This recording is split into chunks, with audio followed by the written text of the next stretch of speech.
While spending his days screwing around and playing stupid games with his buddies, this young man was suddenly summoned by some so-called goddess to a strange new fantasy world. While his friends were absolutely thrilled at the prospect of becoming legendary heroes, he felt the exact opposite. Hansu figured that a bunch of spoiled brats who couldn't even take care of themselves had no damn business playing hero. So, he flat out demanded that the goddess send him right back to Earth. The goddess was pissed, but she kept her mouth shut.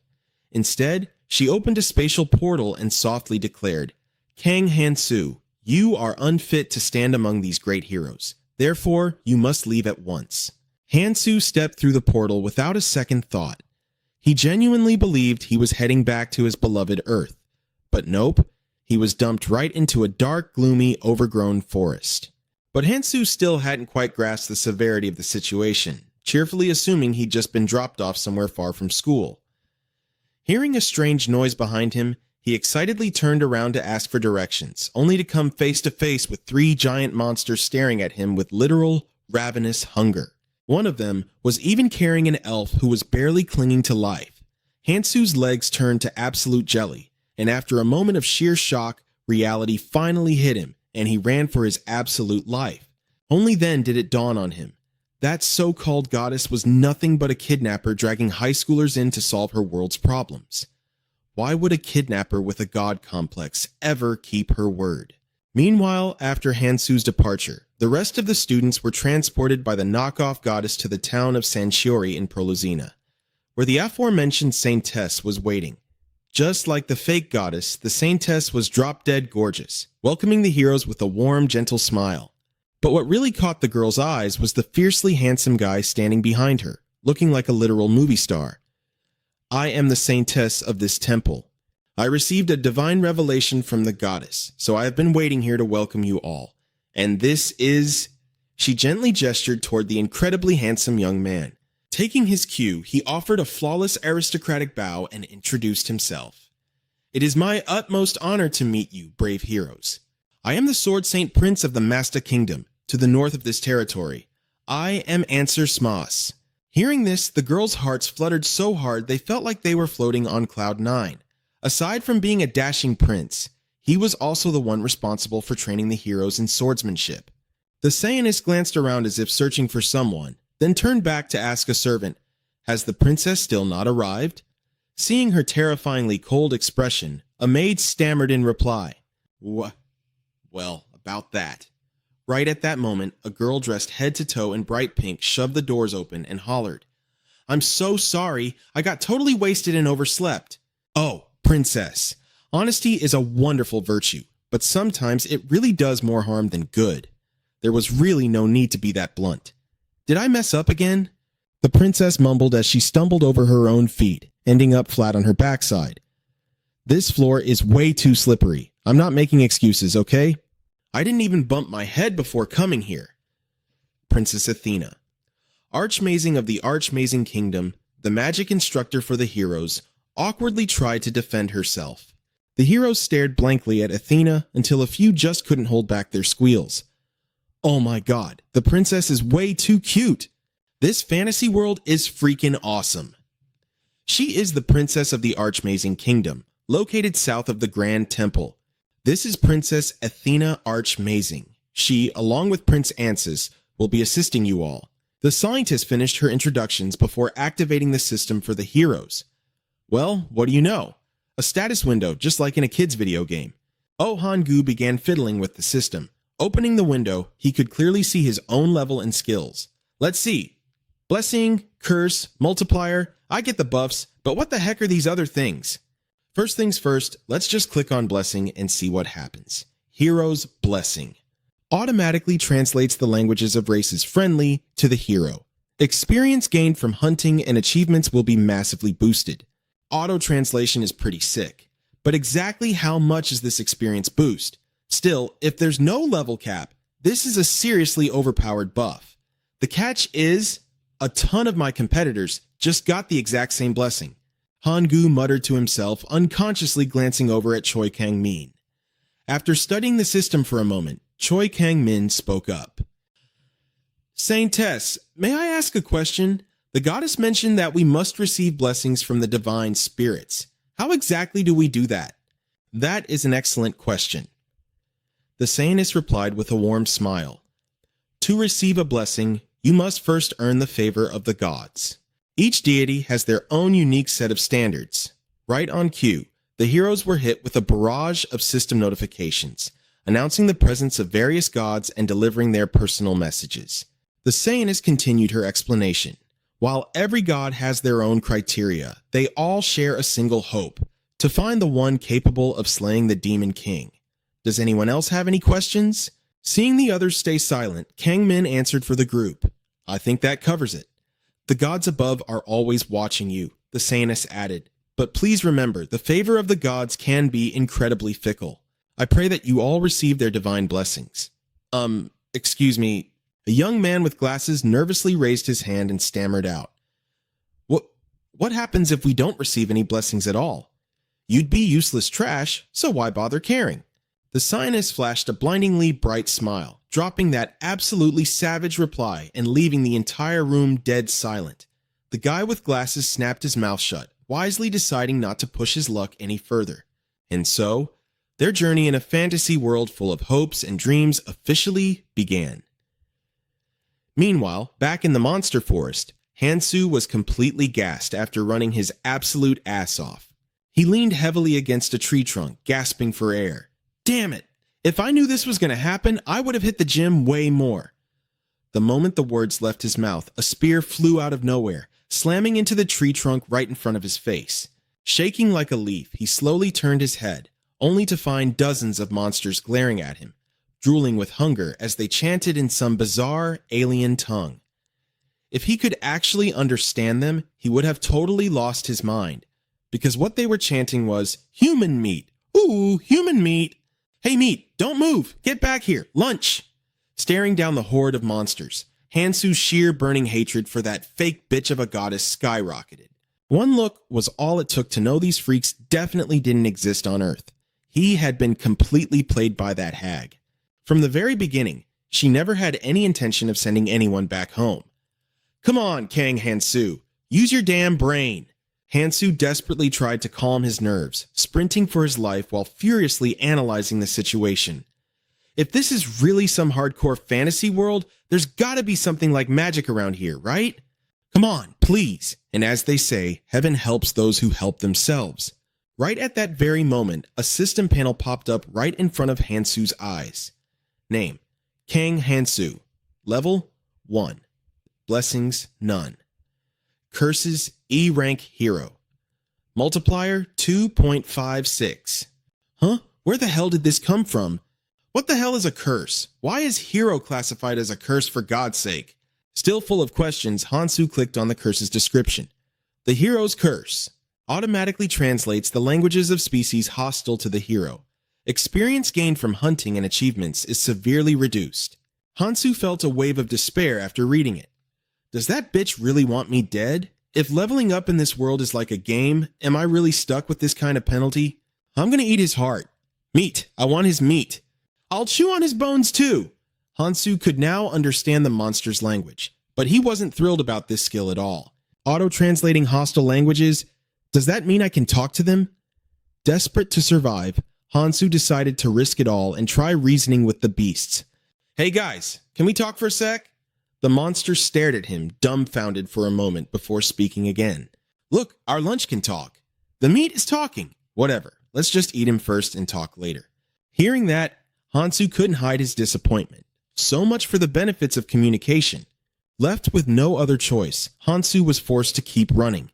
But human stamina has its limits. His legs gave out and he came to a dead stop. He genuinely couldn't take another step. Imagining himself being eaten alive, Hansu quietly whispered his last words. Mom, Dad, your unfilial son is so sorry for dying before you. This is all that damn goddess's fault.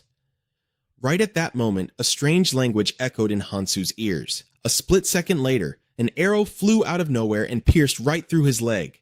The culprits were a group of elves ambushing from the branches ahead.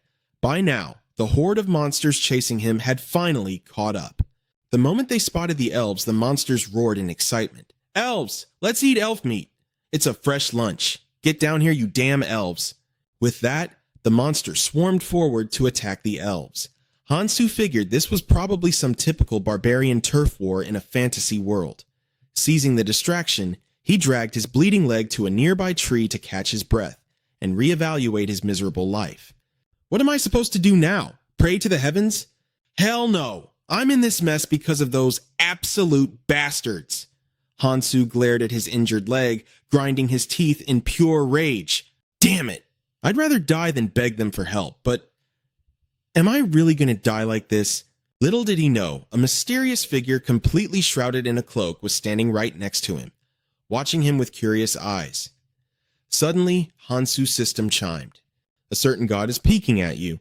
Should I pray to a god? Hansu stared at the monsters tearing each other apart and muttered to himself, "No, I definitely shouldn't. That wretched goddess is the sole reason I'm in this hellhole anyway. Or maybe I could pray to a different god?" Just as Hansu solidified his resolve, deciding he would rather embrace death than beg for a god's mercy, another notification popped up. A certain god is teasing you. Huh? What's this? He had no idea what was going on, but as he coughed up a mouthful of blood, his mouth moved faster than his brain. Before he even realized it, he blurted out, "Save me!" The god asks why you are here all alone. Why am I here all alone? It was all because that damn goddess kidnapped him, a perfectly civilized guy from Earth. But he couldn't exactly blurt out the truth. If this disembodied voice belonged to another god, they might be buddies with the one who ruined his life. After a moment's thought, Hansu simply pointed at his bleeding leg and pleaded, "Please, just save me first. It hurts so much I feel like I'm dying." The system relayed the deity's response. A certain god is feeling conflicted. Hansu asked curiously, "Is there any other god willing to help me?" A certain god is feeling suspicious.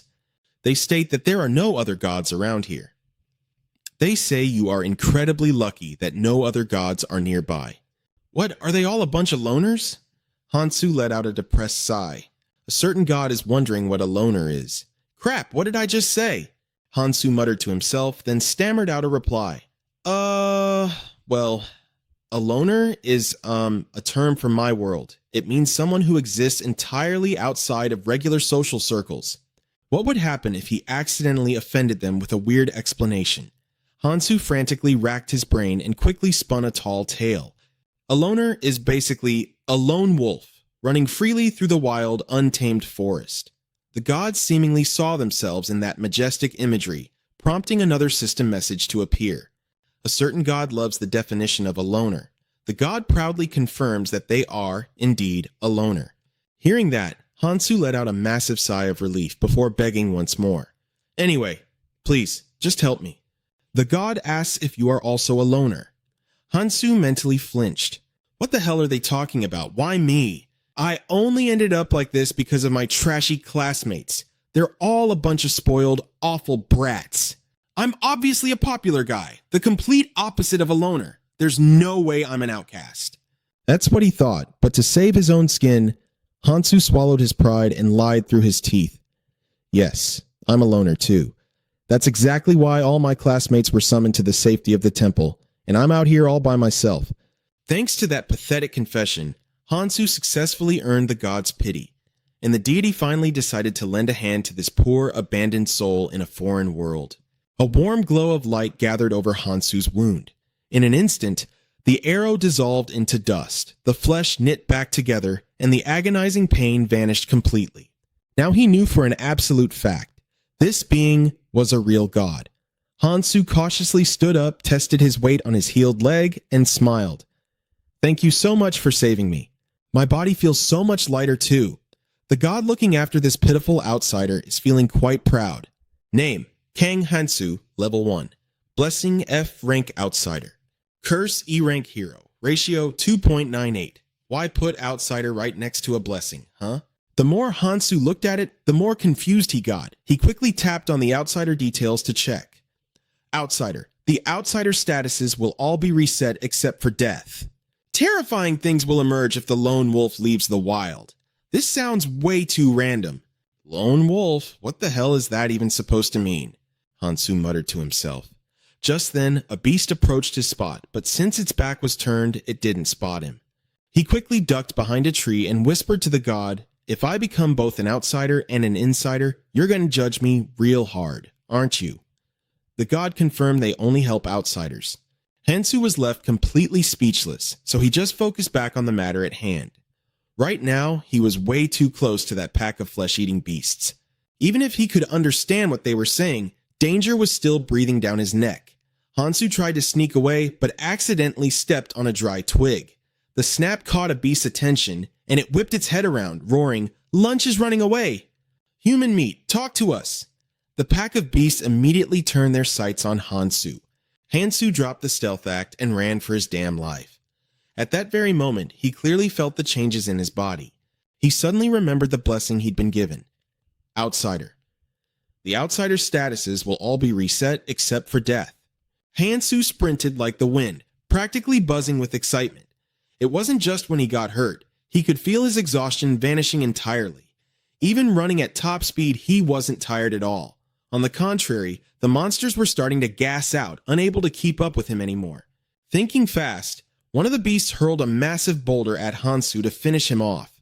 But completely baffling the creature, Hansu didn't even flinch, continuing to charge forward like an absolute madman. Oh man, this is amazing. I'm not just saying this to make your day, God. This is seriously awesome. Not only had his wounds and fatigue completely vanished, but his stamina was fully restored. It said, all statuses except death, which meant as long as he wasn't killed instantly, even fatal injuries would heal. But just as Hansu was feeling smug, things took an unexpected turn. He kept running, only to find himself right at the edge of a sheer cliff. Hansu stared down into the bottomless abyss, panicking just a bit. "What about this, huh? Will I survive this?" The system immediately responded. "The god states that you will die if you jump from this height and offers their congratulations." What a heartless jerk of a god. You could at least give me wings or something.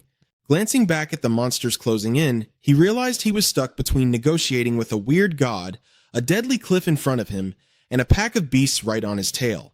It was time to make a forced choice. In the end, Hansu turned around to negotiate with the monsters instead. "Listen up, you lot. I've got an offer you're gonna love. There's a whole bunch of you starving right now, but not nearly enough food to go around, right? Whoever catches me first, I'll let them have the tastiest part of me. Instead of sharing my meat, why don't you try it this way? First one to grab me gets to eat the best bite." Hearing Hansu's words, the beast's eyes gleamed with bloodlust. Drooling everywhere, they all lunged forward at once. They shoved and trampled each other, wildly reaching out to grab him. "The best meat is mine." "My meat! Mine! I caught it first! Meat! Meat!" Inch by inch, the monsters backed Hansu right up to the ledge. He could plummet over the edge at any second. They sure love human meat, huh? Well, I don't really like letting them have their way. Muttering to himself, Hansu smirked, grabbed one of the monsters, and dragged it right off the cliff with him. The beasts behind lost their momentum, and the whole pack tumbled down one after another. "Is this meat crazy? My lunch is falling, you lunatic." Hearing the monster scream, Hansu felt a sudden rush of joy and let out a booming laugh. A grotesque beast howled in response. "It really is completely insane." Boom, crash, thud. Heavy impacts slammed into the ground one after another, kicking up massive clouds of dust. And after that, nothing. The entire area faded back into its dead silence. Who knows how long passed before Hansu slowly regained consciousness. "Ugh!" Groaning weakly, Hansu groggily blinked a few times. Once his vision cleared and he realized he was lying in a pile of monster corpses, Hansu thought to himself, "I'm not dead. Even though I felt like I was crushed to a pulp, I guess I just imagined it." Outsider. All of the outsider's stats will be reset upon death. Standing up and reading the explanation on the panel, Hansu muttered, "Guess it really was just my imagination, huh?" The system pinged. The god who was currently admiring Hansu's outsider skills chimed in, "Say no more." Right then, a monster with a mangled body dragged itself forward, weakly reaching a hand out toward Hansu. "Ugh! Lunch meat," it wheezed. "Whoa, it's actually still alive." Startled, Hansu stared at the creature. System info, name, Blue Moon Butcher, level 3. Blessing, curse. Hansu wondered in astonishment. "Oh, I can even see other people's status windows. Cool name, and its level is way higher than mine, too. Is this why it survived a fall from that high up, even without a blessing? Just because of its level? Hansu picked up a sharp, jagged rock and slowly walked over, crouching down next to the monster. In fantasy magic games, you level up through experience, and stronger enemies with higher levels definitely give you way more EXP. With that thought, Hansu raised the rock high above his head and mercilessly smashed it down. At that exact same time, over at the city of Sanchi, Hansu's classmates were sitting and listening to the Grand Temple Sanus explain things. Level and blessing are the two things that make people stronger. You can also level up by killing creatures with status windows or by receiving a god's blessing. To receive a god's blessing, everyone must... Hansu felt like he couldn't stomach listening to any more of this. He covered his mouth to stifle a yawn. This was taking forever. Kanjin, meanwhile, clasped his hands in prayer. "O gods, please bestow your blessings upon me. I am the chosen one you've been searching for." In the center of the room, the high priestess continued her sermon. You must remember one crucial thing. Receiving a blessing is not the end. The gods are always watching over you. Suddenly, Bo threw his hand in the air. "Excuse me, Lady Sanus, I have a question." The high priestess paused, gesturing for Bo to speak. He asked, "You said the gods will constantly be watching us?" The high priestess nodded. "That is correct." Bo pressed on. "So, you mean even when we're using the bathroom or taking a shower? No exceptions?" Hearing this, the rest of the classmates paled. A collective shiver ran down their spines as they instinctively covered themselves. Seeing their panic, the high priestess spoke in a calm, detached tone. "Brave heroes, the gods are not mortal beings. Do not project your human perspectives onto them. Even so..." Before Bo could finish his sentence, several glowing system panels popped up in front of everyone. One male god assured them there was nothing to worry about. Another male god scoffed, stating he had absolutely no interest in such trivial mortal matters. A god of the wind declared that mortal bodies were no different from empty air to them. Bo narrowed his eyes suspiciously and muttered, "Is it really okay, though?" Just then, Mion tapped her chin thoughtfully and turned to the class president. "Well, they are gods after all. If they find someone amusing, they'll just hand out a blessing, right?" A system notification chimed. A fierce god gives you a thumbs up. The god of the wind highly appreciates your insight. Heh heh. Mion was giggling to herself when a sudden orb of light materialized right in front of her, making her gasp in surprise. Huh? A moment later, her status window flickered and updated. Name: Jang Mion. Level 1. Blessing of the Hero, rank F charm, rank F. Curse multiplier, 1.03. Mion jumped up and down, cheering excitedly. Wow, I actually got a blessing. Yay for me? The people around her stared in absolute shock. Huh? Already? How are you supposed to fight the Demon King with a skill like that? Well, whatever, not my problem. While the crowd was still buzzing with whispers, a faint, sweet fragrance suddenly drifted through the air. What is that smell? Everyone murmured, taking a few curious sniffs. Almost instantly, the faces of all the guys in the room went slack with infatuation. They stared at Mion, practically with cartoon hearts popping out of their eyes. Heh heh heh heh heh. Mion chuckled smugly, reading over the description of her new skill. Charm. A seductive scent constantly radiates from your body. Drastically increases the chance of capturing and controlling the hearts of the opposite sex. Seeing the chaos, the high priestess spoke up to reprimand her. Miss Jang Mion, this is hardly the time or place to be testing out your charm skill. Oops, my bad. But what am I supposed to do? I have absolutely no idea how to turn it off. Mion giggled playfully, showing zero remorse as she kept radiating her charming aura. A system notification chimed. A god of purity heavily disapproves of this behavior. The high priestess gasped softly. Oh dear, it seems it is too late. Mion just laughed it off and asked, Too late for what? Are all the guys already head over heels in love with me? The high priestess warned her. I suggest you check your status window once more. What's wrong with my status? Mion asked, casually pulling up her personal window again. Name: Jang Mion. Level 1. Blessing of the Hero, rank F. Charm, rank F. Curse of Retribution, rank F. Multiplier, 1.03. Mion shrieked in absolute panic. Wait, what is this? A curse of retribution? The guys around her finally snapped out of their lovesick daze. They immediately started whispering among themselves. A curse of retribution? An actual curse? But aren't we supposed to be the chosen heroes?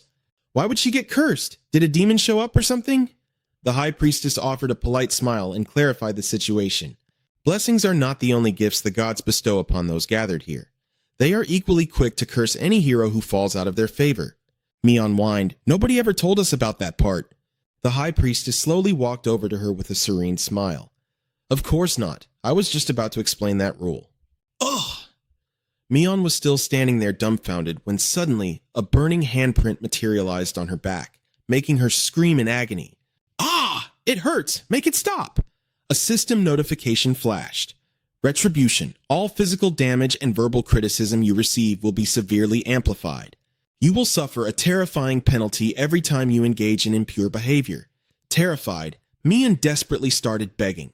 "I was wrong. I'm so sorry. I'll turn it off right now. Please, just make it stop." Only then did the burning pain slowly begin to fade away. System notifications flooded in. A certain goddess of purity is keeping a very close eye on you. A certain god of the wind casually whistles. A certain male god awkwardly looks the other way. The high priestess clasped her hands together, her expression perfectly solemn. Please keep in mind that once you receive a blessing or a curse, it is permanently bound to your soul until the day you die. The effects will only grow stronger as your level goes up, and once a level increases, it can never be lowered. Mion groaned miserably in defeat. "Wait, if it hurts this much at rank F, I'm so dead." Amazing walks over to encourage him. "Don't give up, hero. Curses can be neutralized by blessings. The pain will also fade once your body and mind grow stronger from leveling up." Mon asks in surprise, "Is that true?" Asing laughs and replies, "Of course it is, so don't give up so easily." Back to Hansu. He stares thoughtfully at the blood-stained rock in his hand. That's weird. Why hasn't my level changed at all? I've killed a bunch of those bastards who were higher level than me. Is it because of the hero's curse, or is leveling up just this ridiculously hard? Hansu picks up the Blue Moon Butcher's dagger and asks, "Hey, god who's close to lone wolves, got any useful info?" System notification. A certain god requests that you simply call them the Outsider. Hansu asks again, "Outsider god, got any useful info?" System notification. A certain god informs you that they cannot say. Oh, right. Hansu mutters inwardly, "What a useless god." Well, except for the blessings, but I'll stick with them since the rewards are great. System notification. A certain god complains that just running around is too boring. I think so too, Hansu thinks to himself. Even though I've been running through this forest for hours on end, I don't feel hungry, thirsty, or dizzy at all. System notification. A certain god suggests trying something else. If I could actually find another person. Before Hansu can finish his sentence, he spots a pack of monsters not far ahead. He quickly ducks behind a tree to hide. Out in the open, the monsters with their sharp senses have already caught on to something. Sniff, sniff, human scent, human meat. I'm hungry, meat. System notification. A certain god hopes the powerless outsider will die peacefully. Hansu grips the dagger tightly, thinking to himself, I could have stabbed right into that big mouth if it were closer. One of the monsters sniffs the air and growls, sniff, sniff. Meat is close. Smells like blood. Delicious blood. The other monsters start prowling around. Smell meat, but where? So hungry. Human meat. Let's go look somewhere else. Hiding behind the tree, Hansu ponders, I really want to get out of this forest and find a human settlement. But I have no idea which way to go. Plus, this forest is crawling with these man-eating monsters. Still, I've gotten a little stronger. This item in my hand belongs to the Moon Butcher. It looks like it's just meant for hacking and slashing, but the blade is sharp enough to have earned its previous owner that ugly butcher title. System notification. A certain god is praying for your soul. Spotting a vine hanging from a branch, an idea sparks in Hansu's mind. He uses the dagger to cut a piece of the vine, muttering to himself, I'm not dying here. Even if this is some fantasy world, there's no rule forcing me to only use magic, swordsmanship, or that kind of mystical crap, right? System notification. A certain god is looking at you with utter confusion. Hansu uses a short piece of vine to make a makeshift sheath for his dagger, tying it to his waist. With a longer vine, he finds a rock and ties it securely to one end. Gripping his homemade weapon, Hansu smirks and asks, "Do you know what centrifugal force is?" Without waiting for an answer, he starts swinging the weapon around and leaps out of hiding. He decides to give these man-eating monsters a taste of the power of science. Swinging his makeshift flail, Hansu clicks his tongue in thought. Whoa, this is heavier than I thought. With the way things are, I feel like I'll go tumbling along with the momentum if I swing it a few times. But every time the blessing kicks in, my legs stop shaking and my breathing steadies. I think I'm starting to understand how to use the outsider's blessing. Now I don't even have to worry about trivial things like getting hurt or tired. As long as I don't die instantly, the blessing will completely heal me. In other words, even if I'm standing on the brink of death, I can still swing my arms and fight. The outsider's blessing. The outsider will recover from all status effects except death. When a lone wolf leaves the wild, something terrifying is bound to happen. At that moment, a monster lunges straight at Hansu. Without a hint of fear, he flashes a bright smile, swings his homemade weapon, and strikes it down. Danger. Injury. The monsters don't stop just because Hansu took down one of their own. It isn't until he crushes a few more that they switch up their tactics. They stand at a distance, hurling rocks at him and screeching, "Meat will get tired soon." Looks like they're trying to drag this fight out to exhaust me. These guys are more vicious and cunning than they look. Though a bit surprised, Hansu quickly comes up with a countermeasure. He grits his teeth, endures a barrage of rocks, and slumps his head, pretending to be completely exhausted. Meat is tired. Food is here. Sure enough, the monsters take the bait. Screeching, they drop their rocks and charge straight at Hansu. Just as they are about to grab him, he suddenly smirks. "Nice try with the cheap tricks, but I never said I was going to let you off the hook." Swinging his makeshift flail, he brutally strikes down the rest of the monster pack one by one. System notification. A certain god states that those untrustworthy outsiders are gnolls. A gnoll is a bipedal monster that often appears in fantasy mythology. They are usually depicted with hyena-like appearances due to their lore. Hansu speaks up. "I'm a puzzle solver, you know. The gnolls I saw in the games were way cuter. Is this the difference between 2D and 3D? Or maybe it's false advertising. Or it could just be the sheer reality of seeing them trying to murder me." System notification. A certain god mentions that baby gnolls actually look quite adorable. Hansu rubs his chin and sighs. Wow, thank you for that incredibly useless piece of information. By the way, thanks to that, I've killed so many of them, why haven't I leveled up yet? Meanwhile, at a temple, the master was announcing that official training would begin the next day. I will be in charge of teaching swordsmanship, while Princess Athena will teach magic. You may choose whichever field you are most interested in. Cayman raised his hand and asked, "Can I learn both?" The master replied, "Of course you can. If you find it too difficult, you can always drop out." Cayman assured him that wouldn't happen. The master smiled and said, "Then I suppose I should put my faith in you." Another person raised their hand and asked, "Is it all right if I don't join any classes at all?" The master answered, "If you don't need top-tier swordsmanship or magic, you are free to do as you please." At this point, Hangu asked, "Then can I just come here whenever I have free time?" The master spoke up, "Of course, does anyone else have any questions?" Hangu smiled and replied, "Nope." Heh heh, the system announced, "A certain immature main god has taken an interest." That night, Hangu sat on his bed, lost in his delusions. Training was just for the extras, not for someone with overpowered, cheat-like skills. The main character always walks their own path. Everyone else just comes here and blindly does whatever training is handed to them. Meanwhile, I, the true protagonist of this fantasy world, will be out exploring ancient ruins and labyrinths with my lovely, beautiful companions. He he he he he he. The next morning, when everyone had fully gathered, the master raised his hand and shouted, "Any hero who wishes to walk the path of a knight, follow me. You can change your mind at any time if you feel it doesn't suit you. So, don't worry." Someone spoke up and asked, "Your Highness, what about magic? Where do we go to learn magic?" The master smiled awkwardly and replied, "She is very dedicated, so she should be here soon. Anyone who wants to learn magic, please wait right here." With that, the master led his trainees away. "Did you sleep okay last night?" Ugh, don't even ask. I just can't get used to that portable toilet. It feels so weird not having shampoo or conditioner. While his classmates were busy gossiping, Hangu stood off to the side by himself, checking his personal status window. Name: Oh Hangu. Level 1. Blessing, rank F. F Hero, rank F Special. Ancient Curse 1.17, huh? A new blessing. Hangu was surprised to see a new blessing. Curious, he clicked on it to check. It's special. You have been chosen as the most unique protagonist in this world. Only you can see and feel this special blessing. After reading it, Hangu grinned and whispered, "Looks like the answer is right here. Choi Kang-min thinks he's top dog even though he doesn't know jack shit, right? Well then, best of luck. If a kid like him tries his hardest, he might at least reach A rank to be a worthy rival for the main character." Hangu left the temple and headed straight for the town square not too far away.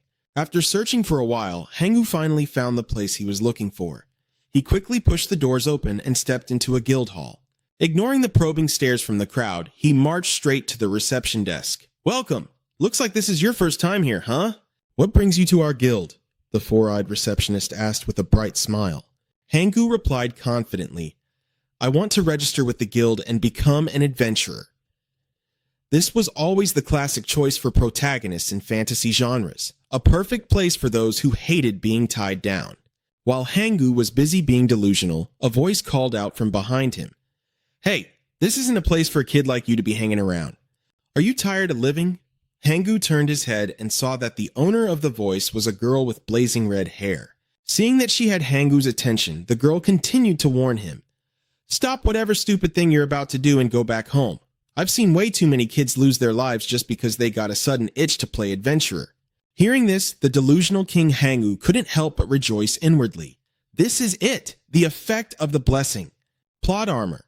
Plot armor, also known as a character shield, is a plot device used in movies and television shows to prevent important characters from dying or getting seriously injured at inconvenient moments. "Hey, are you even listening to me?" the girl snapped in frustration.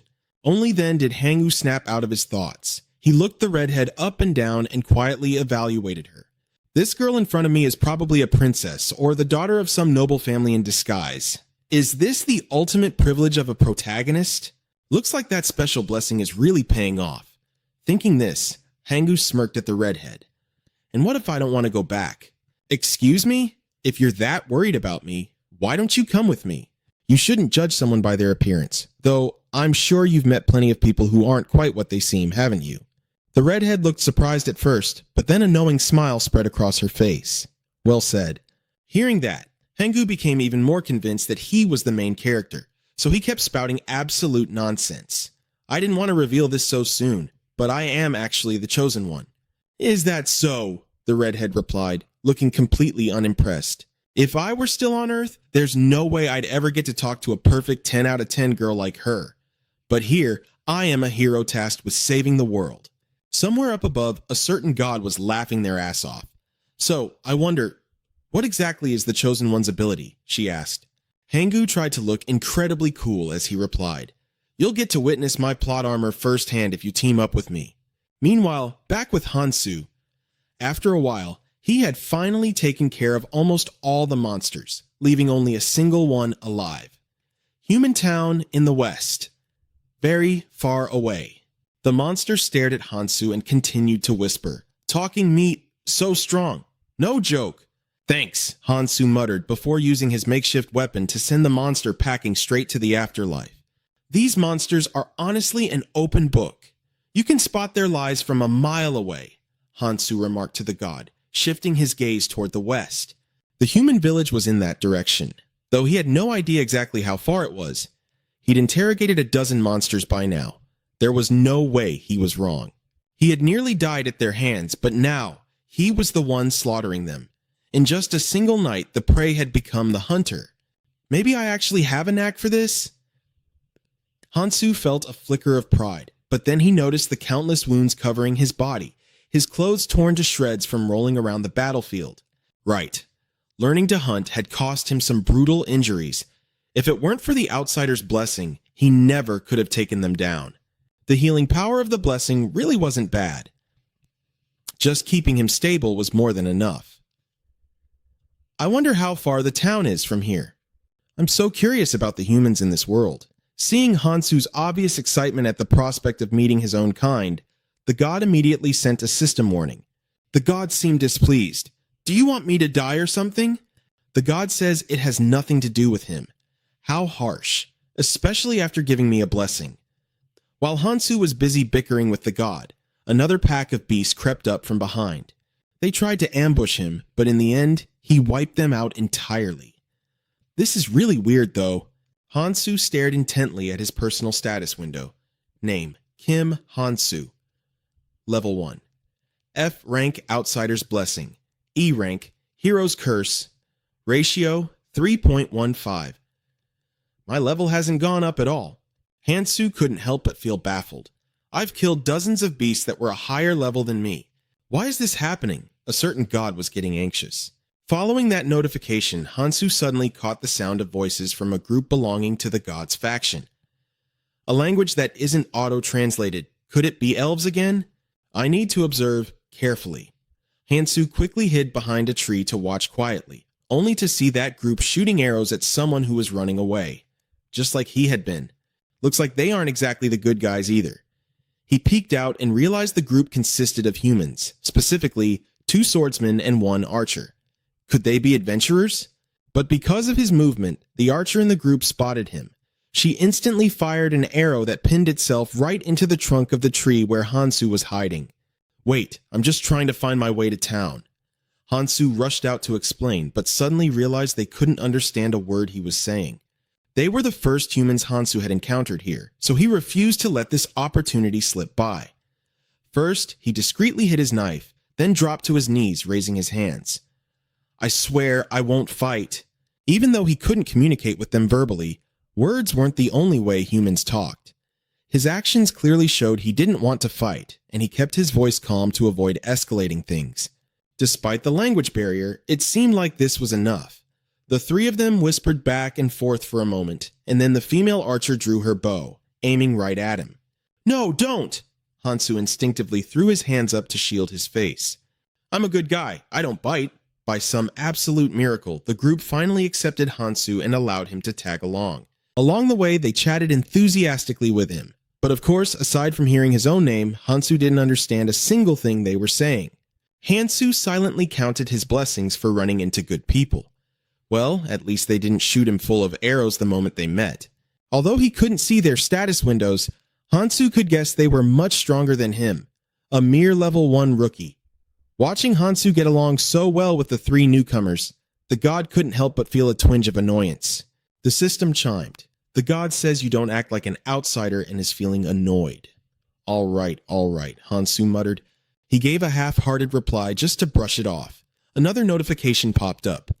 The god points out that you are ignoring him. Hearing that, Hansu chuckled. We're pretty close now, so I really don't mind the stuff you say anymore. The god asks, exactly how are we close? This time, Hansu didn't reply. He just turned to look at his new teammates. Compared to them, he was the only one who could casually chat with a deity. He had also managed to learn their names through body language. This heavily bearded older guy was Gary, who he guessed was the party leader. He kept lugging that giant, ridiculously huge sword around without even breaking a sweat. But is he seriously that strong, good lord? He looks like he's gearing up to fight a T-Rex or something. Hansu stared at the massive, bulging muscles on the man's arms, internally marveling at just how insanely powerful he must be. The god sighed in his ear. Right. He's nothing compared to you. He's just a mortal after all. The next person in the group was Cone. Though he wasn't as bulky as Gary, he was incredibly toned and always had a smile on his face. He wielded twin swords, looking exactly like a character straight out of a fantasy novel. The last one was the female archer, Misa. Her crossbow looked like it was forged from solid steel. Judging by its sheer size, Hansu boldly assumed it wasn't meant for shooting at humans. Misa gestured for Hansu to look in a certain direction. Over there? Hansu followed her finger and saw a plume of smoke rising in the distance, just at the foot of the mountain.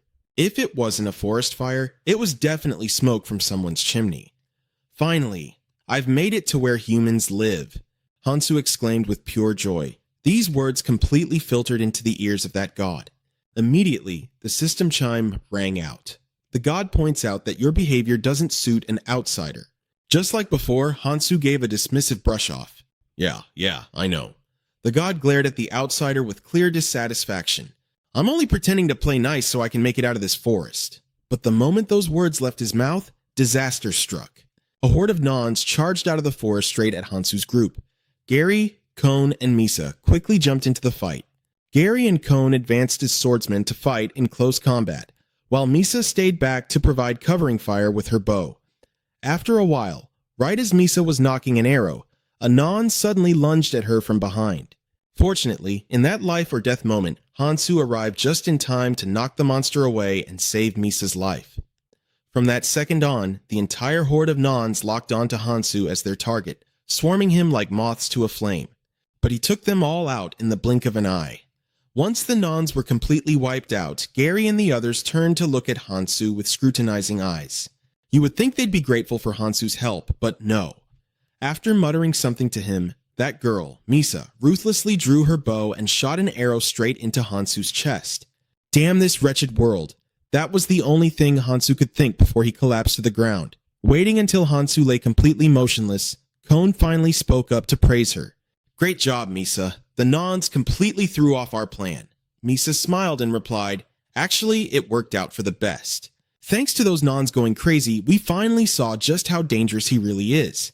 I honestly thought he'd be totally helpless with that scrawny body of his. But not only did he keep annoying me with that weird babbling language of his, he fights a hell of a lot better than I expected. Gary nodded in agreement. It would be incredibly dangerous if we let him find out about our original plan. You're damn right. It's a bit rude, but it couldn't be helped. I highly doubt this kid would have just willingly let himself be sold off as a slave. Gary reminded them, that's right. We should take that dagger he was using. Why? It's just a piece of trash anyway. Since we can't sell him off as a slave anymore, we might as well take whatever we can get. Besides, who knows? What if it's actually a valuable item? Seeing his companion's complete lack of interest, Gary looked annoyed and said, do you two seriously not believe me? I took a good look at it earlier. The engravings on that dagger belong to the royal elves. Are you serious? It's an elven artifact? Only then did Kone finally get curious, walking over to Hansu's body to take a closer look. Even if it's a fake, it'll still fetch us a hefty sum of gold, Gary stated with absolute certainty, then started rushing him. Hurry it up, Kone. Those Gnons are probably searching for us right now. Keep your guard up. I'm too exhausted to fight anymore. Got it, Kone replied while staring at the dagger in Hansu's hand. Then, with a look of sheer surprise, he exclaimed, would you look at that? He hasn't let go of his weapon even in death. Misa quickly warned him. Don't lower your guard. I shot him in the chest, but I missed his heart. He might still be alive. Is that so? She flashed a wicked smile, then raised her sword and plunged it right into Hansu's body. This ought to do it, right? Just as he was about to snatch Hansu's dagger, a notification panel popped up. Name, Kang Hansu, Level 1. Blessing, Solitude. Hero's Curse, E rank. There are two conditions to see someone's status window. Either that person sets it to public, or you view it through a special blessing. And there is one absolute requirement to see a status window. The target must be alive. While Kone was still in a state of utter shock, Hansu struck, driving a fatal stab right into his neck and instantly wiping him out. Gary and Misa screamed in unison, plunging into sheer panic. Damn it! Who the hell is this guy? Is he a demon? Gary's hands trembled as he desperately tried to lift his blade, but he ultimately gave up in helpless despair, saying, my sword. My strength is just too weak to fight right now. Gary! Right in front of you! Misa desperately screamed, but in the end, it was too late. Hansu swept past Gary like a phantom gust of wind, effortlessly by taking his life. An arrow had pierced right through Hansu's chest, but even an idiot could guess who had shot it. Hansu turned his head and flashed a demonic smile, yanking the arrow straight out of his own flesh, while muttering in a language that Misa couldn't understand. For every step she backed away, Hansu took a steady step forward. Despite the language barrier, she frantically begged for her life. But naturally, Hansu ignored her pleas and sent her straight to the afterlife to reunite with her dead companions. Damn it, this hurts like hell. How could they just shoot something like that at an ordinary person? Hansu groaned and complained as he put on Misa's clothes. I thought this outfit would fit fine, but it actually feels pretty uncomfortable. Is it because it's women's clothing? A god of gluttony couldn't hold back their laughter. The god of gluttony stated that they fully respect the outsider's fetishes. Being completely misunderstood, Hansu furrowed his brow and explained, "It's not a fetish. She was just the only one whose physical size matched mine the closest. Those other two guys were wearing insanely bulky, stupidly heavy armor." Hansu picked up Misa's crossbow, gave it a quick inspection, and said, "I think I can actually use this. I should take it with me." "Ah, right, I just noticed something. I still have no idea why those bastards kept attacking me in the first place." But the second time around, the status window popped up and then disappeared. Hansu recalled the information about Misa that he had managed to read. Focus, the probability of hitting the target increases significantly. The more they move, the lower the accuracy becomes. That was a blessing from a god. I guess they're a lot more common in this world than I thought. A god of gluttony mentioned that no one would bother him now and asked where he planned to go. Hansu thought for a moment before making his decision. "I'll head to that village just like I originally planned. Plus, I've got this now." Hansu held up the bag of loot he had scavenged from those 3 traders. "I've collected more than enough compensation. With this much money, everything will work out just fine, even if I can't speak their language, right?" A god of gluttony reminded him about his attempts to escape being an outsider. "Of course," Hansu replied. Meanwhile, over at the temple in Sanchori town, Athena frantically dashed into the classroom and blurted out, "I am so sorry. I'll work extra hard to make up for being late." "Alright, first, I suppose we should review exactly what magic is, shouldn't we?" A very long time ago, the continent of Fanta had no magic whatsoever. A frizzy-haired young man acted like a total know-it-all and said, "The entire foundation of magic is just about practical application. I've already read all about it in light novels. You'd be a prime example if you just applied some calculus to it." Hearing that, the bespectacled young man beamed with pride. "I knew this day would come. That's why I've been guarding my virginity all this time." The pink-haired guy standing behind him burst into teasing laughter. "He guarded it, huh?" Seriously though, for those who don't know, there's a running joke in Korea. If you're still a virgin at 25, you become a wizard. And if you make it to 42, you become a literal monument. How pathetic. Magic is simply chemistry. I'll show you all the very first automated magic bomb here in Fana. The short-haired girl with glasses declared confidently. At that moment, class president Boa spoke up to scold them. "Quiet down, everyone. You're distracting the other students." The curly-haired guy just shrugged. "This nerd doesn't know a thing about fantasy. Do you really think you can become a great wizard just by studying the history of magic? No way. Magic is all about talent. You have to actually feel the mana. Come on, guys." Athena clapped her hands, cutting them off. "I don't like impractical theories either. Talent is always the #1 priority, but explaining the very foundations of magic is still absolutely necessary." The foundations of magic? Did she mention that already? I didn't catch that at all. Wait, what does she mean by talent? And what's this about being a virgin? The students' murmurs grew even louder and more frantic. Athena continued her explanation. "Let me reiterate. Magic is a realm where talent reigns supreme, and the factors that dictate your talent are your natural bloodline and your upbringing. Do not forget that. I am Athena Archmage, the 12th generation descendant of the first Archmage and founder. In other words, I have inherited both the noble bloodline and the profound wisdom of my ancestors." "Then what about the rest of us?" a young man called out. "You'll all undergo training with me, become my apprentices, and then we'll see who among you is the most exceptional. It's quite simple, isn't it?" Duboza raised her hand. "Princess Athena, I apologize for interrupting, but I have a question. If someone possesses neither the bloodline nor the right upbringing, does that mean it's entirely impossible for them to become a wizard? We just want to get started with some practical learning, that's all." Athena looked taken aback for a moment, but then her face broke into a radiant smile. "Of course you can!" Then, without even waiting for Boa to finish speaking, Athena pulled her to her feet. "I'll explain all of that later. But before we do, you are the hero Duboza, correct?" Yes," Boa replied, clearly bewildered. "I will now establish a master and apprentice bond with Hero Duboza right here and now. I hereby accept you as the very first apprentice of Athena Archmage. Hero Duboza, please accept this magical oath." "An oath?" Duboza murmured. She then closed her eyes and began whispering something under her breath. Instantly, a brilliant aura of light burst forth from her body. A few moments later, the glow softly faded away.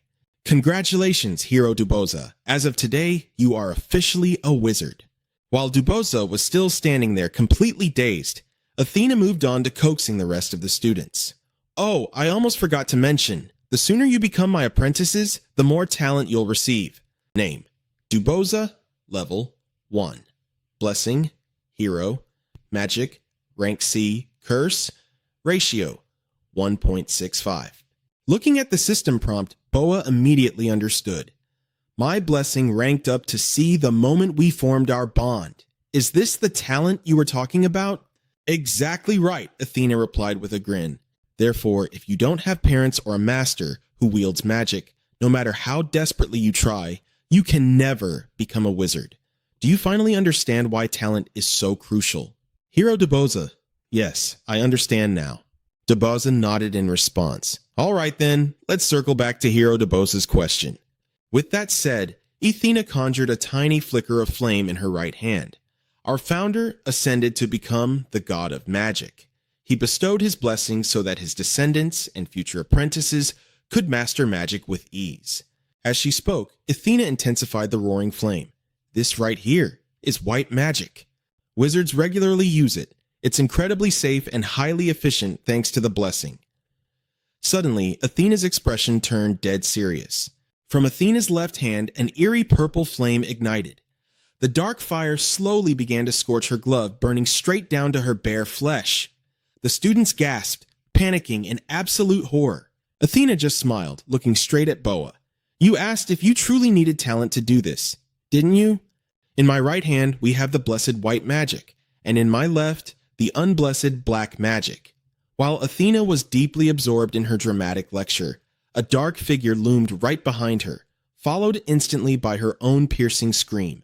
The attendant aggressively pinched Athena's cheek, scolding her. Princess, did you somehow forget Her Majesty's strict orders forbidding the use of black magic? Athena looked up, rubbing her cheek with a pitiful, wronged expression. I was only using a tiny bit so the heroes could understand the lesson. Oh yes, I totally understand. I will be reporting this incident directly to the queen. Panic set in as Athena desperately pleaded, No, please, I'm sorry, don't tell her. Princess, please allow me to heal you. A male wizard rushed over frantically, casting a healing spell on Athena's burned hand. Staring guiltily at Athena's wound, Boa murmured, I'm so sorry. I never should have asked that question. Oh, it's perfectly fine. At least now you all understand the terrible dangers of black magic. So, what exactly is black magic then? Is it some sort of evil power?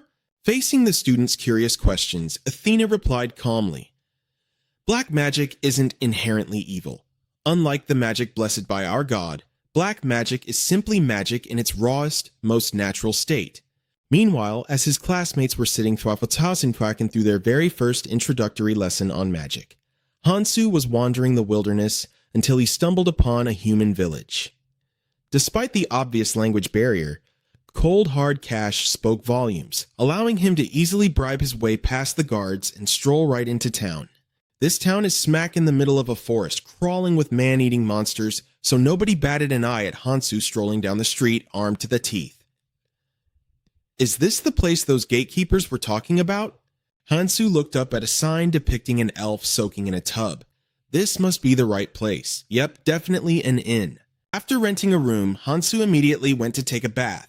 Finally, having a moment of peace to reflect on life, he realized money really is everything. Even if you couldn't speak the language, money could do the talking, with the gatekeepers, the innkeeper, anyone. Suddenly, a notification popped up. The deity feels uncomfortable. Hansu chuckled. Oh, really? Well, yeah, I'm taking a bath here. What's your gender anyway? Outer god, male, female, genderless, or both? The deity felt even more uncomfortable. I just assumed you were a guy. I've got to protect my modesty, you know, Hansu said, scrubbing the bloodstains off his arm with a towel. Damn, this blood is hard to wash off. Suddenly, a strange notification appeared. The deity is anxious. What are you so anxious about? The deity stated that it was a secret. While Hansu was still bewildered, a man's voice echoed from outside. Is it this room? Hansu jumped, looking toward the door as another person replied to the first voice in the language of the divine faction. The man then barked an order. All right, get back to work. I'll take it from here. Hansu decided to test the waters. He called out calmly to the guy outside. "I'm in the bath. Please wait a moment." The man outside was taken aback. "I thought you didn't speak the local tongue." "Ahem. Well, noted." Hansu quickly got dressed, then warily gripped his weapon. They could understand each other, but even if the guy wasn't human, he was still a hostile species, an enemy of the heroes. Could he be like those Gons or the other mob? Hansu weighed his options for a moment. Ultimately, he decided against opening the door. Instead, he turned and sat on the bed, eyes locked on the entrance, his right hand gripping a dagger hidden behind his back. "Come in," he called out calmly. Watching the door slowly creak open, Hansu held his breath in anticipation. His heart pounded wildly, feeling like he was sitting on pins and needles, having no idea what kind of monstrosity was about to walk in. It didn't matter if this guy was an enemy of the heroes or not. Elves, humans, Gons. To him, they were all the same. The only thing that mattered was whether this conversation would go smoothly. A middle-aged man with a haggard face stepped into the room. "What's the matter?" Hansu asked bluntly. Noticing Hansu's tense expression, the man replied, "Don't worry, I'm the village chief. I heard we had a guest who didn't speak the language, so I wanted to come and check on you." "I see," Hansu replied, silently sizing the man up. "A human, or is he in disguise? He looks a bit too young to be a village chief." "King Hansu, your name is quite strange." Hearing that, Hansu could only force an awkward smile. "Just as I thought. They can see my status window. Having my personal info snooped on like this is really pissing me off." The chief then kindly advised him, "It's best if you hide your status window. You really shouldn't leave your information exposed like that." "Wait, I can hide it?" Hansu's eyes went wide as he asked in astonishment. Hearing this, the old chief looked at Hansu with a scrutinizing gaze. "You really don't know a thing, do you? I figured you were some trespasser, or maybe a guy from another kingdom. You look pretty disappointed. Is it that obvious?" The chief didn't deny it. This village has a pretty bad relationship with the elves. Because of their greed, the Gons lost their home too, and now our land is in their crosshairs. So many people here have lost their loved ones. This village was built to gather those who seek revenge. That's why there are so many mercenaries around. There aren't many left who still remember what happened in the past. The rest are just rookies from the cities coming here to grind for experience. Just then, a notification popped up on Hansu's system. The deity looks irritated.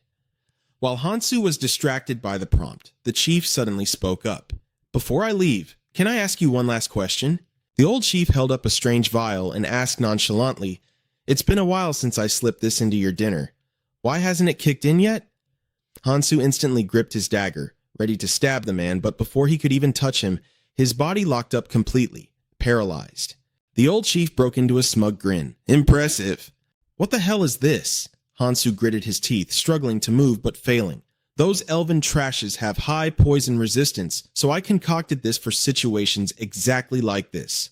"Give it up! Your weak body can't fight off the effects," the chief sneered, snatching the dagger right out of Hansu's hand. "You did nothing wrong. Just bad luck, kid." The deity reprimands you, stating that you were warned. Hansu felt furious but couldn't utter a single word. After subduing him, the chief tied him up and dragged him down to the basement, the very place the old man used for torturing and butchering elves. Hansu scanned the room, then spat disdainfully. "I finally get why the Gons were your victims too. The real culprit is the one who sparked the conflict by stealing their home." Hearing this, the chief roared, "Those elven scums! They are the real enemy! Look at my status window! This is the price paid by the one who bears this heavy burden!" Hansu shifted his gaze to the man's status window. Name, Crimson. Level, 16. Blessing, Madness. Rank E, Curse. Elven Curse, Rank F. Title, The Chosen Mortal Enemy of the Elven Race. Your lifespan and youth have been shortened. Any damage and malice inflicted by an elf is drastically amplified. Did a god cast that curse upon you? Hansu asked cautiously. Crimson replied truthfully. It appeared when I struck down one of those wretched elves. I suppose I'll just have to consider it an honor then. Hansu flashed a bright, gentle smile, trying to reason with him, hoping it might somehow bite at Crimson's conscience. Village chief, I am not the kind of elf you harbor such hatred for. Kidnapping me just to tell me all this seems like a bit of a waste, doesn't it? Before Hansu could even finish, Crimson thrust a dagger right in his face. I wasn't actually planning on talking this much, but seeing this blade made me reconsider. Where did you get this? Hansu hesitated for a moment. It was an item he looted from that boss, the Blue Moon Butcher, but he wasn't sure if he should reveal that right now. He glanced at the elves hanging from the ceiling, then back at the dagger, making up his mind. I need to survive this first. I took it after putting down that elf who shot me with an arrow. Perhaps you and I share a common enemy, then? Crimson asked, his tone dripping with suspicion. You managed to slay a royal elf with that skill of yours? A royal? Crimson burst into laughter at the shock on Hansu's face. Wait, you seriously didn't know? What a hassle. Now getting rid of you is going to be even more complicated. Then just let me go. No can do. Haven't you checked my status window? I am a mage, but I haven't received a single blessing. A blessing? Hansu asked, causing Crimson to rub his temples as a headache started to form. Do you genuinely know nothing? Hey, I'm an outlander, all right? Hansu replied, grumbling inwardly. It's not like any god or guide bothered to explain how this world works to me. An outlander. Crimson stared at Hansu, his interest suddenly piqued. Hansu clicked his tongue and explained, You know, like a lone wolf wandering through the valleys all by himself. Doesn't sound too bad. Well, you won't be walking alone anymore. A certain god is praying for the outlander's demise. Hansu hadn't even processed Crimson's underlying meaning before that system notification popped up, leaving him completely bewildered. What the hell is going on? Why is everyone acting like this? At that moment, Crimson waved his hand using magic to light the candles.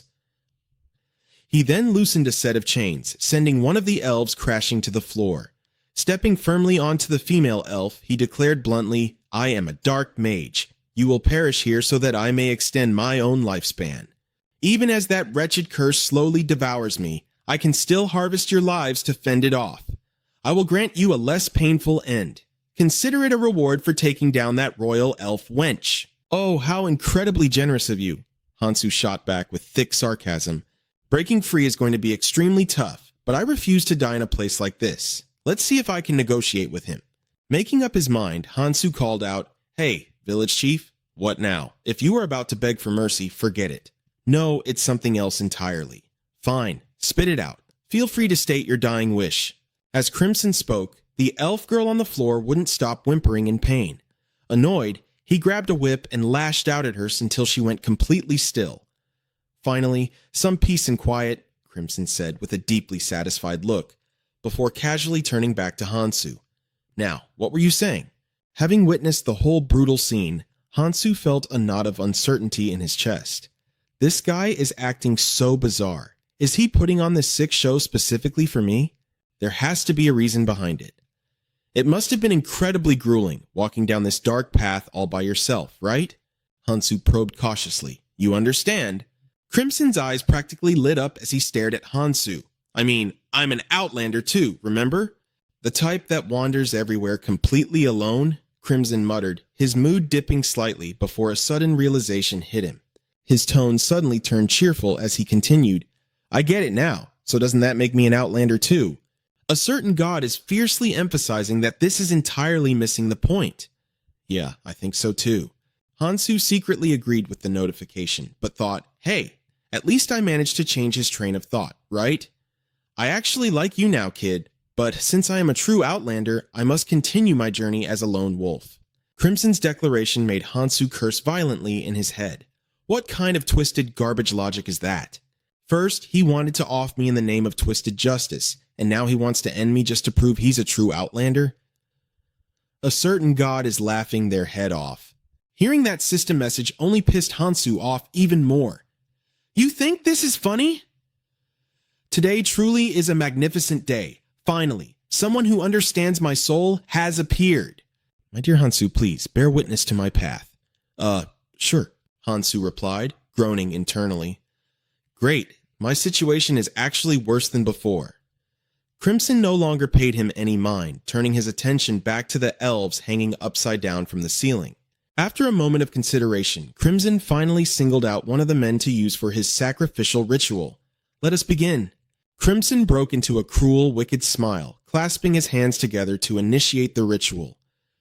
O Mother of Life, Weaver of Destinies, I beseech you, bestow upon me the remaining years of this elf's life. The very next moment, a radiant magic circle materialized, enveloping the elf. Swear it. Swear that you will surrender the rest of your life to me, Crimson commanded with a voice cold as ice. The elf refused to submit, simply glaring back at him with eyes full of burning rage. Seeing this, Crimson slowly crouched down, his tone dropping into a venomous threat. If you refuse, I'll make sure your dear daughter joins you in the afterlife very shortly. With that, he grabbed the man roughly by the hair. You know exactly what it costs to defy me, don't you? Left with absolutely no choice but to protect his daughter, the man finally yielded to Crimson's demands. The oath was established. As the word settled, the magic circle erupted with a blinding light, forcing Hansu to duck his head and shield his eyes. What on earth is wrong with that village chief? Is he seriously absorbing the life force of elves just to achieve immortality? Hansu thought to himself, completely stunned. A split second later, that light vanished. Did it fail? Hans Shu asked, slowly opening his eyes. Not at all. My spell is already complete. Crimson stepped on the elf man, who was now nothing more than a dried husk. Then why do you look exactly the same as before? Crimson chuckled in sheer amusement. Because I'm not human, and I don't kill elves just to prolong my life. In this village alone, do you have any idea how many human and elf lives I've taken? So many that the curse doesn't even affect me anymore. When I was first cursed, I was still just a human. In an instant, I grew old and hideous. But then, a witch passing through the village offered to use me for an experiment. At this, Crimson slowly peeled off his shirt, revealing the head of a non right in the middle of his stomach. Hans Shu stared in pure shock. A non? That's right, I am a non, Crimson declared with pride. Isn't it absolutely magnificent? The perfect fusion of the two races that stand against the elves. With a non's raw power and a human's intellect, my revenge is close at hand. Just you alone. Is that really enough? I also possess dark magic. I will turn the elves' own power against them. What a flawless plan. Don't you agree? But wait, I'm not an elf. Why sweat the minor details? Saying that, Crimson grabbed Hans Shu's shoulders with his blood-soaked hands and said with twisted gratitude, Thank you for teaching me about Outlanders. I've finally discovered my true self. I am an Outlander, a solitary non wandering through the forests. I will never forget you. To show my gratitude, I will deeply cherish your sacrifice. So you're still going to kill me? Of course, I'm an Outlander after all. Hans Shu fell silent, thinking to himself, I really learned my lesson today. Outlanders are incredibly dangerous. I guess this is where my journey ends. Meanwhile, back in Sanchiori Town, Princess Athena of the Amazing Kingdom, widely hailed as the ultimate magical genius, basked in everyone's admiration. She spent most of her time just playing around. Thanks to her innate talent, she never had to put any real effort into anything. So, why would a genius like her take Du Boa as her student? The answer is simple. Magical affinity is determined by bloodline and learning environment. Even knowing this, Du Boa worked incredibly hard. It was that relentless effort that made Athena choose her as her very first disciple. You said that magic can be shaped by imagination. Is there any way to boost its power? At her star pupil's question, Athena happily replied, That's a fantastic question, Hero Du Boa. If you want to amplify your magic, you simply need to mimic the magic of your teacher or your parents. Speaking of which, Athena casually formed a cute little bunny out of ice magic, leaving the fledgling heroes in absolute awe. Blessed with the talents of their ancestors, members of the Arming family had passed down and mastered fire magic for generations. As for this is my own unique magic. Would you all like to give it a try? Athena asked enthusiastically. Du Boa nodded eagerly, then tried to conjure an ice bunny with her hands just like Athena did. But nothing happened. Seeing this, Athena gave an awkward little laugh. Well, it's my first time teaching someone, so I'm still getting the hang of it. But once my magic grows stronger, my students will be able to cast it easily too. Make sense? Right then, Jiang Mian suddenly spoke up. But what about someone unblessed, like me? That question was the spark that set the other students off, and they started clamoring. Yeah, exactly. Don't we deserve a blessing too? I want to be blessed too. It's totally unfair, right? Why does she get special treatment? You should treat all of us fairly. Humph. A sinister smile crept across Athena's face. The ice bunny in her hands suddenly turned its head to stare at the students, sending a chill straight down their spines. Should I take on one more student then? Which of you heroes wants to be my second disciple? Athena teased, pretending to ponder. The students completely lost their minds at her words. Every single one of them wanted to follow in Duboa's footsteps and become Athena's apprentice. Oh, that's obviously going to be me. Princess, please pick me. No, it has to be me. You don't even study, you idiot. Like you're any better. The supposedly united heroes who had gathered to learn under Princess Athena were now violently at each other's throats over a single sentence from her. Watching the heroes bicker so loudly, Athena delightfully fanned the flames. Let me know when you've all made up your minds. Athena's every expression, however, did not escape Duboa's watchful eyes. She confronted her in a low whisper. You did that on purpose, didn't you? Athena played totally innocent. Whatever do you mean? Never mind. Forget I said anything. Duboa replied quietly. All right then, let's get back to the lesson. We left off at the ice bunny, right? A person's unique magic can only be mastered through endless trial and error and relentless practice. You mean, like dark magic? Duboa's sudden question caught Athena completely off guard. After a heavy silence, she replied, Dark magic isn't like white magic. You can't just learn it on your own. Dark magic always requires a sacrifice. And that was exactly Han Shu's situation right now. He was about to become the living sacrifice for Crimson's twisted spell. Standing dead center in Crimson's magic circle, Han Shu bitterly cursed his own rotten luck. Why the hell did I have to fall into this absolute lunatic's hands? He thought.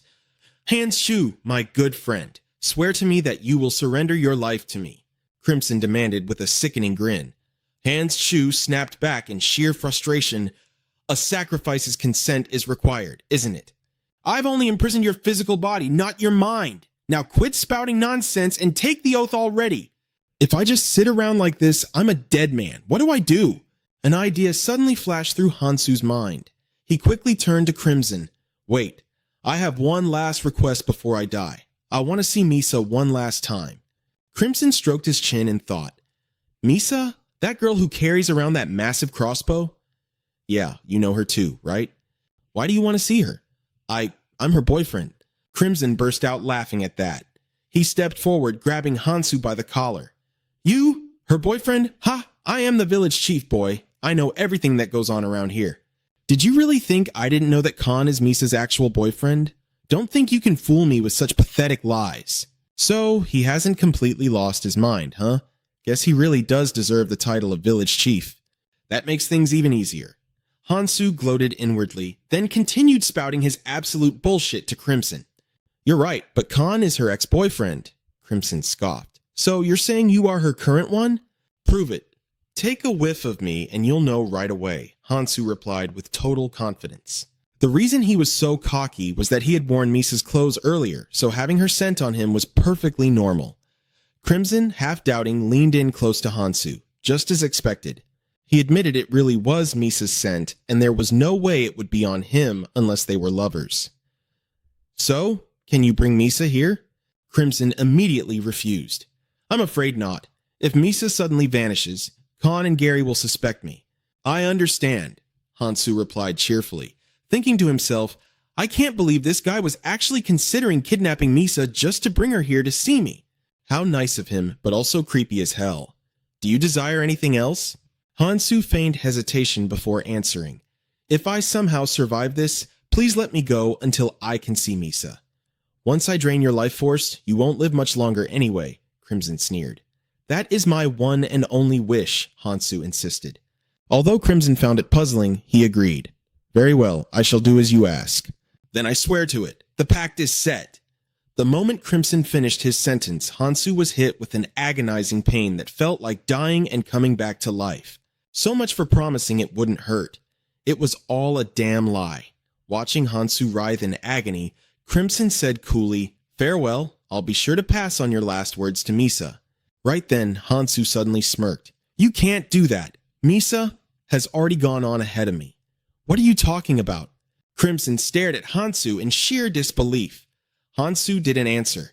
Instead, he threw a brutal uppercut that sent Crimson flying backward. Caught completely off guard, Crimson roared furiously. You dared to trick me?" Hansu immediately clapped back. "Hey now, I'm the one who should be saying that. Who told the bastard to promise a painless death only to make it hurt like an absolute bitch? This pain just officially turned our relationship into sworn enemies, pal." "Impossible! How are you still alive?" Crimson's eyes bulged as he stared at Hansu. "I'll tell you, after you're dead." Hansu rolled his shoulders, getting ready to attack. The binding magic holding him down had grown weak. Thanks to the Outlander's blessing, his lifespan had been extended. "A weak little brat like you is actually still alive? You agreed to let me go if I was still breathing, right? You'd better keep your promise." Hansu said this to Crimson while walking over to pick up his dagger. He then swept his gaze across the elves locked in the room, stopping at a girl with blue hair. "You'll be the first, and my witness." With that, he raised his dagger, slashed right through the chains binding her arms, threw her over his shoulder, and bolted for the door. Seeing this, Crimson immediately bellowed, "Hold it right there! Where the hell do you think you are? No, you don't!" "Ha ha! Chief, I told you to keep your promise," Hansu yelled back smugly.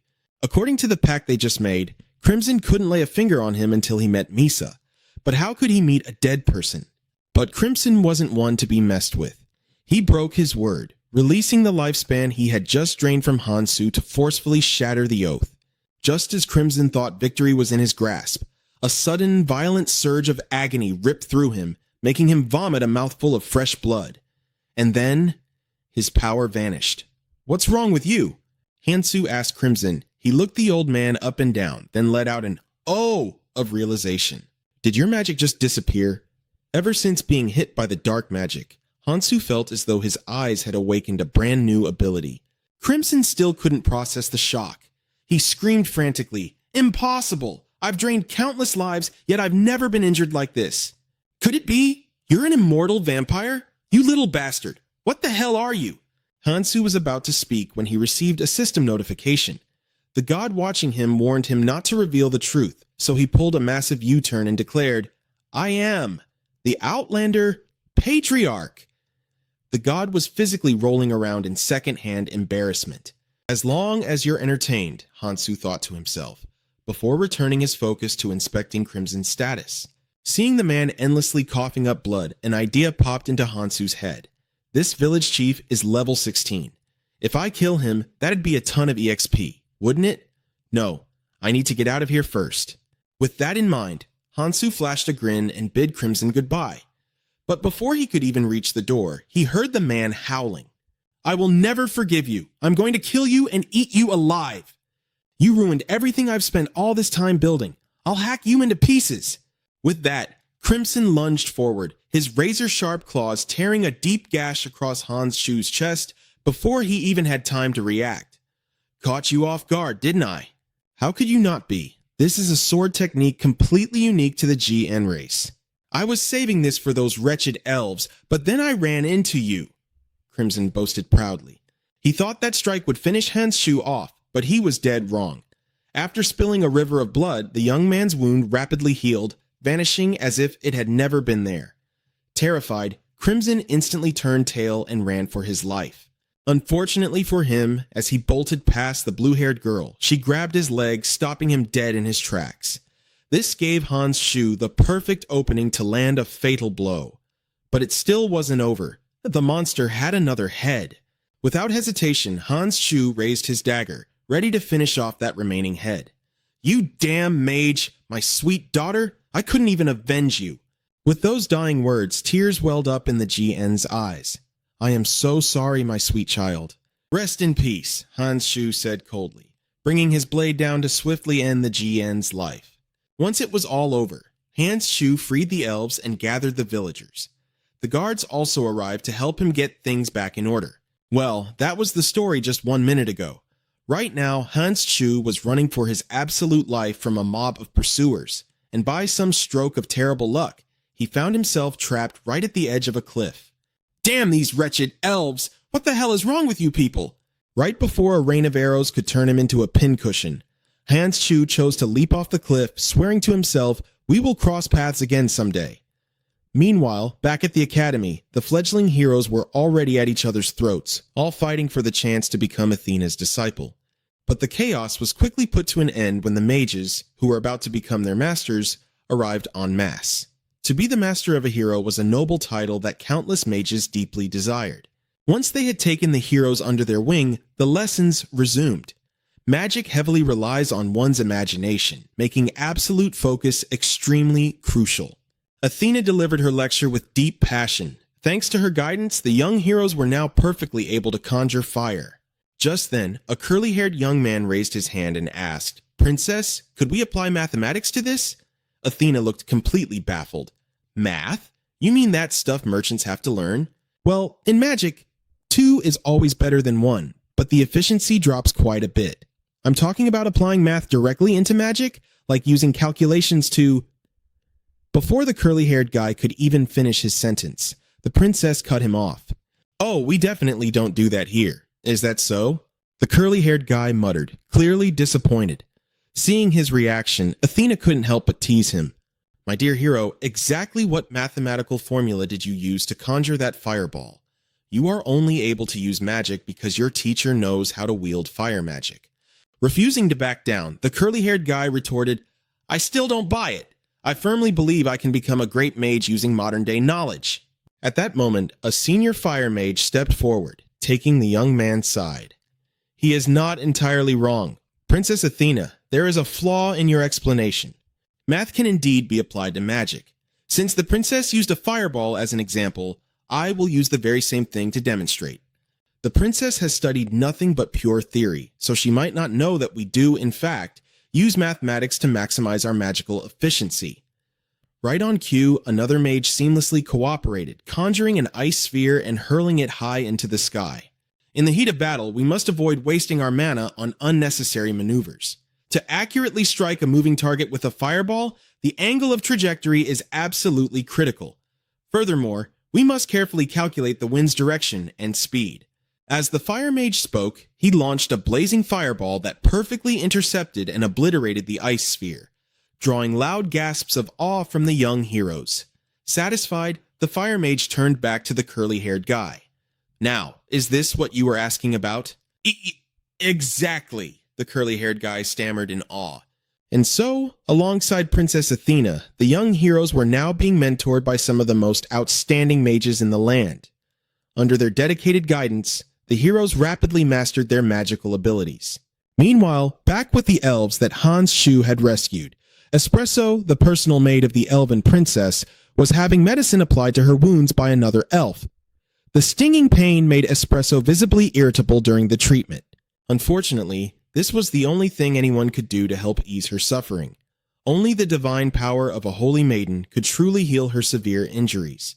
But there was absolutely no reason for the only 2 holy maidens in the world to waste their divine power on a lowly elf like her. "We will capture that man," someone assured her. "Just try to get some rest." With those words, the elf who had been applying the medicine quickly excused herself from the room. This was likely all orchestrated by that wretched village chief, Crimson, and the rest of those villagers were probably his accomplices too.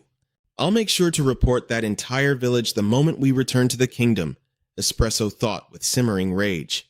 Just then, another elf walked in and reported, "I heard the mercenaries have completely lost his trail." "Why are you telling me this?" Espresso snapped. "Why the hell would I care about what happens to that human?" The other elf nervously intertwined her fingers, speaking up in a timid voice. "But he is our savior after all." As if triggered, Espresso screamed back.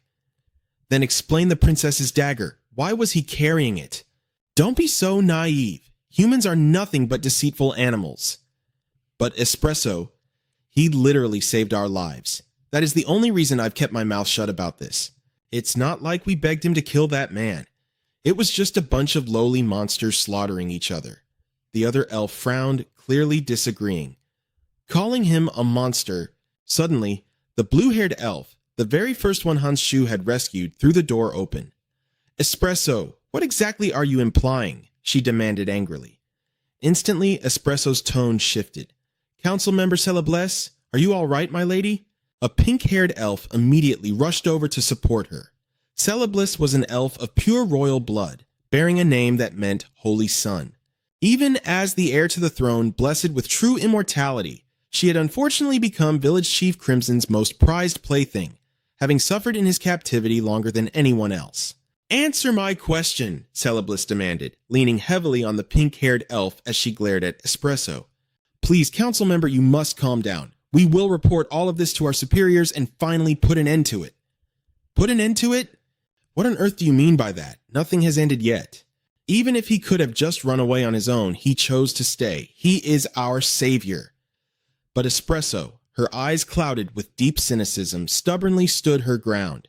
"I guarantee you, my lady, all that filthy human wanted was to steal your immortality. Did you know that he invoked a dark magic covenant?" Cepliss's expression darkened as she spoke.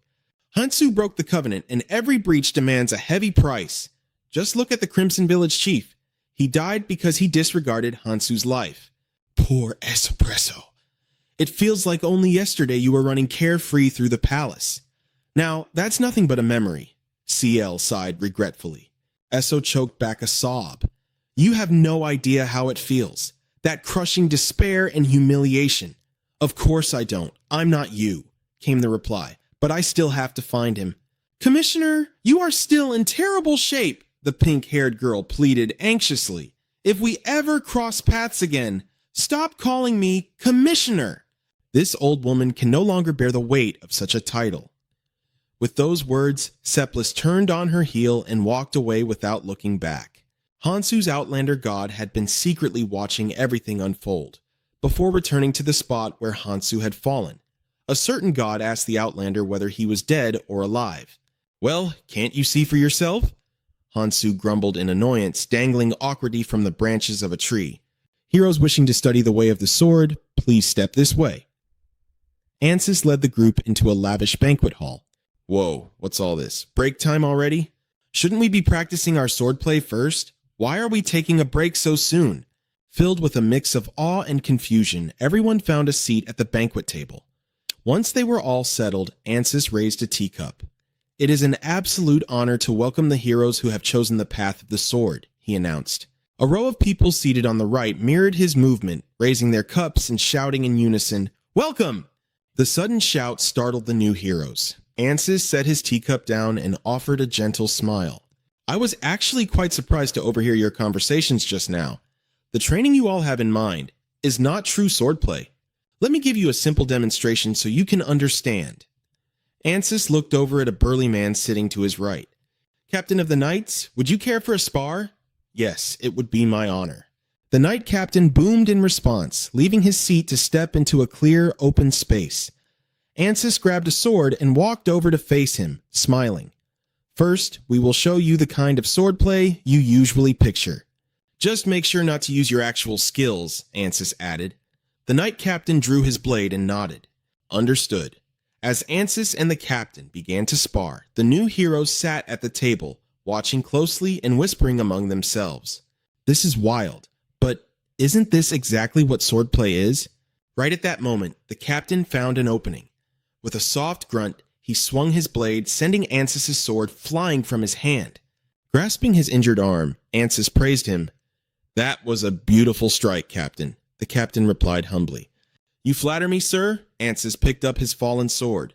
"And now, I will show you the true swordplay you will be learning from me."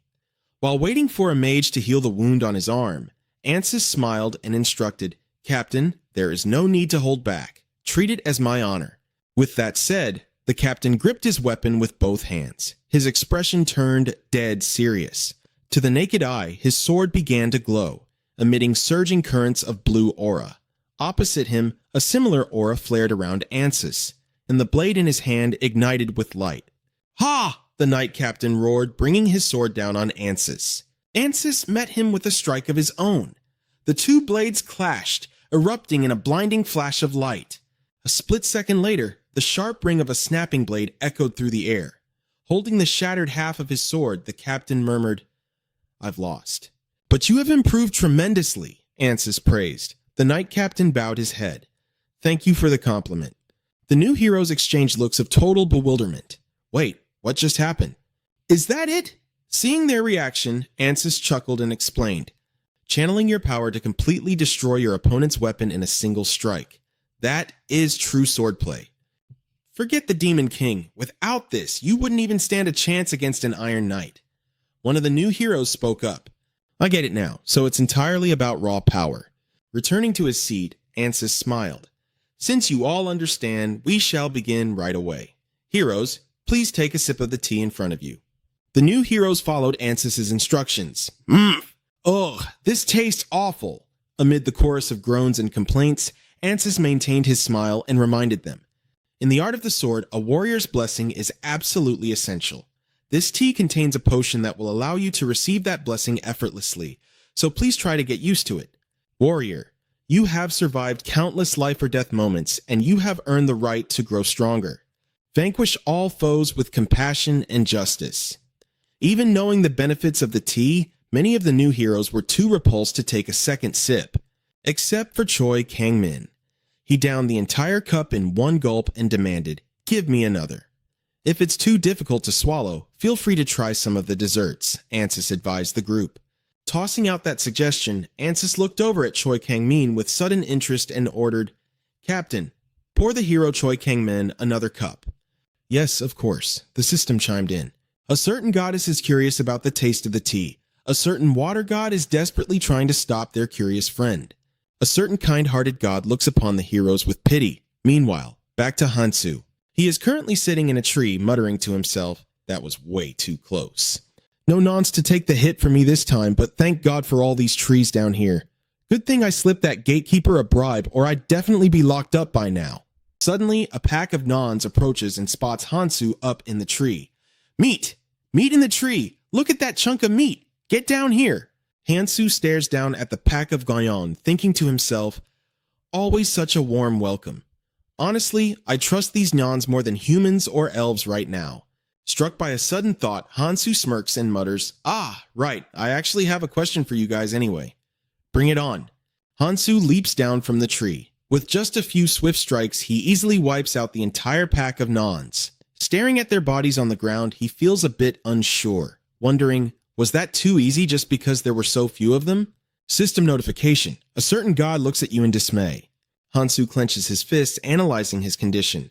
"My body definitely feels a lot stronger now. What's going on? Did I level up without noticing?" Muttering to himself, Hansu opens his status window to check. Name: Kang Hansu.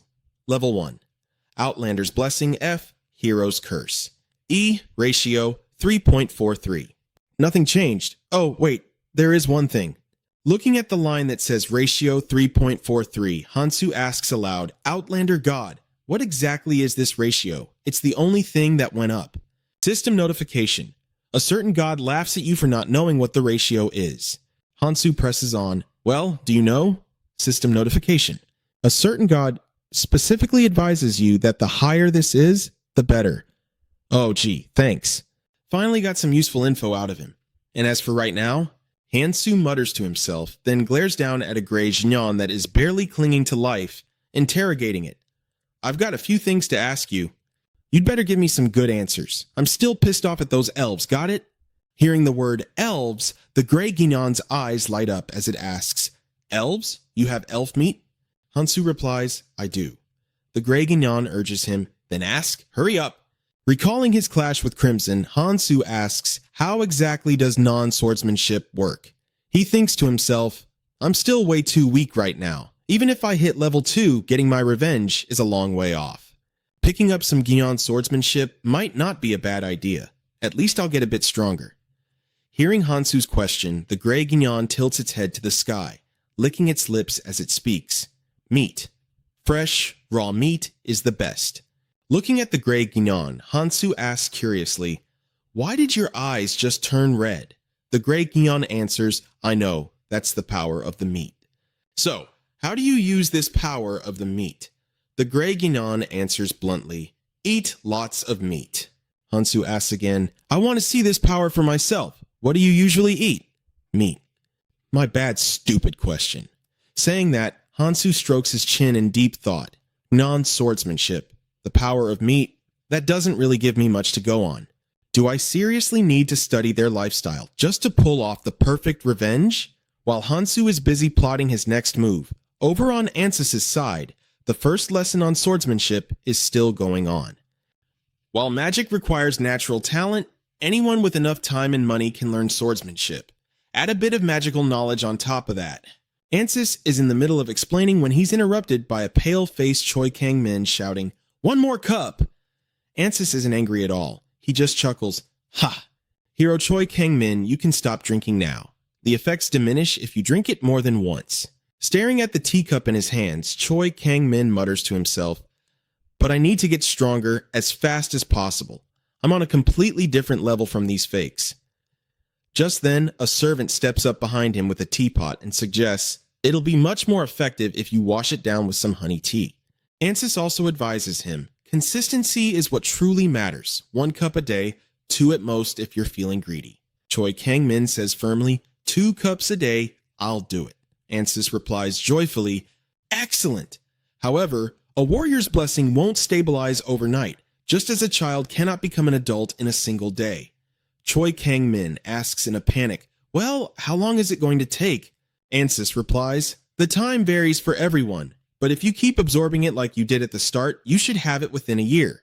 Choi Kang-min shouts in disbelief, "Within a year?" Suddenly, a purple light flashes in front of Choi Kang-min's eyes. His status window pops up with some new information. Name, Choi Kang-min, level 1. Hero's Blessing F, Tenacity F, Curses, none. Ratio, 1.11, 1 blessing acquired. A blessing? Choi Kang-min mutters happily. He immediately clicks to check it. Tenacity, the longer you fight, the stronger you become. The effect will reset if you are defeated or lose your will to fight. Choi Kang-min covers his mouth and gasps. Unbelievable. System notification. A certain god of war proudly states that it truly is unbelievable. A certain martial god scoffs. Ansys claps his hands and laughs. My sincerest congratulations, Hero Choi Kang-min. A blessing from the god of war himself. I have very high hopes for you. Choi Kang-min shyly scratches his cheek. You flatter me. Anus laughed and continued. All right then, first I'll show you all how to hide your status windows. 2 days later, Hansu was still moving through the forest alongside the Grey Gon. Humping meat. Meat? Music? Meat? Hansu stood watching the Grey Gon devour its prey, deep in thought. It's been 2 days since I started following this guy to observe the power of meat. Seeing Hansu distracted, the Grey Gon's eyes flashed with a cold light. It decisively abandoned the meal in its mouth, spun around, and lunged at him. Hansu calmly said, Whoa there, buddy. Over the past few days, the Grey Gon had tried to hunt Hansu down whenever he dropped his guard, though it never stood a chance of succeeding. This time was no different. Hansu simply raised his foot, kicked it flying, and frowned. Don't just leave your mess here. Hansu felt that the Grey Gon was strangely weak. He checked its status window. Name: Broken Fang by an arrow. Level 6. Blessings, none. Curses, none. Ratio, 0.00. Hansu questioned, You're actually level 6? The Grey Gon raised its arm, which had 2 colored bands wrapped around it, showing it off. That's right, look at the proof. Fairy meat, fairy heads, my prey. This guy said that the Agile Gons managed to get fairy hair, right? After a brief thought, Hansu asked, Answer me. How did a weak bastard like you manage to hunt down 2 fairies? The Grey Gon retorted, Not true, I'm really strong, you talking meat, you strange meat. Hansu completely ignored it and continued asking, Can you see my level? The Grey Gon replied, Can't see it, but I still know you're level 1 meat. So easy to drop. Annoyed, Hansu stepped forward and punched the Grey Gon in the head, making it cry out in pain. He speculated inwardly, Does he know because of some special trait? During his few days with the Grey Gon, through such observation and interrogation, Hansu had learned not only the traits of the Gons, but also a vast amount of information about other species. Suddenly, the Grey Gon pointed in a specific direction and shouted, This way! This way! Hansu inquired, What's in that direction? The Grey Gon answered, Lots of fairy meat. Hansu asked, Tons of it, really?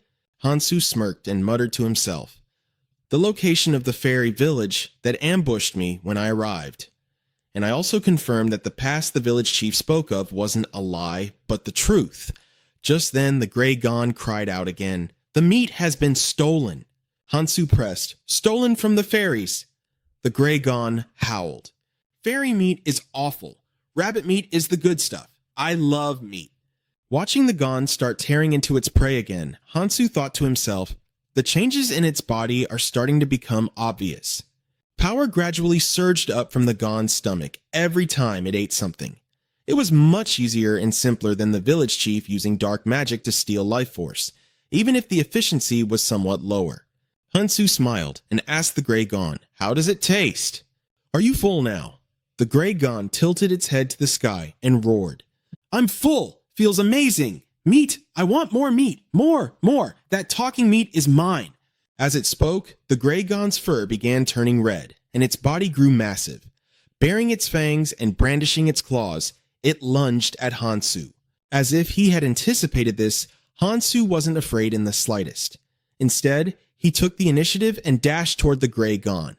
Looking closely, one could see that Hansu's fist was currently radiating a red light, exactly like when Crimson used the gon species sword technique. "Thanks a lot. Thank you for letting me figure out exactly why it's called the power of meat." With those words, Hansu used the very move he had just learned from observing the gray gon to cleave it in two. The gray gon lay dying on the ground. It looked at Hansu and spoke, "Talking meat is really strong." "How?" Hansu smiled and said, "We were only together for a short time, but you were very useful." "Thanks. Broken fang by an arrow." The gray gon questioned, "Is talking meat also a gon?" Hansu denied it. "No, I am human." Looking at his hand radiating red light, Hansu muttered to himself, "It's like some kind of chemical reaction was stirred up by that intense emotion. It's absolutely wonderful." And is that the greed of the gons, wanting to maintain that feeling of fullness? Moreover, a system notification appeared. A god of food is greatly surprised by the outsider's transformation. The god whispers that it is the power of meat. Hansu pondered, "I don't think just anyone would be able to use it. If I didn't have the outsider's blessing, wouldn't I have died the very moment I used the power of my depleted life force? Though it seems the gons replenish it with meat. The outsider's blessing. Right before my life force runs completely dry, it gets recharged by the blessing, and it recharges every single time it's depleted. It's an infinite loop. This is pretty badass, isn't it?" A system notification appeared. "A god scoffs at you for being so childish. Let's get going." Saying that, Hansu darted off in the direction the gray gon had pointed out earlier. He hadn't gone far when two gons suddenly appeared ahead. The smell of meat. "Meat? Where? Get out of my way!" Hansu roared. He swung his fists, making quick work of them, and continued dashing forward. System notification. A god is very surprised by that. As he sprinted, Hansu angrily thought to himself, "Even though I've gotten stronger, I'm not happy about this at all. I should be scrolling through my phone under a warm, cozy blanket right now. But instead, I'm stuck using this hideous dagger and wandering through a forest full of man-eating monsters." System notification. A god points to the left. "Oh, thanks." Hansu followed the direction. Very soon, he saw a towering wooden wall far off in the distance. Hansu drew his dagger, bared his teeth in a grin, and asked himself, "So, should I go punish those fantasy savages with this new power?" Meanwhile, two patrolling guards were chatting away about random nonsense along their route. "Damn," Hansu muttered as he hid in the bushes, peeking out to observe. He thought about sneaking in from behind, but the security is tighter than I expected. Hansu thought to himself, "Good thing I memorized the village layout earlier." Suddenly, a god appeared right behind him. A certain god is urging you to leave immediately. Hansu was caught off guard when he heard that. Huh? Hansu frowned in confusion. Why all of a sudden? But before he could even finish the thought, the god planted a foot right into his back and kicked him. A certain god insists that now is the time to move. Hansu was completely baffled.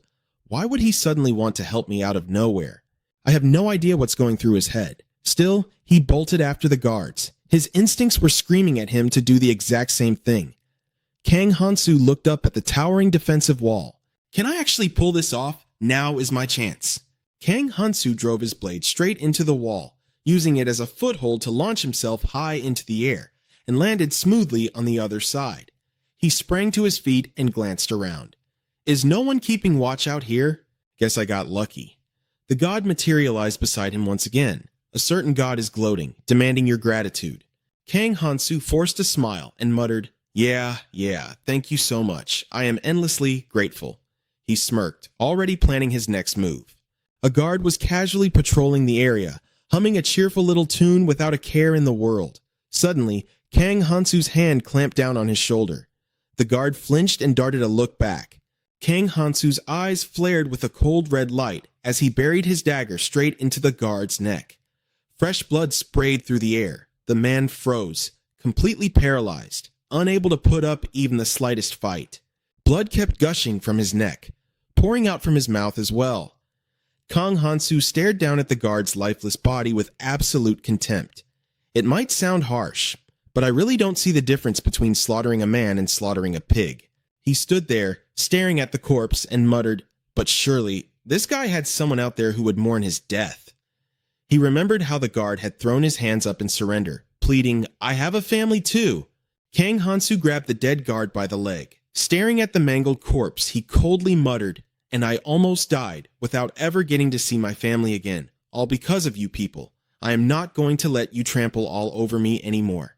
The god materialized in midair right next to Kang Hansu. A certain god is staring at you with open provocation. Are there really 3 moons in the sky tonight? Kang Hansu let out a heavy sigh as he tossed another guard's corpse down into the pile. Kang Hansu stared at the mountain of dead guards he had just quietly disposed of. Sure is quiet, isn't it? With this many dead bodies piling up, shouldn't someone have noticed by now? Kang Hansu stood there in genuine confusion. Sneaking around is fun and all, and there are plenty of ways to play this, but I am only running into mercenaries. How am I supposed to find those fairies? The god appeared right beside him, crossing his arms. A certain god is looking down on you with pure disdain. Kang Hansu ignored it, completely lost in thought.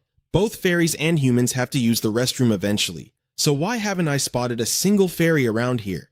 The god didn't let up with the provocations. A certain god is laughing mockingly at how painfully slow you are. Annoyed, Kang Hansu snapped back, Hey, don't be such a jerk about it. Kang Hansu froze as he caught movement in the distance. A man and a woman were walking toward him from afar, lighting their way with a lantern. Trailing behind them were 2 captives, tightly bound and with sacks pulled over their heads. Kang Hansu quickly ducked behind a door to spy on them. He muttered under his breath, Well, this is getting interesting. Meanwhile, in another part of the village, Jang Myeon was fast asleep, bundled up in her blankets.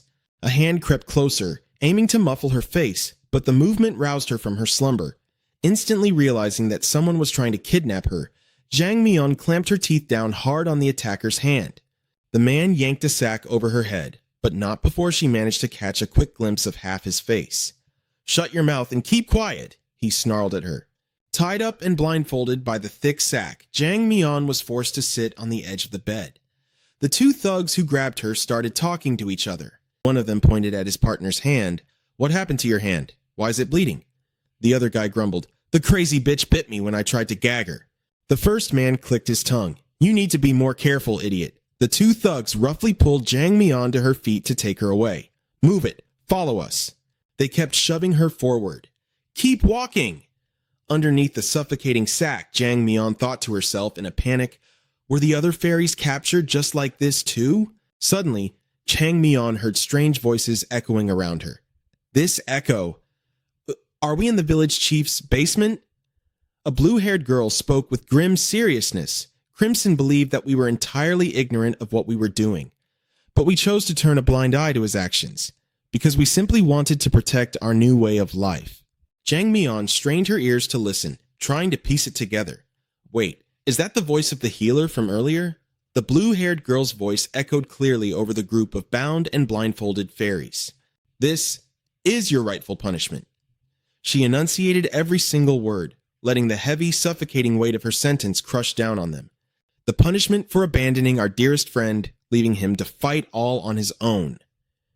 A blonde-haired man chimed in aggressively. I heard them talking in the dining hall. These fairies look down on us humans. If we let them live, they will just take over our homes and our families all over again. A bald man crossed his arms, scowling deeply.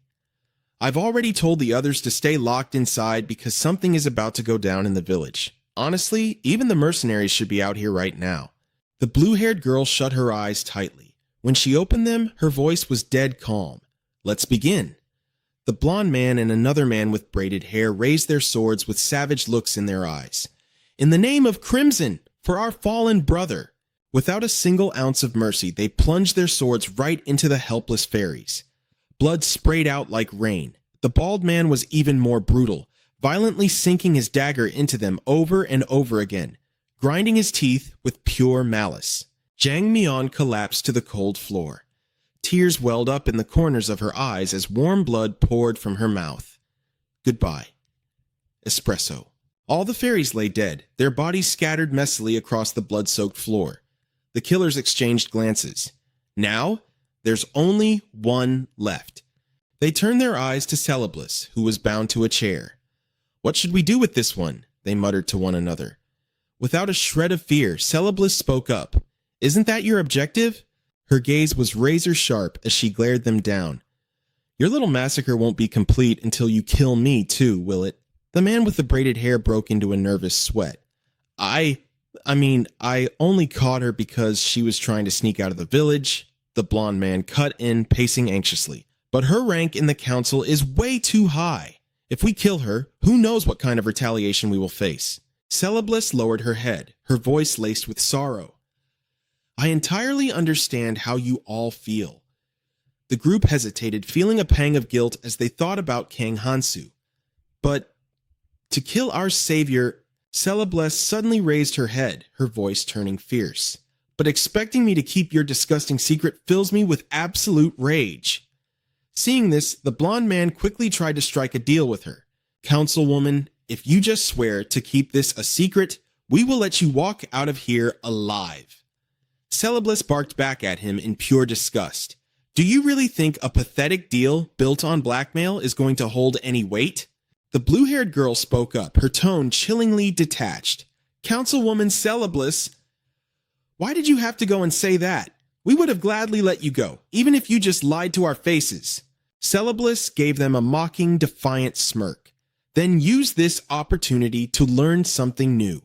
A fairy does not lie, not even to save her own life."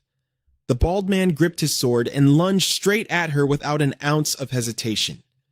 "Then you leave us no choice," he growled coldly. "We will make this as painless as possible." Someone's voice rang out, causing the bald guy to abruptly halt his swinging blade. Could it really be? Celeblis had squeezed her eyes shut, bracing herself for the impact. But hearing that voice, her eyes fluttered open in shock. She looked up, tracking the bald guy's severed head as it flew high into the air. Celeblis froze, completely unable to believe her own eyes. How could this be? Kang Hansu stood tall and at ease right in front of her, resting his sword casually on his shoulder. Kang Hansu glanced down at Celeblis, staying silent for a long moment. She stared blankly back at him, babbling something in her own language. Kang Hansu's eyes widened in surprise as he muttered, "Huh, looks like we meet again." But first, Kang Hansu had to take out the rest of these scumbags. The blonde guy and the guy with the braids, who were so aggressive just moments ago, now stumbled back in sheer terror. They were exchanging words, but Kang Hansu couldn't understand a damn thing they were saying. Should he deal with those guys first? Without hesitating, Kang Hansu lunged forward, attacking the guy with the braids. The man scrambled out of the way in a panic, swearing in a language Kang Hansu didn't get. Kang Hansu casually remarked, "Whether it's fairies, the villagers, or the village chief, my original plan was to slaughter every single one of you." The girl with the blue hair bun collapsed on the ground, shaking with fear as she cried out to the fallen men. She trembled like a freezing rat, tears welling up as she begged, "Please, save me." Kang Hansu stopped his blade right in front of her. He let out a soft, "Oh," before muttering, "Do I even know that language? It'd be great to understand a thing or two, but what a shame." Every single one of the men had been wiped out by Kang Hansu. Their bodies lay scattered across the ground, blood pooling like a river. In sheer panic, the blue-haired girl scrambled toward a wooden door, desperately trying to yank it open. Kang Hansu just stood there, waiting to see what she'd do. Deciding not to drag it out any longer, He hurled his blade straight through her skull, so fast that she didn't even have time to scream or react. Kang Han-soo held his throwing stance for a second. His aim had been pinpoint accurate to the millimeter. He looked at his handiwork scattered across the floor with sheer satisfaction. Well, that was easier than I thought. Taking out that mob first was definitely the right call. Celebliss looked like she wanted to say something to Kang Han-soo. She launched into a long, drawn-out speech. But Kang Han-soo just stared blankly, wondering what the hell she was going on about. Looking at her, a system prompt suddenly popped up in his vision. Name: Celebliss. Level 12. Blessings: Living Creature Control. Grade C: Inherited Purity. Grade B: Noble's Curse. Grade B: Kang Han-soo was totally taken aback that he could actually see this status screen. I didn't see this at first. Did she show it to me on purpose? Kang Han-soo couldn't hide his surprise. He only had one blessing himself, but she had two of them. And their ranks were seriously high too. Then another system window popped up for Kang Han-soo himself. Living Creature Control. The attributes of any creature under your control will receive a slight boost. The probability of taming highly vigilant creatures will increase significantly. He was even more stunned. Is this a blessing meant specifically for taming beasts? Even with a high rank, it'd be completely useless without any animals around. Kang Han-soo pondered for a moment. After all, there could only be one reason why she'd let him see her status window. Kang Han-soo stepped closer to her and asked, "So, your name is Celebliss?" She eagerly babbled another long stream of words, but the only thing he managed to catch was the very last word. Her name, Celebliss. She seemed incredibly relieved and overjoyed. Her eyes curved into bright, happy crescents as she smiled. Kang Han-soo just stared at her, utterly dazed. I can't feel a damn thing, probably because I'm an outsider to this blessing. But it was a bit much. Suddenly, a deity appeared right beside Kang Han-soo, looking visibly irritated. The god was absolutely fuming. The deity sharply emphasized the word outsider. Kang Han-soo was honestly speechless at the guy. Taking a knee beside Celebliss, Kang Han-soo grabbed his blade to cut her loose. He shot back at the deity. Yeah, I get it. If I stay an outsider, I'm gonna get penalized, right? Kang Han-soo let out a heavy sigh. Celebliss started talking to him again. But how was he supposed to respond when he didn't understand a single word? He simply told her she was one lucky little fairy. As he sliced through her bindings, Kang Han-soo muttered, "Honestly, I was going to wipe out everyone at first, but since you've been through the same kind of hell I have, I'm letting you live."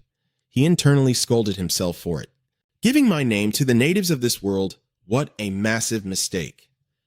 Meanwhile, Celebliss was practically glowing with joy at having escaped death. Kang Han-soo turned to leave, casually telling her, "Take care of yourself out here."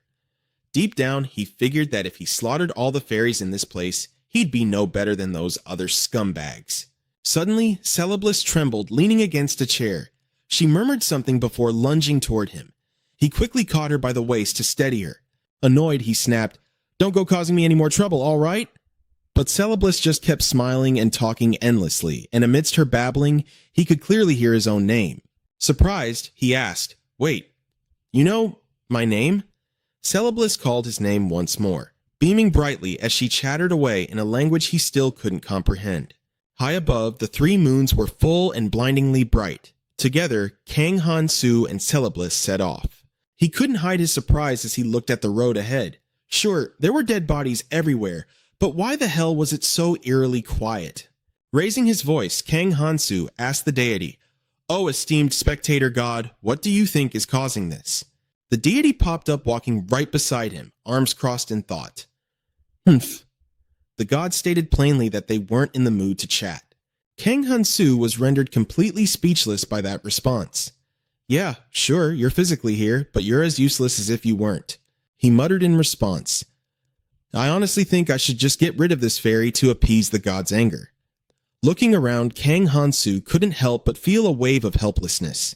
But I can't trust a single soul in this village, and the forest is absolutely crawling with monsters. It's way too late, and this place is way too dangerous. Let's just get the hell out of here first. Kang Han-soo and Celebliss dashed through the dark night like a sudden gust of wind. He carried her in his arms, soaring through the forest like a pair of birds. Looking genuinely frightened, Celebliss huddled tightly in Kang Hansu's arms, calling out his name and babbling about something. Kang Hansu felt totally helpless. What on earth? How the hell was he supposed to understand a word she was saying? She looked dead serious, pointing up at something while urgently chattering away. Kang Hansu tilted his head back to follow her gaze. Up there, it looked like something was completely engulfed in flames. He was absolutely stunned by the sight. Wait, a phoenix? The blazing phoenix soared through the sky, looking like it wanted to roar out pure flames. Suddenly, a massive blast of its fire shot right in front of the two of them. Celebliss was still humming away without a single care in the world. But Kang Hansu shot her a deeply worried look. I'll be fine no matter what thanks to my cheat skills, but she's going to burn to a crisp, he thought. Celebliss tugged at Kang Hansu's shirt and babbled some more. He looked down at her and asked, "So, you want me to put you down?" She replied with something that roughly sounded like a bright, "Yes." Taking the chance to push his luck, Kang Hansu asked, "So, you want me to ditch you right here since you're just dead weight and let me make a run for it, right?" Celebliss eagerly nodded her head as if to say, "Exactly." Then Celebliss marched straight toward the blazing fire phoenix in front of them. She said something to it, and surprisingly, the magical beast actually seemed to understand the fairy language. Kang Hansu stared bug-eyed in utter bewilderment. Wait, did her blessing to control living creatures just make her its companion? Celebliss turned back and happily called out to him.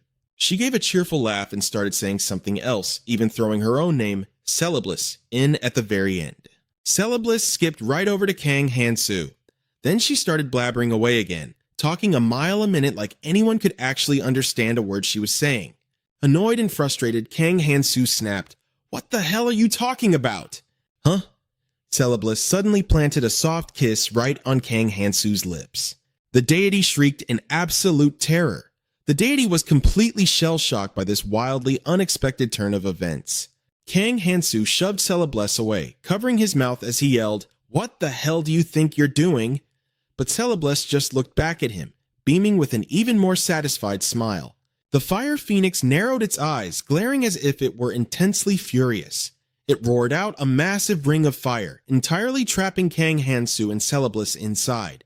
Kang Hansu completely panicked. What the hell is going on now?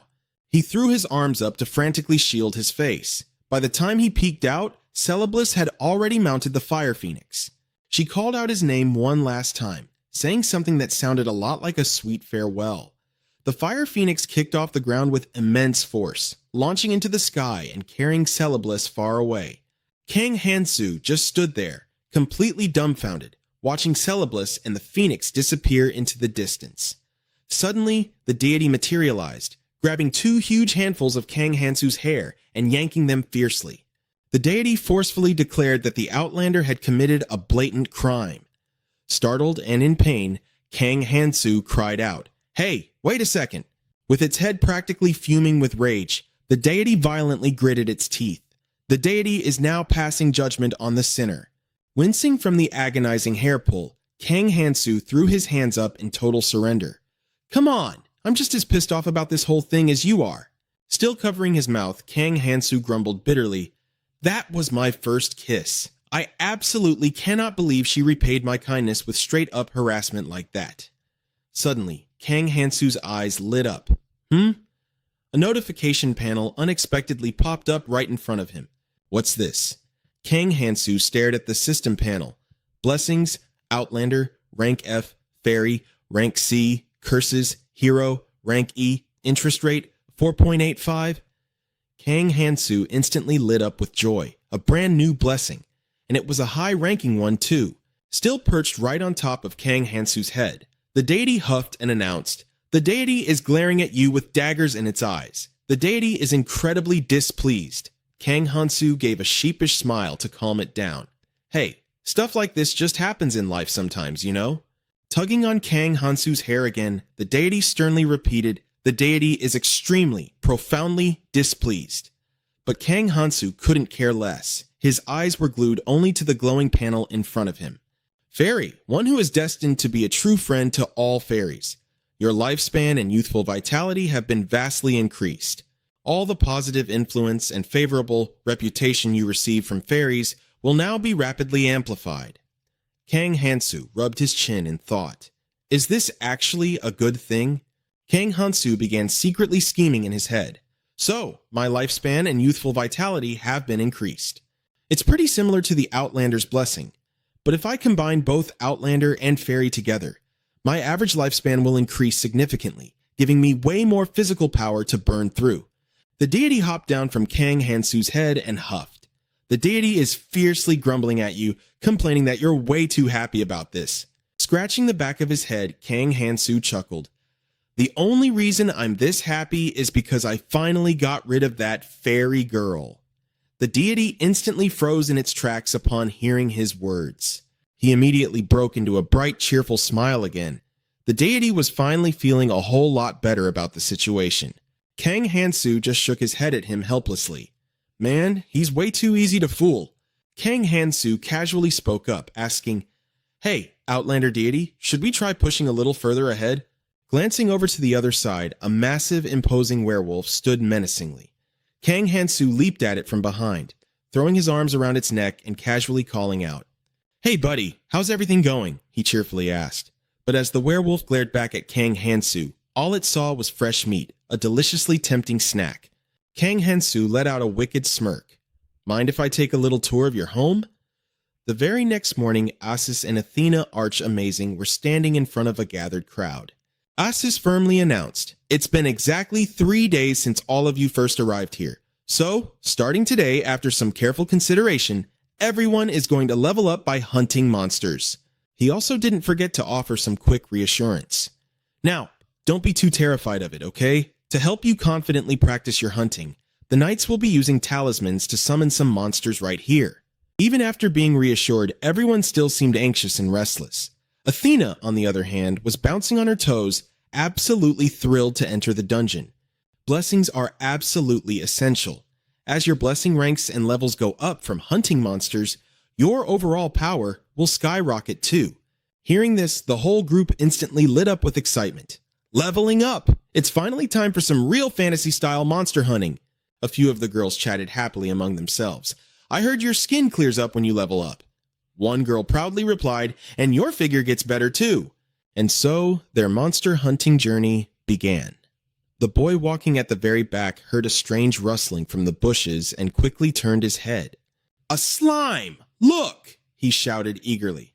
The others immediately rushed over, completely drawn in. What? Where is it? Terrified, the little slime practically burst into tears and tried to bounce away. Eris and Archmage Athena immediately yelled in unison, Stop right there! The group, who were just about to slash the slime with their swords, froze in panic. Wait, what's wrong? Eris stepped closer to explain. Just as you said, that life form right there is a slime. It's a beneficial creature that doesn't harm humans. Hearing that, the boys disappointedly sheathed their swords, looking utterly deflated. Beneficial? A slime? But my EXP! Athena walked over and gently scooped up the poor, trembling slime. She chimed in. He's right. Slimes are omnivores. They eat everything from dirt and trash to bugs and dead bodies. Thanks to them, the spread of infectious diseases in this area has significantly dropped. She held it close to her chest and carried it away. Cradled in her arms, the slime stopped shaking. Archmage Athena firmly reminded them, never ever attack a slime, okay? People even keep them as pets. Even if you're heroes, if you kill one, you'll be branded as total savages. The group bowed their heads in disappointment. All right, we're sorry. Eris clapped his hands to lift their spirits. All right, cheer up. He continued. Normally, level 2 goblins would be the most suitable targets for beginners. But our target for today is a level 4 troll. Everyone froze in shock. Level 4? But we're only level 1? Their anxiety spiked. Isn't that way too dangerous? Athena cheerfully reassured them.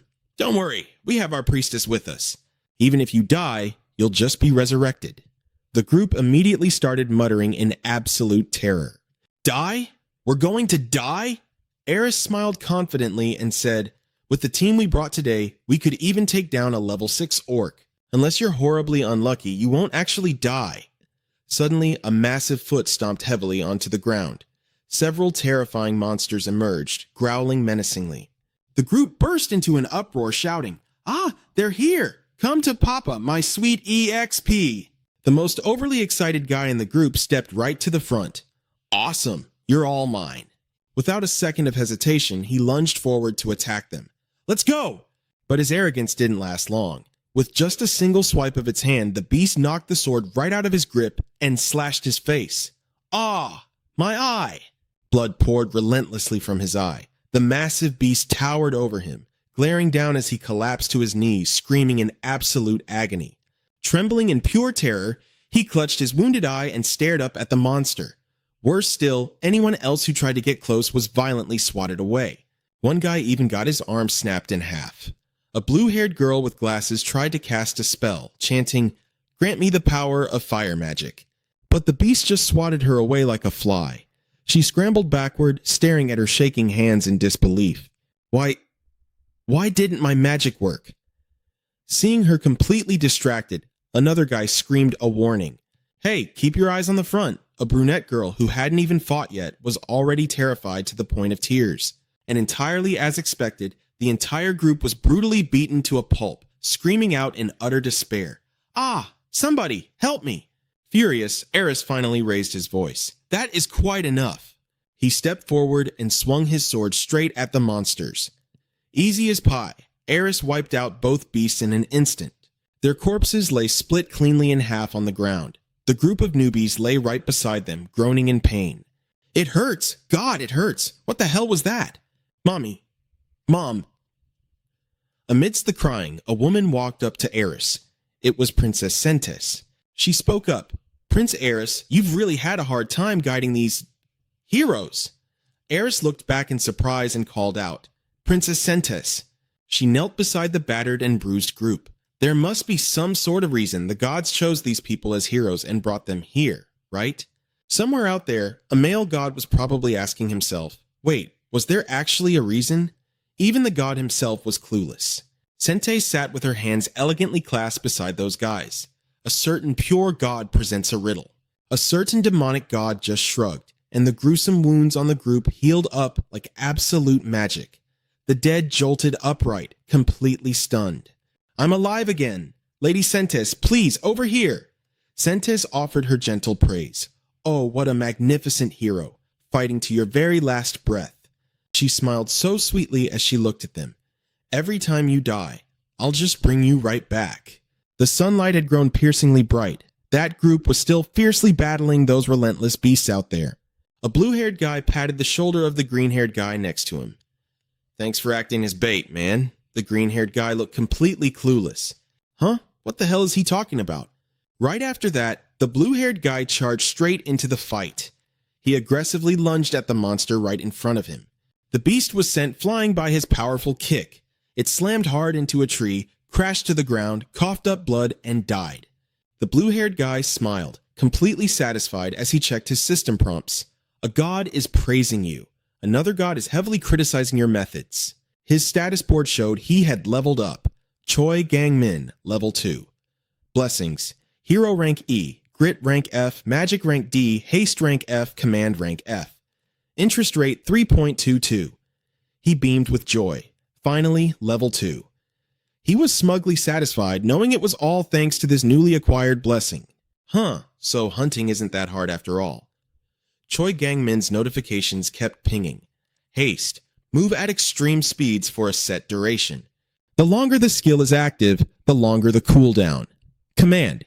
Your party receives a slight stat boost. The more reckless the order, the stronger the skill's effect. Choi Gang-min glanced over at the guys cheering over the dead monster. Well, I guess they are pretty useful. Suddenly, a loud noise from behind made him jump. It was a brown-haired guy and a blonde guy desperately fighting off a monster. Protect Jiang Mi-young, protect our goddess. We ain't scared of these damn freaks. The two guys teamed up and actually managed to take down the beast. The blonde girl, Jiang Mi-young, stood safely at a distance and cooed, Aw, thank you both so much. I hit level 2, all thanks to you guys. The other girls around them glared at her, absolutely seething with jealousy. Holy shit. Jiang Mi-young thought to herself with a smirk. Being pretty really is a superpower. A god is staring intently at you, she gasped, panicking a little. Oh crap. Jung Mi-young frantically waved her hands in denial. Wait, no! There's absolutely nothing sketchy going on between us. The goddess of beauty is smiling at you. She blinked in surprise as her system panel popped up. Aura of beauty. You are now exempt from ungraceful bodily functions and the need for physical maintenance. Jung Mi-young practically squealed with excitement. Oh, this is exactly what I needed. The two guys who just saved her puffed out their chest, acting all chivalrous. Hey, we're men, aren't we? We'll always protect you. She put on her best innocent act. Thank you guys. I completely trust you. Watching from the sidelines, Choi Gang-min couldn't help but think those two idiots were completely pathetic. The two guys who were supposed to be in Choi Gang-min's party scratched their heads and turned away. Sorry, Gang-min. We'll help you out next time. Choi Gang-min was totally caught off guard.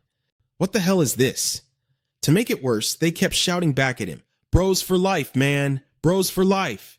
Turns out, even his own party members had been completely enchanted by that Jang Mi-young girl and ran over to be her white knights. Choi Gang-min just smirked. Mi-young, huh? She's not half bad. He spun around and walked straight toward the two girls standing over there. Giving them a very friendly wave, the blonde girl looked at him and asked, Oh, did you want to hunt with us? Of course, I'd love to. Up above, a certain god was casually munching on popcorn. A certain goddess of beauty was watching the drama unfold in a provocative pose, and a certain god of war was excitedly screaming for all the heroes to just go and die. Meanwhile, in another part of the battlefield, the green-haired girl was brutally slammed into the dirt. Her sword flew right out of her hands as the monster sent her flying through the air. Her system pinged. The god of water pities you for being all alone. The monstrous beast picked up her fallen sword and began lumbering toward her, ready for the kill. Another god offered some popcorn to the god of water, but the god of water was in no mood to eat and waved it away. The girl forced herself up, gritting her teeth. Come on! I can do this! She desperately gathered magical energy right into the palm of her hand. Unleashing absolutely everything she had, she blasted her magic straight at the beast. The creature was instantly shredded by her spell.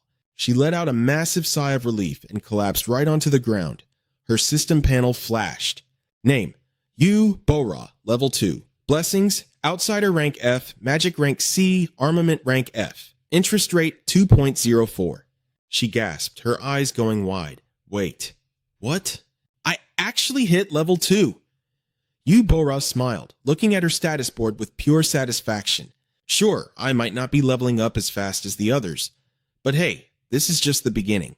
Up above, the god of water finally let out a sigh of relief. A god is cheering you on.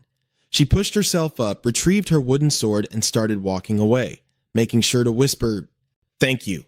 Right then, Yu Bora got another notification. God of War, your body is always your most powerful weapon. Any weapon you possess will automatically recall into your body. She stopped in her tracks, completely stunned. Wait, a brand new blessing? Well, I guess a wooden sword should be pretty light. Another beast appeared with a low growl behind Yu Bora. It lunged forward to attack her. Another one? The system notification flashed, rubbing it in once more. God of War, your physical body is forever a mighty weapon. The ferocious beast closed in on Yu Bora. With a merciless slash of her blade, she drew first blood, leaving it howling in pain. Yu Bora was going all out in this fight.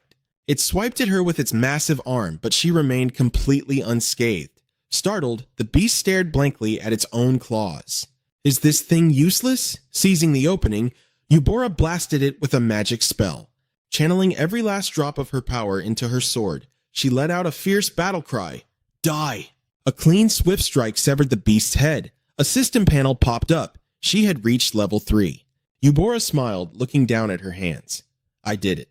Meanwhile, the group had split into two factions. On one side was Choi Kang-min with 2 girls, and on the other was Jiang Meng with 4 rather clueless guys.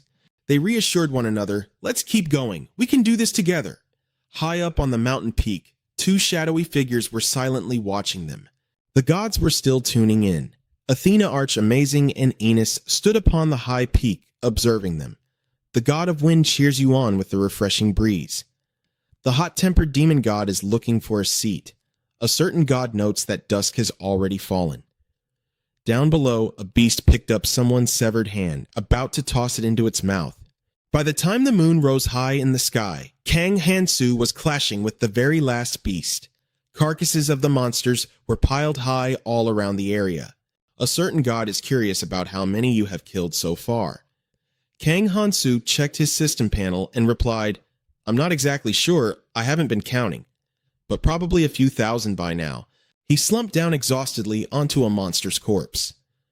During the battle, he had been constantly checking his status window.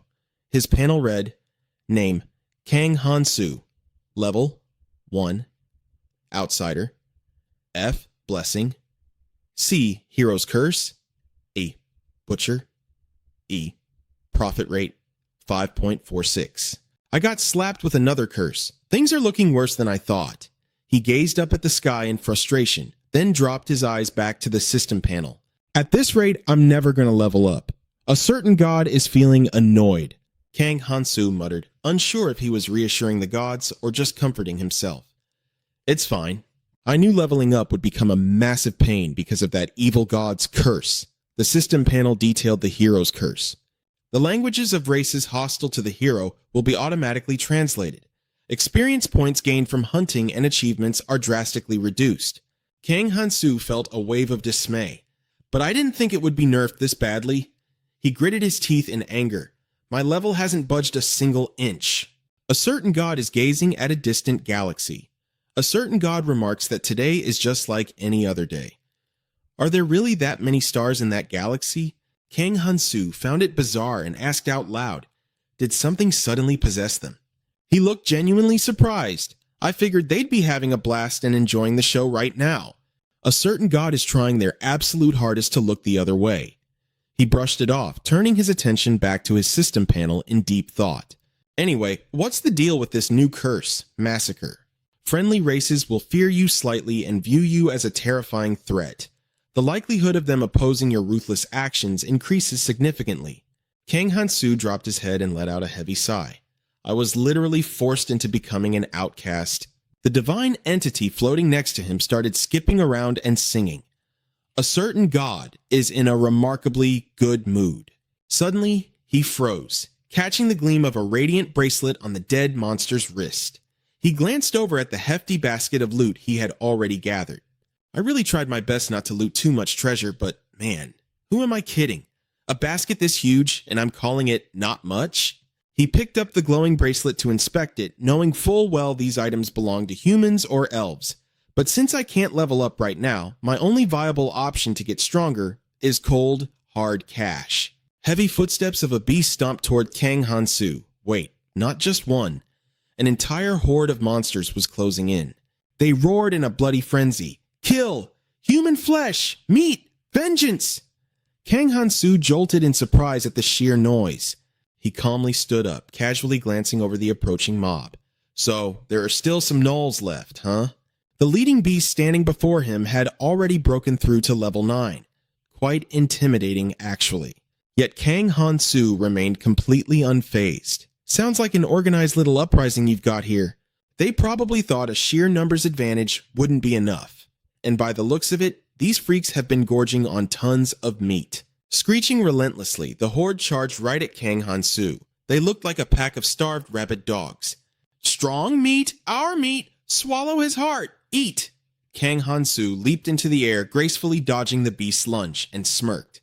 Thanks. Gripping his blade, Wekkumsistisen now radiating a fierce, murderous aura, he prepared to dive back down into the fray. I'm genuinely touched that so many excellent teachers came all this way just to give me a private lesson. The monsters froze, staring up at him in utter bewilderment. What? Tasty. Meat. With a single devastating slash, Kang Hansu successfully sent one of the beasts straight to the afterlife. He even turned back to the remaining pack, grinning. Thank you all. I finally figured out the most efficient way to use my power. Instinctively, the monster horde shrank back. Danger! Too strong! Run away! Kang Hansu, burning with pure battle lust, declared, no matter how much you freaks prepare, it will never be enough to take me down. He braced himself, ready to unleash his massacre skill. The next morning, as the sun rose, Kang Hansu stood next to the pile of gold he had gathered. I've collected so many gold coins, but it seems like the language barrier is still going to be an issue. He figured that if he couldn't sell these items for a decent price, they were no better than a pile of worthless rubble. I need an interpreter. Aren't there any smart glons out there that can transform into humans? Kang Hansu sat beside the bags of gold, pondering. Could I even trust a glon, though? Those guys are terrible liars. Suddenly, a figure with 2 horns appeared right behind him. Oh, looking like a mere level 1, this guy was Komos. He walked up and asked Kang Hansu, "Where did you make those glons disappear to?" Kang Hansu immediately turned around, looking absolutely thrilled. Komos aggressively raised his voice. "What? You don't understand me? I'm speaking human, you know." Kang Hansu stepped forward and grabbed Komos.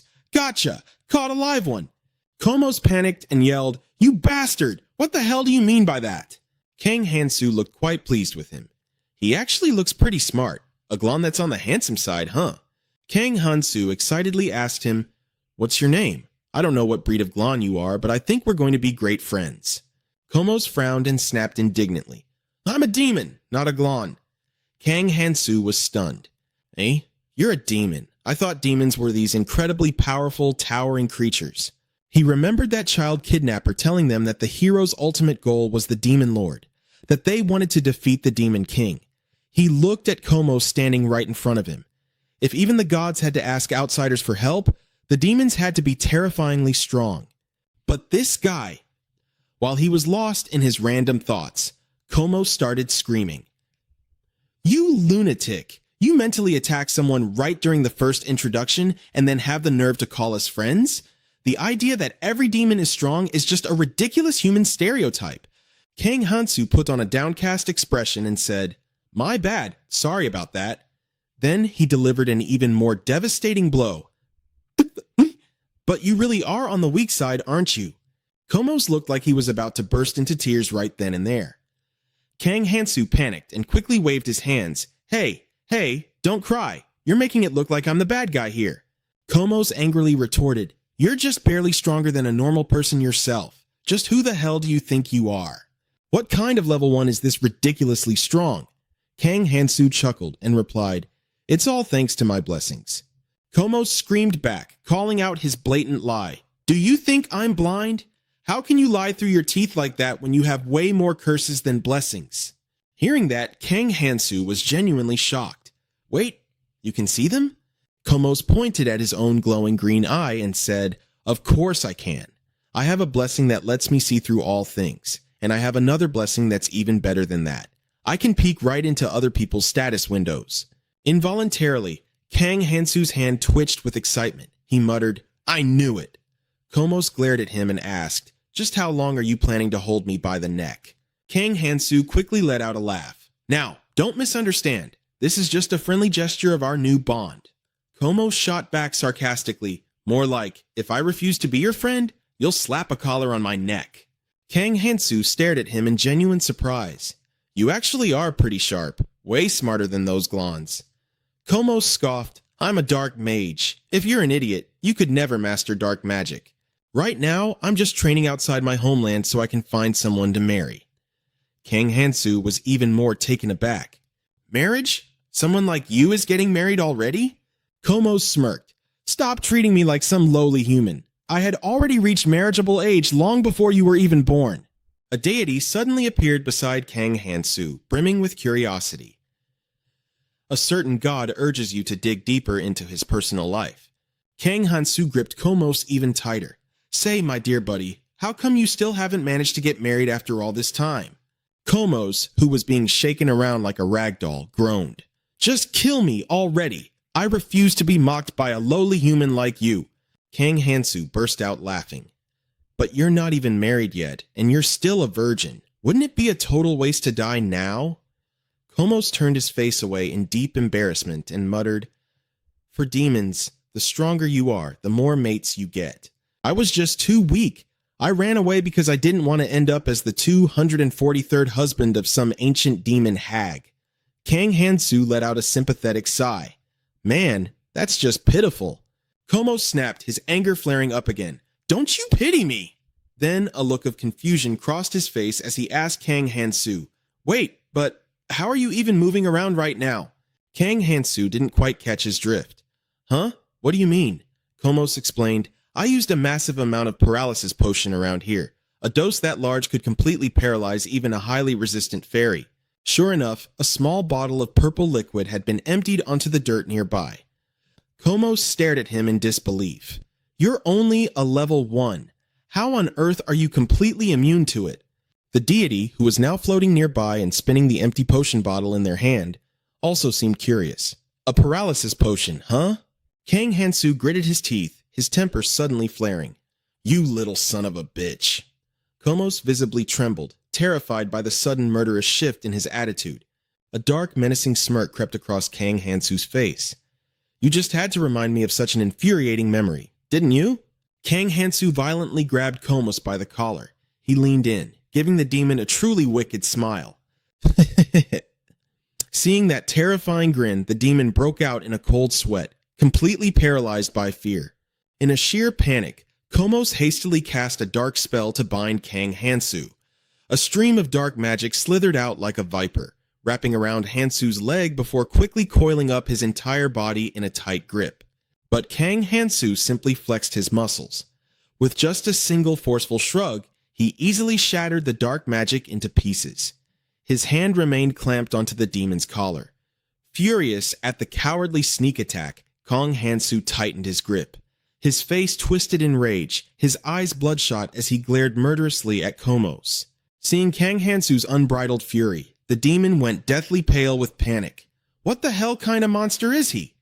Komos couldn't believe his own eyes. Kang Hansu had completely annihilated his spell in an instant. He shrieked at the top of his lungs, "Ah, you absolute monster! How did you break out of my magical binding so easily?"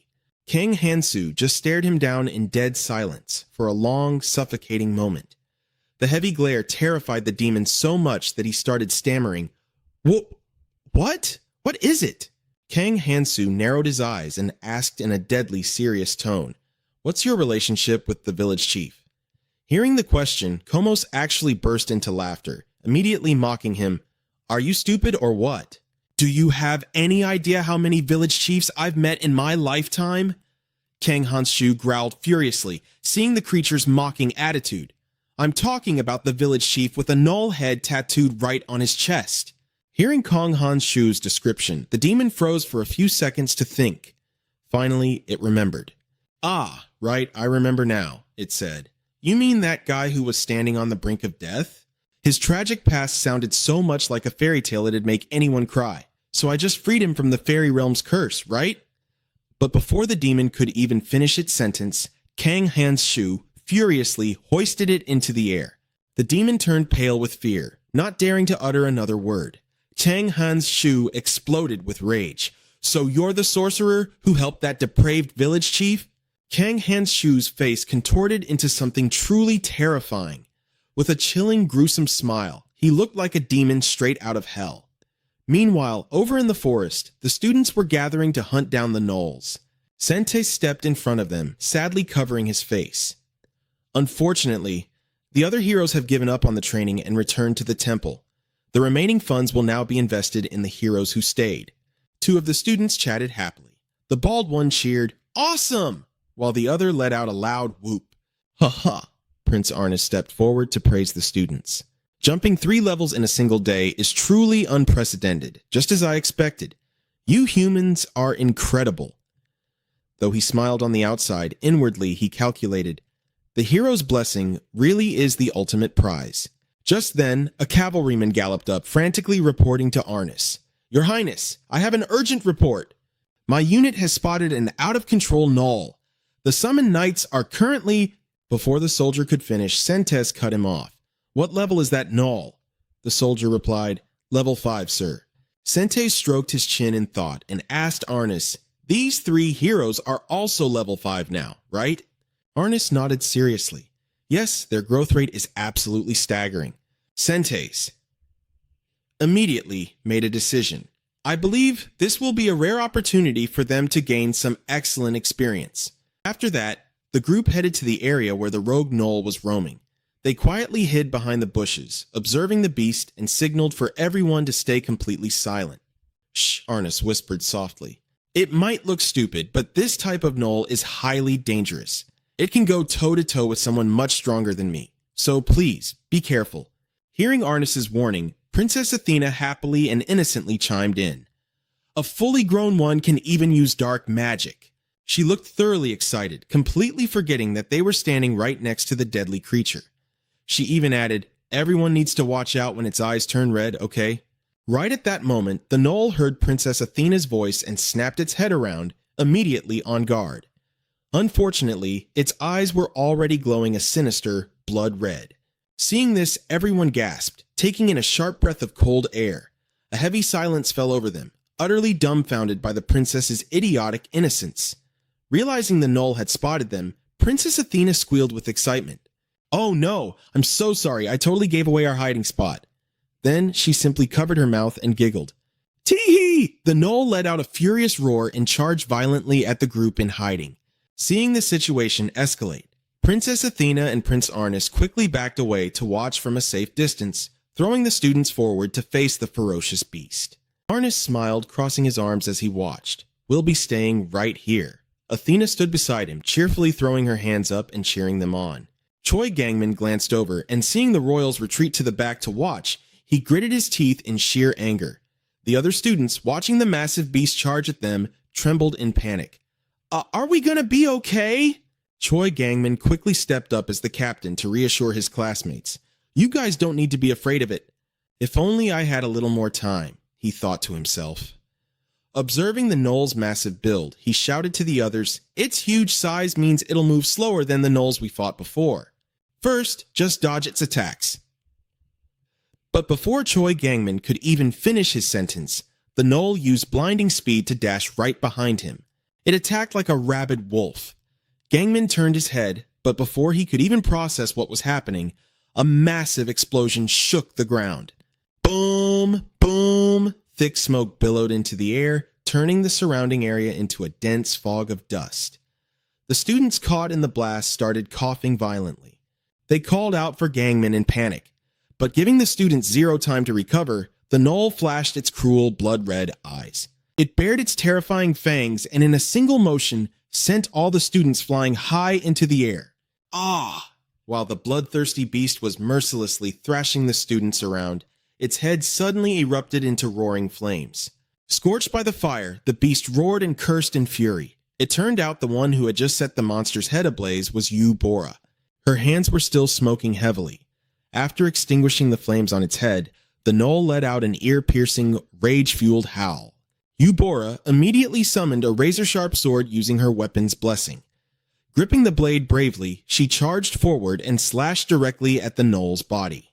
But the beast possessed a powerful body, as tough as iron and bronze. The sword strike didn't leave a single scratch on the monster. Instead, it grabbed Bora and drove a brutal knee right into her stomach, making her cough up a mouthful of fresh blood. Bora cried out in terror. Ah! The gnoll only seemed to grow more frenzied. It grabbed her tightly by the shirt, lifted her up, and threw her away like a rag doll. Bora flew through the air and crashed hard into Gangman. Bam! The heavy impact made both of them groan in immense pain. Ah! Seeing all the students lying defeated on the ground, the gnoll let out a twisted, wicked laugh. Gangman held Bora tightly and screamed, Bora! Wake up, Bora! A female classmate shook Bora, trembling in absolute panic. What do we do now? Seeing the monster creeping closer, Gangman cried out for help in pure terror. Somebody, please, help me! The vicious goblin standing right in front of Kang Mion made her tremble as she screamed in terror. She burst into tears, crying her eyes out. Clasping her hands together in desperate prayer, she begged, anyone, please. Right then, her charm blessing activated on its own. The charm ensures your body constantly gives off an alluring scent. It drastically heightens your ability to attract and enchant the opposite sex. High above, the gods were closely watching the situation unfold. The goddess of innocence was squealing over someone's scent while the evil god watched in silence beside her. The goblin, too, fell completely under the spell's effect. It gently stepped closer, sniffing the sweet scent radiating from her, lightly touched her hair and mumbled something. The goblin's face was completely dazed, as if it had been struck by love at first sight. But while its guard was down, a blade suddenly sliced right through its head. The goblin died in the blink of an eye. With tears welling in her eyes, Kang Mion looked up at the hero who had just saved her. Prince Ano stood there, asking her with gentle concern, "Hero Mion, are you all right?" The goddess of innocence breathed a huge sigh of relief. Kang Mion, still trapped in her lingering terror, curled up and trembled uncontrollably. The gods continued to watch the events unfold, though the evil god looked somewhat disappointed. Meanwhile, the water gods splashed them with cold water to snap them out of it. Prince Anos looked around and began to pray. "O brave heroes who fought so fiercely against a powerful foe, may the divine blessing shine upon you." Meanwhile, over in the forest with Kang Hansu and the demon Cosmos, the demon let out a helpless scream. "Ugh!" Kang Hansu hurled the demon Cosmos far away. It struggled to crawl back up, grumbling bitterly, "You're more evil than an actual demon! How dare you toss me around like a log?" Kang Hansu, looking as cold as the god of death, warned, "Hey, buddy!" The demon, who had just been cursing him out, suddenly saw Kang Hansu right behind him. Breaking into a cold sweat, his face pale, he forced out a nervous reply. "I guess I can't really do that." Kang Hansu smiled brightly, but his voice was terrifyingly deadpan. "Do you want to die?" Suddenly, Cosmos shrieked, "Wait!" He quickly cast healing magic over his injuries. The spell washed over him like a gentle stream, wiping away the bloodstains on his face and completely restoring his body to full health. "So freaking annoying," Kang Hansu grumbled angrily. He thought to himself, is this an ability similar to the Otherworlders? Kang Hansu snapped in annoyance. "Thanks a lot for taking pity on that village chief. I almost died for absolutely no reason." Kang Hansu glared at him and asked, "Do you want to get beaten up again, or are you going to help me?" The demon Cosmos nervously weighed his options and muttered, "That's asking too much. There's a terrifying saint in the next city over. I can't just die before I even get married." Seeing his refusal, Kang Hansu sighed in exasperation. "You keep rambling on about marriage." Suddenly, the demon Cosmos perked up and happily suggested, "Okay, then what about the second closest city? I'd be more than happy to guide you there." Secretly relieved, Kang Hansu agreed. "All right, it's a deal then," he thought to himself. "Good, I don't really want to go to a city filled with the goddess's cronies anyway." Just as the two were getting ready to hit the road, the demon Cosmos suddenly remembered something. "Oh, right, I almost forgot." Kang Hansu, walking right behind him, demanded, "What now?" The demon turned around and explained, "Since the soldiers completely locked down the forest 2 days ago, we'll have to take a detour." Glancing back at Kang Hansu, he added, "They're only doing identity checks, but for a demon like me, it's way too risky." Carrying a heavy sack of gold over his shoulder, Kang Hansu replied casually, "Well, nothing we can do about it then." But inside, he was cursing up a storm. "Damn, goddess, I'm going to have a hard enough time just dealing with this language barrier." Seeing Kang Hansu on the verge of losing his mind with rage, the god following him was rolling around with laughter. Knowing that some god out there was having fun only made him infinitely angrier. Meanwhile, in another part of the forest, Ohanu and Arya were trekking deep into the woods to hunt down some goblins. As they walked, Arya muttered angrily, You are seriously the most useless idiot I have ever had the misfortune of meeting. Did you learn about the real world from children's picture books or something? How do you not even know what a restroom is?" Ohanu's face turned pale as he thought bitterly to himself, "Well, restrooms are never brought up in novels or manga. That's exactly what I'm trying to say." He was about to talk back, but his cowardice kicked in as he remembered that for the past 2 days, she was the one who paid for his inn, his armor, and even his weapons. Since he was in no position to argue, he could only swallow his anger and keep his mouth shut. As they were walking, Arya suddenly turned around with a deep scowl. "Hey, you!" Ohanu blinked. "What is it?" Barely suppressing her rage, Arya snapped, "It's been driving me absolutely crazy how you keep staring at me from behind." Ohanu shrugged it off with a casual excuse. "It's just a misunderstanding. I just prefer walking behind people, that's all." But inwardly, he was feeling incredibly smug.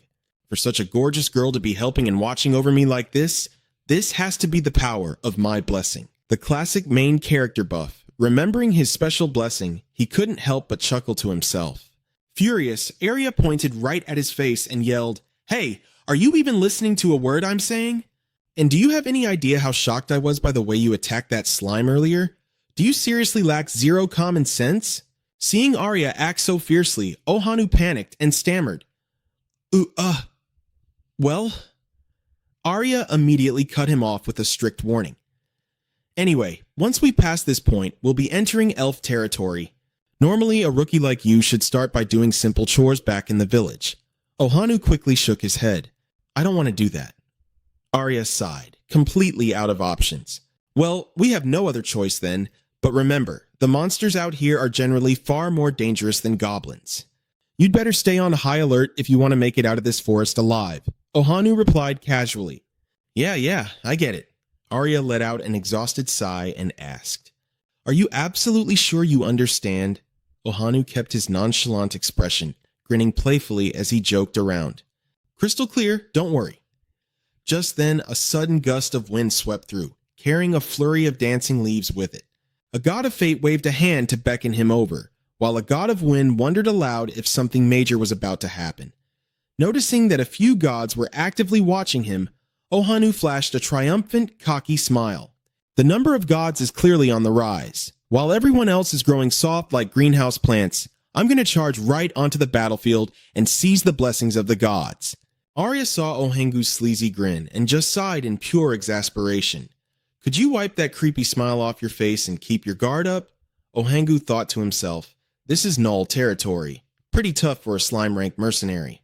That was the absolute lowest tier, meant only for rookie mercenaries. But he eagerly pulled up his status window. Name, Ohangu. Level 1. Blessing, F rank hero. Special, F rank mercenary. Dividend, 1.95. Reading this over, his confidence soared. I've got a brand new blessing and an experience point boost effect. As a mercenary, you get bonus experience points whenever you complete a quest.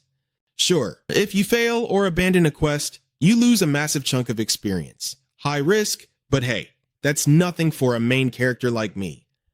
The two of them ventured deeper and deeper into the forest. Ohangu turned to Arya. Are you absolutely sure this is the right place?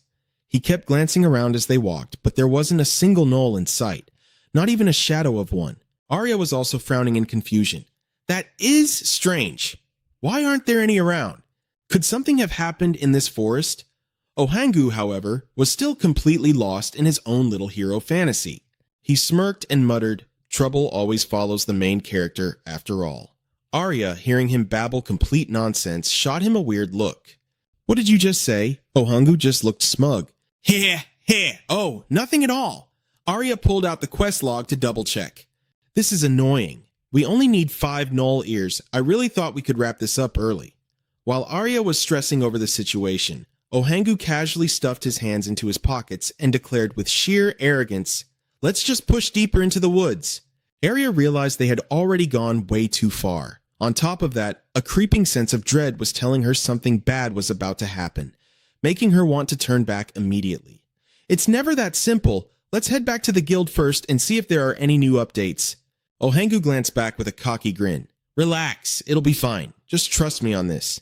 He chuckled. Seeing his blind arrogance, Arya's anxiety spiked. Where exactly is all this confidence coming from? But before she could even finish her sentence, Arya let out a terrified scream. Look out! At that exact moment, a massive axe was swinging straight down towards Ohangu's head. He barely had time to look up, stammering in pure panic. Wait, what? By some miracle, he threw himself out of the way just as the gnoll's axe came crashing down. The devastating strike buried itself deep into the dirt. Having just narrowly escaped the jaws of death, Ohangu collapsed to his knees. He threw his arms over his head, shaking violently and screaming his lungs out. Ah! Arya instantly drew her sword and charged forward. She screamed at him, Ohangu, snap out of it and focus. Channeling her strength, she launched herself high into the air and drove her blade straight down toward the gnoll's skull. The beast bared its fangs, its eyes bulging with rage as it raised its guard against the strike. To her absolute shock, the devastating thrust didn't leave a single scratch on the creature. Arya's heart dropped. Damn it, it's wearing iron armor too. This is really bad. She immediately leaped back to Ohangu's side, asking frantically, Hangu, can you stand? Towering right in front of them was an absolutely massive gnoll, its bloodshot eyes glowing as it let out a frenzied guttural roar. Arya yelled urgently, Draw your sword, right now. This thing is terrifyingly strong. Still paralyzed by his near-death experience, Ohangu stammered out, "Well, what? Okay."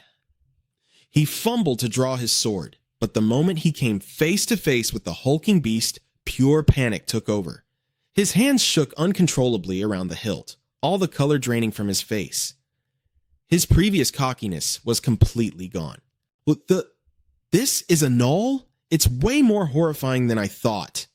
And as if things couldn't get any worse, they quickly realized it wasn't just the giant alpha they had to deal with. They were completely surrounded. A whole pack of gnolls had emerged from the shadows, raising their rusty blades and charging right at them. Realizing how doomed they were, Arya cursed under her breath. Damn it all! She stepped in front of Ohangu, shielding him with her own body. Listen to me very carefully, Hangu. I'm gonna draw their aggro and carve out a path. You run the second I do. Seeing Arya preparing to sacrifice herself so he could run, Ohangu stubbornly tightened his grip on his sword. Are you seriously telling me to just abandon all this free experience and run away? Arya shot him a furious, deadly serious glare. This isn't a freaking game, Hangu! Out of nowhere, a heavy rock slammed brutally into the side of Ohangu's face. Smack! The sickening thud echoed through his skull. His entire world instantly spun out of control as a warm stream of blood began trickling down his forehead. This can't be happening. God, what the hell just hit my face? Oh! His vision rapidly started to fade to black. The very last thing he saw before losing consciousness was the terrified look on Arya's face as she screamed his name. Hangu! Hangu! Even as he passed out cold, Ohangu's last pathetic thought was, but I'm supposed to be the main character. Up above, the gods watching his miserable performance began roasting him in the chat. The god of wind was absolutely rolling on the floor with laughter, while another unnamed god was laughing so hard they literally dropped their jaw, and were currently scrambling to pop it back into place. Quite some time passed before Ohangu violently gasped awake. As his blurry vision cleared, the terrifying memories of what happened right before he passed out rushed back into his mind. Wait, what? He let out a helpless, utterly devastated scream. Ah! Where did all the gnolls go? Arya, covered head to toe in blood and gruesome injuries, offered him a weak but gentle smile. Oh, you're finally awake? It's okay now. I took care of all of them. Ohangu let out a massive sigh of relief. Oh man, thank God. But as his eyes casually darted over toward her, his heart suddenly stopped. One of Arya's arms had been completely severed. She was quietly sitting there, awkwardly trying to bandage the gruesome stump. He choked on a loud gasp, pointing a violently trembling finger at her shoulder. He completely panicked. Your arm? Why, wait, is it because of me? Ohangu was instantly swallowed whole by an agonizing, crushing wave of guilt. He completely broke down. Seeing him fall apart, Arya softly tried to comfort him. It was my own carelessness, Hang. Please, you really don't need to blame yourself. Hearing her say that, a horrifying realization finally shattered Ohangu's delusions. Oh, come on, main character? Yeah, right. Like I'd ever be qualified for that. As if suddenly remembering something, Ohangu frantically opened his status window. Wait a minute, there's gotta be a way to deal with this, right? Maybe with my blessing. He scrolled through the status window like a madman until Arya hurriedly stopped him. Hey, just calm down. Ohangu snapped back. How am I supposed to calm down? Arya gave a self-deprecating smile. It's my fault anyway, so please, don't be so hard on yourself. Ohangu realized that because of her special blessing, Arya was taking all the blame without scolding him at all. That made his guilt hit even harder than before. He let out a bitter chuckle, thinking to himself, so the effect of this grand blessing is basically just a get-out-of-jail-free card for me. Standing next to him, Arya watched Ohangu muttering and laughing to himself, looking completely lost. Meanwhile, the gods were still watching his every move. The wind god had actually fallen off his cloud from laughing so hard. Seeing the gods making a mockery of him, Ohangu snapped and started yelling at the sky. Stop laughing! Do you think this is funny? But the gods quickly grew annoyed by his unprovoked outburst. The wind god is displeased by your baseless anger. The deity has decided to teach you a lesson. Suddenly, a bolt of lightning struck Ohangu dead on, scaring the living daylights out of him. With his eyes rolled back, Ohangu was struck with a curse as punishment for his disrespect toward the gods. Night curse of the blocked and gaze. You cannot see through things even without a physical barrier. The probability of your weaknesses or secrets being exposed is significantly increased. Ohangu stared at the curse notification popping up. Even after reading it, he was completely baffled. What the hell is this? Isn't this the same curse that Jang Myeon got? What do they mean I cannot see through even without a barrier? What kind of nonsense is that? Arya just stood there, staring in confusion as he kept talking to himself like a total madman. Are you okay? She asked tentatively. Ohangu turned to answer her. Well... But the moment he laid eyes on Arya, he nearly jumped out of his skin. Countless censorship blocks had appeared out of nowhere, covering almost 80% of her body. All he could make out were a few tiny blurry patches. Arya asked, her voice laced with worry, "You've been muttering to yourself this whole time. Do you have a headache from passing out earlier?" Ohangu was absolutely devastated by this freakish curse. He screamed in pure defeat. "Wait, don't tell me." Ohangu threw himself onto the ground, rolling around and wailing at the top of his lungs. "Damn it, what kind of garbage curse is this? My dream of traveling with a beautiful girl is completely ruined." "Ohangu!" Arya called out in panic. Suddenly, the wind in the forest grew fiercer, sending leaves rustling and swirling wildly through the air. A heavy sense of dread washed over Arya. She urgently tugged at him, pleading for them to leave. "Something feels wrong with this forest. We need to head back to the city. If we run into those monsters again, we're in real danger." The unease gripping Arya was growing stronger by the second. Ohangu thought to himself, "The city?" He grabbed a fistful of grass, his face setting into a determined expression. "All right, let's go." He figured that if they made it to the city, they could get Arya's arm healed.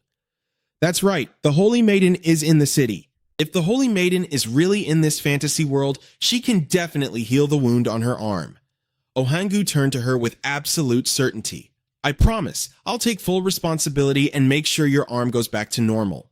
After all, I'm the legendary hero." Meanwhile, over in Kang Hansu's part of the forest, he was hauling a heavy bag of gold, following the directions of the demon Komos. Along the way, Kang Hansu asked, "Remind me again, what's your name?" The demon shot him a look of pure disgust. "I've been walking with you this whole time, and that's the only thing you have to ask?" "It's Komos." Hearing this, Kang Hansu immediately replied, "Calm? Is that your family name? Sounds pretty basic." Komos scowled and snapped back, "It's not a family name, and it doesn't sound basic at all." He kept walking as he explained, "I am the 23rd child born to the 348th wife of the 14th demon king. So," Kang Hansu let out a surprised, "Oh," Komos continued, "you humans put so much value on royalty. But for us demons, royalty and the aristocracy are pretty common and hold a lot of power. So we really don't care much about it." Kang Hansu gave a breezy laugh. "So, in other words, you're just saying you're a demon with a crappy background, right?" Hearing that blunt truth, Komos felt so pathetic that he slumped to the ground, looking like he was on the verge of tears. Kang Hansu hurriedly tried to comfort him. "Ah, my bad. Hey, don't cry." "What about your nickname then? Is it Calm?" Komos replied gloomily. "Yeah, that name was given to me by an old friend, who is now the 425th wife of the 7th demon king." As if recalling painful memories, he added miserably, "I couldn't even congratulate her after she had her first kid." Kang Hansu was starting to get completely exhausted as Komos kept rambling on and on about this friend. But then, Hansu thought to himself, I do feel a little bad hearing this story from a demon who clearly hates marriage this much. But still, his life isn't nearly as miserable as mine. I literally got kidnapped into this world. Meanwhile, the deity following them was starting to get bored. The deity yawned so hard that tears welled up in their eyes. The deity is fighting off intense boredom and wants you to hurry up and leave the forest. Kang Hansu pondered silently. Wasn't this god super annoyed whenever I traveled with an elf or anyone else? So what's up with this sudden change in attitude just because I'm walking with a demon? As the two of them kept walking, the demon Komos suddenly spotted something pretty interesting. There, pressed into the dirt, was a gigantic footprint. Komos pointed right at the massive print and said, "We're finally here." Kang Hansu looked around. Where? Komos traced the direction of the footprint and concluded, just a little further and we'll be out of the woods. Finally, some actual good news. Kang Hansu sighed in relief. But Komos was quick to warn him, don't let your guard down just yet. The moment we step out of this forest, we'll be crossing into the demon's domain. The Kingdom of Nights. Kang Hansu narrowed his eyes. The Kingdom of Nights? By now, the two of them had stepped out of the forest. Unfolding before them was a vast expanse of land under a brilliant starry sky. Cosmos chimed in, that's right, and it also happens to be the orcs' border. Orcs, you say, Kang Hansu muttered. With his eyes glowing faintly in the dark, he swept his gaze across the vast wilderness, searching for prey. I'm just looking to see if there are any friendly ones around. He smirked. Cosmos quietly listened to their surroundings before warning him, compared to those goblins you fought last time, these orcs are on a completely different level. Peering down from their vantage point, Cosmos warned, there, I spot one already. Kang Hansu eagerly craned his neck, looking around. Where? Where is it? He asked. Down below, one of the orcs suddenly seemed to notice something. It fell silent, sniffing the air. Following Cosmos's gaze, Kang Hansu spotted a whole pack of orcs. They had massive, muscle-bound bodies and faces that looked remarkably like wild boars. Upon closer inspection, they were fully equipped with armor and weapons, and were even leading a few horses along. Kang Hansu raised an eyebrow. Hey, what did you just say? They just look like your average run-of-the-mill orcs. Since when do normal orcs know how to herd livestock? Down below, one of the orcs suddenly grunted. What's this? Why do I smell filthy humans around here? Another orc sniffed aggressively and confirmed, you're right, and it smells like a bunch of men, too. A few of the surrounding orcs began to lick their lips greedily. Men don't taste nearly as sweet as the women, but whatever. It'll be enough to fill my belly. The entire pack rallied, immediately hunting for their new prey. One of them roared, there they are! Startled, Cosmos panicked. Damn it, this is all your fault. Kang Hansu blinked innocently. What did I do? Cosmos lashed out in frustration. Your eyes are glowing like those damn goblins. Are you completely oblivious to how much you stand out in the pitch black? Only then did Kang Hansu realize it. Aha, he chuckled awkwardly. I almost forgot. I guess I'm just too used to it. Cosmos was utterly speechless at his sheer audacity. Forgot? Seriously? Kang Hansu quickly shifted his eyes back to normal and asked cheerfully, Ta-da! Is this better? Cosmos was so furious he could have exploded, immediately scolding him. You absolute bastard! Why didn't you do that from the start when you knew damn well we were supposed to be hiding? Kang Hansu just covered his mouth, laughing in amusement. Because it looks cool. Hehe. Seeing Kang Hansu still laughing, Cosmos lost it completely and screamed, Are you genuinely stupid? But before he could finish his rant, the pack of orcs had already closed in on them. The heavy footsteps indicated a large group. Suddenly, Kang Hansu's eyes shifted to a piercing, glowing red. Dropping his playful demeanor, he muttered, Besides, it gives me much better night vision. 1, 2, 3, about 10 of them. Aren't they taking this a little too casually? While Kang Hansu was supremely confident he could wipe them all out, Cosmos was visibly anxious. This is on you, too. Orcs usually dabble in trading and thievery. So, they've got a sharp nose for anything valuable. Look at yourself. You look exactly like some third-rate mercenary exhausted after a battle. You practically reek of money. No wonder they're zeroing in on you. Right by Kang Hansu's feet sat a heavy pouch of glittering gold coins, practically begging for the orc's attention. Thrilled by the prospect of a fight, Kang Hansu leaped down from the cliff with a wicked grin. Then let me go down and have a little chat with them. Cosmos frantically called out, Hey, wait a minute! But it was too late. Kang Hansu was already standing face to face with the orc pack. Up on the cliff, Cosmos let out an exasperated sigh. Whatever, just do what you want. Sporting a highly punchable smirk, Kang Hansu greeted them, Yo, orcs! Instantly, the monsters started talking over each other. Look at this skinny pig. Hey, you scrawny little pig. Hand over everything valuable you've got right now. They were all barking at once, leaving Kang Hansu unsure of who to answer. Finally, the one who seemed to be the alpha stepped forward and sneered, Hey, skinny pig, are you too deaf to understand pig speak? Kang Hansu groaned in disbelief. Who the hell are you calling a pig? I'm a human, got it? The alpha orc clearly wasn't the brightest bulb. It tilted its head dumbly. Is the pig speaking in Elvish now? Another orc quickly argued back. No, it's a skinny pig that knows how to speak orc. It must be a very smart, skinny pig. Kang Hansu facepalmed, utterly defeated by the sheer stupidity of these literal pigheads. The pack kept clamoring, taking turns shouting, "Hey, pig, strip off all your valuables right now or you're dead. And after you give us everything, we're still going to kill you." Kang Hansu sighed heavily, thinking to himself, well, their vocabulary is slightly better than those goblins, but it's still not exactly enough for an intellectual conversation. Well, I guess I really don't have a choice here. Kang Hansu rested his hand on his sword hilt, fully prepared to beat these pigheads into a bloody pulp. Didn't Cosmos say these orcs were leagues stronger than those goblins? They do seem pretty decent at group tactics and surrounding their enemies. With a swift, forceful motion, Kang Hansu drew his sword, cutting through their mindless chatter.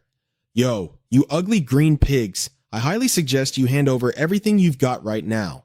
Outraged, they roared back, "We are orcs, not pigs!" But Kang Hansu didn't let the monsters finish their sentence. He lunged forward and smashed his fist squarely into the alpha's snout. The orc flipped backward, howling in sheer agony. "Ah! Ah!" it shrieked, spitting out a mouthful of blood. Kang Hansu just kept charging straight into the fray. Can I actually take them all down? No need to overthink it. I'm already using the Outlander's blessing, so let's hope this works. Seeing one of their own taken out with a single punch, the rest of the orcs stood frozen, jaws dropped in shock. The thrill of the fight took over. Kang Hansu threw himself at the pack, ruthlessly pummeling them with his bare fists. A bloodthirsty, maniacal grin plastered across his face. "I'm the only one here who gets to make the rules, you got that?" he roared. He was absolutely determined to bash their pig heads in, just to see who the real fat pig was going to be in the end. Kang Hansu threw a punch with one hand and hurled a blade with the other. The dagger shot forward, burying itself right into an orc's forehead, with a sickening thud, sending blood splattering everywhere. The orc's eyes rolled back, dropping dead instantly before it could even let out a single groan. The lowly orcs surrounding them saw how bloodthirsty Kang Hansu was, entirely too terrified to take another step. One of them turned pale, breaking into a cold sweat as it turned to its comrade. "What the hell is wrong with that pig?" The other orc was frightened out of its wits, but still barked back stubbornly. "Just grab him instead of standing there asking stupid questions." They all gripped their swords tightly, but not a single one dared to charge forward. Barely 2 words in, and they were already pushing the blame onto each other. "What? You go do it! You want to fight him instead, huh?" Kang Hansu crouched down coldly, yanking his blade out of the dead orc's skull, only to see 2 complete idiots arguing over who should attack first. He threw them a freezing glare, then casually slaughtered both of those stupid orcs. "No need to argue. Now hold hands and go straight to hell together." Kang Hansu quietly pulled out his dagger and said to Komos, "I thought orcs were supposed to be way stronger than goblins." Komos casually strolled over and said, "They are way stronger than goblins. You're the freak here." Kang Hansu, holding his blade still dripping with orc blood, scoffed disdainfully. "Strong, my ass." The vast, endless night sky was currently dotted with a few twinkling stars, making it look truly magical and ethereal. But in stark contrast to that breathtaking view was a brutal battlefield, with the corpses of dozens of orcs scattered all over the blood-soaked ground. Kang Hansu quietly took out a cloth to wipe the blood off his blade.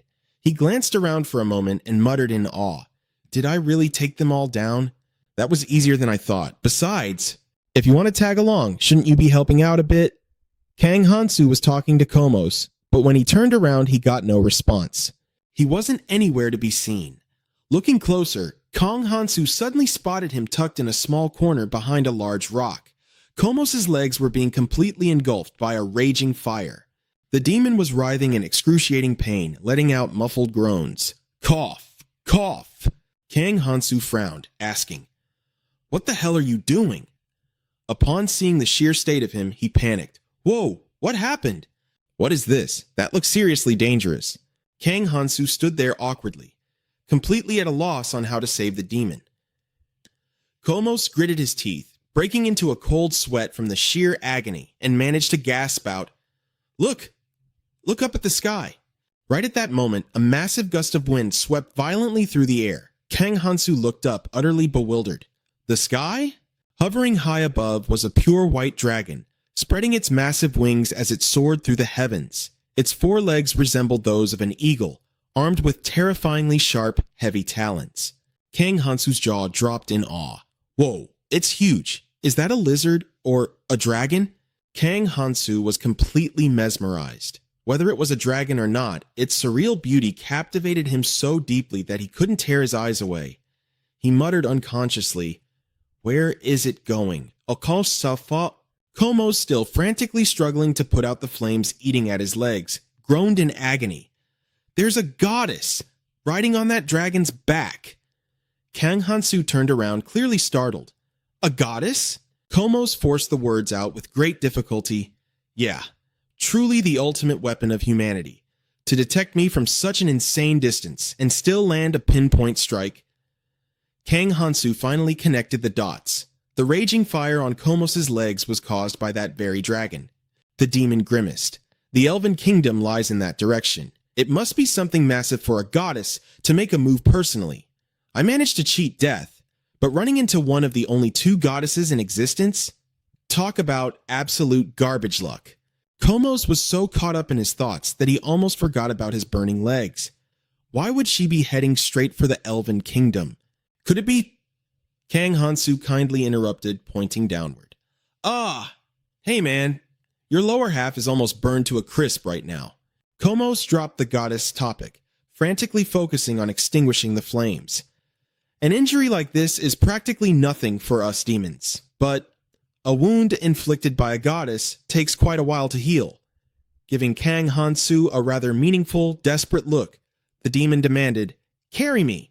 Without even a second of hesitation, Kang Hansu bluntly refused. No way.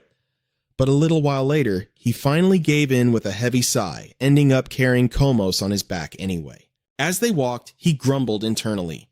"I get randomly kidnapped into this damn world, and I've almost been killed 1,000,000 times. I haven't even given my own parents a piggyback ride, and now I'm carrying this pathetic, lowly demon. I can't believe this."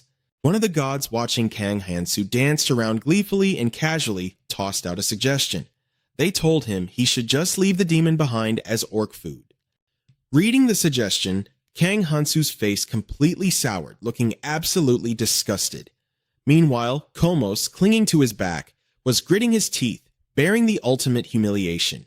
"Damn it, if word ever gets out that I was saved by some lowly human, my chances of ever getting married are completely doomed." Hearing that, a wicked, extremely sinister smirk crept onto Kang Hansu's face. "Oh, the second we get out of here, I am totally spreading that rumor everywhere." Seeing the pure evil practically radiating from him, Komos snapped furiously, "Are you even human? How dare you threaten a demon?" Kang Hansu's eyes glinted with absolute confidence as he shot back. "Oh, I am definitely no ordinary human. I'm about to become a full-fledged hero." Komos blinked, completely baffled. "Wait, what? You? A hero?" Kang Hansu glanced back over his shoulder. "Didn't you see my status window?" he asked. Komos was taken entirely by surprise. That's exactly why I was so shocked when I saw it. The hero's curse is something that's supposed to be placed on a demon. When you lose a battle against a hero and run away, you're hit with the hero's curse. Because of it, leveling up becomes excruciatingly hard, making revenge practically impossible. A demon branded with the hero's curse is basically no different from a walking corpse. Hearing this, Kang Hansu frowned, a hint of worry in his voice. "Wait, doesn't that just mean no matter where I go, I'm completely useless? Just keep walking. Man, this is seriously messed up for a fantasy world." Como stared at him curiously. "Honestly, I've been racking my brain trying to figure out how a lowly human like you got so freakishly strong. Is it really just the elves' blessing, or is there some other bizarre magic involved that I don't know about? Is it because of your Outlander's blessing?" Como suddenly got intensely excited, grabbing onto Kang Hansu's shoulders and violently shaking him, making his grip falter. Annoyed, Kang Hansu snapped back. "Hey, knock it off, you're gonna fall." The demon paused, his eyes narrowing in deep thought. "I've traveled the world and gathered a mountain of information, but I have never once heard of an Outlander's blessing. though I did think of a somewhat similar curse. Driven by curiosity, Komos hastily pulled up Kang Hansu's status window to inspect it again. Name, Kang Hansu. Level 1. Blessing, Outlander F, Elf C, Curse, Hero's Curse, E, Slaughter E. Yield, 5.66. Kang Hansu grumbled internally. You say that as if you actually know what Outlander means. Honestly, having someone aggressively snoop through my status window feels like a massive invasion of privacy. The description for Outlander read, all statuses will be reset upon death. A terrifying fate awaits when the lone wolf leaves the forest. Kang Hansu reread the panel, pondering deeply. Reset all statuses? Doesn't that just mean starting over from scratch? Or am I completely misunderstanding this? Komos suddenly chimed in with his own theory. Maybe that's exactly why you never eat, or, need to take a dump. Even fatal injuries completely vanish and you don't even get exhausted. If you ask me, this blessing seems like a total, absolute scam. Kang Hansu couldn't help but strongly agree with Komos. You hit the nail on the head. I have no clue what an Outlander even is, but honestly, it sounds way more like a brutal curse than any kind of blessing. Kang Hansu knew the bitter truth. Even if he went on a rampage and slaughtered endless hordes of goblins, it would still be completely pointless. No matter how much experience you earn, all your stats will be completely reset. After that, you'll never be able to level up again. Calm, standing right behind him, asked, then how did you get so strong? Kang Hansu then recounted the whole story to Calm. You're right about that. They continued walking in silence. Above, a deity was still quietly watching over them. She suddenly let out a helpless sigh. A deity was sighing. A deity quietly reminiscing about the past. Kang Hansu was puzzled. An outer god? Meanwhile, inside the sanctuary, the students had their injuries healed by the Sanus and were currently resting. An angry boy kicked the wall hard. Damn it! You keep losing! Do you still have the nerve to call yourself a legendary hero after such a pathetic defeat? Choi Kang-min turned around and snapped, You're not the only one who lost, so calm down. Seeing Choi Kang-min scold him, the boy quickly explained, I was just... Prince Alice stepped forward, clapping his hands to lift their spirits. All right, don't lose heart. A gnoll is much stronger than a normal monster. Once you all level up, you'll be able to defeat it. The crowd gave a dismal, depressed response. All right then. Alice thought to himself, their average leveling speed is 4 levels. Everything has been progressing well so far. But the problem now is that there are no more gnolls left for the heroes to hunt. Just then, a soldier ran in and reported, Your Highness, I couldn't find any trace of the mercenaries who wiped out the gnoll pack. Alice asked his subordinate, What have you found out? The soldier reported, It was a massive number of gnolls, so I assumed they were wiped out by a renowned mercenary. He handed Alice a report. However, the experts believe it was the work of a night order. Alice asked, deeply suspicious, A night order? The soldier continued, Yes, sir. They said the sword wounds on the gnolls' corpses were all identical.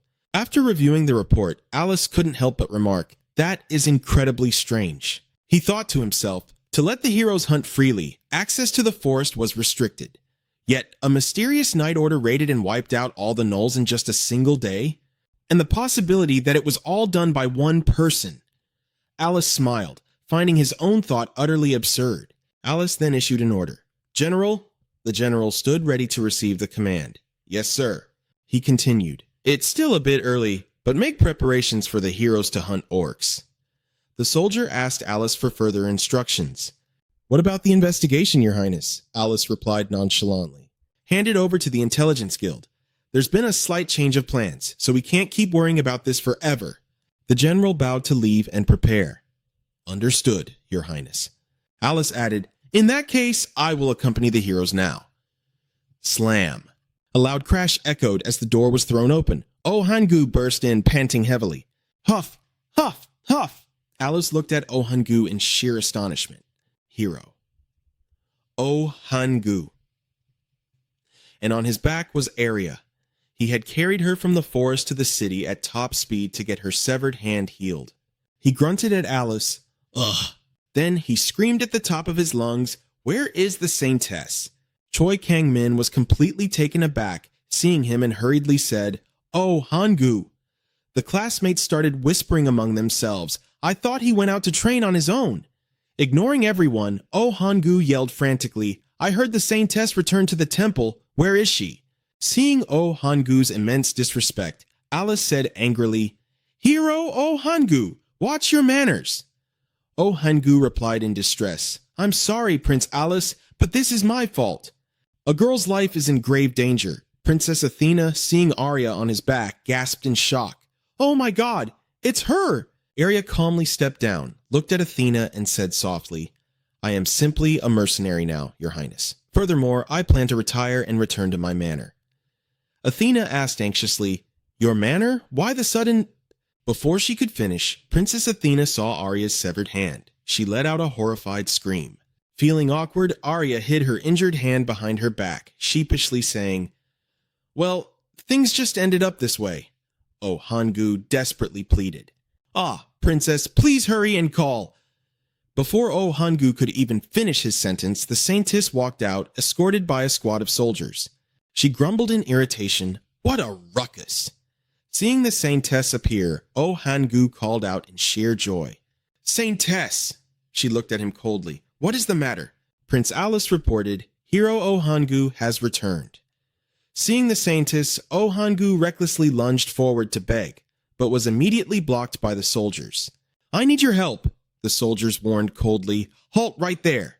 Oh Hangu lowered his pride and begged, "Please, just hear me out." The Saintess glanced at him, slightly taken aback. "This is certainly unexpected. You're still at level 1, and on top of that, you've been cursed." She instantly opened Oh Hangu's status window to check. Name: Oh Hangu. Level 1. Blessing: Hero, rank F. Special trait: rank F, mercenary. Curse: clairvoyance, rank F, multiplier 2.5.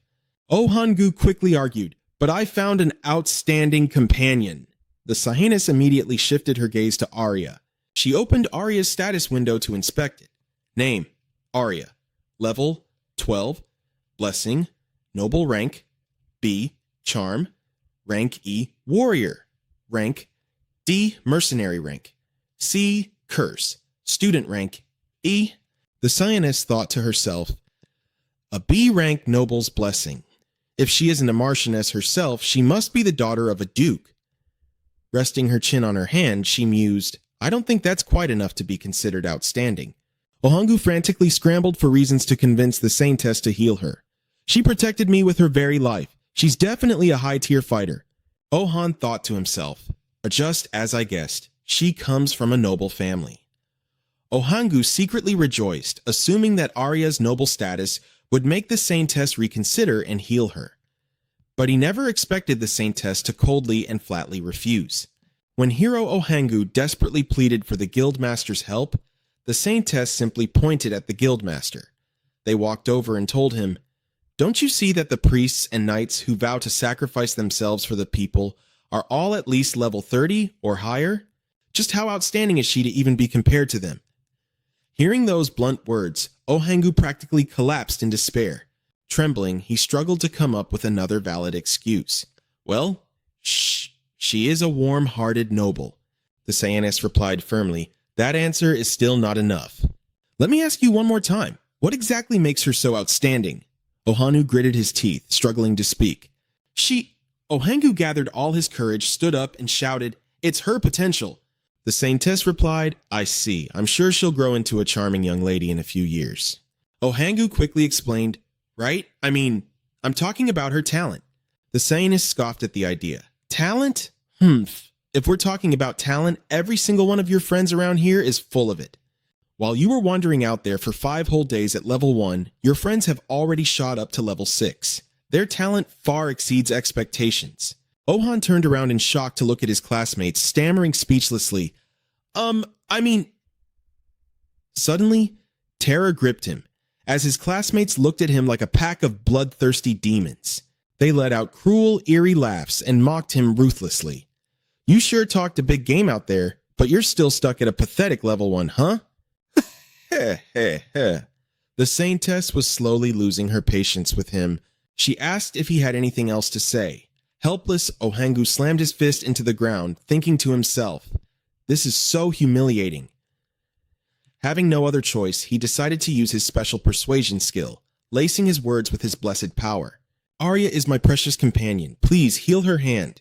"This is my formal request," the Sayanist forcefully replied. "I refuse." His special skill was instantly shattered by the Saintess, having absolutely no effect on her. Seeing his power fail completely, Ohangu froze on the spot, utterly dumbfounded and staggered by the shock.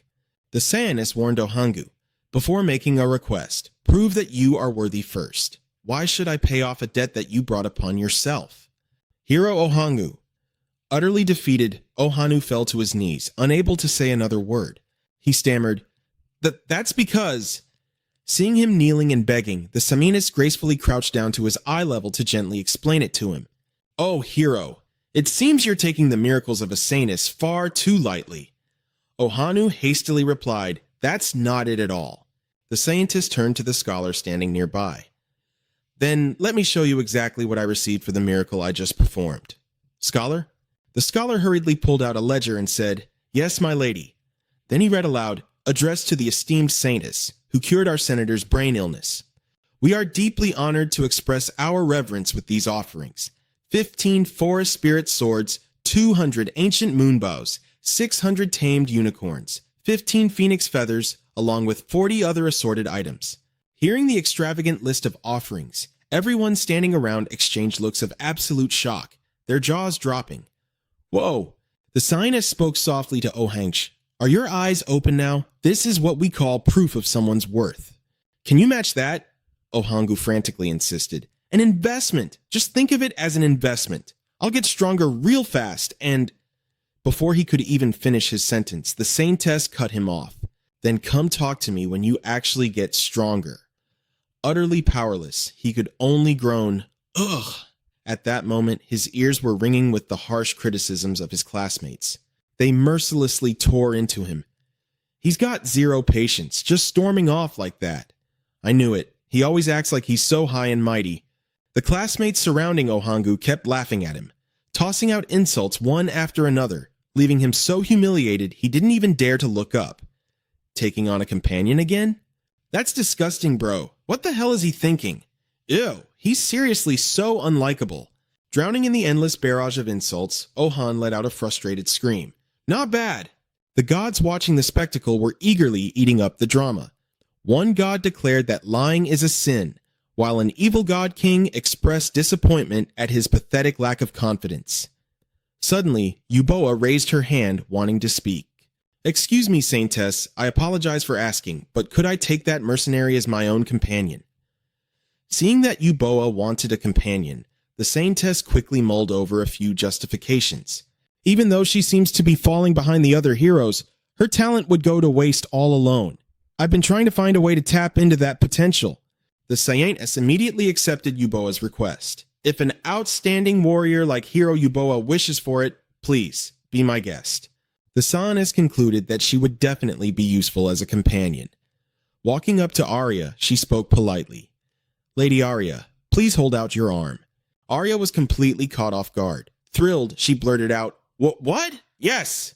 The Saintess used her power to heal Arya's severed hand.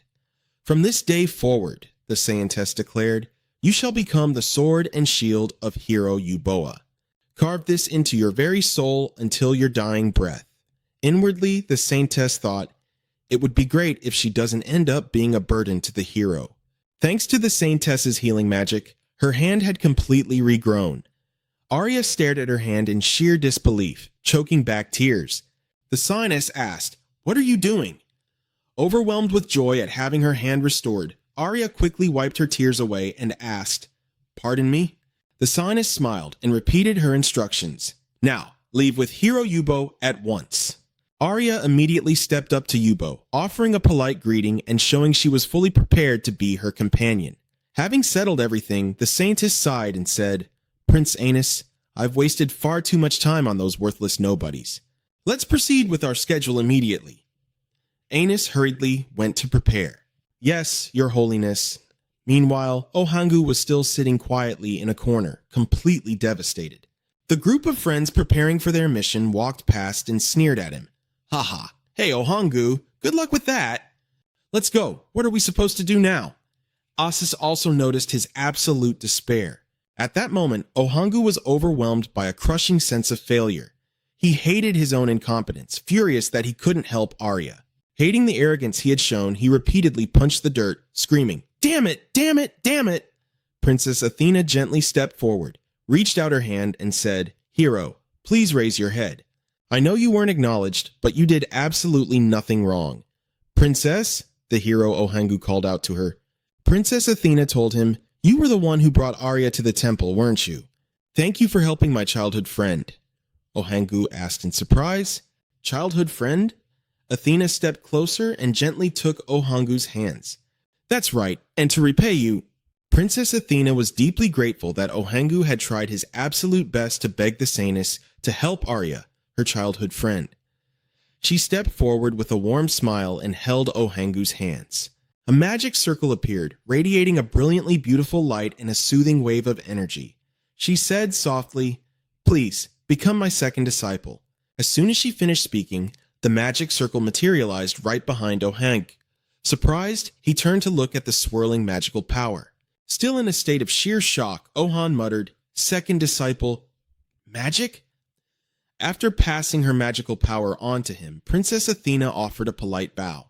"Then I wish you the best of luck, hero Ohangu." Ohangu was still completely taken aback by everything that had just happened.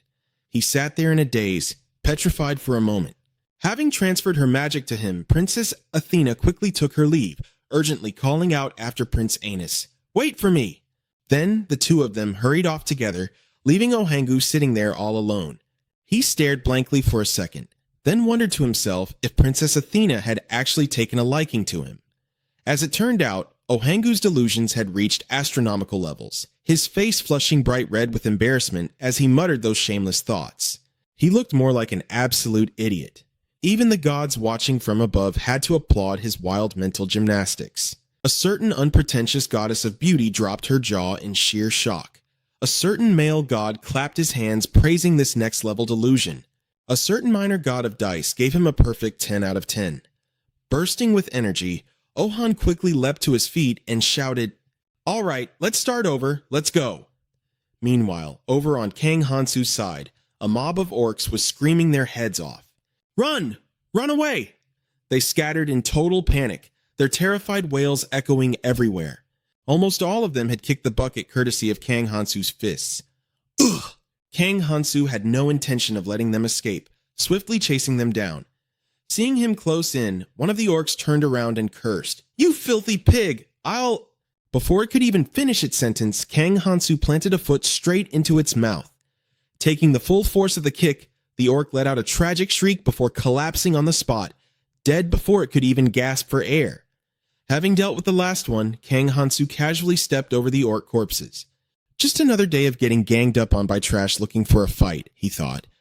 These guys didn't scream for backup like the goblins, but since this is an open plain, there was nowhere for me to hide anyway.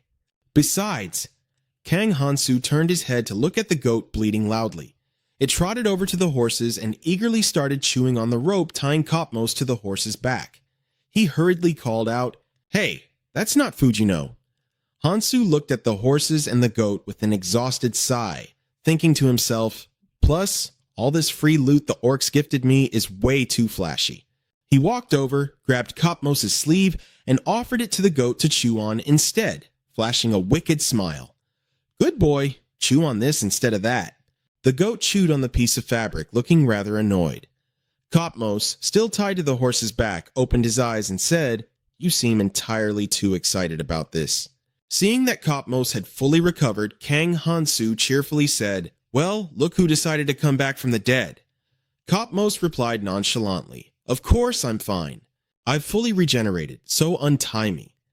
As Kang Hansu loosened the ropes, he asked in genuine amazement, "Your regeneration speed is insane. What are you, some kind of lizard?" Kopmos shot him a look of sheer disgust.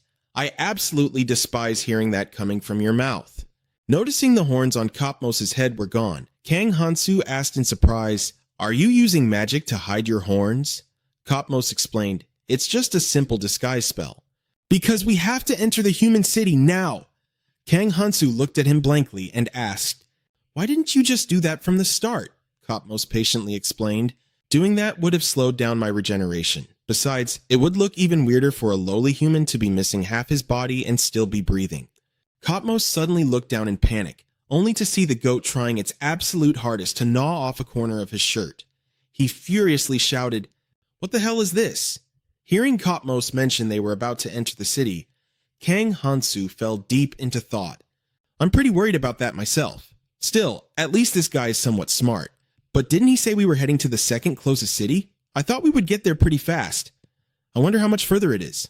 At this moment, the ground trembled slightly and Kang Hansu focused his hearing. Rumble, rumble. A carriage was speeding away, closely chased by a horde of armed orcs. One of them, riding a mount, blatantly surged ahead, demanding their valuables. "Ha ha ha ha! Hand over everything you've got, you filthy pigs!" Seeing them closing in, the old coachman frantically whipped the horses to escape. The leading orc, wielding a large blade, smirked viciously and yelled, "Ha ha ha ha! You can't outrun us, you pathetic boar! Just give up and stop already!" The old coachman turned around with a grim expression, shouting something before immediately ordering the guards to turn back, protecting the passengers and opening an escape route. Receiving the order, the soldiers bravely charged at the orcs, ready to fight to the death. Seeing the soldiers blocking their path, the orcs cursed viciously. "You scrawny, stupid pigs! How dare you try to fight us? It's time for you to die!" Against the orcs' brute strength, the soldiers were nothing but ants. They were easily crushed. Agonized screams and the sickening crunch of broken bones echoed through the air. Kang Hansu stood quietly, observing the situation from a distance. Kimos asked him, "Are you sure it's okay not to help them?" Kang Hansu replied coldly, "Just because you're a demon doesn't mean you'd want to marry some decrepit old demon king, right?" Unable to argue back, Kimos turned away in frustration. "Fine, I guess I overstepped by asking," Kimos huffed. Kang Hansu calculated in his head, "I'll just watch for now. Besides, I can at least avenge them later." Kimos sighed. "You heartless jerk." Kang Hansu thought to himself, "Maybe I am a bit heartless, but I can't help it. I still can't bring myself to trust the humans of this world." After the orcs made quick work of the guards blocking their path, they mounted up and chased after the carriage. By now, the carriage horses were completely exhausted and couldn't run any faster. The group decided to stop the carriage and face the orcs. The orc leader sauntered over and sneered, "Ha ha ha! All tired out already, are we?" The remaining guards trembled, gripping their swords tightly to protect the passengers. They shouted something, clearly intending to fight the monsters to the bitter end. One of the orcs sniffed the air aggressively and turned to the leader. "Hey, I smell sows." The leader, not entirely interested, ordered, "Ignore it, just loot the food. It's better to drop this and get out of here as quickly as possible." Suddenly, the carriage door swung open. Even the orc leader looked surprised. Two remarkably confident girls stepped out of the carriage. They casually said something to each other, showing absolutely no signs of fear. "It's the sows!" the orcs yelled. The leader burst into laughter. "Ha ha ha ha ha! If you had just stayed put, we might have let you live." What a bunch of stupid pigs. The two girls, however, remained entirely unfazed. One wielded a sword, while the other readied fire magic. Both were fully prepared for battle. They exchanged a few words and immediately charged. The girl in the pink dress conjured a massive fireball and hurled it straight at the orcs. And not just one. The mage rapidly fired a relentless barrage of fireballs at them. Meanwhile, the fierce long-haired girl leaped high into the air, wielding a frost-covered sword and brought it crashing down right onto an orc's head. The orcs were caught completely off guard by the sheer power of their fire and ice, unable to react in time. What the? The clash of fire and ice triggered a massive explosion, blowing the orcs to smithereens. The surrounding soldiers cheered wildly in victory. It felt like they had just returned from the brink of death. Kang Hansu, watching from afar, couldn't help but praise them. "She looks pretty strong. Is that magic?" Seamus, however, wasn't thrilled at all. Crossing his arms, he grumbled in annoyance. "That was nothing." Kang Hansu dropped his hands and sighed. "I don't like this." Confused, Xmos turned to him and asked, "Aren't you happy that innocent people survived?" "Of course not," Kang Hansu replied, scratching his head awkwardly. "I just think it's a shame I didn't get the chance to avenge them." Kumos's face darkened. "How is that any different?" Watching the two girls wipe out the entire horde of orcs so easily, Kang Hansu thought to himself, these girls must be the elites of this world. I bet networking with powerful people like them will make my life a lot easier in this fantasy world full of savages. An idea suddenly struck him. He took a deep breath, let out a long howl. Aroo! And then roared at the top of his lungs. There's a really beautiful sow right here. Thanks to the hero's curse, the ordinary people here couldn't understand a word he yelled. Startled by his sudden, chaotic screaming, Simos demanded, "Hey, what the hell are you doing?" Kang Hansu knew that the green pigs, however, would understand him perfectly. A wicked, cunning glint flashed in his eyes as he smirked. These farm-raised pigs, I'll take care of them all at once. Causing a little chaos sounds fun. Over by the girls, the one in the pink dress was conjuring another flame. The long-haired girl was swinging her sword to finish off the remaining orcs when she suddenly felt the ground trembling. Something was charging toward them at blinding speed, kicking up massive clouds of white dust. A massive horde of boar-riding orcs was stampeding toward them, shoving each other out of the way, roaring and shrieking deafeningly. Ha ha ha ha! The sows are mine! Don't mess with me! They belong to me! Hearing the commotion, the human group frantically raised their guard. They had barely managed to fend off the first wave of orcs, and their strength was already running dry. Panicking, they turned to each other to figure out a safe retreat. Kimos stroked his chin in disbelief. He couldn't believe Hansu had actually used his curse to summon more orcs. Seeing the massive swarm of orcs gathering, Kang Hansu eagerly drew his blade. Now, it's time to rescue the ladies. Kimos asked, isn't that completely different from your original goal? Kang Hansu smiled cheerfully as he walked forward. Plans change sometimes. Seeing Kang Hansu stepping up to save the humans, a god suggested that he should just let them die. Kang Hansu replied calmly, just let me have this one, outer god. The orcs surrounded the group, forcing the two girls into the center. They stared at them with deeply perverse, ravenous eyes. Heh heh heh, the little sows are all tired out. Ha ha ha, let's corner them. One of the orcs, who looked pretty tough, spoke up. The female pigs are mine, slaughter the rest. Heh heh. The long-haired girl gripping her sword stammered something in sheer panic, cold sweat pouring endlessly down her face. Kang Hansu casually strolled into the mob of orcs.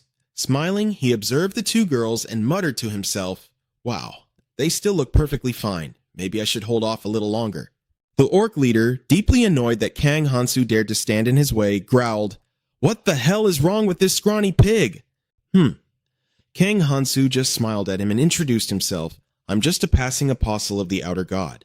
The orc hoisted its heavy sword high. I'll kill you first, it roared, seizing the moment to bring the blade crashing down toward Kang Hansu. Kang Hansu, who had just been casually watching the drama unfold, hastily leapt back to dodge the heavy strike, looking genuinely surprised. Ha ha! Why do you orcs always love to run your mouths so much? Kang Hansu mocked, effortlessly dodging their incoming attacks. Slashing wildly, the orcs roared, die, you pig! Seeing them blindly swinging their swords in a frenzy, an amusing idea popped into Kang Hansu's head. Oh ho! He suddenly shoved 2 fingers deep into an orc's nostrils and smirked. Mind if I borrow your nose for a sec? The violated orc stood there completely dumbfounded, staring blankly as Kang Hansu kept his fingers lodged in its snout. Taking advantage of its daze, he shoved forcefully against its nostrils, sending the massive creature flying through the air. The airborne orc crashed hard into the others nearby, knocking them down like bowling pins. A horrific, agonizing shriek echoed out, sounding exactly like a pig being led to the slaughter. The two girls took a fearful step back at the bizarre sight. Kang Hansu, meanwhile, was thrilled that a single move took out so many enemies, though he felt a sudden wave of absolute disgust. Ah, that move was pretty fun, but man, my hands are filthy now. He stared grimly at his 2 fingers, which now reeked horribly. Humiliated by that single strike, the remaining orcs flew into an absolute rage. Refusing to give Kang Hansu a second to breathe, they unleashed a furious barrage of sword strikes, actually forcing him to struggle a bit to keep up. He kept dodging. Whoa, hold on a sec. But they only swung harder, snarling viciously, die, you scrawny pig. However, after slipping through hundreds of deadly slashes, Kang Hansu grinned smugly. I can see through every single one of your attacks. Piece of cake. CM, who had been watching the battle from behind, suddenly screamed, "Look out!" Kang Hansu immediately whipped his head around to check. Huh? In that split second, an orc charged at him with such terrifying speed that the naked eye could barely track it. "Die!" it bellowed in pure fury, bringing its heavy blade crashing straight down on Kang Hansu. Everything happened so incredibly fast. From a distance, CM shrieked in absolute panic. "You idiot! Why are you so careless? That blood goblin is..."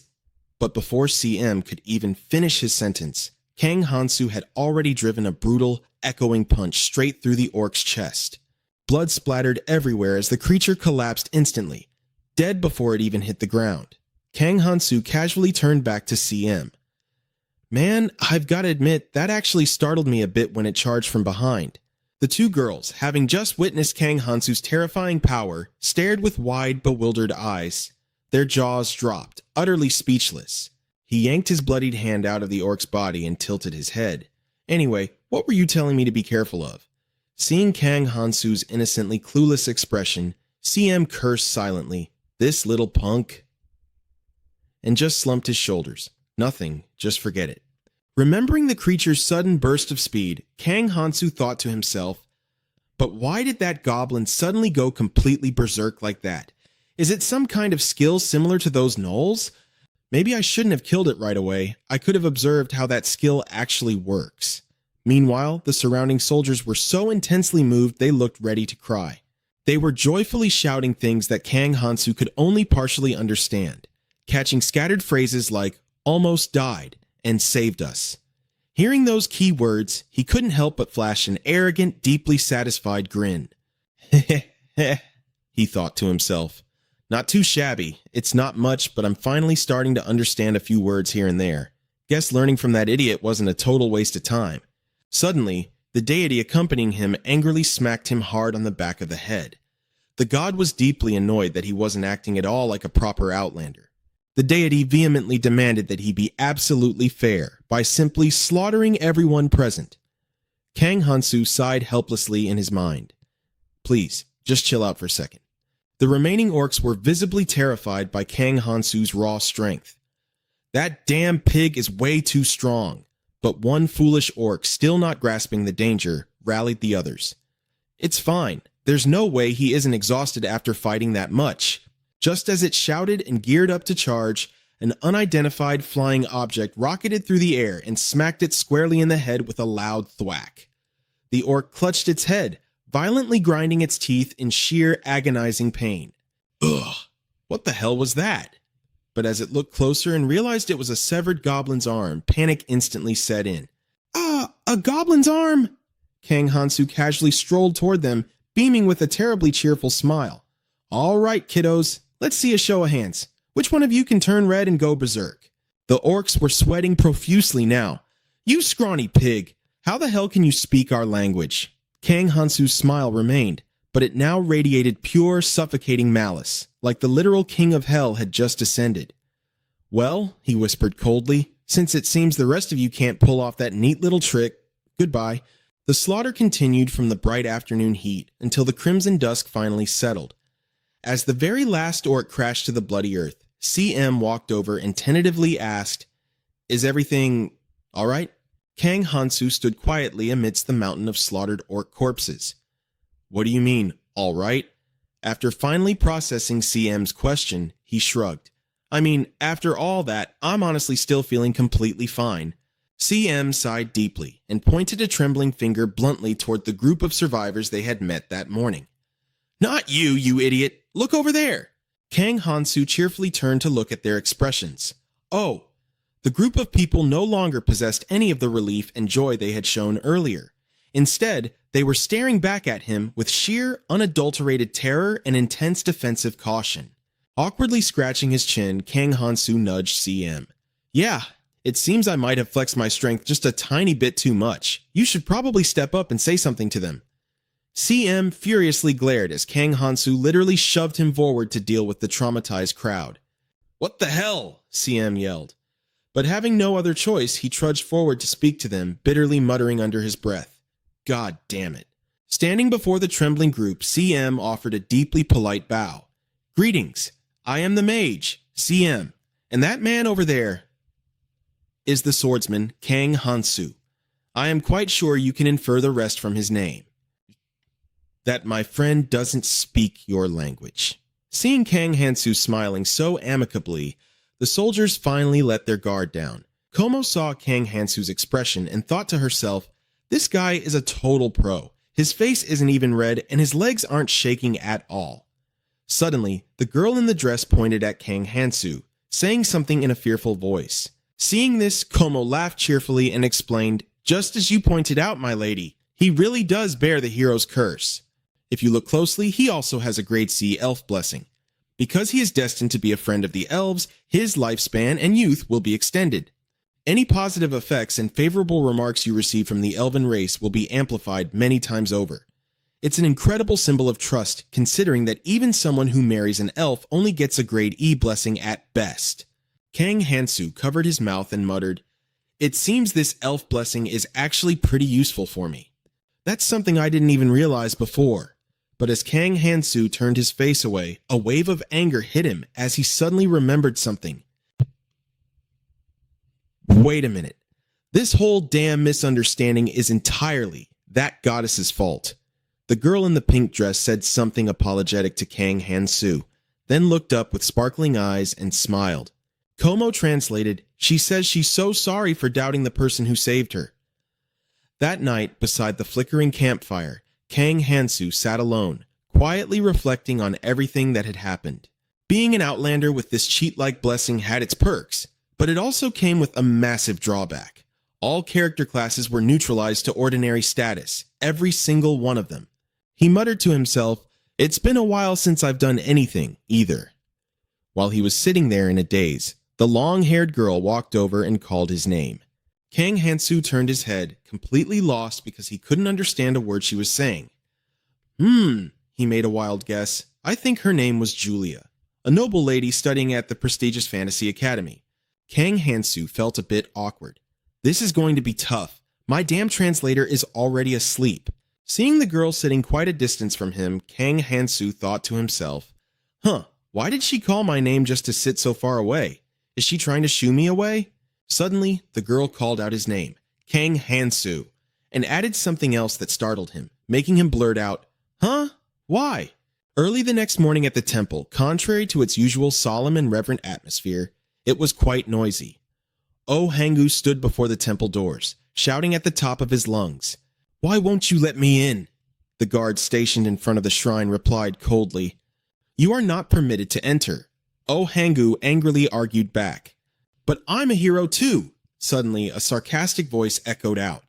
You mean a failed hero, don't you? Oh Hangu was taken aback. He stammered, What? A scholar walked out of the temple and said unhurriedly, You are a hero who has left the temple, because you have lost your right to our sponsorship. You have 3 choices. Oh Hangu still hadn't grasped what was happening. He repeated, Choices? The scholar stated coldly, Option 1. Accept a private severance fund and give up. In this case, you can no longer call yourself a hero. Therefore, if you ever refer to yourself as one, even once, the death penalty will be carried out. Oh Hangu's face turned pale with sheer panic.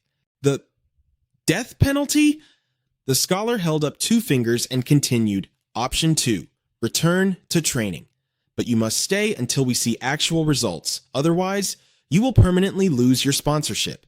Oh Hangu thought in horror. No way. If I choose that, I'll be mocked relentlessly by everyone else. Imagining his classmates gathering around just to laugh at him made him want to collapse on the spot.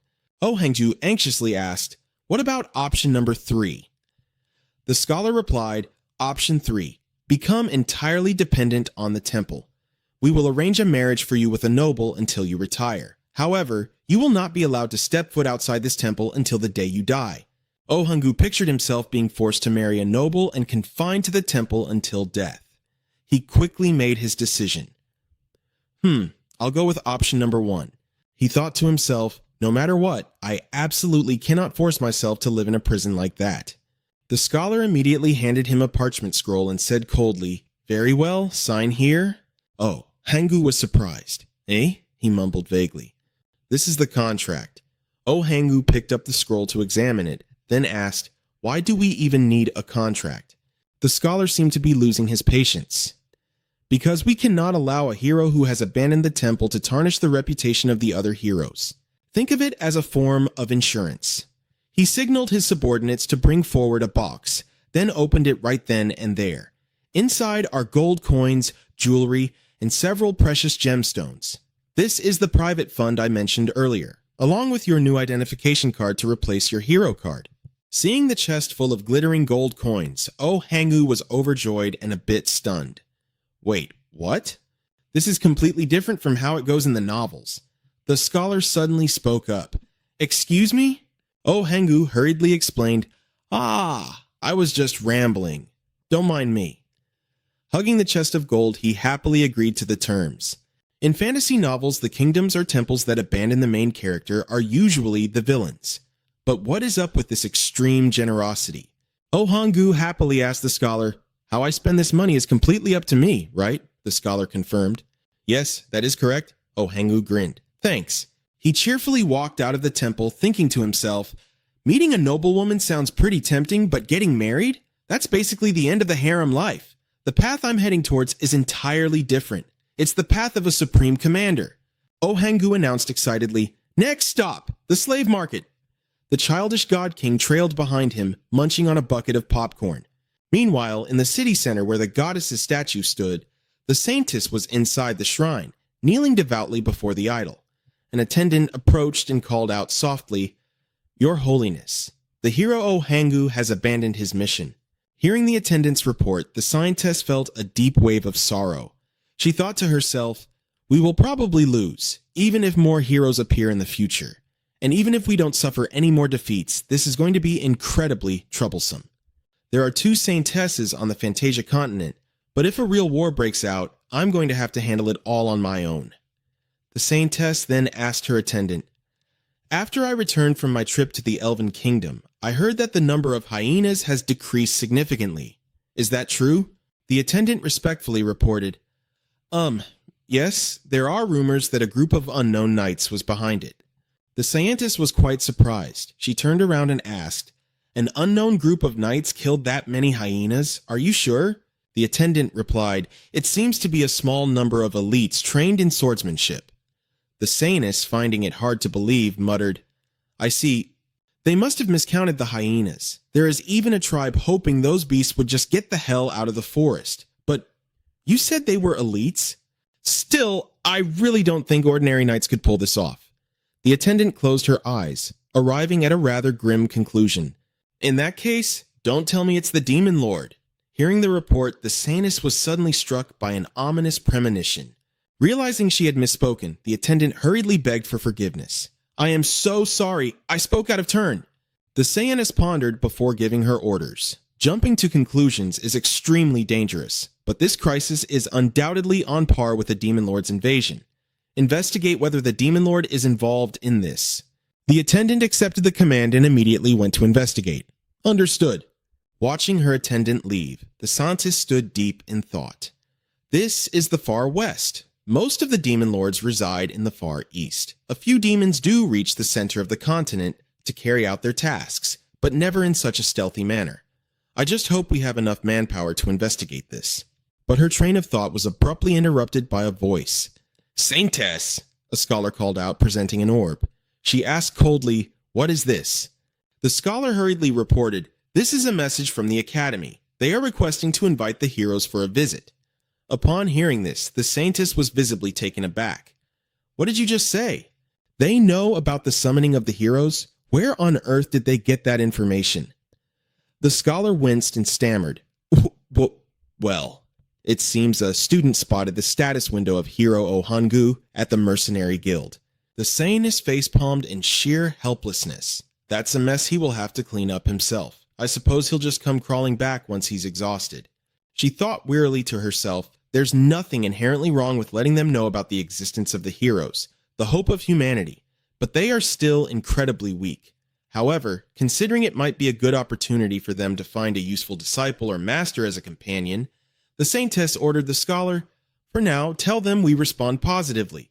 The scholar quickly replied, Understood, I will contact them right away. But no sooner had she dealt with one headache than another popped up. A soldier rushed in to report, "Sainus, I have an urgent message." The Sainus sighed tiredly. "What is it now?" The soldier hurriedly reported, "We have recovered a bag believed to belong to one of the heroes." This piece of news caught the Saintess completely off guard. She urgently asked, "Wait, what?" Meanwhile, Kang Hansu and Komos were leisurely sitting in a carriage with the others, making their way into the city. He thought for a moment before asking Komos, "Did those women hire mercenaries?" Komos replied nonchalantly, "Isn't it obvious?" Suddenly, a mercenary riding alongside the carriage leaned in and muttered something to Kang Hansu. Komos immediately translated, "He's asking why you're so damn strong even though you are only level 1. He's also asking about your training methods." Kang Hansu sneered sarcastically. Wow, these guys really have no shame asking about something like that so openly. Komos sitting beside him chimed in. "Should I translate that to, I feel deeply uncomfortable with your disgusting greed?" Kang Hansu hastily reacted. No, of course not." Komos said calmly, "There's no need to hold back. It's incredibly rude to ask for someone's training methods right off the bat anyway. To mercenaries, their bodies are everything. They usually get pretty nosy when it comes to topics like this." Kang Hansu asked in bewilderment. "So, you're saying mercenaries are completely shameless? They only care about themselves?" Komos glared at him in disgust. "Don't put words in my mouth. What I mean is, it's rare for all of them to be this open and friendly. Normally, they just fight and die on the battlefield." Kang Hansu, now quite intrigued by the topic, asked, "Wait, what? Then why would they even want to be mercenaries?" Komos sighed before explaining. "That's because if you have the mercenary's blessing, you can earn experience points just by completing quests." Kang Hansu glanced at the mercenaries and thought to himself, experience points? A sudden realization hit him. Wait a minute. The hero's traits. The languages of races hostile to the hero will be automatically translated. Experience points gained from hunting and achievements will be significantly reduced. After carefully reviewing the information, Kang Hansu shouted in astonishment, "It's not there! It's not there! My experience point penalty limiting my level ups only applies to hunting and achievements. That means experience gained through other methods won't be affected." Komos asked in confusion, "What's not there?" Kang Hansu suddenly slapped Komos hard on the shoulder, making him jump. Then, putting on a pleading face, he begged, "Komos, how do I become a mercenary?" He thought gleefully, "I found it! I found a way to get stronger." After a long journey, Kang Hansu finally arrived at the city. Brimming with pure joy and a sense of wonder, he yelled out, "Wow, we're here. It feels so damn good to finally be in a city." But his joy was short-lived. Kang Hansu quickly scrunched up his nose, his face twisting in disgust. Seeing his grimace, Komos asked, "You don't look too thrilled anymore, do you?" Kang Hansu frowned. "Ugh, what is that awful stench?" Komos calmly explained, "There are all sorts of people gathered at the city gates, and it's pretty normal for them to go without bathing while traveling." Kang Hansu blinked in surprise. "Oh." Then Komos mercilessly criticized him. "Besides, you have zero right to complain. You're the one who reeks the worst out of everyone here. You're completely drenched in the stench of orc blood." Kang Hansu hurriedly sniffed his own cloak, and it really did stink. "Seriously?" he muttered before looking at Komos with an innocent expression. "Wow. I can't believe you'd say something so hurtful to me." Komos angrily pointed a finger at him and snapped, "You don't get to say that." As they entered the city, Kang Hansu looked around curiously. After all, the mercenaries had vanished the moment they stepped inside the city walls. Komos asked, "What, did you grow fond of them or something? No need to miss them?" Mercenaries always have their usual haunts: guilds, taverns, inns, and blacksmiths. While Komos was still busy talking, Kang Hansu had already rushed over to the street stalls. "Wow, this looks delicious." Kang Hansu excitedly picked up a bunch of fruit from the stall. "Lately, all I've heard about is meat and wild boar. I honestly thought veggies didn't even exist here, but they actually have them in town." Komos spoke up. "You don't even get hungry, you know. But before that, shouldn't we discuss the matter those ladies are waiting to talk to us about?" Kang Hansu grabbed a piece of fruit and chomped down on it. "You've got a point." They were on their way to meet the two girls they had rescued. As soon as the two girls saw Kang Hansu, They hurriedly said something. Komos quickly translated. She says she wants to repay us for saving her life, so she's suggesting we all stay at the same inn. Kang Hansu agreed right away. Oh, that sounds fine to me, but a certain god grumbled that it was absolutely not fine. The god seemed quite annoyed, prompting Kang Hansu to quickly explain, Hey, my hands are tied here too, so cut me a little slack, will you? Then Kang Hansu eagerly asked, So, when should we head to the mercenary guild?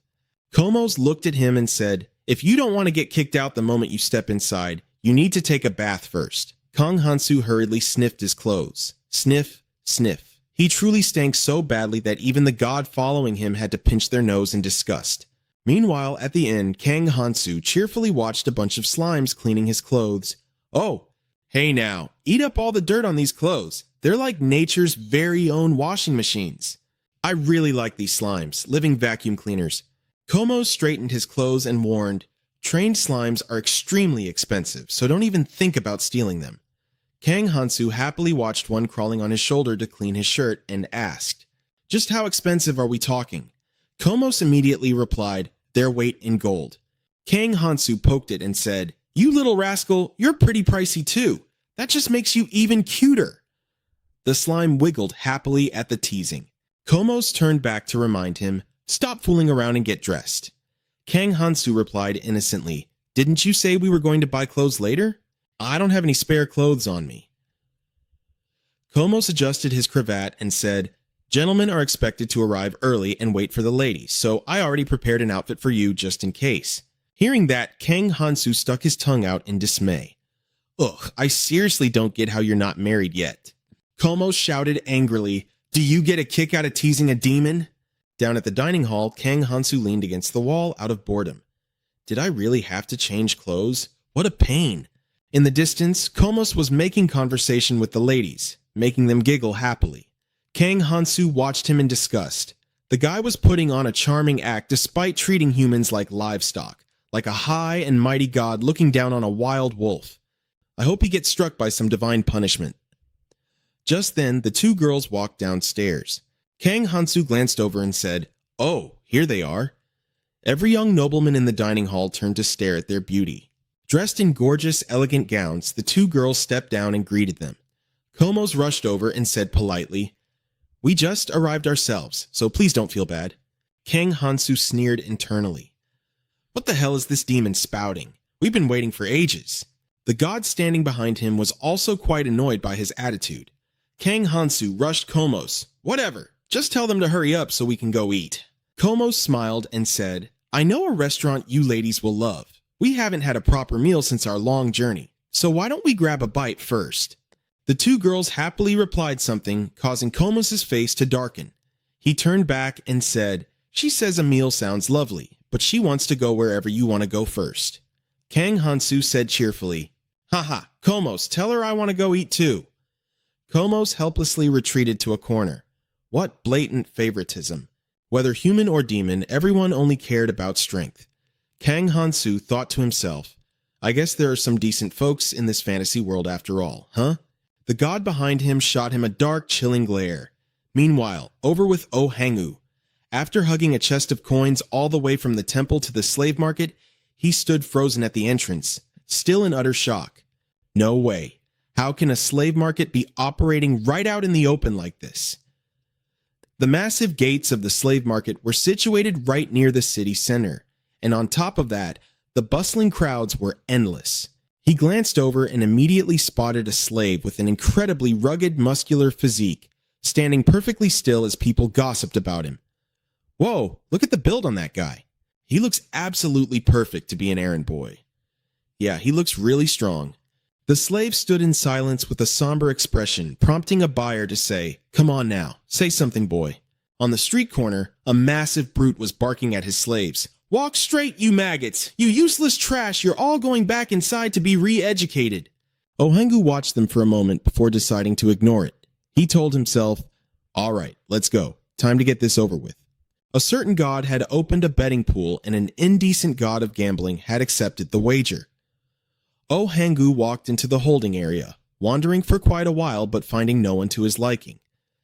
Surprisingly, there weren't any decent slaves at all. As he was wandering around searching, a voice suddenly called out, "Huh? Is that you, Hangu?" Oh Hangu recognized a classmate of his. The guy walked up and asked him in a rather friendly tone, "Are you here to buy a slave too?" Oh Hangu asked suspiciously, wondering to himself, what the hell is this guy doing here? He gave a vague reply, "Well, something like that. Who's the big guy?" That guy immediately said, "Looks like we had the same idea. You weren't happy about the training either and just bailed after taking the cash, right?" Ohan replied defensively, "That is a secret." Then he thought to himself, "Training? Does this idiot not know I ditched it from day one?" The guy quickly laughed and said, "Haha, relax. We should stick together since we're in the same boat. I'll even share some useful intel with you." Ohangu asked back, "Useful intel?" The guy jerked his chin toward the old manager. "Over there. That old man is the manager. If he finds out you're a hero, he'll show you the absolute best slaves that aren't even on display out here." Ohan jumped and shouted, "What? Are you crazy? If you just go around claiming to be a hero..." But the guy calmly cut in, "Hey, you can't exactly stop someone from peeking at your status window, right? So technically, you aren't violating that agreement." Ohangu said, "You have a point." Then he thought to himself, "You can peek at other people's status windows to think the contract had such a massive loophole." The guy cheerfully asked, "Anyway, have you decided which slave to buy?" Ohangu said guardedly, "I am not telling you." He wondered to himself, why the hell is this guy acting so friendly when we never even spoke a word to each other back on Earth? Ohanu hurriedly brushed him off and turned his back to walk away. The guy called out, "If you want to show off your slave later, come to the inn by the east gate." Ohanu said, "Sure thing." Watching Ohanu walk away, the guy stared after him with a sinister look and muttered, "That guy is surprisingly cautious, even though I put on quite a good act." The manager, looking utterly bored, was sitting with his chin propped on his hand, smoking. When he heard someone say, "Excuse me," he replied in an exhausted tone, Yeah, I'm busy right now, so come back next time." The customer stepped right up, slammed his hand on the table, and shouted, "I am here to buy a slave!" The manager gasped, his eyes going wide as he stared at the boy. A screen popped up with the customer's information. Name, Ohu, level 1. Blessings, hero rank F, special rank F. Curse, seen through. Dividend, 3.01. The manager's eyes widened in shock as he blurted out, "A hero?" Then his face broke into a bright smile as he warmly welcomed his esteemed guest. "Welcome, O legendary hero." Then he happily began his sales pitch. "So, what kind of slave are you looking for, my lord? Would you like a warrior who can fight right by your side?" The manager was secretly jumping for joy inside.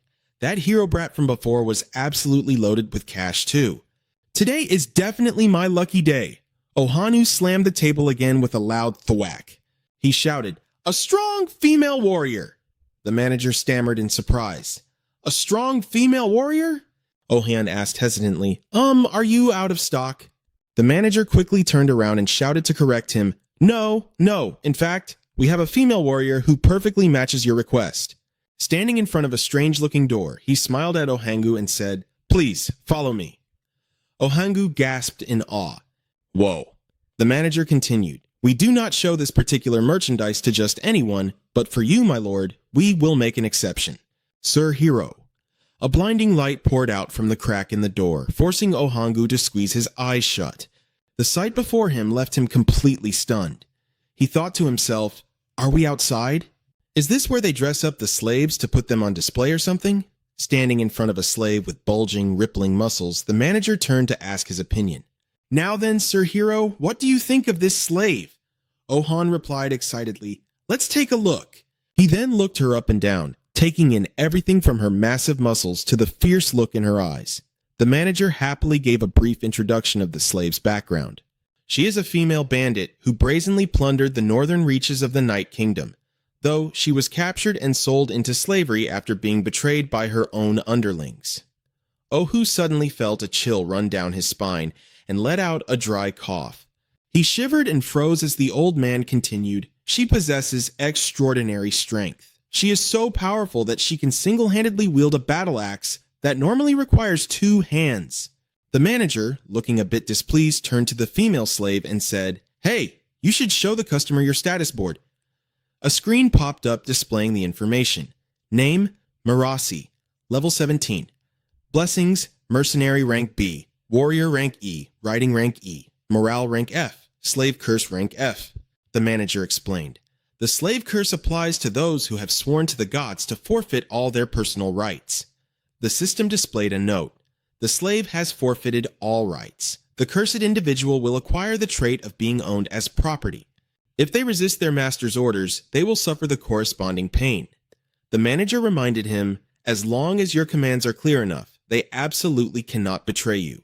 Ohan, sweating bullets in sheer panic, replied, Seeing his hesitation, the manager let out a booming laugh and said, "Do not worry about the price. I have no intention of trying to turn a profit on a hero." Ohan quickly replied, "That's not it." He awkwardly scratched his head and explained, "I want a female warrior who is both strong and slim." The manager blurted out, "A slim female warrior?" He stroked his chin, reasoning with a deeply thoughtful expression. "Since you already have a magical blessing, my lord, wouldn't you need a sturdy shield to protect you while you cast your spells?" Ohan laughed and replied, "You are not wrong, but can I pick one out myself?" He thought to himself, "I'm pretty sure my special blessing will make everything work out smoothly somehow." The manager agreed with him, absolutely thrilled. "Very well, please, feel free to choose." Today was a bright and cloudless day, absolutely perfect for taking a stroll outside. After spending some time picking, Ohangu yelled out, "I've made my choice." Hearing that, the manager turned around and said in awe, "You came back rather quickly, my lord." The manager was a bit surprised and let out a hearty laugh. "You chose 3 of them? You clearly have quite the eye for this." Then he continued, "Actually, they are all quite slim women, but they are still much stronger than you." The screen displayed the red-haired slave girl's information: name, law, level 6, blessing, rank F charm, curse, rank F slave. Standing before the 3 slave girls, the guildmaster tore up the contract and announced, "All right then, Sarah, Kana, Lusa, I hereby revoke all orders previously given to you." He then smiled warmly. "From now on, the hero Hingu will be your new master." The guildmaster turned to Ohangu. "Since I've destroyed my contract, the transfer of ownership is complete. Make sure you give them very clear orders, as there are times when slaves might try to kill their master or run away." Ohangu handed the guildmaster a heavy pouch of coins. "I'll keep that in mind," he replied. Inwardly, he thought, "They will never betray me, because I will shower them with love." He then turned around and called out to the 3 girls with sheer excitement, "Sarah, Kana, Lusa, follow me. First things first. Let's go buy you some weapons." Startled and a bit confused, they bowed their heads in agreement. "Yes, master, as you wish." Seeing this, Ohangu covered his mouth, snickering to himself. The system chimed with endless notifications.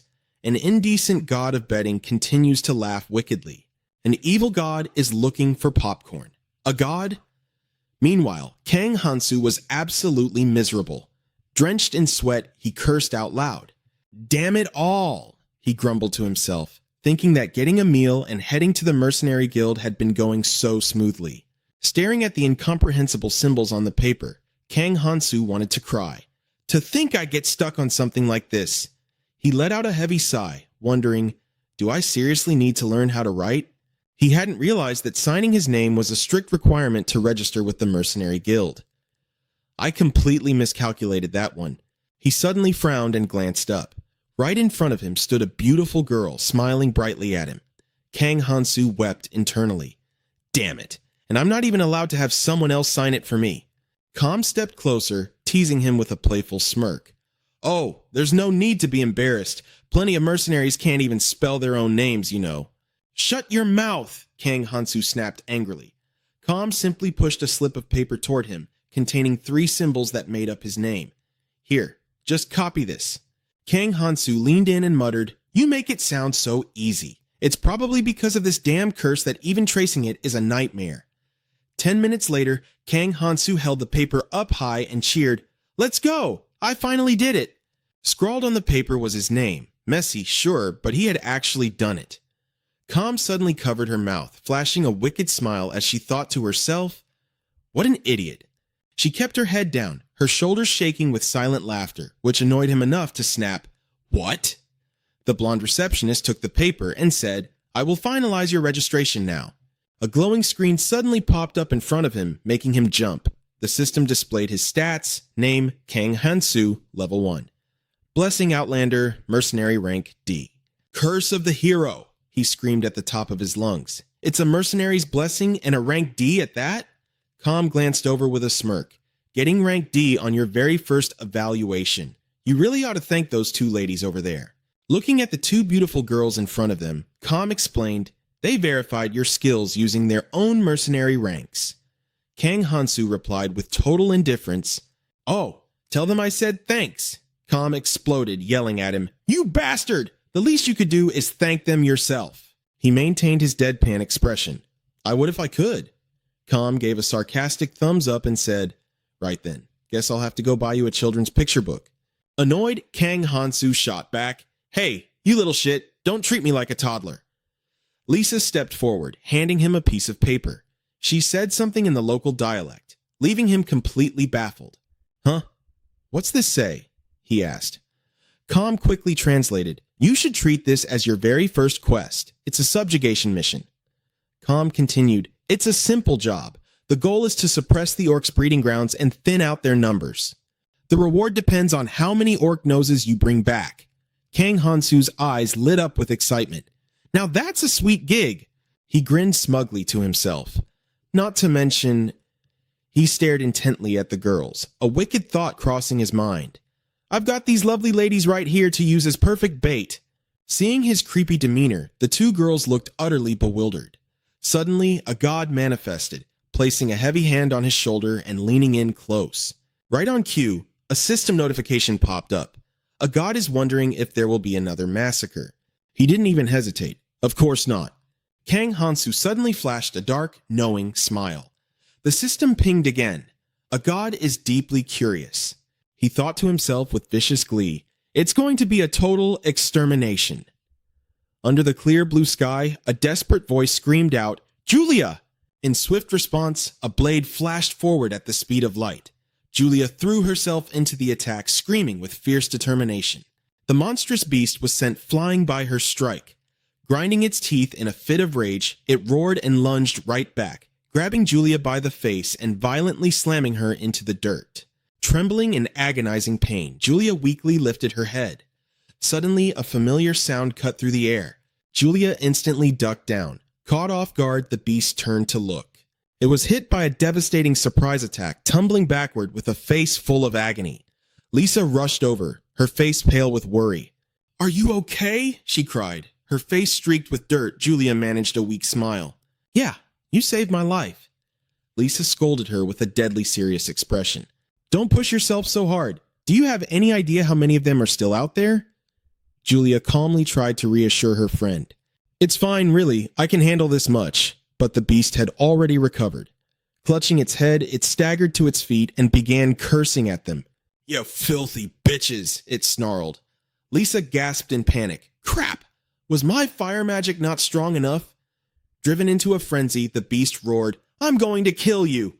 Just then, another monstrous beast came stumbling backward right into its path. The two massive creatures slammed into each other with bone-crushing force, violently coughing up blood from the impact. Staring at the two beasts tangled in a heap, Julia shuddered. They're still alive. Lisa stood completely paralyzed by the sight unfolding before her, lost in thought. She stepped forward, gently patting Julia's shoulder to calm her, while her mind raced. As the daughter of a count, I've met all sorts of people. Kings, wealthy merchants, noble knights, hardened mercenaries, and even elves. She watched Kang Hansu closely, completely in awe. But absolutely none of them stand out quite like Kang Hansu. He was casually massacring the orcs. A system screen hovered beside his glowing figure, displaying the title, Hero of the Elves. Radiating absolute confidence, Kang Hansu tore through the orc horde without breaking a sweat. The beast clutched its neck in agony, blood violently spraying in all directions. Lesha thought to herself, even though he bears the hero's curse that makes everyone around him wonder if he's actually a demon, he also received the blessing of the elves, which is one of the most convincing proofs that he isn't one.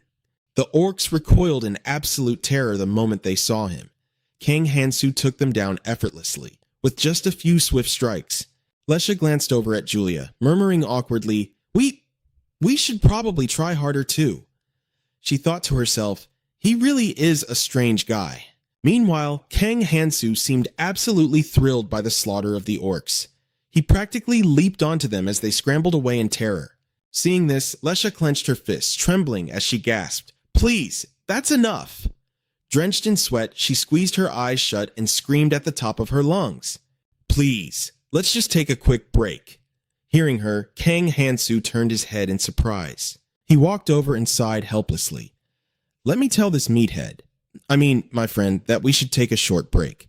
Lesha replied, "Please do, and thank you." Then she gently sat down and let out a long sigh. She thought to herself, what on earth is wrong with that guy's stamina? Lesha stared at Kang Hansu in awe, thinking he really wasn't exaggerating when he said he would wipe out every single orc in this area, but to not even break a single drop of sweat. Suddenly, a loud shout made her jump out of her skin. Julia walked over and asked, "Are you tired already? I was a bit surprised when you asked for a break earlier." Startled, Lesha gasped, "You scared the life out of me, Julia." Then she turned and explained, "I only spoke up to help you out. Watching your legs shake like that was honestly pretty hilarious." Julia, dripping with sweat, whined indignantly, "That's completely unfair. It's only because you're wearing a skirt." Hearing that, Lesha felt a deep sense of satisfaction. Suddenly, Julia spoke up, a look of awe crossing her face. "But this guy Hansu, he's really something else." Lesha nodded in agreement. "Yeah, even though he said it was thanks to his blessing." But before she could finish, Julia interrupted, "I mean his raw skills."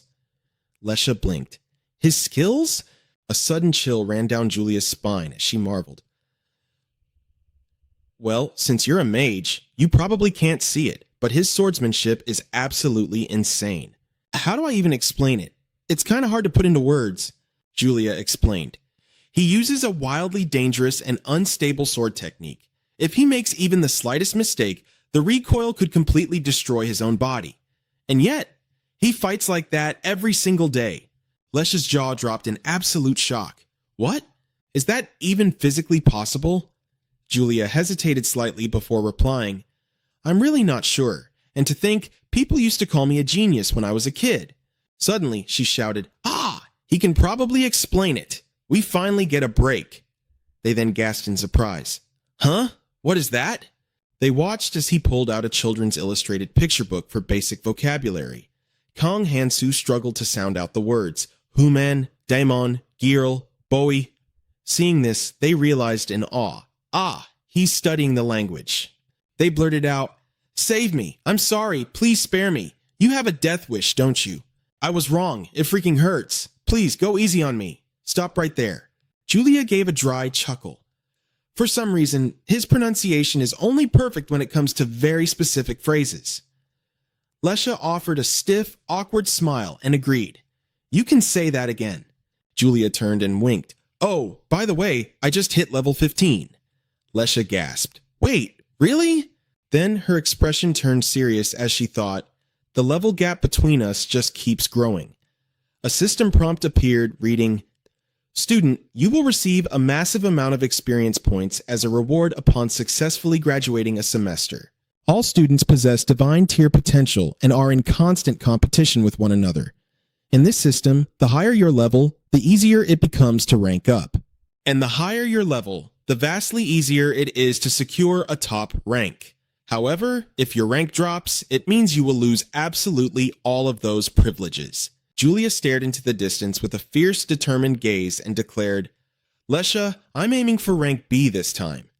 Lesha shouted in disbelief, "What? Rank B? What if you push yourself too hard and get seriously hurt?"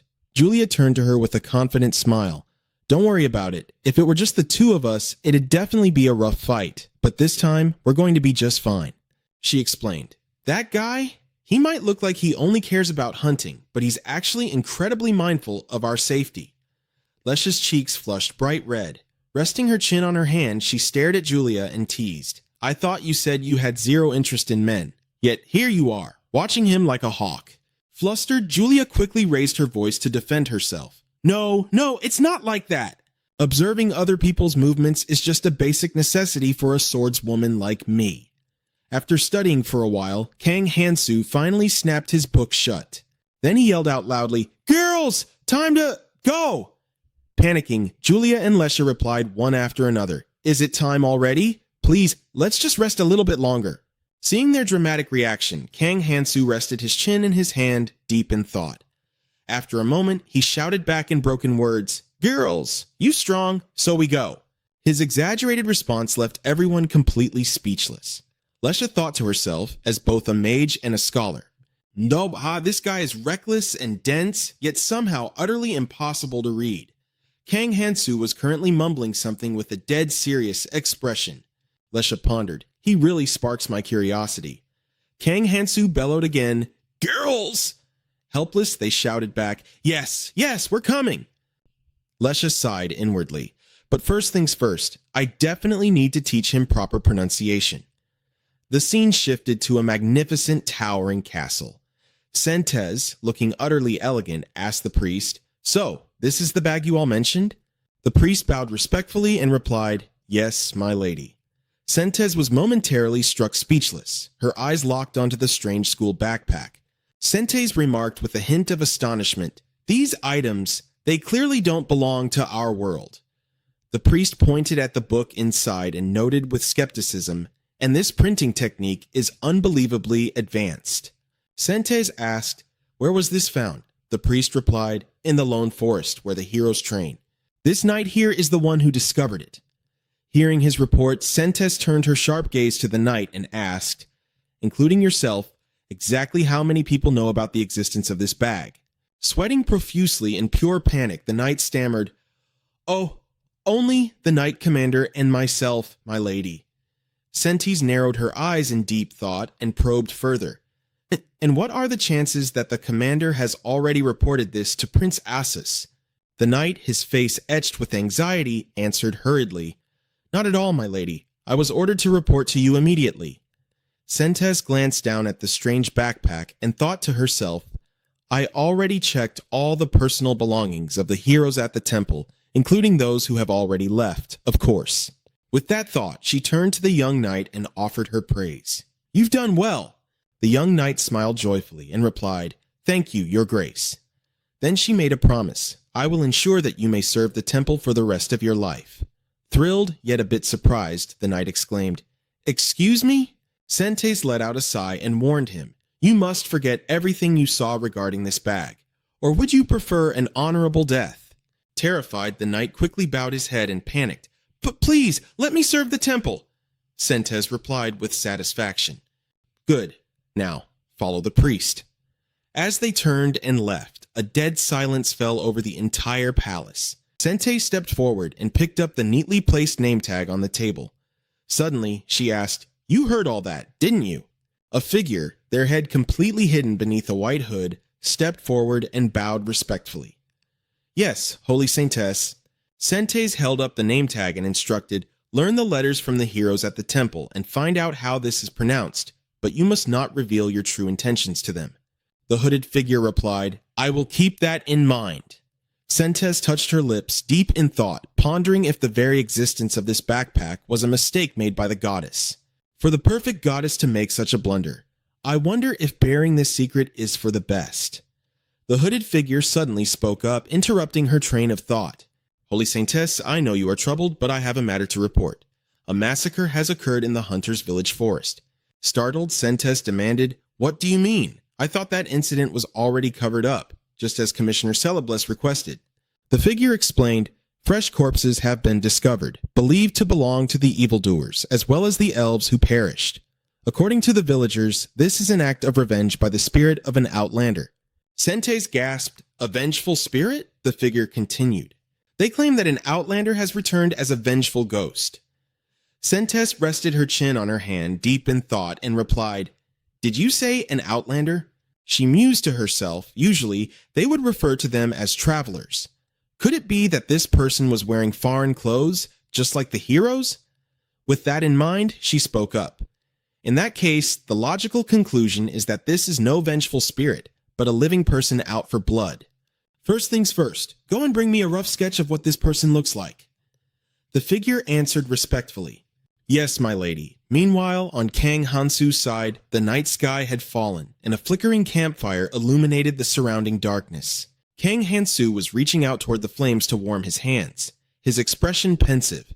He glanced over them one by one, from Kmos, who was drooling in his sleep, to the two beautiful girls sleeping soundly in the cart, and sighed, "Must be nice to sleep so well."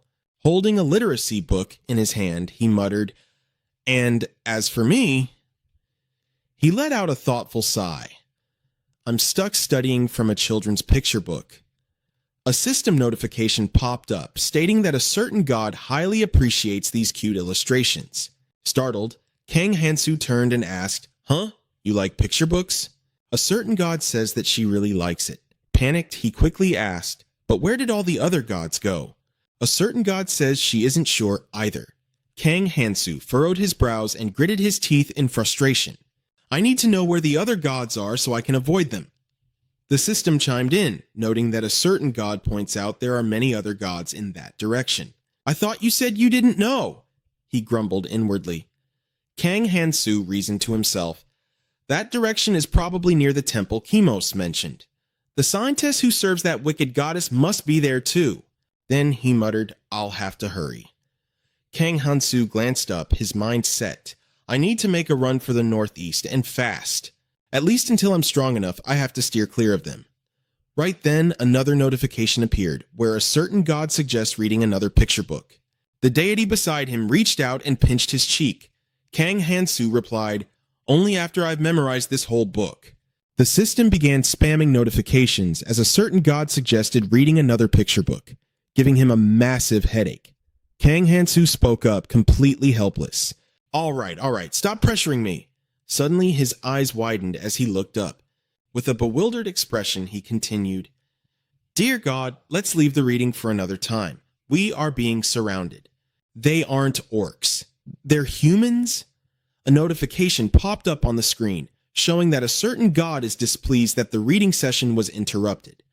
Kang Hansu exclaimed, "How dare they upset an outer god? These bastards deserve divine punishment." Saying that, he moved over and nudged Kmos urgently. "Hey, Kmos, wake up!" Kmos, still groggy from sleep, sat up and asked with a shiver, "What is it?" "It's the middle of the night," Kang Hansu replied in a hurried tone. "Keep quiet and get up.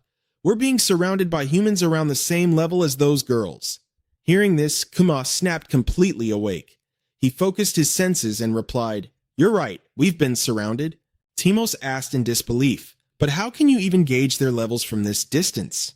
Kang Hansu retorted bluntly, "Even a damn idiot can do that."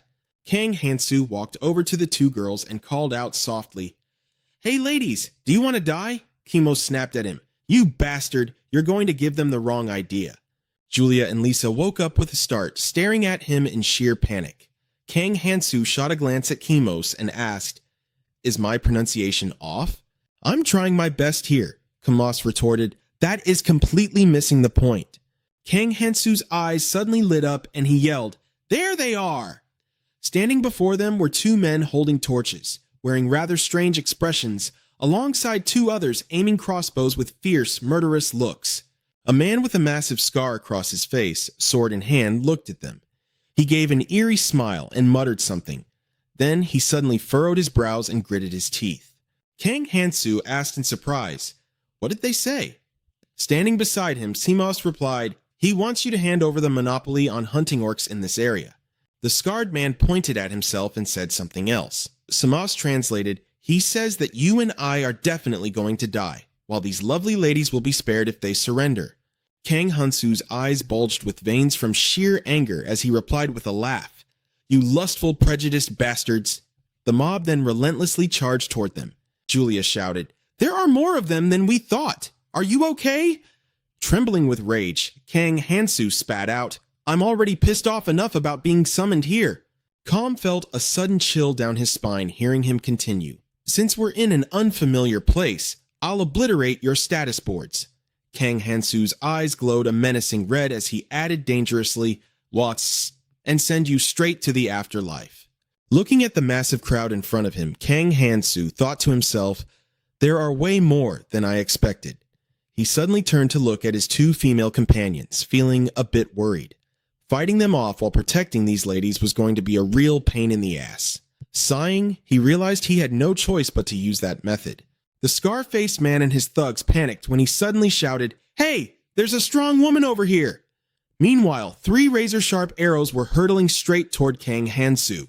He calmly deflected the attack, scoffing, "You think it's that easy?" Without an ounce of fear, he confidently blocked the strike. With a decisive kick, Kang Hansu sent his attacker flying away. The scar-faced man roared in fury, seeing his underling taken down. The guy in red holding a crossbow nearby saw this and yelled something out. His eyes suddenly bulged in shock as a massive, powerful hand grabbed him by the head. Right behind them was a horde of ferocious orcs. They laughed excitedly, shouting, "These pigs are everywhere." One orc with long tusks sneered, "The female pigs are mine." The horde began their assault. Completely caught off guard, the group of men frantically threw up their defenses. On this side, Music, Julia, and Lisa were just as bewildered. Kang Hansu stood there calmly, watching the thugs clash with the orc horde. He suddenly let out a smirk and said, "All right, let the double EXP event begin." The battle was raging on intensely. With his eyes glowing a fierce red, Kang Hansu moved like the wind, slaughtering the orcs. His face splattered with blood, he stared straight ahead with absolute determination. The system screen popped up. Title: Butcher. Friendly races will feel terror and disgust toward you. Their resistance to your evil deeds has significantly increased. His sword clattered to the ground. One of the thugs from earlier was so terrified his legs gave out. He collapsed to the dirt, trembling and begging for help. Suddenly, a hand grabbed his collar and violently yanked him backward. The scar-faced man clutched his bleeding stomach in agony, roaring furiously, "I'm gonna kill you!" On the outside, Kang Hansu laughed cheerfully. "Oh, wow, you're still kicking even after I cut you that deep, huh?" But inwardly, he noted, as expected of the boss, he's built different. The scar-faced man glared at him, grinding his teeth in bitter resentment. Upon spotting the scar-faced man, an orc let out a savage roar, plunging into the fray. Out of nowhere, 2 men rushed in and stabbed the beast right in its chest. A whole mob of people was charging forward. They hurled themselves at Kang Hansu with lightning speed, screaming, "Kill him!" A sword slashed right past his eyes, but his expression didn't even twitch. The blonde man leaped into the air, bringing his sword down on Kang Hansu. His eyes flared brightly. Of the 36 stratagems, retreating is the best. Kang Hansu swiftly made a run for it. He cried out in pain as the blade struck him. Seeing this, the scar-faced man let out a smug laugh. Kang Hansu's face suddenly darkened. He grumbled in frustration.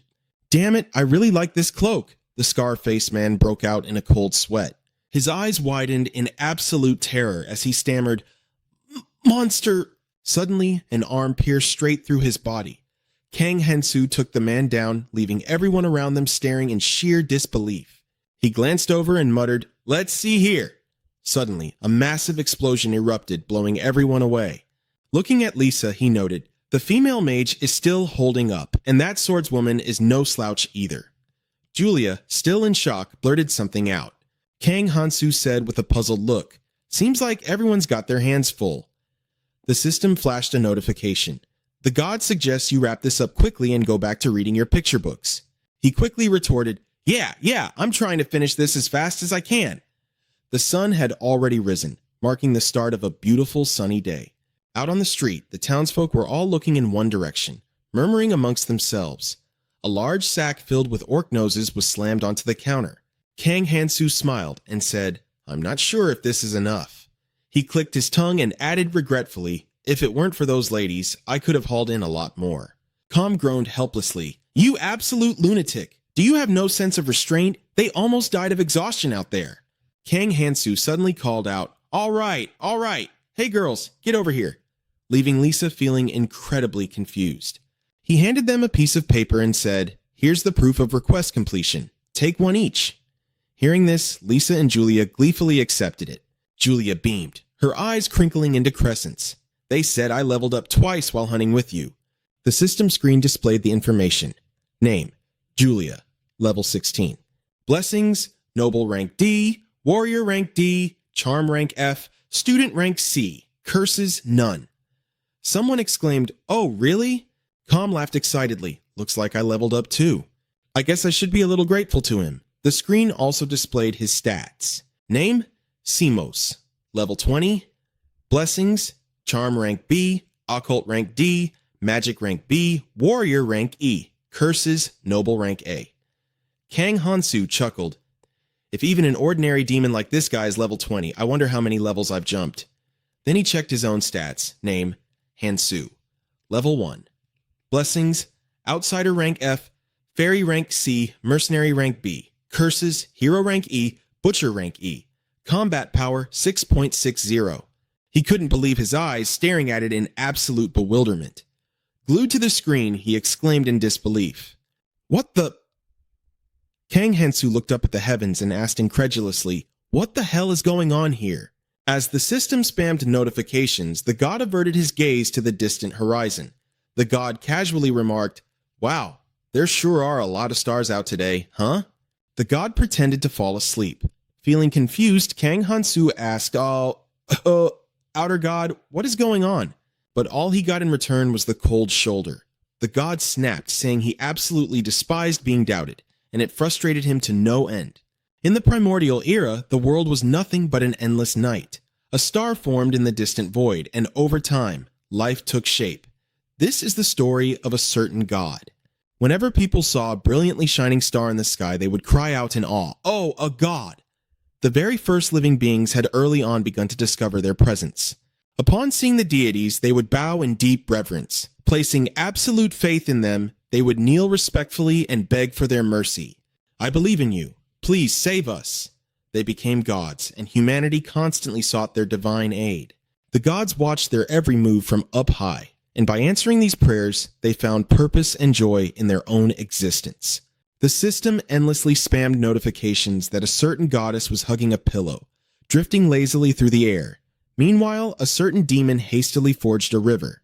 A certain elf god tentatively made an appearance, keeping up the introductions. Gradually, the number of deities grew, and they each offered their own unique brand of help as a way to compete with one another. The individuals who received blessings from different gods evolved in vastly different ways. Endless wars broke out, yet countless lives perished, without ever even knowing of one another's existence. They waged wars and were wiped out. As time passed, in a certain cave, a blond young man was clutching his mouth as he coughed up blood. Along with the agonizing sight of the boy bleeding out from a gaping stomach wound, a system screen popped up. A certain god had found a fragile life slowly fading away.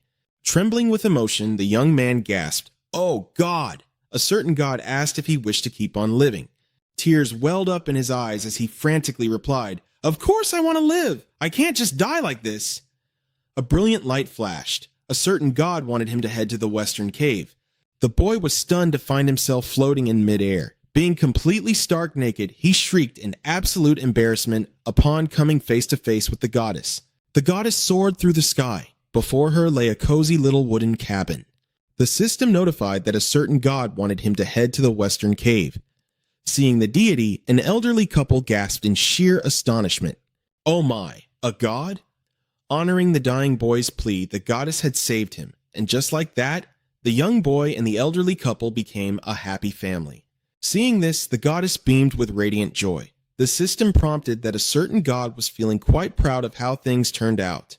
Some time passed, and the goddess returned to check on the boy, who had now grown into a young man. A system window popped up. A certain god asked if he was doing well. Wiping away his sweat, the young man asked, "God, are you the god from back then?" The goddess confirmed that she was. A certain god asked if he needed her help once more. The goddess materialized right before his eyes, terrifying him so much that he trembled. But then the young man gritted his teeth and screamed furiously in her face. "I curse you. I lost the girl I loved all because you turned me back into a child." The goddess was taken aback by his outburst. A system message popped up. A certain god is feeling utterly baffled. A certain god pointed out that he hadn't made any requests regarding that girl. The young man stared down at his own hands and poured out his grievances. "I should have been the one to crash that wedding and save her myself." The goddess let out a heavy sigh, and another notification appeared on the screen. A certain god expressed their deepest regrets with an apology. Filled with resentment, the young man roared, "You think a simple sorry fixes everything? Take responsibility for what you did." But a certain god had already left. The young man kept on screaming, "Where the hell are you going?" "Get back here!" The goddess wondered where she had gone wrong. She had no idea how the other deities managed things. Meanwhile, in a completely different realm, a pirate was gleefully offering his thanks to the heavens. I offer these tributes. Please, grant us safe passage on our voyage. Beaming with pride, a certain wind god then shifted over to another realm. A certain god of war was roaring in triumph. The soldiers laughed uproariously, completely fired up as they shouted, "The god of war is on our side." Back in the goddess's realm, she was flying away in sorrow. A certain god pondered that perhaps the other deities were just as clueless. She had bestowed blessings upon so many, yet they all ended up turning their bitterness toward her. Visions flashed before her, an agonizing mother who had lost her child, a man consumed by rage, a heartbroken girl shedding bitter tears, causing the goddess to clutch her head in sheer torment.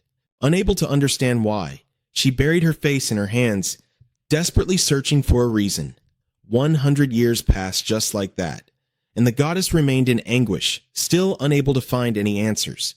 An eternity seemed to pass, and the world shifted once more.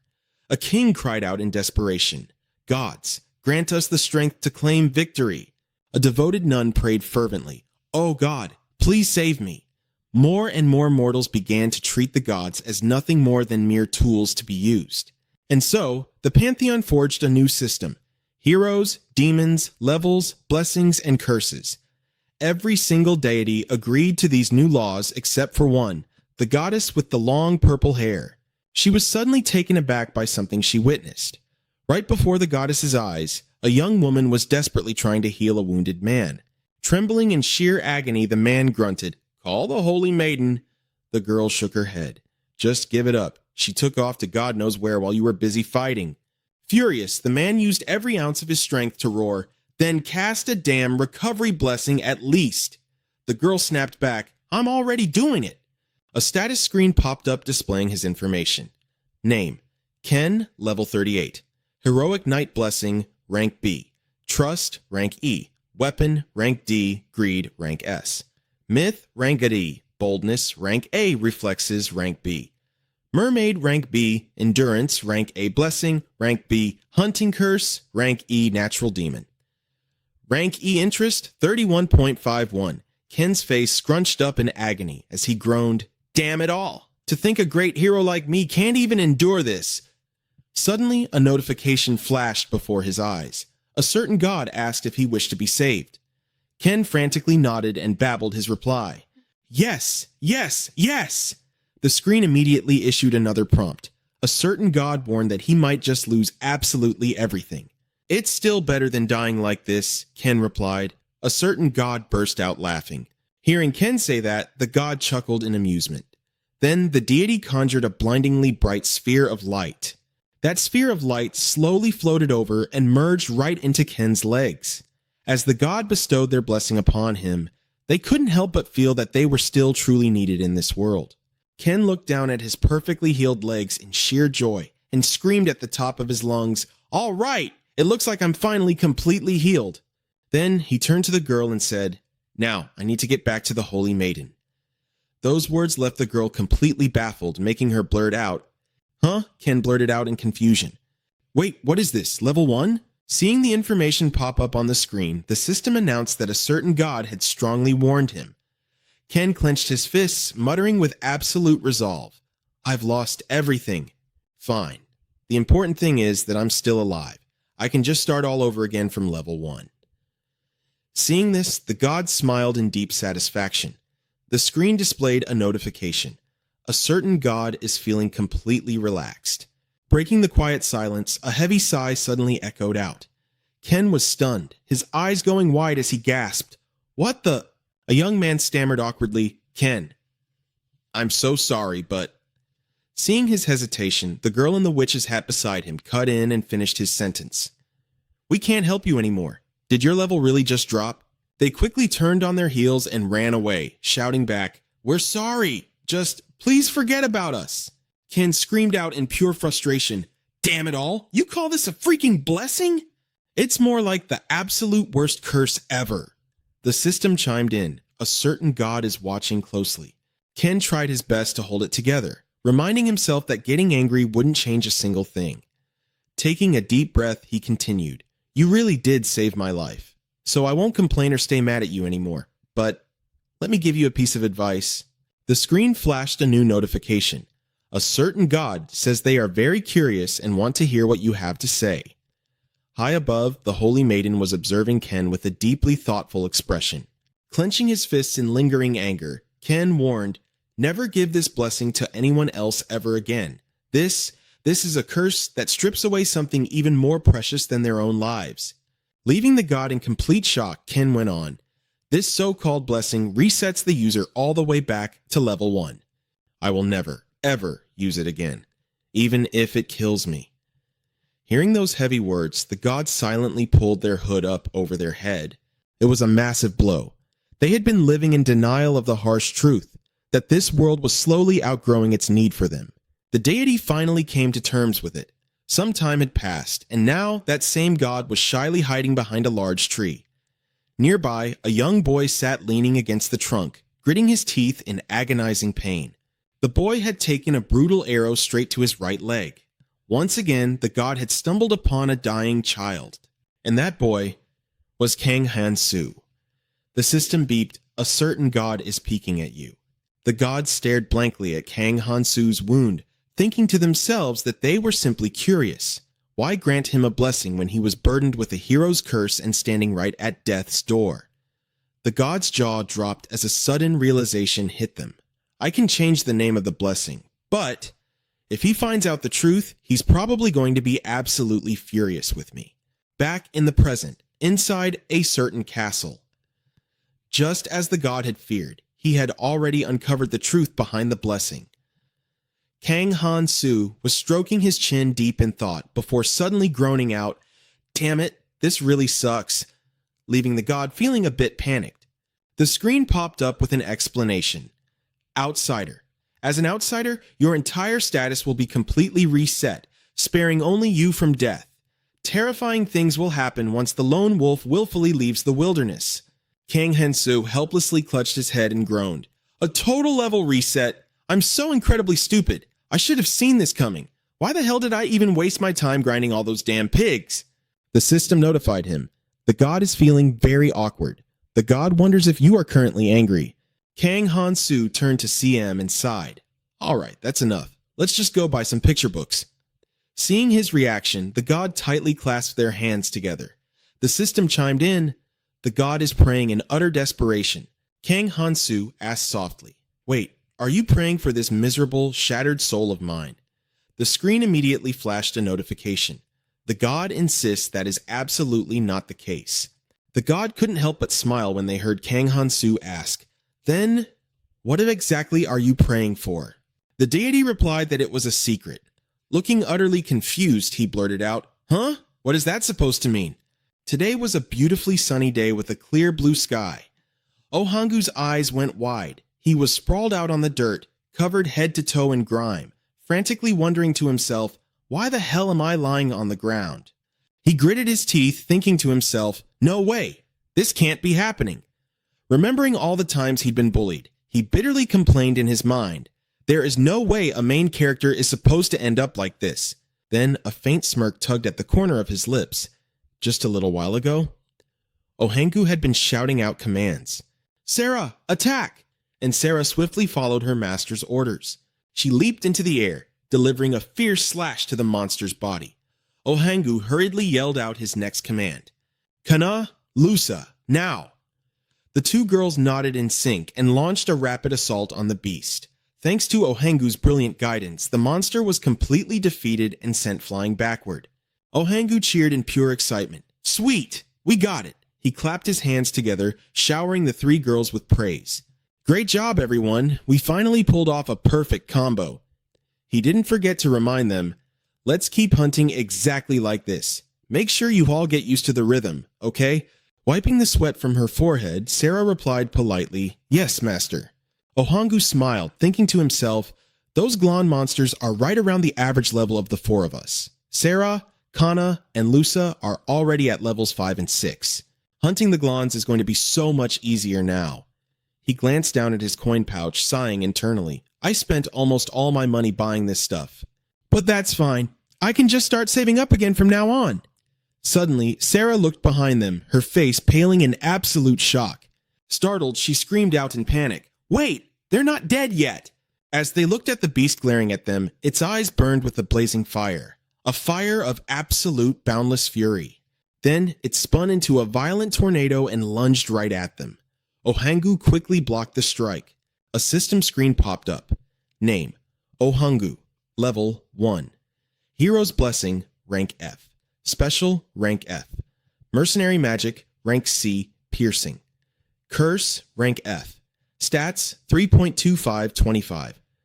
Looking at the roaring flames in his hand, Ohangu smirked to himself. The magic blessing I got from Princess Athena created this massive fire spell. Definitely a unique power that only the main character should have. Suddenly, someone strolled over and mocked him. Wow, how impressive. Park Han-gang walked up, clapping his hands with a smirk. I was gonna lend you a hand if things got too dangerous, you know. Ohangu gasped in surprise. Recognizing him, Ohangu sneered with a completely unwelcoming tone. If you're here to hunt, go somewhere else. I called dibs on this spot first. Park Han-gang chuckled in amusement. Nah, I don't feel like it. The slave following him just stared blankly at Ohangu, not saying a single word. Ohangu felt a twinge of anxiety. Just as I thought, this guy is absolute trash, he cursed inwardly.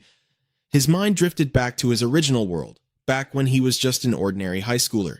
He vividly remembered how Park Han-gang would always run with the gang, bullying everyone around them. He remembered Park Han-gang glaring at him with a vicious face, snarling, "The hell are you looking at?"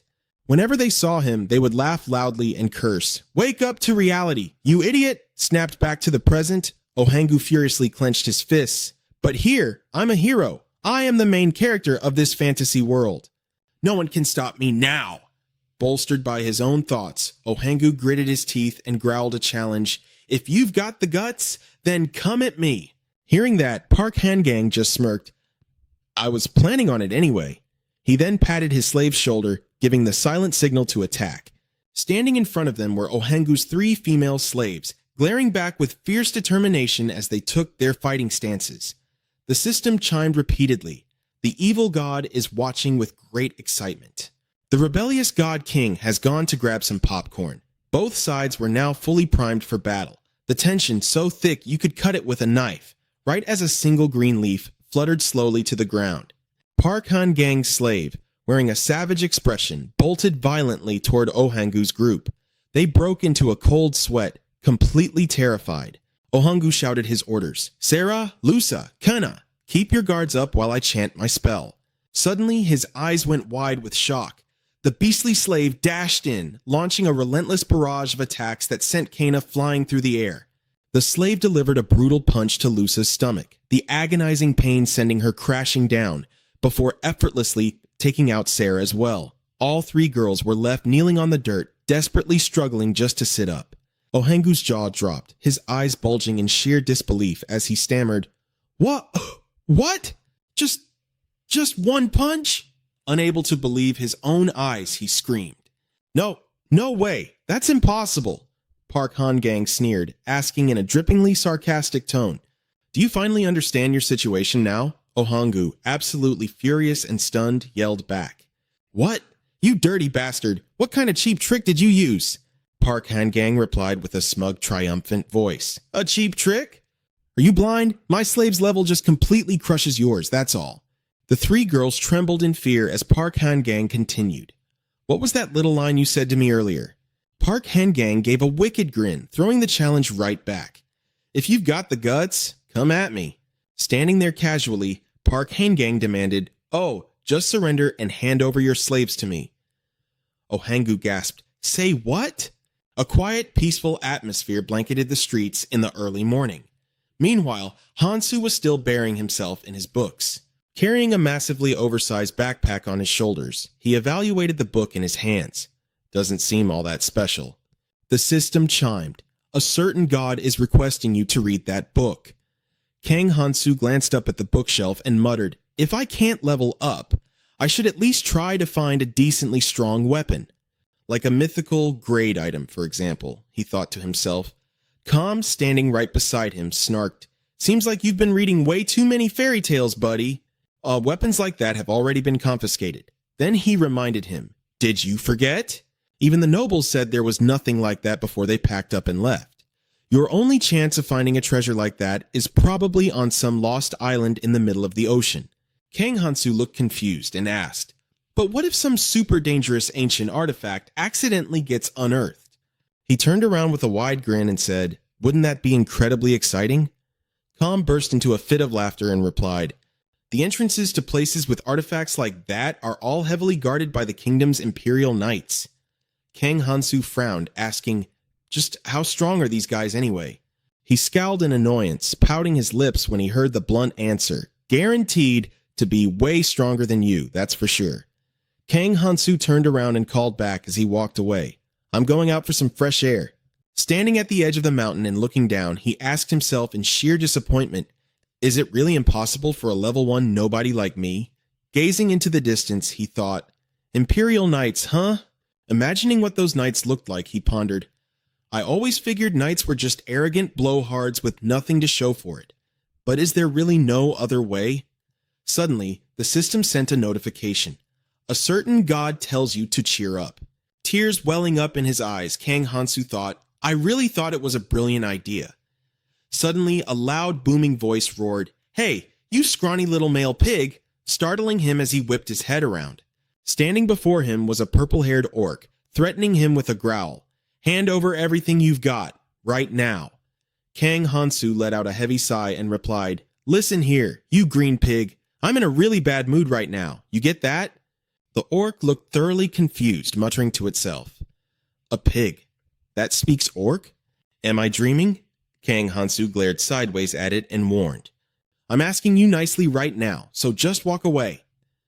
Feeling utterly humiliated, the orc swung its weapon, charging violently at him as it roared, "You smart aleck male pig! Don't look down on us orcs just because you can speak our language." Kang Hansu seethed with anger. Readying his next strike, he scoffed, "Are you deaf or something?" He landed a flawless blow right to its chest, making the orc howl in agony.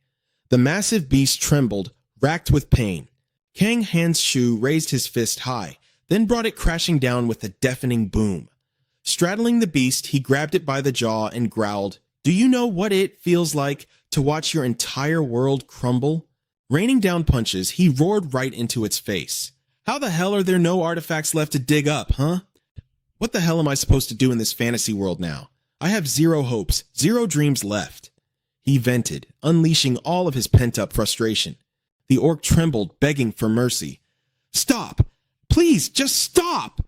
As Kang Hansu ruthlessly pummeled its face, it used every ounce of its strength to scream, There is an artifact." Stunned, he blurted out, "Wait, what?" The orc, with tears welling up in its eyes, stammered out a reply. "The artifact, it's over there. Please, don't hit me anymore." Hearing this, Kang Hansu glared menacingly. "You better not be lying, or I'll beat you to death." The orc burst into tears, wailing, "I'm not. There really is a giant orc artifact." Getting off the creature's chest, he muttered in disbelief, "So, orc artifacts actually exist?" The orc clutched its bruised face, sobbing miserably, My handsome face." Kang Hansu did a total 180. Reaching out a hand, he beamed a bright smile. "Hey, buddy, mind telling me a bit more about this artifact?"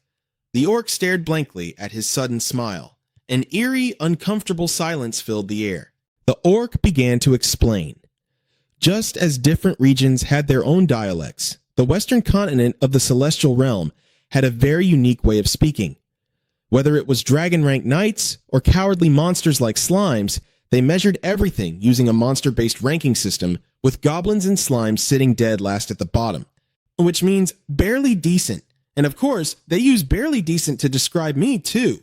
Kang Hansu kept up his bright smile and casually said, "Oh, buddy." The orc snapped back, "Cut it out.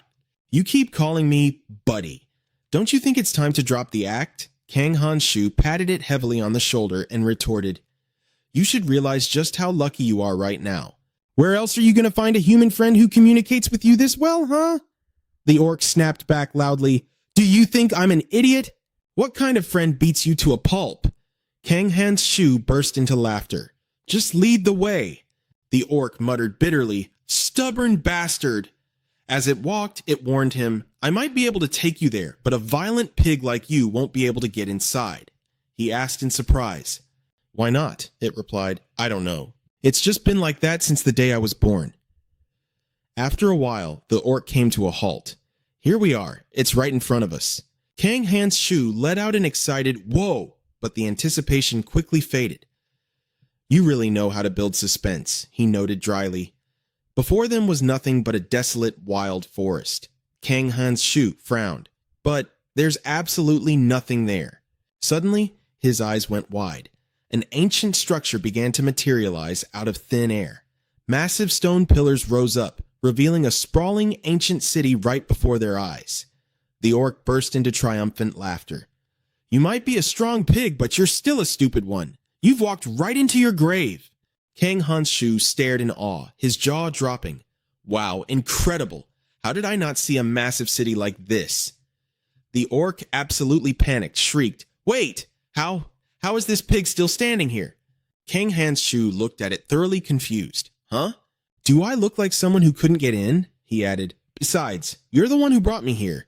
The orc frantically explained, "This is the orc sanctuary. Only those below level 9 can pass through the barrier." Kang Han's Shu scratched his head in confusion and stated plainly, "Oh, really?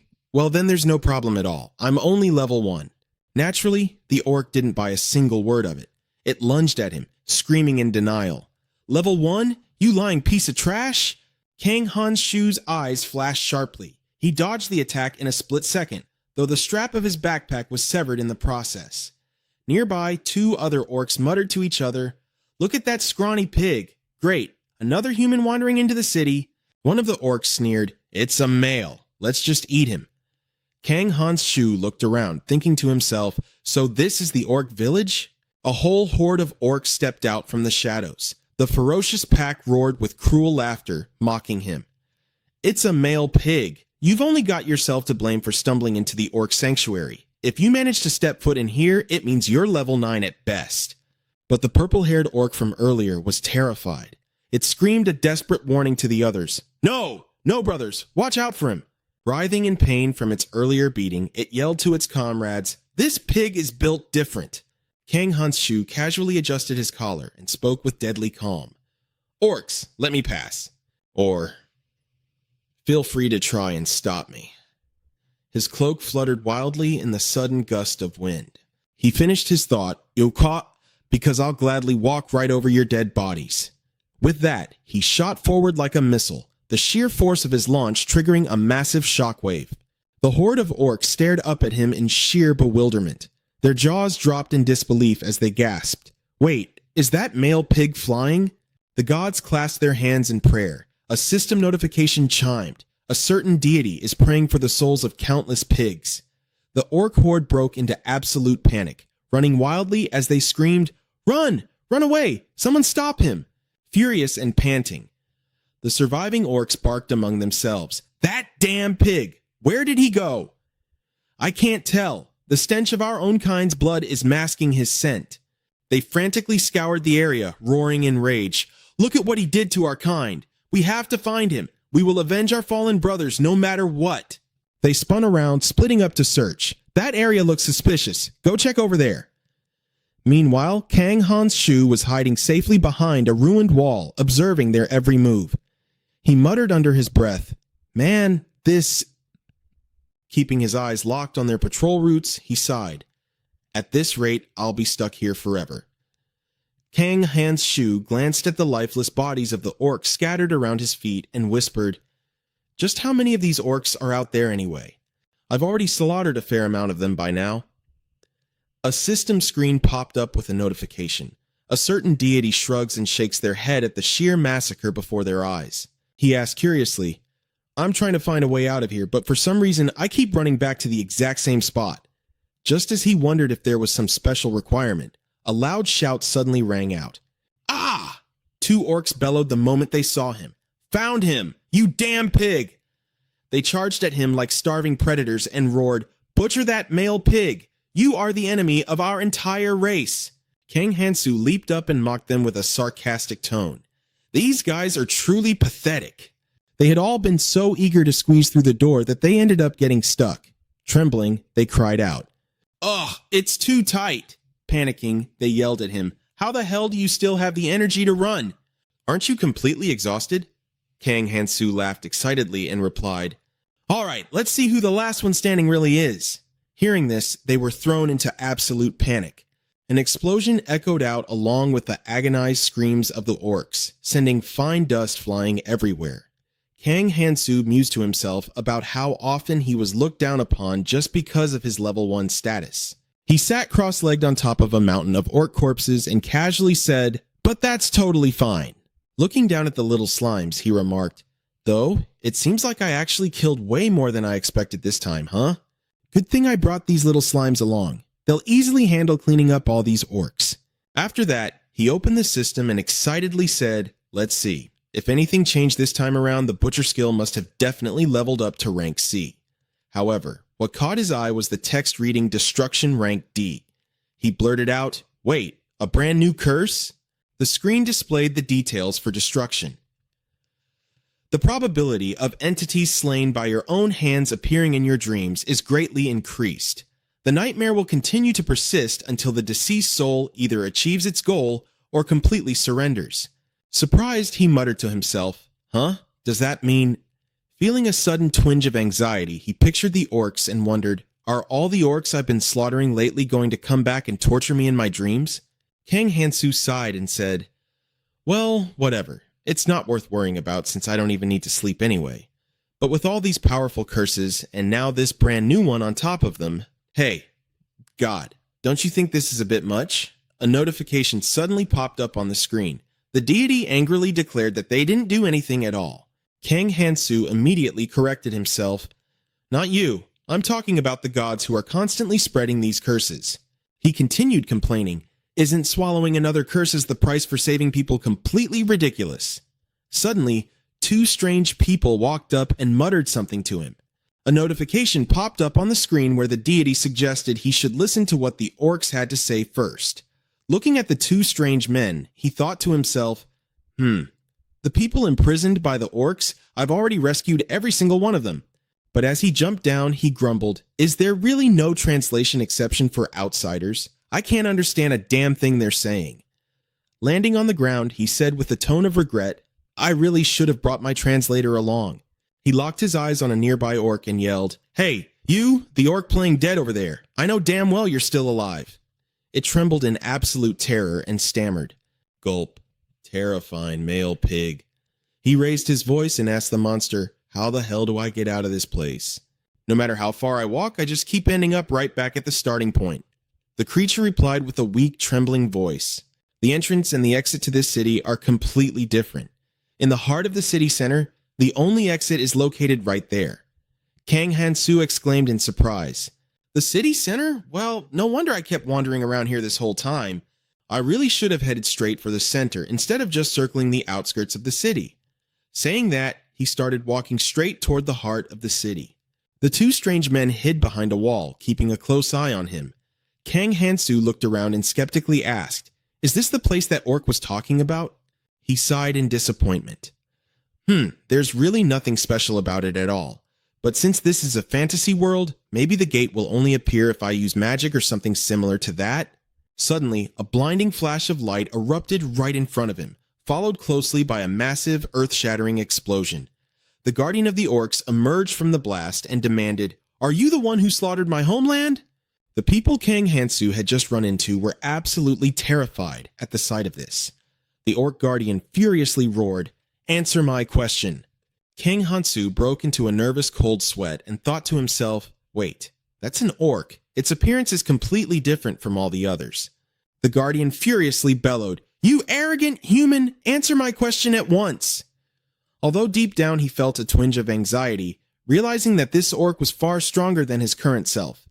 Outwardly, he just smiled and casually replied, "Look, I totally told them to get out of the way, but they just wouldn't listen to me."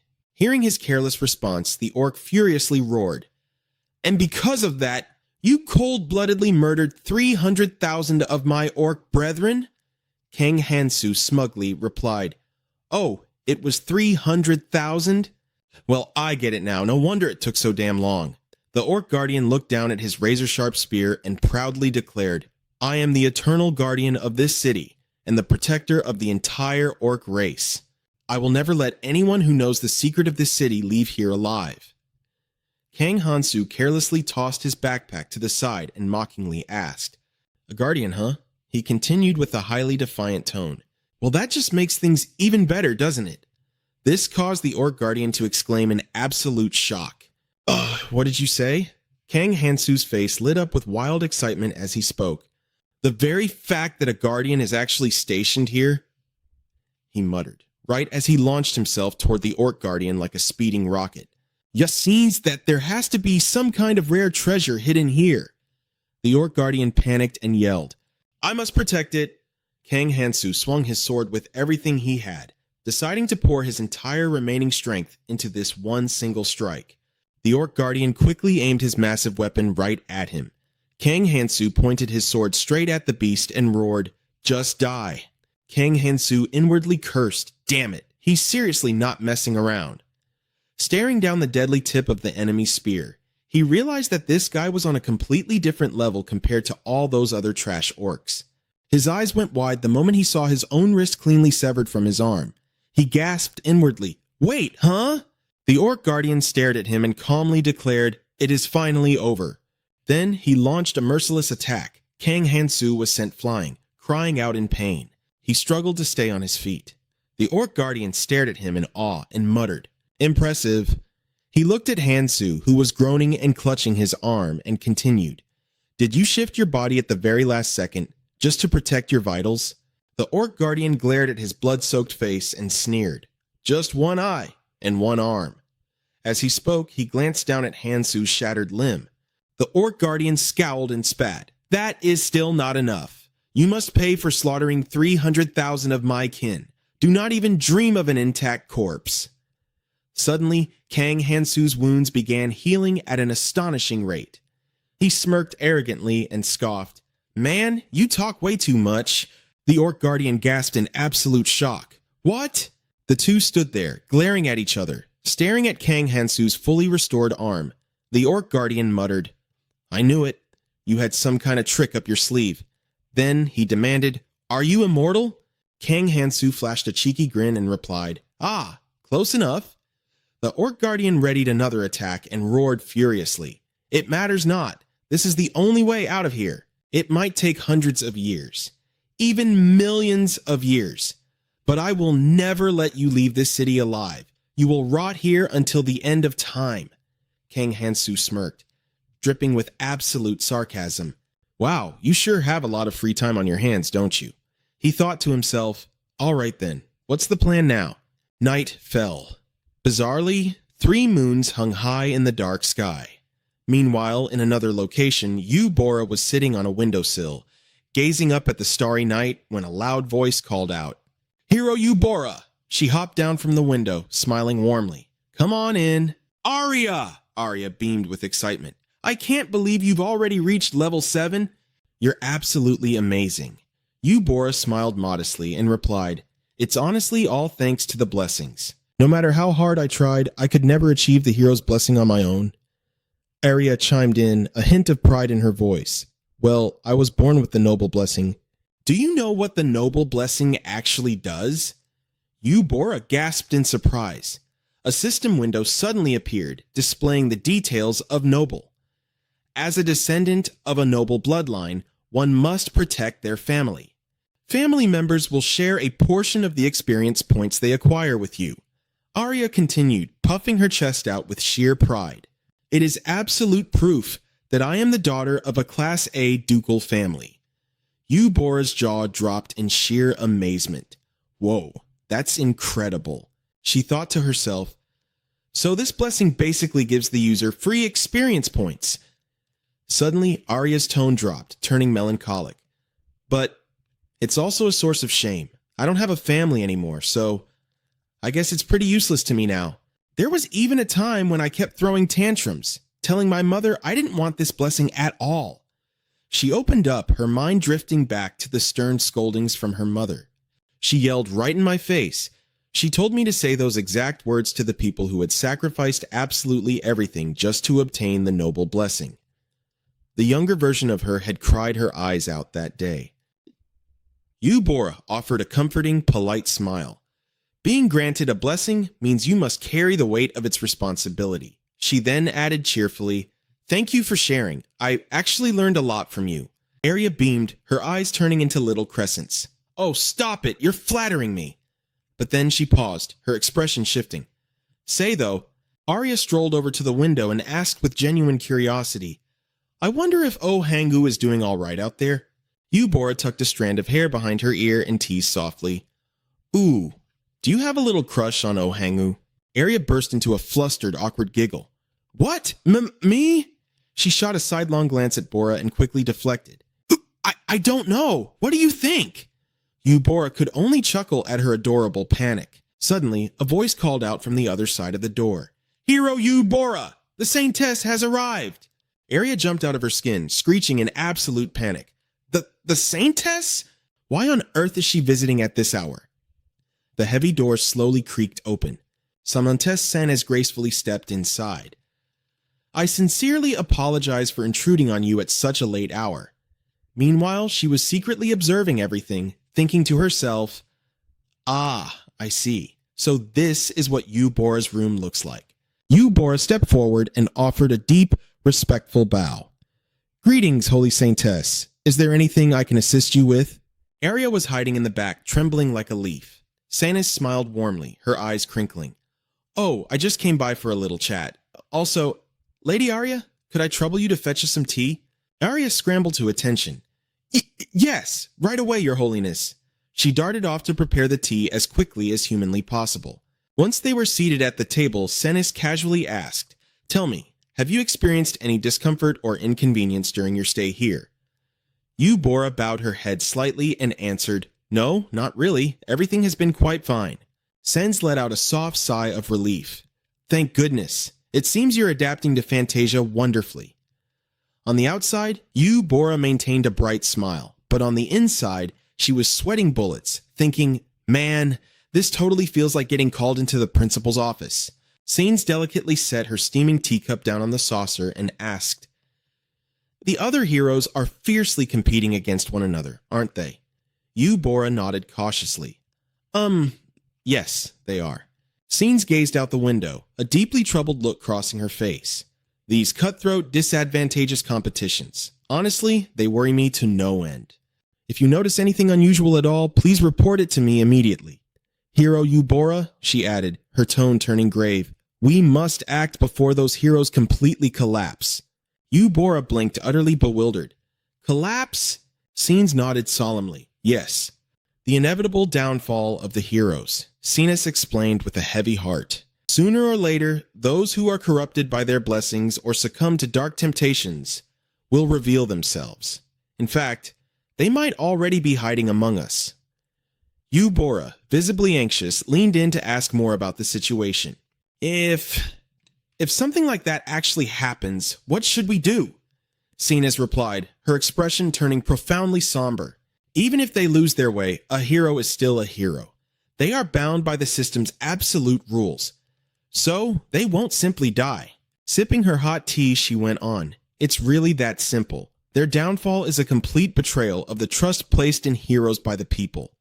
Eubora suddenly recalled how Kang Hansu had looked when he first arrived, demanding, "Send me back to Earth," which left everyone there utterly baffled.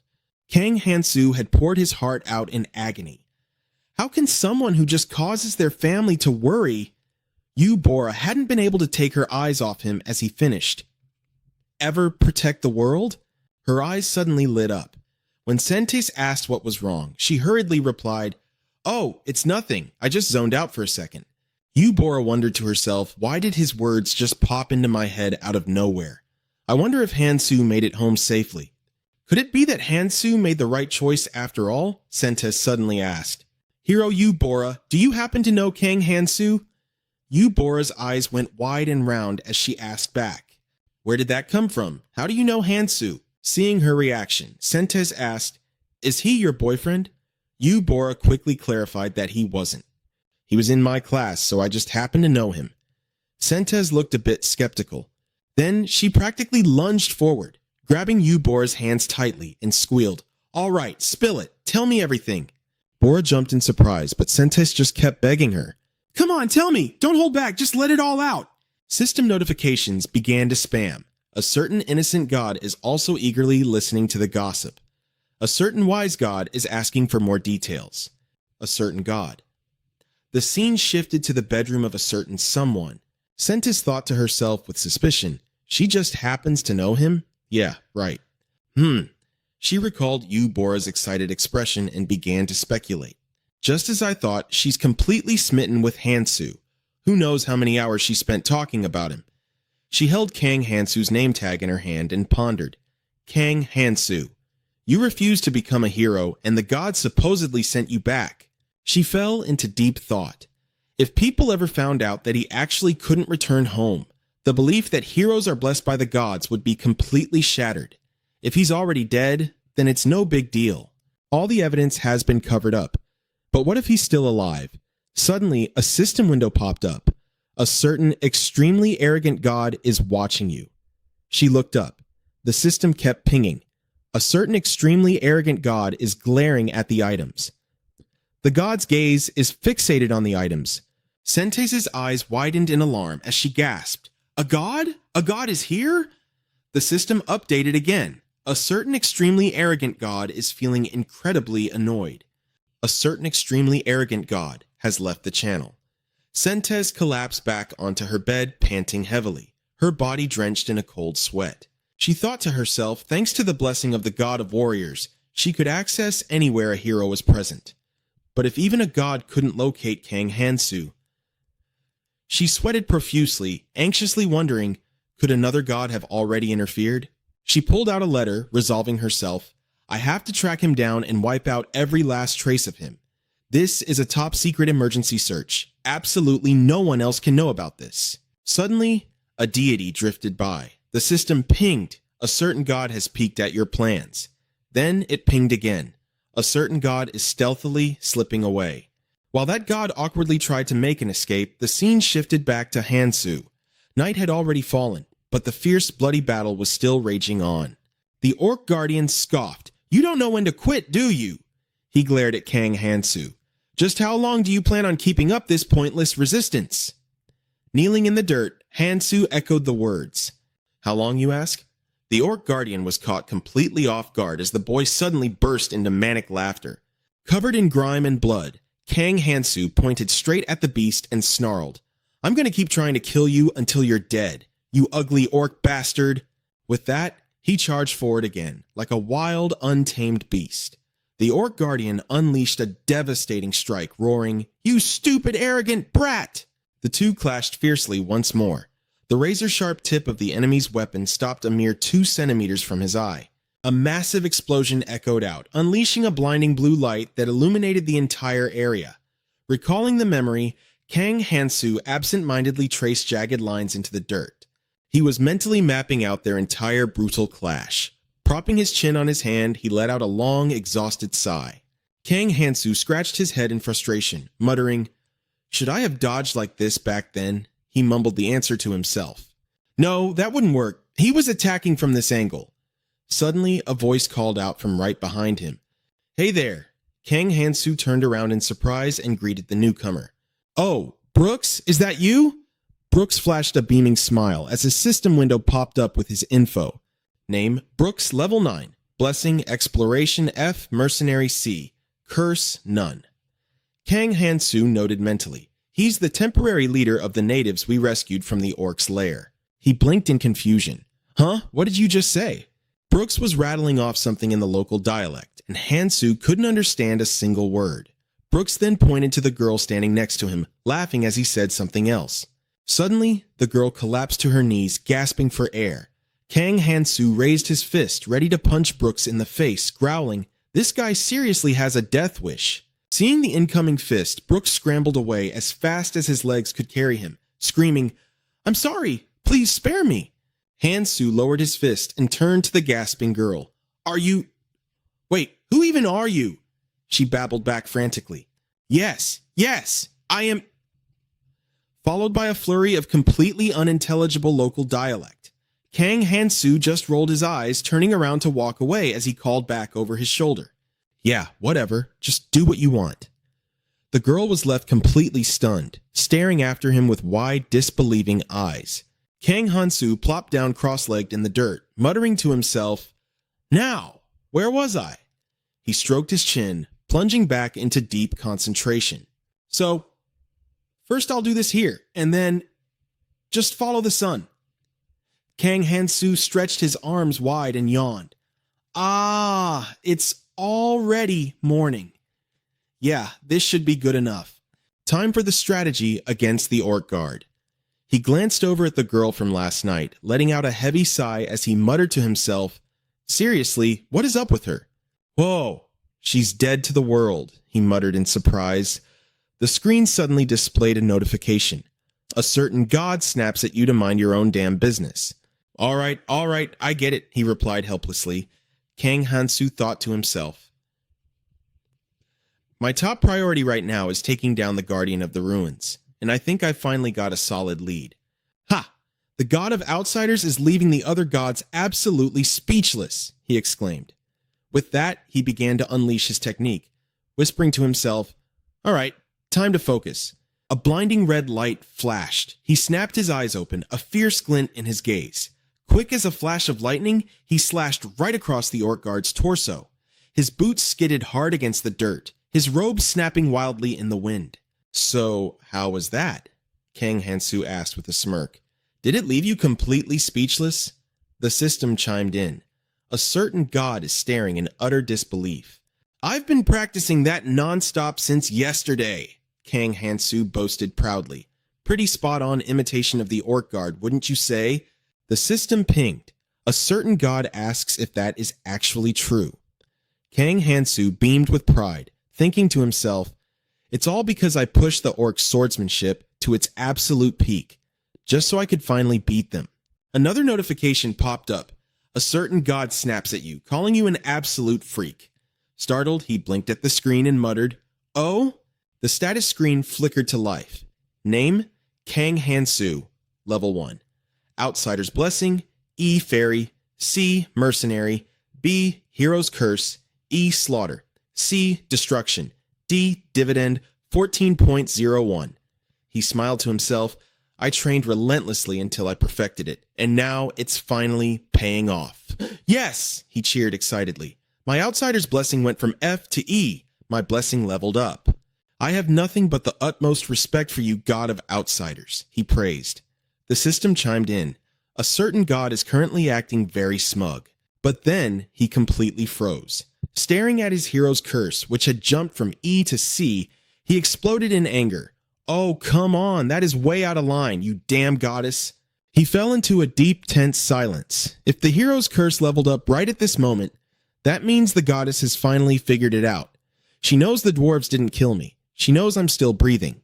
Shaking off his dark thoughts, he quickly composed himself. All right, God of Outsiders, ready to get moving? The system chimed in. A certain god declares that we need to teach that arrogant pig a lesson. Yeah, no time to kick back and relax, he thought grimly. Up ahead, the Orc Guard stood tall and imposing, arms crossed as he glared daggers at him. The Orc Guard's gravelly voice boomed out in a fierce threat. Human, have you returned just to throw your life away again? Or are you just going to turn tail and run like last time? Kang Han-soo stared right back at him, his voice absolute. I'm not running away this time. Furious, the Orc Guard practically had steam blowing from his ears. You actually think I'd trust the treacherous lies of a human? Kang Han-soo fired right back. And what if you don't? The massive Orc Guard lazily slung his heavy weapon over his shoulder, scoffing. Fine, step inside. I'll give you a grand tour of the ruins. Kang Han-soo began slowly climbing the stone steps, throwing out a mocking grin. Don't tell me you went and set up traps in there because you're actually terrified of me? The Orc Guard roared in pure outrage. Utter bullshit! You think a peerless warrior like me would ever resort to petty traps? Kang Han-soo smirked, calculating quickly in his head. He can't physically leave the ruins. So is his brilliant plan to just lure me inside and butcher me there. Just follow me, the Orc Guard grunted, leading the way into the shadows. Kang Hansu chuckled to himself. Well, well, looks like the overgrown pig is finally using his brain a little. Stepping inside, his eyes went wide as saucers. Whoa! He gasped in sheer shock. Recovering quickly, he looked around in blatant disappointment. Wait, what is this? There's absolutely nothing here? The orc guard swept his hand across the empty space. In the ancient era, this sacred ground served as a training arena for the great heroes. Kang Hansu blinked. Wait, orc heroes? No, the orc guard rumbled bitterly. Our tribe was forsaken by the gods. We have never had a hero to call our own.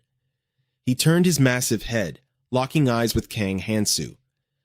But humanity grew bloated with arrogance. They grew careless, so we slipped right through the cracks of their vanity and seized this domain for ourselves, leaving it as nothing but a ruin, still overflowing with ancient blessings. Kang Hansu tilted his head, genuinely curious. Why let it stay a ruin, though? To keep the barrier active, it prevents the truly powerful from stepping foot inside, the orc guard explained. Suddenly, his eyes flared with a lethal, burning light as he turned fully toward him. But as long as you continue to draw breath, we can never rebuild our great city.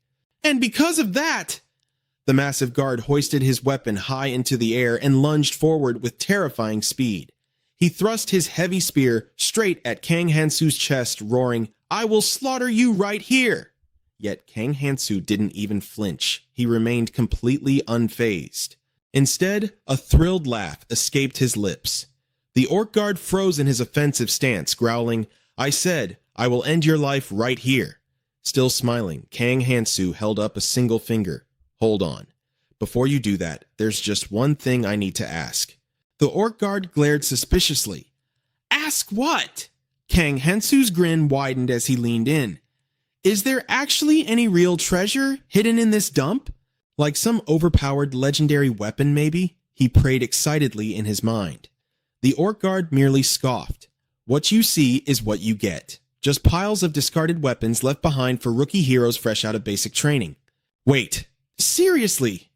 Kang Hansu cried out in utter disbelief. He gritted his teeth, screaming internally. What the hell am I supposed to do with beginner trash tier gear? Are you kidding me, goddess? Images of rusted, flimsy swords flashed through his mind, and his shoulders slumped heavily. Training gear? Wow. Talk about a massive letdown. A terrifying vision of getting absolutely mercilessly pummeled crossed his mind, and panic began to set in. Oh, I am so utterly screwed. The orc guard slammed his massive foot into the earth, shaking the ground as he bellowed, Enough of your mindless babbling, you little rat! He lunged, driving his jagged spear straight for Kang Hansu's heart with a deafening roar. You will pay for the slaughter of my 3,000 brothers with your blood. Right here, right now! Kang Hansu's hand instantly shot to the hilt of his sword. Moving like a strike of lightning, he flawlessly executed the exact counterattack he had spent hours planning. The orc guard howled in blinding agony, his ugly face scrunching up in sheer pain. Kang Hansu threw his head back and burst into wild adrenaline-fueled laughter.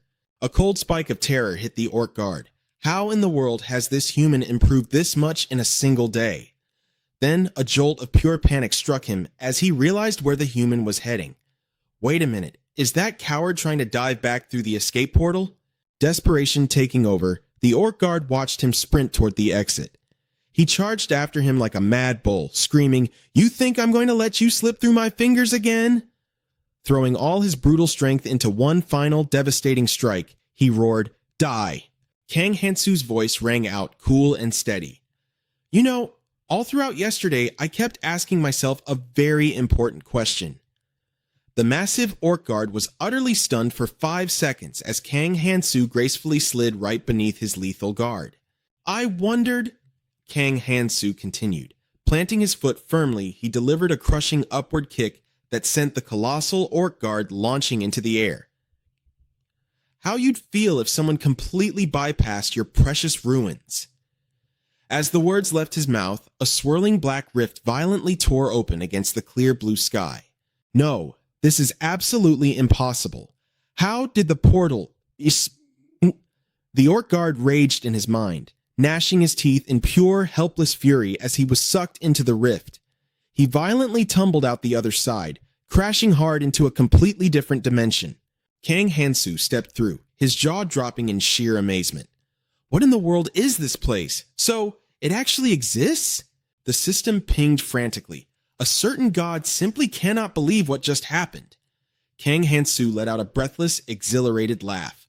Oh man, there's absolutely no one guarding this place. Ha ha ha, I don't even have to fight at all. This is great.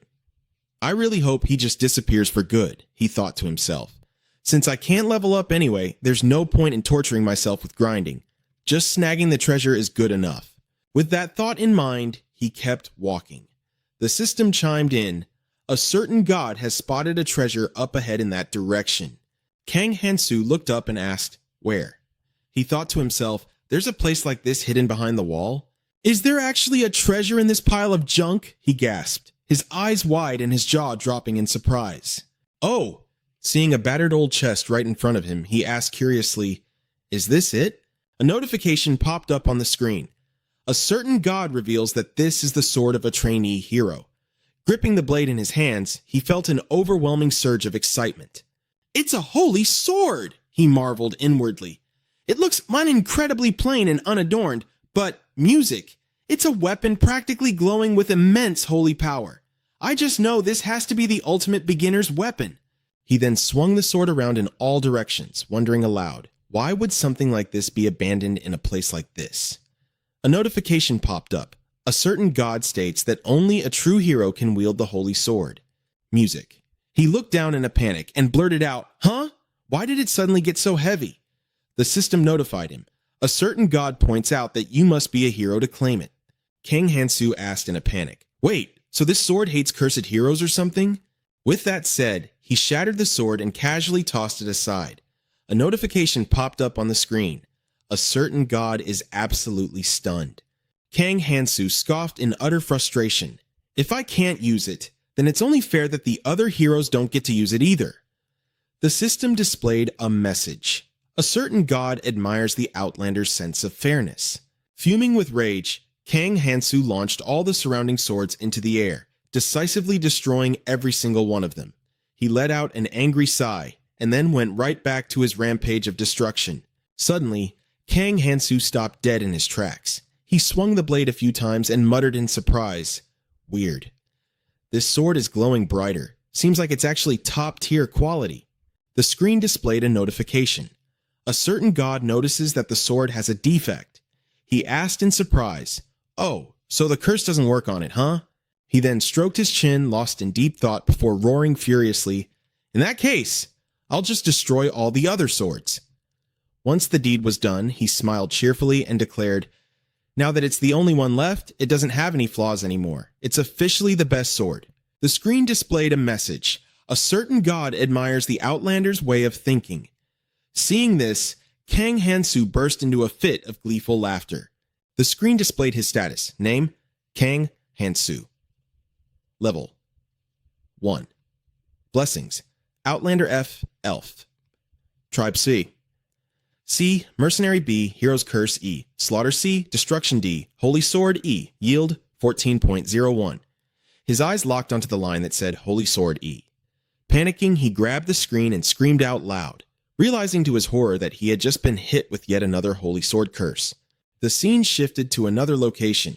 Jang Mion waved her hand excitedly, calling out to Kangmin. She and the person next to her took turns saying, we'll see you tonight then. Catch ya later, Mr. Hero. Kangmin smiled brightly, raising a hand in response before letting out a heavy sigh. I'm so exhausted. The system just keeps spamming me with notifications. A certain god insists that you must keep training, no matter how tired you are. A certain god of rest advises you to leave it for later and take a break. A certain god, Kangmin muttered, staring at the screen. This new blessing I just got is absolutely top tier. The screen displayed his status. Name, Choi Kangmin. Level 17. Blessings, Hero E, Fighting Spirit E, Magic D, Speed E, Leadership E, Magic Resistance F, Immunity F, Curse. Yield 5.15. He let out a sigh of awe. If this is the reward, then I just have to push through it, no matter how exhausted I am. Choi Kangmin stroked his chin, thinking to himself, So, this is what they meant by the privileges of the gods. I've already gained this many blessings in just a few days. A joyful smile spread across his face as he thought, at this rate, I'll breeze through the next qualifiers. Gripping the hilt of his sword tightly, Choi Kang-min made a firm resolution. I'm going to prove to everyone that I can win the grand prize. Holy sword. A notification popped up on the screen. A certain god points out that now is not the time to be worrying about that. Suddenly, a loud shout echoed. Ah, that's right. Jang Mi-on sat deep in thought, her arms crossed, looking absolutely fierce. A hero and a demon king. A prince and a princess. Swordsmen, villainesses, and even tyrants. They're the standard tropes you see in those romantic fantasy movies. Honestly, anyone would do. The Demon King might be a bit tricky, but it would actually be pretty fun to fight him, wouldn't it? Still deep in thought, she suddenly scowled, jumping to her feet and shouting, Wait, why do I even need to fight in the first place?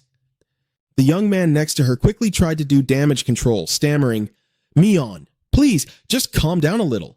She crossed her arms and pouted, snapping back, Did anyone ask you guys? He nervously stepped closer to her and pleaded, I'm sorry.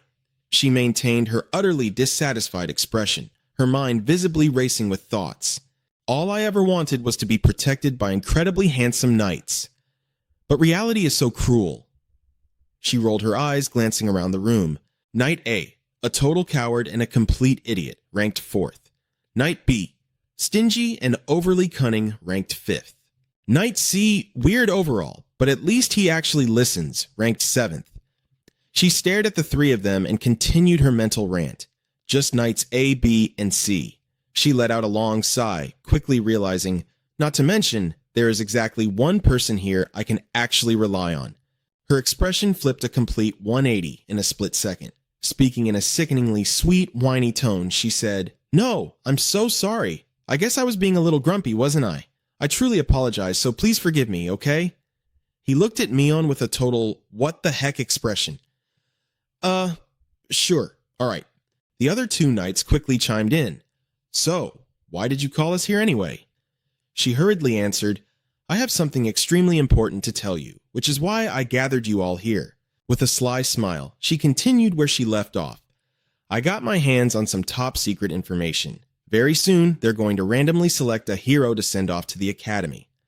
Knight B frowned, his lips twitching into a smirk as he asked, to double check.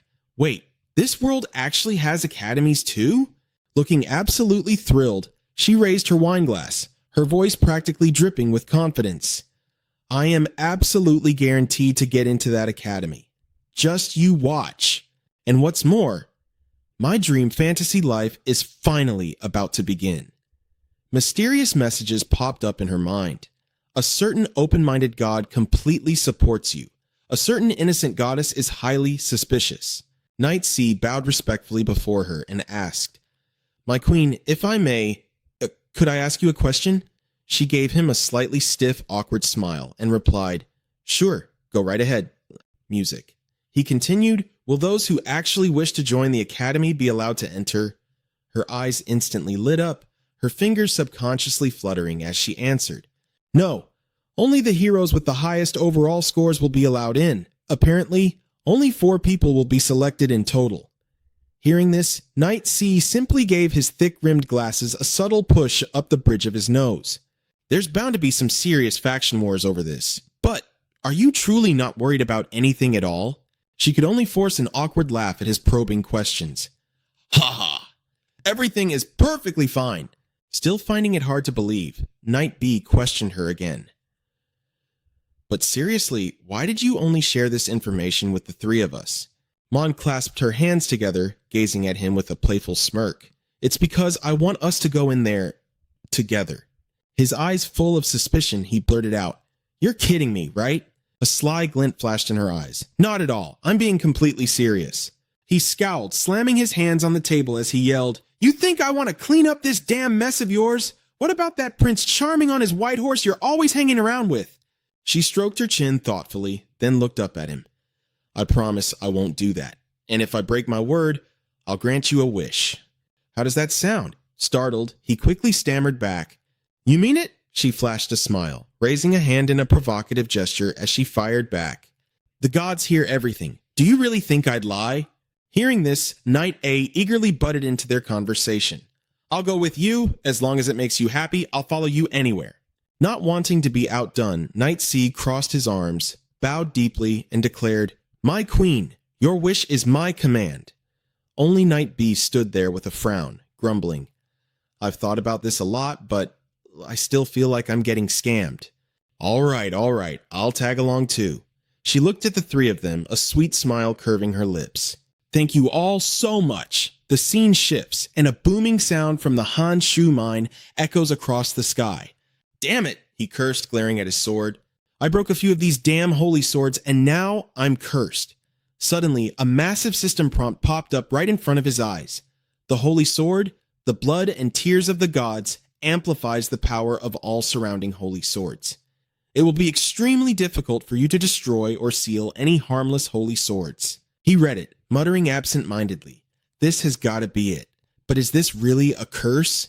Gripping the holy sword, he asked with deep suspicion, What am I supposed to do if the holy sword is bugged? The gods quickly shook their head in sending him a message. A certain god sends their condolences to the other gods. A smug smile crept onto his face as he looked up at the sky. The gods definitely have no idea that some hero out there is busy snapping their holy swords. He gripped the holy sword tightly, silently pondering how out of countless holy swords, the only one left had actually grown stronger thanks to a curse. A god quickly chimed in, asking him, All right then, should we get out of here now? Hans Shu hurriedly replied, I'm certain this is where the elf disappeared. With a bewildered expression, he held the sword and absent-mindedly asked, Wait, how do I activate the portal again? Just as he let his guard down, a blood-curdling voice echoed through the entire space. Human! By the time he spotted the monster, it was already lunging at him with terrifying speed. Barely reacting in time, he muttered, He's back already? But why do I feel like you've changed so much? With just a casual flick of his wrist, he forced the monster to a dead halt. Spreading his arms wide, he looked straight at the elf and taunted, If you leave this place, you'll start aging, right? And then there's no turning back. The creature lunged at him again like a rabid dog. He met the attack with a provoking, battle-hungry tone. Haha, you're scared, aren't you? In that case, maybe I should test out this new holy sword I just found. He engaged the monster in a wild, brutal clash. After trading blows for a while, he sneered, Right about now, it's definitely my turn to slice off your arm. He flashed a triumphant smirk. The elf spat back with pure venomous hatred. Human! The price for eroding my youth is going to be incredibly steep. I didn't even care when 3,000 of my own kin died. A sickly green light erupted from his hands as he leaped high into the air. Mid-flight, he screamed down at him. Wait, all to protect my youth. But now, thanks to your dirty little tricks.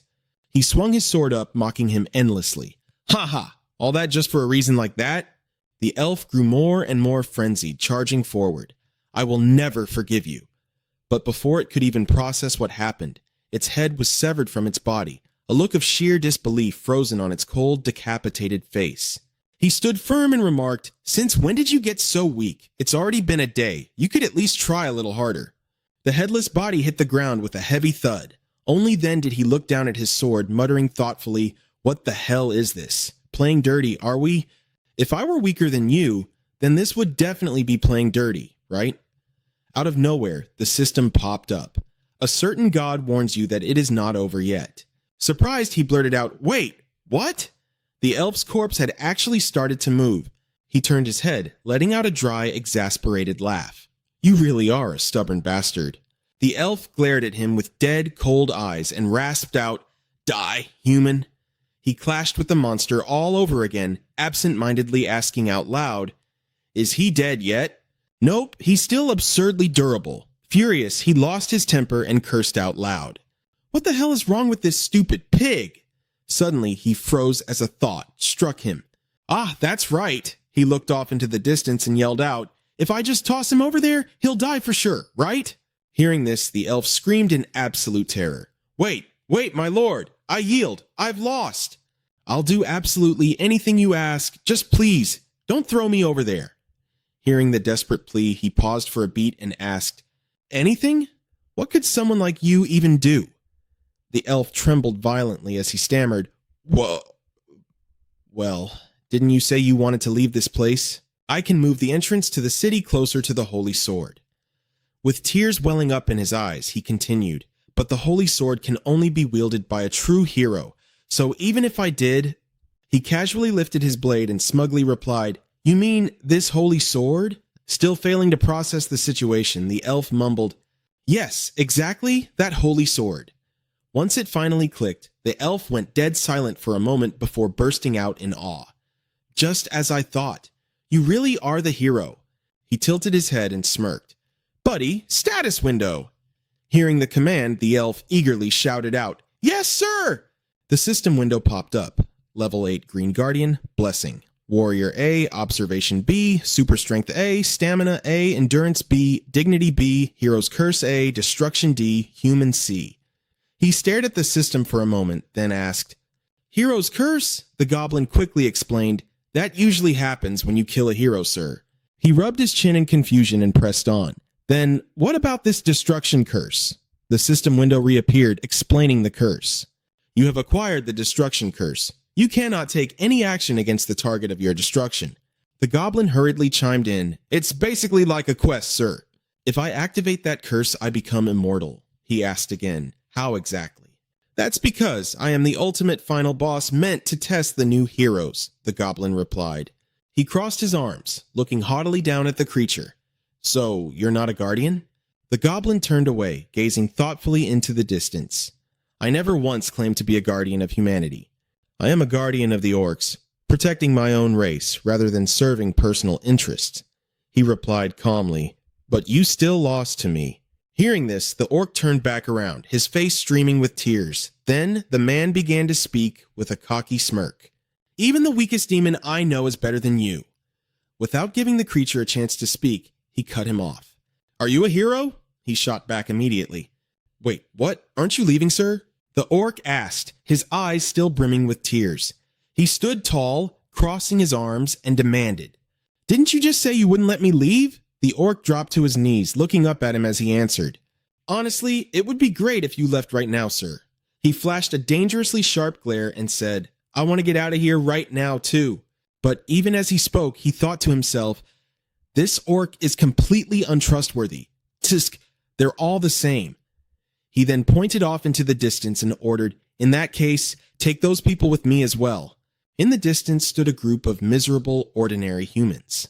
The goblin glanced over and pouted. "Fine. Humans shouldn't know about this city anyway, so I have no reason to refuse your request, sir." Hearing this, he turned toward the ordinary humans and shouted, "Link, let's go home." But upon hearing this, they remained strangely calm, as if their brains hadn't fully processed the words yet. Confused, he muttered to himself, "I thought they'd be jumping for joy. Is it because they grew up in this place?" A heavy bag was suddenly dropped to the ground, sending a tremor through the area. He panicked a little when he only saw the silhouettes of 3 people and blurted out, "Eh? Only 3 people? Tisk, whatever, never mind. But, hey, thanks for bringing my bag over." A glowing yellow spatial portal materialized right before his eyes. He grimaced as he looked at it, thinking, "This feels way too familiar. Don't tell me I'm walking into another death trap." A deity grabbed him by the head, scowling. A certain god was throwing a fit out of sheer boredom. Even with his head being yanked, he maintained his swagger and said, "Oh, honorable outer god, could you please take a look at the exit for me?" She glared at him. The system popped up. A certain god emphasizes that this is incredibly annoying. Seeing this, he clasped his hands together and pleaded playfully, "Aw, come on, great goddess. Please take pity on your poor, helpless apostle." Feeling somewhat amused, she gave a haughty shrug as the system pinged again. A certain god acts mighty and agrees to let it slide. The system chimed once more. A certain god is annoyed, but a certain god assures you that this place is safe. He tilted his head arrogantly and asked the goblin, "But hey, my little green friend, what if I want to come back here? How do I do that?" The creature replied calmly, "If you speak to the Sword Saint, I will be able to hear it, sir." He stared blankly, thinking to himself, "Just as I suspected, this guy is completely unreliable. But whatever, the goddess already said it's safe." The system pinged another reminder. A certain god emphasizes once again that this place is completely safe. Hearing this, he turned around and declared, "I'll take your word for it. I'm off." His body gradually stepped into the portal. Opening his eyes, he scanned his new surroundings and said in pleasant surprise, "Well, thank God I'm not swimming in lava or drowning at the bottom of the ocean." The others began crossing over into the new world as well. He looked left and right, muttering, "But where the hell are we? Is this a bedroom?" The first thing that caught his eye was a massive sword collection, but he quickly realized something was terribly wrong. He grabbed the holy sword and commanded fiercely, "Hey, open the portal back up right now." He frantically signaled to the group, "Everyone, turn back!" Everyone froze in pure panic. A certain god is watching. The system window popped up and he immediately yelled at it, "Goddess, outer god, didn't you swear this place was safe?" He glanced down at the crumpled clothes on the floor and hissed, "A noble woman's dress and a holy sword hung up as a wall decoration. The owner of this room is no ordinary person." The system flashed a scolding message. A certain god emphasizes that this place is still perfectly safe. He scowled and screamed, "Still? So you mean it's going to get incredibly dangerous in a second?" The goddess laughed smugly through the system. A certain god cheerfully confirms that yes, it is about to get very dangerous. Staring at the system in sheer panic, he urged, "Then we need to get the hell out of here, right now." Suddenly, his gaze locked onto something and a subconscious question slipped from his lips. What is this doing here? It was his old backpack. The scene then shifted. Before them lay a settlement known as the Hunter Village. Atena Amazing rallied the crowd, shouting, "Listen up, heroes! Due to a recent string of incidents, this village has been thrown into complete chaos. Please, be on your guard, and let's not make things any messier than they already are." The heroes immediately began murmuring about the village's situation. Atena Amazing then flashed a radiant, flower-like smile and added one final warning. "Oh, and one more thing. Please tread carefully and absolutely do not disturb the saintess." The scene shifted to a man cowering in fear, stammering, "Right this way, holy saintess." Sentes murmured softly, "The area looks practically wiped clean, doesn't it?" The man abruptly collapsed to his knees, begging for mercy. "I am so sorry." She merely smiled and whispered, "There is no need to be so terrified. I only decided to drop by because I heard rumors of a mysterious massacre." The man stammered nervously in response. "Yes, of course." Curious, she then asked, "But tell me, is this truly the place where Elder Celebre was imprisoned?" He answered quickly, "Yes, exactly." She stared him down, demanding, "Do you have any idea how important Elder Celebre is?" He instinctively brought a trembling hand to his head, stammering, "Oh, well, about that." She looked at him with sheer exhaustion. "Fine, it does not matter whether you know or not." An image of Celebre appeared. Celebret, the guardian of fire. Though close combat is her weakness, the spirit beasts she raises are incredibly powerful. It was the phoenix in particular that earned her the title of Guardian of Fire. Her expression grew unusually stern as she spoke. Meddling with the peace and harmony between the human realm and the fairy realm, as well as inciting war, is absolutely unacceptable. But since the one responsible has already forgiven this, I will not get involved any further. He broke into a wide smile, bowing in gratitude. "Thank you, my lady. Thank you so much." She turned her back, her tone unyielding. "But what does this person look like? On behalf of humanity, I would very much like to grant them a reward." Hearing this, he fumbled for the millionth time, trembling as he replied, "That person is probably dead by now." She shot him a deadly glare, raising her voice in a threatening growl. "I asked you what he looks like." Sweat poured down his face in sheer panic as he sputtered, "Woo-oo." "Well, he has short black hair, just like the heroes who visited today." Hearing this, her glare turned downright chilling. Terrified, he cried out, "Ah! No!" Turning her gaze away, she continued her interrogation. "What is his name?"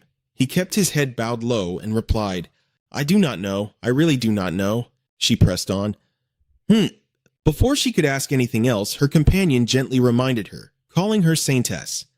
At the reminder, she stopped, let out a heavy sigh, and clicked her tongue. "Fine, whatever. Just go and give the heroes a tour of the village." He bolted instantly, desperate to escape the suffocating situation. The girl next to her spoke up.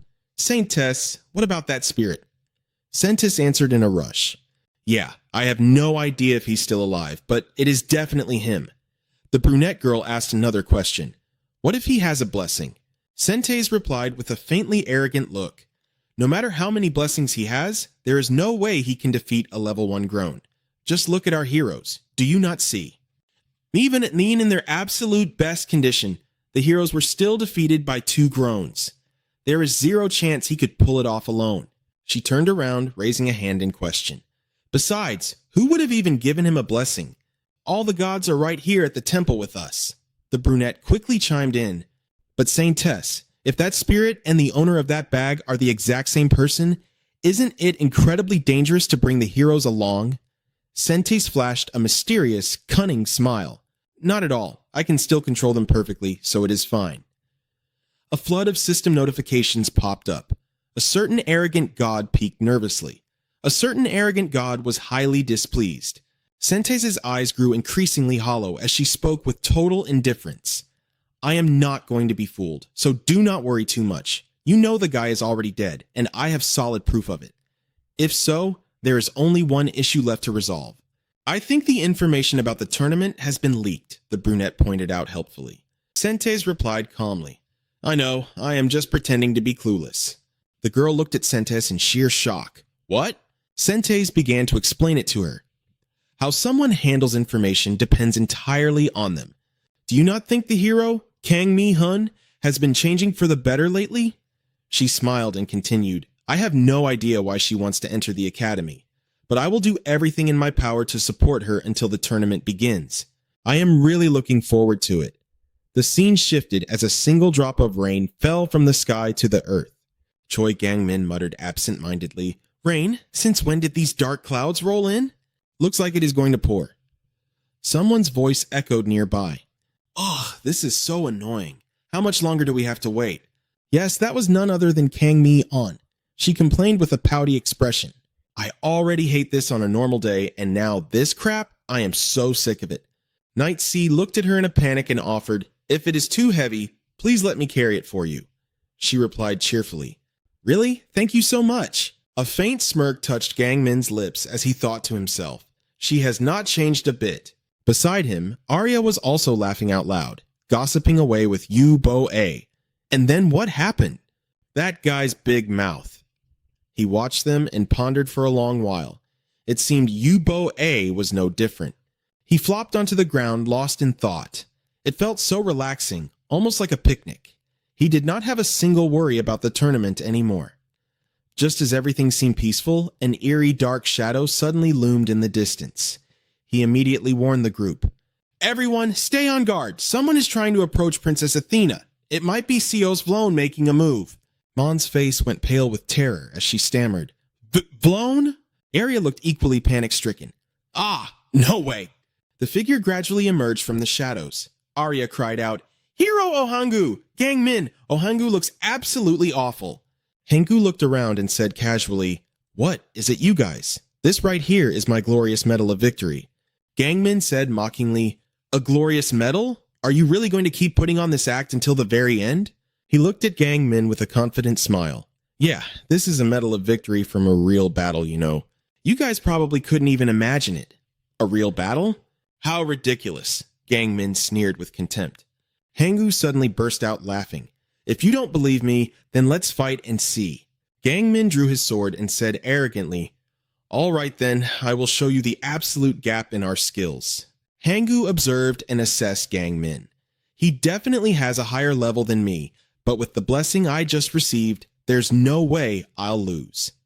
Amidst the intense standoff between Ohangu and Choi Gang-min, a voice suddenly echoed from somewhere. Isn't that Ohangu? What is going on? It looks like Ohangu is fighting Gang-min. Suddenly, someone waved their hands. Wait, Warrior Choi Gang-min. Arya stepped right between the two of them. Seeing this, Gang-min immediately asked, Lady Arya, what is the matter? She quickly replied, I know I can't stop you two from fighting, but I want you to know that Sir Ohangu is currently injured. Hengu was deeply moved hearing this. Arya. Hearing her words, Gang-min smiled and replied, all right. It has to be a fair fight, so there are no regrets later. Thank you for reminding me, Lady Arya. Hearing this, she blushed shyly. It is nothing, really. Hengu felt entirely disgusted just watching them. Scientist Sentes appeared out of nowhere. Sir? Oh Hengu, you're causing trouble even out here. Gangmin was surprised to see her and exclaimed. Scientist Sentes had a serious expression and spoke with absolute firmness. I will heal you so that this match can be fair. So, let's wrap this up quickly. Warrior Choi Gangmin. Hearing the Saintess's words, Gangmin replied with full confidence, Yes, Saintess. Music, he looked at him with a smug expression and said, Did you hear that? Ohangu, why don't you try out a few of those skills you practiced in the real world? After being healed, Hangu's face was just as smug, thinking to himself, How dare you look down on me like that? Oh, so you think you've suffered that much? Going back to a few days ago, he was lying flat on the lush green grass, saying nonchalantly, I let my guard down. I should be more careful next time. As he lay there, he thought, Baek Han Yang took away those enslaved women. I saw their tears when they were forced to leave. Sarah, Kana, Lusa. I swear I will save you all. While he was lost in thought, the system suddenly popped up. Vengeance. The stronger the enemy, the stronger you become. The more people seek revenge against you, the stronger you become. He pondered further. Are they talking about the kind of power given to a main character who gets betrayed by his comrades? An enemy to seek revenge on? He is too absurd to just be considered a target for revenge. He's someone you could actually call a monster. Choi Gang-min. He unconsciously chuckled and said, Just as I thought, it couldn't be anyone other than him. He clenched his fist, raising it toward the blue sky, and shouted, All right, this is going to be a fresh start. At the end of the day, he truly believed he was the main character of this world.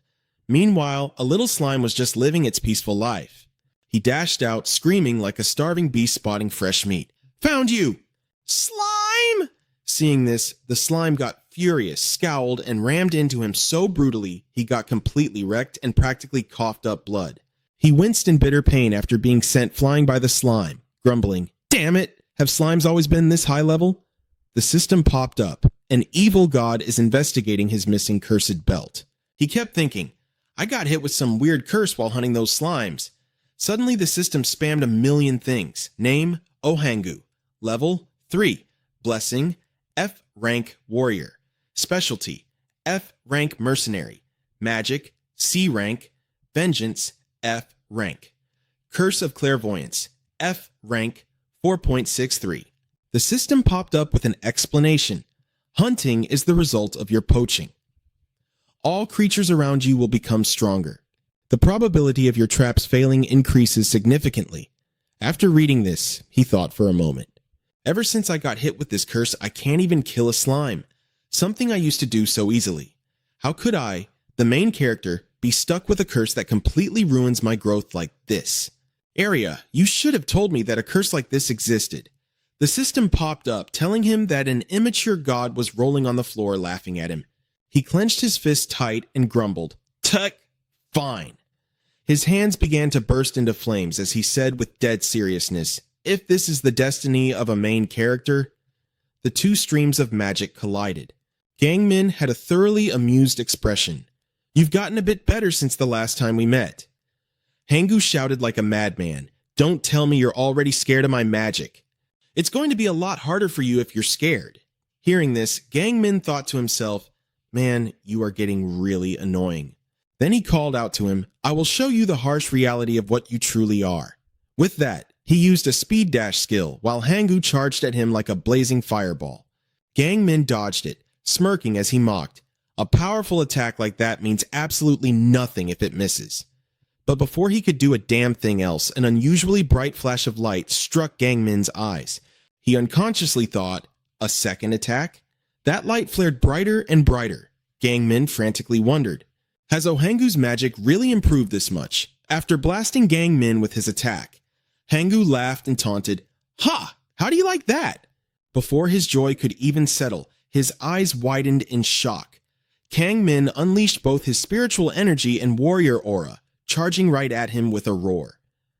Is that all you've got? Sure, that was a powerful move, but did you really think you'd win just by landing a hit on me? Eubora gasped in absolute awe. Whoa! Seeing him act like that, he furiously unleashed a barrage of attacks and roared, Stop messing with me! None of that means a damn thing! Kangen stood up straight, his grip on his sword rock solid. With a provocative smirk, he sneered, "It means nothing to you, maybe." He leveled the blade right at his face, his eyes glaring. "You lose, Ohangu!" Instinctively, he threw his hands up to defend himself. In a split second, he was completely engulfed by crackling lightning. Kangmin gasped in sheer shock. What? Its destructive power was so massive that it turned everything around them upside down. The system window popped up with a clear notification. An immature deity is highly satisfied with the outcome. A betting god felt extremely annoyed, while an evil god sat there clutching their stomach in laughter. The sight of both men sprawled out exhaustedly flashed before their eyes. Sentes sighed wearily, shaking his head as he urged everyone, "Don't just stand there watching. Go help them right now." Hearing that, they frantically called out, "Yes, sir!" His face twisted into a scowl, glaring as he roared, "Damn it, I'm back!" Rushing in, a sudden thought crossed his mind. That fat bastard goblin? I can't believe he actually had the nerve to send me to such a dangerous place. A shadow appeared out of nowhere and spoke. "You're back?" Seeing him, he asked in surprise, "CM? You didn't run away?" Seeing his reaction, he crossed his arms and said, "Well, I originally planned to leave yesterday." He scratched his nose and continued, "But a few people showed up, so I had to lay low. Because of that, I ended up losing track of time." Hearing that, he calmly scratched his ear and asked, "Who was it? Did some god show up, or was it someone else?" Annoyed by his question, he shot back bitterly, "I was afraid of getting caught, so I had no choice but to stay here and wait for you." He pressed on, asking, "Who exactly was it?" CM calmly replied, "It was Prince Anus, the heir to the throne of the Master Kingdom." Cosmos panicked and cried out, "He's the third strongest knight in the entire kingdom!" The more he spoke, the more agitated he became. "He's an absolute monster. This brings back all my traumatic childhood memories of what those damn knights did to me." Faced with his frantic rambling, he simply took off his shirt and nonchalantly replied, "Ah, got it." Cosmos looked utterly disappointed by his dull reaction and added, "The ladies told me that the prince wants to meet you." Showing a mix of surprise and utter confusion, he pointed at himself. "Me?" Cosmos looked incredibly anxious, but that anxiety quickly turned into anger as he snapped, "If you go meet him, don't you dare say a single word about me. He would instantly figure out that I'm a demon." He tossed his shirt aside and asked, "How could he possibly know?" By now, cold sweat was already dripping down Cosmos's face as he explained. "It's because Prince Anus is a paladin of light, fully blessed by the goddess herself." He threw his shirt onto the floor, pondering to himself, "A paladin of light, huh? I'm actually pretty curious about this guy." Well, but he quickly threw on a fresh, more comfortable shirt and casually said, "Basically, that has absolutely nothing to do with me, right?" Hearing him brush it off like that, CM couldn't hold back anymore and snapped, "Nothing to do with you? Have you even been listening to a single word I've been saying?" He continued to rant, "Didn't I just tell you that the prince specifically wants to meet you? But I can't even communicate with them properly." He calmly replied, completely unfazed by Cosmos's outburst. Cosmos barely managed to stutter out, "About that?" when a sudden noise from the door made him freeze. Julia and Laa rushed inside, panic written all over their faces, and cried out in unison, "Kang Hansu!" Cosmos turned back, putting on a perfectly calm expression, completely ignoring his panicked debat reaction. "We didn't even summon him, yet he showed up all on his own. You're insanely strong, so it seems you're quite the hit with the ladies, aren't you?" A god from somewhere far away was currently pouting. He cracked his neck, casually telling the others, "She'll probably swing by here again to beg me to party up and carry her so she can level up." Cosmos could only grimace and scold him. "You really have a habit of completely brushing off other people's feelings, don't you? If you keep acting like this, I swear you're going to die completely single." He immediately fired back, "And is that really something an old demon like you should be saying?" Hearing that, the demon clutched his heart in deep offense and covered his face. Confused, he instinctively asked, "Wait, are you actually crying?" Cutting their bickering short, Julia spoke up, "Kang Hansu, because of this special privilege," before she could even finish her sentence. Lee interrupted, "The curse." Cosmos wiped away a dramatic tear, looked at him, and explained, "It seems they're feeling sad, thinking the prince already left before they even had the chance to meet him." He stared blankly, absent-mindedly scratching his cheek. Cosmos then continued. Anyway, what exactly are you planning to do now that you've been hit by that damn curse again? The system window suddenly popped up and he confidently declared, I'm going hunting. He looked at him with an absolute what the hell expression and scolded, with just that hero's curse on you, even entering a city is going to be a total nightmare. Did you actually go and kill a hero somewhere or what? He flashed a perfectly innocent smile and replied, Ha, no way. He scowled, gritting his teeth as he crossed his arms and huffed. Anyway, farewell to both you and that cursed city. If we keep traveling together, you're definitely going to end up dead before you can even get married. Hearing that, he got instantly irritated. He reached out, clamped a hand over the demon's mouth, and snapped, What did you just say? You little bastard! Who the hell translated this part anyway? The demon flailed around wildly until he finally broke free from his grip and suggested, Look, I have an idea. Let's just go buy some slave who has the blessing of language. He looked completely skeptical and asked, Isn't that blessing incredibly rare, though? The demon just pointed straight at their bulging money bag and smirked. Is there honestly a single thing in this world that can't be solved with enough cash? You've slaughtered your way through so many things and hoarded a mountain of gold. That's definitely more than enough to buy at least one person. He turned his head, thought about it for a second, and nodded. Oh, yeah, you're absolutely right. But then realization hit him, and he furiously screamed right in the demon's face.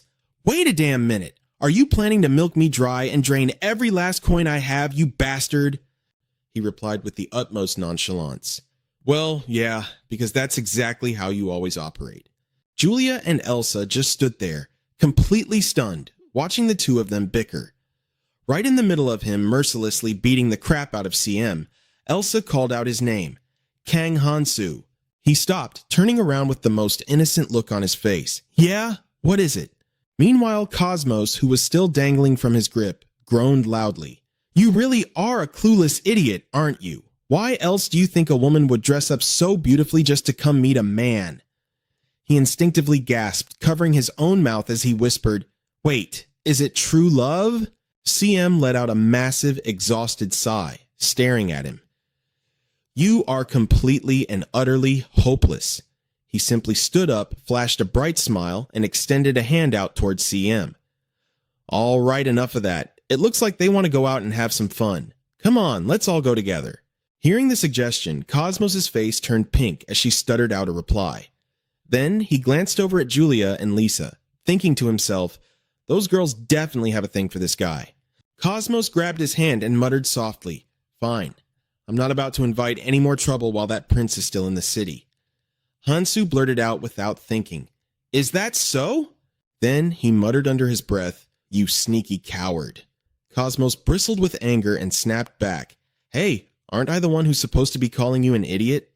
The scene shifted as they went out to have some fun, and oh, what a memorable sight it was. By the time the evening sun began to set, the three of them stopped in front of a large gate. Loaded down with all sorts of bags and trinkets, he grumbled internally, Damn it, carrying all this junk is a real pain in the neck. What the hell did these girls do to me? This place looks like some noble's mansion. Just where are we? Stepping inside, Tomping. The servants bowed respectfully to greet him. Kang Hansu was completely swept away by the sheer grandeur of it all, thinking to himself, Wow, this intricate design is absolutely stunning. Catching his eye was a man radiating such a commanding aura that he couldn't help but let out a gasp. Whoa, this guy looks pretty interesting. Suddenly, the man turned around and called out his name, Kang Hansu. He furrowed his brows, staring at the man as he muttered, And he's ridiculously handsome too. The man flashed him a warm smile and chuckled, Ha ha, what a pleasant surprise. Those two noble ladies have been incredibly eager to see you. Startled, he blurted out, Huh? He's actually speaking. Someone quickly chimed in to explain that this was the blessing of tongues. The prince could fluently speak every language of every kingdom and race. Hearing that, all he could think was, Damn it, is this the Prince Cosmos was talking about? Then the man began his introduction. I am Anus Smaster, from the Smaster family of the Night Kingdom. I may be a prince, but please, there's no need to feel pressured. Seeing this, Lisa reached out and gently tugged at him, calling out his name, Kang Hansu. He approached the two ladies, then gave a slight, graceful bow toward him. First of all, for your heroic efforts in subjugating the monster horde that plagued our kingdom, and for saving these two noble daughters, who are truly the shining jewels of our nation, I wish to express my deepest gratitude to you. Hansu scratched his head awkwardly and replied, As a citizen of Fantaire, I just did what anyone would do. As he spoke, he thought to himself, Wait, Kang Hansu, is he talking about me? Then the prince continued, Because of that, I am incredibly curious about the skills of the man who single-handedly defeated the great goblin chieftain out on the plains. Would you perhaps grant me the honor of a friendly sword-sparring match? The words struck him like a bolt of lightning as he stammered back. Wait, what? Anus looked intently at him and asked again, Could you spare just a little bit of your time for me? Completely dumbfounded, he rubbed the back of his neck and asked, You mean right now? Julia and Lisa were practically having a heart attack on his behalf. Watching anxiously from the corner, Asis flashed a devastatingly handsome smile and said, Oh my, it's just that I got so excited having such a distinguished guest drop by. Suddenly, what was laid out right before his eyes? An absolute feast of mouth-watering dishes appeared, leaving his jaw hanging wide open. Asis chuckled, gesturing toward the lavish banquet. First, let's enjoy a good meal while we chat, shall we? The moment he sat down, he devoured the food like a man who had been starved for 10 years, shoving it into his mouth uncontrollably. Lisa just stared at him in absolute shock. The chefs couldn't even bring the food out fast enough to keep up with his monstrous appetite. After he had been eating for a while, Anus finally picked up his knife and remarked, What a fascinating blessing indeed. To be able to eat endlessly without ever getting full. Honestly, I'm quite jealous of you. Hearing that, he mumbled through a mouthful of food. Really? Wait, really? The system suddenly popped up, displaying the mood of a certain god. Hearing such a heartfelt compliment, a certain deity is feeling very pleased. A certain deity is lecturing you, telling you to learn a thing or two from the prince. A stiff, awkward smile crept onto his face as he replied softly, I tend to eat a lot. I hope your highness won't laugh at me for it. Asis just looked at him with an equally forced smile, smoothly steering the conversation.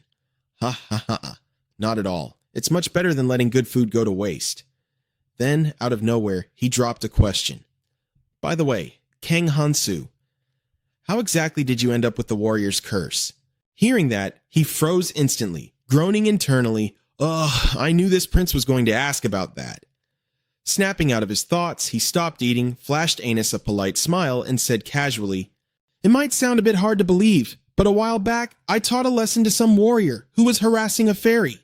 The prince's face completely blanked out at the answer, and he unconsciously blurted out, Oh, so that's how you received the fairy's blessing. Then his eyes darkened as he pressed further. Do you happen to remember what that warrior looked like? He burst into loud laughter, scratching his head as he rambled, Forgive me. I really can't recall. The moment I saw that injustice, I just flew in and punched the guy right in the face. Deep down, he panicked. I'll just have to make something up on the fly. Hearing this bold claim, Anus simply clasped his hands together and noted, No matter. We just need to investigate which warrior recently suffered a facial injury, and we'll have our answer. He awkwardly turned his face away, silently dreading to himself, Man, I don't even want to know what kind of backlash this is going to cause. Sorry about that, my fellow warriors. But the interrogation wasn't over. Anus continued, The real reason I invited you here today, Kang Hansu, is because according to the guild's investigation, you are the one who has hunted the most orcs. Feeling a slight prickle of guilt, he quickly asked, Did I do something wrong? A cunning, predatory smile slowly crept onto Anus's face. Of course not. You are actively solving the kingdom's greatest headache right now. How could you possibly be in the wrong?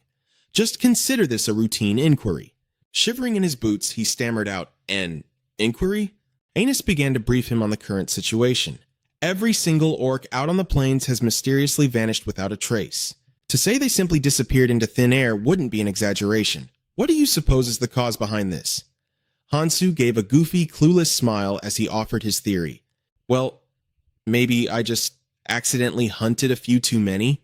Unimpressed with the answer, the prince nearly lost his composure, his voice rising sharply. If this was something that could be resolved by the strength of a single man, I would have just sent the cavalry. No, I would have personally wiped them all out myself. Lisa and Julia turned pale as if sensing an impending disaster, but he simply stayed utterly composed and replied, "Is that so?" Then the prince locked eyes with him and said bluntly, "Just as the ladies mentioned, you truly are a fascinating individual. I'd very much like to know more about you." As the veil of night enveloped the land, the lavish figures of high society were silhouetted below. Asas hurriedly added, Originally I only intended to thank you for saving the young ladies." But suddenly he paused, his tone shifting into something far more cunning. "However, my curiosity suddenly got the better of me. Only then could I confirm that you are, in fact, truly at level 1. Thank you for agreeing to spar with me." Completely oblivious, he just scratched his head and asked again, "It's nothing worth showing off, really. But if your highness is interested, please, take a look." I figured there was no need to bring out the holy sword just yet. When he saw what I did instead, he was completely caught off guard, his mind racing. Is that the holy sword?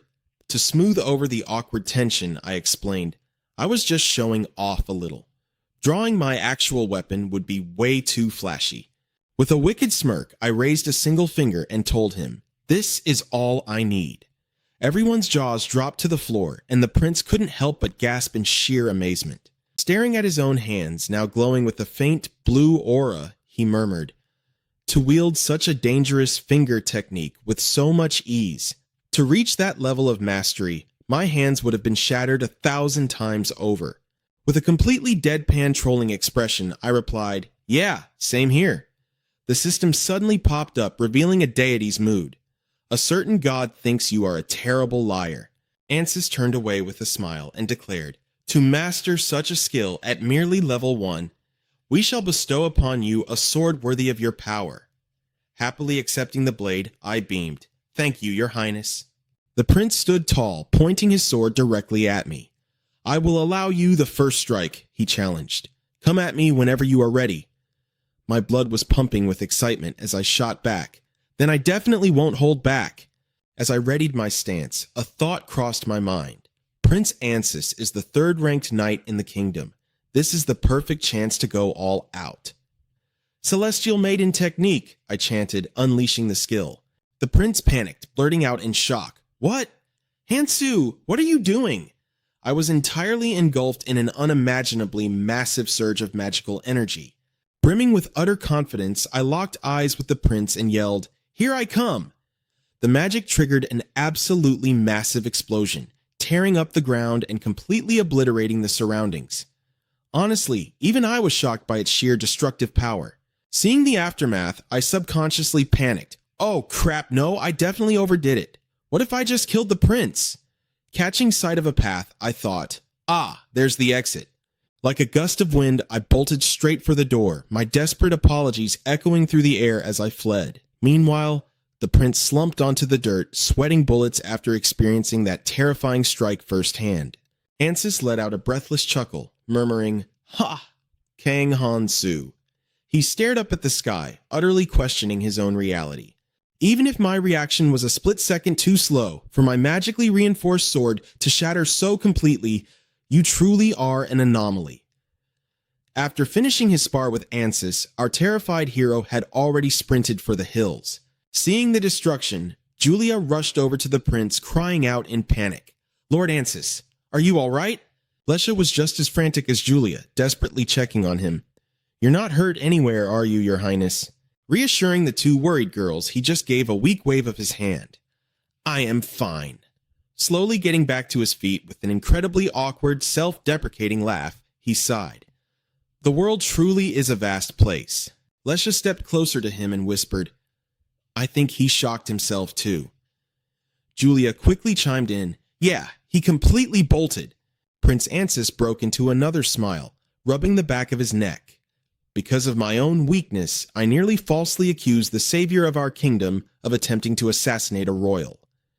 Resting his hands on his hips, he added, "I need to formally apologize to Sir Kang Hansu. Will you two help me?" Lady Julia was quick to answer, "He must have headed straight back to the inn." The two girls were absolutely thrilled to hear Ansys say that. Julia immediately dashed off, shouting back over her shoulder. "We will be right back." Lesha, not wanting to be left behind, sprinted right after her. "Please wait just a moment, Your Respected Highness." He broke into a sharp, fiercely competitive grin, muttering to himself, "I haven't been this thrilled since the very first time Mother taught me swordsmanship." The scene shifted to Sentes, who asked in a dark, terrifyingly quiet tone, "Did anyone enter my room without permission today?" The nearby servant flinched in sheer terror, stammering, No one at all, my lady. Except for the inspector and the maids, just like every other day.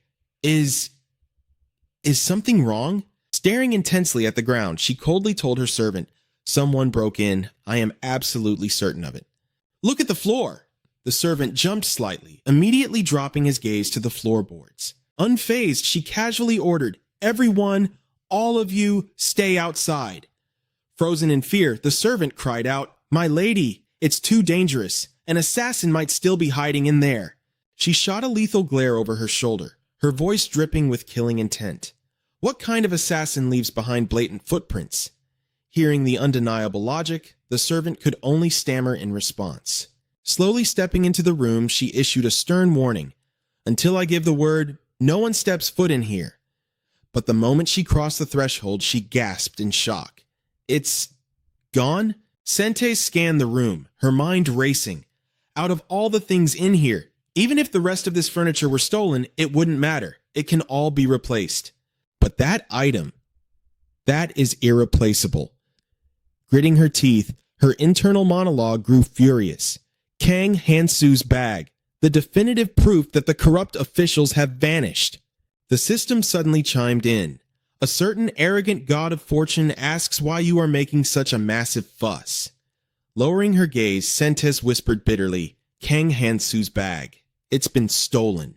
The system popped up again. A certain arrogant god of fortune is utterly speechless.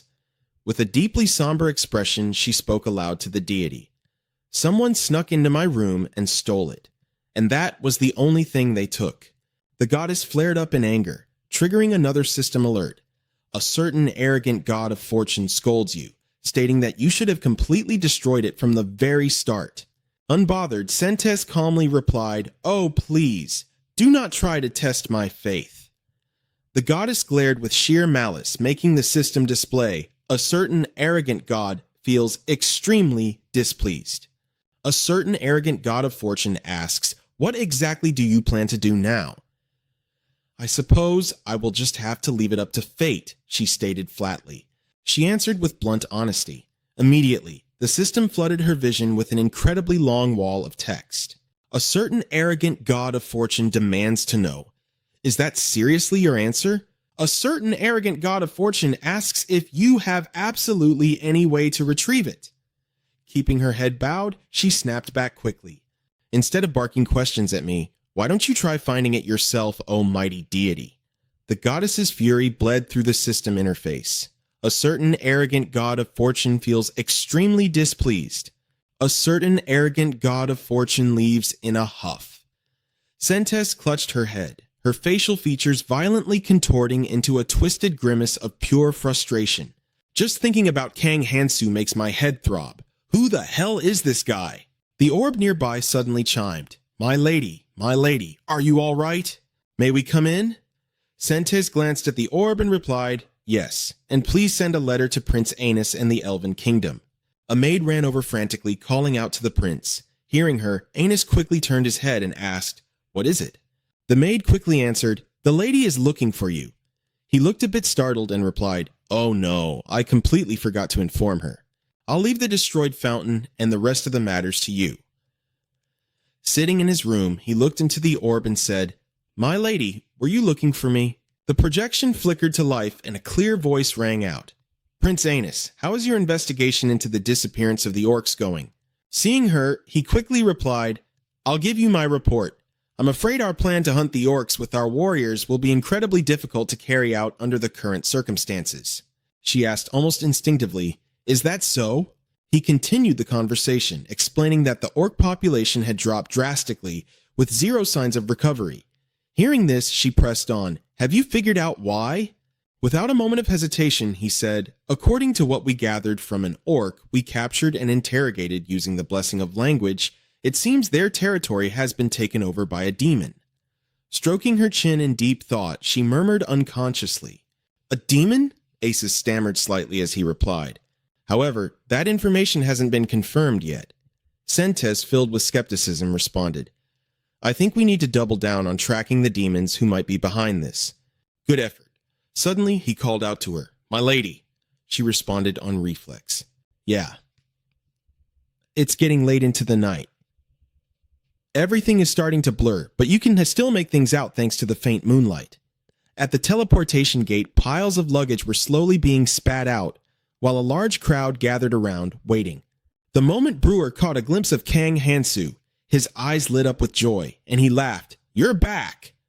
Clutching two massive, sack-like bundles in his arms, Kang Hansu hobbled out, struggling to keep his balance. Hearing his name, he looked up and asked in surprise, "Brewer, aren't you asleep?" Kang Hansu walked over to Brewer, looking incredibly cheerful and full of energy. "Right on time," Kang Hansu said. "We need more hands." Brewer looked a bit taken aback by that. He raised an arm, scratched his head, and asked in a thoroughly confused tone, "Hands? What kind of hands do you need?" Kang Hansu pointed at the massive pile of stuff behind him. Crates, sacks, and backpacks were scattered all over the ground, waiting to be moved, looking incredibly heavy. Kang Hansu said nonchalantly, "People who can carry all of that." Brewer seemed a little surprised, but didn't show it too clearly. He just paused for a beat before quickly telling Kang Hansu, "Ah, right, consider it done." A while later, as he was inspecting the transported goods, an orc guard stomped over and grunted, "Hey, Knight, where did all that stuff go?" Kang Hansu was pretty annoyed. He shot him a grumpy glare and snapped with a hint of disgust, "My luggage. From now on, those guys will carry my things." The orc guard looked in the direction Kang Hansu was pointing, where his luggage was currently being hauled away. The orc guard stared at it for a moment, then growled at Kang Hansu, "This place isn't your personal warehouse, Knight." Kang Hansu couldn't care less.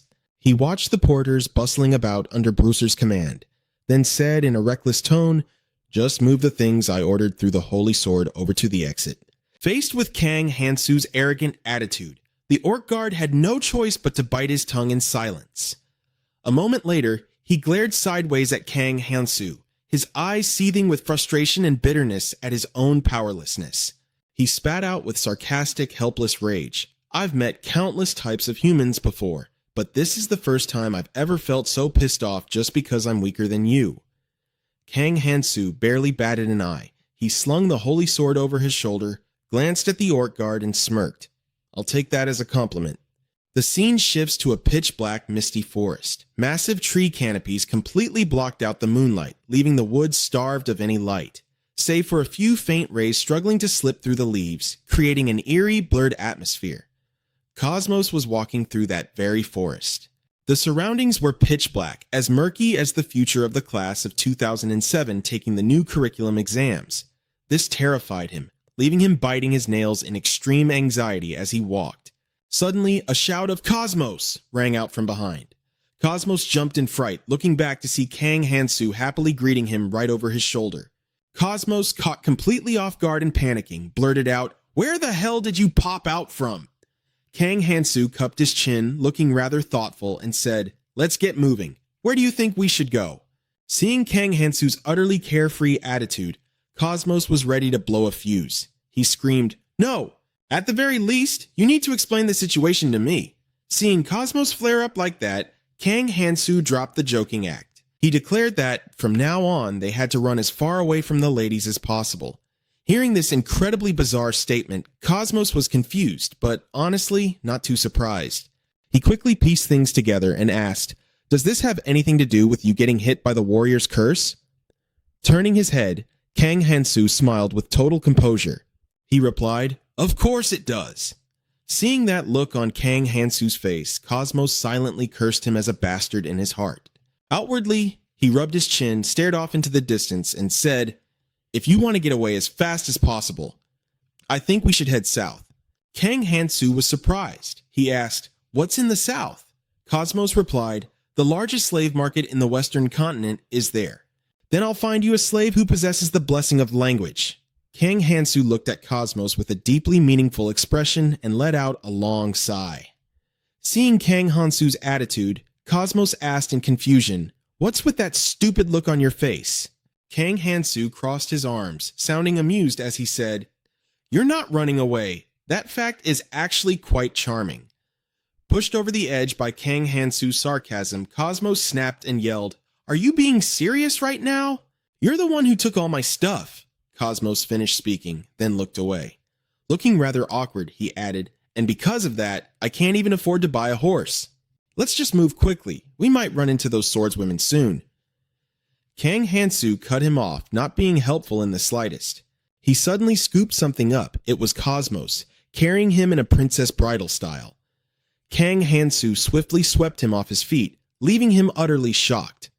Glancing down at Cosmos resting in his arms, Kang Hansu smiled and asked, "How's this?" Cosmos turned beet red and furiously roared, "What the hell are you doing? Put me down!" Still carrying Cosmos in his arms, Kang Hansu quickly leaped forward in massive bounds, paying no mind to his screaming as he said, "This is faster! Plus, it's totally safe!" "Princess..." Camos finally gave up after struggling for a bit. He sighed helplessly. This body has been tainted by humans. After a time of darkness, the sky grew bright again as the sun finally showed itself. Have you subscribed yet? Anyway, the situation is that dawn is breaking and the sun has started rising from behind the mountain.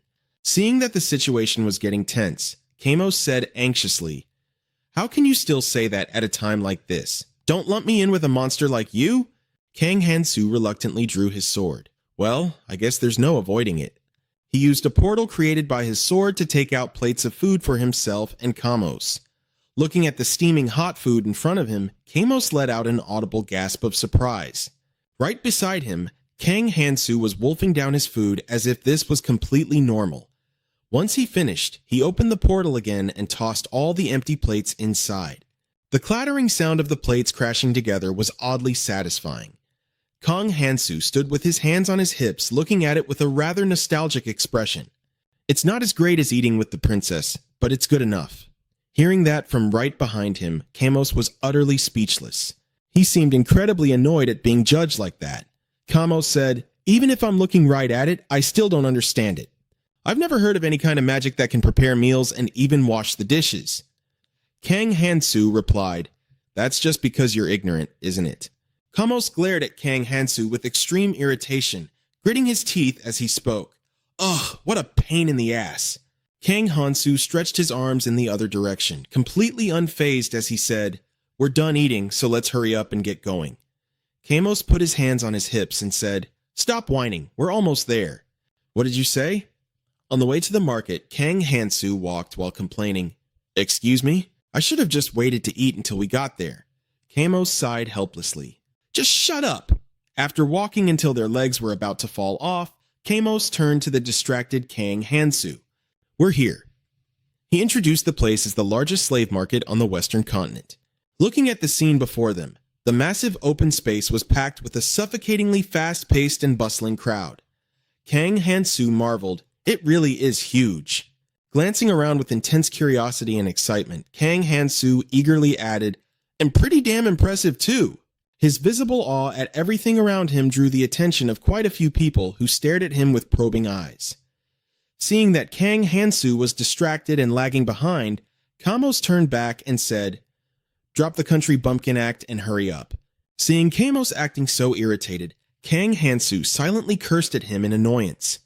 Suddenly, someone yelled out in a hostile and guarded tone, "No trespassing here! Are you waiting for someone?"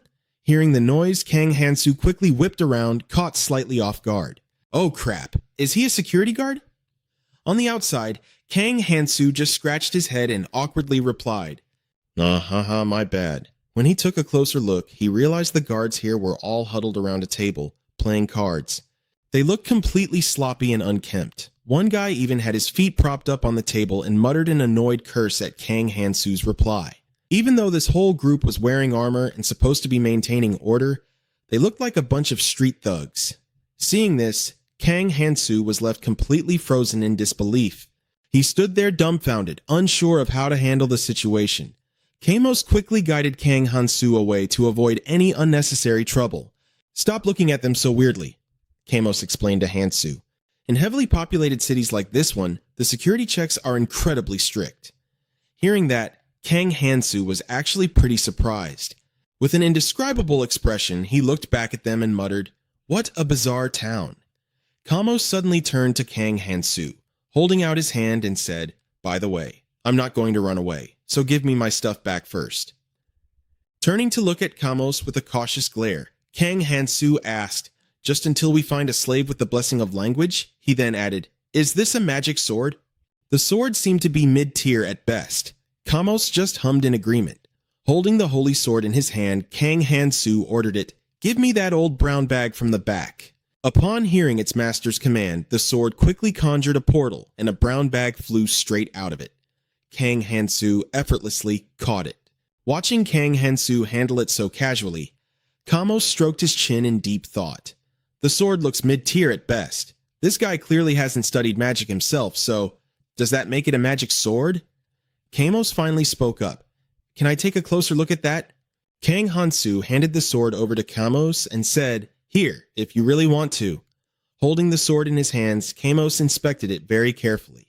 He mumbled, "It doesn't look like it's been enchanted with dimensional magic. From the outside, it just looks like an ordinary iron sword." But little did he know, the very thing he was holding was a holy sword. The sword suddenly discharged bolts of lightning, violently shocking Kamos. The surges of power radiating from it looked incredibly destructive and were absolutely not to be underestimated. Taking the full brunt of the blast, Kamos let out a loud gag. With his hair fried and standing on end from the electric shock, he frantically tossed the sword back to Kang Hansu and panicked. "This is a holy sword." Catching the sword, Kang Hansu examined it thoughtfully and replied, "Yep, even I didn't know there was an anti-theft spell hidden inside it." Kamos was beyond frustrated. He snapped bitterly, "How dare you let a demon like me touch a holy sword? I should have realized something was up when you handed it over so easily." After venting his anger, Kamos glared up at Kang Hansu and asked, "And another thing, how the hell did you even get your hands on a holy sword?" Kang Hansu replied, "It's just a defective product." Kamos stared at him. Kang Hansu is actually a knight. Judging him harshly, Kamos muttered, "The weapon is a defective product, just like its owner." Hearing that sarcastic jab, Kang Hansu furiously shoved the holy sword right into Kamos's face. "What the hell did you just say?" "Say that to my face again." Seeing the holy sword coming right at him, Kamos panicked and yelled, "Ak! Get that away from me!" The two of them continued bickering, causing a massive racket down the entire main street. "Are you okay? You look pretty exhausted." Someone roared in anger. "You think a mere demon stands a chance against a holy sword?" The scene shifts elsewhere. A girl heard the commotion outside, her ears and hands twitching slightly. She was a beautiful girl. She gradually opened her bright ruby-red eyes, but her gaze was empty and weary. Out on the bustling streets, merchants were shouting over each other to attract customers. "I'm currently selling these young, strong slaves right here. Come take a look." At another stall, muscular men stood flexing, showing off their impressive physiques. The burly stall owner shouted loudly, "Look at these bulging muscles. They're absolutely perfect for heavy labor." Watching the noisy, chaotic streets, our two young men, Kang Hansu and Simos, stood there in stunned silence. Not only that, someone even yelled out, "Today is an anniversary. I simply can't do it." Kang Hansu couldn't take it anymore. He muttered, "This is so damn boring." Hearing Kang Hansu suddenly say that, Simos was completely baffled. He asked, "What do you mean by that?" Kang Hansu said, "Just imagine a cruel master mistreating their slaves. And then a righteous hero arrives to rescue them, right?" Hearing Kang Hansu's impossible fantasy left Simos completely speechless. He replied helplessly, "What a load of nonsense." Rubbing salt in the wound, Simos added, "What could a guy who almost assassinated the prince possibly achieve? Can't you think of something a bit more normal?" Kang Hansu curled his lip and shot him a glare, grumbling in response, "You're talking way too much." Suddenly, a loud scream echoed from a small alley. There, a furious, heavy-set man was about to strike a petite girl kneeling before him. The man's savage growls and curses echoed through every corner. The commotion immediately caught the attention of Kang Hansu and Simos nearby. The aggressive man roared fiercely, "Ha! You dare treat your master like this? Do you want another beating or what? The pink-haired woman was kneeling and trembling violently. She clasped her hands together, begging the violent man, I'm so sorry. Please don't hit me. Looking at the incredibly cliché scene unfolding before them, Kang Hansu asked in bewilderment, what about that one? Unlike Kang Hansu's surprised reaction, Simos remained completely unfazed. He quickly replied, you see this kind of stunt all the time. Anyone watching would feel pity for her. They do this so some soft-hearted fool ends up buying her. It's just a cheap merchant's trick.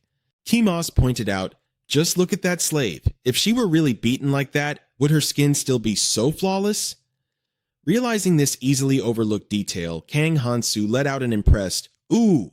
After saying that, Simos turned in the opposite direction and told Kang Hansu, stop getting fooled and let's keep moving. There are usually 4 main types of slaves sold in the market: humans, elves, dwarves, and mermaids. Depending on the race, the price varies, but aside from their appearance and skills, the most important factor is their level. Kang Hansu followed behind Simos, who suddenly spoke up. We have a specific place to be right now, so you can go for a stroll by yourself later. Kang Hansu asked, confused, where are we going exactly? Simos turned his head and told Kang Hansu, I know a few shops that exclusively sell high-tier slaves. The scene cuts to a door opening as Kang Hansu stepped into a lavish, well-organized room. The slave shop owner stepped out and greeted them. Welcome.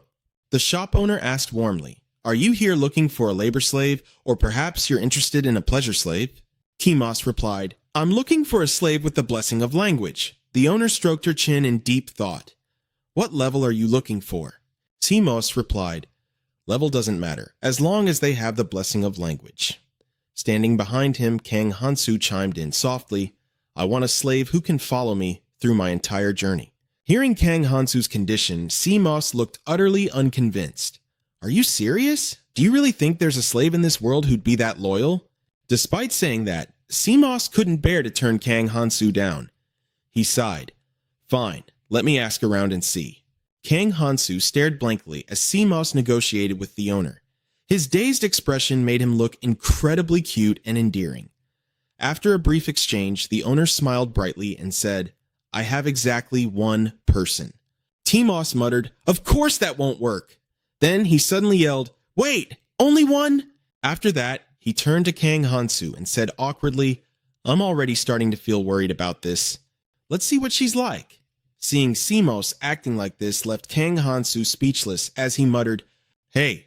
The 3 of them walked up the stairs to find the person Kang Hansu and Simos were looking for. Looking at the group of people sitting before them, Kang Hansu was extremely surprised. It seemed like almost all the highest tier slaves had already been bought out. But leaving them unrestrained like this, aren't you afraid they'll run away? The female slaves sitting on the chairs glanced over at them, their expressions annoyed and indifferent. Simos answered Kang Hansu's question. Everyone here is bound by a curse or has a slave mark branded onto their bodies. Saying that, Simos pointed in a certain direction and said, look at that status window. A slave girl with short hair and a timid expression was sitting right there. The 2 of them muttered, let's see. Before them appeared a status screen detailing the slave's information. It read, Slave, this individual has surrendered all rights, wealth, and property. Any resistance against a master's command will result in excruciating internal pain. While Kang Hansu was studying the status window, the owner's voice made Simos a turn around. Now then, gentlemen. The shop owner enthusiastically introduced their slave. Wearing a flowing, elegant dress, Dila stepped forward gracefully, her face completely emotionless. The owner gasped in admiration and said, she's absolutely gorgeous, isn't she? That's exactly why her price is so steep. Not to mention she possesses the blessing of language. Looking at the horns on her head, CMOS guessed, a demon? The slave shop owner answered, that's exactly right. She belongs to the demon race. Staring intently at Ria Loca, CMOS cupped his chin, his face flushing as he stammered stiffly, she's actually quite attractive. It's incredibly rare to see a demon serving as a human slave like this. Hearing her shop's greatness being praised for actually managing to get a demon as a slave, the owner beamed with pride, letting out a hearty laugh before agreeing. Indeed it is. Seeing CMOS's expression, Kang Hansu saw right through him.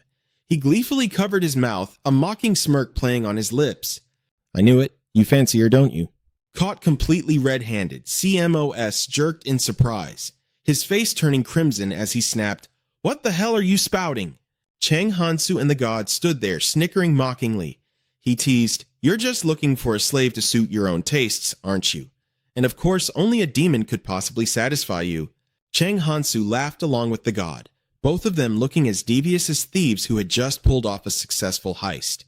Unable to do a single thing to them, CMOS could only seethe in silence, letting out an indignant scoff. Driven by his desperate need to show off his manly pride, CMOS boldly declared, "I'll buy her." But after a moment of CMOS counting his remaining coins, Kang Hansu chimed in. He looked incredibly flustered and awkward, a feeling made far worse by Kang Hansu's mocking remark. "You don't even have enough money to buy her." The scene shifted to a little while later. Kang Hansu leaned casually against a wall, asking thoughtfully, "By the way, why did you suddenly decide to become a slave like this?" Joka answered, "There was a man who I considered my entire world, but he completely rejected my feelings for him. So I..." She spoke softly. "Decided to become his slave. And then you were just abandoned again?" Kang Hansu asked. Knowing exactly where this cliché story was heading, the god materialized beside him. She pursed her lips at such a ridiculously melodramatic backstory. A certain god even grumbled about how utterly boring the tale was. CMOS collapsed onto the ground, sobbing a river as he wailed, "That's just too sad!" Seeing his overly dramatic reaction, both the god and Tang Hansu were utterly speechless, judging him with immense side-eye. Gradually losing her temper, she snapped angrily, "Master, please get up! You're making it look like you're looking down on me. If my hand slips and I accidentally do something dangerous to you, don't blame me." That little comedic interlude had finally run its course. Chang Hansu turned away and asked, "So, can we leave now?" Tilaka questioned in confusion, "Is it really okay to just leave without verifying anything first?" Chang Hansu glanced back with a smile. "Yeah, it's perfectly fine. We already confirmed everything just by looking at your status window." Delaka's status window displayed all her essential information. Name: Delaka, level 27. Blessings: Demon Class B, Warrior Class B, Dignity Class C, Language Class E, Observation Class D, Slave Class D, Resistance Class D, Slave's Curse Class C, Hunting Class B, Destruction Class F. Suddenly, Delaka hunched over, violently wrapping her arms around herself as she began to tremble uncontrollably. Confused, Kang Hansu asked, "Why are you suddenly on your knees?" Trembling, Delaka replied, Please, don't look at me with such disgust, for I am now your slave." Delaka tilted her head up, her face twisted in an expression of terrifying, ecstatic joy. Yet, seeing the deep blush across her cheeks, it was strangely captivating. Her status panel revealed the absolute truth. She had completely surrendered all her rights, wealth, and possessions. Now, every single time she received an order, this slave would experience an overwhelming wave of pure ecstasy. Jialoa shot to her feet, her voice trembling with sheer excitement. "Master, please, give me an order. The only reason I submit to a lowly human like you is to be commanded by you." Feeling utterly helpless, Kang Hansu sighed. "Well, if you want it that badly." But before he could even finish his sentence, CMOS violently flinched and cut him off. "Hey, if you dare give her some weird perverted order, I'll never forgive you, you hear me?" Chang Hansu and Joka stared at CMOS with eyes full of utter judgment. Met with dead silence, CMOS blanked out, letting out a confused, "Huh?" Then, with feral intensity, the demon girl begged, "Master, please, give me the order to kill that annoying bastard." Chang Hansu gently held her back, saying, "Easy now, we can't kill him just yet." Panicking, CMOS hastily yelled, "Wait a damn minute." CMOS's agonizing screams echoed through the air as Delaka ruthlessly beat the living daylights out of him. After all, Tang Hansu had only explicitly forbidden killing him. He never said a single word about not doing anything else. Joka immediately caught onto her master's unspoken intent and lunged in, giving CMOS the beating of a lifetime. Completely ignoring the chaos, Kang Hansu casually asked, "So, shall we go take a look at the other slaves now?" The scene shifted to another location, where Kang Hansu was staring at his new horde of baggage carriers. Seeing the massive sea of people, he scratched his head awkwardly and muttered, "They were so cheap. I think I might have gone a little overboard and bought too many." Ria Loka, standing right beside him, chimed in. "They were practically giving them away. Oh, besides, these are all absolute necessities anyway." Chang Hansu stepped forward, directing the mob of carriers as they transported the goods into his spatial dimension. "Over here! Yeah, right this way. Just one at a time, please." Out of nowhere, CMOS popped up and whispered conspiratorially to Kang Hansu. "Hey, Kang Hansu, I've got something I need to tell you." Confused, Kang Hansu asked, "What is it?" "Planning on running off somewhere?" he added. CMOS hastily waved his hands in denial. No, it's not that." Raising his voice, he boldly declared, "I've changed my mind. I'm coming with you." Suddenly, right in the middle of his sentence, a volley of arrows shot out of nowhere, striking CMOS squarely in the head. Taking the hit, he immediately face-planted hard into the dirt. Caught completely off guard, Kang Hansu let out a surprised grunt. "Huh? Arrows!" Ria Loka muttered, her gaze turning incredibly cold as she stared down at CMOS, who was now writhing pathetically on the ground. "I've been itching to do that for ages, but it looks like someone else beat me to the punch." With that said, she ruthlessly stomped her foot right onto CMOS's head, deliberately grinding her heel into him a few times just for the sheer satisfaction of it. "Someone actually beat me to it," she muttered again. Echoing her sentiment, Kang Hansu shot an ice-cold glare toward a specific direction. "Ambushing people in broad daylight," he growled. Moving in perfect sync, Joka and Kang Hansu swiftly deflected the barrage of arrows flying straight at them. Kang Hansu let out a dark chuckle. This world has completely gone to hell. Wearing a playful, almost wicked grin, Kang Hansu casually asked, "Wouldn't you agree?" In the blink of an eye, one of the bandits caught a devastating punch square in the mouth. A blow so brutal it completely rattled his brain and shook him to his absolute core. That lightning-fast strike sent the thug flying several meters out of the narrow alley, sprawling violently onto the street. The horrifying sight occurred right in front of a terrified pedestrian, causing the bystander to let out a blood-curdling scream. The man nervously approached the unconscious lump on the cold ground, trying to figure out who this person was and why they had been beaten so mercilessly. But upon closer inspection, he realized the bandit's face was mangled completely beyond recognition. Right at that moment, another woman passing by shrieked in absolute terror, screaming about a murderer. Back inside the alley, Kang Hansu and Dilaka, who were busy clearing out the rest of the trash, heard the panicked screams echoing from the street. They quickly realized this situation was about to draw way too much unwanted attention. "Well, this is annoying. We're going to draw a massive crowd at this rate," Kang Hansu muttered. Judging by the bandits' appearances and fighting styles, Joka confidently made an observation that made Kang Hansu snap his head around in surprise.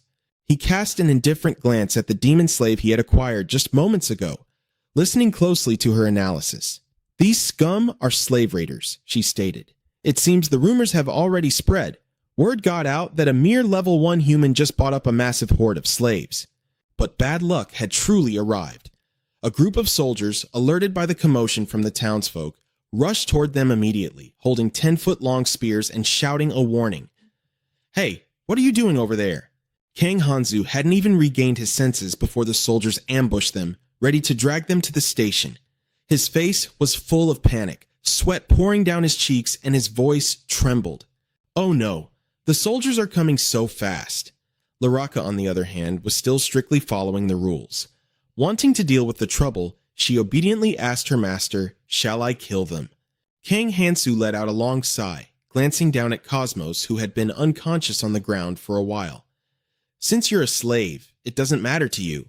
But realistically, this guy is a demon. We can't let him be discovered." Lyrica asked casually, "Should I just kill him too then?" Kang Hansu shook his head. "You're not helping. Let's just get out of town." Kang Hansu and Lyrica dragged Cosmos out to the edge of the forest outside the town, running a long way before finally stopping. After shaking off the two broad-shouldered soldiers, their figures disappearing behind the thick trees, they finally stopped to catch their breath. "They wouldn't follow us all the way out here, right?" Showing no mercy, Kang Hansu unceremoniously dumped Cosmos onto the ground, saying coldly, "Pull yourself together, Cosmos. You can't be this weak." Cosmos didn't have a soft landing. His body slammed hard against the solid ground, making him groan in pain. Ugh! Cosmos finally woke up, thrashing on the ground. Refusing to stand, he glared at Kang Hansu with clear hostility, snapping an arrow in half with sheer force just to suppress the urge to attack him. "Don't you dare call me weak. I've never had an assassination attempt get that close before, so I was just caught off guard." Lyrica stepped to the side, silently observing everything from start to finish. "Are you saying that all this time you've lived without your guard up, relying completely on your regeneration? That's just admitting you're too weak." Cosmos, heavily struck by the insult, couldn't handle the blow to his pride. "You're completely useless. You couldn't even manage to buy a slave for yourself." "You stupid bastard." Kang Hansu stroked his pristine white shirt, now stained with fresh blood, and let out a sigh. "My shirt got blood on it again?" Suddenly, a hand with razor-sharp claws ignited with a surge of purple magic, looking ready to strike. To think that the seemingly docile Lyrica would actually dare to launch a sneak attack on her master. Luckily, Kang Hansu's senses were incredibly sharp, dodging Lyrica's sudden strike with lightning speed, leaving her utterly disappointed. Kang Hansu effortlessly evaded the blow and easily caught Lyrica's glowing magical hand, stopping her in her tracks. With a relaxed, smiling face, he said, "Do I really look that easy to sneak attack?" The cold and aloof Lyrica, failing her very first strike, gritted her teeth in frustration, but there was nothing she could do. Still, she stubbornly refused to submit. She had always believed herself to be incredibly powerful, even stronger than Hansu, so she fiercely launched a second assault. But Kang Hansu was a level 1 after all. He had dealt with this kind of situation far too many times in his chaotic life. He was already prepared to return the favor, gathering a blazing red aura of magic in his hand. The exact second their magic clashed, an explosive light engulfed the area, accompanied by a piercing, agonizing sound that echoed through the dead silence of the perilous forest. As the clash ended, Lyrica had actually lost her magical hand, shattered into nothingness under Kang Hansu's relentless counterattack. Cosmos, watching this entire scene from a corner, felt deeply insulted and screamed out to demand justice for himself. "Kang Hansu, you..." Kang Hansu refocused, finally realizing the situation, and couldn't help but be completely baffled. Yeah? It turned out that Lyrica had never believed her new master was truly a level 1 from the very beginning, which was why she tested him. Only after losing a hand did she belatedly realize the truth. Are you really a level 1? Hearing this, Kang Hansu just scoffed and replied, "And what if I am? Are you going to say you could pull that off as easily as Cosmos does?" Lyrica had never felt so utterly humiliated. The rage inside her could no longer be contained, and she lunged at Kang Hansu like a bullet, pouring all her fury into every single strike. "You really are a simpleton." Kang Hansu seriously switched into combat mode. His hands moved into a fighting stance, and his mouth curled up in a challenging smirk. "All right then, I'll show you." With that, Kang Hansu accelerated, dashing straight toward Lyrica, his eyes filled with determination to completely crush this thick-headed slave. The true power of your master. Unbelievably, Kang Hansu unleashed an illusion technique, raining down a barrage of relentless phantom strikes on Lyrica, and his body showed no signs of safung, of weakness or exhaustion. His entire body was brimming with energy. Even after half a day, he could still ferociously launch attacks without tiring. Ha! Magic arts! Unfortunately, no matter how strong Lyrica was, she couldn't escape the razor-sharp magic Kang Hansu hurled at her, her entire body sustaining injury after injury. Her arms, shoulders, and slender thighs bled profusely without stopping. If it weren't for her regenerative abilities, Lyrica probably would have dropped dead from severe blood loss by now. Reaching a certain limit, Kang Hansu felt this was enough of a beating to teach her a lesson and decided to end it with a final, awe-inspiring blow. But surprisingly, Lyrica exploited a gap in Kang Hansu's tactics and smoothly dodged the attack, taking absolutely no further damage. Furthermore, her previous wounds rapidly healed, returning to their perfect original state. She withdrew the magic into her right hand, her crimson eyes staring thoughtfully at Kang Hansu as she plotted something. Her plan was definitely not going to be a simple one. Unexpectedly, she resorted to a honey trap. Squinting her eyes in an adorable smile, she suddenly laughed like the nation's sweet little sister, her soft, gentle voice successfully grabbing Hansu's attention. "It seems like you've dropped your guard too, huh?" No matter how rational a man is when faced with world-class beauty, he can't just ignore it. He can't help but fall head over heels. The resolute gaze from earlier had completely vanished, leaving behind only a dazed stare and a foolish grin. "Aha, this move is going to cause some heavy damage." Lyrica took full advantage of Kang Hansu's lapse in focus, seizing the opportunity to deliver a massive slash right across his stomach. Blood immediately spurted from the fatal wound. Kang Hansu staggered, struggling to stand for a few seconds before collapsing to his knees. Seeing her master injured by her own strike, Lyrica lifted her chin to the sky, truly seeing herself as the ultimate victor. Smirking, she said, "I'm sorry, but an injury of this level is nothing to a demon. For a human, though, it's a completely different story." She looked smugly at her master, who was clutching his stomach in pain and remaining silent, a victorious sneer plastered on her face. "Oh, master, just give the order to declare my freedom and I'll heal you right away." But she had truly underestimated Kang Hansu. Even though I really didn't want it to come to this, incredibly, Kang Hansu was completely fine. His body was perfectly normal. He stood as steady as a mountain without a hint of agony. Gloating, he challenged her, "This is an order. Stand still."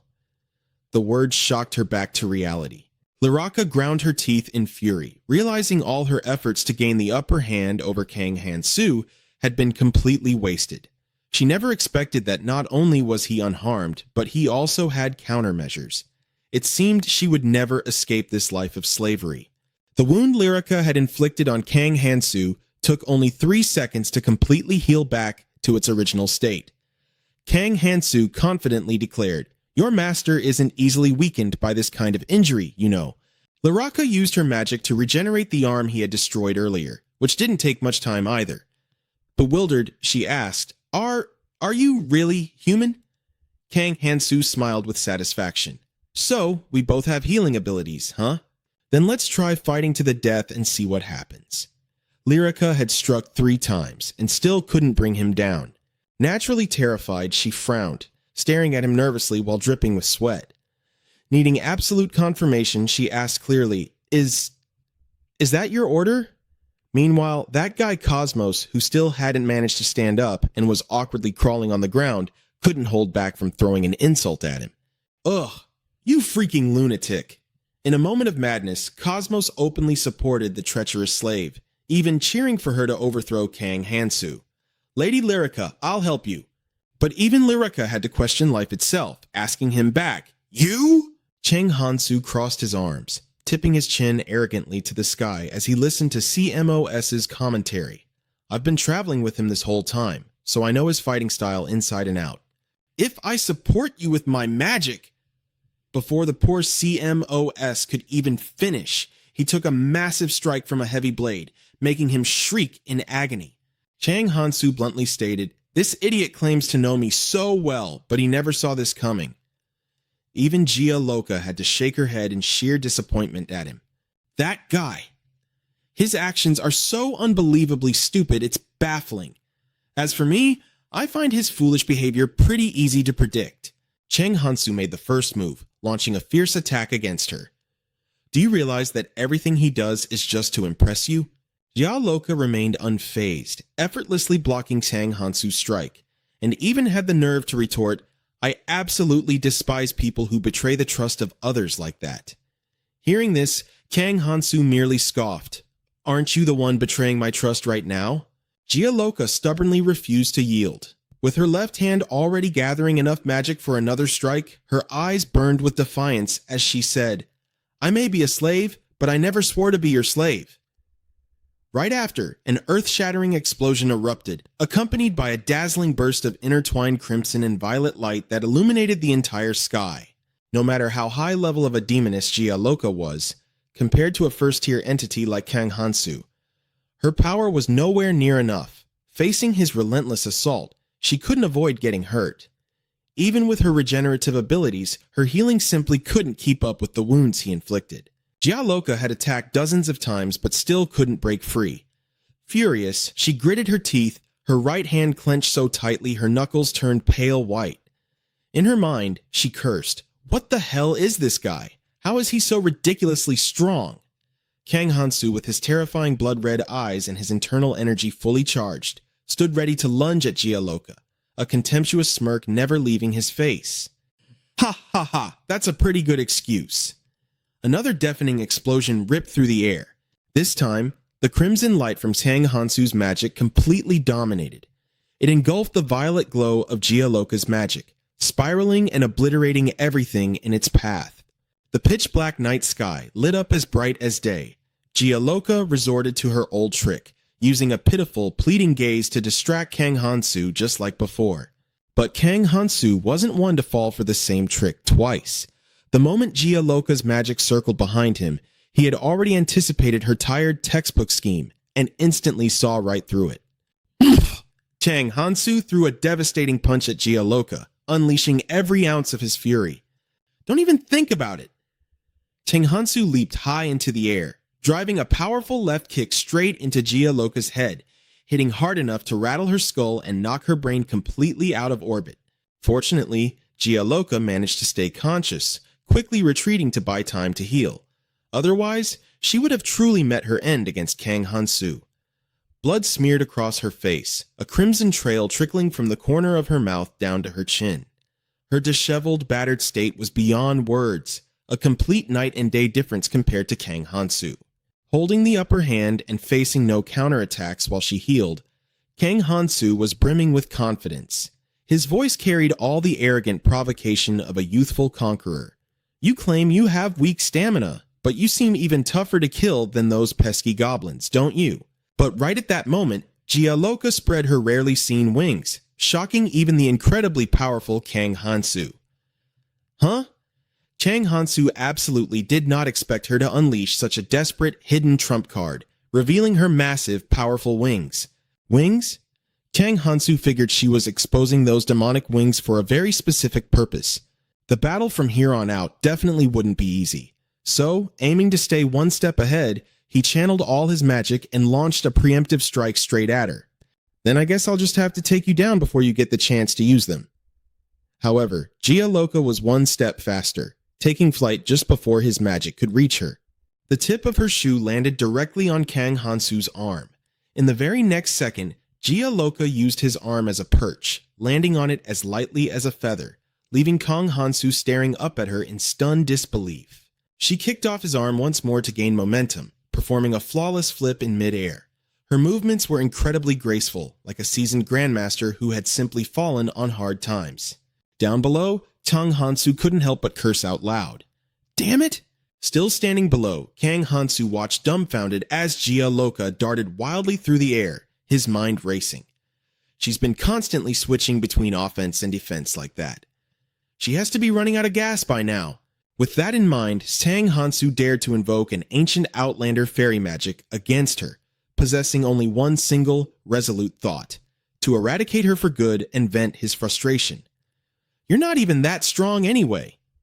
But Gianluca was no pushover. She decisively unleashed a devastating aerial strike to completely crush him. "Then let me show you exactly what I can do." She raised her leg high into the sky, invoking an ultimate demonic technique to end the fight. Kang Hansu, never one to back down, readied himself to take the hit. "Then I'll end this little game too." Kang Hansu thrust his magic-infused hand toward the rapidly descending Gianluca and roared, "Right here!" However, what he didn't expect was that his counterattack wouldn't be enough to block her sweeping kick. Even though he managed to strike Gianluca, he still took the full brunt of her devastating attack. Meaning, both of them were about to take a massive hit. Wait. Unbelievably, Kang Hansu's spiky, Naruto-like head took a direct, staggering blow from Gianluca's foot, leaving him completely dizzy. He bit down so hard that blood splattered violently from his mouth. Ugh! Gianluca didn't fare much better. Although she managed to land a hit on Kang Hansu, she caught his blast dead on. The impact of their clash triggered another massive tremor, shattering the very foundation of the earth beneath them. What welcomed them next was an absolutely colossal explosion.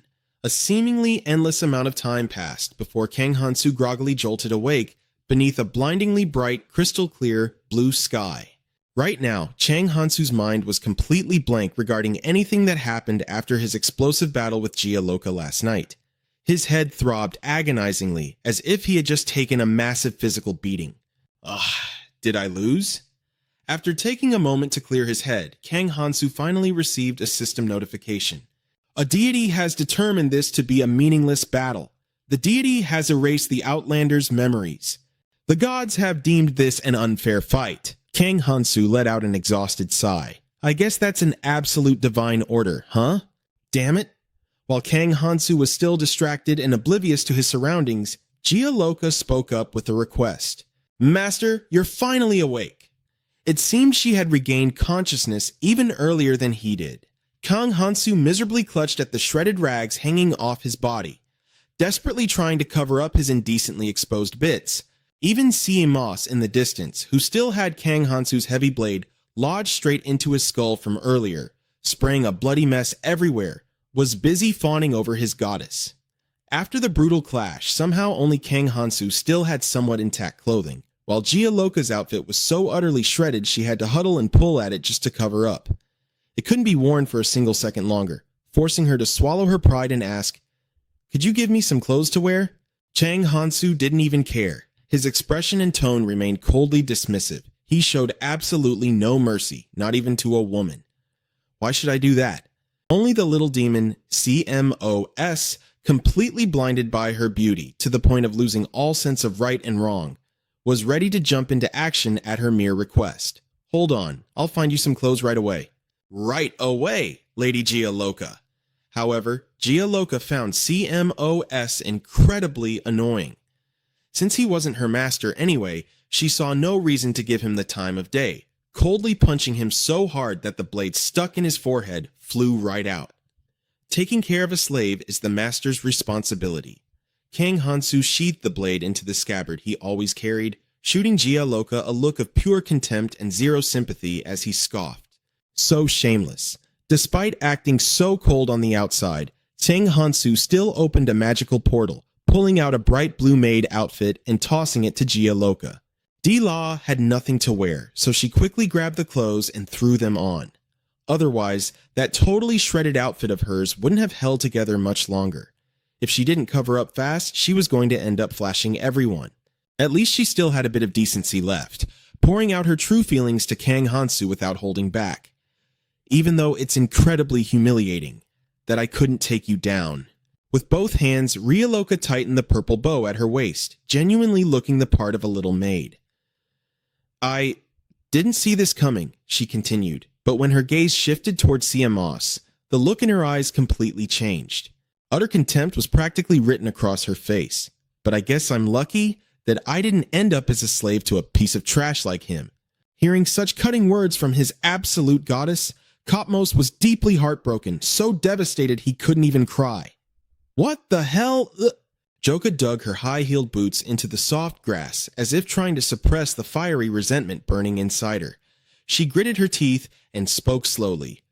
Furthermore, Gianluca marched right up to him, poking her index finger hard into Kang Hansu's chest as she angrily interrogated him. She clearly felt like her abilities were being completely looked down upon.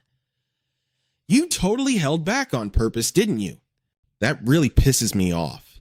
Kang Hansu, feeling totally called out, immediately shifted his gaze away. He was clearly trying to deflect, absolutely refusing to admit it straight to her face.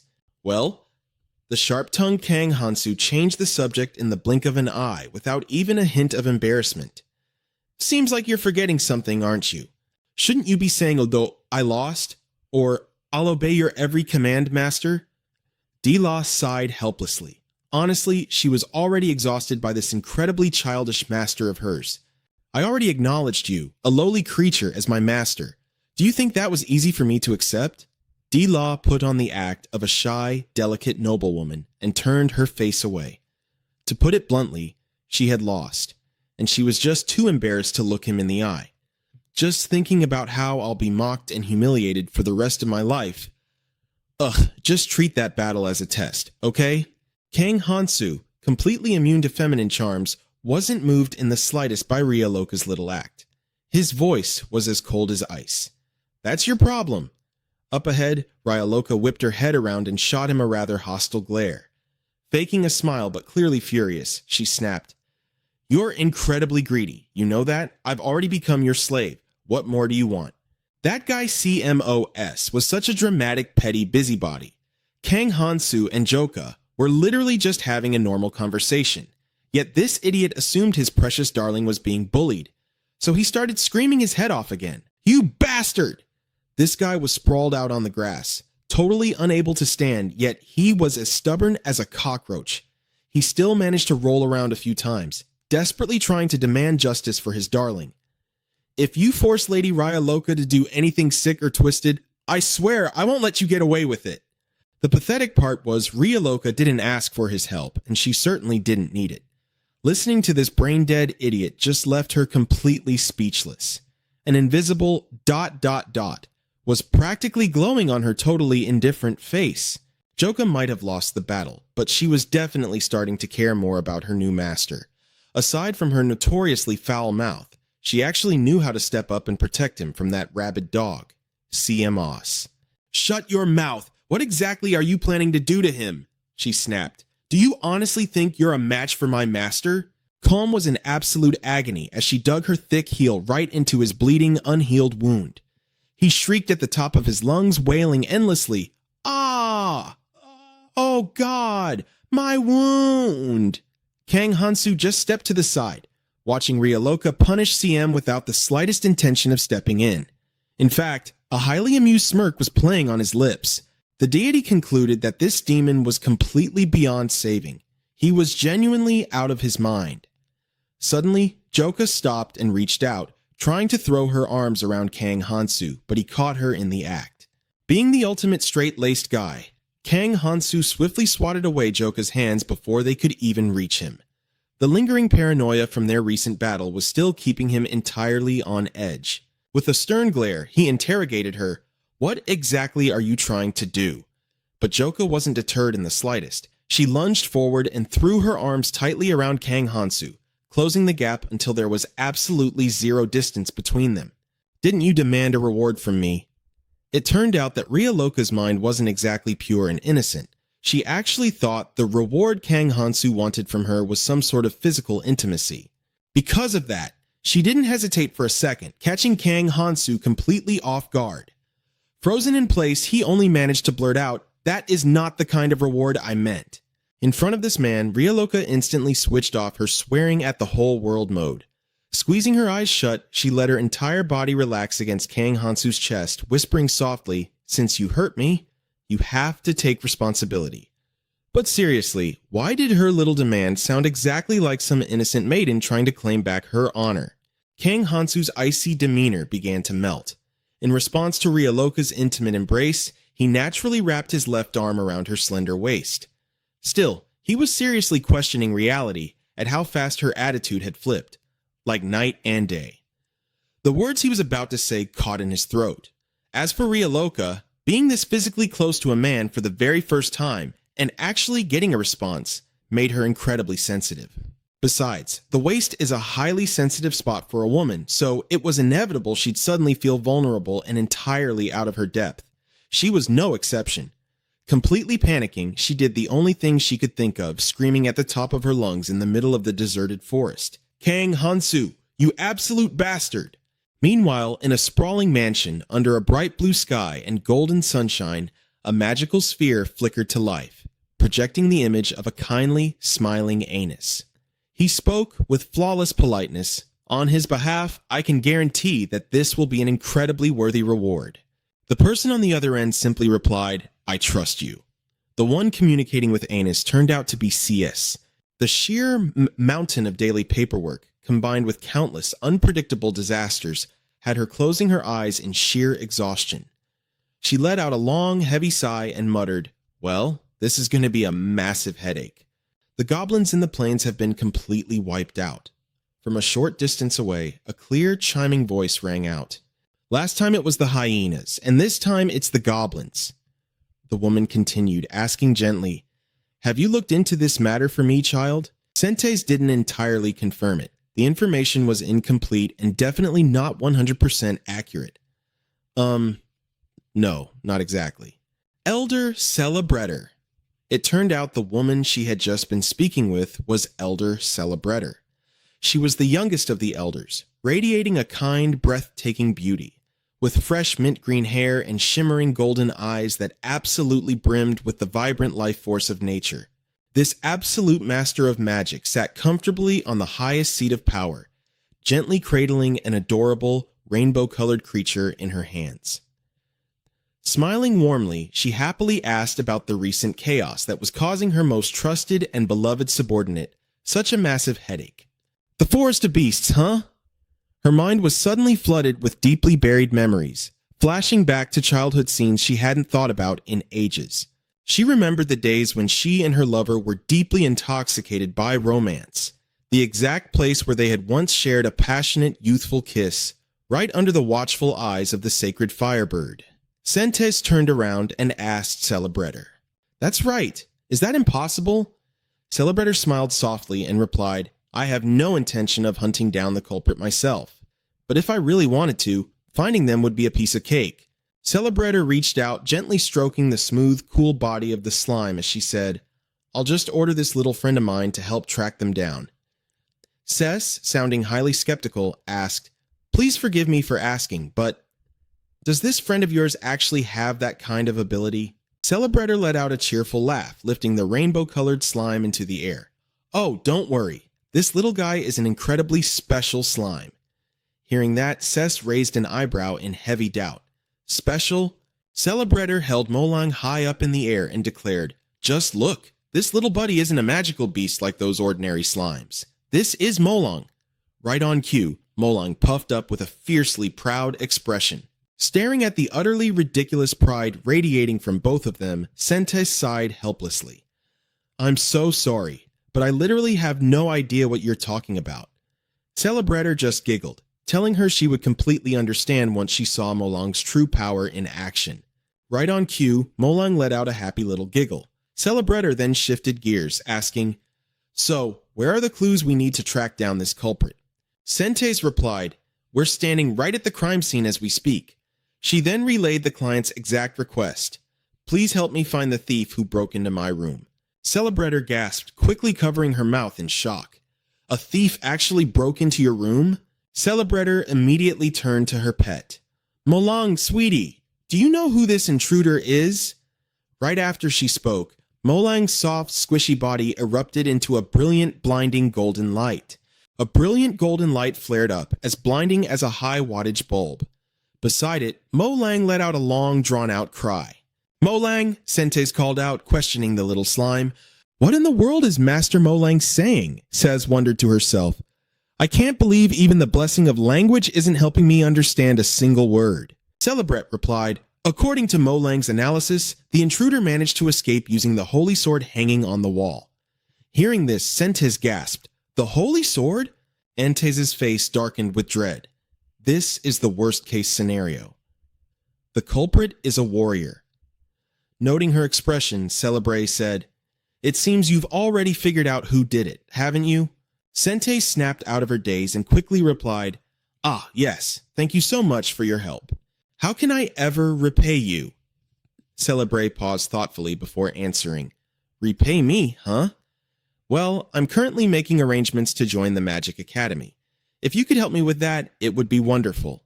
Saz asked in surprise, "Wait, you're going to be a professor at the Magic Academy?" Celebre nodded. "Yes, my level is vastly inferior compared to the rest of my people. Because of that, I'm restricted in so many ways." Celebre's expression dimmed and she spoke with a tinge of sorrow. "I've tried my hardest, but in the end, I realized that the battlefield just isn't meant for me." Her hands rested on the table, fingers curling into tight fists, betraying the heavy burden in her heart. Mo Lang hopped closer, letting out a few soft, anxious squeaks. An image of Celebre peacefully mingling with the woodland creatures flashed in her mind. Sentis realized that because Celebrate loved nature and despised war, she had only reached level 12, despite living for 1,000 years as a citizen of the Elven Kingdom. If she gets a teaching position, Sess thought, she can still gain experience without having to step onto a battlefield. It really is the perfect path for an Staffsrapor. With that in mind, Sentis smiled warmly and said, "Understood. I'll do everything in my power to help you." Beneath a clear cerulean sky sat a row of rustic houses. Ohan chuckled with sheer delight. Ohan clenched his fists, muttering to himself, "It was a tie, despite the massive gap in our strength. Choi Kangman, the next time we cross paths, I'm going to wipe the floor with you." A system notification chimed, "A demon god supports you. A fledgling deity praises you for looking so cool." Ohan lowered his head, a smug grin creeping onto his face as he thought, "Keep it coming. Shower me with more praise."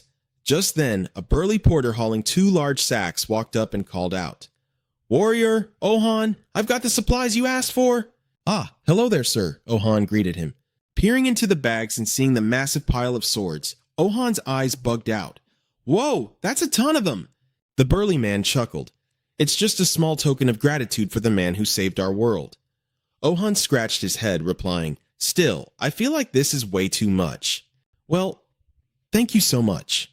Ohan hefted the heavy bags over his shoulder and added, "By the way, I wanted to ask you something. Are there any uncleared dungeons around these parts?" The man shook his head. "Nope, not a single one." Hearing that, Ohan scoffed inwardly. "Yeah, right, you guys just haven't found them yet. It made absolutely no sense for the number of warriors to keep rising without any new dungeons popping up. It was the classic case of too many warriors and not enough dungeons." Suddenly, a noisy commotion broke out behind him, prompting Ohan to turn around. A large crowd had gathered nearby. Ohan's curiosity piqued. "Huh, what's going on over there?" Ohan turned back to the burly porter. "Anyway, thanks for the delivery, sir." The man smiled and replied, "Safe travels to you, Sir Warrior." Ohan squeezed his way through the dense crowd, feeling like a piece of meat wedged inside a sandwich. "What the heck is going on here?" he muttered.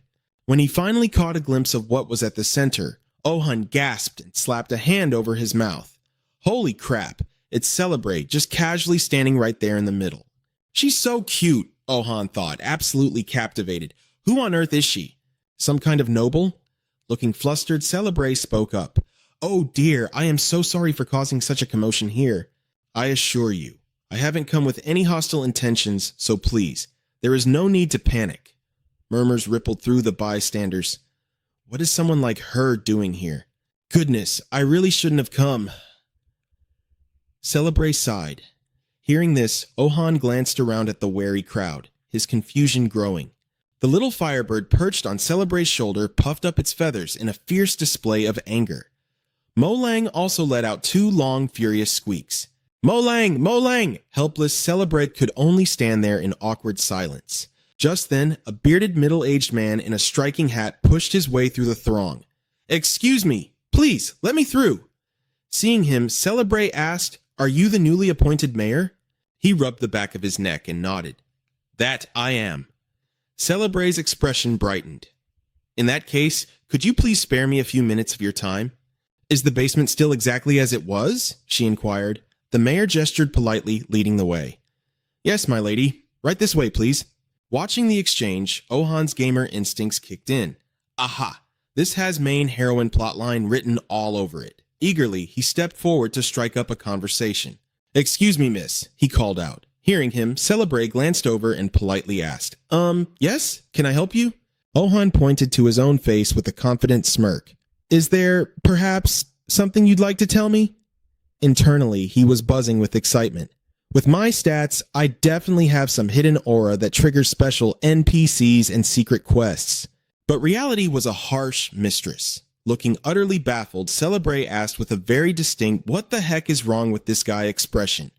"I'm entirely unsure what you mean by that." In an instant, Ohan's delusions of grandeur shattered into a million pieces. Deflated, Ohan stared blankly. Wait, what? Why did it play out like this?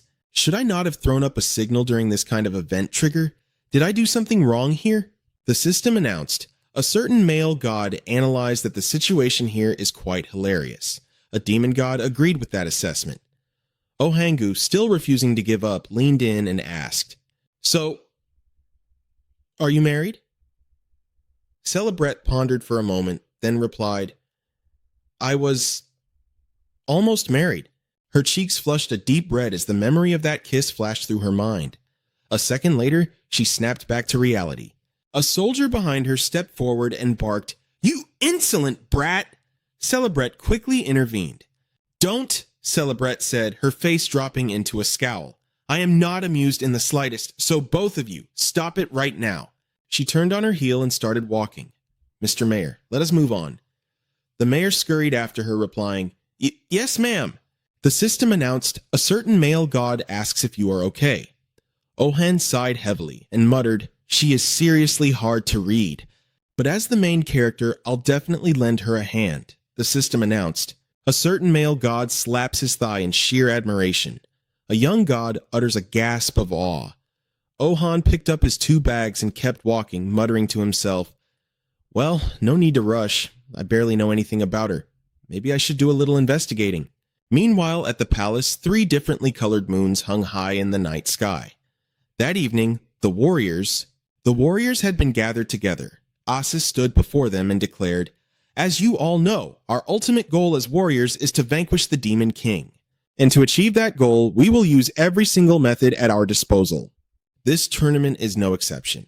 Asis pointed firmly at a map. "Within this red zone right here, we have released a massive horde of orcs." Asis explained the rules. The objective of the tournament was to hunt down an orc and retrieve the tag attached to its leg. Jang John rubbed his arms nervously. "Orcs?" A female warrior with curly brown hair gasped, "Wait, orcs?" The woman across from her, who had long straight hair, shivered. "That sounds terrifying." Asis raised a hand to silence them. "It doesn't matter what methods you use. Whoever brings back the most tags wins." Furthermore, Asis continued, "The grand prize for this tournament is one of the legendary holy swords." Hearing this, Choi Kang-min gritted his teeth. "Damn it," he thought. "To get rid of the weakness Ohangu is holding over my head, I absolutely have to win this tournament." As the day gave way to dusk, a brilliant golden-orange sunset draped over the land. Ohangu stared at his status screen and mumbled, "Man, it'd be great if I had a save point right about now." The system panel displayed his current stats, level 4. Warrior's Blessing, rank F. Special trait, rank F. Mercenary magic, rank F. Vengeance, rank F. Curse and clairvoyance, rank F. Hunting, rank F. Ohan stroked his chin and thought, "The only reason I'm not allowed into the academy is because I don't have a hero's certificate." He recalled eavesdropping on those 2 heroes earlier. One had asked, "Were you assigned as a guard over there?" And the other had replied, "Yeah, apparently they're recruiting heroes into the Magic Academy." The first guy then added, "Oh, and I heard an elder from the Elven tribe is going to be a teacher there too." Remembering this, Ohangu whispered softly to himself, "The academy." A smirk crept onto his face. A teacher and her student, huh? His imagination instantly ran wild, picturing himself standing on the school rooftop, gazing out into the distant sky. In his fantasy, a beautiful woman in a pink dress approached him, clutching a love letter. "Ohangu," she whispered breathlessly, "this is wrong." "Why is it wrong?" Ohangu asked smoothly. The woman, of course, was Celebret, completely idealized in his mind. Blushing furiously, she looked away. "Because we are a teacher and a student." Ohangu gave her a charming smile. "Forget about all those meaningless rules." He pulled her into a passionate embrace and whispered, "Teacher, I really like you." Looking up at him, Celebret murmured, "Oh, Ohan, I like you too." Cherry blossoms drifted beautifully through the romantic afternoon air. Snapping out of his delusion, Ohan squirmed in his seat, scratching his head with an incredibly sleazy, perverted giggle. He rubbed his temples, suddenly annoyed. "The real problem is, how the hell do I get them to accept my enrollment?" The system announced, "A certain demon god guarantees that everything will fall into place if you simply get your title reinstated. A certain water god scoffs, expressing zero interest in your delusions." Ohangu slapped his hands together, his eyes lighting up. "That's exactly it." He let out a cocky laugh. "If I just get my hero's title back, I'll be able to walk right into that Magic Academy." Later that night, back at the temple, the three moons were hanging high in the sky. "Hey everyone, long time no see," Ohan yelled out. The entire group whipped around to stare at him. Awkwardly, he scratched his neck. Well, maybe it hasn't been that long. Two warriors in the crowd immediately scoffed at the sight of him. Asus frowned in confusion. "What are you doing here?" Ohan pointed a thumb at his own chest and proudly declared, "I'm joining the tournament too." "Absolutely not," Asus shot back. "Anyone without a hero certificate is strictly forbidden from entering." Ohangu waved a hand dismissively.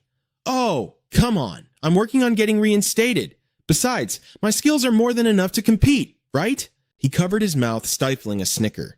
"Don't you guys agree?" In the background, Choi Kang-min was muttering curses. Asus silently turned his gaze toward Choi Kang-min, noting how the man was clenching his fists and grinding his teeth in pure rage. Looking back at Ohangu, Asus sighed. "I did receive reports that your combat abilities are on par with a hero. However," Asus continued strictly, "I seriously question your moral character. Have you already forgotten the incident with the elves?" Ohangu flinched, caught off guard. "Wait, what?" He immediately scrambled to defend himself. "Hold on. That was a huge misunderstanding. I swear, I was genuinely just trying to help her out." Asus just narrowed his eyes, glaring at Ohangu with deep disapproval. "How dare you stand there and tell such a blatant lie?" Asus snapped angrily. But suddenly, the hand he had raised in anger froze mid-air. Asus had glanced over his shoulder, catching sight of Sentez in the distance. She was standing there quietly, lost in deep thought. Asus blinked, a thought crossing his mind. Is she waiting for him? "I seriously have no idea what her intentions are," Asus murmured. "Humph, fine then." Hearing this, Ohangu's face lit up with excitement. Anis added, "But on one condition. You must return the money you took when you renounced your title as a hero. Only then will I allow you to be reinstated." Scratching his head without an ounce of shame, Ohangu said, I kinda blew it all during my training, but I'll do my best to pay it back in full, so don't worry." Asus glared at Ohangu with a stern expression. "You're celebrating a bit too soon," Anis said. "I'm going to test that myself."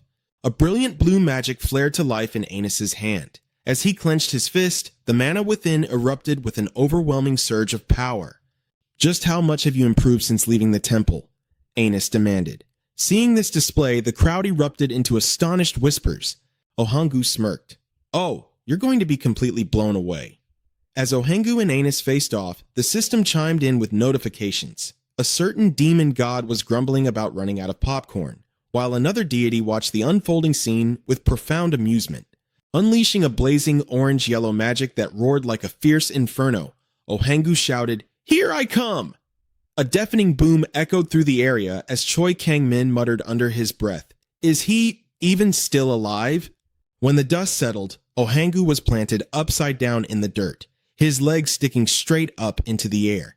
The system immediately issued an evaluation, miraculous survival. Thus, miraculous survival. Your chances of avoiding death in any given situation have massively increased. Questioning how you managed to survive will only give you a headache.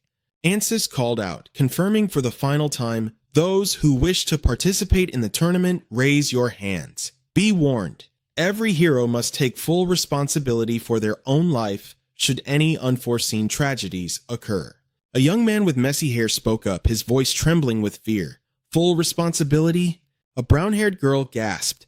"Does that mean we could actually die?" A black-haired youth stammered, This is a bit." Suddenly, a single hand shot into the air, followed closely by several others. Among the boys, Anis raised his hand, and on the girls' side, Jiang Mon also volunteered to join. The rest of the crowd hesitated, gripped by anxiety, and kept their hands firmly at their sides. Seeing this, Asus fell silent. He then issued a stern warning to the hesitant heroes, telling them to be absolutely certain of their choices and not to regret them later. Stepping forward, Sentez intervened. "That is enough, Prince Anis. We must respect the decisions of the heroes." Sentez announced, "For those heroes who are not participating in the tournament, please return to your dormitories and pack your bags." Hearing this, the hesitant ones stared in utter disbelief. "Pack our bags?" the curly-haired youth blurted out. The black-haired guy with slicked-back hair frowned. What the hell is she talking about out of nowhere? Senteis clarified, we intend to focus our resources on cultivating heroes who possess true courage and unyielding resolve. This was part of the selection process. At that moment, a frantic crowd threw their hands up, shouting over each other, I'll join! Me too! Count me in! Senteis let out a soft scoff. A genuine hero embodies true bravery, but a hero who merely chases after benefits is no different from a common mercenary. Tears welling up in the corners of her eyes, the long-haired brunette cried out, but the champion has already been decided from the start. The curly-haired youth chimed in, exactly. We're just being realistic here. It's not that we lack courage or resolve. With a polite but firm smile, Senteis rejected them. We have no need for heroes who only look at reality to find excuses to run from a fight. Gritting his teeth in frustration, the curly-haired boy grumbled, but ultimately, they had no choice but to leave. The heavy doors of the temple slammed shut. As the remaining candidates looked up, Senteis spoke once more. Now then, Senteis said, those of you still standing here have bravely passed the first round of the tournament.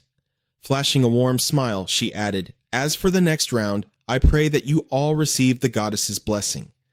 Still planted upside down in the dirt, Ohangu wildly flailed his arms to cheer them on, yelling, Woo! Meanwhile, down the road, a figure could be seen carrying someone on their back. It was Kang Hansu carrying Ria Loka. Muttering under his breath, Chang Hansu grumbled, That arrogant bastard! I refuse to accept that this is the end. Recalling the parting words that Guy left him last night, he vowed, I will return. I'll become strong enough to be worthy of Ria Loka. Just, you wait. Floating right beside him, the deity looked visibly irritated. A system notification popped up. A certain deity remarks that this doesn't feel like the vibe of an Outlander. Another system notification chimed. The deity suggests leaving the demon slave behind. Smiling wryly, Kang Hansu coaxed, Hey, calm down. Just take it easy. Glancing back at Ria Loka, who was sleeping soundly on his back, Kang Hansu explained, My translator has been changed to a female, and it's her. The deity immediately radiated a gloomy, sullen aura as the system announced, The deity disapproves and greatly dislikes this. Hearing that, Kang Hansu cried out, Oh, come on! Losing all interest, the deity scowled heavily as the system spammed, The deity dislikes this. The deity dislikes this. The deity dislikes this. After that relentless stream of notifications, the deity simply flew away. The system chimed in. The deity has stormed off. Startled by the alert, Kang Hansu muttered, Huh? Stormed off? He looked all around, but there was truly no sign of the deity anywhere.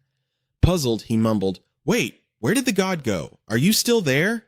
The only response Kang Hansu received was a cold, merciless silence. Sighing in absolute helplessness, he groaned, Are you kidding me?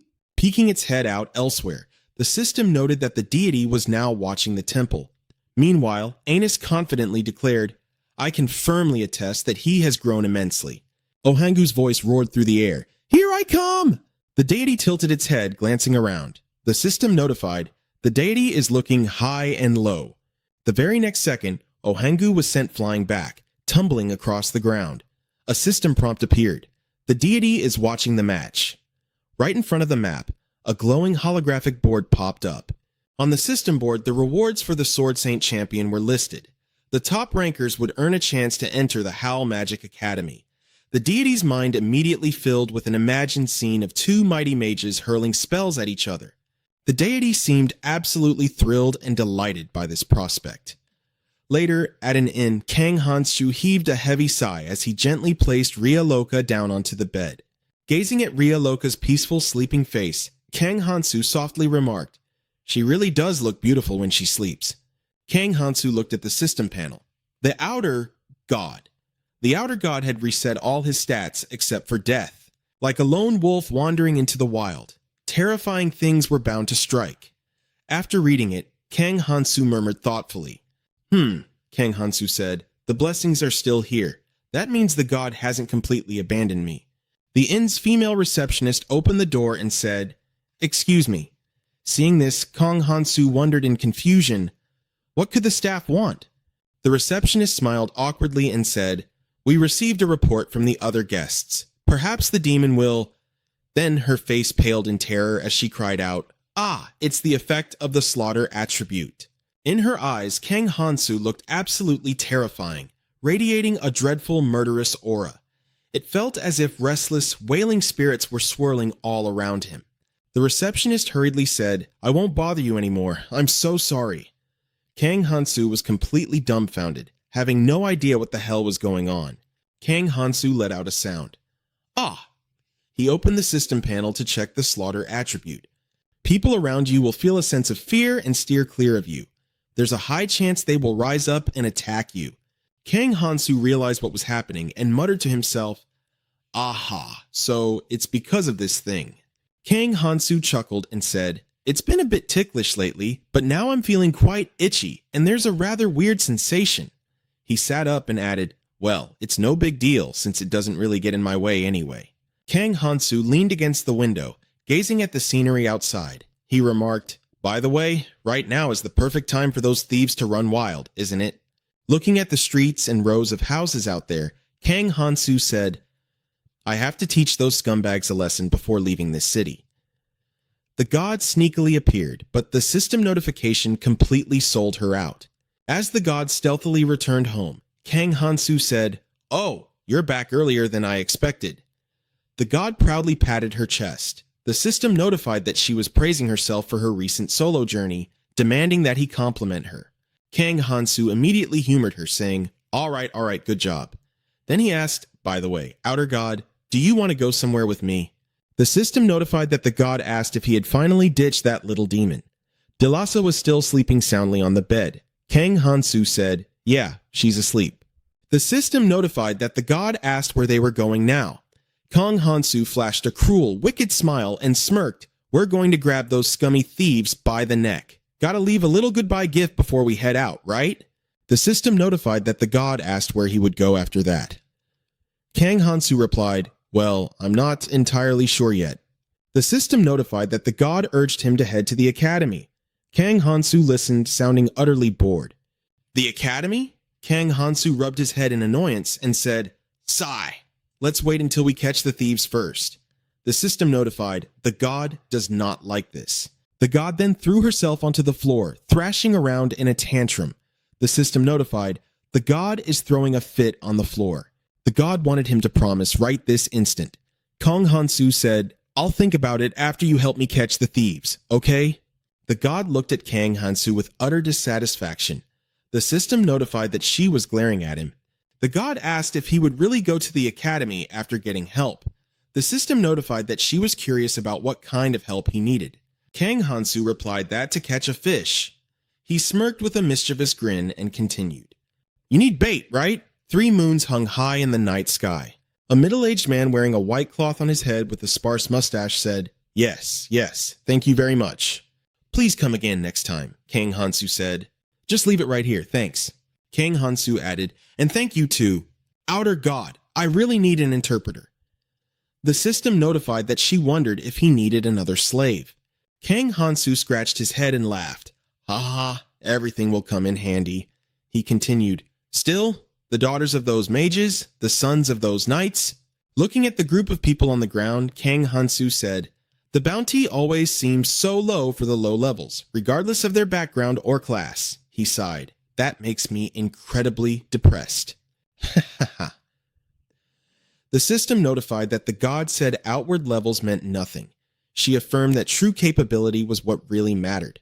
Kang Hansu agreed, "Exactly, I completely agree." Something suddenly darted toward Kang Hansu from behind. He smiled and turned to look, as if he had already anticipated it. Kang Hansu raised his hand to block the attack, right before the bewildered deer-in-headlights gazes of the people sitting on the ground. Up on the roof, a guy with a crossbow and parted hair excitedly threw his hands up and yelled, "Bullseye!" The other guy, wearing a blue shirt, scoffed, "You idiot! A level 1 guy escorting a bunch of slaves." Kang Hansu replied, "That's right." The two of them flinched. The guy in blue sputtered, "What the—" Kang Hansu snapped the arrow in half with both hands and said, "Your methods are way too basic. Are you sure these are your accomplices for today?" The guy with parted hair snapped, "Don't you dare look down on me." A heavily muscled hand firmly grabbed his head, accompanied by a deep voice. The blonde guy with parted hair turned around and called out, "Boss!" The newcomer had messy long hair and a massive muscular build. Kang Hansu chuckled softly as more people appeared on the surrounding rooftops. He said, "Are you gathering your crew?" The boss jumped down. The system notified, "The god urges you to hurry to the academy." Unfazed, Kang Hansu said, "This must be their boss, huh?" The leader landed heavily on the ground, creating a loud thud and a tremor that kicked up a small cloud of dust. The system notified, "The god is rushing you for an answer." Playing dumb, Kang Hansu said, "I'm sorry, but I'm a bit busy slaughtering right now. We'll talk about that later." The system notified that the god was extremely annoyed. The boss's eyes bulged out as he let out a menacing laugh, then cleared his throat and roared. The god puffed her cheeks in pure dissatisfaction. The system notified that she grumbled about him taking way too long. Kang Hansu replied, all right, I know." The attribute panel popped up, Outsider Massacre. Kang Hansu dashed forward, dark red demonic energy crackling in his hands. Kang Hansu sneered, "I'll end this right now." The bandit leader's eyes widened in sheer terror, his mind screaming, "This is impossible!" Kang Hansu moved through their formation like it was completely empty, circling behind before leaping up to land a fierce chop on the back of a thug in a blue tank top. The guy cried out, "Ah!" and instantly blacked out. The leader thought, "He's only level 1, how is this possible?" Kang Hansu let out a sigh, muttering, "Crushing these guys with my bare hands just feels kinda weird." Meanwhile, the god was humming "La La La," happily skipping among the unconscious thugs. The system notified, "A god is spinning and dancing around." The god wanted him to quickly slaughter them all. Kang Hansu walked up to the leader and smirked, "Found you, so you're the boss of this little gang." The leader let out a terrified gasp. "Ack!" Kang Hansu gave a cold chuckle. Not running away was a smart choice. He added, "I won't kill you." The leader's spirit completely shattered. He scrambled away in sheer panic, screaming wildly, "Ah!" Kang Hansu immediately dashed forward, launching a brutal flying kick right into the leader's back. He barked, "You dare try to run?" The leader's spine snapped with a sickening crunch under Kang Hansu's devastating kick. He collapsed, skidding across the dirt while foaming at the mouth. Two sword-wielding bandits charged at Kang Hansu from behind. The black-haired thug in the green shirt roared, "You bastard! How dare you do that to our boss?" The blonde thug in the yellow shirt screamed, "Die!" Kang Hansu merely turned his head, and agonizing pig-like squeals echoed through the air. The very next morning, back at the same spot, a voice called out. "These guys?" a soldier asked, looking down in pure shock. "Are they even still alive?" The soldier stared at the heavily hogtied bandits and muttered, "Incredible." He then handed over a pouch of coins, saying, "Here is your reward." Kang Hansu took the pouch with a nod. "Oh, thanks." The soldier quickly replied, "No, we're the ones who should be thanking you." "The rest of my men will escort this gang away," the soldier added. Kang Hansu waved it off. "Ha, don't mention it." The soldier continued, "The slimes will clean up whatever is left." Kang Hansu glanced over the soldier's shoulder, noticing a white bone lying on the ground that the slimes hadn't touched. Kang Hansu pondered. "Did those thieves drop that?" Aloud, he asked, "Oh, they don't clean that up." The soldier followed Kang Hansu's gaze, spotting the item, and exclaimed, "Oh, a permeation bone!" Kang Hansu thought to himself, "So the slimes really avoid eating valuable materials. That's actually pretty clever." The system notified, "The god urges you to head to the academy right this instant." It chimed again, "The god grumbles, warning you not to ignore them." Kang Hansu muttered, "What's even at the academy?" The god just smiled mysteriously. The system notified, "The god says you will know once you get there." Kang Hansu scoffed, "I don't even know which academy we're talking about." Suddenly, someone called out, "Wait, Kang Hansu." A massive shadow loomed right behind him. Kang Hansu glanced back, raising an eyebrow. A middle-aged knight with a slicked-back purple mustache and hair spoke up. "You have that bone. My son is at the academy." Kang Hansu thought to himself, "Oh, crap." Kang Hansu mentally groaned. "I have no idea what this guy's blabbering about. I could end up with a bounty on my head for plotting to assassinate a royal." He let out a weary sigh, and of course, he just has to be a knight. The system notified, "The god kindly translates, the knight wants to buy that bone from you. Kang Hansu looked at the man and asked, "Are you feeling all right, sir?" The system chimed, "A god informs you that this knight intends to gift the bone to his son, who is soon entering the academy." The god continuously emphasized the word academy, adding, "The god eagerly awaits the outsider's response." Kang Hansu pondered for a moment before humming, He then looked up. "Honorable knight, could I perhaps propose an exchange for something other than money?" The knight eyed him suspiciously. "A condition?" Kang Hansu smirked. "I want to get into the academy too." The system notified, "The god is laughing gleefully." The knight rubbed his neck, clearly in a tough spot. "The academy." The knight fell into deep thought, muttering, The god floated in circles around the knight, eagerly waiting for his answer. The system notified, "The god is overjoyed. Their heart is pounding with excitement." Suddenly, the knight raised his hand and blurted out something that Kang Hansu completely failed to understand. But the god's expression instantly turned to pure shock. Kang Hansu whispered, "What did he just say?" The system chimed, "The god is highly displeased. The god is furiously stomping their feet." Kang Hansu thought to himself, Judging by the outsider god's reaction, I can already guess his answer. He muttered under his breath, "Should I try negotiating a different deal?" Suddenly, Delaka appeared right behind Kang Hansu, whispering, "A negotiation?" Kang Hansu jumped, scrambling backward. "Geez, you scared me. When did you even get here?" Delaka pouted, "You just left me all alone while I was severely injured." Acting incredibly fragile and delicate, Delasa leaned her soft body against Kang Hansu and murmured, "Don't you think that was a bit too cruel, master?" Kang Hansu instantly broke out in full-body goosebumps. Kang Hansu yelped, "What the hell are you doing?" Delaka merely giggled. "Oh my, why are you acting so shy?" The knight opened his mouth to say something, but suddenly cried out, "A demon!" Delasa turned to glare at him, her face filled with absolute disgust. "A knight?" she sneered. The two locked eyes glaring so intensely that invisible sparks of lightning seemed to clash between them. Delaka turned back and asked, "Master, who is this guy?" Kang Hansu began to speak. "Oh, right. Ria Loa, translate what he's saying." The knight said, "A humanoid demon? Are you a slave?" Delaka scoffed disdainfully. "If I wasn't, I wouldn't be walking around so defenseless like this." She silently added in her head, "You foolish knight." System notification. The deity urges you to hurry up and negotiate. The deity states they are exhausted from constantly reminding you. Kang Hansu sighed in helpless resignation. "All right, both of you, knock it off. Let's just have a proper chat about this academy business." System notification. The deity cannot wait any longer. System notification. The deity has a brilliant idea. The deity has wandered off somewhere. Kang Hansu asked, "Did the outer god wander off again?" The knight stated firmly, "Regardless, there will be no academy." Kang Hansu groaned, "Oh, come on."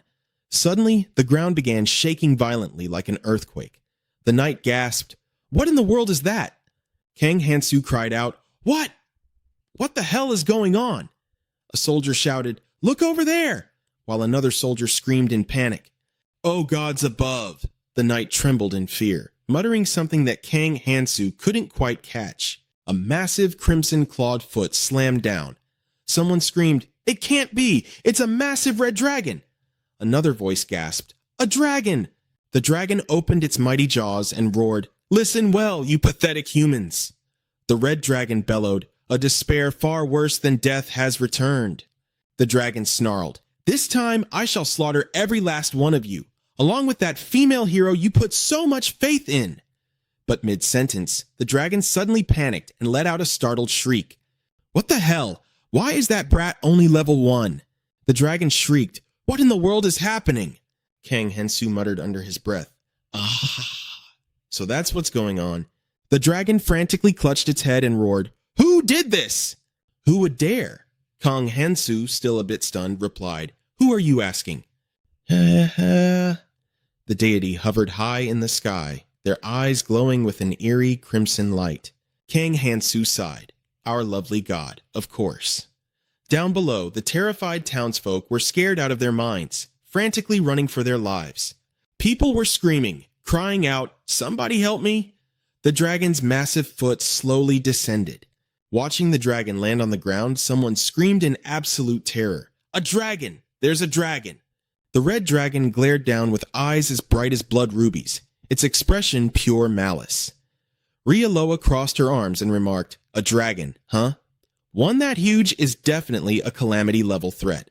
Kang Hansu deadpanned, "Your casual attitude really doesn't match the severity of your words." Dilaka just shrugged, saying that if they couldn't beat it, they could always just run away. Hearing this, Kang Hansu chuckled dryly. "Aha." The dragon roared, "Who did this to me? Who dares to make a fool out of me?" The dragon opened its jaws, scorching flames gathering in its throat, ready to obliterate everything. The dragon said, "That's right, it must be that wretched hero." The dragon opened its maw wide and bellowed, "Every last one of you humans, just die." A searing pillar of fire blasted forth, tearing through the area and vaporizing countless homes. It left behind nothing but blinding flames, a blistering heat wave, and a deafening, thunderous roar. The knight drew his sword, shouting something indistinct.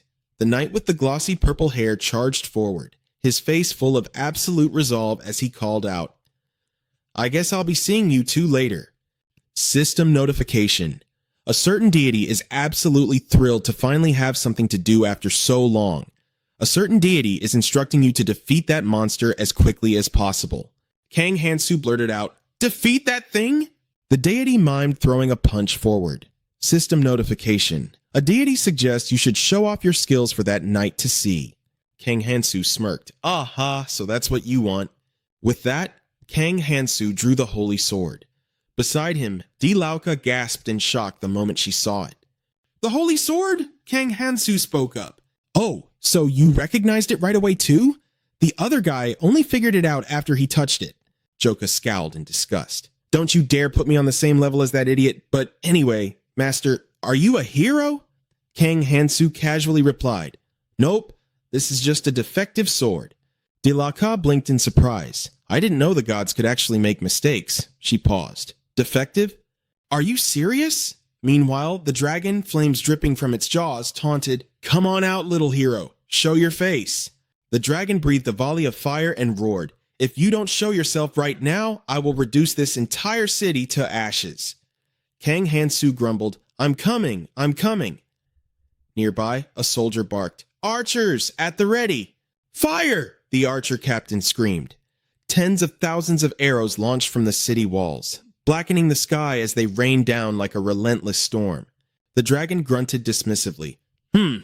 It simply raised its massive wings, easily shielding its body from the barrage of arrows. The dragon sneered, "Pathetic humans." The dragon muttered, "My level." Then, aiming its blazing maw right at the soldiers on the wall, it roared, "If my level was still normal." Suddenly, the knight dashed forward. He materialized right in the path of the roaring flames, raising his sword high with both hands while yelling a battle cry. An aura of blue energy erupted from his blade as he brought it crashing down, violently slicing the wave of fire perfectly in half. Kang Hansu watched the scene unfold and whistled softly. He actually blocked that? Wow, I guess I really shouldn't underestimate him. Rioloka remarked that a knight defending the nation should at least be of that caliber.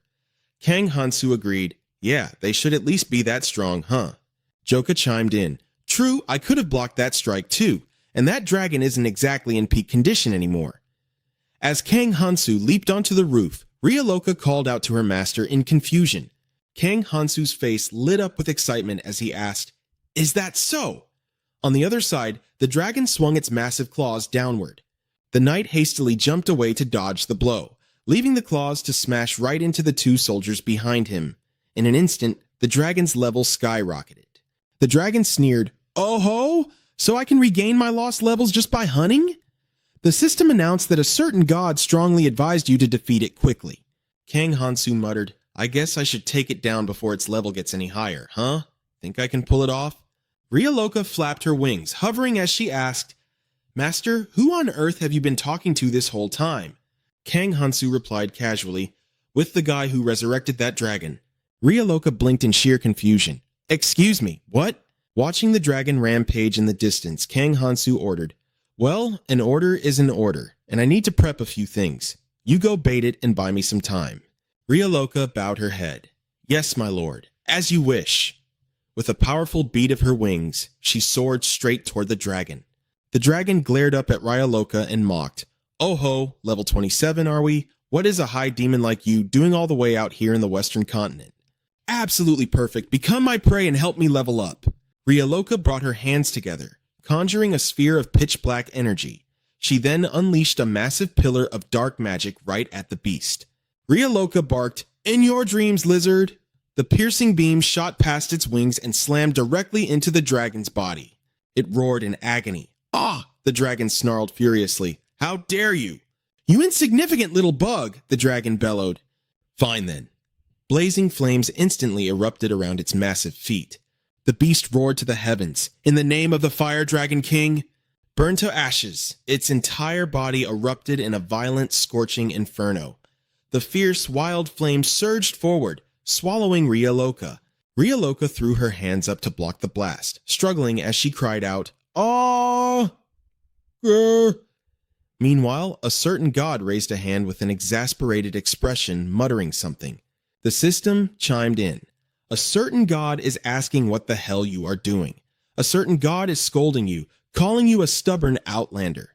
Kang Hansu made a shushing gesture. "Shh, keep it down. I'm focusing my power here, so be quiet for a second." The system notified, a certain god is covering their mouth with both hands. A certain god is anxiously asking if you are going to be all right. Kang Hansu scoffed. "What kind of question is that?" Swirls of dark red aura erupted around him as the system displayed his attribute panel. Celestial race, Outlander, Holy Sword. Kang Hansu stomped his foot heavily. "Anyway," he smirked, "this should be more than enough, right?" With that, he launched himself forward like a bullet. Ryaloka was still desperately holding her ground against the dragon's torrential flames when Kang Hansu's voice rang out from behind her. "Ryaloka, move!" Startled, she snapped her head back. "What?" A blade wreathed in a crimson aura slashed forward, tearing cleanly through the dragon's thick neck. Fresh blood sprayed into the air as the massive head detached from its neck and crashed down, stone dead. Ryaloka stared at the gruesome scene in absolute shock. The system notified, a certain god is utterly stunned. Kang Hansu grinned with feral excitement. "Haha, how's that for a show?" Having decapitated the dragon in a single strike, Kang Hansu landed smoothly on the ground just as the severed head landed with a deafening thud. The system announced that a certain god was singing praises to the Outlander. Kang Hansu chuckled, "Ha ha, thanks a lot." Incredibly, the severed dragon head opened its jaw to speak. "What the hell?" Kang Hansu spun around in surprise. "Whoa, I chopped your head clean off and you can still yap?" The dragon gasped in absolute disbelief. How? How was I defeated? By a mere level 1? Kang Hansu shrugged. "Hey, you were level 1 just a second ago too." Ryaloka touched down gracefully, glaring at him. "You actually used me as live bait for that monster. You are absolutely despicable, master." Kang Hansu replied as if it were the most obvious thing in the world. "So what? Of course I had to. Look at the size of that thing." Kang Hansu flashed a thumbs up. "Anyway, you did a great job out there." Ryaloka was utterly speechless at her shameless master. The battered knight clutched his bleeding arm, staring in awe. You actually?" Spotting him, Kang Hansu waved casually. "Oh, hey, you're still breathing?" Ryaloka stepped in front of Kang Hansu, glaring coldly at the knight. "You witnessed his power with your own eyes, yet you still dare to doubt my lord? Shall I gouge out those useless eyeballs of yours?" Kang Hansu patted her shoulder. "Hey now, let's not do that." The knight gulped loudly in terror. Suddenly, the dragon groaned. What in the blazes is going on here? The knight jumped out of his skin, yelping, "Gah! The dragon is still talking!" The severed beast continued to lament. "Ah, the great fire dragon king, slain by a mere brat who isn't even a hero." Kang Hansu waved a hand dismissively. "Look, what's done is done. No need to be so embarrassed about it." The dragon's head seethed. "I swear upon my very soul, you have humiliated me. This is far worse than defeat." With its final breath, the dragon shrieked, "I curse you!" Instantly, a blinding red mark flared up on Kang Hansu's stomach. The system issued a stark warning. The king's wrath. Glaring at the glowing mark, Kang Hansu gritted his teeth. "Oh, damn it all!" Kang Han-shu's furious voice echoed out. Damn it! Shaking with absolute rage, Kang Han-shu gripped the system notification panel and muttered yet another curse. Ryaloka said, Dragons are an incredibly proud species. It's extremely rare for them to ever accept defeat. So, it cursed you instead. This is honestly the first time I've ever seen anything like it. Kang Han-shu angrily smacked the dead dragon's head and shouted, Hey, you stupid lizard! Come back to life and take back this curse right now, you bastard! Wait, is it really dead? The system chimed. A certain god spins around in joy. A certain god has prepared a training exercise that you have completed. Kang Han-shu fell straight to his knees. No way. Tears streaming down his face, Kang Han-shu cried, I took down a massive monster that was threatening the entire residential area, and all I get in return is another damn curse? He sniffled and asked, But how exactly does this curse even work? He tapped on the system panel to see the details. The king's wrath. The wrath of the dragon you slayed will heavily provoke other dragons nearby. They will fly into a violent rage and attack you whenever your life is in grave danger. Reading that, Kang Han-shu felt a massive headache coming on. Ugh, my head. This curse is a literal death sentence whenever I'm in danger. Ryaloka hummed thoughtfully while looking at her own system panel, catching Kang Han-shu's attention. Kang Han-shu grumbled, Then he snapped at her. Are you really that happy about your master getting cursed? Ryaloka calmly replied, Of course not. I just received a brand new blessing. Things like this only happened because I was persistent and never gave up, she added. Kang Han-shu flinched in shock. What? A blessing? Show it to me right now, Kang Han-shu demanded. Sure thing. Her system panel read, The King's Wrath. The Dragon Slayer title will exert immense pressure on nearby dragons. Dragons affected by this blessing will fiercely protect you when you are in danger. Seeing that incredibly lucky blessing, Kang Han-shu absolutely lost his mind, clutching the panel and laughing hysterically without stopping. Ha ha ha! Then Kang Han-shu violently snapped his head around to glare menacingly at the knight. The knight quickly turned his head to avoid Kang Han-shu's terrifying gaze, clearing his throat awkwardly. Ahem! Kang Han-shu lunged right into the knight's face and demanded, You too? The knight, sweating profusely out of sheer panic, just kept clearing his throat. Hem. Kang Han-shu collapsed in pure despair, slamming his hands against the ground. Boiling with resentment, he screamed, Why? Why am I the only one with such rotten luck? Everyone else gets a divine blessing, so why am I the only one stuck with a curse? Kang Han-shu's status panel read as follows. Name, Kang Han-shu, Level 1. Blessings, Outlander E, Elf C, Mercenary B, Noble B. Curses, Hero C, Butcher C, Slaughter D, Sword Saint D, King's Wrath C. Dividends, 18.84. A god raised their hands in an enthusiastic cheering motion. The system announced, A certain god prays for the Outlander with a radiant smile. A group of slimes were busy cleaning up the battlefield by eating absolutely everything in sight. Watching the huge bones slowly dissolving inside a slime, Kang Han-shu muttered, So slimes can actually separate different materials. That's insane, Kang Han-shu added. They just sweep right through and separate every single thing. The parts they leave behind must be the really valuable ones, right? Staring at the dragon's shimmering smooth scales, Kang Han-shu sighed with deep regret. Ah, what a waste. I can't believe I have to leave all this top-tier loot behind. I'll definitely get arrested by the guards if I try to take any of it. Damn it, why is this so frustrating? Suddenly, the roar of a cheering crowd echoed from afar. Woo-hoo! Sir Knight, hurrah! Kang Han-shu turned around completely bewildered. Huh? Out in the streets, the citizens were shouting in pure excitement. Sir Knight, hurrah! Faces beaming with joy, they screamed, All hail the knight!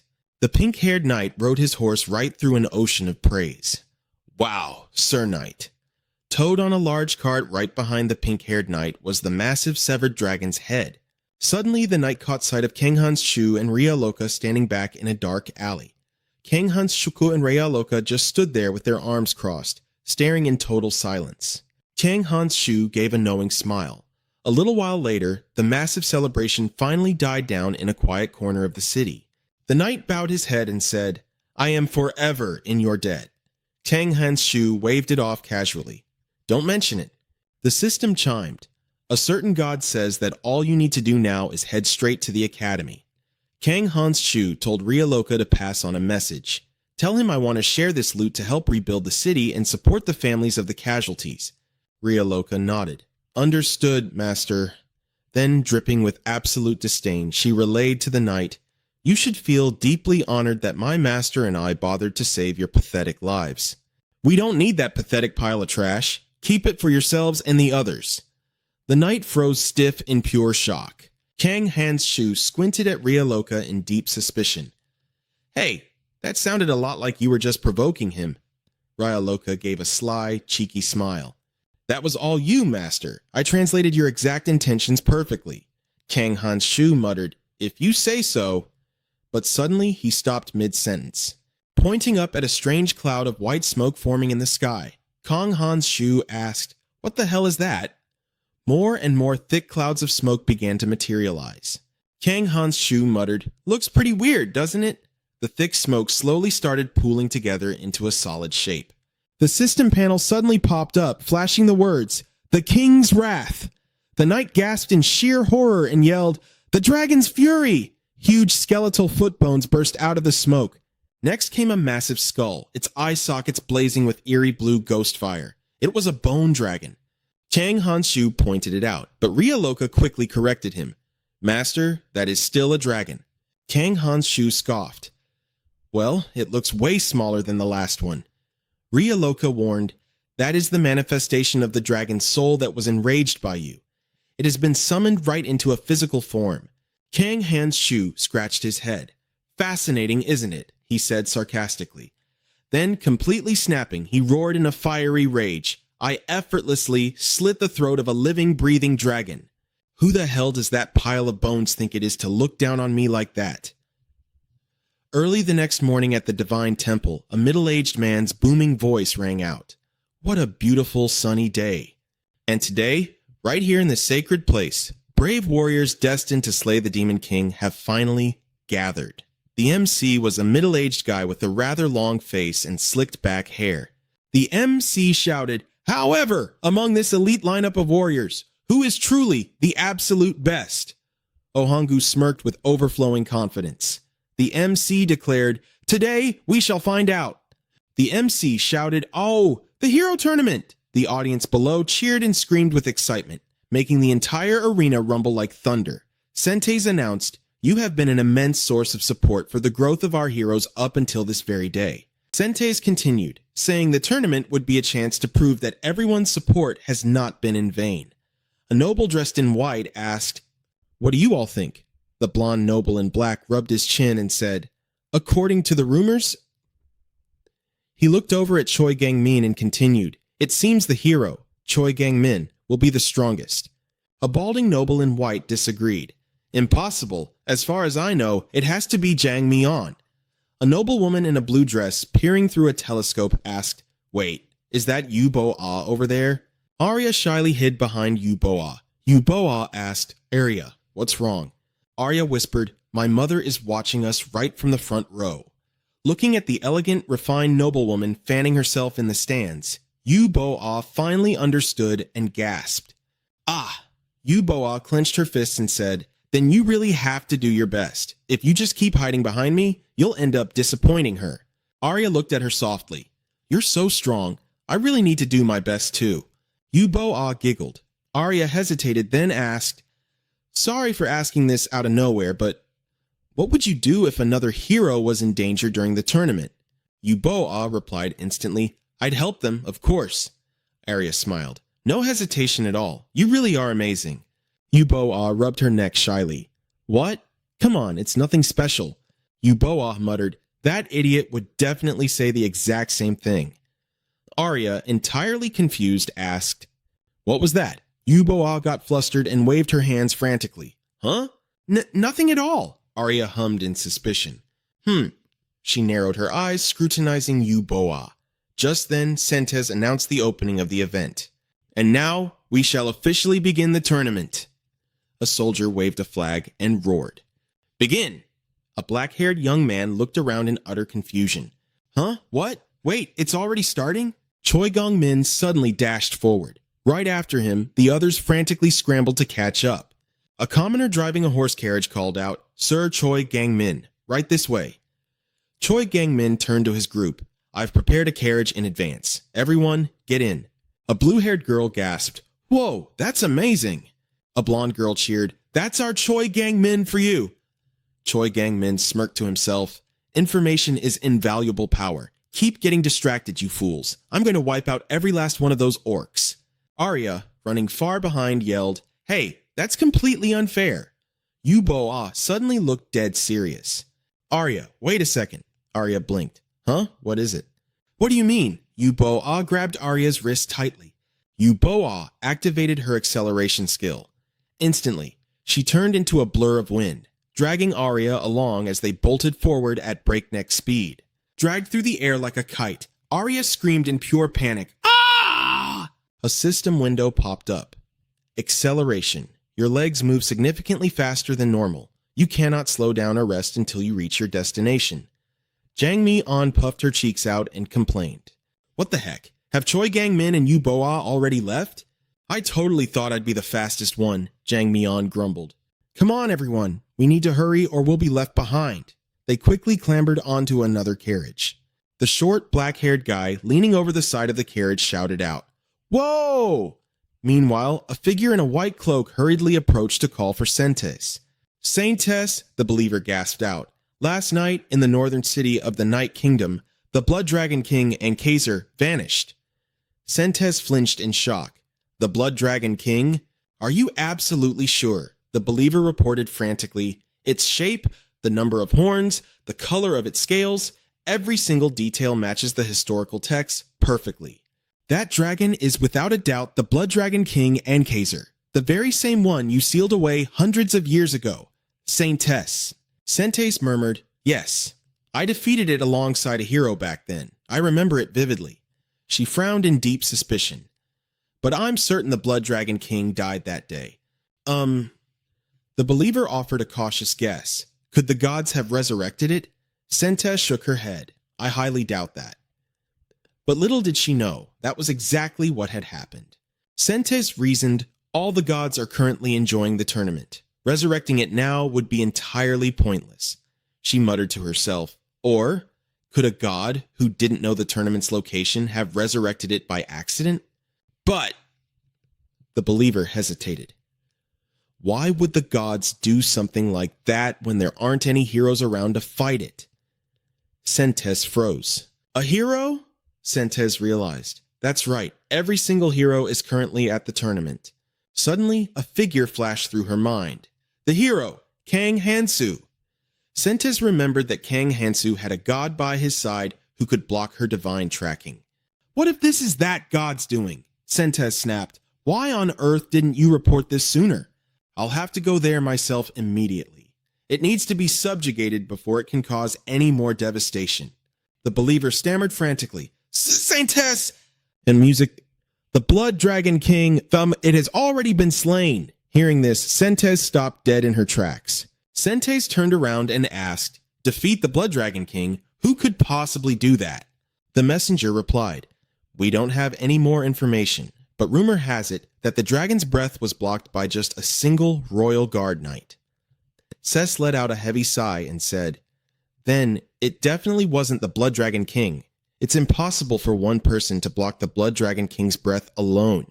Sentes instructed, We don't have time to deal with false rumors. We'll talk about this later. Let's focus on the tournament for now. Suddenly, a scream rang out. No way! The deafening sound sending a flock of birds scattering into the sky. A bald old man scoffed. You don't have a single coin, and you still want to ride the carriage? Keep dreaming. The dark-haired man sneered. You? A hero? Stop spouting nonsense and get lost. Ohan, completely baffled, wondered to himself, what in the world is going on?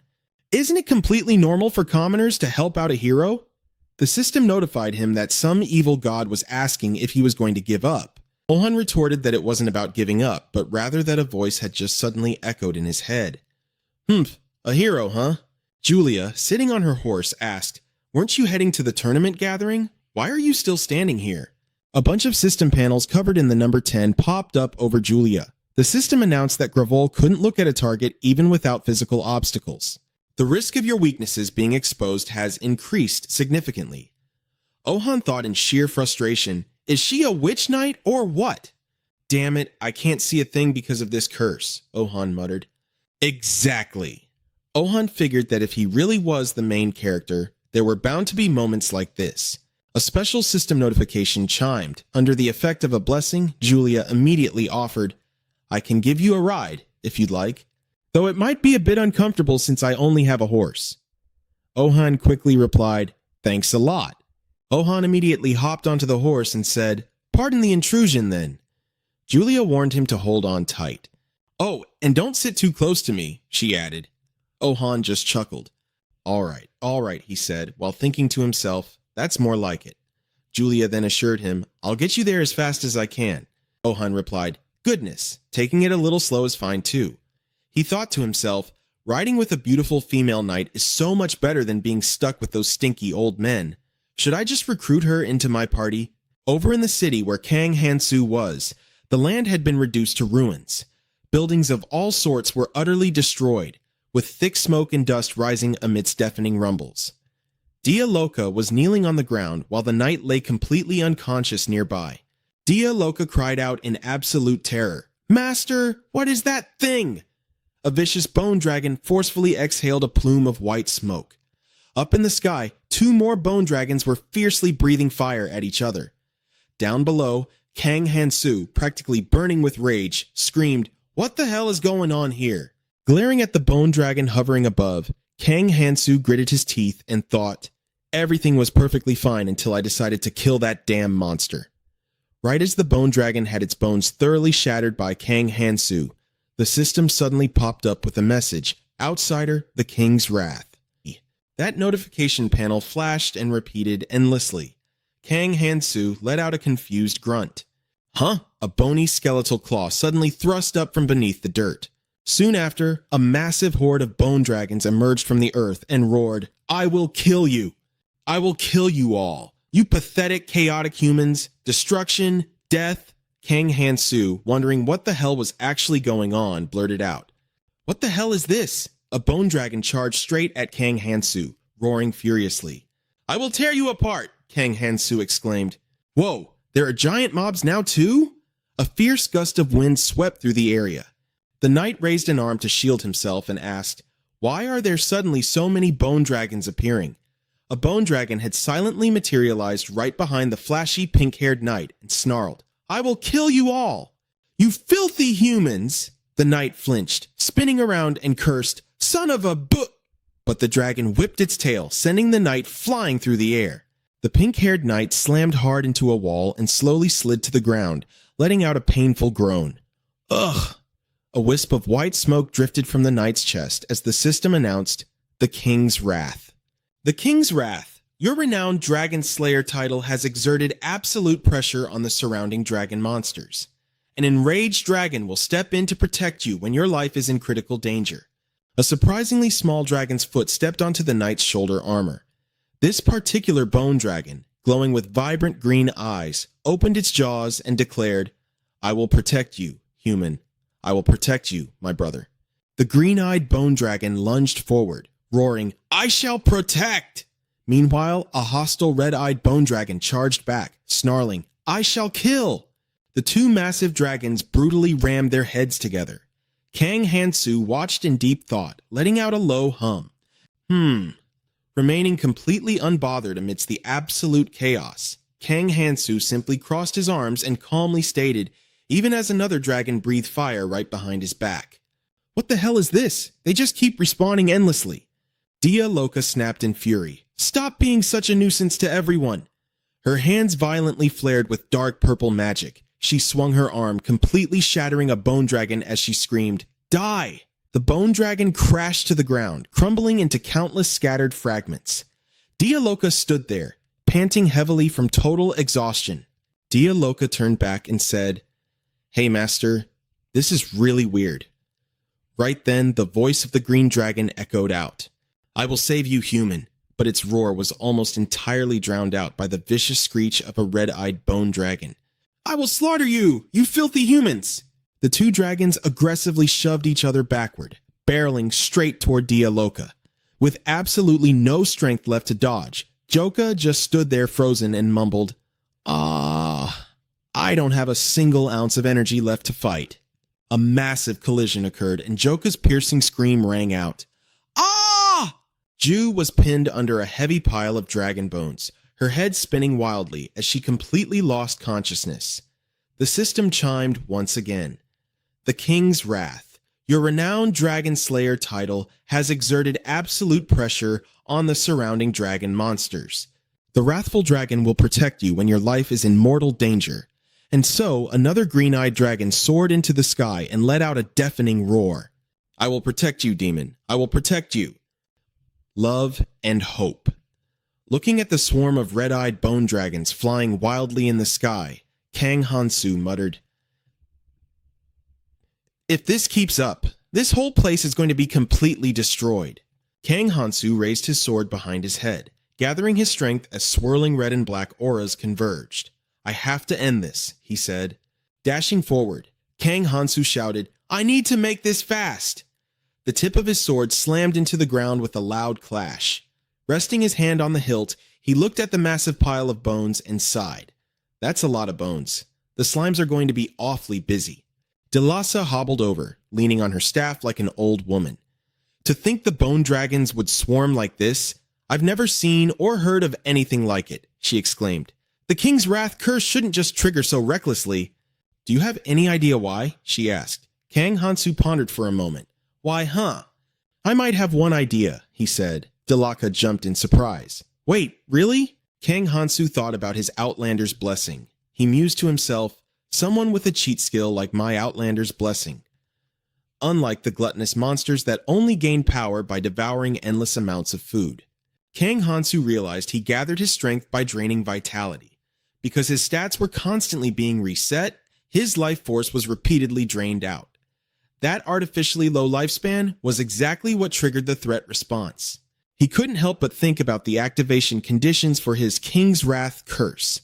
The wrathful dragon emerges to kill your enemies when your life is in danger. So, whenever his vitality dropped dangerously low, a wrathful dragon would spawn. Then, thanks to the Outlander effect, his health would refill, only to drop again during combat. And boom, another new dragon would appear, over and over again. That practically turned him into a mass production factory for wrathful dragons. Honestly, Kang Hansu thought triggering the King's Wrath curse must normally have a strict cooldown. But in my case, the cooldown keeps getting reset too. Kang Hansu let out a heavy sigh and muttered, This is going to be a massive headache. I really need to control how much power I'm using. Just then, a slime holding a piece of dragon bone gently tapped against his leg. Startled, Kang Hansu yelped, Whoa! He stared at the massive pile of dragon bones, wondering, what on earth am I supposed to do with all of this? Even though they were smaller than the blood dragon, they were still genuine dragon bones. Kang Hansu turned to Delaka and said, I'll let you have the whole pile. Delaka flinched in shock. Wait, what? All of this? Delasa blurted out. She felt like she was just handed a massive pile of garbage, but saying that out loud felt a bit awkward. These dragon bones are worth way more than my own life. I can't possibly take all of this, she thought. Suddenly, the pile of dragon bones began to rattle and shift. It turned out to be the knight. He popped up from beneath the bones and said, Kang Hansu, followed by a string of foreign words that Hansu couldn't understand at all. Kang Hansu turned around and casually greeted him. Oh, hey there, Sir Knight. The knight frantically pleaded, Please, go, my son, Academy. Sweeping his hair back, the knight said, I am begging you. As a father. Kang Hansu blinked. What is this old guy rambling about? Delasa translated. He is begging you to attend the academy with his bratty son. Hearing this, Kang Hansu let out an intrigued, Ooh! A certain god happily waved their hands in the air. The system chimed in, A certain god is overjoyed. A certain god was showering them with praise for such a flawless plan. Delasa added, Well, at least he has some manners. He means he wants to treat you to a proper reward for helping take down those dragon monsters. Kang Hansu shrugged. Sure, why not? Looking at the knight's hopeful, beaming smile, Kang Hansu thought to himself, man, if this city actually got destroyed, it'd totally be my fault. Delasa asked, so, should I go ahead and reject his invitation?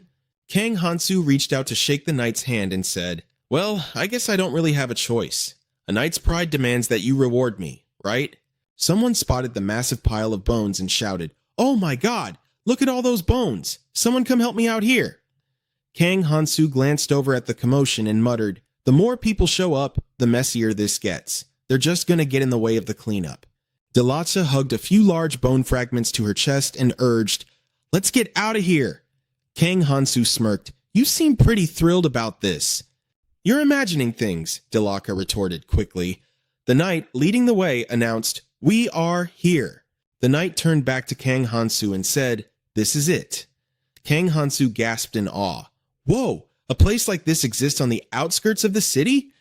Delasa remarked, a knight's home? Pretty humble, isn't it? Yet right in front of them stood a massive, luxurious mansion surrounded by a gorgeous garden and a sprawling courtyard. Ha, humble, you say, Hansu scoffed playfully. Being a knight looks a hell of a lot better than being a mercenary. Kang Hansu glanced at her. By the way, why are you still hanging around? I'm the one who got invited. Delaksha shot back. What if I'm not here to translate and you end up causing some massive disaster? Are you looking down on me right now? Kang Hansu grumbled. I already told you, me and the prince are on great terms. Delasa rolled her eyes. Oh, I know you're on great terms. That's exactly why you became an escaped convict. Up above, a freckled teenager with an undercut and bright pink hair silently watched them from a window. Later, at the knight's luxurious dining table filled with fine steak, Delaka looked over at Kang Hansu, who was aggressively stuffing his face, and asked, have you understood everything so far? Kang Hansu twirled a forkful of pasta, shoved it into his mouth, and mumbled, so, he chewed loudly. He wants me to go with his eldest son instead of the youngest? Kang Hansu glanced over at the handsome pink-haired teenager. Delasa explained, the youngest son already has a companion. The eldest actually dropped out, but he's supposed to be returning to school. She crossed her arms. In other words, he wants you to babysit that dimwit and tag along to the academy with him. Delaka gestured subtly toward the undercut guy. Kang Hansu frowned. Man, I feel like I'm just a spare tire. What exactly did they say anyway? Delasa cleared her throat. He wants you to befriend his son as a strong, deeply reliable companion. Kang Hansu slammed his hands on the table and stood up. What kind of garbage translation was that earlier? Delasa smoothly dodged the question, waving her hand nonchalantly. Potato, potato. Kang Hansu turned back and declared confidently, I'll do it. The god threw their hands in the air. The system chimed in. A certain god is cheering in absolute joy. The knight's wife, with her pale orange hair, snuggled into the pink-haired knight's arms and whispered, is this real, honey? The pink-haired knight shook his head in awe. It's unbelievable. Overjoyed beyond words, the knight began, first of all, but Dilika translated it in an extremely brief and direct way. They are going to try and buy you off with money. Kang Hansu sighed. Are you just making up your own translations again? Delatsa replied, I simply filtered out the unnecessary fluff. Kang Hansu let out a heavy sigh, more like completely distorting it. Delasa suddenly stood up and declared, listen here, Sir Knight. My master demands to see the face of your disgraceful son, the coward who just hides away when guests come over. Kang Hansu asked in total confusion, whoa, hold on a second, what the hell are you saying? Watching the knight and his wife break down and hug each other in tears, Kang Hansu asked, why are they suddenly bawling their eyes out? Delaka smoothly lied. That was just a masterclass in translation, my lord. Kang Hansu retorted, but why did you have to make his parents cry? Exhausted, Kang Hansu threw himself onto the bed and muttered, my translator just does whatever she wants. It is only making that poor couple even more exhausted dealing with me. He then sat up and asked, anyway, Dilika, do you know anything about the academy? Dilika answered, it is one of the 4 great academies established by those lowly humans, originally created to fight against our kind. She continued, they mainly teach savage violence, but no matter how hard they try, they are still just weak and frail humans. Because of that, it has basically turned into a place for networking and forming political factions. Kang Hansu groaned, man, this is going to be such a pain in the ass. Right at that moment, the delinquent eldest son furiously pounded on the locked door. "Hey, you damn country bumpkin," the aggressive punk yelled through the door. "You are nothing but a pathetic level 1 loser." Tiger sneered, "My old man actually took you in, you bastard." Dilika chimed in, "Do you need me to translate that for you, my lord?" Kang Hansu waved it off. "Nah, I am good. Even I can understand his garbage." Tiger glared at him as Kang Hansu stood up and said, "Well then, let's just get to it. His dad did entrust him to my care, after all." Stepping forward, Kang Hansu declared, "I am a good son myself, so I know exactly how to mold him into a top student at the academy." A wicked grin spread across his face. "Looks like I will need to teach him a little lesson." Feeling a sudden wave of dread, Tiger stammered, "Wait, I was just—" But he was too late. Kang Hansu threw a vicious punch right to his face, instantly leaving a massive, swollen lump on Tiger's cheek. Stumbling back to his feet, Tiger spat, "You son of a bitch! I will kill—" Before he could finish, Kang Hansu dashed forward and buried his fist deep into Tiger's gut. "Your old man went through all this trouble," Kang Hansu said, raising his fist again. "Just for your sake, you know." Kang Hansu sent Tiger flying with another brutal punch, lecturing him as he fell. "The absolute least you could do is fulfill your duty as a son." Tiger slammed into the wall with a deafening crash. Slumped against the wall, Tiger groaned in agonizing pain. "Ugh!" King Hansu slammed his hand against the wall, staring down at Tiger with a terrifying expression. It brought back memories of when he first arrived in this world and yelled at the goddess, "How the hell are you supposed to save the world when you are still obsessing over your own family?" Filled with rage, Kang Hansu crushed the wooden doorframe in his grip and growled, "Damn it all!" Then, snapping out of his thoughts, he suddenly realized Tiger was completely knocked out. Panicking slightly, Kang Hansu asked, "Oh, right, oh crap. Hey, are you still alive?" Dilika chimed in, "You were a bit too aggressive bullying a pathetic level 13, my lord." Dilasa teased, "Could an attack like that really kill him?" Kang Hansu quickly defended himself. "Hey, do not get the wrong idea. I am actually a lower level than he is. Besides, aren't you the one getting way too excited here?" Right then, Tiger jolted awake from his brief knockout. Terrified out of his mind, he sprinted away for dear life, screaming at the top of his lungs. Dilasa raised her hand and unleashed a burst of magic, striking Tiger like a bolt of lightning. She smiled cheerfully and said, "Oh my, he is making a run for it." She looked thoroughly entertained by the whole ordeal. Kang Hansu pointed at Tiger, who was now passed out on the floor again, and asked, "Well, what do we do with him now?" Dilika cheerfully suggested, "Shall I sever his head from his body so no one can recognize him, my lord?" "Yeah, let's not do that," Kang Hansu replied. Then an idea sparked in his head, and he asked, "Oh, right, you still have the dragon bone, don't you? Since you mentioned it was incredibly valuable, I think I will send a few pieces along with him." Dilika tilted her head and asked, "Can he even walk right now?" Kang Hansu stood completely speechless, having no idea how to answer that. Outside, 3 moons hung high in the dead silence of the night sky. Staring in utter disbelief, the knight gasped, "What the hell?" A nearby healer frantically shouted, "Healing magic!" The knight cast a speechless, baffled look at Kang Hansu. Kang Hansu just scratched his head and let out an awkward, apologetic laugh. "Ha." Under the warm glow of the green healing light, Tiger groggily regained consciousness and let out a weak groan. Ugh. Watching him wake up, Kang Hansu remarked, "Wow, that healing magic works incredibly fast." As soon as Tiger laid eyes on him, sheer panic set in. You! Driven by frantic adrenaline, Tiger shoved the healer aside and lunged forward, screaming, "I am gonna kill you!" Kang Hansu just smirked and sighed. "Guess you really haven't learned a damn thing, huh? Oh boy." Suddenly, Kang Hansu unleashed his overwhelming aura. The sheer pressure compressed the surrounding air, sending violent gusts of wind blowing in all directions. At the exact same time, the curse of the king's wrath triggered once again. A massive bone dragon materialized out of nowhere, snapping its colossal jaws directly at Kang Hansu.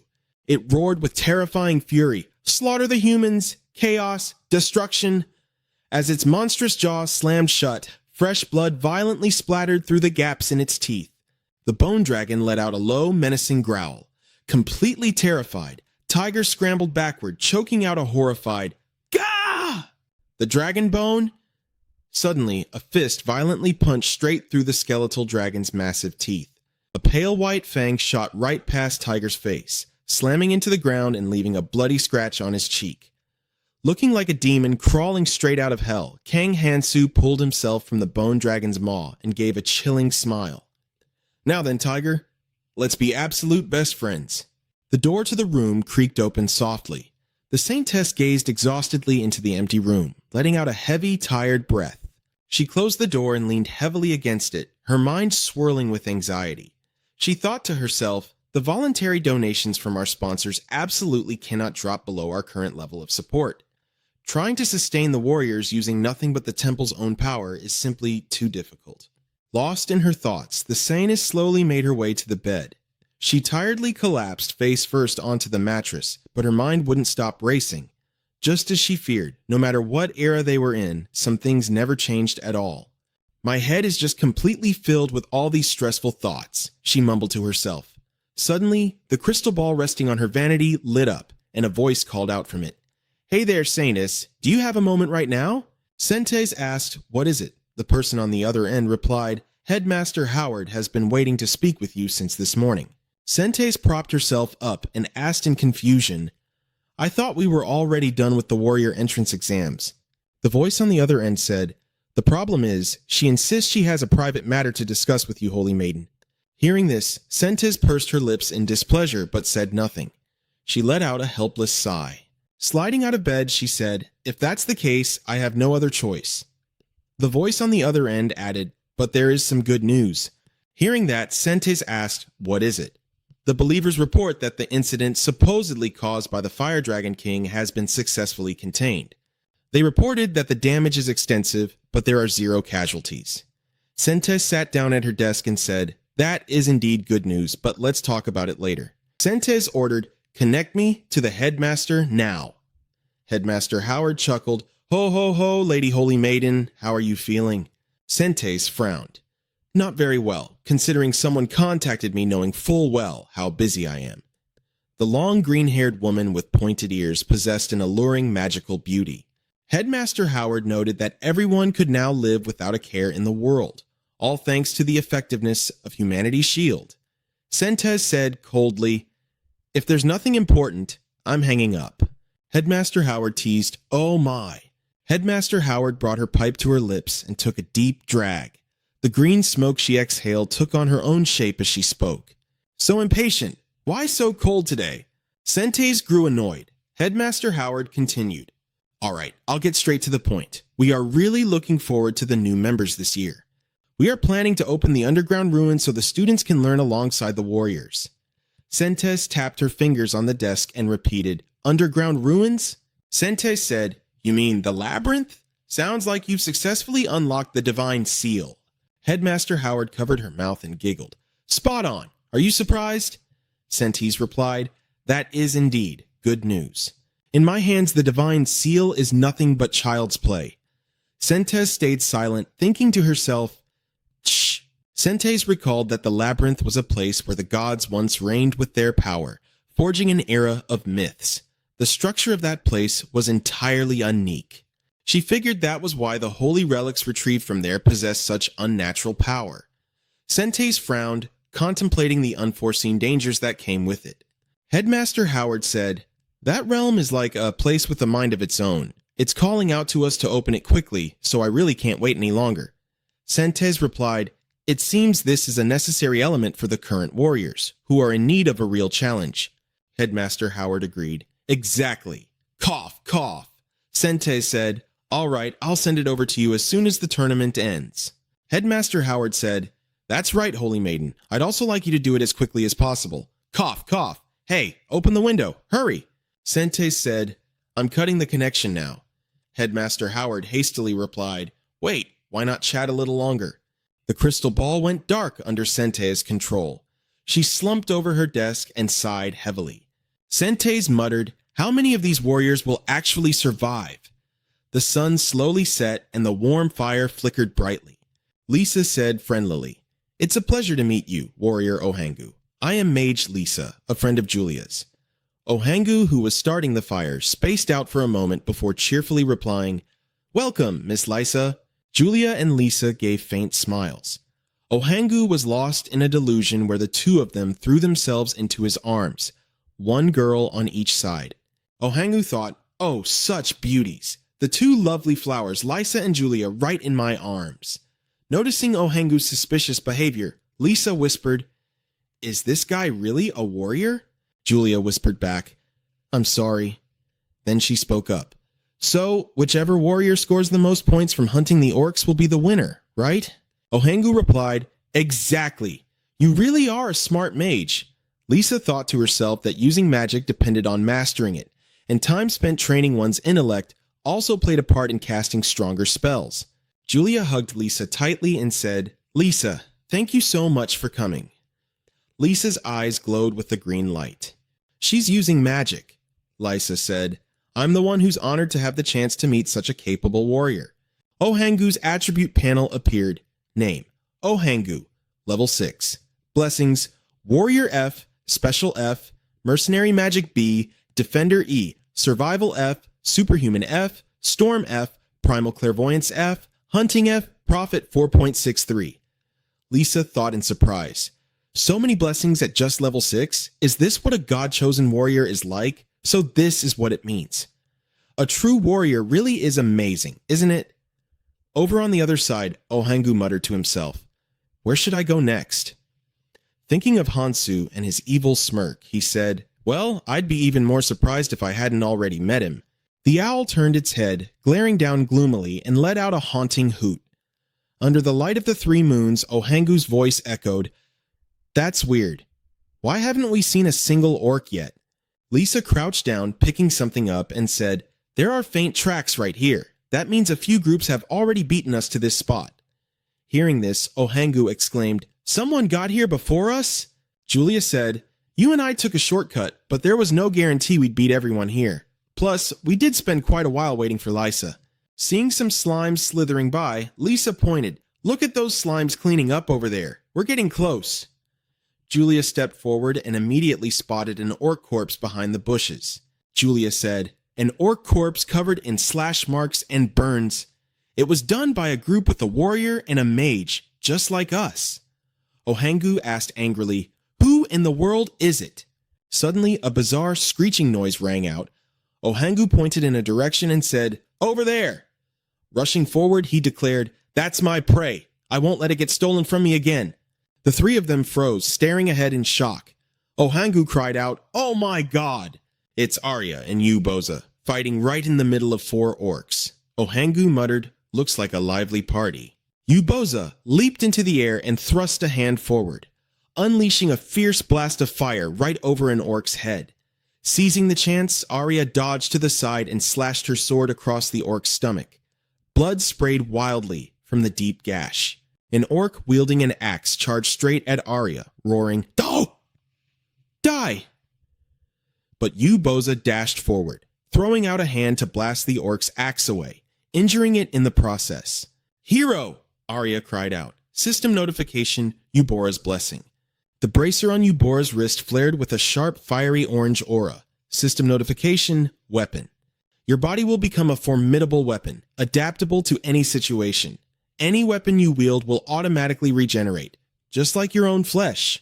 The orc roared in furious agony, but Eubora didn't let up. Her attacks flowed into one another, powerful, relentless, and perfectly precise. Flames ignited in Eubora's palm once more. "You're the last one," she muttered coldly.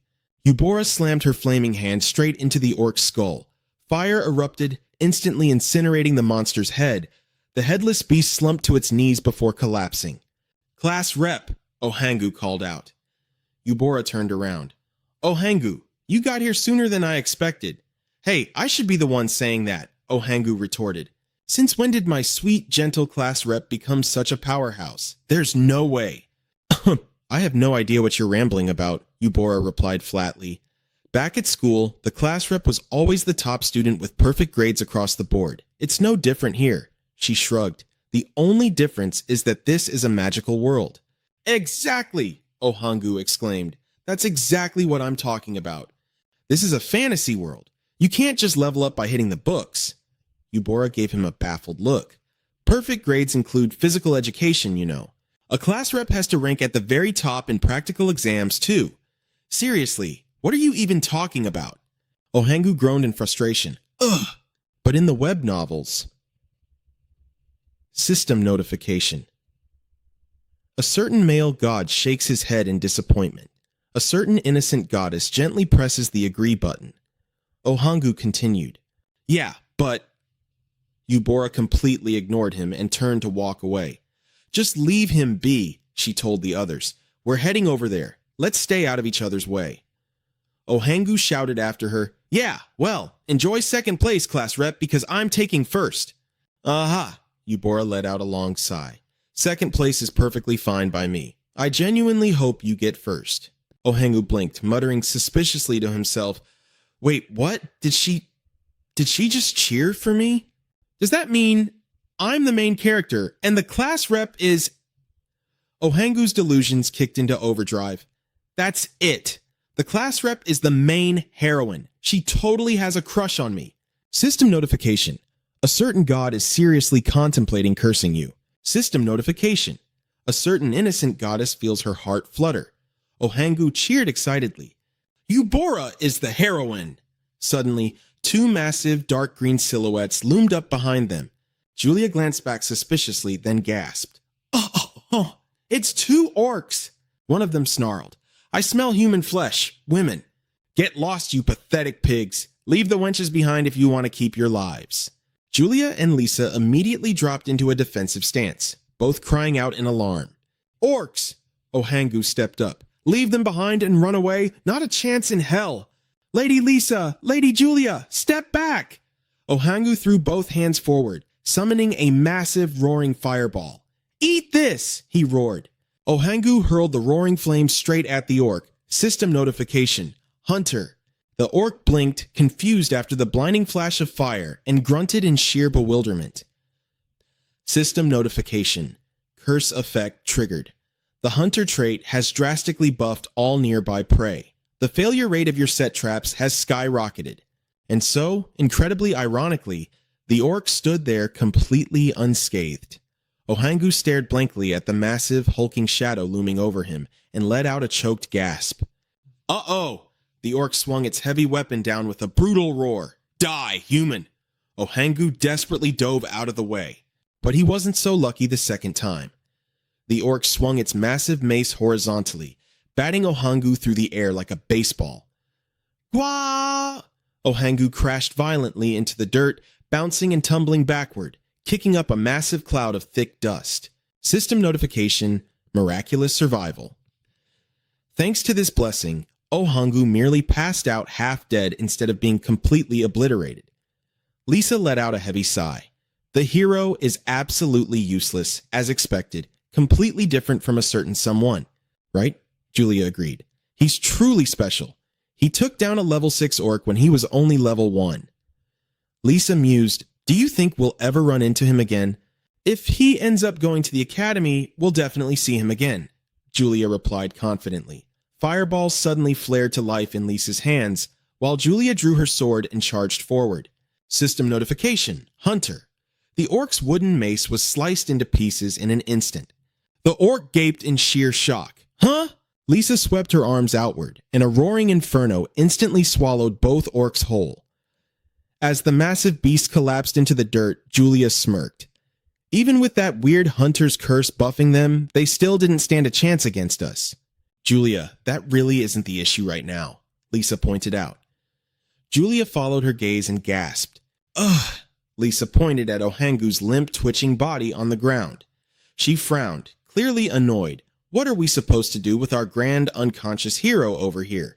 Julia, you want to carry him? Lisa asked. Julia waved her hands frantically, refusing on the spot. Oh, sorry. My back has been acting up lately. No can do. What a wild coincidence, Lisa replied dryly. My back is also completely wrecked. The two girls stood there in total silence, staring at each other. The atmosphere grew incredibly, painfully awkward. System notification. A certain evil god is laughing his head off. A certain innocent goddess is giggling helplessly. A certain... High above, 3 moons hung in the night sky. A heavy boot crunched against the dirt. Choi Gangmin turned to take in his surroundings, soon noticing Kang Mion's group stepping down from their carriage nearby. "Thank you so much, sir." Kang Mion smiled warmly at the driver. "We made it here so fast, all thanks to you." The driver smiled back. "Ha ha ha, don't mention it. It's a genuine honor to help the great hero Kang Mion," the driver chuckled. "Have a safe trip back." Kang Mion waved. Choi Gangmin furrowed his brows and growled, "You coward!" Jang Mion laughed and shot back. "Look who's talking! Weren't you the one using the carriage first?" Choi Gangmin warned her. If you dare interfere with our hunt, I won't let you off the hook." Jang Mion mocked him. "Oh my, I'm so terrified. Oh, greatest hero." She flashed a provocative smile. Choi Gangmin gritted his teeth. It was as if sparks were flying between the two of them. Jang Mion turned to leave, saying, "Let's go." Choi Gangmin did the same and barked, "We're leaving too. We'll head the opposite way." Choi Gangmin's face was twisted with fury and indignation. An orc roared, "You weak pig! Hand over the female to me!" Choi Gangmin yelled, "2 orcs! Take them down!" Flames erupted from June's hands as she dashed forward, shouting, "Got it! Be careful, Choi Gangmin!" June teamed up with another young woman, unleashing a torrent of fire at the 2 orcs. The flames exploded violently, halting the monsters in their tracks. Seizing the chance, Choi Gangmin charged forward, sword in hand. The orc flinched and turned to look, but it was too late. A flurry of sharp blade strikes rained down. Choi Gangmin suddenly appeared behind the orc. Deep slashes crisscrossed the monster's body, and fresh blood spurted wildly. Choi Gangmin let out a heavy sigh of relief. "The top spot belongs to me," Choi Gangmin declared. 3 moons hung high in the silent night sky. An orc raised its wooden club high and roared, "Die!" The light brown-haired hero with the sword was smashed backward, groaning, "Ugh!" The 3 of them were completely surrounded by a horde of orcs. Hero Baek Yuman spoke up. "Oh God, there are way too many orcs." The hero with messy brown hair cried out, "At this rate, we're all going to die." The chubby hero with glasses yelled, "Goddess, get out of the way!" Baek Yuman quickly turned and called out, "Yang Mion." In the distance, Jang Mion was cornered by several orcs. The chubby hero with glasses cried out, "Yang Mion!" An orc flicked its tongue, muttering something. Jang Mion cried out in confusion, "Why do you keep coming after me?" The system announced, "Blessing of Beauty activated." Beauty is usually subjective and bound by rules, but you are an exception, transcending the aesthetic differences of race and appearance. Because of this blessing, the orc stared at Jang Mion with pink heart-shaped pupils, drooling, "Pretty female pig." "Hey there, pretty female pig," the orc grunted. Jang Mion whimpered, "Hick!" Then she screamed, "Somebody, please help me!" Baek Yuman desperately rushed forward, shouting, "Jang Mion!" But as luck would have it, he tripped over an orc's corpse. The hero crashed heavily into the dirt, groaning in pain. "Gah!" The system announced, "A certain local deity feels very sorry for you." Both of Jang Mion's hands were grabbed by the orc. She shrieked, "Ah, let me go!" The system announced, "A certain great goddess of beauty is highly amused." The orc grunted eagerly, "Pretty female pig." Baek Yuman's pupil shrank in horror as he screamed, "No!" The system announced, "A certain deity." Suddenly, someone yelled at her. The hero with messy brown hair spat, "I'm only in this mess because of you. Just sacrifice yourself for the rest of us." Both Baek Yuman and the tearful Jang Mion were utterly stunned by such a heartless remark. Jang Mion murmured blankly, "What? It beats." The messy brown-haired hero lowered his sword and argued, "We can't all just lay down our lives for you. If you act as bait, the rest of us can survive. The Saintess is here too." The hero added, "You won't die. Probably." Even the guy with glasses chimed in, "I'm so sorry, goddess. We're counting on you." Jang Mion cried out in disbelief, How? How could you guys?" The messy brown-haired guy shamelessly replied, "You said you'd do anything." Jang Mion fell silent and hung her head low. "If I had known it would turn out like this." She tilted her tear-stained face toward the sky and sobbed. "I would have just returned to Earth back then, just like Kang Hansu." Baek Yuman scrambled to his feet, shouting frantically, No, you can't! Don't give up! Jang Mi-on, I'm coming to save you right now! Suddenly, Jang Mi-on wrenched her hands free from the orc's grasp. The monster let out a surprised grunt. Ooh! Jang Mi-on trembled, tears streaming down her face as she declared, I'll lure them away. Run away! Hurry! Jang Mi-on stepped backward. The system announced, Charm of Beauty activated. She was actively using her blessing. Glowing pink hearts began to materialize all around her. Jang Mi-on bolted in the opposite direction, screaming at the top of her lungs, Over here, you pigs! The orcs instantly went feral, chasing madly after her. Baek Yuman lay sprawled on the ground, yelling in absolute despair. No! An orc finally caught Jang Mi-on, making a twisted, guttural noise. Overcome by pain, she let out a piercing scream. Gah! The monsters began to ruthlessly force themselves upon her. In utter despair, Jang Mi-on's mind drifted. Dad! She squeezed her eyes shut in agony. Mom! Jang Mi-on lost consciousness. An unknown amount of time passed before a voice called out to her. Jang Mi-on? Are you okay, Jang Mi-on? She slowly cracked her eyes open. As her vision cleared, the blurry silhouette of a young man with silver-white hair came into view. He spoke softly. It's all over now. Jang Mi-on weakly thought to herself, Who is that? Tears streaming down her face, Jang Mi-on let out a bewildered gasp. Huh. Staring in disbelief, Jang Mi-on asked, Big Human, how did you do this? Jang Mi-on's voice faded away as she took in the sight behind Big Human. A massive pile of dead orcs lay sprawled across the ground. Looking further ahead, she spotted that bastard hero who had abandoned her. Jang Mi-on muttered in total disbelief. What is it? Big Human asked. Thank goodness you are unharmed. Right after saying that, Big Human collapsed unconscious into Jang Mi-on's arms. Flustered, Jang Mi-on cried out, Wait, hold on. Utterly confused, she added, Just what in the world happened here? System notifications chimed continuously. A certain god of earth is deeply moved. A certain god of water is moved to tears. A certain god of fire praises your incredibly badass move. A certain god... Ben was fast asleep in Jang Mi-on's arms. The system announced, A certain high-tier goddess of beauty is incredibly proud of her contract with you. Footsteps rustled against the green grass. The female hero with her hair tied in a bun looked around anxiously and spoke. Why isn't there a single trace of an orc anywhere? The black-haired male hero replied, They probably aren't showing up because our comrades are nearby. The bun-haired female hero snapped angrily, Oh my god, do you have a death wish? The black-haired male hero laughed. Haha, I am just kidding. Don't tell me the guys who got here first already hunted them all down. A voice suddenly rang out. That is right, the class president has already wiped out all the orcs around here. The black-haired male hero turned and called out to June. The black-haired male hero asked, Wait, weren't you following Choi Gang-min? Scratching his cheek. The black-haired male hero muttered, Well, whatever the case, the class president is amazing as always. Whether it is in this world or our old one, some things never change. June Ion nodded. Exactly. The class president is taking the lead here too. Since our class president is holding on to first place, he probably has his hands full and cannot keep an eye on everything, right? June Ion smiled faintly and asked, If you guys do not like that, how about giving me a hand? The male hero blinked in surprise and blurted out, Sure. The bun-haired female hero asked, We are backing out? Above, 3 moons hung high in the sky as hidden schemes began to surface in the dead of night. Morning arrived at the temple. An amazed voice echoed, To think the results would turn out like this. The Sayanist held the report in her hands and muttered, Is it because of cultural differences? The Satinist sighed. If everything had gone according to plan, Hero Yuba would have been the winner. This is truly difficult. An acolyte suggested, Holy Maiden, what if we inform Hero Choi Gang-min about the existence of the pouch and request his cooperation?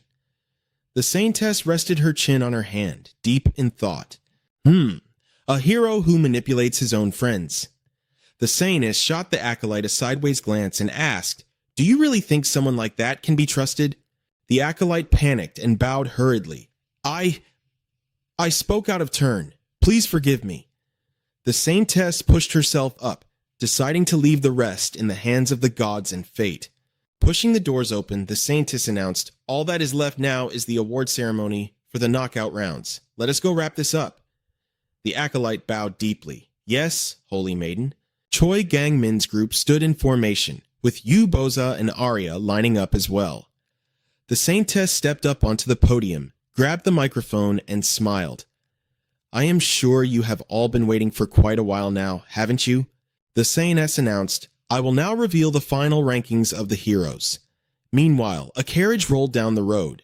Tico buried his face in his hands and groaned. "Ugh, I have to go back to the academy, and Hansu is going to be there." Kang Hansu rested his chin on his hand and asked, "Do you really dread it that much?" Leaning back wearily against his seat, Kang Hansu complained, "I am the one who actually hates this, you know." Dialoka chimed in, "But Master Dio, my level is quite high, so I probably won't be able to enroll." Kang Hansu waved it off casually.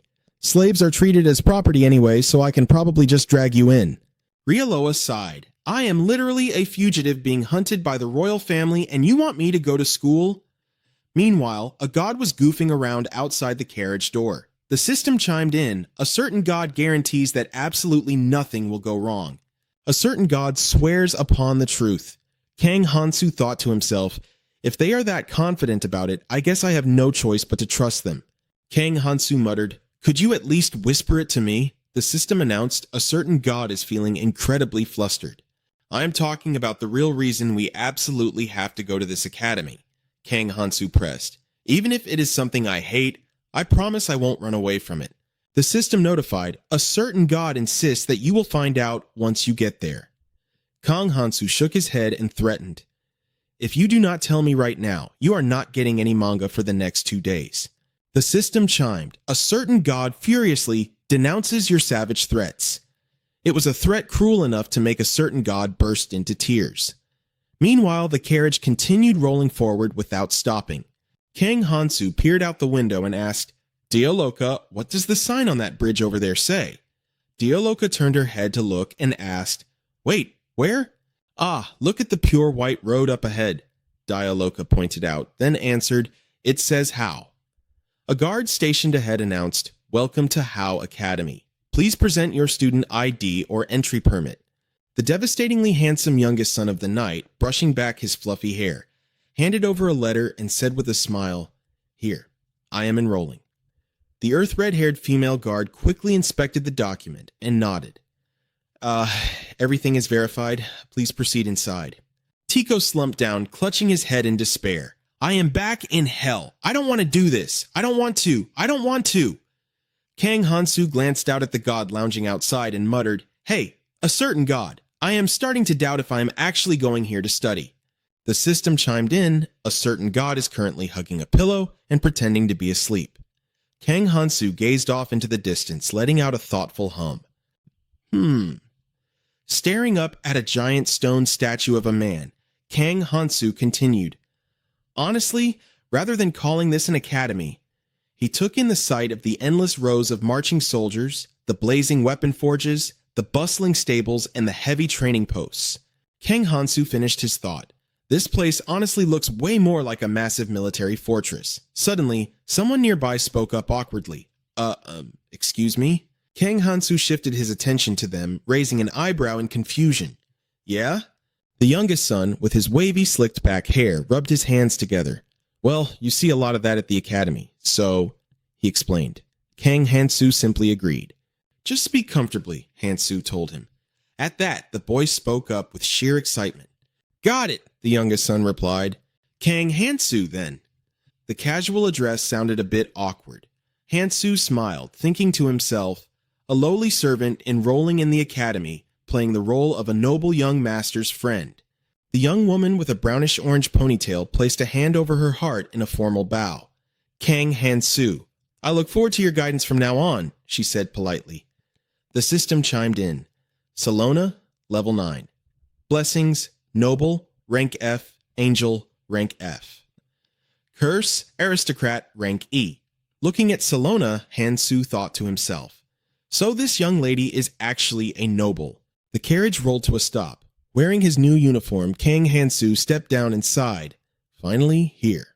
Delasa, standing beside him, chimed in, "Oh, master, that doesn't suit you at all. Giving you a level 1 rank is clearly a direct insult. How about a striking red to catch the eye?" Instantly, Hansu's uniform morphed into a blindingly bright crimson. He spun around, thoroughly annoyed. Are you really allowed to just dye the academy uniform? Just stay put in the dorms, Hansu snapped, and absolutely do not follow me. Delaka replied, Understood. Hansu let out a heavy sigh. I'm dragged all the way to another world and I still have to take entrance exams? What kind of joke is this? An entrance exam curse or something? A blue sign hung nearby, reading Admissions Counseling Office. The silver-haired man murmured. You're only a level 1, yet you aced every single physical test. He looked up. Candidate Kang Hansu, what do you know about elves?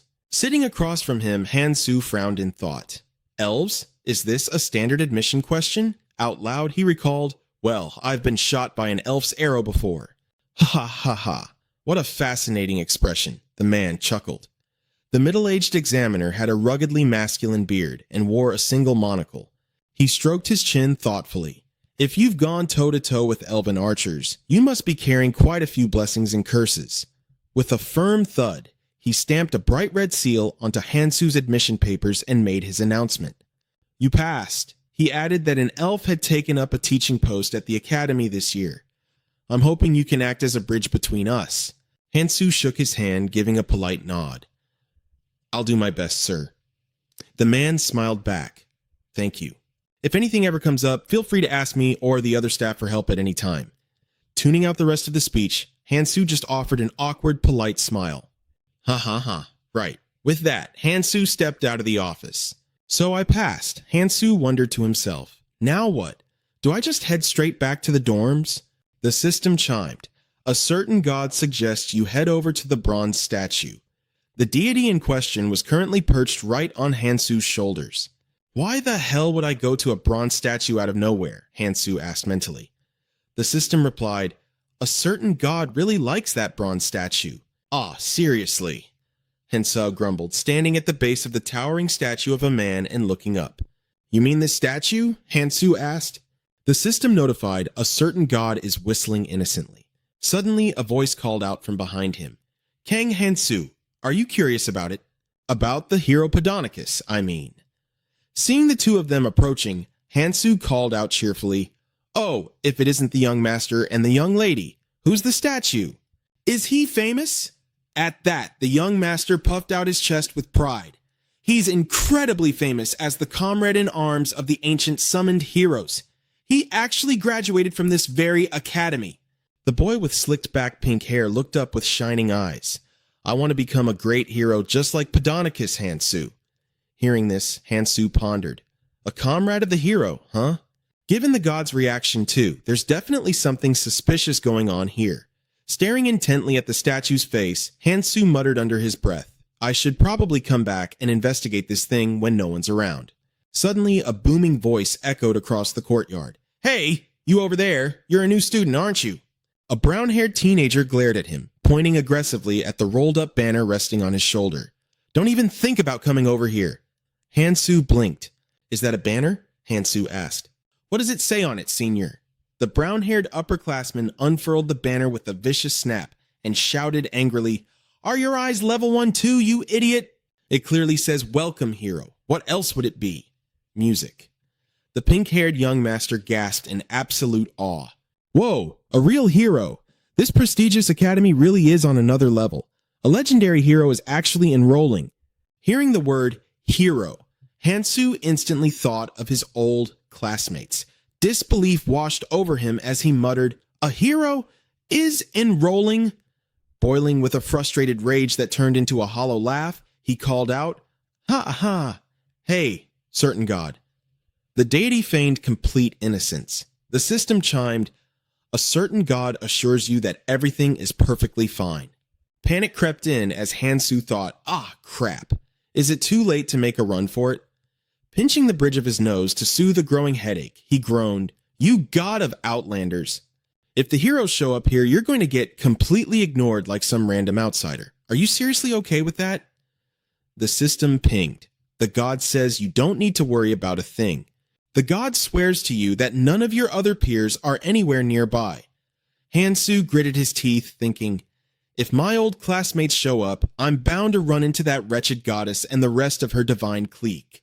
Just picturing the fake two-faced smirk of that absolute bitch of a goddess made Hansu's blood boil. I need to get the hell out of here fast, he decided, but for the moment he sighed out loud. Fine, I'll trust you. The deity's expression lit up with joy. The system notified, a certain god is smiling radiantly. Another system notification popped up.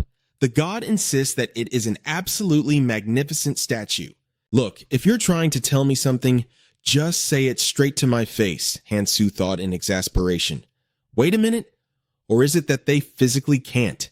The welcome banner was aggressively slapped right across the chest of the Podonicus statue.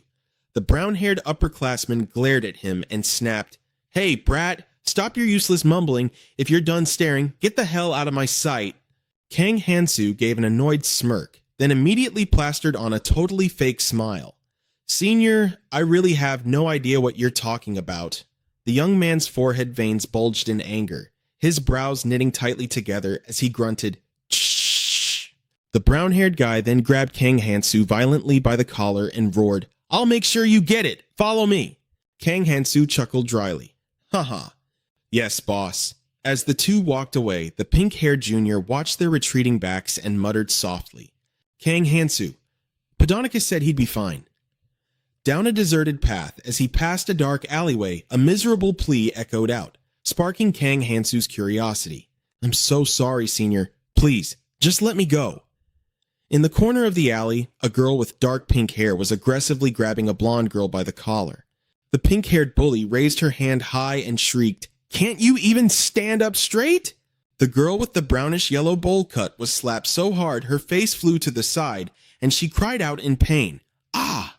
The brown-haired senior slammed Kang Hansu against the brick wall and snarled, You little piece of shit! Take a good guess where you are right now! Kang Hansu looked around with a deadpan expression. The brown-haired guy sneered, Even the faculty doesn't bother patrolling around here. Kang Hansu tilted his head. So, you're saying there's absolutely no one watching us right now? The brown-haired senior scoffed. Ha, you brainless first-year trash. Do you really still not get what kind of situation you're in? Just who the hell do you think? Before the senior could finish, Kang Hansu's hand shot out, grabbing him by the throat and lifting him entirely off the ground. So, whatever I decide to do in this place, Kang Hansu flashed a terrifyingly cold smile, his bulging veins betraying a simmering rage. Oh, absolutely no one is going to find out. Isn't that right? Come on out, hand me the hammer, Kang Hansu commanded. An orange gold portal materialized in midair, leaving the dangling senior staring in absolute disbelief. What the f... Kang Hansu gripped the gleaming black iron hammer in his hand and whispered, I would love nothing more than to bury you right here, senior. His smile didn't reach his eyes as he continued. But alas, seeing as we're schoolmates, I really shouldn't go that far. Should I? The brown-haired senior gasped for air. Oh, you bastard! Kang Hansu casually loosened his grip. Oops, the senior hit the ground with a heavy thud, landing squarely on his ass. He groaned in agonizing pain. Ah! The brown-haired guy rubbed his bruised backside, hissing in agony. Kang Hansu kept his polite smile, casually swinging the hammer down right onto the senior's head with a sickening crack. Consider this a lesson in humility. The pink-haired girl, who had been busy bullying her junior, finally noticed the commotion and glanced over in confusion. Huh? Both girls stood in stunned silence at the side of Kang Hansu casually holding a massive hammer, while a senior lay groaning on the ground, holding his bleeding head. Kang Hansu mockingly hid his face behind the hammer. Oh my, you pretty lady staring at me like that is making me blush. The pink-haired senior jabbed a finger at him. Hey, you little first-year freak, have you completely lost your damn mind? Kang Hansu smirked. Actually, I think you're the one who left her brain at home, senior. Kang Hansu casually dragged the brown-haired guy by his collar. It seems you've already forgotten. Absolutely no one is going to find out what happens in this alley. The pink-haired girl stubbornly craned her neck and shrieked, So what if they don't? In a flash, Kang Hansu's hand shot forward. Just like the guy before her, the pink-haired bully found herself hoisted high into the air by her throat with a single hand. She thrashed around wildly, still managing to spit out venom. How dare you, you little shit? Kang Hansu turned his gaze to the trembling girl with the bowl cut. Could you do me a huge favor, senior? The girl blankly stammered, yes? Kang Hansu smiled warmly. Could you run along now? We need a little bit of private bonding time. Oh, of course, she squeaked before spinning around and sprinting out of the alley as fast as her legs could carry her. A delightfully wicked grin spread across Kang Hansu's face. Well then, my dear seniors, allow me, the humble freshman Kang Hansu, to properly introduce myself.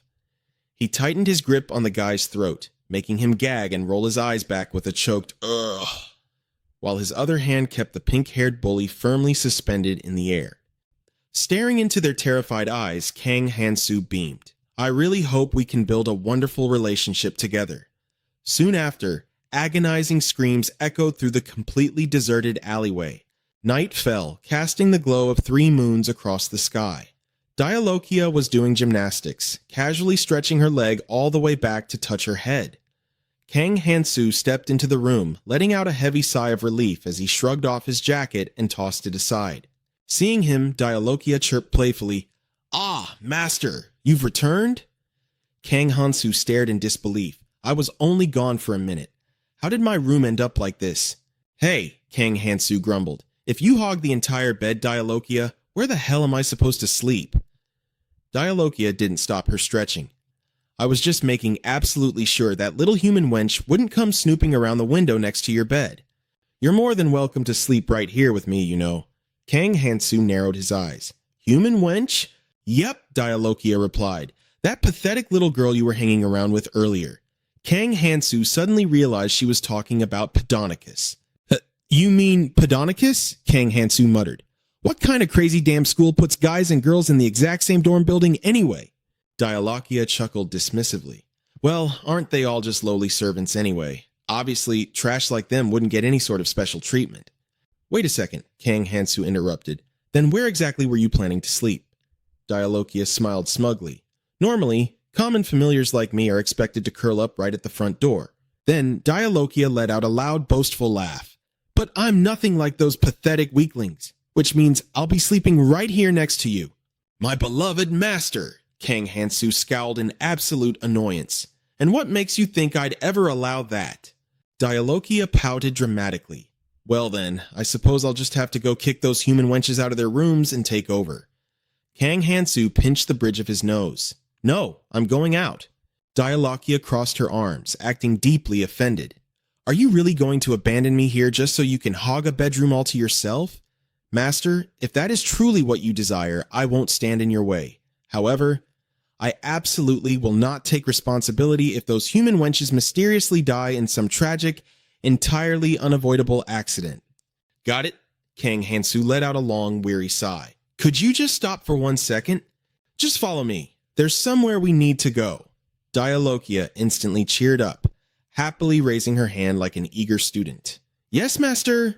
As they headed out, Dialokia tilted her head curiously. By the way, where exactly are we sneaking off to? Kang Hansu replied. At the academy, on a bustling evening street, a voice rings out by a tavern sign. Welcome in.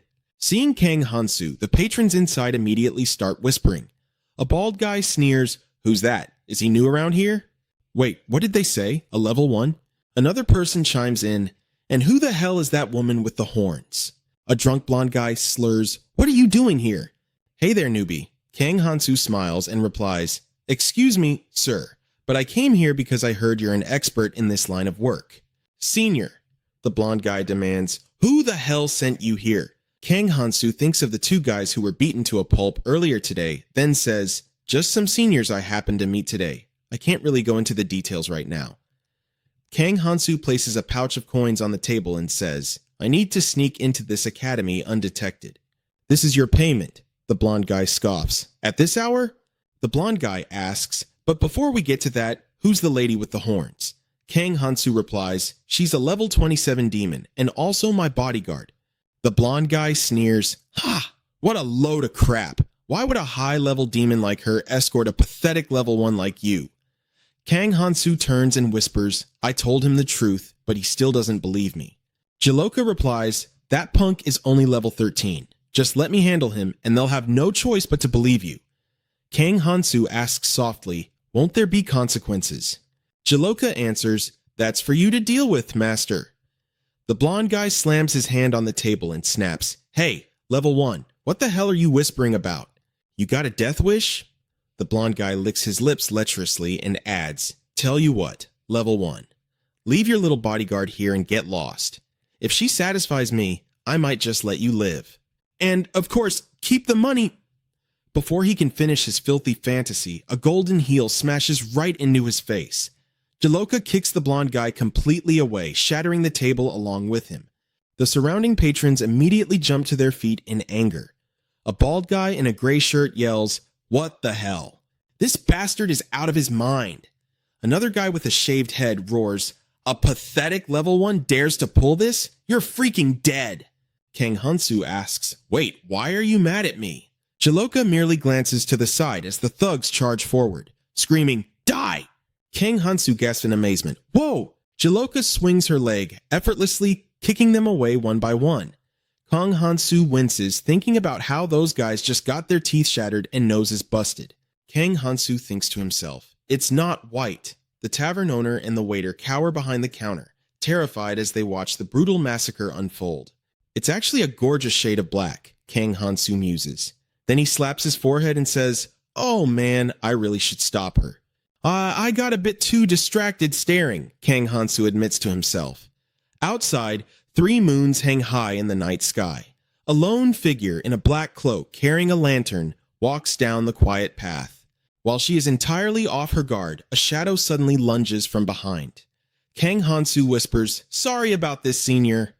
The poor girl only manages to let out a brief gasp before she is knocked out cold.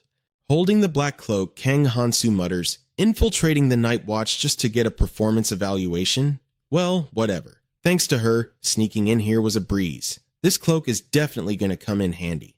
Kang Hansu sighs. "Yeah, but like I said, if we keep bumping into people like her, it's going to be a real pain. The biggest headache is that we can only knock them out, not kill them." Jaloka then asks, "Master, why exactly are we sneaking into the academy at this hour?" Kang Hansu points toward the statue of Piranhacus and replies, "Right over there. I have some business with that statue." With that, Kang Hansu jumps over the wall. Jaloka notes, Piranhacus is famously known as the loyal comrade of the female warrior. Kang Hansu replies, "Yeah, I already know that." Jalosa continues, "Actually, he tried to make a move on that female warrior and ended up getting banished for it." Hearing this, Kang Hansu hums in curiosity. "Oh?" Jaloka explains, driven by his bitter resentment toward her, Piranhacus swore loyalty to the Queen of Darkness. He turned into a vampire and actually managed to kidnap that very same warrior. Kang Hansu raises an eyebrow. "Wow, you sure know your history." Jaloka replies coolly, "For someone like me, knowing things like this is just basic common sense." Kang Hansu shrugs. "Anyway, the deity mentioned that this statue might hold a clue. Do you have any idea what he meant by that?" Jaloka smirks. "I think I might. Should I tell you, or let you figure it out yourself?" Kang Hansu asks impatiently, "What is it?" "Come on, just tell me." Jaloka points out, "Look closely at the statue of Piranhacus and the swordswoman he kidnapped. Notice how there isn't any sort of pathway paved between them? But doesn't it strike you as odd that there are absolutely no obstacles between the two of them either?" Jaloka observes. What's more, while Piranhacus is staring directly at the swordswoman, she's actually looking off in a completely different direction. It's almost as if the statue is trying to point the way for us, Jaloka explains. Kang Hansu catches on. "So, you're saying we should follow the swordswoman's line of sight?" Jalosa nods. "Let's head that way and see what we find." The two of them push aside the tall grass, revealing something hidden just ahead. Kang Hansu spots it and calls out, "Oh, hey, what's this?" Kang Hansu crouches down to inspect it. It's a map. Do they want us to head to this spot? Jaloka peers over his shoulder and says, "Looks like the area near the lake, but that place is massive. Searching the entire area would be absolutely impossible." Kang Hansu furrows his brow in deep thought, murmuring softly, Jaloka's eyes light up. "Ah, I just remembered a legend about an eel living in that nearby lake. Supposedly, it turned completely to stone while waiting endlessly for Piranhacus." Kang Hansu shudders. "Geez, what kind of creepy story is that?" Jaloka suggests, should we turn ourselves toward the direction of Piranhacus from the legend? Kang Hansu sweat drops. Okay, now you're just overthinking it. Just then, they stumble upon an actual statue of a mermaid. Kang Hansu jumps back in surprise, shouting, "Holy crap, it's actually here!" Kang Hansu squints at it. A mermaid statue? Wait, I thought you said it was an eel? Jaloka's eyes gleam with excitement as she suggests, should we try smashing it to pieces first? Kang Hansu frantically waves his hands. No, stop. Why the hell would you destroy our only clue? Jaloka pouts, but this clearly isn't the legendary fish from the story. Looking at the statue of the weeping mermaid, Kang Hansu said, she's crying, but if this mermaid wasn't abandoned, what's making her so heartbroken? He bent down to search the base of the statue and murmured, the statue is looking right at this spot, so this place might also be... Kang Hansu suddenly let out a confused, huh? Kang Hansu raised his glowing hand and asked, what in the world is this? A ring made of pure light was resting snugly on his middle finger. A ring, Kang Hansu muttered. Dialoa explained, it's a classic spell that ancient mages used for proposals. Kang Hansu scowled in total disgust. Is that it? Nothing else? System notification. Forgiveness. Forgiveness. People will feel the urge to confess their sins when they gaze upon your merciful face. People will want to hide their sins when they see your sorrowful face. Kang Hansu was startled. System notification. A certain god is furious about taking a hit. A certain god demands that you reject this immediately. Kang Hansu cried out in excitement. It's a blessing. I finally got a blessing instead of a curse.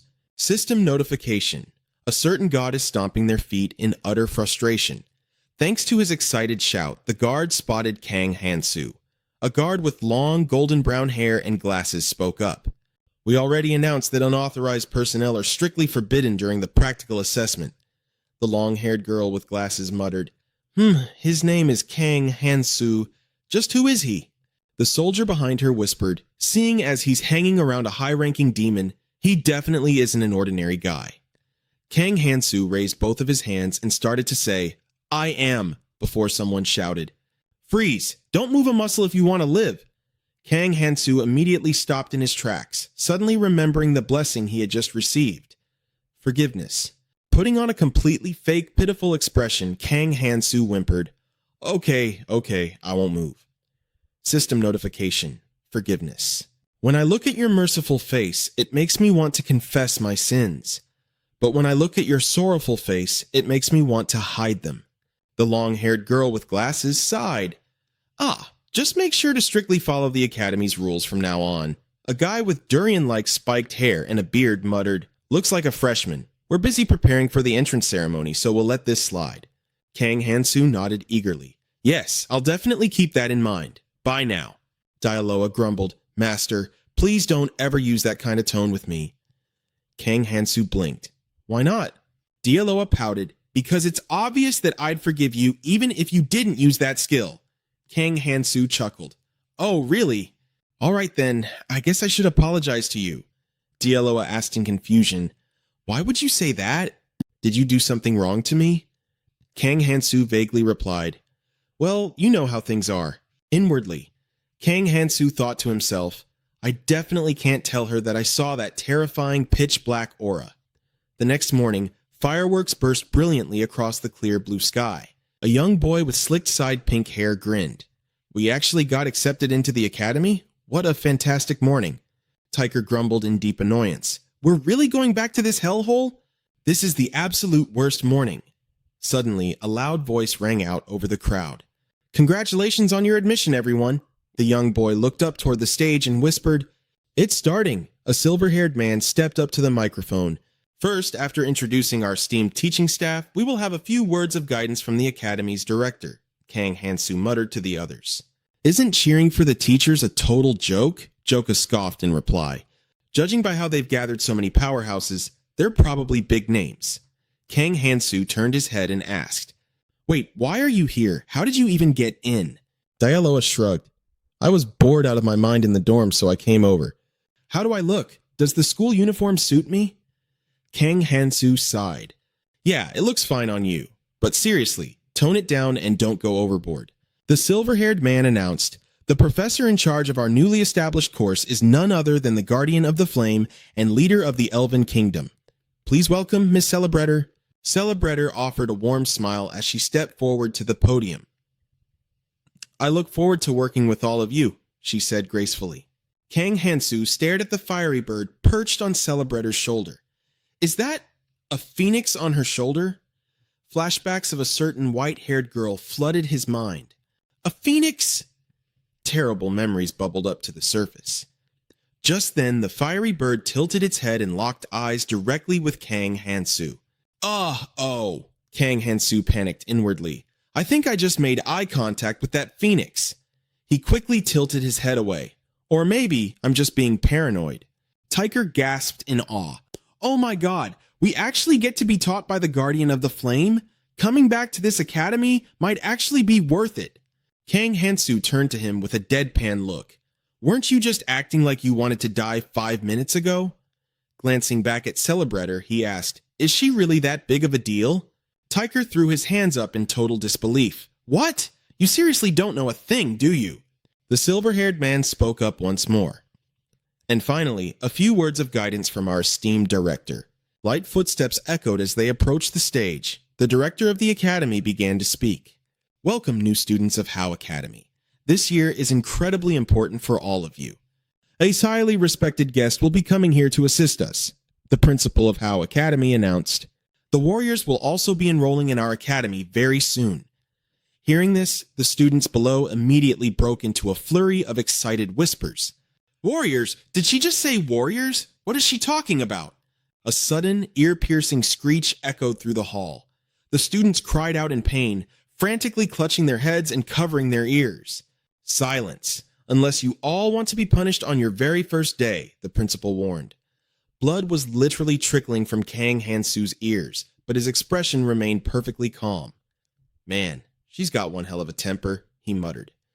Right then, freshmen, the principal continued. From this moment on, you will be divided into the upper class and the lower class. The rules are extremely simple. Just fight until exactly half of you are beaten to the ground. The principal raised her hand high. Get ready, she commanded. And with a booming shout of fight, the students immediately lunged at each other in an all-out brawl. A girl with moss-green hair flinched back in a panic. Whoa, why so sudden? She cried. Nearby, a boy with short brown hair threw a wild punch, yelling, I'm so sorry. I don't want to do this either. The battlefield erupted into absolute chaos, with everyone trading brutal blows. A girl with her hair tied in a ponytail swung her fist at someone's face, making it look as casual as raising her hand in class. You know, Kang Hansu murmured, sometimes barbaric methods like this actually get the job done. A system notification popped up, announcing that a certain god was thoroughly enjoying the chaotic atmosphere. Kang Hansu stretched his arms, warming up his shoulders. Guess I should put in a little effort too, he said to himself. He stepped forward with a confident smirk. Please forgive me, but I'm going to have to crush all of you. A spiky-haired boy was just about to throw a punch when he stopped and turned to look at Kang Hansu. Kang Hansu gave him a wicked, terrifying smile. A massive explosion of dust suddenly erupted across the room. The students screamed, Ah! Leaping into the fray like a literal god of war, Kang Hansu roared fiercely, Every single one of you, enjoy the lower class! Panicked screams echoed through the thick dust cloud. Help! Somebody save me! Ah, the gods clasped their hands in prayer. The system chimed in again, notifying that a certain god was gleefully praying for the profound suffering of the masses. Tiger scrambled across the floor on his hands and knees. This school is insane. Everyone here has completely lost their minds, he muttered frantically. If just getting into the upper class is this brutal, I don't even want to know how hellish the actual classes will be. Pressing himself flat against the ground, Tiger whispered to himself, Yeah, I'm just gonna play dead. I'll take the lower class if it means I get to live in peace. Sometime later, under a clear blue sky, a girl with long brown hair and glasses addressed the survivors. A warm welcome to the new students who have successfully made it into the upper class. I'll be honest with you all, the bespectacled girl continued, her tone serious. The power levels in this year's upper class are completely all over the place, making it quite a headache to manage. Pushing her glasses up her nose, she added a sharp warning. Keep this in mind. If your grades start to slip, you can be kicked down to the lower class at a moment's notice. Oh right, the girl with glasses suddenly remembered. There are a few more things you need to know. First of all, we offer two main tracks here, the Knight course and the Mage course. You are expected to choose the path that best suits your natural talents, she instructed firmly. Secondly, regarding the position of class president for the upper class, the girl announced smoothly, that role has already been assigned to Prince Rachel. A young boy with long, sun-kissed blonde hair confidently stepped forward. Turning to face the class, Rachel smiled warmly. To my fellow upper classmates, I look forward to working with all of you. Class president? Kang Hansu thought silently to himself, eyeing the boy. What exactly is this kid scheming? Meanwhile, at the grand temple where an award ceremony was taking place, Sentez's voice echoed out. Will the grand champion of the tournament, Choi Kangmin, please step forward? Sentez smiled warmly. Congratulations on your magnificent victory. As your reward, Choi Kangmin, you shall be gifted a sacred blade that has been carefully preserved within this holy sanctuary. A blindingly radiant, divine sword was solemnly presented into Choi Kangmin's hands. Music. This holy sword is the ultimate symbol of a true hero, Sentez declared proudly. It will undoubtedly be a tremendous asset on your journey ahead. Now, raise the blade high and shout with all your heart. Shout, I want to become stronger. Choi Kangmin thrust the glowing sword toward the heavens and roared, I want to become stronger. Instantly, a massive surge of brilliant white energy erupted from the razor-sharp blade. Whoa! I guess that did the trick, Choi Kangmin murmured in awe. But before he could even finish his sentence, a spatial portal violently ripped open and sucked him right in. The other heroes gasped, completely stunned by the bizarre turn of events. As the portal vanished without a trace, the crowd finally snapped out of their shock and screamed, Choi Kangmin! Meanwhile, Choi Kangmin groaned, completely bewildered. Ugh, what the hell? He rubbed his head, looking around wildly. Where am I? Staring out at a completely alien landscape, Choi Kangmin was lost in utter confusion. Just then, a rugged middle-aged man with bandages wrapped around his head and a missing arm approached him. Welcome to Orgola, the man grunted. Choi Kangmin blinked in confusion. Huh? He mumbled. Then, stepping up beside the human man, a massive muscular orc with coarse black hair let out a low rumble. This is Orgola, the beast declared. The city of monsters. Monsters! Choi Kangmin yelped, his eyes widening in shock. High above them, an imposing orc guard looked down and bellowed, Listen up, you newly summoned warriors. According to the rules, your brutal training begins right now. Back at the academy, a man with pale blonde hair and an unbuttoned shirt sneered. You think you're ready to join my class? Think again, Kang Hansu. Kang Hansu scoffed at the remark. Not ready? Exactly what kind of requirements am I missing here? The blonde man crossed his arms. Swordsmanship is the absolute bare minimum for any knight. You won't even survive 5 minutes in my class unless you possess the warrior's blessing. And with that dismissive remark, Kang Hansu was ruthlessly tossed right out the door. Furious, Kang Hansu whipped around and started pounding heavily on the door. Hey, open this damn door right now, he roared. Are you kidding me, you old bastard? Panting, Kang Hansu rested his forehead against the door frame. Okay, just calm down and think, he muttered to himself. He wants the warrior's blessing, huh? The system's automated voice chimed in. Warrior, you have survived countless life or death trials and proven yourself worthy of this power. Crush all enemies that stand in your path with the overwhelming force of love and justice. Thinking back to guys like Joka, Tiger, and Kamos, Kang Hansu grumbled in annoyance. A blessing that literally every random loser seems to have. The system flashed another notification for the outsider trait, as Kang Hansu deliberately activated both of his blessings at once. Instantly, a sinister aura of deep blood red and pitch black energy violently erupted around his clenched fists. You really care this much about some garbage entry-level blessing that anyone can get? Kang Hansu growled. With a single devastating punch, he blew the heavy door clean off its hinges. The blonde-haired instructor jumped out of his skin, spinning around in pure shock.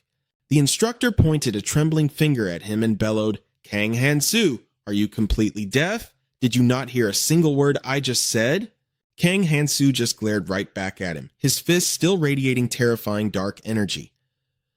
Oh, I heard you loud and clear. Now about this swordsmanship you were talking about.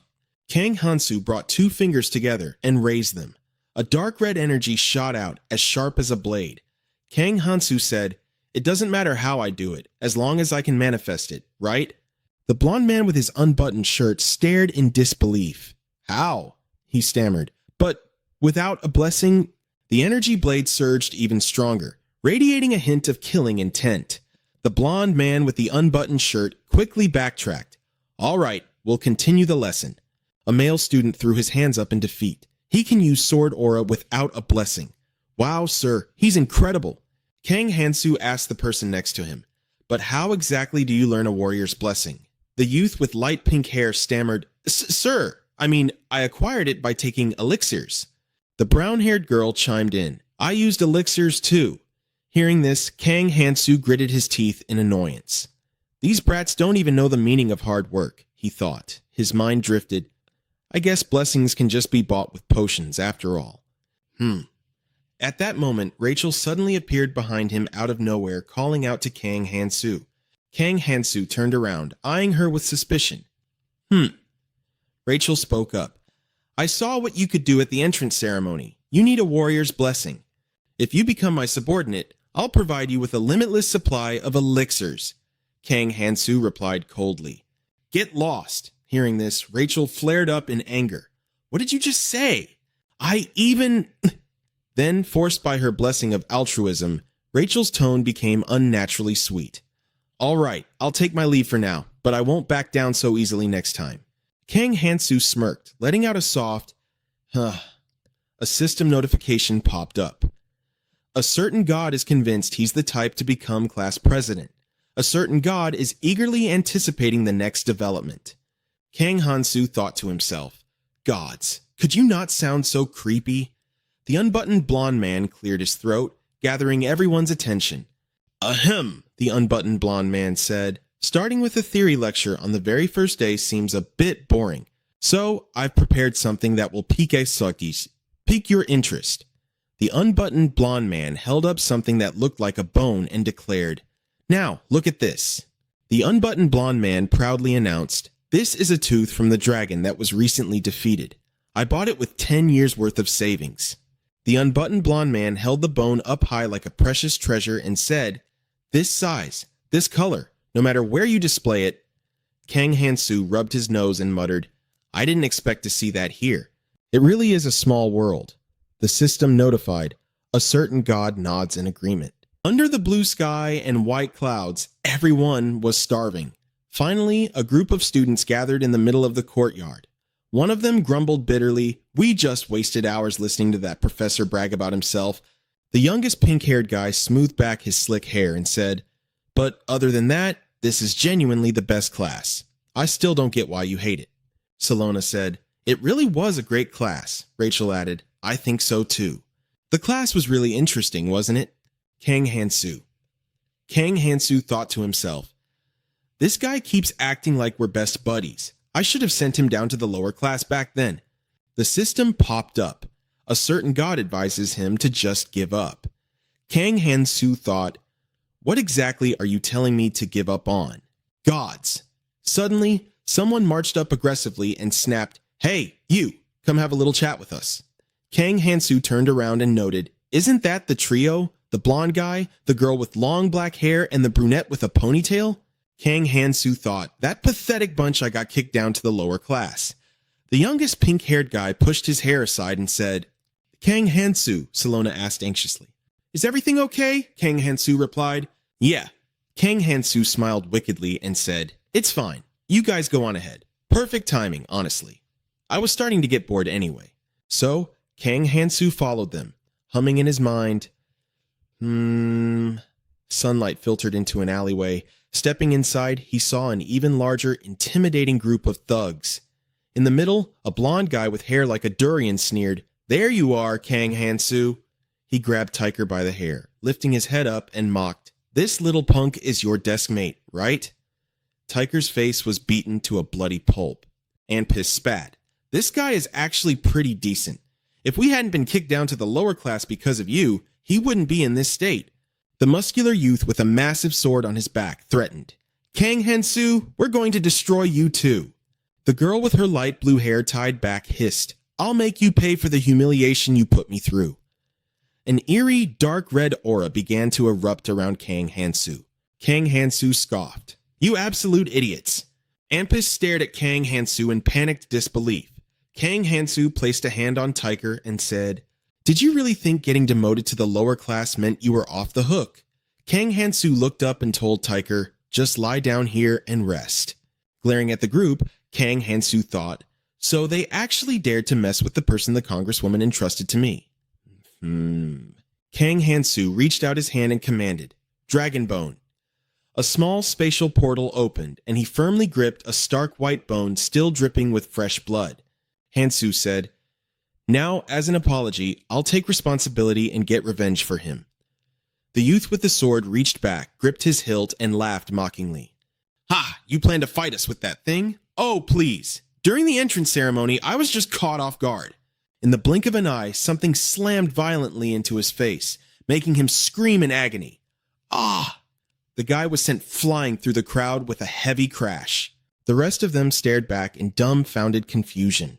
Kang Hansu, still holding his follow-through swing with the bone, said casually, Since I have another class to attend, Kang Hansu snapped furiously. Come at me all at once, you spoiled little brats. Sunlight shone down on How Academy. Inside the alleyway, Anpis stammered in disbelief. What the hell is that? Anpis thought in terror. With that overwhelming strength and sheer weight, he effortlessly crushed his opponent. The Prince of the Mercenary Kingdom. A formidable rival even for me. A genius of the Kingdom of Talented Knights. Yet even he couldn't win in a head-on clash. Anpis thought that just like the princess of the Lakeside Kingdom, with a body as nimble as a loach, elegant swordplay, and graceful footwork, she could effortlessly dodge any attack. But with the Prince of the Mercenary Kingdom lying out cold on the ground, that blue-haired princess fared no better. Looking at Kang Hansu standing there completely unharmed, Anpis thought, What the hell is going on? Kang Hansu raised a bone and mocked, I can hear the gears turning in that thick skull of yours. Anpis' music roared in absolute fury. You bastard! He charged straight at Kang Hansu, the distance between them closing in a flash. Pitch-black monster souls erupted from Kang Hansu's body, radiating a terrifyingly thick bloodlust, system notification, massacre. Friendly races will now fear and naturally avoid you. The chance of them rebelling against your brutal actions has drastically increased. Annihilation. The risk of those you have slain haunting your dreams has drastically increased. The nightmares will continue until all the dead are safely sent to hell. Those tormented souls swirled around Anpis, wailing in agony. I want to go to hell. Human, aren't you going to sleep? Just go to sleep. Anpis thrashed around in absolute terror, crying out, What the hell? Get away from me! The vengeful souls possessed the others. One unlucky blonde guy got bitten right on the ass and collapsed in tears, sobbing, No, I don't want this! The bone whipped through the air. In the blink of an eye, Kang Hansu slipped behind them, delivering a swift whack to each of their heads. Kang Hansu suddenly muttered, But why did the curse trigger so out of nowhere? Massacre and even annihilation. Looking at these system notifications, some god system is definitely broken. With his face battered and bruised, Anpis weakly groaned, You devil. And with that final word, he crumpled to the ground, out cold. Kang Hansu scratched his cheek and muttered, What? There are no devils around here? Tiger was lying on the ground. Kang Hansu walked over to him and said, Hey there, pretty boy. You're awake, aren't you? Tiger's hand twitched before he slowly sat up, staring at Kang Hansu in stunned silence, completely at a loss for words. Kang Hansu told him, Later on, just tell everyone that you were the one who defeated all these students. Tiger cried out in sheer panic, What? Why would I do that? Kang Hansu calmly replied, Who is going to believe me if I tell them a level 1 nobody beat every single one of them? Kang Hansu continued, And when you step up as a wise master, you will have to take full responsibility for everything I do. Got it? Tiger muttered, You absolute devil. Just then, someone else woke up groaning in pain. Ah! Kang Hansu looked over at the Prince of the Mercenary Kingdom and asked, Are you the toughest one here? Perfect timing. The prince stared blankly at Kang Hansu, totally confused about what was going on. Kang Hansu stepped closer and greeted, "Hey there, buddy." The guy flinched, startled. Yeah? Kang Hansu leaned in close to his ear and whispered, "I have to head back to class now, so do me a massive favor and drag this bunch back with you, all right?" Sweating bullets, the guy stammered, "Yes, sir." Kang Hansu patted him on the shoulder and cheerfully said, "Thank the goddess that all our little misunderstandings have been perfectly resolved." Ha ha ha ha. System notification. A certain god is narrowing their eyes at you. System notification. A certain god is questioning your terrible attitude. Kang Hansu grinned and replied, "It was just a proud act of self-defense." System notification. A certain god deeply admires your sheer audacity. Kang Hansu held up that brutal, blood-soaked weapon and said, "Anyway, I am not really sure what else to use this for, but it is a damn good piece of bone."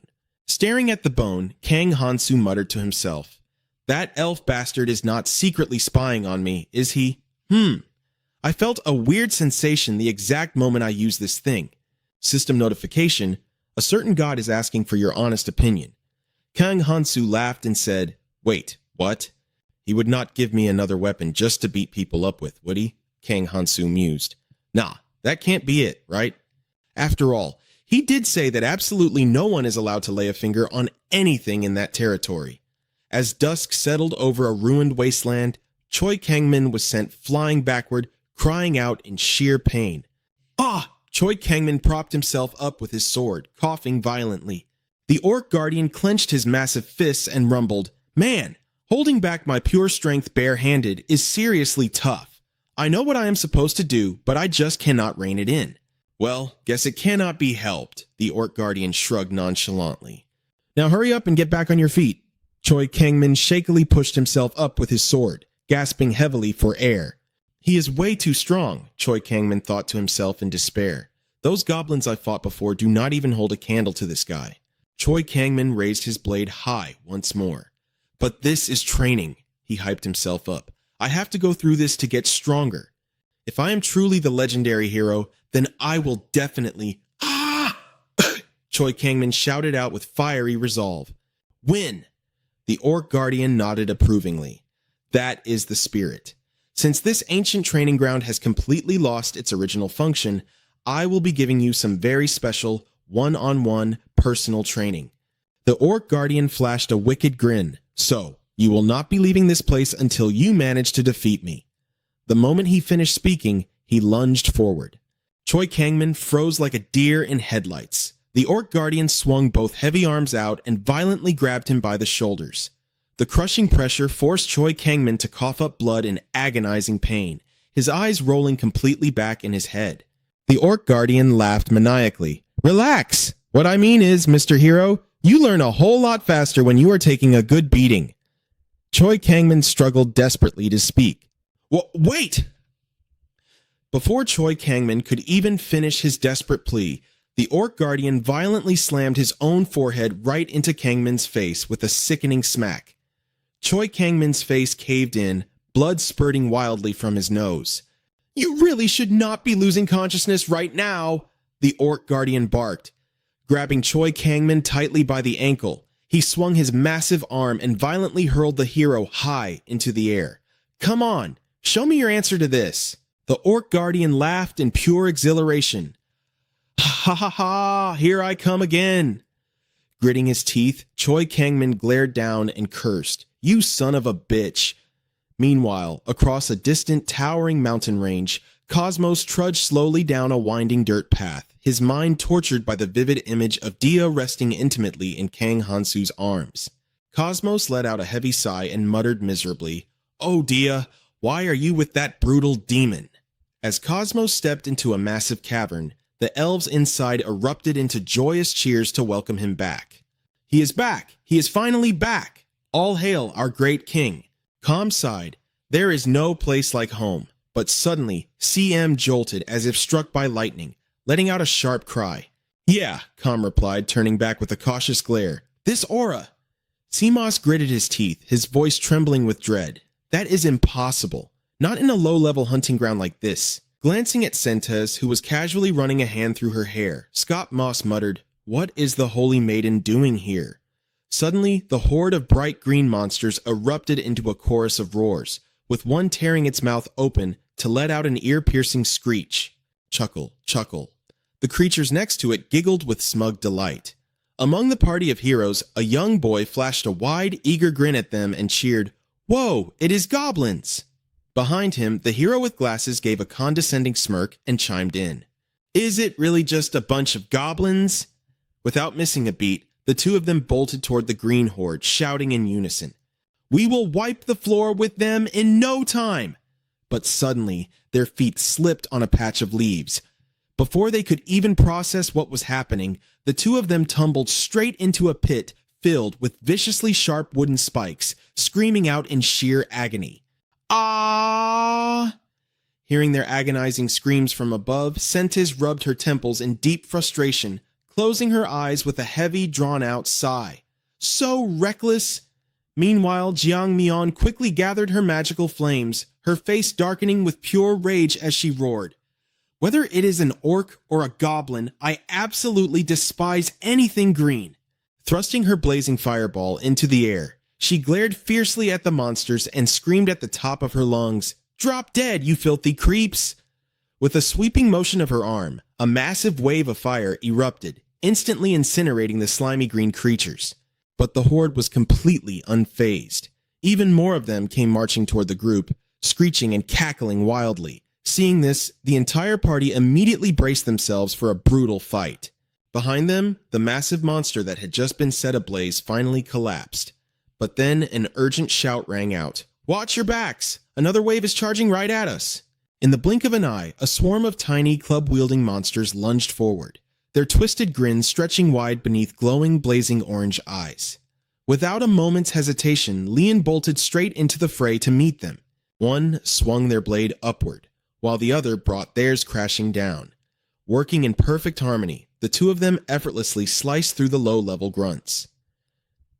After the clash, Eubora lowered her sword, gazing around the battlefield with genuine curiosity. Meanwhile, the soldiers scrambled to haul the two foolish heroes out of the spike pit. Then, E's voice broke through the chaos, laced with absolute urgency. "We have barely even stepped into goblin territory." She paused, catching her breath before adding gravely, "If we keep taking casualties like this, the rest of this journey is going to be a nightmare." Standing opposite her, Eubora offered a warm, reassuring smile to calm her nerves. "Hey, it is okay. Now we know these goblins are smart enough to set traps and ambushes. We absolutely will not fall for their tricks a second time." Just across from them, the struggling soldiers were still trying to yank the last groaning hero out of the ditch. Hearing this, E nodded seriously and shared her own thoughts. "It is true that goblin warriors are far weaker than orcs, but do not let your guard down. They are incredibly dangerous when they swarm us in packs." She paused for a moment before adding, "On top of that, I have a feeling that gear forged from Dragonbone might be part of the problem."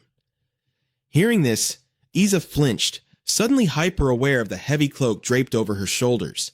She gripped her sword, looking down in stunned realization. This is made from the bones of a dragon," she murmured, confirming the terrifying thought. "That must be exactly what lured the goblin horde straight to us." E tapped her index fingers thoughtfully against her temples. Screwing her eyes shut, she furrowed her brow and lost herself in deep concentration. Suddenly, she clapped her hands together with a sharp smack, her face lighting up with a brilliant idea. "All right, I have got it." E tilted her head with a beaming, eye-crinkling smile. Standing right beside Ansys, she eagerly announced, "Technically, only the warriors are supposed to be on the front lines. But since we are clearly short on hands, the rest of us are going to jump into the fray, too." Hearing her enthusiasm, Ansys smiled warmly at Ya and gave a firm, approving nod. Seeing his support, Ya let out a sigh of relief and replied graciously, "Thank you so much." Euboa's mind drifted back to their time at the training grounds. She vividly remembered the sheer shock on everyone's faces when someone actually conjured a magical vortex just to run away from practice. Even though we are just out here hunting goblins, Euboa thought to herself. She cut her own thoughts short, shaking her head to snap back to reality. Nearby, Sentes was wearing a fiercely dark scowl, her hands glowing with healing magic as she forcefully patched up the two bungling heroes who had fallen into the trap. The two fools lay completely flat on the dirt, groaning, while the other three just stared down at them in sheer disbelief. Eubora's mind kept racing. By volunteering for this royal campaign? Meh. We just have to hold the line while waiting for Gonmin, the guy who literally ditched our training, to come back. She let out a heavy sigh, realizing the grim truth. Honestly, this whole situation is completely out of our league right now. Clenching her fist, she silently vowed, as the class representative, I have to get so much stronger if I want to protect everyone. The moment the healing spell faded, threw her hands up into the air. Flashing a radiant smile, she rallied the group with infectious energy. All right, team, how about we go teach those ugly orcs a lesson they will not forget? As her lively cheers faded, the golden sun slowly began to dip behind the jagged mountain peaks. Eubora knelt down, cautiously pressing her fingertips against the damp soil. Hidden right beneath the dirt in front of her lay a cleverly disguised snare made of forest leaves. Spotting the danger, she carefully fumbled with the mechanism to disarm it, her brow furrowed in worry. We completely miscalculated, she muttered. There are way too many traps out here. The rest of the group watched her every move, sticking close behind her in tense silence. Once the trap was finally dismantled, she wiped a bead of cold sweat from her forehead. Staring at the sinister contraption in absolute awe, she whispered, Most of these are just crude and useless, but a few of them, they are incredibly lethal. Standing behind her, Jiang Mian clenched her fists tight. Throwing her head back with a frustrated, anxious sigh, she complained, Exactly. We are burning way too much time just trying to level up out here. We really should have just stayed at the academy instead of dragging ourselves through this hellhole. She shook her head in deep regret. Hearing her complaints, Ansys glanced over with a sympathetic look and made the final call. Let us just call it. We need to start setting up camp for the night. Ansys tilted his head up, watching the last slivers of sunlight fade. He offered a gentle but serious smile to the group. Listen up, everyone. Out here in the woods, night falls a whole lot faster than you would expect. Without wasting a second, the soldiers began hauling their gear, hastily assembling a shelter and getting a warm campfire roaring. Soon after, a loyal aide approached. He bowed deeply, closing his eyes in utmost reverence, and spoke softly. My prince. Ansys quickly turned around to face him, his tone shifting to quiet authority. What is it? Report? The older soldier kept his voice low and serious. Your Highness, we have found footprints. The soldier's brow furrowed into a tight knot of paranoid vigilance. And that is not all. There are clear signs that the traps in that area were deliberately disarmed, and then meticulously rebuilt. Ansys slowly brought a hand up to stroke his chin. His eyes drifted into the darkening woods as he processed the grim news. Footprints? All the way out here?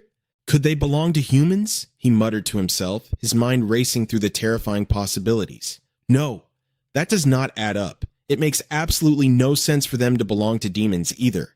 The loyal soldier stood perfectly still, his eyes locked on the prince, eagerly waiting for his command. After a tense moment of silence, Ansys made his call. Keep this quiet for now. I need to report this to the Holy Maiden first. The soldier snapped to attention, his voice booming out with sharp military discipline. Understood, my lord. High above them, the three radiant moons of the realm bathed the forest in a brilliant, eerie glow. Boom!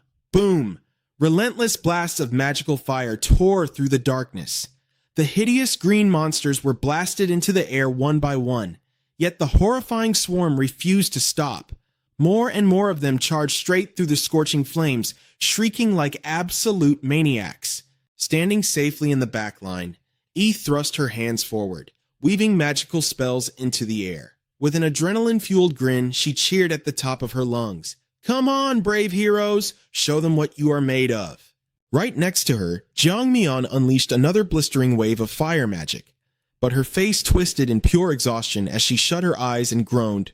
Ugh! Are you kidding me? They just keep coming and coming. Suddenly, a blur of motion tore across the chaotic battlefield, darting over the rough terrain with the speed of lightning. It was Eubora. She sprinted at breakneck speed, charging straight for the massive, hulking green monstrosity. Seeing her approach, the towering beast lazily swung up its heavy wooden club to block her blade, flashing a sickening razor-toothed smirk of pure arrogance. Right after that, barely able to keep her eyes open, she gritted her teeth to block a heavy blow from the monster and grunted, "Ugh!" Meanwhile, the monster just flashed a cocky, toothy grin. A second later, it let out a sharp shriek. But before it could finish, the monster's body was sliced clean in two. Blood sprayed everywhere as its severed halves slammed onto the ground. From behind, Ansys stepped forward, his face dark as he gripped his sword. He looked at Eubora and asked, "Are you all right?" Hero Eubora. Hearing that, she pursed her lips and shot him a glance. Still clutching her sword, she gave a firm nod. Without missing a beat, Eubora charged right back into the fray. Standing back, Ansys surveyed the battlefield. "These relentless attacks every single night," he muttered to himself. "It's way too much for these rookie heroes to handle." Suddenly, Ansys turned to the soldiers behind him and roared his command. "Knights, draw your swords! Support the heroes!" He then scanned his surroundings, his eyes sharp with vigilance. "Things are going well," he thought, "but you can never be too careful." Somewhere else, a lowly goblin groveled on the floor before a king. The king sat leisurely on his throne, resting his chin on his hand with his legs crossed, staring down at the pathetic creature. The goblin chief trembled, clutching his staff as he knelt and called out submissively. Oh, your majesty," the goblin stammered. Seeing this, the king gave a simple, lazy response. "Yeah." Cosmos rested his chin on his hand, his eyes dark and utterly bored, and asked how the situation outside was going. Hearing the question, the goblin shook with terror and squeaked, It's just a little bit bad, sire." Hearing that, Cosmos flinched. His eyes went wide as he sat up straight, dropping his hand from his face. "A little bit?" he screamed in his mind. "They weren't completely wiped out. It's just a little bit bad?" He then muttered his disbelief aloud. "That's impossible. The Saintess is the absolute strongest of humanity. There's no way low-level trash like them could survive against her." Suddenly, Cosmos remembered something.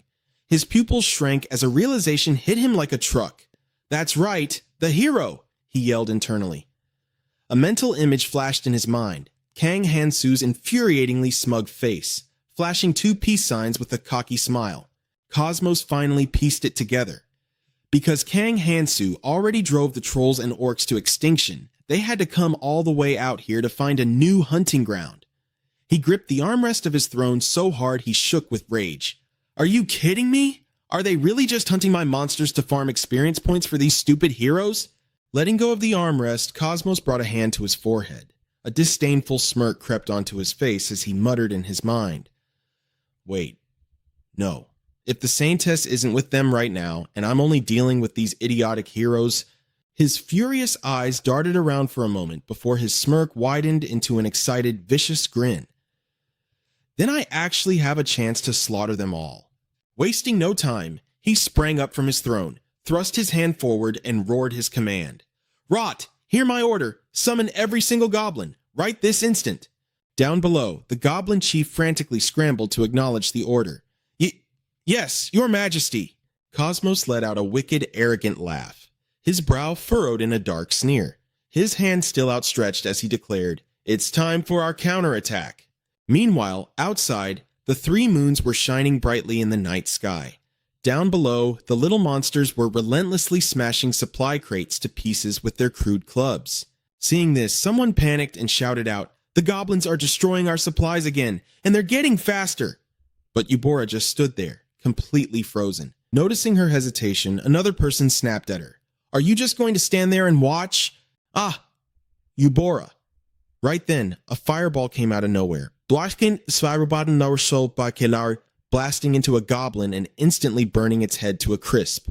The goblin next to it stared at the ashes in dumbstruck horror. From behind, Jiang Mian swung her hand to cast another spell. Her face twisted into a serious frown as she yelled, "If we can't protect those supplies, we'll all be sleeping on the cold, hard dirt." That snapped Eubora out of her daze, and her, and she quickly looked over at her. Right after, Jiang Mian screamed out in sheer frustration, "When the hell are these bastards going to stop attacking?" Meanwhile, on a nearby cliffside, a figure stepped up to the edge, looking down at the intense battle between the heroes and the monsters. It was Cosmos, with a massive horde of monsters already gathered behind him.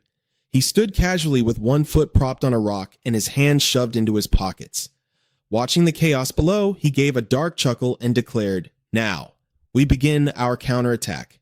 He bared his teeth in a vicious, arrogant grin, his eyes wide with absolute contempt as he spat, "You pathetic rookie heroes!" The massive monsters behind him gnashed their teeth, echoing his words in a low, monstrous chorus. Pathetic rookie heroes! Back on the ground, Jangmyeon pushed forward toward the burning supplies, her hands glowing as she relentlessly fired off fire magic. Catching sight of her, the goblin mob turned their attention her way. She hurled barrage after barrage of fireballs at them, but the agile goblins ducked and weaved, dodging every single one while cackling in mocking delight. One of the goblins broke into a massive, wicked grin, sticking its tongue out and clenching its fists. Its eyes narrowed as it eagerly watched the show unfold. Seeing them treat the battle like a sick game, Jangmyeon's anger flared. She furrowed her brows, glaring daggers at them as she clenched her fists and screamed in frustration. Gah! Damn it! Suddenly, a freakish blue monster stretched its body and let out a rallying cry to the goblins swarming around it. Kick! Hearing the call, the horde of monsters quickly looked to where the blue creature was pointing, tightly gripping their wooden clubs. Without hesitation, they spun around and bolted, completely bypassing Jangmyeon and Eubora. Seeing that, the two girls froze in their tracks. Utterly confused, Jangmyeon turned to watch them run off, her brows furrowed as she stammered out a question.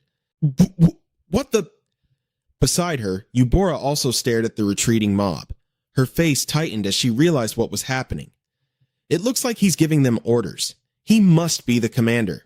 Without a second thought, Eubora sprinted after the goblin horde, screaming, "We can't let him get away!" Startled by her sudden dash, Jangmyeon quickly called out after her. "Hey, wait for me!" Up ahead, the blue monster was sprinting with its mouth wide open in a creepy, jagged grin. Connected to the blue goblin's vision, Cosmos let out a smug laugh. As the creature ran, he glanced back through its eyes, cheering internally with twisted excitement. Perfect! The bait is working! He then recalled a memory, a dark thought crossing his mind. To make my own body stronger, I conducted countless, relentless experiments on my pathetic slaves. In the memory, Cosmos stood leaning over a cold operating table. Lying strapped onto it was a bright green goblin, surrounded by monster nurses continuously checking their clipboards and observing the freakish creature. Cosmos shouted in his mind with sheer glee, "Finally! All that work is paying off in a moment like this." Suddenly, back in the present, the mutant blue monster tilted its head back. It sucked in a massive breath, puffing out its cheeks, before throwing its jaw wide open and unleashing a deafening shriek. At the exact same time, its entire body erupted in a blinding electric blue light. Right behind it, Jangmyeon slammed her hands over her ears, her face twisting in agony as she screamed in pain. Ah! Next to her, Eubora also clamped a hand over her ear, gritting her teeth fiercely as she let out a pained groan. Ugh! Right then, an urgent voice echoed across the battlefield. Stop the goblins! Protect the warriors! Eubora's head was ringing so hard she couldn't hear a thing. Her face was scrunched up in pain, hands still clutching her head, her eyes clouded and disoriented. Every single time I hear that horrid sound, she thought weakly, my head feels like it's going to split open. Snapping back to reality, a tidal wave of grotesque, bright green goblins surged toward them, snarling and roaring with absolute savagery. Watching the monsters witness this scene, Keikos gritted his teeth, his eyes blazing fiercely. The savage beast relentlessly continued their violent charge toward Yuboza and Jangmyeon. He roared in his mind, "Just die, you miserable pests." The grueling battle eventually came to an end, and dawn broke the next morning. A voice rang out with a grim announcement, "We have absolutely no supplies left." As she frantically bandaged Yuboza, Arya frowned in deep worry and added, "Worst of all, we are running completely out of food." Beside her, Jangmyeon, who was covered head to toe in bandages, threw her arms up. She scowled in pure frustration and yelled, "Just how many days has it been already?" Sitting cross-legged on the dirt floor, she yelled out once more, "They just keep coming at us without end, and we haven't even had a single moment of proper rest." Seeing this, Yubosa, her face utterly haggard and her dark-circled eyes lifeless, asked in return, "But we've hunted down so many of them. Has their number really not gone down at all?" Hearing this from outside the tent, Anus crossed his arms, looked toward them, and replied, "The number of goblins we've hunted so far is already equal to all of last year's." He paused for a moment before adding, "But those mutant green skin variants that suddenly showed up, they're insanely strong." He then glanced off into the distance, furrowing his brows as he continued, "At the very least, to honor Lewis's sacrifice, we absolutely must find a way out of this." Anus gripped his own arm so tightly it trembled, stealing his resolve. "We even lost a veteran knight over something as trivial as a goblin hunt." Suddenly, Athena came running from the distance, waving her hands wildly. She called out excitedly, "Hey everyone!" Hearing her, Anus turned his gaze toward her. Athena quickly delivered the news. "The Holy Maiden has uncovered the enemy's true identity. It's a demon." "A demon?" At that announcement, Jang Mion and Yubosa threw open the tent flaps and hurried outside. Yubosa glanced over, her face full of disbelief as she asked, "A demon?" Beside her, Jang Mion turned to look as well. Hearing this, Athena pointed with one hand and clenched her other into a fist, scowling as she shouted her confirmation. "The demon hiding behind the rocky mountain is the mastermind."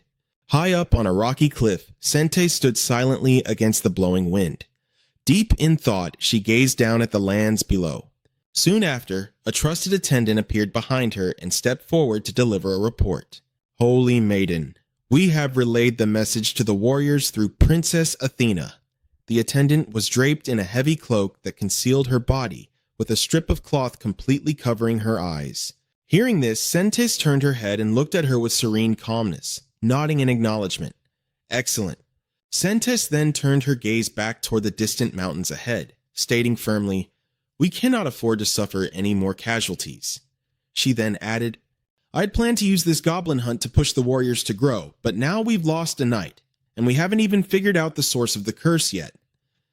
Glancing back at her trusted attendant, she offered a calm, knowing smile as she mused, "As tragic as it is, this loss will serve as a harsh but invaluable lesson for the warriors." Sentes then turned to the cloaked figure behind her with a gentle reminder. "Please keep a closer watch on the warrior's safety. We can resurrect a perished body, but there is absolutely nothing we can do for a shattered mind." The cloaked attendant nodded in acknowledgement. "We have already warned the warriors about the toll of repeated deaths, Your Holiness." Looking at Sentes's back, she then added, "But unfortunately, the warrior Boza seems to still remember the exact moment of her death." At this, Sentes smiled in sheer delight. Turning around and beginning to walk away, she remarked, "Now that is a remarkably strong will. Someone like her has a very high chance of being chosen as a true warrior." With that, the two of them descended the stone steps, leaving the cliffside for an open clearing. Before Sentes lay a desolate wasteland of a forest, nothing but dead trees and barren earth, completely devoid of life. She stretched out her hands, her eyes glowing brightly. Her expression grew intensely serious as a brilliant light began to radiate from her palms. In an instant, bathed in a radiance as blinding as the sun touching the earth, a tiny sprout broke through the soil. It then grew at an explosive pace, surging upward. Finally, a vast, lush garden materialized before Sentes. Sunlight poured down endlessly upon it as an abundance of fruit-bearing plants burst into existence. Turning around and resting her hands on her hips, she smiled brightly at the cloaked attendant behind her. "Well, that takes care of our current food shortage." She then added, "But just leaving things like this would be entirely pointless." The cloaked figure stood silently behind her, listening intently. Sentes then issued her command. "Order the warriors to gear up. It is time for us to eliminate that demonic mastermind." Meanwhile, somewhere else, a demonic foot stepped out from the very forest Sentes had just created. "That damn Holy Maiden!" Cosmos roared internally. Gritting his teeth in sheer rage, he glared fiercely in Sentes's direction, screaming in his mind, "I went through so much trouble just to cut off their damn supply lines." Cosmos clenched his fists, shaking with raw fury as he ground his teeth together. Back in his castle, Cosmos's true body slammed his hand onto the chess pieces before him, exploding in anger. "That wretched woman!" he roared at the top of his lungs. Cursing bitterly, he scowled fiercely, his eyes bulging out as he ground his teeth together. In absolute fury and disbelief, he screamed, "Just who the hell does she think she is, interfering in a battle between these kids? Since when does a human holy maiden have the authority to pull the strings?" Cosmos's hands clenched so hard they trembled, screaming his bitter frustration. This is exactly why these arrogant bastards just abuse their power, however they please. He forced himself to calm down, his trembling, clenched fists resting on the table among the shattered chess pieces. Seething with rage, he muttered, "Damn it, the only option left now is—" He suddenly cut himself off. Nearby, a female prisoner with long black hair glanced up at Cosmos and timidly asked, "Is there really still another way?" Beside her, another girl with shoulder-length brown hair looked nervously at the black-haired girl before softly adding, "Is there anything else you can even afford to buy?" "Master!" Hearing this, Cosmos's face darkened with pure rage. Glaring fiercely at them, he roared, "Shut your mouths!" He then spat a harsh warning. "This is none of your business. Do not dare to interfere." Terrified, they stammered out a reply. "Ah, please forgive us." Cosmos's eyes suddenly glinted, his expression darkening as a spike of dread shot through his mind. "No matter how hard I try. If things keep going like this, both the goblins and I are completely doomed." Cosmos then shifted his gaze back to the two women, heavy chains locked tightly around their necks. The two women were whispering amongst themselves, coming to a hopeful conclusion. But maybe those humans can still be saved. As the two girls tightly grasped each other's hands, Cosmos cracked a twisted, eerie smile, confirming a dark thought in his mind. These humans always prioritize their own selfish desires above all else. He then lowered his head, a self-mocking sneer forming on his face as he scoffed inwardly, "Yet here I am, forced to sacrifice myself just to save these lowly humans." Anyone who hears this won't believe it and will just burst out laughing. Then, Cop ordered the girl with shoulder-length brown hair to call the old goblin in here. Hearing that, she looked up at CM. His face darkened and he furrowed his brows with utter seriousness as he declared, "I will give the next orders." Over on the warrior's side, an arm shot up into the sky along with an excited cheer. "Woo! Ooh!" Jang Mion looked at the status window in front of her, laughing with excitement. She reached out to confirm that she had reached level 13, unable to believe she had actually done it. Then she glanced at the system stats again, checking them as she walked.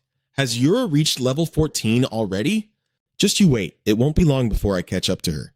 All around her lay the scorched corpses of dead goblins scattered across the ground. Jang Mion then assessed her situation, muttering, "But I'm out of mana now, and I think I've gone a bit too deep." She glanced behind her and made up her mind. It's time I start heading back. Suddenly, she spotted something and let out a confused, "Huh?" Another group of goblins holding clubs were grinning from ear to ear, sticking their tongues out at Jang Mion, which completely startled her. Then, without hesitation, they lunged straight at her. Seeing this, Jiang Mion's face scrunched up in panic as she threw her hands out defensively. She backed away in sheer terror. Finally, her scream echoed through the forest. "Ah!" A gust of wind swept her away, making her disappear along with a faint glimmer of light. On the ground, the goblin corpses remained scattered about. The evening sun slowly began to set. He hoisted a bone club onto his shoulder, glanced back with a smirk, and stated, "I'll leave the cleanup to you then." Behind him, the only guy still conscious was kneeling on the ground. He looked up, struck a muscular pose, and shouted back with a bright, beaming smile, "Yes, I'll do my best." On the other side, the guy just kept the skeleton frame resting on his shoulder, looked at him, shoved his free hand into his pocket, and casually walked away. Next, the transparent god raised his hands, laughing excitedly. A system message appeared before Kang Hansu. "A certain god is urging you to go exploring." Seeing that, he looked up and smiled in agreement. "Once tomorrow's classes are over, we can finally start exploring." Later, after class that day, the ring on his middle finger began to glow. Noticing this, Kang Hansu quietly checked his surroundings, letting out a soft, The god trailing behind him hovered and watched closely. As he walked, he muttered his assessment. "I've been going exactly where the ring pointed, but I seriously have no idea where this is." Suddenly, the ring on Kang Hansu's hand stopped glowing, making him stare at it in confusion. He let out a frustrated grunt. Seeing the light die, he wiggled his finger, then held it straight up, his eyes widening in bewildered panic as he asked, "What the heck? Is it broken?" Beside him, the god floated over to look, touching his own cheek in curiosity. Then Hansu put a hand on his hip, looking up at the white flagpole in front of him, and asked aloud, "Or maybe, there's something around here?" Beside him, the god also looked up in doubt. Right after, Hansu rubbed his chin, narrowing his eyes as he sank into thought. There has to be something here. But Kang Hansu froze, then admitted flatly, "I just don't know what it is." Next, the god tapped him on the head and glanced behind them as the system sent another message. "A certain god informs you that a bunch of things are flying right at you." Hearing this, Kang Hansu frowned in confusion and asked, "Hey god, what exactly is flying at us?" Before he could even finish his sentence, ice arrows and fireballs came hurtling toward them without stopping. Seeing that, Kang Hansu ran like hell, frantically dodging as he screamed, "Ah! Ah!" Then his legs gave out and he tumbled to the ground, turning his head to look back in sheer panic. Right in front of him, a blazing fire burned alongside two jagged blocks of ice, piercing the ground. Regaining his composure, he yelled out a curse, "You freaking jerks!" Hearing this, a person wearing a jester hat opened his mouth wide, shaking a fist at him, literally fuming from the mouth as he shouted a warning. "Do you have a death wish? This isn't some place you can just stroll into." But right after, affected by the altruism trait, the man suddenly smiled warmly, his eyes crinkling as he flashed a bright, pearly white grin at Hansu and spoke. "Kang Hansu, my gosh, this is a magic target practice area. It's incredibly dangerous, so you really shouldn't be here." Seeing this bizarre shift, Hansu jutted out his bottom lip, his face darkening with annoyance. He glared at the man and muttered, "If it's that dangerous, you should have at least put up a freaking sign." Suddenly, on the other side, a girl recognized him. She clasped her hands together, her eyes wide with surprise, and called out to him, "Huh? Kang Hansu, what in the world?" Meanwhile, the two friends beside her, who had been casting spells with her, went pale and awkwardly jogged over to join her. As for Kang Hansu, he casually stood up, dusted off his clothes, and stared blankly at Lesha, asking, "Do I know you?" The god tilted his head, crossed his arms, and stared at Lesha before delivering another message. "A certain god says you don't even need to remember." Seeing this, she awkwardly averted her gaze, stammering her introduction. It's me, Lysa." Seeing her reaction, Hansu replied, "I seriously don't remember at all." Then, feeling a bit awkward, Kang Hansu scratched his head, walked over to her, and forced a smile, reaching out his hand to clarify. "Miss Law? Ah, I remember now. Long time no see." Hearing that, she just gave him a cold, deadpan stare and corrected him. "It's not Laya. My name is Lee." She then sighed, "So you really don't remember me." Faced with this situation, Kang Hansu forced an annoyed smile, his face darkening as he scratched his head, realizing he had stumbled into yet another annoying hassle. Later, under a sunny, breezy sky, he sat on a bench with Lei, listening to her talk endlessly. Blah, blah, blah. Just totally incomprehensible nonsense. Kang Hansu, who couldn't understand a single thing she was saying, just rested his chin on his hand and gave half-hearted replies. "Ah, yeah, sure." Then she spoke up to confirm something with him. "Kang Hansu, wow, you've really started to understand the language a lot better now." Hearing that, Kang Hansu, who had been resting his chin on his hand and staring off into space, widened his eyes in surprise. He turned back toward her, glancing over as he eagerly confirmed, "I've been studying super hard, you know." She completely agreed. "You really have." Then she touched her fingertips together in front of her chest, smiling excitedly as she looked at him and asked a question. "Also, why did you go to the magic shooting range? Was it because you wanted to learn XX magic?" Seeing that, he forced a bright smile, scratched his head, and admitted, "Ahaha, yeah, that's right, because I can't use magic." The girl beside him kept smiling warmly at him. In his mind, Kang Hansu secretly thought, "Actually, I'm way more curious about what they're hiding in there." Then Lisa offered, "Then how about I teach you XX magic?" Hearing that, he was completely surprised, furrowing his brows as he looked at her to confirm. "Is that really okay?" Then he added, I heard that it's impossible to learn without the blessing of magic. Seeing him hesitate, she excitedly clenched her fists, her eyes sparkling as she explained. Just the basics should be fine. Plus, you really need to know it so you have a strategy when facing off against mages. Before he could even agree, Lisa jumped up from her seat and declared, "Then it's a date. See you tomorrow at this exact time. By the way, what class are you in?" Hearing that, he looked at her and instinctively replied, "The advanced class." Hearing that, Lisa excitedly exclaimed, "Wow, then it'll be super easy to meet up." Then, as she walked away, she turned back, waved at him, and winked with a promise, "See you tomorrow."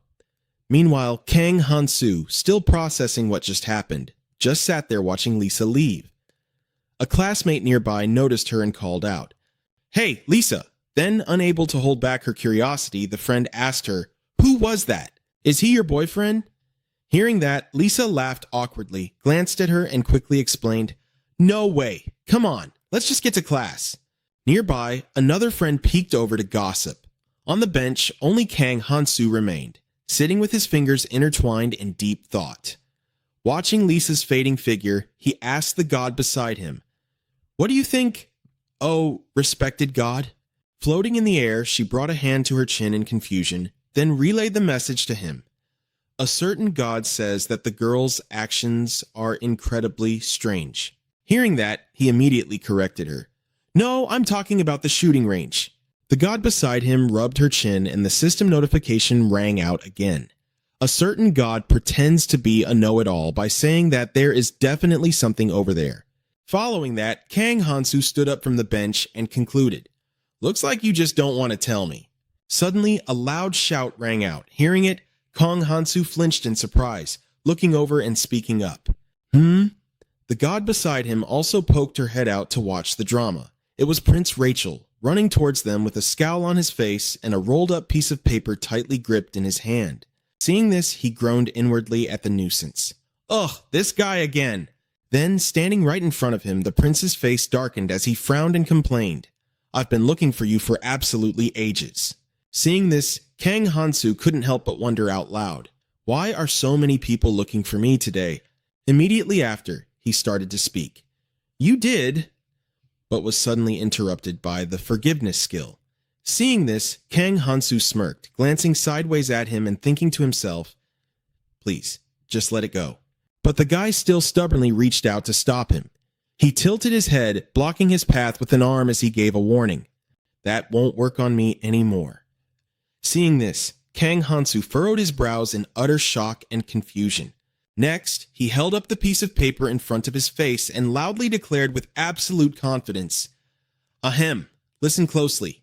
Kang Han-soo XX, in order for me to climb XX to the absolute top of Hawass, I need you." Hearing this, Han-soo glanced at him full of doubt as he thought to himself, "He even prepared a whole speech for this?" Then Kang Han-soo pouted, feeling incredibly annoyed. His face showed clear displeasure as he recalled the system's choice window and wondered, did he prepare all this because he looked at the status window? He then realized further, so this blessing has a weakness too. Right after, Prince Rachel shoved the paper towards him, smiling with utter sincerity as he spoke. "Kang Han-soo XX, if we join forces, we will absolutely become the strongest XX. I am completely serious about this." Seeing this, Kang Han-soo just glanced over at him without saying a word. Then he asked himself, "A team, huh?" Finally, he cast a bored, slightly disgusted glance at Prince Rachel before rationalizing in his mind, "Since the academy requires us to have our own team anyway, it's probably better to form one with someone from the same class." Thinking of this, he smirked, narrowed his eyes, and reached his hand out toward Prince Rachel, confirming his answer. "All right then, let's help each other out from now on." Immediately, the prince rejoiced, tightly clutching the paper as he threw an arm around his neck, smiling brightly and cheering. "Ah, haha, exactly. Let's help each other out from now on." Trapped in his embrace, Kang Han-soo just pouted and glared at him from the corner of his eye, secretly clenching his fists. Seeing this, the god beside him was just as unamused, tightly clenching her fists with a darkened face as she glared fiercely at them. The system chimed in with a reminder. A certain god is feeling extremely uncomfortable. Hearing that, he squeezed his eyes shut, furrowed his brows, and gritted his teeth, screaming helplessly in his mind. I am too, you know? Right after, Kang Hansu shot a glance to the side, while Prince Rachel just kept happily hanging onto his neck, chattering away nonstop. Kang Hansu wondered to himself if he should just ask Daloka how to hide his status window. That night, inside a quiet room, a questioning voice rang out in reply. Is that it? A piece of bone was currently being sharpened to a deadly point by a small blade. Daloka stroked the bone while sitting with her legs casually crossed on the table, looking over with a sly smile as she stated, I really don't want to tell you that easily. Then she closed her eyes, giggling as she playfully reminded Kang Hansu, If you order me, my lord, I will tell you. Hearing that, Kang Hansu just calmly pulled up a chair, and as he sat down, he issued his command. Speak. The system confirmed the use of the slave command. Hearing this, Loka placed the small blade down on the table, looking at him respectfully as she bowed her head. Yes, my lord. Next, she made an O shape with her hand, placing it over her demonic eye while closing the other. That open eye radiated a burst of intense power as she explained. In order to view someone's status window, you need a blessing, and to block it, you also need a blessing. Daloka added. Hearing this, he rested his chin on his hand, his eyes shifting in deep thought as he seriously asked, A blessing, huh? Which type is the easiest to get? Hearing that, Daloka quickly confirmed it for him. Well, the Blessing of Secrets is incredibly hard to obtain in a short amount of time. As for the Blessing of Fairness, it reveals both your status window and the other person's. So neither of those will work. Then she added, There is also a marriage blessing, which only allows your spouse to view it. But to get that, you would need to have a grand wedding officially approved by the gods. The Blessing of Deception will allow you to fake your status window, but if you get caught, it will turn into a terrible curse and completely backfire on you. Besides, the Blessing of Camouflage will completely hide your status window if you play dead. But, well, I highly doubt you'd want to know the conditions to unlock that one. Oh, and the Blessing of Modesty, it forces all your other blessings down to a pitifully low rank. You'd need the patience of an absolute saint if you actually wanted to earn it. Faced with this dense mountain of information, Kang Hansu just frowned, rubbing his chin in deep confusion as he struggled to make sense of it all. Finally, his face darkened like he had just stepped in dog shit. With a forced, twitchy smile, he glared at Daka and asked, Are you quite done?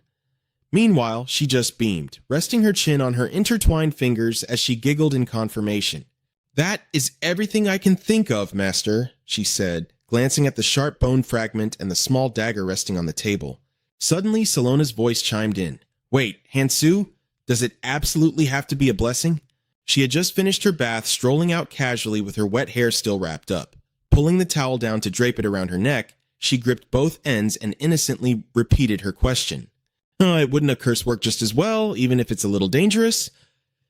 Hearing that, he draped his arm over the back of his chair and threw a sideways glance her way. A sudden realization seemed to hit him. Tapping his fingers on the table, he leaned in. Ah!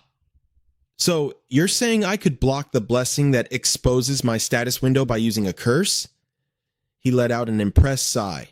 Now, that sounds interesting.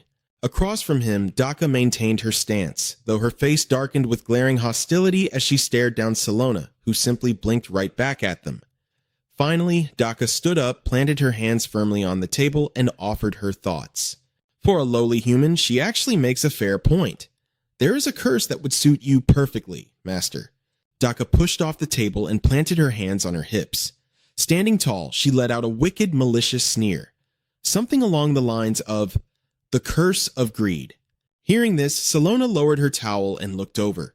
Meanwhile, Kang Hansu's mind flashed back to that giant frog king, hopelessly wallowing in its massive pile of gold. He rubbed his chin, his brow furrowing as he muttered, The curse of greed? Daka smoothly closed the distance to Salona, raising her demonic claw to gently trail a finger across the human girl's lips. Exactly, she purred. It is a curse of absolute control over one's possessions. And that includes the status window. Salona's eyes went wide with the flicker of genuine fear. Unfazed, Kang Hansu fired back a question. And what's the price? Full of playful mischief, Daka retracted her demonic claws, tapped a finger against her own lips, and shot him a wink. Your life, master. A wide, borderline insane grin stretched across Kang Hansu's face. Perfect, let's lock it in. Just then, a system notification chimed from the heavens above. A certain deity remarks that the Outlander's expression is deeply unsettling. Ignoring it, Hansu stretched his arms out in front of him, cracking his knuckles. He rolled his eyes with an excited smirk and muttered, "Oh, come on now." Then, speaking up, he added purely for show, "I have absolutely zero idea what you're talking about." The next morning, Daka and Kang Hansu found themselves at the local mercenary guild, surrounded by chaotic shouting and the rowdy din of adventurers. They stepped up to the counter and were handed a few sheets of paper. Hansu snatched them up, waving the papers dismissively in the air as he demanded, "Are you telling me this is the only quest I can take right now, something Invincible?" Standing right beside him, Daka threw him a deeply puzzled look. "Master, why on earth did you suddenly register me as a mercenary?" Kang Hansu was still glaring at the quest papers in his hand, his other hand resting casually on his hip as he scoffed in clear disdain. Hearing her question, he half drew his sword, shooting her a nonchalant sideways glance. "You're the one who told me about that curse of greed. To trigger it, I either need to hoard a ton of slaves or get filthy rich, right?" He patted his weapon. "But my entire net worth is tied up right here in this blade." Still clutching the quest papers, he raised his index finger, a wicked, excited smirk spreading across his face as an idea hit him. "So, I started thinking—" He paused dramatically, pointing his finger squarely at Daka. She tilted her head, thoroughly confused, and clasped her hands behind her back. Leaning in, Hansu pitched his grand idea. "What if we power level you to the point where your sheer value makes you an asset I literally can't ignore?" Daka's brow furrowed slightly as she processed the logic. "Well, I suppose that actually would work, Master. But She trailed off, a hint of hesitation creeping into her voice. Before she could finish, Hansu cut her off. I know. He closed his eyes, lazily scratching his cheek as he continued. "You're stressing over that hunting curse of yours, aren't you?" Seeing his laid-back attitude, Daka immediately spoke up to warn him. "Master, you really shouldn't take the curse of hunting so lightly," she urged, genuine panic in her voice. She held her hands out like a scale, frantically trying to explain the gravity of the situation. "It is an incredibly vicious curse. It can instantly mutate a basic orc into an alpha orc chief." Just imagining those hideous, pig-faced monsters with their massive fangs made her shudder. Hearing this, Hansu went back to rubbing his chin. He closed his eyes deep in thought before stating matter-of-factly, "With my raw level, I could hit rank A in my sleep, but thanks to that damn curse, I'm stuck all the way down here in rank D." Hansu snapped his eyes open and looked straight at Daka, his tone absolute. "We can worry about raising our mercenary ranks later," but then he paused, a sudden thought crossing his mind. "Wait, are these orcs actually that tough?" Daka didn't miss a single beat in her reply. "Extremely." Her mind briefly flashed back to that brown-haired, mustached man they had met earlier, using him as a mental benchmark against the monsters. A single one of them is easily on par with that snobby knight we bumped into a few days ago. At that, Hansu just turned around, fanning himself with the quest papers while resting a hand on his hip. He scoffed out loud. "Pfft! Seriously, that's it?" Standing behind him, Daka let out an exasperated sigh. Propping her hands on her hips, she glared at him. "You are going to regret this, Master." Her face scrunched up in deep frustration as she jabbed a finger at her own chest. "Let me be brutally clear. In my current state, I couldn't even take on 3 of those orcs." Hearing her desperate warning, Hansu just flashed a cocky smirk. He threw a sidelong glance her way, waving the quest paper lazily in front of his face. "Relax. The quest only wants us to go play around with a few measly goblins." He patted his chest confidently. "Just trust me on this." Later that night, beneath a bizarre sky where 3 massive planets loomed together, absolute chaos erupted. A pack of savage monsters charged directly at Daka, screeching, "Woman meat!" Meanwhile, Hansu just stood casually in the back, arms crossed, watching the show. Up ahead, Daka let out a furious battle cry, her face contorting as she pulled her arm back to build momentum. "Ha!" Her demonic claws violently slashed into a terrifying wolf monster, tearing a bloody gash across its shoulder. The beast snarled, baring its fangs as it roared in agonizing pain. Grrr! Rah! In that exact moment, the curse of hunting triggered. The wolf's eyes snapped wide open, its pupils shrinking to slits as thick, enraged red veins bulged across its eyeballs. System notification: the curse of hunting significantly amplifies the physical strength and aggression of all prey within your vicinity. Your trap success rate will plummet drastically. The gaping wound on the wolf monster's shoulder rapidly stitched itself back together, leaving behind a nasty patch of hairless, pulsing muscle. Thick drool dripped from its jaws as its snout curled up into a grotesque, mocking sneer. It roared right in Daka's face. Weak. Woman meat? No hurt. Seeing this absurd regeneration, Daka clenched her trembling fist, desperately trying to summon her remaining strength. Her face contorted with exertion as she gritted out through clenched teeth. You absolute filthy bastard! Panic began to set in as her mind raced. Wait, was that seriously all the damage I could do to it? Watching her struggle, Kang Hansu finally strolled up from behind. He placed a steady hand on her shoulder. All right, that's enough of a warm-up. Fall back. Seeing this, Deloka pulled her hand back, staring at him in sheer confusion. The three gnolls glared at him with wicked amusement. One of them shrieked, "Talking meat," while another excitedly chimed in. "Meat! Meat! Meat! Its head is mine!" He simply watched them, casually strolling forward. Finally, the red gnoll couldn't hold back anymore. It licked its lips, swung its claws at him, and roared, "This meat is mine!" Seeing this, he drew his sword. He furrowed his brow, glaring at the creature with a dry remark. "We barely just met, and you're already acting so friendly." In a flash, Kang Hansu swung his sword in a swift, effortless arc. The bodies of the three gnolls were instantly sliced in half, their faces frozen in absolute shock. The red one's face was twisted in disbelief, dying with its eyes wide open, while the brown one still had its tongue out in a wicked grin. Watching from behind, Deloka stared at Kang Hansu in sheer amazement, her eyes wide with bewilderment. The bisected corpses of the three monsters lay on the ground, blood pooling around them. He stood there looking effortlessly cool, holding his sword with one hand resting on his hip as he looked down at their remains and commented, "Is that all you've got?" Behind him, Deloka was absolutely stunned, speechless.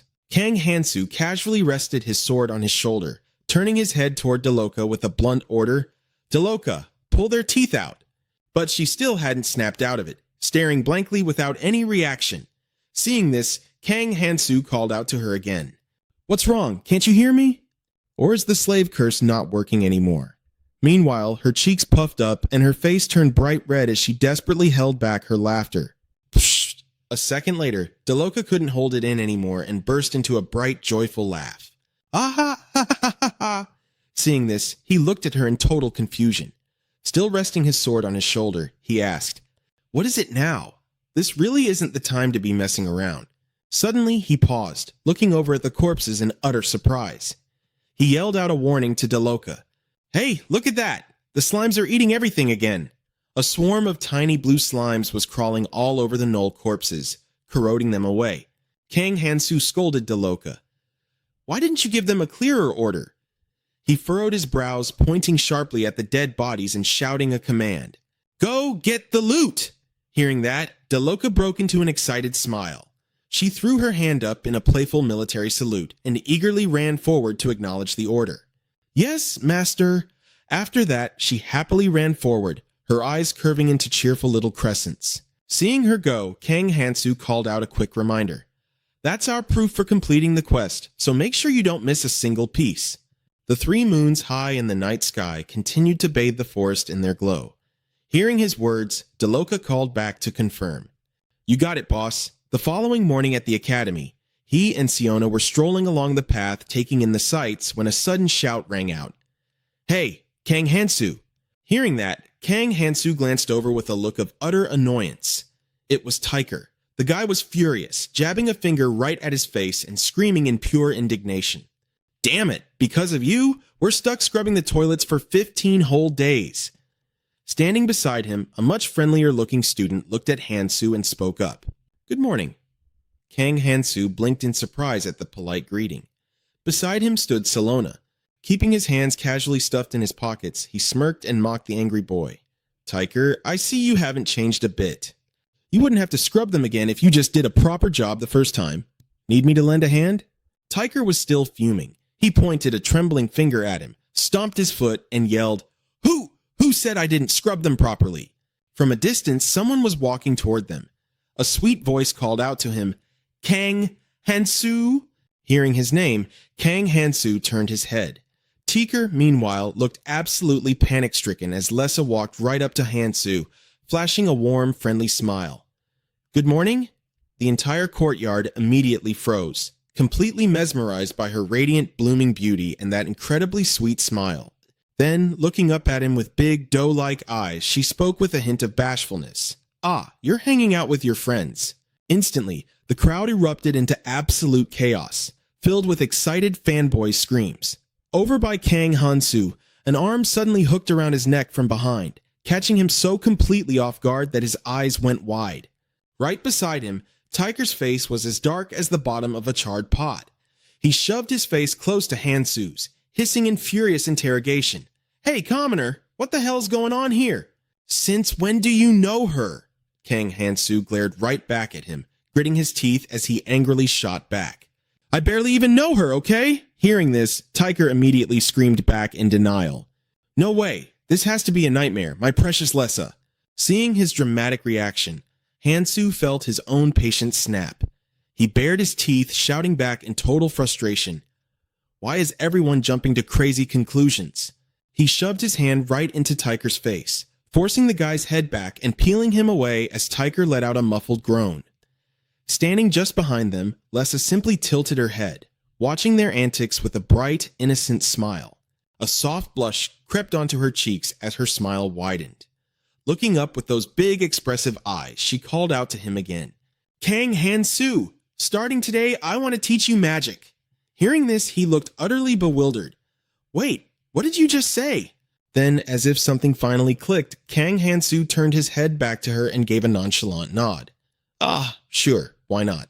Down on the ground, Tiger looked so devastated he was practically foaming at the mouth, weakly mumbling, My Lessa. Hansu had finally pulled his hand away from the guy's face. He shot a deadpan glance to the side, thinking to himself, I absolutely don't need to go to that, but hey, it's the thought that counts. Bursting with excitement, Lessa turned to leave, flashing him one last brilliant smile, and a wave as she made a promise.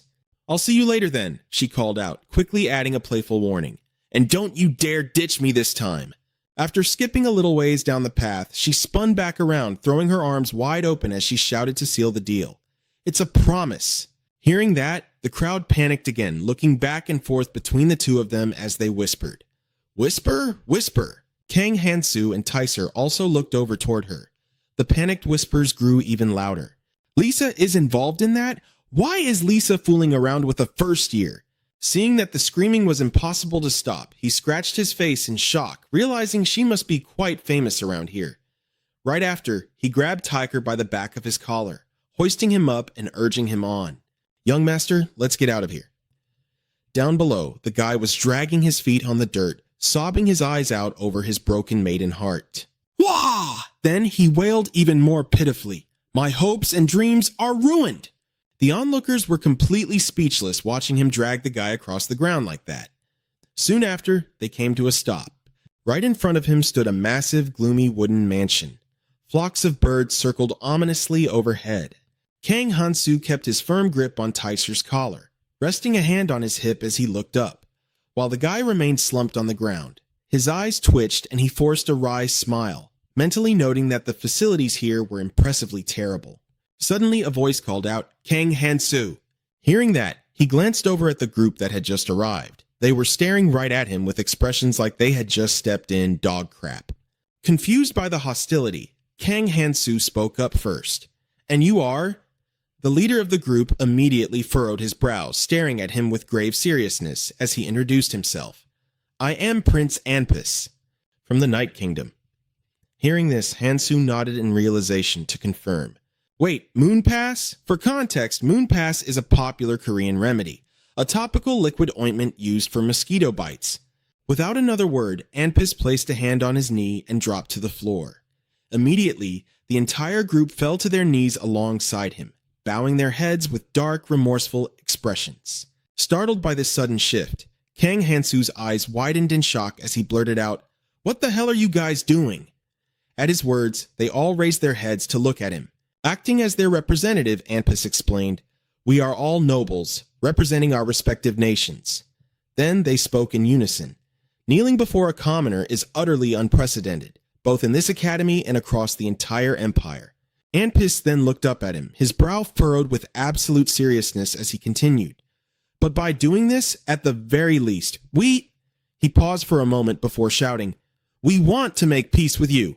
Hearing this, the god floating behind him gasped in pure panic, while Hansu just stared at them, completely dumbfounded. He muttered. Right away, the god shook her head frantically, crossing her arms into a massive X in front of her while gritting her teeth to send a system message. A certain god firmly disapproves. After the group finished explaining the situation to him, the gloomy sky above the mansion quickly began to clear up. Kang Hansu nodded in understanding and said, "So, to sum it all up..." He paused, stuffing his hands into his pockets as he looked down at the kneeling group to confirm. "You're telling me that if you fail to advance in the upcoming exams..."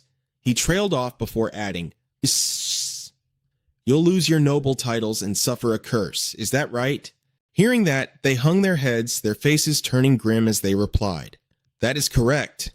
Down by his feet, Tyser remained slumped in despair, completely silent. Then one of them added, "I don't know if it only affects the newly gained experience points, or if our previously accumulated experience will be drained as well." But before Anpis could cut in, a system dictionary window popped up right beside Hansu. Noble penalty. You have failed to fulfill the duties of your noble bloodline. Any experience points you acquire will now be forcefully distributed to other members of your lineage. Hearing their plight, Kang Hansu casually rolled his eyes toward the system window, calmly confirming the situation with the group. "So it's basically going to be a total nightmare for you guys to level up, huh? Well, alright then. I won't get in your way anymore. Do whatever you want." After saying that, he began to ponder things over in his head. Honestly, I don't really think being stuck at the same level is that big of a deal anyway. Hearing his response, Emshi Aurus Sykes, Ampus threw his head back, his eyes widening in pure joy as he cheered. "Are you really forgiving us?" Seeing this, the rest of the group behind him eagerly rushed forward, their faces lit up with massive grins as they swarmed around him and cheered. "Really? Thank you so much." One of them laughed brightly, patting him on the back. "Man, you're way nicer than I thought." Meanwhile, Hansu just stood frozen in the middle of the crowd, utterly dumbfounded by their dramatic reactions. Finally, his face contorted in rage, gritting his teeth as his eyes darkened, screaming internally, "Did you bastards really have such a terrible impression of me?" Right above his head, the god was throwing a massive temper tantrum, flailing her arms and legs around as she screamed in dissatisfaction. Then another system message popped up. A certain god strongly protests, stating that making peace with them is not something an outsider should be doing. Right after, she relentlessly fired off another message. A certain god insists that these people are absolutely not to be trusted. Seeing her freak out like that, Hansu's jaw dropped in panic. He quickly closed his eyes, letting out a deep, gloomy sigh as he complained, "Good grief, I'm the innocent victim here." Kang Hansu then started marching away, stomping on the dirt so hard out of sheer frustration that the ground literally caved in under his boots. He was practically blowing steam out of his ears, pouting as he swaggered away, glaring fiercely and yelling his grievances out loud. "Great! Now everyone's staring at me like I'm some total freak, and it's all because those damn nobles just had to drop to their knees in front of me." Walking right beside him, Lisa glanced over with a soft smile and nodded. "Oh, so that's what happened." She couldn't hold it in anymore, covering her mouth as her eyes crinkled into a bright, joyful giggle. "You always seem to get yourself tangled up in the most amusing little incidents, don't you?" Hansu. Finally cooling off, he let out a long, exhausted sigh and turned to look at Lisa. "Anyway, where exactly are we heading right now?" At his question, Lisa kept her sweet smile and answered, "We're heading to the XX room. No one will bother us in there." Hearing that, both the god and Kang Hansu completely froze as if they'd just been struck by lightning, staring at her in utterly baffled silence. A second later, Hansu awkwardly averted his eyes, blushing as his thoughts began to race. Okay, my brain definitely just short-circuited for a second there. But seriously, what kind of place is she talking about? Walking slightly ahead of him, Lisa gently continued. Even XX is perfectly peaceful. Doesn't that sound wonderful? She then went on to explain, I used to work diligently as one of the hero's companions right up until Larry's X. Hearing this, Kang Hansu's eyes practically bulged out of his head. He spun toward her and yelled in shock, Hold on a second, you used to be the hero's companion? Seeing his explosive reaction, she simply glanced over her shoulder and asked, You seem to be quite interested in the heroes, aren't you, Hansu? She then elaborated, I actually worked alongside Hero Ohangu for a short time. He was always so overflowing with confidence. As she spoke, the image of Ohangu's arrogant smirk flashed across her mind. Lessa then brought a hand to her face, rubbing it slightly. Looking away with an awkward smile, she made an observation that felt just a bit out of my control. How should I put this? She murmured. Compared to him, maybe you're more of a normal person, Kang Hansu. Through her words, he pictured the guy sitting atop a monster, a blade in hand, laughing with absolute reckless abandon. Kang Hansu thought to himself. This girl once said it was incredibly difficult to work with Ohangu, especially with Lessa crying and screaming in panic down below. Another ridiculously reckless hunter, Hansu concluded, before snapping back to reality. Rubbing his chin, he glanced around and muttered a quiet question to himself. Hold on. Does that mean Ohangu is even more reckless in a fight than I am? A memory surfaced. Come to think of it, the guy spent every single day reading fantasy novels and comics. In his mind's eye, he saw Ohangu deeply engrossed in a book at his desk, smiling to himself, and it all made sense. He must know practically everything about fantasy worlds like this one, Hansu thought. No wonder he adapted so fast. Snapping back to the present, the gods scratched their cheek, tilting their head in confusion as a message popped up. A certain god tilts their head, completely baffled by your train of thought. Another notification chimed in. A certain god giggles in amusement. Following that, the two of them arrived at a quiet garden. Lessa turned to him, her face lighting up with excitement. We're here, so should we try learning a little magic now? She asked. Taking off his jacket, Hansu laid it on the grass to sit on. From behind, Lessa gently placed her hands on his back and called out to him softly. Hey, Kang Hansu. Leaning in close to his ear, she whispered with a warm smile. Since when tapping into magic, you must first cleanse yourself of worldly karma. Hearing this, Hansu closed his eyes, focusing intently on her words. Keeping her hands warmly against his back, she elaborated. Just like a newborn baby, brought into the world when a man and a woman... Suddenly, a soft golden light began to glow from his lower abdomen. Hansu kept his eyes closed, feeling the sensation. It feels like a warm fire is welling up inside me, he thought. Meanwhile, the god practically threw a tantrum beside him, spamming him with disgruntled messages. A certain god feels uncomfortable. A certain god feels very uncomfortable. A certain god feels extremely uncomfortable. Seeing the barrage of notifications, Hansu could only scowl, utterly speechless and helpless. Gently squeezing his shoulders, Lessa gave him a sweet smile and whispered, Kang Hansu, does my explanation make sense to you? He quickly brought a hand to his face, trying to hide his embarrassment. Yeah, I get it. But Lessa suddenly flinched, catching sight of something. Her brows furrowed as she asked, That ring, who did you get it from? Caught off guard, Hansu looked away awkwardly, glancing down at the ring resting on his middle finger. Lessa's voice dropped, laced with disappointment. So, am I too late? Confused by her sudden change in tone, he turned back to her, eyes wide. What do you mean? Noticing his reaction, she kept her hands on his back and forced a light laugh. Ha, it's nothing. Come on, let's just focus. Relieved, Hansu smiled. Blushing slightly, he rubbed his glowing lower abdomen and happily confirmed. All right, I can definitely feel it welling up inside. Hansu's voice was full of awe. So, this is magic. But before he could even finish his sentence, the system blared an outsider notification. Instantly, the golden glow beneath his hand vanished. Panicking, Hansu yanked his shirt up, wildly patting his stomach as he yelled out, Hey, the heat! It's gone! Lessa immediately leaned in close to check, her hands still gripping his shoulders, causing him to flinch and whip his head away in surprise. Off to the side, the god was practically rolling on the floor, clutching their stomach and kicking their legs in absolute hysterics. The system chimed in again. A certain god feels incredibly proud. A certain god is overjoyed. Seeing the prompts, it suddenly clicked. Hey, God, don't tell me you... But before he could even finish, a status window flashed before his eyes. Name, Kang Han-soo, level 1. Blessings, outsider, elf. Rank, C, mercenary rank B, altruism.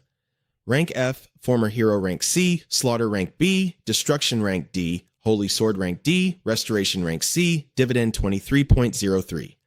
Staring at the screen, Han-soo gasped in disbelief. Wait, my outsider blessing leveled up? An intense wave of pain hit him right then. His face went pale, his features contorting in agony as he threw his head back and let out a choked scream. Ugh! He collapsed forward, his hands slamming into the dirt to catch his fall. A thick, pitch-black aura erupted from his entire body, spiraling upward as he roared in sheer agony. Ah! Ugh! Gripping his back, Lessa screamed in absolute terror. Kang Han-soo, are you okay? Writhing in pain, Han-soo cursed viciously in his mind. Damn it, the resetting process is happening way too fast. Hunched over and violently trembling, he gritted his teeth, desperately trying to assess the situation. If I try to suppress it like I always do, the entire balance of my powers is going to collapse. Digging his fingers into the earth, Han-soo fought with everything he had to stay conscious. I'm fine. I think... Ah! He forced out, even as the dark, heavy aura continued to bleed from his hands. He grunted, stumbling as he forced himself onto his feet. The dark aura wrapping around him grew thicker by the second. That's it, he decided. I just need to vent out all this overflowing energy. From the ground, Lessa reached out a trembling hand toward him. Kang Han-soo? But he was already moving. Outsider! Han-soo threw his hand out, aiming his palm straight up at the sky. Instantly, the excess dark aura condensed into a swirling sphere of raw energy. Supporting his firing arm by gripping his own elbow, he gritted his teeth and roared, "Just let it all out." A massive, blinding beam of energy erupted from his hand, tearing through the air with a deafening explosion. Lessa curled into a ball, covering her ears as she screamed in absolute terror. Ah! A scorching wave of heat blasted outward, rolling over everything. As the echoing boom finally faded, Lessa peeked up at him, her face a picture of utter disbelief. What? Dropping her hands from her ears, she stared blankly up at the sky where the massive beam had completely vanished. What in the world just happened? Meanwhile, Han-soo wiped the cold sweat from his forehead. Throwing a hand on his hip, he let out a loud, hearty laugh. Phew! Man, I feel so much better now. That was incredibly refreshing. Down on the grass, Lessa was still on her hands and knees, staring at him in sheer horror. Suddenly, realization struck her. Eyes wide, she covered her mouth and stammered. Kang Han-soo, how on earth did you just use magic? Hearing that, Han-soo paused, blinking at her in pure confusion. Wait, magic? Seeing his utterly clueless expression, Lessa lost her mind. Clutching her head, she shrieked, "You don't even know what you're doing, and you still managed to cast it?"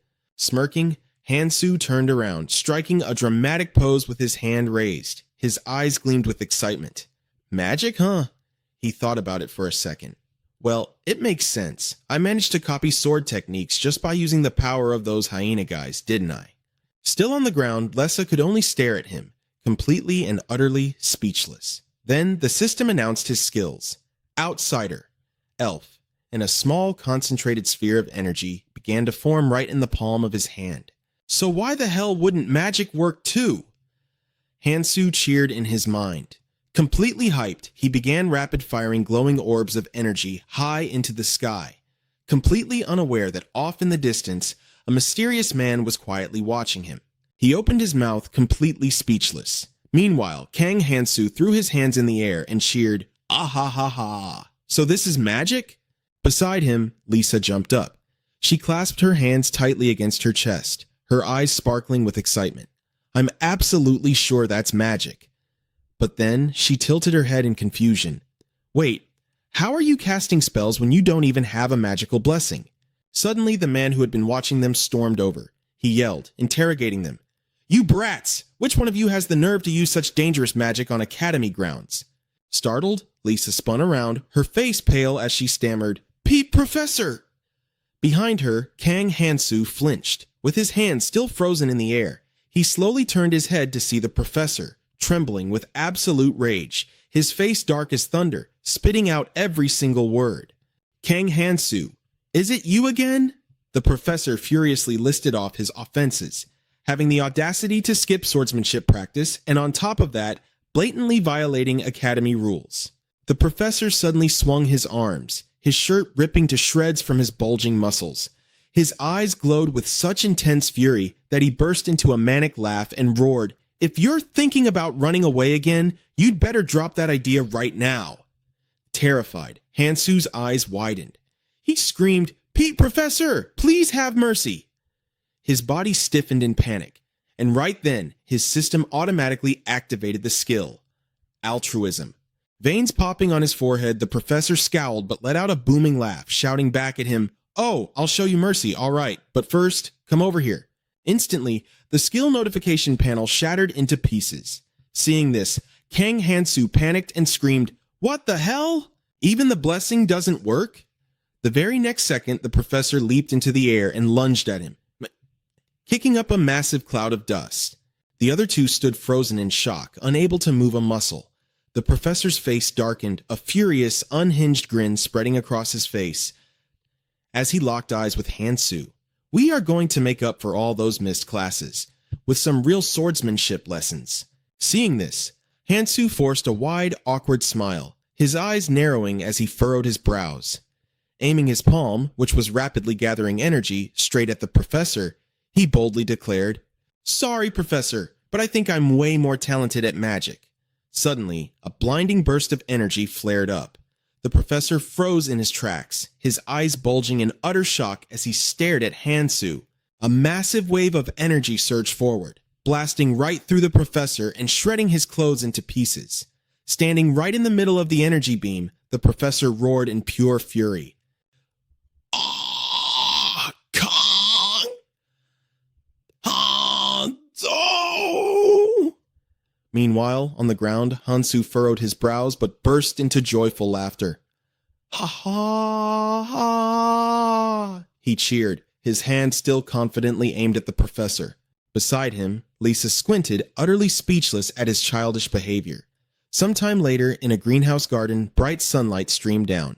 Sitting in the lecture hall alongside the other students, Hansu muttered as he looked around, Doesn't this classroom look exactly like a botanical garden? Crossing his arms, he closed his eyes and tilted his head, thinking to himself, Damn it, it's not like I actually plan on listening to the lecture anyway. Reflecting on yesterday's incident, the professor in the clown hat had walked over, pointing a furious finger at the swordsmanship professor, who was knocked out cold on the ground wearing absolutely nothing but his underwear. With his hands on his hips, the clown professor scolded him. Kang Hansu, I am willing to let this slide. On the other side, Hansu stood awkwardly with his hands on his hips, scratching his head with a sheepish grin. Beside him, Lisa hung her head in total guilt. Then the professor in the hat pointed a stern finger right at him, his brow furrowed as he shouted his terms. However, you had better behave yourself and actually attend your classes this time. He then sternly warned Hansu that pulling pranks and recklessly using magic around here was strictly forbidden. You better keep that in mind. Snapping back to the present, Hansu squeezed his eyes shut, crossed his arms, and sighed miserably. What good are these classes gonna do for us anyway? What, are they raising monsters just so we can kill them? He wondered aloud. He then glanced at the desk ahead, where two students were sitting together, and noted, Well, seems like everyone's paired up with a buddy. He mumbled to himself that he couldn't find the class rep anywhere. Just then, Kang Hansu spotted Anpis sitting in the row ahead and let out an "oh" of surprise. He quickly rushed over, eagerly pulling out a chair to sit next to him. Flashing an innocent smile, he said, Hey, Moop, you're taking this class too. Let's sit together. Seeing him, Anpis completely panicked. His eyes went wide as he shrieked, Kang Hansu! He quickly composed himself, closing his eyes as he tried to explain. I didn't sign up for this class to actually listen to the lecture. I just want to be alone, so... Before Anpis could finish his sentence, Hoi! Hansu clapped a hand over his arm. With wide, crazy eyes and a wildly menacing smile, he dug his fingers into Anpis's arm and whispered, "Are you rejecting my sincere offer?" Following up with a threat, he added, "Do you really want to be held back a year?" Hearing that, Anpis turned his face away. Furrowing his brows and crossing his arms, he cleared his throat. "Ahem. Fine. Consider it a yes." Hansu beamed with joy, giving him a hearty pat on the shoulder as he praised him. "Aha! Great choice!" Right after, Hansu looked up, curious to see what had just walked in. It was a brilliantly glowing red phoenix, squawking as it flew. A woman stepped up, smiling warmly as she greeted the room. "It is a pleasure to meet you all." On her arm rested a brightly colored slime. The professor walked forward, smiling as an eagle circled around her, screeching. She continued her speech, "The students who will carry the future of humanity on their shoulders." She then looked at the students before her, giving a confident smile as she introduced herself. "I am Cerebrit, and I will be teaching you about magical creatures."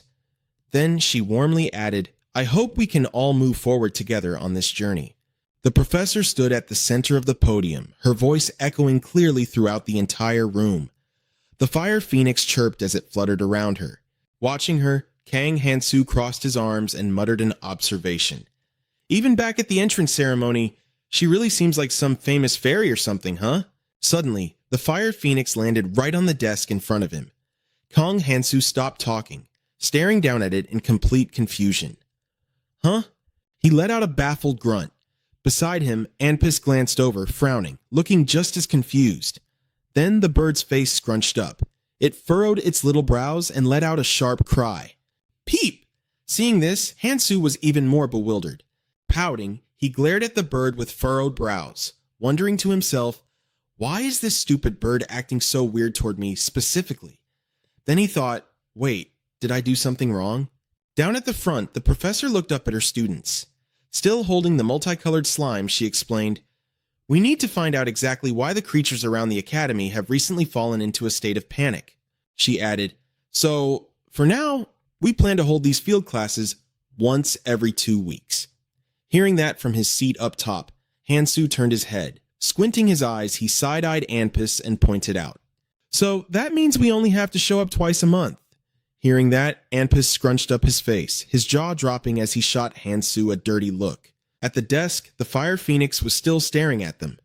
Kang Hansu casually asked Anpis, "Pretty awesome, right, Moon Pass?" Hearing that, Anpis leaned back, his face completely dark with sheer frustration.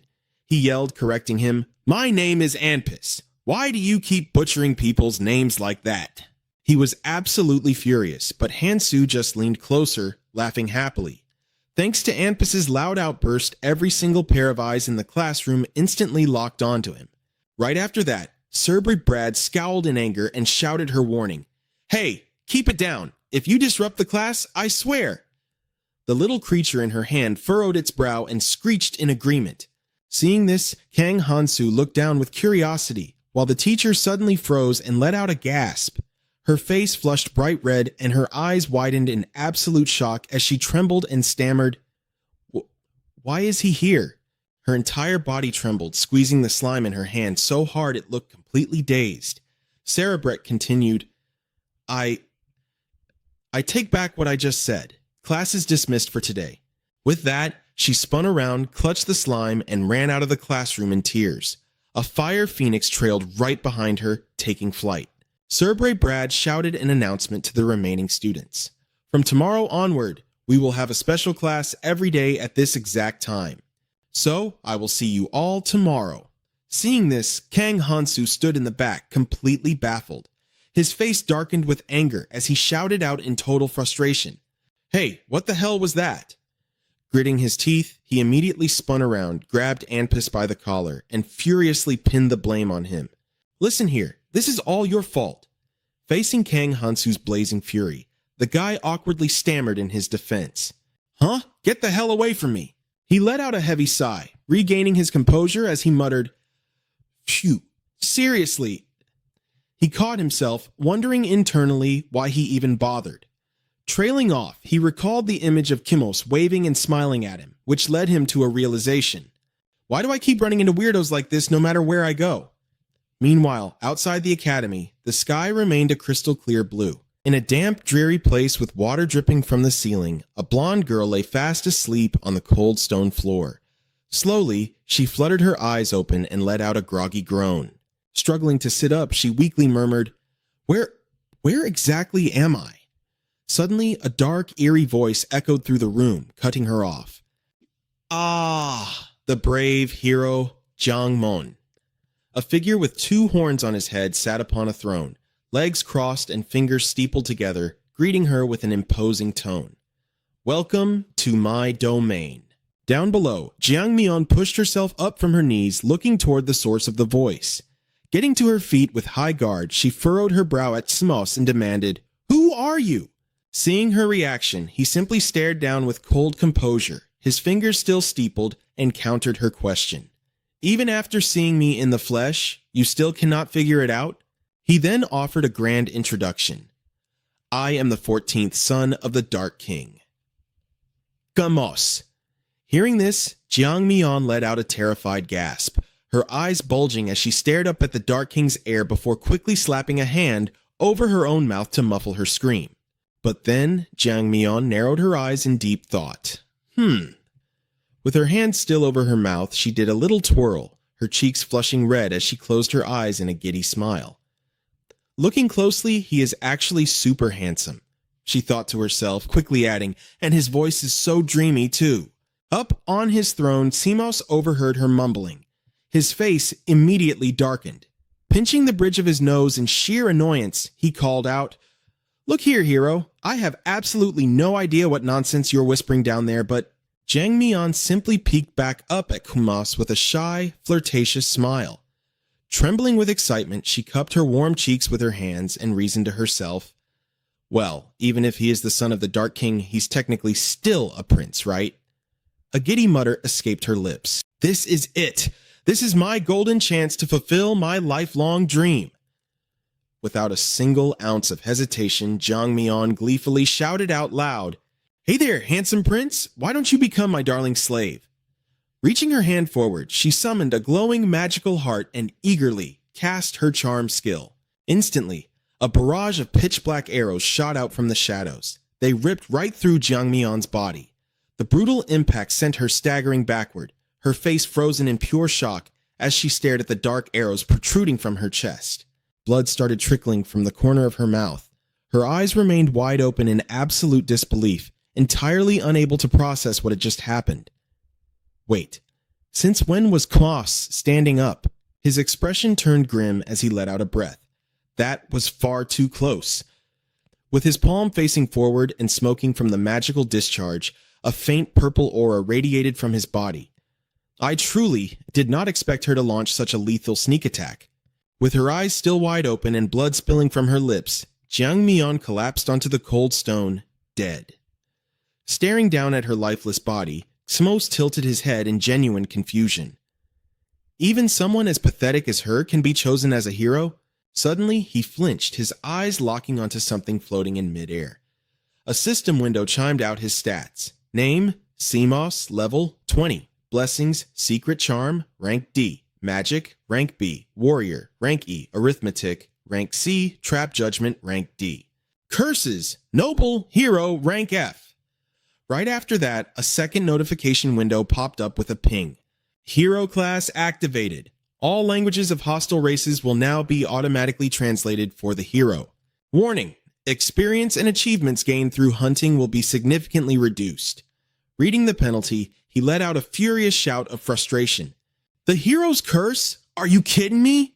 Defeated, Kamos slumped heavily back onto his throne, burying his face in his hands as he cursed under his breath.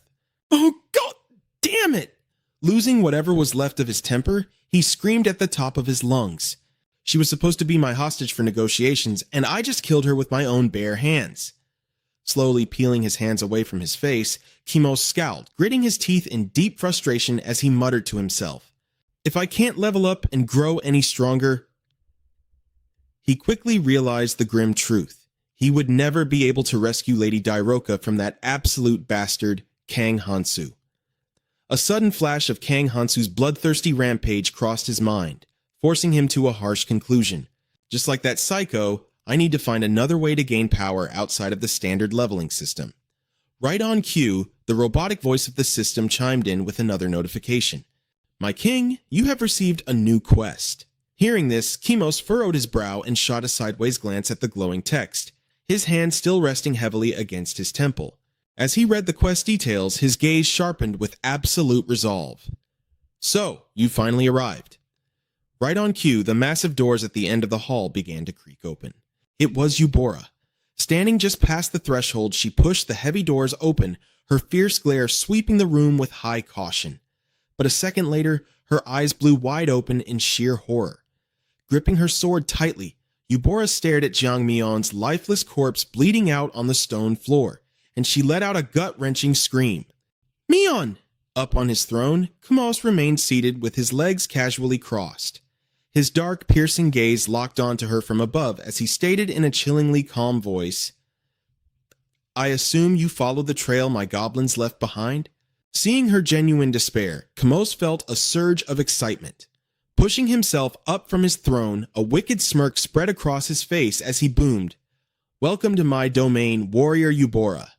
Extending a hand dramatically toward her, he mocked, Tell me, did you actually have the foolish courage to march in here all by yourself? But right then, a tall man stepped out from the shadows of the doorway. With a completely deadpan expression, he coldly interjected, Of course not. We would never be stupid enough to send our warrior in alone. Standing defensively in front, Eubora kept her hostile glare fixed on Kimos. Seeing the new arrival, Kimos immediately flinched. His pupils shrank as he gritted his teeth, his eyes flaring with magical energy as he hastily cast his appraisal skill. In the very next second, a system window projected the man's terrifying stats. Name, Anos. Level, 33. Blessings, Noble. Rank A, Divine Power. Rank E, Language. Rank D, Blessing. Rank B, Gladiator. Rank A, Courage. Rank B. Bravery, Rank A. Observation, Rank B. Divinity, Rank C. Delegation, Rank D. Curses, Bloodlust, Rank F. A blonde-haired young man marched into the throne room, his hand resting casually on his sword hilt. He shot Kimos a completely unfazed glare and asked, So, I take it you're the demon lord who rules over this mountain? Hearing the sheer disrespect in his tone, Kimos flashed a menacing, jagged grin and proudly confirmed it. That is exactly right. His eyes suddenly flared with an eerie golden light. Standing tall before his grand throne, he let out a wicked, monstrous laugh, his entire body cloaked in an ominous shadow as he added, I am the Goblin King, the absolute ruler of this mountain. By now, Anos was standing directly in front of him, unflinching, as he finished Kimos's grand introduction with a mocking sneer. Yeah, the so-called Nightmare of Warriors. The demon CMOS. Immediately after, he scoffed, looking down in sheer amusement, his lips curling into a triumphant smirk. Down below, Arnis's face darkened as he glared upward. Behind him, Athena the Archmage had just stepped in, looking up at CMOS in absolute panic. She furrowed her brows, trembling, as she muttered, What absolutely disgusting traps. So, all we have to do now is take down that demon, right? She asked. Arnis stood in dead silence, keeping his eyes locked on CMOS. Hearing her words, the demon's expression twisted darkly. He gnashed his teeth, then let out a wide, menacing grin, his eyes bulging as he confirmed it himself. It seems you're all quite pleased with the little gift I've prepared. Hearing those utterly despicable words, Arnis swung his sword up and yelled out, questioning CMOS, You monster! Just how many warriors and knights have you slaughtered? With unwavering resolve, Arnis charged forward, his eyes blazing. He swung his blade and roared, I'll make you pay for your sins right now. Seeing the prince charging at him, the demon casually stepped on a mechanism beneath his foot, pressing it down as he mocked. Oh, come on, don't be so hot-headed. Suddenly, a massive boulder began plummeting from the ceiling. Seeing this, Eubora stared upward in sheer terror. The giant boulder hurtled straight toward Jiang Mion, who was lying unconscious on the ground. CMOS shouted out his cruel logic, You won't be able to resurrect anyone if their bodies are crushed to pieces. Across the room, Arnis reached out and sprinted forward in absolute panic, while Eubora braced herself behind him. The prince lunged his hand out, his pupils shrinking in terror as he ran and screamed at the top of his lungs. "No!" Right behind him, Eubora gritted her teeth, her eyes fierce as she dashed forward, activating her skill, Haste. Her body shot forward like an arrow. She clenched her jaw, her eyes glinting, while Arnis glanced over in complete shock as he ran, his hand still desperately reaching out. Up above, CMOS scoffed at their desperate struggle. He glared down and sneered, "Ha ha ha ha ha ha ha ha ha. You're way too naive, little warrior." He yanked hard on a glowing purple rope in his hand. The rope violently wrapped itself around Jiang Mian. As CMOS pulled it up, he shouted, "I'd never let a precious bait like a warrior's corpse go to waste that easily." With that, her lifeless body was hoisted into the air. Meanwhile, a bewildered Eubora kept sprinting, reaching her hand out desperately toward Jiang Mian. Right above her head, the massive boulder was plummeting at terrifying speed. Seeing this, Arnis shouted a frantic warning as he ran from behind. "Warrior Eubora, stop! It's too dangerous!" She heard him, but her legs wouldn't stop sprinting forward. Trembling all over, she cried out, But my body is moving on its own." Immediately, the system interface chimed with a mechanical notification. Haste activated. The host's legs are enhanced to run at superhuman speeds. The host cannot slow down or stop until reaching the target destination. In that split second, the massive boulder crashed down toward her. From behind, Arnis violently shoved Eubora out of the boulder's drop zone, his face pale with urgency. Thrown aside, Eubora looked back at him in total shock, her eyes widening as she gasped out. From a distance, Athena the Archmage shouted reassuringly, "Warrior Eubora, keep your eyes forward. Leave the rest to me." With that, she swiftly thrust her hands out, igniting a fiery spark between her palms to channel her magic. Her face was taut with intense concentration. In a flash, her magic blasted the giant boulder into countless pieces, sending debris flying everywhere as Eubora was knocked back, screaming, "Ugh! Ah!" Meanwhile, Arnis hoisted his sword to block a falling chunk of debris above his head, letting out a heavy gasp. His face darkened as blood began trickling down from his scalp. Once the dust settled, Arnis's eyes widened in sheer horror at the sight before him. On the other side, CMOS violently yanked the rope in his hand, laughing triumphantly as he mocked, "Oh, my mighty prince, you did wonderfully." But then his tone turned sinister as he added, "However, you still haven't stopped this little warrior." Jiang Mian was now completely suspended in midair, the binding ropes entirely at CMOS's mercy. Without missing a beat, the demon raised his hand and unleashed a volley of arrows straight at the charging Eubora. She twisted her body, desperately trying to dodge the barrage. Her face contorted in agony as she gritted her teeth and grunted, "Ah! Gah!" She panicked, crying out in her mind, "I can't dodge them all." Pushed to her absolute limit, she launched herself off the ground. Mid-air, Eubora reached out and managed to grab hold of Jiang Mian. She wrapped her arms tightly around her comrade, and the two of them plummeted toward the floor. The moment they hit the ground, Jiang Mian's limp body tumbled to the dirt. Eubora turned around, her jaw dropping as she stared in absolute horror. Trembling with disbelief, she whispered, "Prince?" Arnis's hand was still stretched forward. But his entire body was now a dark, motionless silhouette, completely riddled with arrows. From his perch, CMOS witnessed this tragic display. He scoffed, gnashing his teeth as he looked down at them with mock pity. "Prince Arnis, you truly are a sight to behold," the demon sneered. He stared at the prince's bloodied, arrow-pierced corpse that remained standing even in death, and mocked, "To think you'd sacrifice your own royal life, just to save a measly warrior." Down below, Athena the Archmage stared up in devastated panic, screaming in absolute agony, "Prince Arnis!" Through her tears, she thrust her hand forward, desperately manifesting a blazing fireball in the palm of her hand. Gritting her teeth, she glared at CMOS through her tear-soaked eyes and roared, "I will never forgive you." Igniting her magic, she charged furiously toward him. Seeing this, CMOS swiftly stepped forward, using Arnis's lifeless corpse as a human shield.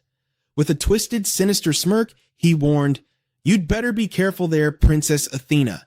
He sadistically added, Your attack will completely incinerate his corpse, meaning your precious prince can never be resurrected. Hearing this, Athena froze, her eyes glaring at the demon with fierce hatred.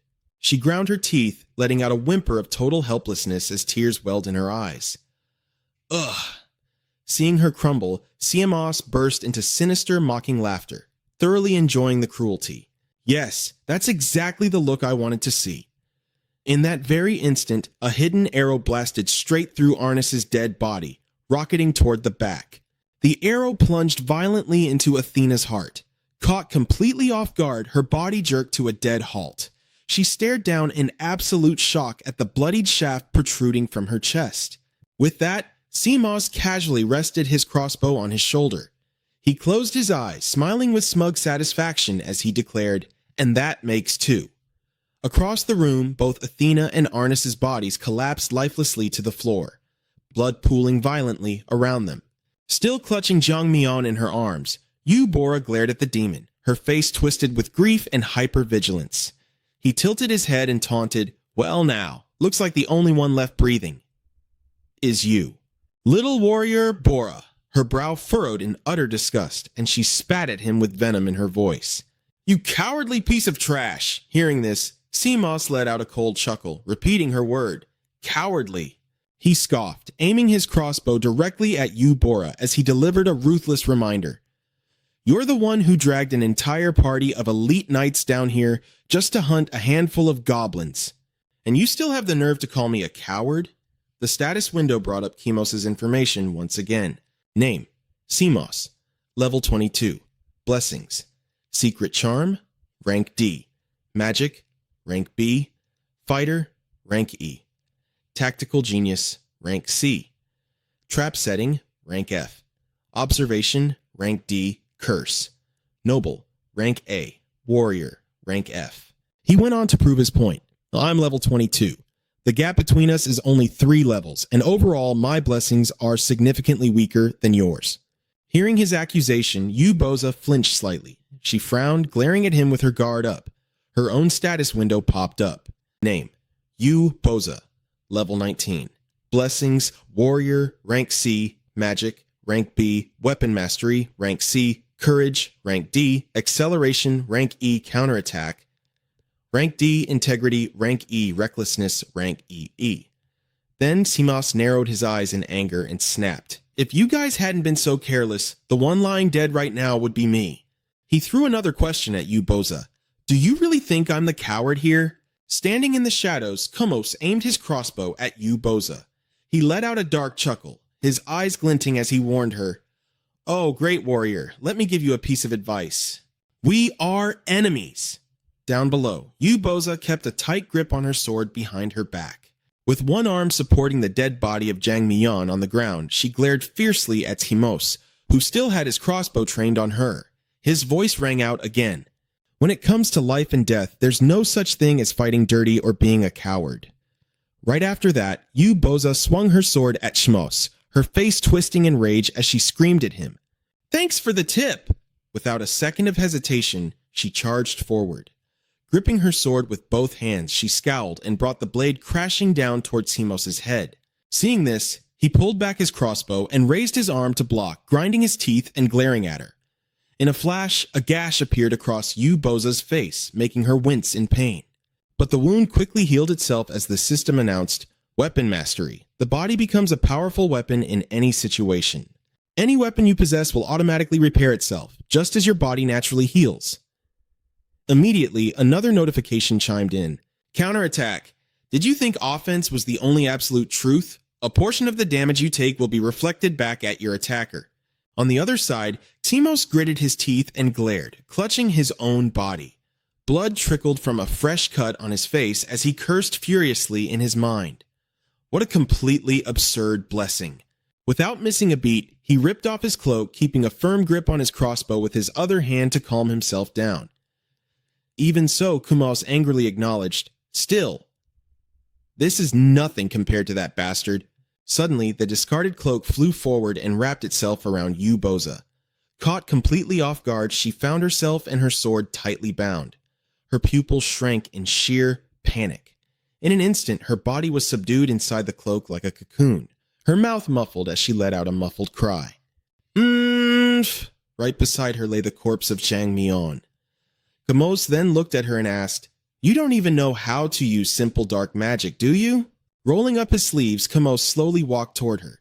He gave a casual, mocking smirk and remarked, "Well, humans only know how to use light magic anyway, a trick only useful in wars."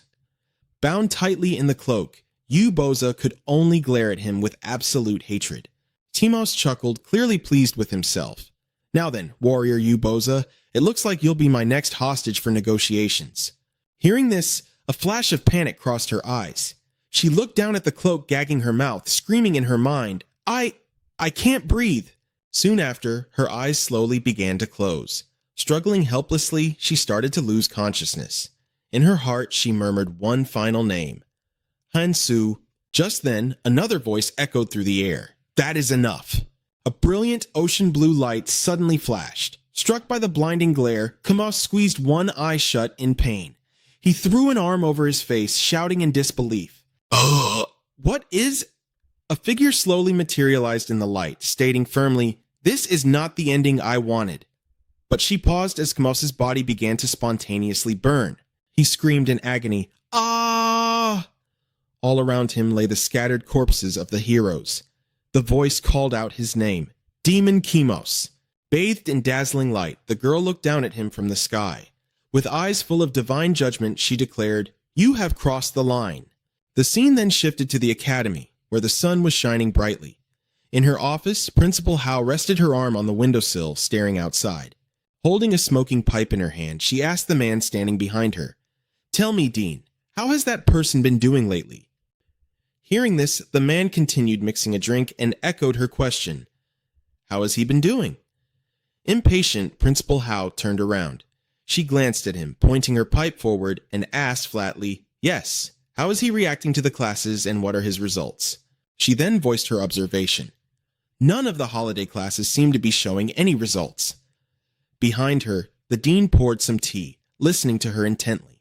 He let out a cheerful laugh, looking down at the drink he had just made, and replied, "Well, I'm not entirely sure if those monster trust building classes are doing any good. Even using the status window, if things keep going like this, people will assume our student hasn't achieved anything at all, which means 0 rewards for us too." Then the system brought up a new term and explained it. "Instructor, every time you complete an academic year, you will receive a corresponding amount of experience points. All instructors will evaluate one another to determine the final rankings." As he calmly poured the tea into a cup, warm steam rising into the air, the dean's voice drifted over. "If that's the case, you might not even get to keep your title as Professor Hao anymore." He added a final thought. This year really is shaping up to be a tough one. At that, Principal Hao slammed her hand against the windowsill in frustration, scowling as she yelled, "What the hell? It's just bad news after bad news!" Clenching her pipe tightly, she demanded, "Is there no good news at all?" Exhausted, Principal Hao slumped against the windowsill. She rested her head sideways on the frame, comic tears streaming down her face as she gripped her hands tight and whined. "Ugh, I could have been recognized by the warriors just by flattering the holy maiden's noble deeds." She continued her rant. "All my efforts to finally leave this place, I've been stuck in my whole life, ruined." Behind her, the dean walked up and set a fresh cup of tea on the windowsill for her. Holding his own cup, he stood beside her, his eyes crinkling into a cheerful smile as he comforted the principal. "Luckily, there is one piece of good news. Relax." Hearing that, her tears immediately stopped, but her hands stayed clenched, her lips pushed out in a grumpy pout. The dean kept his hand near her tea on the windowsill. Spotting this, Principal Hao quickly grabbed her pipe and bolted upright. Overflowing with sudden excitement, she stared at him and asked, "Good news?" Then she added, "The hidden labyrinth has been exposed and there is nothing left for us." Beside her, the homeroom teacher watched in silence. Right after, he calmly brought the teacup to his lips, took a sip, and with his eyes gracefully closed, he replied, "There is a first-year student who received a rank C divine blessing." He then added, "With that person, he might just bring about some excellent results." In a vibrant greenhouse garden flourishing with plants, Celebre opened her arms toward him. her eyes curving into a joyful smile as she called out, "Hello there, Kang Hansu." He smiled back and replied warmly, "Hello, Professor." Hearing that, she pointed at him, pouting in feigned anger as she complained, "There you go again. I told you not to be so formal when it's just the two of us." At this, Kang Hansu awkwardly pursed his lips and glanced away. Celebrate then added, "How we address each other is very important, you know. Try it again. This time, say it like you're talking to someone you want to get intimate with." Hearing this, Kang Hansu closed his eyes and let out an awkward laugh. "Ha ha!" Right after, he screamed internally in total dismay. "Oh my god, just as I thought, I completely misread the situation." Right after, Kang Hansu recalled the events that led up to this. Celebret's voice rang out, "Our first class will be on communing with slimes." Soon after, the whole class was chasing after the panicked slimes, only to end up completely overwhelmed by them. Someone in the crowd reached out and yelled, "They're heading this way! Catch them!" Then a bone was raised high into the air. Immediately, the horde of slimes rushed over and clung to Kang Hansu. Seeing this, the classmates who had been chasing the slimes froze in their tracks, their eyes wide with shock. Meanwhile, Celebrate cheered in praise. "Excellent, Kang Hansu! You did wonderfully!" Right after, holding a slime excitedly in her hands, she looked at him with wide, sparkling eyes and praised him further. "You drew all their attention by using the very thing that slimes love." Then she added, "I didn't expect to have a student this incredibly clever." Celebrate then announced, "I will be opening a special private class just for you." Hearing this, he panicked, his eyes bulging as he cried out, "Hey!" All around him, the slimes were still happily bouncing on his head and clinging to his shoulders. Back in the present, he stood dazed before Celebrate, stammering out his greeting once more. "Hello, Miss Celebrate." Seeing this, she happily clasped her hands together. Beside her flew a fire phoenix, while down below, a slime also gazed up at him. Celebrate praised him. That's right. That sounded quite nice." She then shyly averted her eyes, bringing a hand up to rub her warm cheek as she explained, "Today's special class will focus on your attitude when bonding with monster companions." She then added, "Pretend that you are my slime. Kang Hansu, I will give you a demonstration." Then she picked up her own slime, turned away, and called out to him, "This way." Walking behind her, Kang Hansu obediently followed along. She then knelt gently on the grassy ground. Beside her were the fire phoenix and the colorful slime. Kneeling in the center, Celebrate patted her lap. Her eyes curved into a sweet smile as she urged him, "Lie down right here." Unconsciously, Kang Hansu complied and laid his head on her lap. His expression was one of utterly speechless shock, his eyes wide in quiet obedience. Celebrate looked down at him and asked softly, "Did I scare you? I think I might have been a little too forward." Looking up from her lap, he turned his head slightly, offering a gentle but stiff smile as he awkwardly reassured her. "I was just a little surprised, that's all. I'm okay." Suddenly, the system chimed with a notification regarding an outsider. Kang Hansu narrowed his eyes, casting a wary glance around as he internally assessed the situation. "If it weren't for the blessing of the outer god, I would have completely lost my composure just now." He then asked himself, "Seriously, what kind of class even is this?" The system's voice echoed beside him, delivering a message. "One god narrows their eyes at you. Another god looks at you with deep suspicion." T stood to the side with her arms crossed, glaring at Kang Hansu with deep dissatisfaction. He cast an awkward glance back at her while still lying helplessly on Celebrate's lap, while Celebrate just looked down at him with closed eyes. She then flashed a bright, delighted smile, her eyes turning into happy crescents. Seeing this, Kang Hansu just let out a quiet, He then recalled the time Siona had walked out wrapped in nothing but a bath towel, leading him to conclude that this academy was completely insane. Then his mind drifted to Lisa, remembering the day she taught him magic. Finally, resting under the dappled sunlight of the canopy, he came to another conclusion. This whole world is absolutely crazy. That night, at the location where he completed his quest, 3 moons shone brilliantly in the sky. Rialoka stood with her hands on her hips, staring down the 3 wolf monsters in front of her. One of them glared at her and howled in excitement. Human woman flesh looks delicious, so soft and tender. Rialoka just kept her hands on her hips, pursing her lips as she narrowed her eyes into a deadly glare. Suddenly, a wolf with glowing red eyes let out a vicious laugh and lunged at her, brandishing its razor-sharp claws as it roared. "Shut up and die!" She easily dodged the attack, gracefully slipping to the side before frowning and throwing a cold glare back at the monster. In a flash, Ria Loca twisted her arm and clamped her hand firmly onto the red wolf's shoulder. Startled, the beast turned its head in sheer confusion, letting out a bewildered grunt. Without a shred of hesitation, she viciously ripped its arm clean off its body. Blood sprayed everywhere as the monster let out an agonizing, blood-curdling scream. Gah! Despite the gore, Ria Loca's expression remained utterly calm and indifferent as she glanced back. She then casually tossed the severed arm at the red wolf's two remaining companions. What followed was a terrifying explosion that completely obliterated the monsters into nothingness. Ria Loca simply turned her back on the carnage, strolling away with her eyes closed in pure badass fashion. But then she gritted her teeth, her face darkening with absolute disgust as she glared into the roaring flames and spat out her words. "A filthy beast like you actually dared to touch me." Right after, she spun around, planting her hands on her hips as she scanned the area to confirm the surroundings. "This area is completely cleared." Then she called out into the air. "Now then, where did Master go?" Meanwhile, Kang Hansu was still wielding a giant bone, chasing after the wolf pack. He yelled out to them, absolutely thrilled. His face was twisted into a demonic grin. As for the wolf, it was terrified, trembling as it ran and howled in fear. "Ah! Stay away from me!" Kang Hansu kept chasing it with the bone, while the wolf scrambled away in absolute panic. Kang Hansu roared with laughter at it. "Get back here, you little puppy."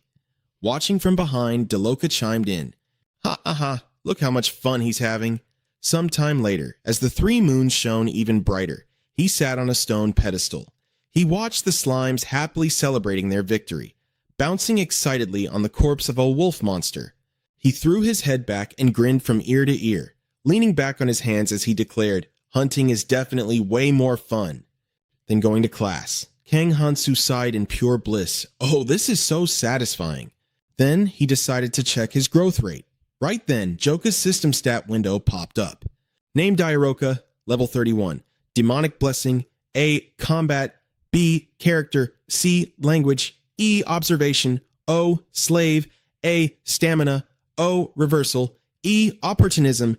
S. Noble's Curse. C. Hunter. B. Destruction. F. Seeing this, his eyes widened. He stroked his chin and muttered, "Jumping from level 21 to 31 still isn't enough to unlock the Curse of Greed." Beside him, Joka crossed her arms, casually strolling over to confirm. "I told you it'd be incredibly hard to get," she said. Hearing that, he tore his eyes away from the stat panel and glanced at her. Kang Hansu then held up a rolled piece of paper, a thrilled smirk spreading across his face as he raised an eyebrow at her. "But we definitely got some good results." Back at the quest counter, the guild staff stared at them in sheer panic and cried out, "Please, no more, don't bring any more." He held up a wolf monster's ear as he pleaded. Hearing this, Deloka frowned and asked, "What do you mean?" Trembling, the man tried to explain, "If you just keep bringing in trophies like this, we can't officially register it as a true subjugation." The guildmaster quickly cut in. He slumped to the floor, looking up at Deloka as he cried out, "Our branch's treasury has been completely wiped clean, and we still don't have enough to pay you." Hearing this, she crossed her arms, closed her eyes, and let out an annoyed sigh. "If you had a problem with it, you should have changed the quest requirements." She narrowed her eyes, glaring at him as she coldly enunciated every word. "I completed the commission you posted. So, what exactly is your problem?" Faced with her fierce attitude, the guildmaster grimaced and stammered nervously, But... Seeing this, Kang Hansu crossed his arms, rolled his eyes in frustration, and yelled, mimicking the guildmaster's words. "Who on earth just slaughters and brings back the so-called proofs of subjugation like a maniac? That's exactly what he said to me." Beside them, the fairy nodded with a smile and relayed a message. "A certain god reveals that your assumption is entirely correct." Right then, the quest giver clenched the paper in his hand. His face flushed with anger, but he forced a strained wide smile and told them, "Fine, I will assign you another commission that you can actually handle." He quickly added, "You will definitely be satisfied, because this is an S-rank quest." Back in the present, Kang Hansu carried a shovel on his shoulder, a bright, excited grin on his face as he cheered in his mind. That's what I heard. But a moment later, as he drove the shovel into the dirt, his expression soured. He furiously dug into the earth, grimacing as he yelled out in pure frustration. Why the hell am I digging dirt? He roared again. I got my hopes up because the old man said it was an S-rank commission. So why am I out here with a shovel playing in the mud? Kang Hansu muttered in utter disbelief. I literally look like a cheap grave robber right now. Beside him, Deloka knelt at the edge of the grave, peering down into the hole. She tilted her head playfully and asked, but it's still way more fun than going to class, right? Down in the pit, Kang Hansu was furiously shoveling dirt. He scowled in frustration and barked, forget about that. Dairoka, get down here and help me right now. Up above, Deloka just closed her eyes and shook her head. Feigning weakness, she wrapped her arms around herself and whined, I'm completely exhausted from hunting down those enhanced hyenas earlier. She dramatically added, I seriously can't move another muscle. Hearing her excuses, Kang Hansu grew even more annoyed and called her bluff. Oh, give me a break. Don't play dumb with me. You were perfectly fine just a few minutes ago. Right on cue, the fairy floated by and relayed another message. A certain god is cheering for you, you lone wolf. She flexed her bicep, giving him a playful, mocking gesture of encouragement. Seeing that, Kang Hansu totally lost it and screamed. Hog! Damn it all! The bright moons hung high in the night sky, casting a pale glow over the cold, eerie graveyard. Kang Hansu had already dug a massive crater in the middle of the grounds, while Deloka just sat at the edge, casually watching him do all the work. Panting heavily, he grumbled, This is gonna take forever. Should I just use a strike and blast this whole place wide open? Jalosa quickly reminded him, If you do that, you'll blow away all the important evidence, including the top-secret files we're looking for. She chuckled casually and added, Plus, if this investigation ends with us handing over a pile of rubble, the commission will definitely be marked as a failure. Do you really think that's a good idea? Defeated, Kang Hansu leaned heavily on his shovel and asked sulkily, So, you're saying I have zero choice but to keep digging by myself? Man, it would be so much better if I just had some extra muscle here. Suddenly, a spark of realization hit him. Kang Hansu's face lit up as he rested his hand on his sword's hilt. Oh, right. Hey, orcs, send me some muscle to help dig this place up, and send as many tools as you possibly can. As he drew his sword, a brilliant golden light burst forth, weaving into a glowing magic circle right in front of him. Deloka gasped in shock. What the hell? What is going on? From the center of the magic circle, a blond man poked his head out. Right behind him stepped a girl, followed by a massively muscular man carrying a gigantic wooden barrel on his shoulder. A few more people trailed closely behind them. As the group fully emerged from the magical portal, the bald guy bringing up the rear called out, Boss! Long time no see. How have you been? Deloka glanced sideways at Kang Hansu, unable to hide her sheer curiosity. Every time I see you do this, it completely blows my mind. Is that seriously orc magic?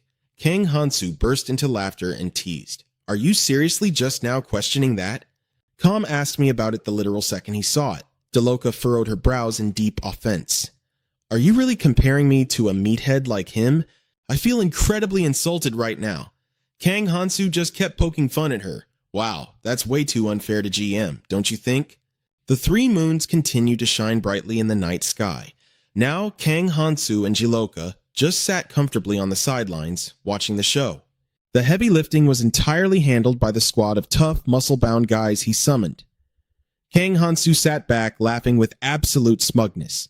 Yep, this is perfect. A smart man always uses his brain over his brawn. Right then, the angry god manifested beside Kang Hansu and scoffed. A certain god criticizes you, stating that this is absolutely not how an outlander should behave. Kang Hansu just chuckled mischievously in response. Hey, while everyone else is busting their backs working together, I get to sit here and do absolutely nothing. If you ask me, that's the perfect definition of an outlander. The god looked astonished. A certain god sees the wisdom in your words. Kang Hansu glanced over at the crowd digging relentlessly. Besides, there are way more people here than I thought. Has the population gone up? Lialawa looked up at him, asking in surprise. You tossed a whole bunch of slaves in there last time, remember? Didn't you? Kang Hansu looked genuinely startled. Did I really throw that many in? The brown-haired girl, who had stepped out of the magic circle earlier, walked over with the others, bringing some food with a bright smile. Hero, please have some late-night snacks. Kang Hansu immediately rushed over and devoured the food, eating as if he were starving to death. Between huge bites, he asked the girl who brought it.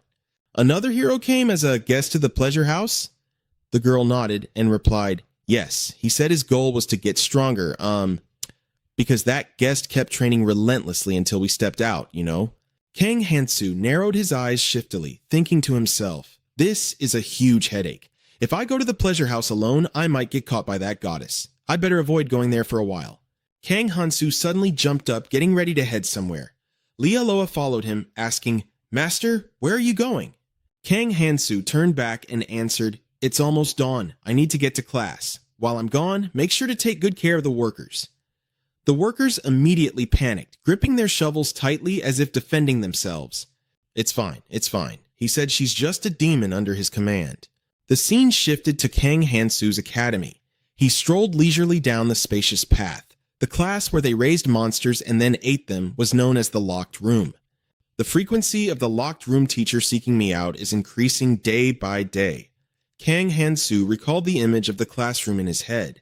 No matter how much I think about it, I just can't figure out the point of that class. The entire lecture is literally just the two of us staring at each other. Kang Hansu received a notification from the fairy system. You have been chosen as a friend of the fairy race.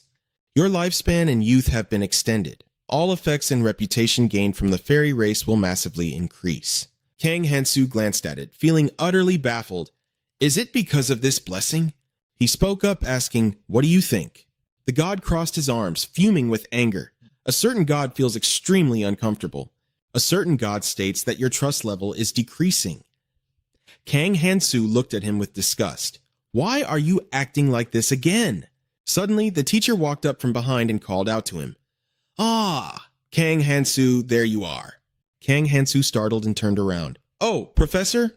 The female teacher said to Kang Hansu, I have some news I want to share with you regarding the 10th midterm exam. You will be promoted to a higher class regardless of your test results. Kang Hansu, Kang Hansu asked suspiciously. What is the reason I'm receiving such special treatment? She didn't answer the core of the question, only vaguely saying it was, well, a good thing.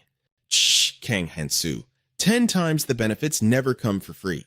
The teacher smiled warmly and said, because there's no way we could send you to a lower class, right? You will become the student of Professor Cereber, Hansu. The teacher didn't forget to lay out the condition. Of course, in exchange, you'll have to attend remedial classes to pass the evaluation during this midterm exam. Hearing this, Kang Hansu panicked. You're telling me something this important right before the exams? The teacher snapped, grabbing Kang Hansu's hand and screaming, this is an extremely crucial matter for the Academy's reputation. It's where Professor Cereber 10 is working, not just the director. Damn it. The teacher's eyes looked as if she were begging Kang Hansu. Kang Hansu forced a laugh and quickly pulled his hand back. I'll do my best. The teacher regained her composure, pushed up her glasses, and said, thank heavens. All right, I'll leave this in your hands. I still have some things to take care of, so I'll be heading out first. The teacher left, leaving Kang Hansu standing there, staring blankly with a head full of questions. What the hell was that? The mischievous god spoke. A certain god's eyes light up. A certain god bets this is the perfect chance to punish that fairy teacher. Kang Hansu was completely helpless against him. He sighed. Outer god, this isn't something to celebrate. To humiliate the teacher of the locked room, I have to humiliate myself first. The god even provoked Kang Hansu. A certain god declares that this is not his problem to care about. He scratched his face, arguing back. Geez, don't you get it? If I get embarrassed for being incompetent, it means you do too. It means the outer god who blessed me is also incompetent. The god angrily smacked Kang Hansu on the head. A certain god asserts that is absolute nonsense. Kang Hansu's words suddenly made the god freeze in realization. So, I guess I'll have to attend those remedial classes. Let's aim for a fantastic result that will help us pass the midterm exam. Kang Hansu enthusiastically punched the air. Let's go. The god was just as riled up as him. The scene shifted back to the graveyard. Kang Hansu approached from afar, calling out to Lialoka. She turned around in surprise. Master! Those muscular guys are still passionately digging up the dirt. Ryaloka asked Kang Hansu with a bright, excited tone, "Did your classes go well?" Kang Hansu didn't answer directly, but let out a low chuckle instead. "Looks like you've been having quite the good time here yourself." Ryaloka stepped closer to him, putting on a pouting, reproachful look. "Leaving me all alone here." She leaned in, using her sharp nose to sniff the scent clinging to Kang Hansu's clothes. "Have you been sneaking around with some fairy again?" Kang Hansu snapped back at her, visibly annoyed. "Cut the nonsense and follow me for a bit." Ryaloka giggled softly and replied, "Yes, right away." The two of them walked to the edge of a high cliff, looking down at the scenery below. Ryaloka blinked in surprise and asked, "Master, why did we come up here?"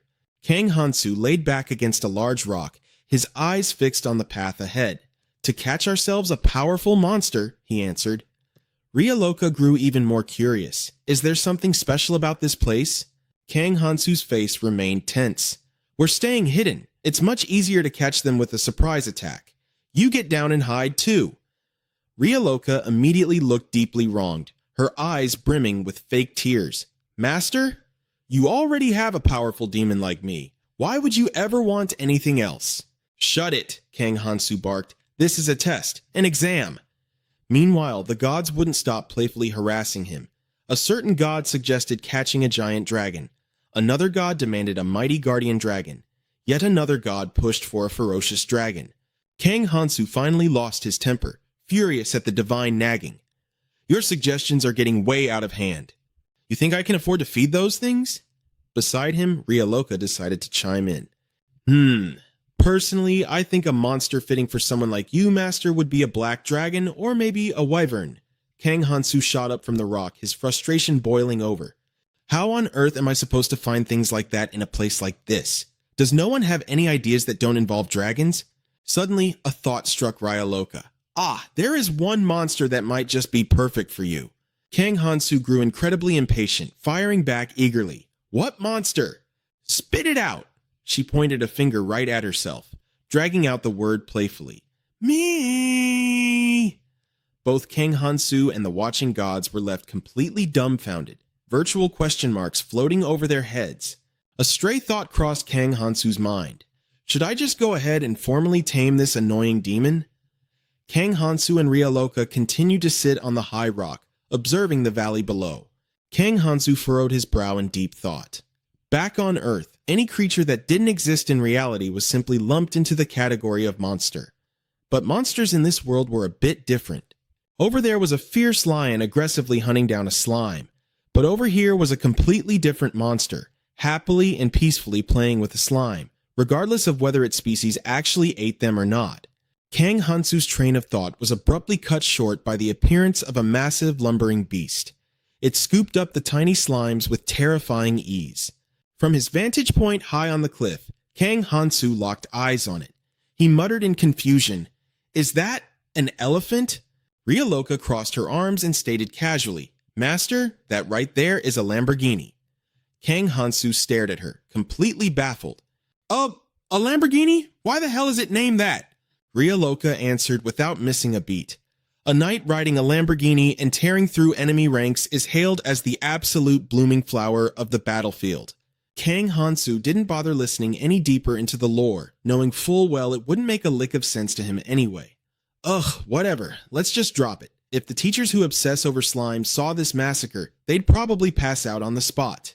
System messages pinged furiously as the gods reacted to his apathy.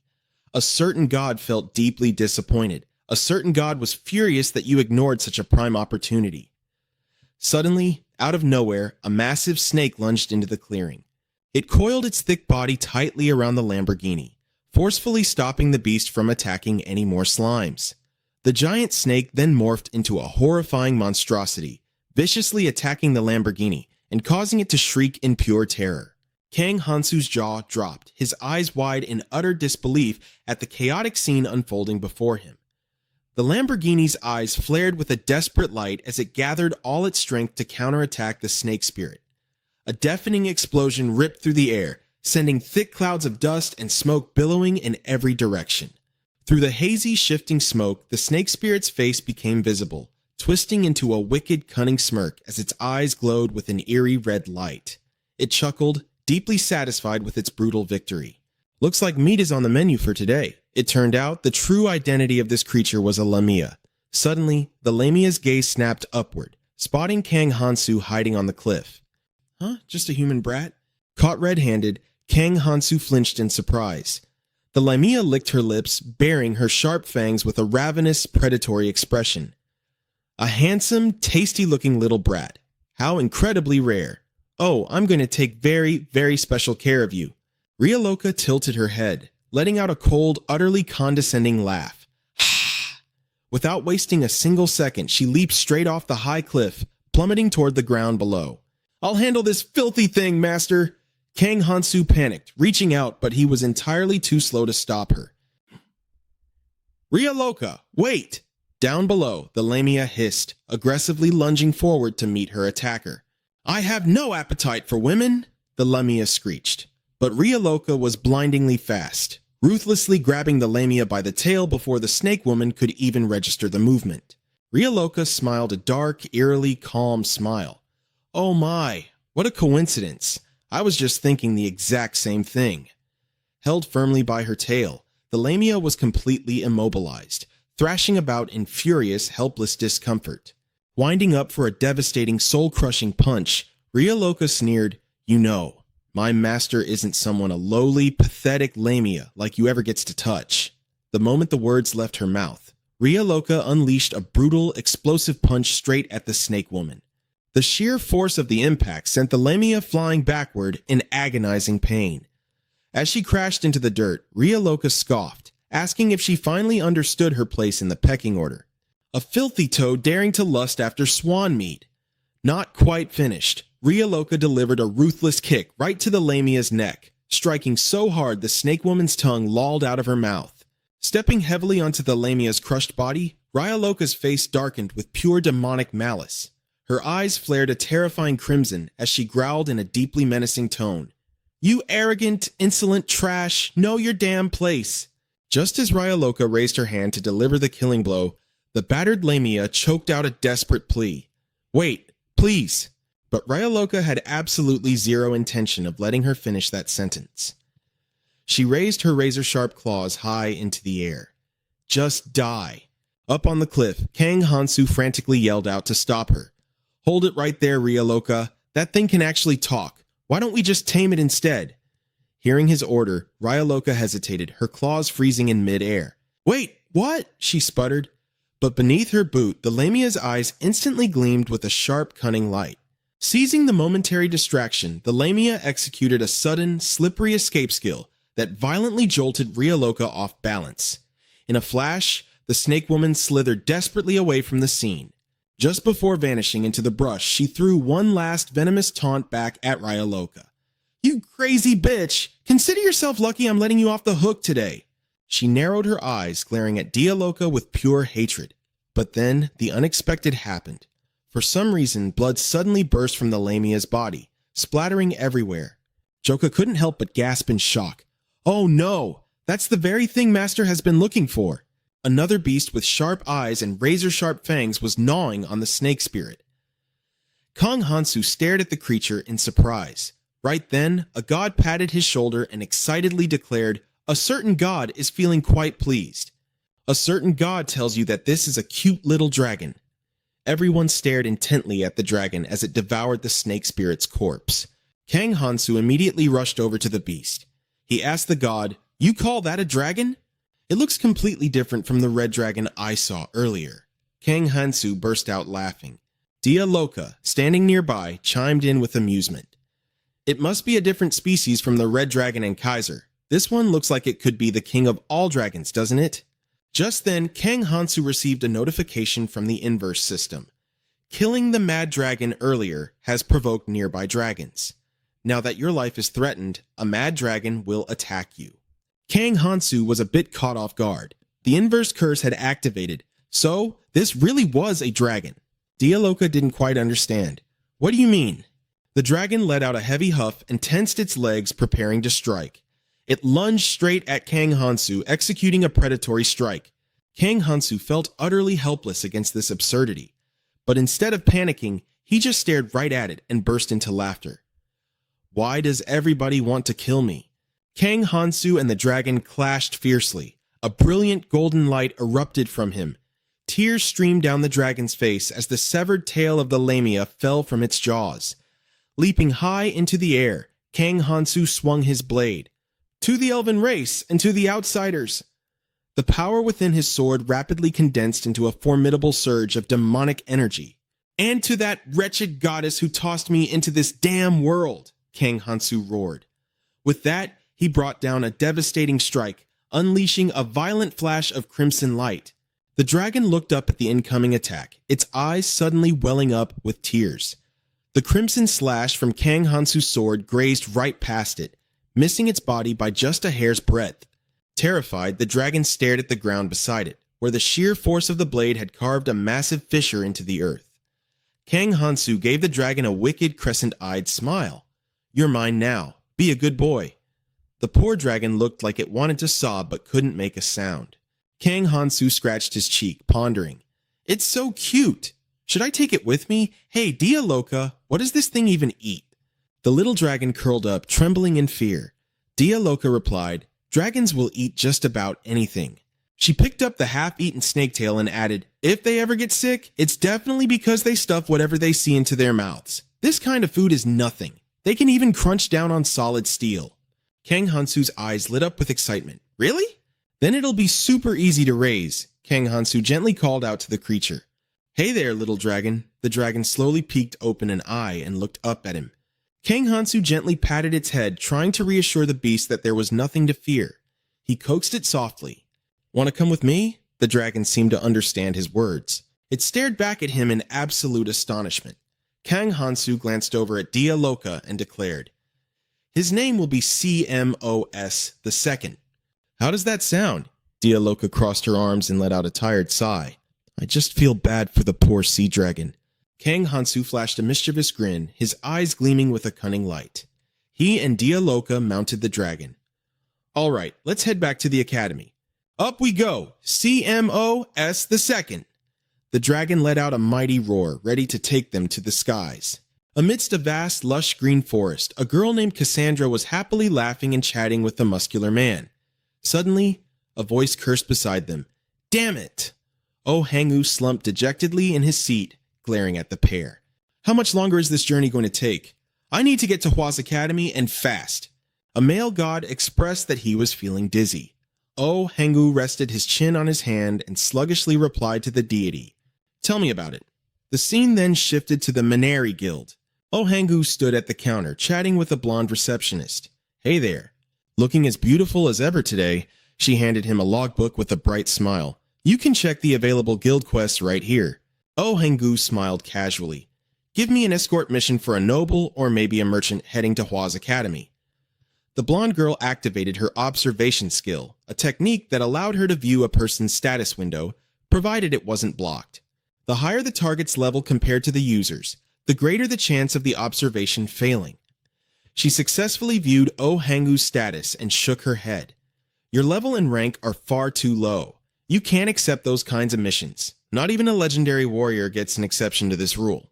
Oh Hangu yelled in pure shock. What the hell is this? He groaned in frustration. I really don't have time for this. Cassandra placed her hands on her hips and looked at him. Maybe I can help. She possessed a unique specialty. She was none other than the commander of the Cassandra Mercenary Corps, the daughter of the dragon, Cassandra herself. Cassandra offered Oh Hangs a deal. Our mercenary group is heading to Hwa's Academy for a mission. Want to tag along? Oh Hangu's face lit up with immediate excitement. Yes, absolutely. Fast forward a bit down the road, and an exhausted Oh Hangu was now grumbling internally. I completely expected this mercenary group to be a squad of hot babes led by a gorgeous commander. A blonde guy suddenly threw an arm around Oh Hang's neck, teasing him. Hey, Hang, why are you moping over here by yourself? Still feeling a little shy? Ha ha. The guy wearing a black headband burst out laughing. Come on, it's about time you got used to us. Our great warrior, Oh Hangu, flanked by the two burly men, the blonde guy and the headband guy, who were just laughing their heads off, Oh Hangu felt completely drained. If I knew it was going to be like this, I would have just traveled alone. Out of nowhere, a bottle came flying the ref out through the air and smacked the blonde guy right on the head, startling everyone. They all looked up. What the heck was that? The blonde guy, along with the guy in the black headband and Ohansu, stared in absolute awe at the towering monster before them. It was a troll. Its status read, a man who once protected his daughter, level 19. Blessing, curse, forced human. The blonde guy pointed at it and shouted to Ohangu, "Hey, Hangu, you handle the support magic while we hold that thing back." Ohangu nodded firmly. "Got it." The guy in the black headband gripped his sword fiercely and charged forward. "This is an ambush by a level 19 troll. Everyone, weapons at the ready." A terrifying battle was about to erupt. The guy in the black headband rushed in and slashed wildly at the troll, but his sword only managed to scrape off a bit of green slime. He gritted his teeth in sheer frustration. "Damn it! Just as I thought, standard attacks don't work on it." Suddenly, his eyes went wide with terror at what was coming next. The troll unleashed a vicious counterattack. The headband guy was knocked flat on his back, completely unable to react. A group of heavily muscled warriors charged forward, roaring, "Anyone who's hurt, fall back!" A bald six-pack warrior barked, "We'll coordinate and keep up the assault right now." The trolls bellowed out challenges in their own savage tongue, looking incredibly ferocious. The two burly warriors lunged forward, engaging the beasts in a brutal clash.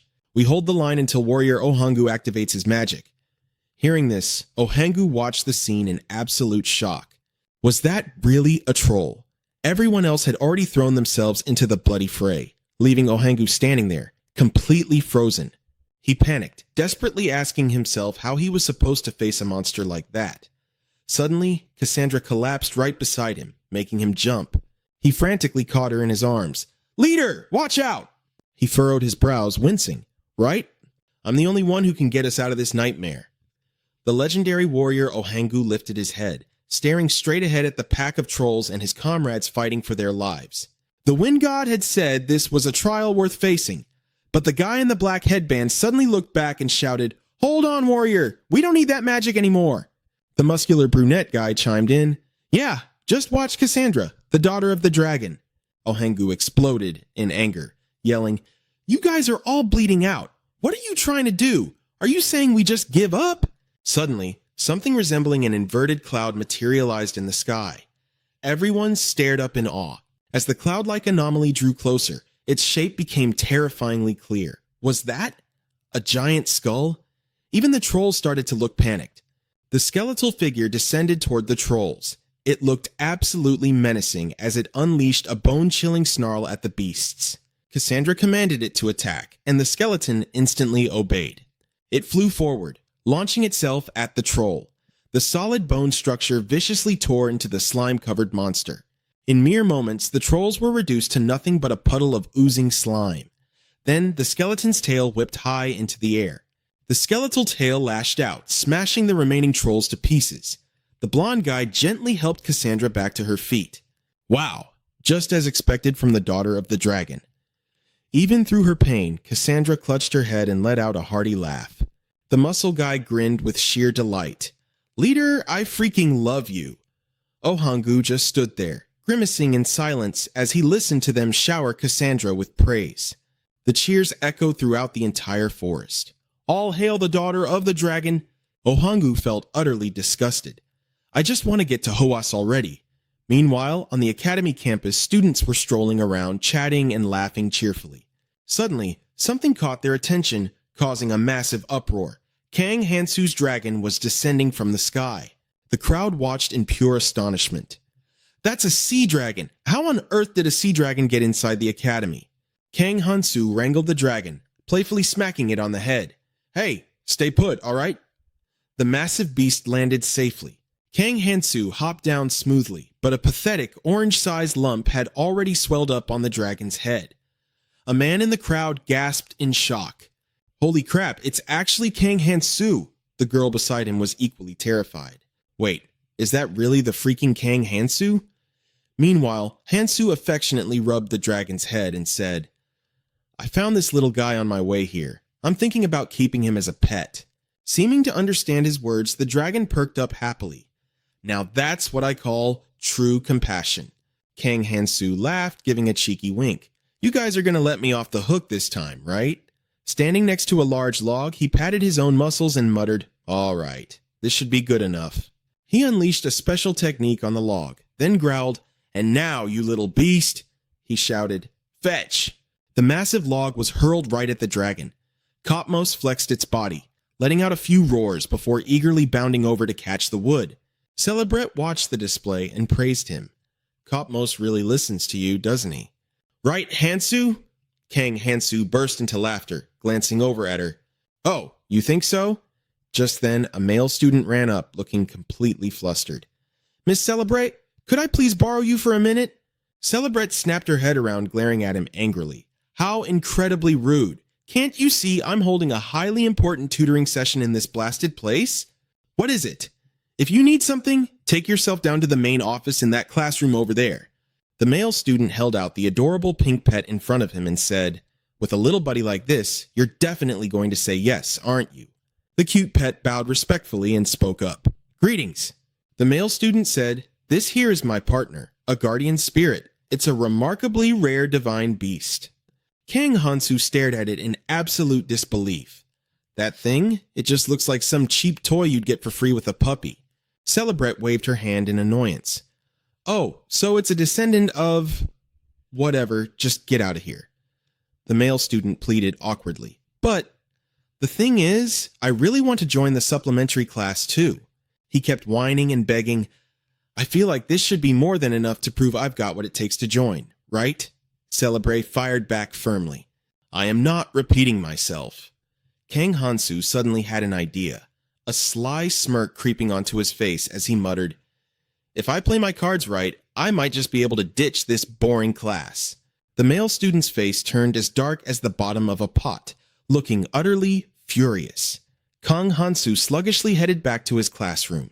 In the end, the plan to skip the annoying supplementary class completely failed. Celebret didn't show the slightest bit of interest in that little deity. Probably because she was already some sort of phoenix deity, or whatever. Right at that moment, the instructor at the front spoke up. All right, everyone, get back to your seats. The teacher summoned a flicker of magic in her hand. We will be starting our dark magic class right now. Listen closely, all of you. Suddenly, her eyes widened in absolute terror as she asked, what exactly do you think dark magic is? The teacher tapped her chalk against the blackboard. The general consensus that dark magic equals evil is nothing but a misunderstanding. It all started because of a rather unkillable demon who happened to be exceptionally skilled in the dark arts. Sitting at his desk, Kang Hansu felt a tinge of curiosity. Oh, so the dark magic the village chief mentioned was also... Kang Hansu let out a bored sigh, dropped his head onto the desk, and instantly fell asleep. Before long, night had fallen, and the scene shifted to a gloomy graveyard. Kang Hansu called out. Darialuka? Joka turned her head and replied, I'm right here. Kang Hansu walked over and asked, today my class learned about the principles of dark magic, so I wanted to ask, why can't the elves use dark arts? Darialuka chuckled and explained, low-level elves don't actually have a long lifespan like demons or angels. They merely exist longer by stretching their lives out. Kang Hansu looked a bit surprised. Stretching their lives out? Joka nodded. Exactly. She elaborated. A wound that would heal in just one day for a normal human takes them 2 entire weeks. They've essentially used the length of time to compensate for their fragile life force. Darialuka let out an excited laugh. As for demons, with their incredibly long lifespans and lightning-fast healing speed, well, you obviously can't compare them to elves. Joka leaned in and whispered into Hansu's ear. And of course, that applies to what happened the other night, too. A sly glint flashed in Kang Hansu's eyes. So the real issue here is recovery speed. Joka immediately caught the strange look in his eyes. Suddenly, something else caught both Kang Hansu and Joka's attention. The group of people who had been digging in Kang Hansu's place let out a joyful cheer. Aha! We did it! A bald, heavily muscled guy grinned in excitement. Hell yeah! It's finally done!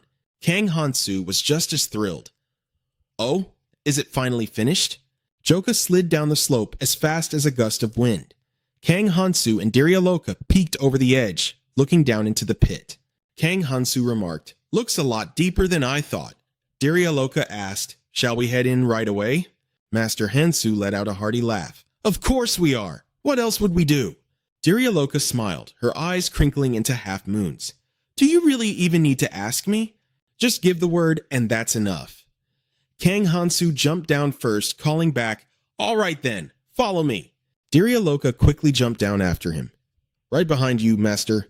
Darialoka conjured a spark of magic on her fingertip to light the way. Noticing that Kang Hansu looked a bit uneasy, she asked, "Are you all right, master?"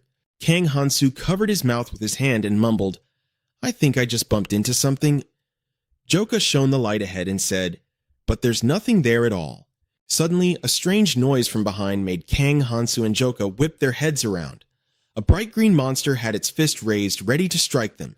Kang Hansu stared at it in surprise and asked Darialoka, "What the hell is that smiley face pudding?" Darialoka was completely dumbfounded by his question. "Oh my god, do you seriously not know what a slime is?" Kang Hansu reached down and gripped the hilt of his sword. With a swift motion, he drew his blade and slashed the monster perfectly in half. Kang Hansu remained completely unfazed. "So what if I don't know? It's not a big deal." Darialoka could only shield her face from the gooey monster chunks splattering everywhere as she called out to him. Unbelievably, more of those monsters kept charging at them with reckless aggression. Kang Hansu smirked. "Even a goofy smiley face like this is bound to react when you poke it, don't you think?" Deep within a narrow corner of the excavated cave, Swivaveer, the slimy remains of the monsters were splattered all over the walls. After wiping out every last one of them, Kang Hansu and Joka continued their descent deeper underground. As they walked, Kang Hansu looked at the gross, slimy gunk sticking to his hands and splattered all over his clothes, feeling a wave of nausea. The way they die is just as repulsive as their ugly faces. "Blah!" Darialoka, walking right beside him, began to tease him. "You really should have been born into the demon clan, don't you think, master?" He told her she was taking the joke a little too far. Suddenly, the ring on his finger flared with a bright light, catching him completely off guard. Darialoka and the little deity leaned in closely, full of curiosity. Kang Hansu stared at it, a mix of absolute shock and thrilling excitement washing over him. "The ring is glowing. Looks like the mercenary guildmaster wasn't lying after all. Let's go, Zealoka. Time for a treasure hunt." Deep inside the pitch-black cave, Kang Hansu turned to Zealoka. "What do you think, Zealoka? We've ventured pretty deep, haven't we?" Along the way, Kang Hansu had slaughtered countless Cho monsters. He muttered, "Is this place just crawling with Chus? Are they the weakest grunts here?" The ring on Hansu's finger emitted a faint light, guiding their way. Zealoka asked curiously, "Master, aren't you going to solve the puzzles and mysteries of the dungeon?" Kang Hansu glanced around and shrugged. "We can deal with all that nonsense later." Zealoka grew even more puzzled. "But why?" "Did you actually notice something?" She flashed a sly, mocking smile. "You didn't even notice the walls changing. I suppose you're not exactly famous among your fellow humans, are you?"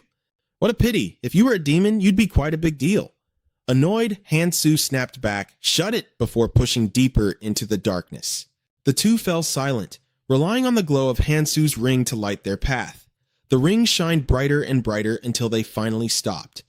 A solid wall blocked their way, a dead end. "Is this it?" Hansu asked. Zealoka narrowed her eyes, peering at the structure. "Looks like there's a hidden room behind it." Hansu focused on a spot on the wall. "You're right. I feel a draft coming through that crack." He instantly channeled his aura strike into the fissure.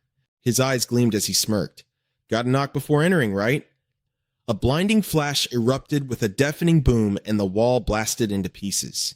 Through the thick cloud of dust, Hansu and Zealoka stared at the gaping hole. Peering into the rubble-filled room, Hansu muttered, "Antique furniture, and the lamps are still lit. Calling this a tomb feels like a massive stretch." "Well, it certainly isn't much of a tomb anymore," Zealoka snickered. Together, they casually strolled inside. Hansu called out lazily, "Hello! Any dead guys hanging around?" Zealoka let out a heavy sigh, dripping with sarcasm. "Every time you act this stupid, I feel secondhand embarrassment for the human race." "Hey, that was uncalled for," Hansu snapped back. As he took another step, a raspy voice suddenly echoed from the shadows. "Who are you?" Hansu jumped. Huh? Suddenly, a shackled hand smashed through the floorboards, sending rocks and dirt flying. Oh my, Zealoka hummed. Seems this place already has an owner. Startled, Hansu backed up a few paces and chuckled awkwardly. Ah, my bad for intruding. I honestly thought the place was empty. Zealoka frowned, mocking him again. Master, please don't apologize to a corpse. From the rubble Hansu had just created, a towering figure pulled itself out. Glowing red eyes pierced the gloom, revealing a massive, heavily muscled man with a wild white beard and hair, clad in ragged, torn clothes. He glared at the intruders. How did you get in here? This hidden dungeon can only be opened by a sorcerer. The ethereal figure floating nearby looked utterly shocked. Hansu shot Zealoka a look. He looks pretty damn healthy to me, and you called him a corpse. You better apologize to him. Zealoka simply turned her head, pretending she didn't hear a thing. The man narrowed his glowing eyes, seemingly convinced they were sorcerers. He began screaming at Hansu and Zealoka, spit flying everywhere. Filthy sorcerers, he roared. Hansu sweat dropped and leaned towards Zealoka. Yeah, I'm pretty sure this guy is completely insane. What do you think? Zealoka let out a cruel little laugh. Well, human minds are so incredibly fragile after all. The madman shrieked again, throwing a wild punch at them. Answer me now! Unfazed, Hansu stared right back at him. Does everyone around here just throw hands immediately? Hansu and Zealoka casually leaped to opposite sides, dodging the massive strike with ease. The man whipped around, glaring daggers at Hansu. Sorcerer! Filthy sorcerer! Hansu drew his sword and pointed it straight at the brute. Congratulations, buddy. You've officially trashed this room worse than I did. This only made the madman howl louder. Die, sorcerer! In a flash, Hansu had already raised his blade high, ready to strike. Without a hint of hesitation, Hansu charged. Guess we're skipping the small talk. Firing off his signature aura strike, a brilliant arc of golden light slashed violently from his sword. The man hastily threw up his arms to block. Zealoka chuckled, thoroughly entertained. Nicely done, master. The golden blade cleaved cleanly right through the man's midsection. He was sliced perfectly in half. His upper body was sent flying, while his lower half collapsed into the dirt, arms severed in the process. It was a flawless cut. Zealoka seized the moment to tease him again. Like I said, you're far better suited to be a demon than a human. Hansu groaned in frustration. Cut it out already. Suddenly, a bone-chilling draft swept through the room. The bisected corpse was actually piecing itself back together. Hansu stared in pure horror. What the? He can regenerate just like that, oh guy? Not wasting a second, Hansu aimed his next attack straight at the pile of rocks the man had crawled out of. I'm not falling for the same trick twice. Just die. Landing gracefully, Hansu let out a breath of relief. All right, handled that before it turned into a massive headache. Zealoka tilted her head. That human might have given us some useful clues. Did you really have to kill him just like that? Hansu scoffed. Just use your observation blessing on him. We'll find out everything we need to know. Go on, focus and take a look. Zealoka widened her eyes, staring hard at the remains. Master, I can't read the status windows of dead people. Suddenly, her eyes flashed with a startling emerald green light, catching even her off guard. A terrifying vein-bulging foot stomped heavily onto the ground.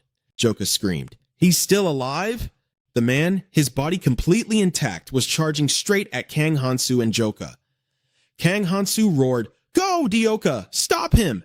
Joka activated her slave skill. She gathered her momentum and dashed forward a few steps. Ryaloka delivered a vicious kick to the man, sending him flying high into the blue sky. Ryaloka yelled, Did you seriously just order me to do something like that? Kang Hansu squeezed his eyes shut, scowling in absolute frustration. He screamed when he saw the man dangling there, his head stuck in the roof, but his body still completely intact. He yelled, Hey, if you're going to kick him, you need to kick him far away. What if he comes back to life again? Kang Hansu kept grumbling. Now, we don't even know where the clues are. If he wakes up and goes berserk, we're in huge trouble. Dila crossed her arms, tilted her head up, and snapped, Just shut up and don't say another word to me. The scene shifted to what looked like a prison cell, illuminated by a faint, flickering light. A young man sat slumped on the cold ground, his hands tightly bound by heavy shackles. He slowly opened his eyes, glancing around as he muttered to himself, Is this a dungeon? I'm still alive? Eubora stood outside the iron bars and asked, Are you awake? Kimos thought hesitantly. Is that a warrior? Eubora spoke up. Demon Timos, I have a question. Kimos was surprised. What question? Eubora looked at him with grave seriousness and asked, Who was that guy you mentioned earlier? He then added with a hint of regret, By the way, all of your slaves left after being granted their freedom. Even though the curse was broken, they still wanted to follow you. But after we threatened to execute you if they stayed stubborn, they left in silence. Hearing Eubora's words, Kimos sat in stunned silence. He let out a dry laugh, his eyes filled with profound grief, and murmured, Is that so? I didn't even get to say goodbye to them. Standing outside the iron door, Eubora remarked, Just as I thought. You don't act like a demon at all. Kimos flew into a rage, screaming, You damn hero! Stop insulting me and just kill me already! Eubora bowed his head slightly and said in a gentle voice, That was never our intention. I apologize if I gave you the wrong impression. Kimos suddenly fell silent, completely caught off guard by Eubora's reaction. He stammered, wanting to ask, Just who are you? But instead, he turned his face away and threw back a single phrase. Forget it. Kimos furrowed his brow and asked, Hero, why did you spare my life? Eubora replied, I've been thinking a lot about what you said back at the cave. It turned out that, at the time, Kimos had proudly declared, Look who's talking about cowardice. When you so-called heroes bring an entire order of knights just to kill a few goblins, do you really think I'm the coward here? Eubora said with a look of shame. Your actions were pure self-defense. If you weren't a demon, we would be nothing more than invaders. Eubora asked once more, So, Sir Kimos, I have a question for you.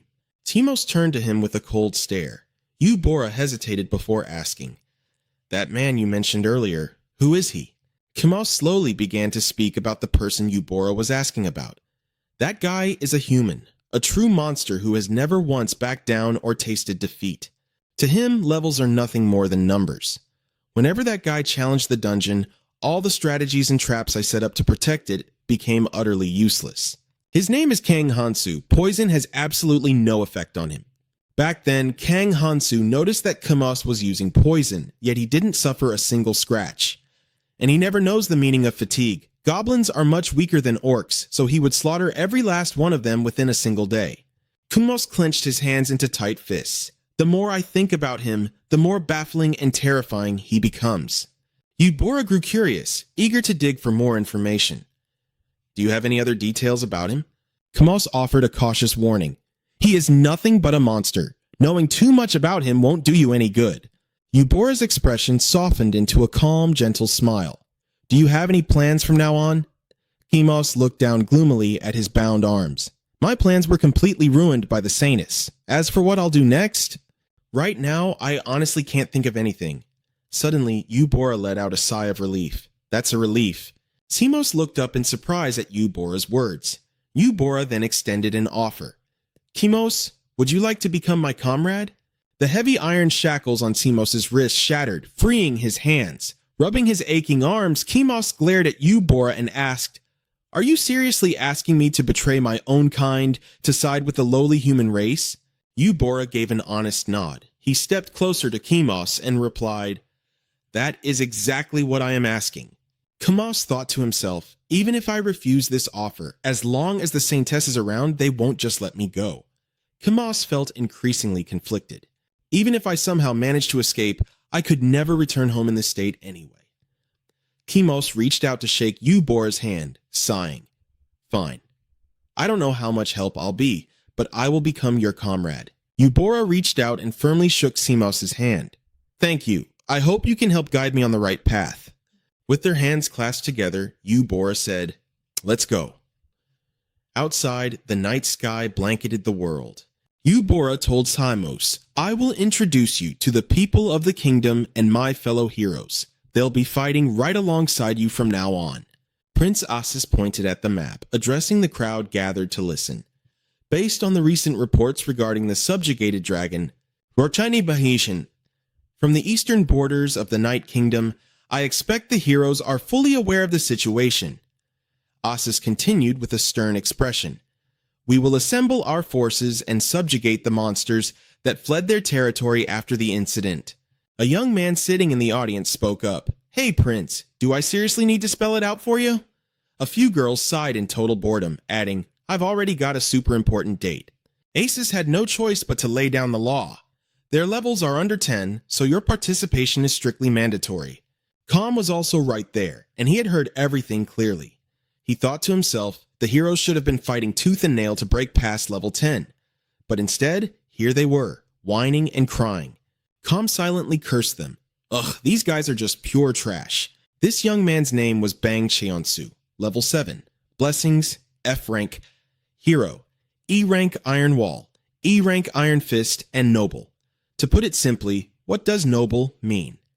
As a member of a noble bloodline, you are obligated to protect your fellow clansmen. In return, your clansmen will provide you with a portion of the experience points they earn. Calm glanced over Bang Cheonsu's abilities and immediately judged him. His level is so pathetic, and he even got the noble blessing. Seems like all these so-called heroes have already sold themselves out to the aristocracy. Calm looked over at Yubo, thinking to himself that all the real heroes had already been snatched up by the Sainess. What a clever Sainess she was. Seeing Calm lost in thought, Yubo spoke up. What is wrong with you? Do you want to come over and say hi to my friend? Calm turned his face away, clearly disgusted.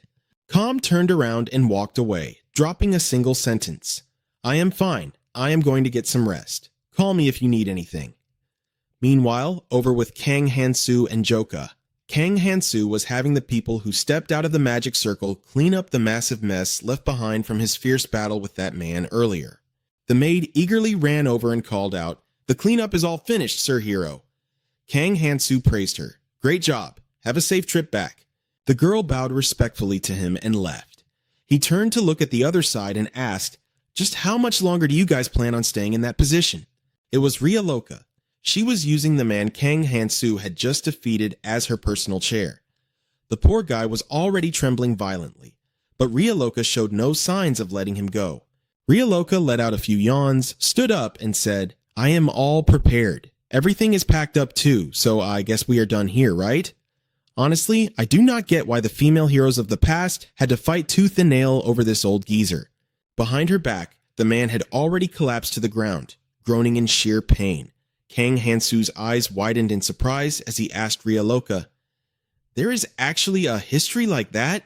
Ria Loka hummed a cheerful tune and replied, I translated it straight from the murals in these ruins. She even chuckled in amusement, adding, Including the fact that the master of these ruins was actually a witch. Kang Hansu asked in a flat tone, This witch must have been pretty powerful, huh? Ria Loka stated that the witch possessed power on par with the gods themselves. Right on cue, the god appeared beside Kang Hansu and started screaming. A certain god declared that such a thing was absolutely impossible. The man whom Kang Hansu had subdued spoke up. I was captured by that witch, and I could not even see my lover or my child ever again. Kang Hansu looked at him in surprise and said, You telling the story while lying flat on the ground kind of kills the drama, you know. Why is that? The man's face darkened as he replied, I do not know. My body just suddenly feels incredibly heavy. He probably had no idea that Kang Hansu's god was currently riding on his back, did he? Kang Hansu prepared to draw his sword again and said, All right then, I will give you a little parting gift to cheer you up before we leave. Hearing this, the man was quite surprised. A gift? Kang Hansu opened a magic circle on the ceiling. A massive pile of items poured out from the magic circle, crushing the man underneath and making him scream in sheer agony. Kang Hansu just smiled calmly and said, That is my gift to help you live a good life. Joka crossed her arms, smiled, and said, I am completely blown away, master. Kang Hansu was so annoyed he didn't even bother to reply. Ria Loka, however, could not stop showering him with praise. You managed to set up an impenetrable defense line with just a few words and a bit of gear. The old white-haired man looked at the pile of items Kang Hansu had gifted him in pure astonishment. Skulls, bones, and all sorts of crazy things. Without a second thought, he bowed his head deeply to Kang Hansu and said, I am forever in your debt, my lord. The warrior has nurtured the dragon. Kang Hansu walked away. Ria Loka followed closely behind and asked, That undead guy swore on his life that he would repay your kindness, you know. Master, he is going to risk his life to protect this place, right? Joka ran up beside Kang Hansu and said excitedly, once we loot all the treasure in these ruins, we can finally shake off that mercenary guild. The god suddenly shrieked. A certain god was absolutely stunned. A certain god refused to acknowledge your wisdom. Kang Hansu rolled his eyes and nodded along. Yeah, sure. Suddenly his eyes widened as he stared at something unfolding right in front of him. It was a whole horde of trolls charging straight at them. Kang Hansu looked at them calmly and said, there are even more of them inside. A troll punched from the left, Kang Hansu dodged to the right. A troll punched from the right, Kang Hansu dodged to the left. They struck from the front, he dodged to the back. They attacked from behind, he sidestepped to the front.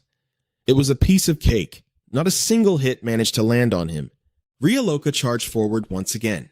She kicked off the walls, her iron chains weaving and slicing right through the trolls. The two of them were completely surrounded by a massive, swarming horde.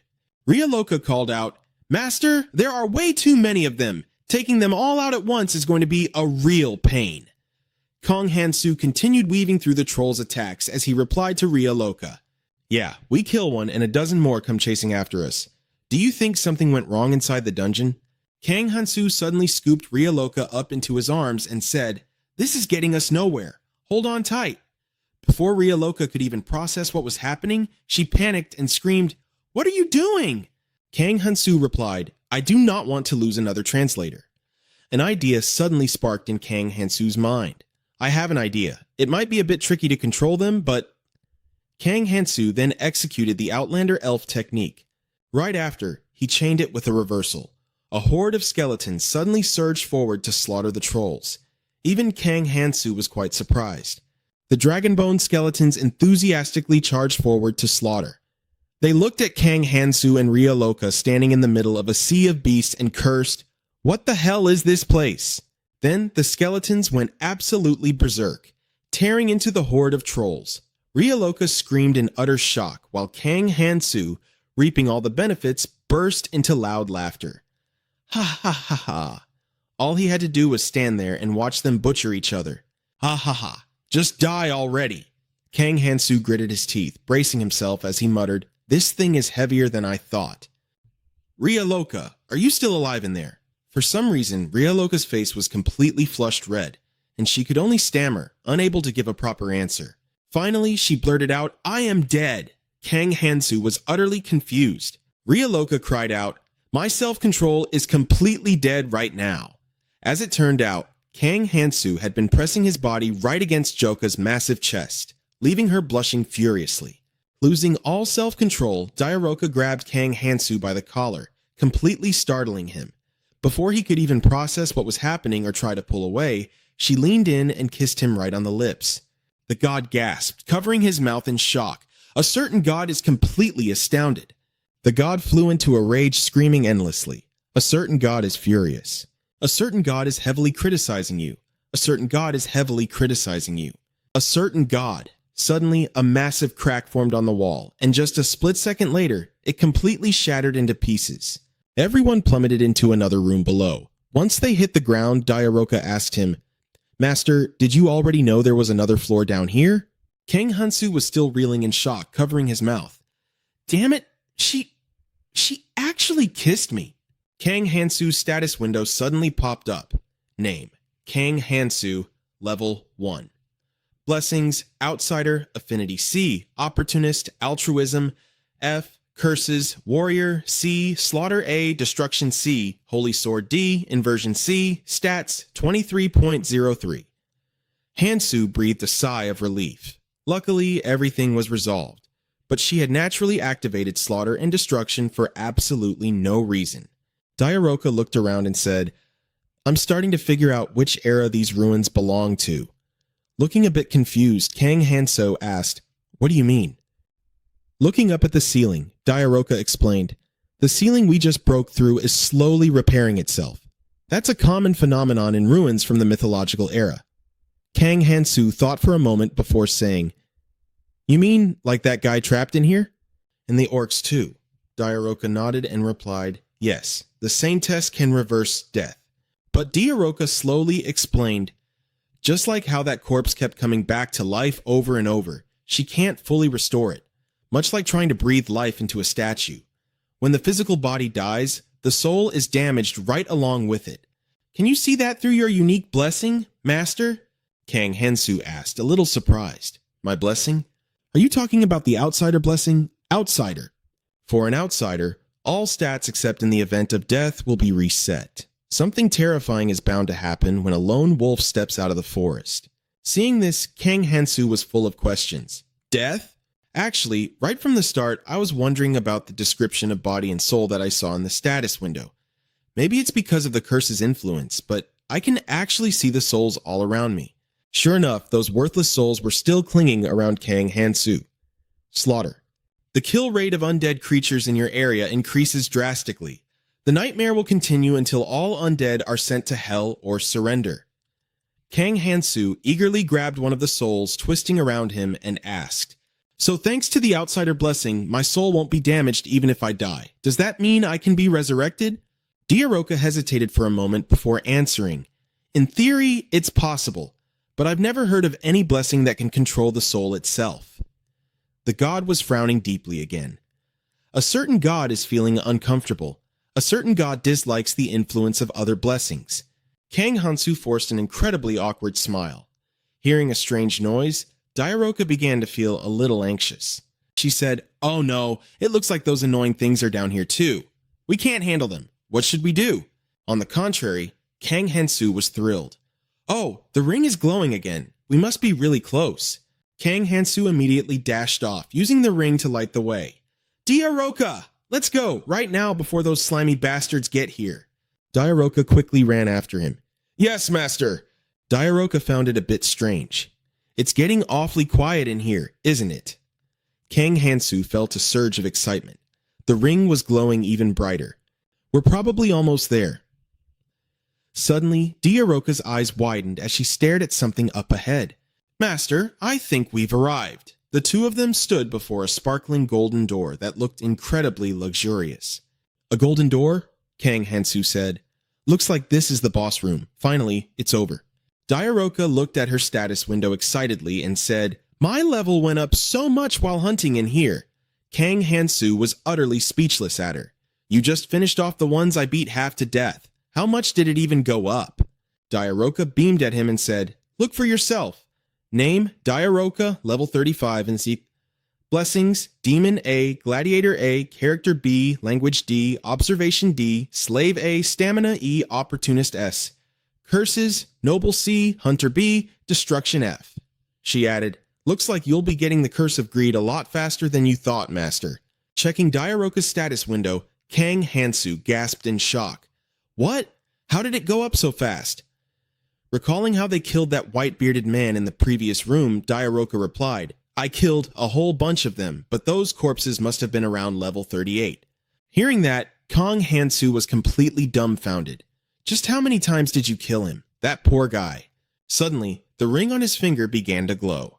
The heavy door slowly started to move. Kang Hansu cheered in delight. The door is opening! Diaroka told him, You don't need to be so surprised. It's just very basic magic. But then, both of them were taken aback as they looked inside the room.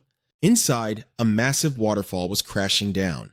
Staring into the mist, Kang Hansu muttered uncertainly, I can't see anything behind this fog. Diaroka couldn't help but wonder too. I know there are a lot of unsolved mysteries about the environment inside these ruins, but I never expected to find a literal waterfall down here. From within the waterfall, a shadow appeared and called out, Welcome, my dear husband. She looked quite a bit like Diaroka, right down to the two horns on her head, wearing a cunning expression as she called him husband. Diaroka crossed her arms and smirked. Oh my, looks like there's some more EXP waiting here so I can keep leveling up. The god winced in clear displeasure. A certain god agrees with the demon's words. Diaroka tried to reassure them. All right, everyone calm down. After that, they walked closer to where the waterfall was pouring down. Splash. A sweet, coaxing voice echoed, My dear hubby. Hearing this, Kang Hansu looked down in utter confusion and asked, Hubby? What the hell are you talking about?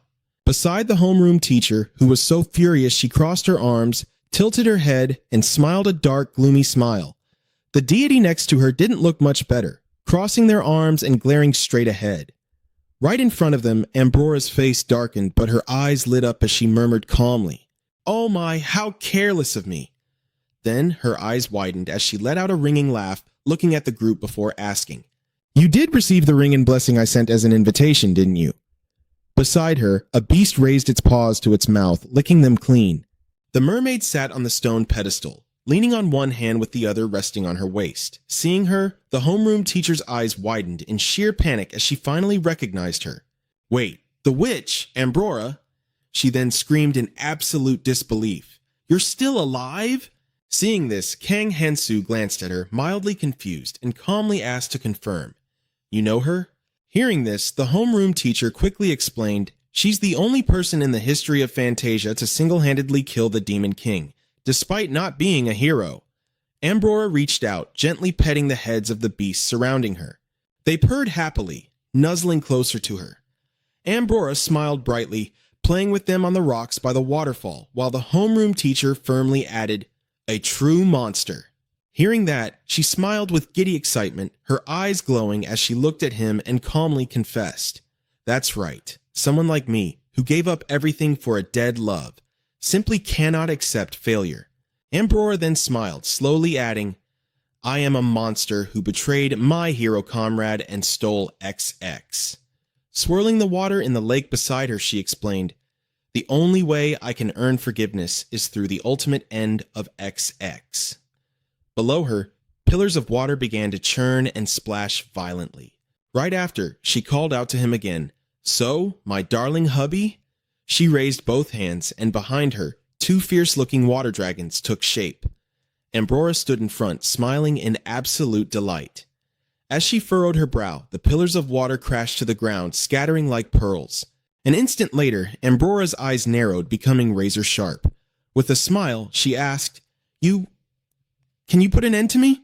Seeing this, Kang Hansu frowned in alarm. Staring back at her, he gave a lopsided, awkward smile and muttered, "Gotta love this fantasy world. Even their way of committing suicide is weird." Suddenly, one of the water dragons let out a massive roar, while the other glared intensely at him, sending water spraying everywhere. In the next second, they lunged straight at him. The attack transformed into a crushing pillar of water, spreading out as it slammed into the ground and sent foam flying in all directions. Kang Hansu threw the homeroom teacher over his shoulder and leaped high into the air, noting that her attacks were way too fast. Meanwhile, the teacher, slung over his shoulder, glanced at him with a slight blush. Beneath their feet, drowning ripples continued to surface violently. Seeing his evasive move, Ambrora burst into laughter, her eyes crinkling in pure thrill. Holding her stomach as water continued to splash around her, she gasped in admiration. "Oh, hubby, you're just too cute." She then stopped her booming laughter, looked up at him and said, "High up in the air, with no wings." She paused, then pointed her index finger straight up. With her finger pointing up, she asked him, "How exactly are you going to dodge this one?" Bursting with curiosity, an immensely powerful pillar of water shot up from the surface of the lake at breakneck speed. Sea foam blasted upward with incredible force. Right then, a pair of wings spread wide, and Kang Hansu's voice rang out, "Thanks a lot, Dauka." She grabbed his wrist, and he firmly gripped hers in return. Hovering in the air with her demonic wings, the homeroom teacher smiled warmly and replied to him, "Don't mention it."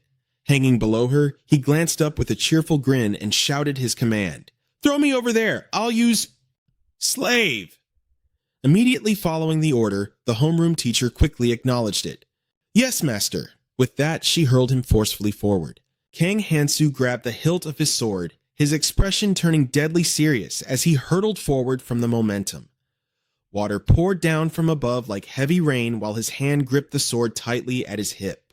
Instantly, Kang Hansu rapidly activated a series of blessings. Outsider, Fairy Race, Holy Sword. Then, drawing his blade, he gripped it tightly and charged forward. From behind, the monsters lunged forward to block his attack. Ambrora, taken by surprise, treaded water and pulled her arms back, hovering just above the deep depths. Kang Hansu unleashed a horizontal slash right through Ambrora's body, making her eyes widen in sheer shock as water exploded around them. A flash of light erupted, and Kang Hansu stared in utter surprise, asking aloud, "Huh?" Right before his eyes, Ambrora's body began to slowly regenerate from the sea foam. The massive slash wound quickly knitted itself back together. Ambrora looked at him, narrowing her eyes with a smirk, and praised him. "My darling hubby, you're actually pretty good." Suddenly, a pillar of water wrapped tightly around his body, morphing into thick, watery ropes that bound him from all sides. Kang Hansu's sword was violently snatched away. His face darkened, his eyes narrowing as he glared at the water shackling his hands. The liquid rope squeezed tighter around his body, causing him to groan and grit his teeth in pain. Ambrora then yanked him forcefully toward her. Seeing this, Kang Hansu just chuckled at her and asked, "You really have some freaky hobbies, you know that? I can't move at all, so how about you let me go?"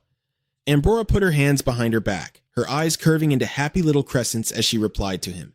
"Silly boy, I tied you up exactly so you wouldn't be able to move."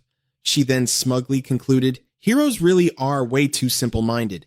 Hearing that, Kang Hansu let out a mocking smirk while putting on a fake crying voice. "Boo-hoo-hoo. A hero," he mocked. Then Kang Hansu cupped his hands together, and a magical sphere instantly materialized in his palm. He smiled innocently, his eyes turning into slits as he looked right at her and confessed, "Too bad for you, I don't actually have that blessing." At those words, Ambrora's expression turned to sheer panic. Her eyes bulged in terror at the light glowing in his hand, and she stammered, "What?" In the next split second, a massive beam of energy blasted straight at her. The water bindings on his body completely vanished. Kang Hansu kept his palm aimed cheerfully in her direction, while the towering pillars of water beneath their feet finally began to recede. The blast left Ambrora with nothing but a tail desperately trying to reform itself from the bubbles. The surrounding pools of water also began to evaporate. Soon after, her body slowly started taking shape once more. Her head regenerated, sending a massive spray of sea foam flying in all directions. But her face was completely flushed with absolute thrill. Clasping her hands tightly against her chest, she narrowed her eyes and squealed at Kang Hansu. "Ah, hey, my darling hubby, your dark magic is just too incredibly cool." She then stretched out a hand, forming another sphere of water. Resting her chin on her other hand, she shot him a wildly bashful, blushing look and continued, "I hope every single part of you falls right to its knees before me." Watching her, Kang Hansu calmly brushed the water off his shirt. His eyes softened into a smirk as he thought to himself, "Now I get it. If she has regenerative powers like a slime or a troll, there's no way I can fight her in a cramped space like this." In a flash, Ambrora threw her arms forward, and the water pillar behind her instantly morphed into razor-sharp spikes. Thrilled out of her mind, she screamed out a warning to him, "Being lazy is no fun at all." Next, the water-formed snake heads shot toward him, jaws wide open to bare their sharp teeth. Kang Hansu calmly tightened his grip on his sword. "I won't just keep repeating the same mistakes," he thought. With a resolute flash of golden light in his eyes, he swung his blade, slashing through the watery snakeheads and shattering them into a spray of droplets. He smirked, glancing over at Ambrora, and shouted in his mind, "Is that really it?" Then the system chimed to confirm, "Outsider, Fairy, Race, Holy Sword." He drew his sword back to gather momentum, dark magic radiating from his body. His eyes flashed with determination as he gripped the hilt and swung the blade forward. Instantly, a slash of dark magic swept out. Meanwhile, his body staggered a step forward. She simply leaned on her hands, trembling slightly as she watched the blade draw near. Furrowing her brows, she smiled and said, "Oh my, attacks like that won't leave a scratch on me." Right after, a massive explosion erupted, sending steam and a cloud of dust billowing into the air. Hearing her words, Kang Hansu just smirked and casually pushed off the ground, dashing toward her. His hand gripped the sword tightly as he continued channeling dark magic. "It doesn't matter," he declared. He narrowed his eyes, his gaze full of resolve, and said, "My goal isn't to kill you." Then Kang Hansu shouted in his mind, "Curse of the ruins and blessing of the outsider." If I didn't have experience in battles like this, I would have been in deep trouble. He reached out and grabbed Ambrora's severed tail, which was slowly regenerating, and let out a cheerful, triumphant laugh. Then Kang Hansu shouted out, "L, open the portal!" A golden spatial portal materialized right in front of him. Kang Hansu quickly sprang up, performing a mid-air flip. Holding his sword tightly in one hand and Ambura's fishtail in the other, Kang Hansu immediately hurled the tail straight into the spatial portal. His face tensed with absolute focus as the portal gradually sucked the tail inside. Kang Hansu stood before the portal, holding his stance. He then clenched his fist, pumping his arm in sheer joy. His pupils contracted in excitement as he celebrated. "All right, that's done." Next, Kang Hansu suddenly covered his ears, his face filled with panic. With one hand still holding his sword, he looked around and stammered, "Besides these ruins? Didn't they say my inventory also belongs to these ruins?" Beside him, his female homeroom teacher approached, looking up with wide, round eyes, and asked with a smile, "Since the communication snail didn't say anything, I suppose there isn't any problem, right?" Seeing her, he panicked even more, staring wide-eyed as he screamed in shock. "You should make some noise when you move. You're going to give me a heart attack one of these days." His homeroom teacher stood beside him, clasping her hands behind her back, and asked, "Aside from that, don't you think there's something much more important going on right now?" Hearing this, Kang Hansu looked at her with a completely dumbfounded expression and asked, "Huh? A problem?" She then pointed at her own face, tilted her head, and glanced away as she offered her analysis. If what that witch sent over was really a blessing, then it means these ruins don't offer the Twin Guardian rewards. She paused, then brought her hands together excitedly, offering a bright smile as she asked, "So, that means they won't be able to function anymore, right?" Beside her, Kang Hansu stood completely frozen in confusion and asked, "What do you mean?" She just looked at him. A second later, it finally clicked. The two of them started running like hell because the ruins were beginning to collapse. Kang Hansu shouted at her in total frustration, "You should have mentioned that a bit sooner." Behind him, his homeroom teacher just let out an awkward laugh as she ran. Meanwhile, in another part of the ruins, the orc guard was standing with his arms crossed, while Choi Kang-min was kneeling on the ground. Suddenly, a teleportation portal opened up right above their heads. The orc guard glanced up at it, while Choi Kang-min remained huddled on the ground, gripping his sword in fear. The orc guard stood there in sheer confusion. He let out a surprised grunt as a fishtail suddenly dropped out of the portal. Choi Kang-min also glanced over. The orc guard narrowed his eyes and grumbled in annoyance. "Does this guy think the training camp is a dumping ground or something?" On the other side, Ambora's severed tail began bubbling with water, slowly reconstructing her body. It twitched and flopped around. A system window chimed, displaying ruins. Ambora lifted her head as her body fully materialized from the water. She closed her eyes to sense her surroundings. Then, instead of a tail, she landed on 2 human feet. "Where is this place?" she murmured in doubt. Ambora reached out her hand, staring at it as she tested her water manipulation powers. Her face filled with contemplation as she came to a conclusion. "Is this another ruin? I can feel a completely different set of rules here." Instantly, a notification panel popped up displaying the ruin's information. "You currently belong to a ruin. For the benefit of the ruin, you cannot perform any actions that violate its core objectives." Seeing this, she stroked her chin, looking up at the notification panel with her other hand resting on her hip. "I see. It's meant to train a warrior, to nurture the warrior spirit inside me, despite the fact that I've already betrayed a warrior once before," Ambora muttered to herself. Across from her, the orc guard saw her appear and casually used Choi Kang-min as a human chair. Sitting on him, he rested his hands on his thighs, narrowed his eyes at Ambora, and scoffed. Well, well, look what weird thing just showed up at my doorstep," the orc guard sneered. Beneath him, Choi Kang-min braced his hands against the dirt, gritting his teeth as he groaned under the heavy weight. Ugh. Suddenly, the orc guard's expression twisted in disgust. He pinched his nose, glaring and grimacing as he complained, "Are you telling me I have to team up with this stinking fish?" Underneath him, a trembling Choi Kang-min struggled to hold on. He managed to turn his head slightly and asked Ambora, Did that warrior send you here?" Hearing this, she simply crossed her arms and offered a gentle, nonchalant smile at Choi Kang-min. "Yeah, I guess so," she replied smoothly. Immediately, The system status window displayed her stats. Name, Ambora, level 1. Demonic Blessing, A, Charm. A, Magic. C, Wisdom. A, Constitution. A, Taboo.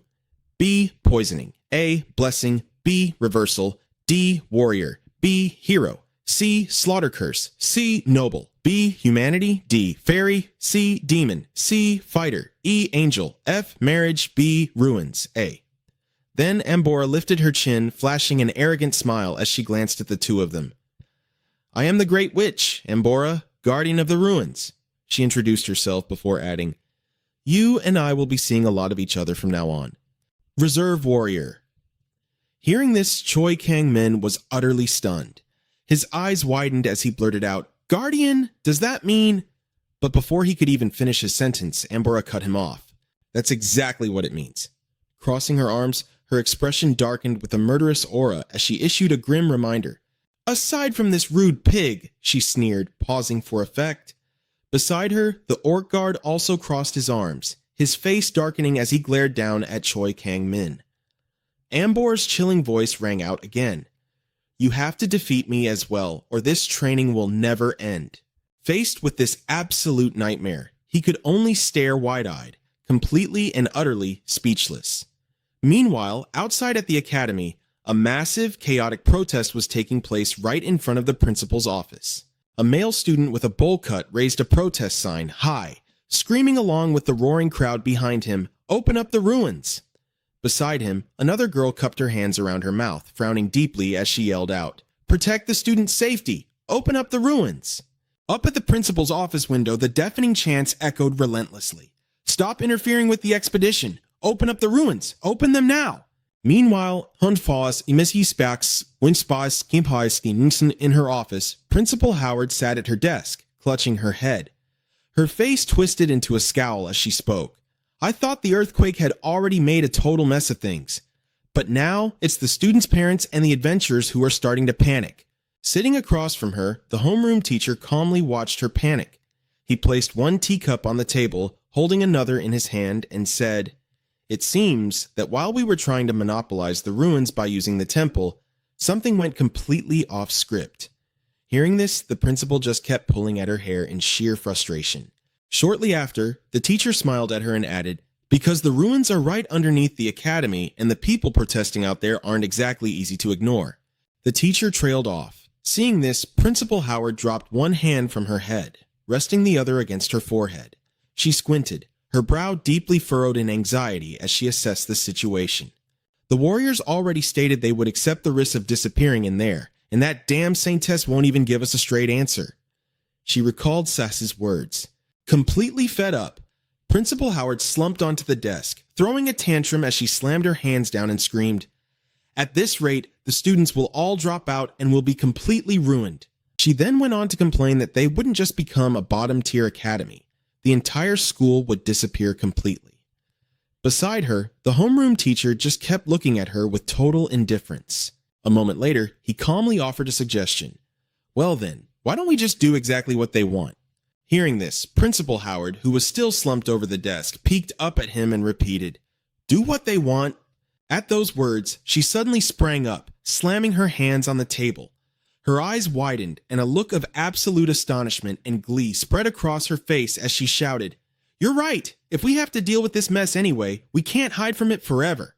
She then pointed eagerly at him, a wide smile breaking across her face as she yelled, Vice Principal, summon the faculty immediately. We're holding a meeting to figure out how we can at least squeeze a decent profit out of this whole disaster.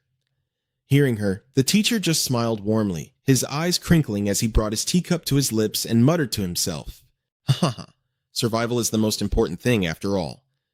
Meanwhile, in another location, a demonic beast tilted its head back, looking up at the sky. The little dragon then sat obediently on the ground, curling into a ball and closing its eyes to sleep. Hovering right above it, the deity was sprawled out with arms wide open, while down below, Hansu leaned on his hand, glaring grumpily at his system interface as he complained. I was so busy preparing for the midterms, but now the exams are delayed, and the whole academy is in absolute chaos. He then brought a hand to his mouth, tilting his head as his dark eyes locked onto the system window to analyze it. Anyway, the only thing I got from raiding that dungeon was... Kang Hansu paused, reading the text displayed on the system panel. Avarice. Greed consumes all. No one can steal your wealth. Take it all away. He then wondered aloud, so in the end, I got absolutely nothing except the curse of avarice? Wait, is this thing protecting my status window? Kang Hansu then glanced over at the sleeping beast and the deity, who was happily sliding down its neck before continuing. And the price to pay is my life. He concluded, if it wasn't for the blessing of the outsider, this would have been a complete disaster. He then crossed his arms, visibly annoyed, and scowled as he looked away, muttering to himself. I thought I'd get my hands on it just by leveling up Daroka, but I never expected to monopolize the entire ruin. Beside him, the deity had floated closer without him noticing, while he just kept rambling on. Should I consider myself lucky that I can even pull this off? Just then, a system notification popped up. A certain deity praises the greedy outsider. Suddenly, a purple-haired girl approached him from behind. She called out, "There you are, Kang Hansu." Hearing his name, Kang Hansu turned around in confusion, arms still crossed. Professor Brightoonis smiled at him and spoke with a shy, bashful tone. "I have a little favor to ask of you, Hansu." She then asked, "Could you come with me to the research lab?" Shortly after, the two of them, along with the deity, made their way to a secluded room. Kang Hansu stared at the coffin resting in the middle of a magic circle right in front of them, thinking to himself, "Whoa, is that coffin meant for a human?" Standing next to Brightoonis, he muttered, "That looks seriously creepy." Beside him, the professor gazed at the coffin with a highly enthusiastic smile and began to explain. "Rumor has it that you possess a blessing, Hansu, one that can offset the negative karma of dark magic." Hearing this, Kang Hansu shot her a look, his eyes going wide as his jaw dropped in sheer disbelief. Brightoonis looked at him and asked, "Is that true?" Left with no other choice, he could only confirm it. "Yes, Professor." But internally, he was screaming. It seemed the curse of avarice was already doing its work. She turned to face him completely and said, "I've heard the rumors about you, Hansu." Then her pupils shrank, her face flushed red, and she began to breathe heavily. Trembling with excitement, she practically shrieked, Did you teach yourself dark magic?" She clasped her hands tightly against her chest. Seeing her reaction, Kang Hansu flashed a textbook, polite smile, and confirmed it. "Ha ha ha ha, yes, Professor." He then quickly added, "But I can only use it now thanks to the second-year senior Lisha." Hearing this, her face remained flushed with intense excitement as she praised him. "Oh, you're far too modest." Finally managing to calm down, her eyes returned to a normal, albeit slightly hesitant gaze. She then asked him, "Since you are so capable, Hansu, there is something I really need your help with." She paused for a moment, then turned and walked further into the room, adding to her explanation. "Because of the ruins discovered beneath the academy this time, we are facing a mountain of problems. The school is currently in a position where we simply cannot refuse any outside requests." Standing behind her, he watched her silently as he listened.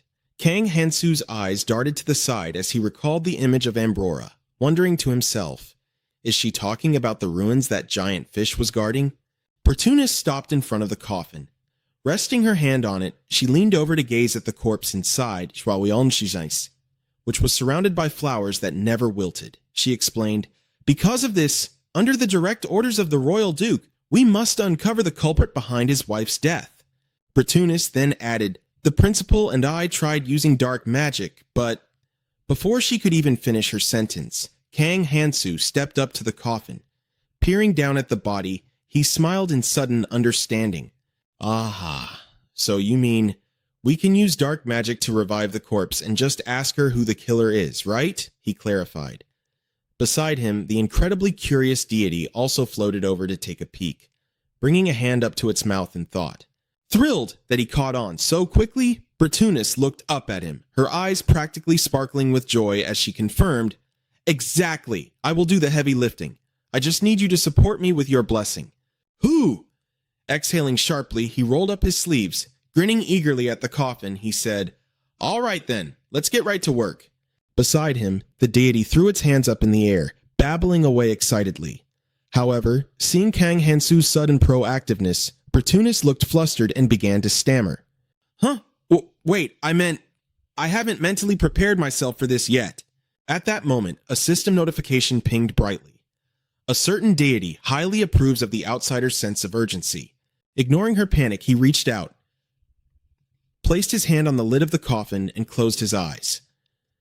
Immediately, a dark, magical glow began to emit from the very center of the corpse inside. In that brief moment, his mind flashed back to that fateful day, just like what you did to the village chief. He remembered the man reaching his hand out toward him. He pondered the spell that required offering oneself as a sacrifice. Snapping back to reality, Kang Hansu began to mutter the incantation to bring this woman back from the dead. A glowing light emanated from his hand. With his eyes still tightly shut, he chanted, "I offer unto you my life force." Instantly, an eerie glow of dark magic flared to life inside the coffin. He forced one eye open, gritting his teeth as he cried out in pain. "Ah!" His outstretched hand trembled, continuously channeling the dark magic. Kang Hansu thought to himself, having your life force drained away is always going to hurt like hell. Beside him, Bertunis pushed back her wind-blown hair. Her face paled as she watched the swirling energy, forcing a nervous smile. There's no way all our bad karma is catching up to us at once, right? Suddenly, a blinding flash erupted, followed by a brilliant white magical explosion from within the coffin. Kang Hansu quickly pulled his hand back, looking up to see what happened. On the other side, Bertunis threw her hands over her head and ducked, screaming in sheer panic. "Ah!" As the light faded, a thick cloud of smoke lingered. Kang Hansu peered into the haze, furrowing his brow as he asked in confusion, "Oh, did it actually work?" Above them, a god was flushed with excitement, clenching their fists and grinning at the scene. The system flashed a message. A certain god is watching with eager anticipation. From within the coffin, a hand reached out and gripped the edge. Through the smoke, a voice murmured, "This place is not the temple." Seeing this, Bertunis' eyes went wide. She covered her mouth, practically squealing with excitement. Oh my goodness, he actually pulled it off. Beside her, Kang Hansu crossed his arms, looking mighty proud of his handiwork. Above them, the observing god let out an equally thrilled gasp. A woman slowly stepped out from the lingering smoke, her voice sharp and demanding. "Answer me, you suspicious scoundrels." Instantly, her hand ignited with the brilliant flames of holy magic. Soon, her entire body was radiating an overwhelming aura of holy energy. Her face was dark with fury as she glared at the two of them, screaming her demand. "Why did you bring me back to life?" Faced with her blazing power and furious interrogation, the two of them just stared back, completely dumbfounded. Her piercing gaze darted between Bertunis and Kang Hansu, her brow furrowed in deep suspicion. Seeing her intense reaction, Hansu's eyes widened in surprise. Beside him, Bertunis was so startled she couldn't even speak. They both stood frozen for a few seconds until the professor finally composed herself. She brought a curled hand to her mouth, closed her eyes, and cleared her throat. "Ahem!" Stepping forward, she placed a hand over her heart and bowed deeply. "Congratulations on your glorious resurrection, Duchess Thanastana." She quickly elaborated. "I am the one responsible for bringing you back. I received a direct request from the Duke himself."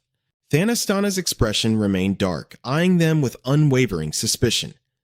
Kang Hansu just stood quietly in the background, watching the scene unfold. Bertunis then raised her head, flashing a calm, friendly smile as she introduced herself. "I am Professor Bertunis from the HW Academy." The professor continued to explain. "I understand that this whole situation must be incredibly confusing. If you'll allow me, I would be happy to explain everything in detail." Meanwhile, Kang Hansu was staring intently at his own hand, raising a skeptical eyebrow as he pondered. He slowly opened and closed his fist. A smug, almost arrogant smirk crept onto his face. "Just as I thought. It only hurts a little when your life force is being drained." He mused further, but thanks to the Outlander's blessing, it doesn't seem like there are any lingering side effects. Suddenly, a sharp, choked scream pierced the air. "Ah!" Hearing the noise, Kang Hansu snapped his gaze over to assess the situation. What he saw was shocking. Two assassins had appeared out of nowhere. One of them was holding Thanastana's severed head, with a foot planted firmly on her fallen body. The female assassin held a short blade in her other hand. Looming just above was a man wielding dual swords, standing right over Bertunis, who had already collapsed onto the ground. Both of them wore tight, concealing masks. Seeing this, Hansu yelled out in alarm, "Professor!" The blue-haired female assassin shot him a wary glance, while the dual-wielding man glared at him with pure killing intent. Faced with this brutal scene, Hansu just stood there, looking utterly dumbfounded. Who the hell are you guys? Quickly recovering from the shock, he scratched his head in awkward confusion. With a deadpan expression, he stared at the two assassins. What the hell is even going on right now? He sighed, gesturing at them. Do you mind properly introducing yourselves? The two assassins immediately went on high alert, raising their weapons and locking their eyes on Hansu. In a flash, the blue-haired girl hurled a throwing knife straight at him, the blade whistling right past her partner's head as he simultaneously lunged forward. The throwing knife sunk right into his armpit. Kang Hansu flinched, looking down in genuine surprise as blood spurted from his arm. Quickly regaining his composure, he calmly yanked the bloody knife out of his side and yelled at them. Attacking out of nowhere like some thug caught in the middle of a crime? The dual-wielding assassin closed the distance, thrusting his sharp blades toward Hansu. In the background, the female assassin still clutched Thanastana's head, while Bertunis remained slumped lifelessly on the floor. In a blindingly fast move, the male assassin lunged and grabbed Hansu right by the face. He immediately brought a blade flush against Hansu's throat. Despite the deadly threat, Hansu just chuckled casually, offering genuine praise. Not bad at all. Your reaction time is pretty damn good. However, he trailed off. The assassin's hand was still clamped tight over his face, and the tip of the blade had already pierced his skin. But suddenly, the assassin froze, his eyes widening in sheer shock as he looked at Hansu. From behind, the girl holding Thanastana's head also sensed it. Her eyes went wide with sheer terror as she screamed a frantic warning. "Danger! Get back, now!" Before the assassin could even twitch, Hansu unleashed a blast of dark magic that blew a massive hole straight through the man's torso.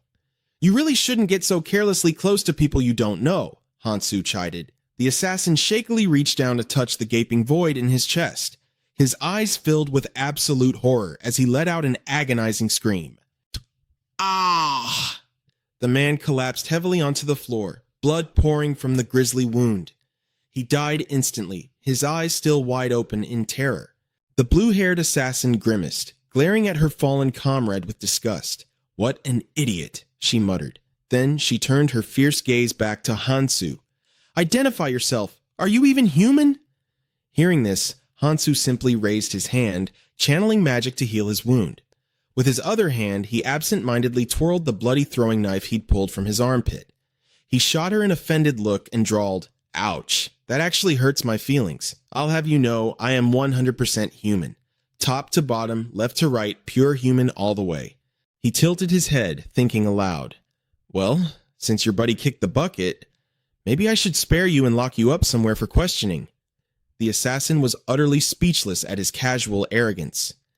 Discarding Thanastana's severed head onto the ground, she thrust her hands forward, pressing her palms together as dark, bluish-black magic began to violently swirl around her. She glared at him, a vicious sneer on her face. "You think you're pretty funny, don't you?" Suddenly, she materialized a pitch-black sword, swinging it fiercely as she roared at him. "Are you really getting cocky just because you managed to kill that pathetic human?" She slashed her sword violently through the air, her eyes burning with pure malice. "Watch closely. This is the power of the fourth demon king, the one who has slaughtered the most champions." As she brought the blade down, Hansu effortlessly sidestepped the lethal strike, throwing her an amused, mocking look. "Whoa, hey there," he teased, casually using her own throwing knife to parry her heavy strikes. She relentlessly hacked and slashed at him, her eyes wide with rage. But soon, Hansu's playful demeanor vanished. His expression turned deadly cold as he wove through her barrage of attacks, shouting a stern warning. "I'm warning you, back off!" But the female assassin showed no mercy. She pressed her attack, sneering as she replied. "Ah, bullshit! Stop bluffing!" she spat. Suddenly, Hansu pivoted flawlessly. His eyes flashed with a cold, predatory light as he declared, "I need you alive, just long enough to tell me what the hell is going on here." Music plays. Without a moment's hesitation, he spun and delivered a devastating kick right to her chest. The sheer force sent the assassin flying through the air, her sword knocked clean from her grasp. She hit the ground hard, her eyes rolling back as she choked out a painful, agonized groan. Irk! Up above, the spectating god gave a massive thumbs up, laughing gleefully. A system notification popped up in the air. A certain god praises your kick as incredibly badass. As soon as Kang Hansu managed to stand up, he was completely terrified. He slapped a hand over his mouth, staring at her in shock, and gasped, "Oh, my God." Then, stepping closer, he stammered awkwardly, He's not actually dead, right? He couldn't possibly die like that, could he? Beside him, the god floated over to take a look. Behind them, Thanastana's ear twitched as she lay slumped on the ground. Hearing the faint noise behind him, Kang Hansu turned his head. His eyes went wide, he let out a choked gasp, and his hand slowly dropped from his mouth.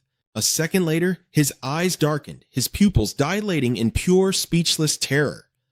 Finally, outside the academy, massive bolts of lightning began to crash from the sky. Inside, Kang Hansu let out a blood-curdling scream that echoed through the entire academy. Ah! Just then, Thanastana came back to life. With her eyes closed and a slight frown, she mused, what an interesting fellow. Then her severed head stood straight up on the ground. She stared at him with utter calm, furrowing her brows as she remarked, "I thought you were completely drained." Beside them, Bertunis was holding a roll of bandages. As she unrolled it, she smiled, recalling Kang Hansu's words in her mind.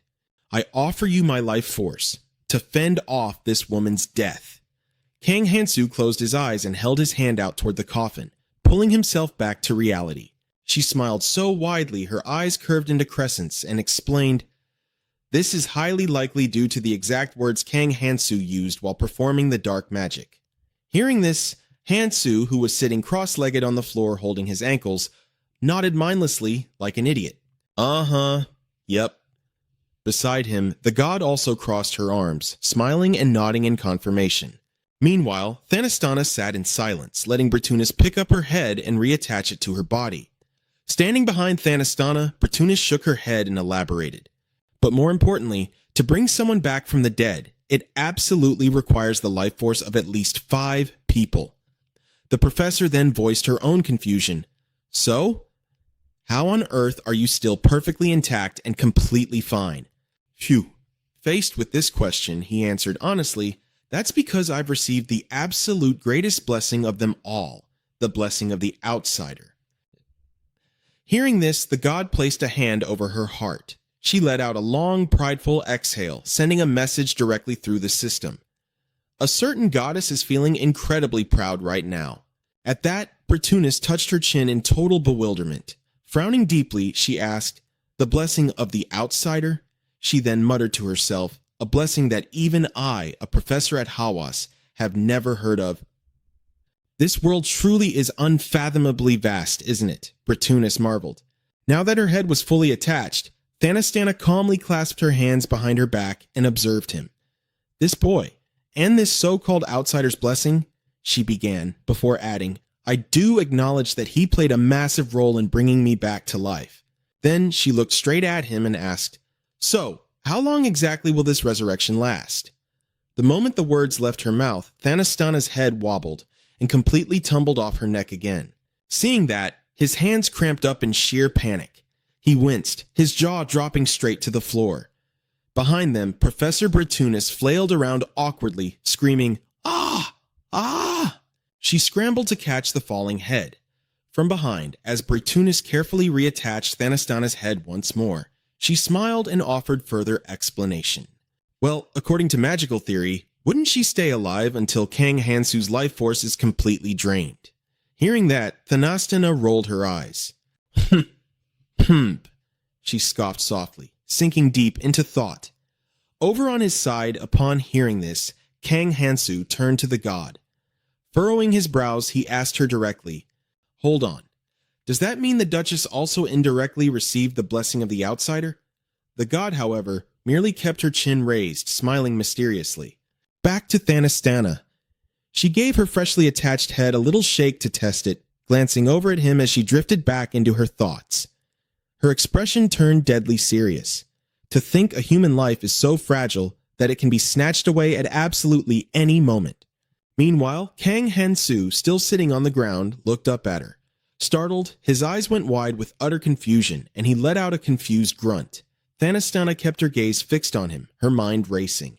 In order to anchor myself to this mortal realm for even just a little bit longer, I have no choice. I must protect this boy's life at all costs. But a split second later, a wave of doubt washed over Thanastana. She stroked her chin, her blank stare drifting off into nothingness as she casually questioned herself. Can I actually pull that off? I mean, I was completely useless when I got ambushed back then.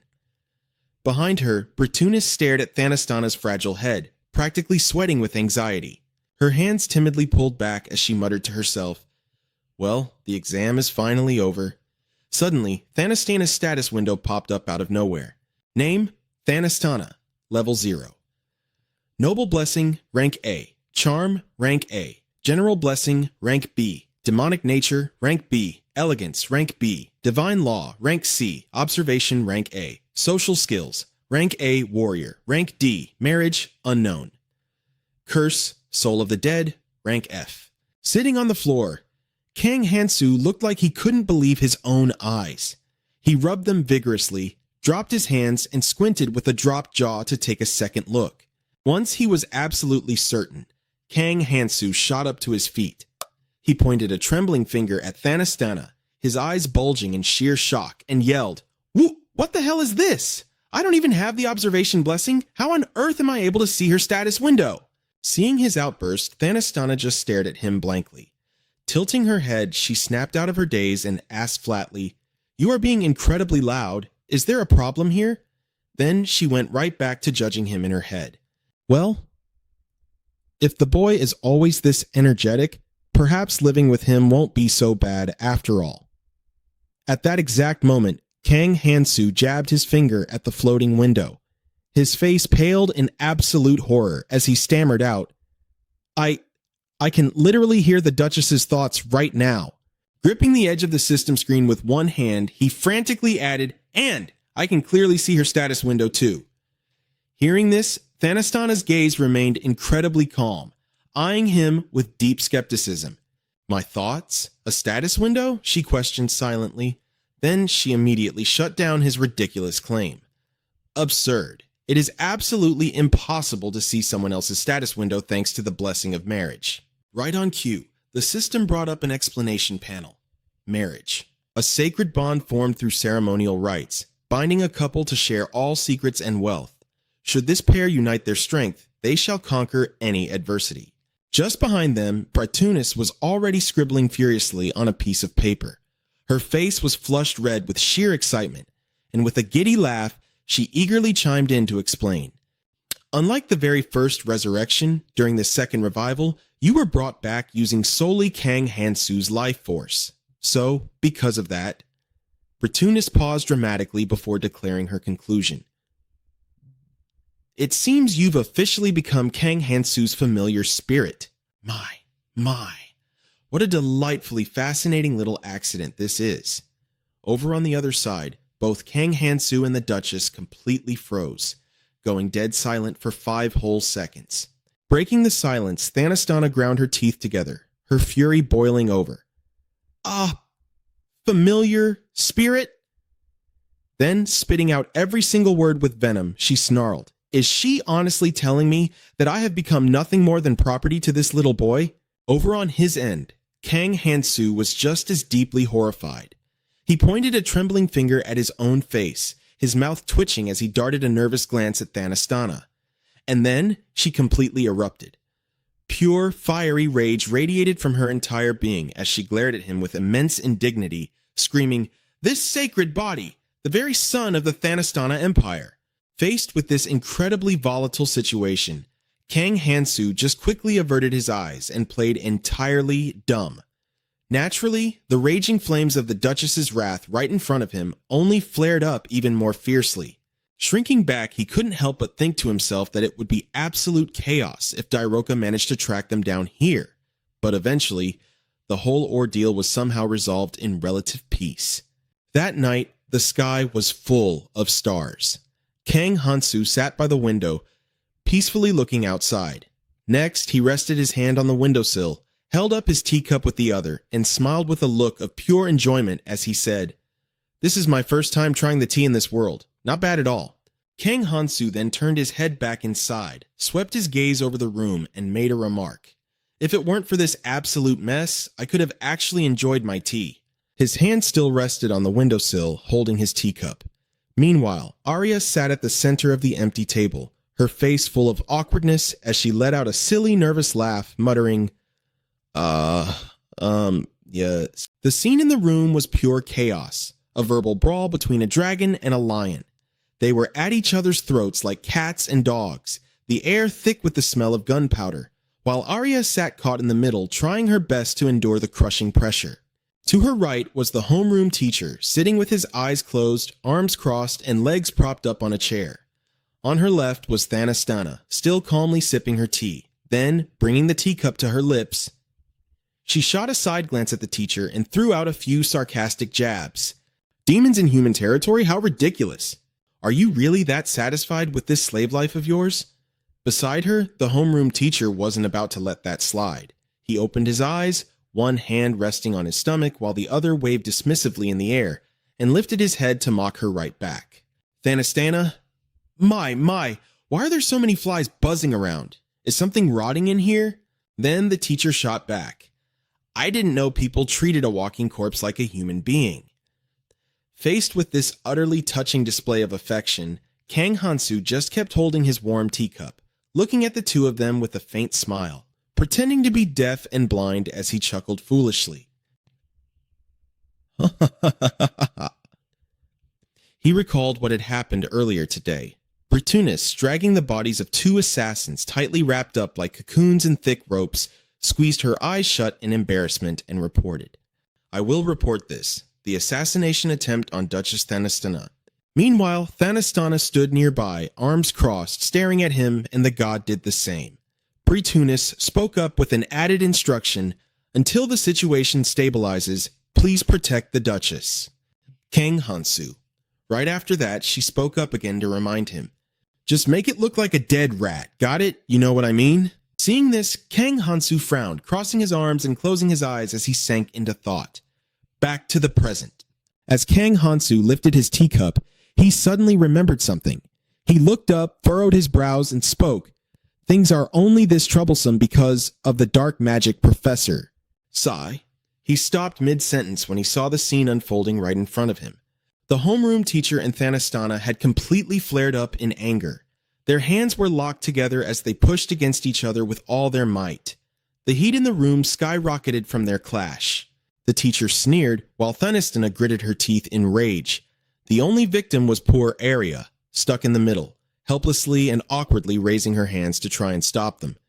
Seeing this, Kang Hansu finally lost his patience and crushed the peaceful teacup right in his hand. Tea and shattered porcelain flew everywhere. Scowling in deep frustration, he yelled, "If you people want to fight, take it outside." At another port, the sky was still blazing bright over the boats anchored by the shore. As Ohan stepped onto the street, he looked around and cheered excitedly, "We're finally here!" Behind him walked his teammates. Next, Cassandra walked by with her spear in hand. With her other hand, she waved a piece of paper at the rest of them, smiling as she announced, "All right, everyone, I have to go file the expedition report to the guild, so go get some rest. Let's meet up at the guild later." Seeing this, Ohangu watched her walk away. Beside him, his orange blonde-haired teammate threw his hands up in excitement and shouted, "Yeah, all hail the captain." Hearing that, Ohangu rubbed his grumbling stomach. He glanced away, a smile playing on his lips as he asked, "We actually get some free time? Feels like we're on a sightseeing tour." Then he asked himself, "Now, what should I eat first?" A moment later, Ohangu was holding a piping hot meat skewer. Sitting in a corner away from his party, he casually stared at the meat skewer before stuffing it into his mouth. He couldn't stop muttering, "Even after hunting so many weasels, I haven't improved one bit." His stat window popped up. Name, Ohangu. Level 15. Warrior's Blessing, D. Special, D. Mercenary, E. Magic, A. Troublemaker, D. Survival, E. Superiority, E. Storm, E. Courage, F. Adventure, F. Curse of Clairvoyance, E. Hunting, F greed. F stats 22-18. Right after, he threw his meat skewer to the ground in pure frustration, tilted his head back, and screamed, "My poor life! I'm the main character who landed the finishing blow, so why am I the one getting hit with a curse?" The meat skewer lay gloomily on the ground, seemingly staring up at Ohangu and slapping him with yet another curse. The system rang out with a notification. Greed. Greed leads to ruin. No one can steal or take your property. Immediately, his stomach let out another loud, hungry growl. Ohangu clutched his belly, his face twisting in misery. Trembling as if he were about to burst into tears, he gritted his teeth and cursed. "Damn it, this stupid freaking curse!" Soon after, they arrived at the designated merchant guild, and the group gathered together, splitting into two sides. Cassandra smiled brightly and gave a friendly introduction. The one who placed their trust in us for this mission is none other than the master of the Daoka Merchant Guild, Count Gerardus. Standing before them was a noble with curly hair. Beside him was a long-haired girl wearing glasses. Gerardus smiled warmly and greeted them. "It is a pleasure to meet all you mercenaries here. I am Gerardus." Beside him, Daoka shot them a rather unfriendly glare, her hands clinging tightly to Gerardus's arm. Then he flashed a grin, furrowed his brows at the crowd, and gave his instructions. "I'm leaving the escort mission to Hawass in your hands, all right?" Beside him, Dairoka silently leaned against his shoulder.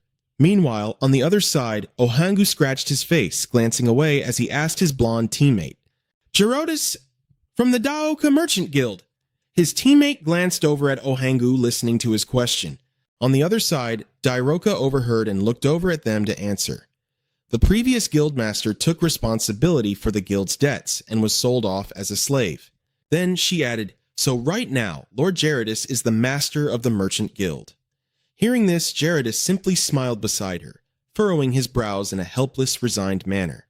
Catching the crucial detail, Ohangu stroked his chin, furrowing his brows and glaring at the two of them. He screamed an internal confirmation. "I've got a seriously bad feeling about this. Among my future companions, there's absolutely going to be a beauty who can handle the finances."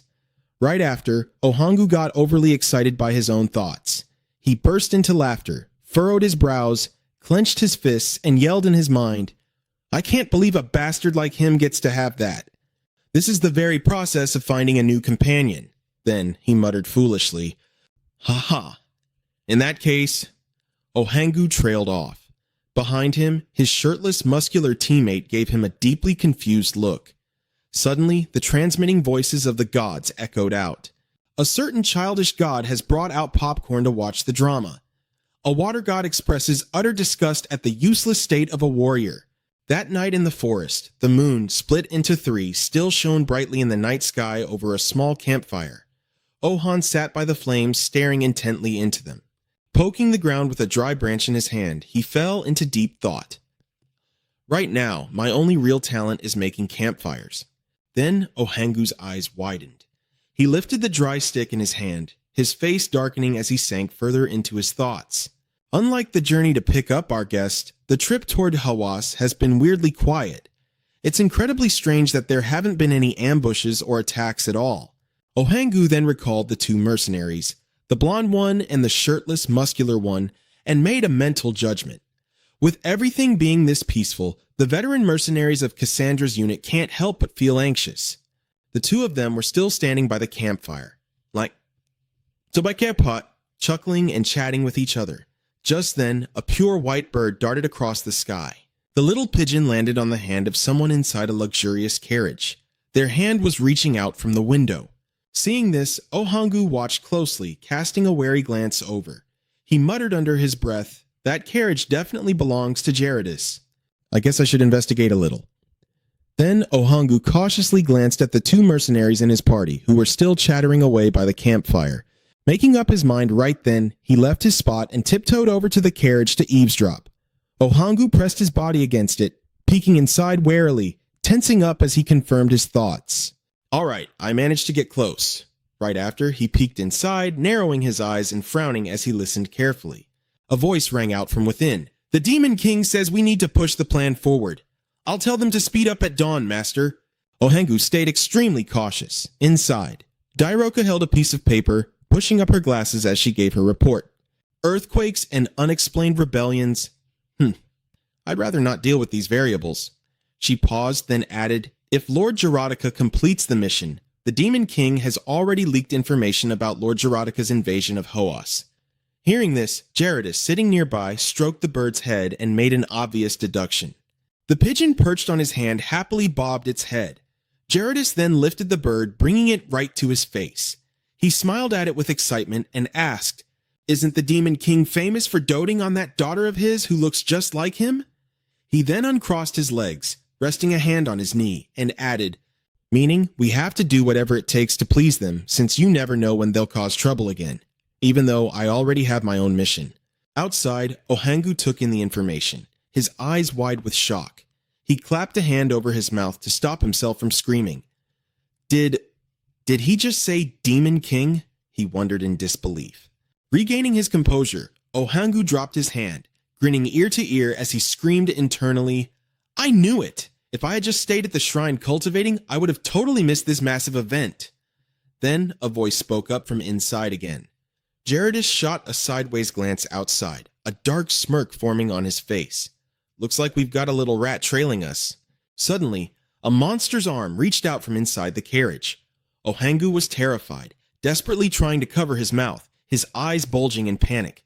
In a flash, 2 hands crossed over and pinned him down. Ohangu's hands clutched his stomach, staring in horror at that eerie green arm as he cried out, "Ah!" And just like that, any hopes he had were completely shattered. The next morning, sunlight filtered down through the forest. Ohangu groggily woke up. With his eyes swollen shut, he pried them open and let out a confused groan. Ugh! Then a voice rang out. Oh my! It was Dairoka, her demonic arm resting as she waved, leaning over to look at Ohangu. Master, the warrior is awake. Seeing her, he looked up in sheer panic, his eyes wide with shock. Ohangu was tied tightly to a tree, sitting on the ground with his mouth gagged, struggling as he muffled a cry. Mmph! Hearing the commotion, Gerardus strolled over with his hands in his pockets and spoke calmly. Whoa, calm down, warrior. Why do you think we didn't just kill you right away? Of course, it's because you're just too unfortunate. Beside him, Dairoka glanced over but stayed silent. He sneered mockingly, his face twisting with disdain as he said, You're not even worth our attention. Unable to hold back, Ohangu glared fiercely at them, furrowing his brows as he let out muffled curses. Which meant, you bastards. Which meant, how dare you look down on the main character like me? Gerardus then turned away, closing his eyes with a contemptuous smile as he reached his hand out, confirming with Dairoka. I don't want to hear those noises anymore. Clean this up. Hearing that, she raised her clawed hand and replied, Yes, my lord. Instantly, Dairoka's eyes widened, her sharp claws raised high. She glared fixedly at Ohangu, preparing to strike him down. Seeing this, Ohangu squeezed his eyes shut and screamed furiously in his mind. Damn it, my life can't just end like this. Suddenly, a system window chimed with a notification. An impatient demon god asks if you need power. Instantly, Dairoka's eyes widened in utter shock. As for Ohangu, hearing that, he forced his eyes open, struggling as he screamed voicelessly. Which meant, hell yes. He screamed in his mind with pure desperation. I need it. Back at the academy, Kang Hansu was riding a derpy dinosaur across the campus. Suddenly, he noticed a crowd and pouted in confusion. Sitting on top of the dinosaur's head, he wondered aloud. Sure is noisy today, huh? What's going on? Down below, a crowd was protesting outside the principal's office, holding up signs and shouting. Shortly after, a squad of cavalry swiftly pushed into the crowd, splitting them apart.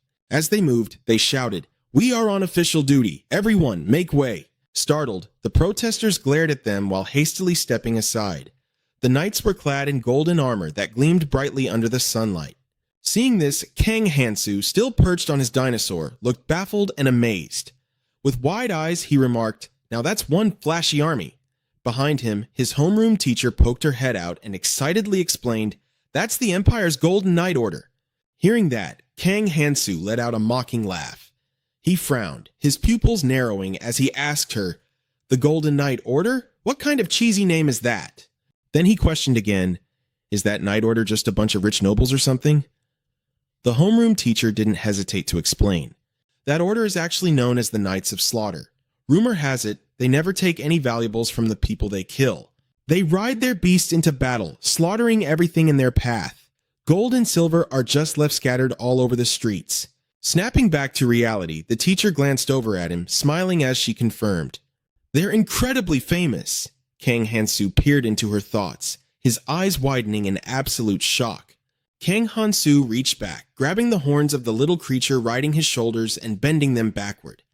As the creature panicked, he calmly looked at his homeroom teacher and asked, "Are they really that aggressive? Getting mixed up with them is nothing but trouble. Let's get out of here." Riding just behind him, the homeroom teacher chimed in to explain. They are exceptionally strong and absolutely ruthless to their enemies. They only mobilize when something incredibly important is at stake. Hearing this, Kang Han-soo glanced up, frowning in confusion, while the homeroom teacher muttered to himself, "Did something happen back at the academy?" Han-soo looked at him skeptically. "How could that be? The princess is currently at the academy, isn't she?" Meanwhile, inside Principal Howard's office, she leaned against her desk with her arms crossed, coldly demanding confirmation. Cutting off the conversation, she glared at the contingent of royal knights standing before her.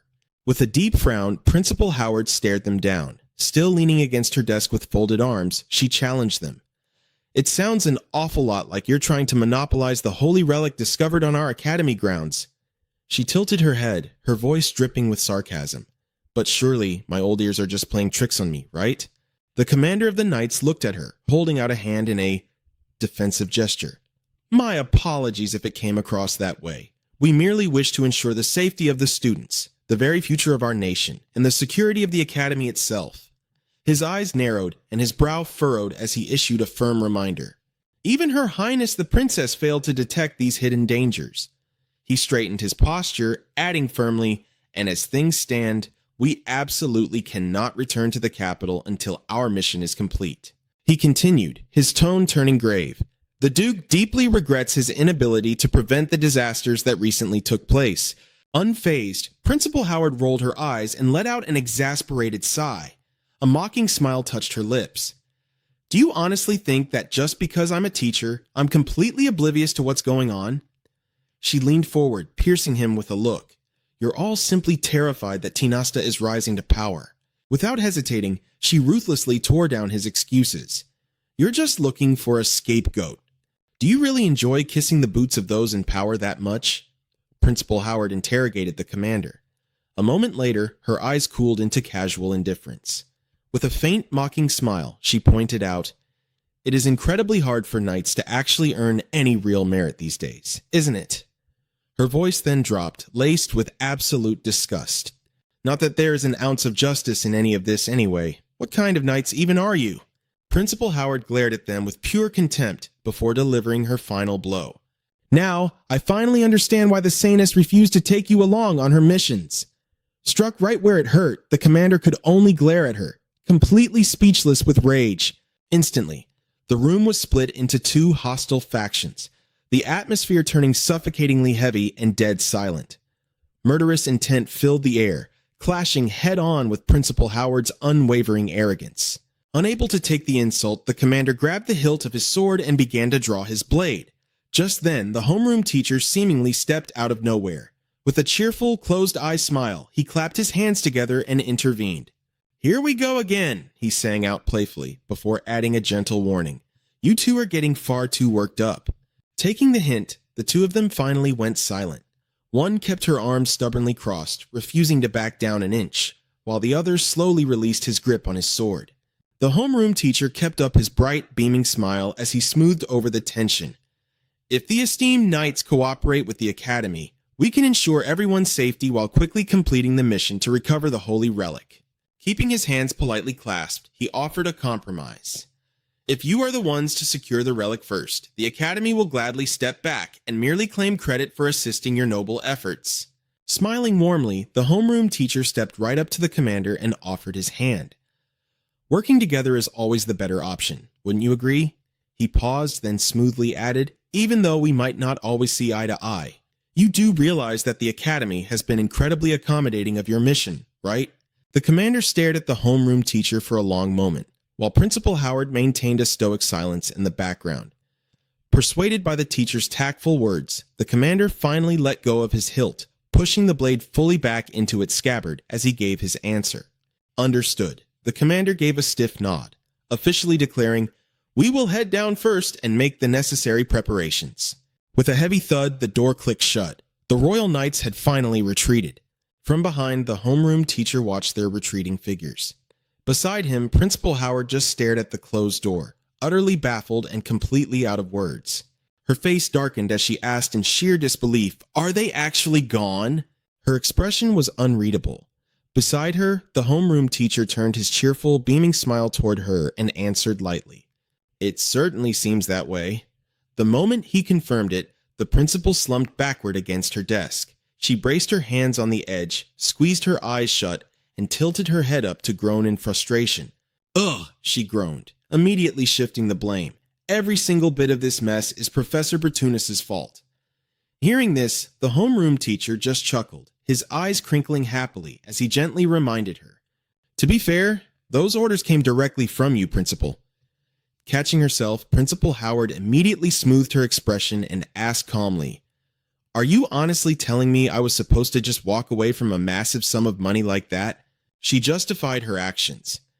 "I was planning to use that funding to renovate the campus and build an entirely new hall before the new generation of heroes enrolls next semester."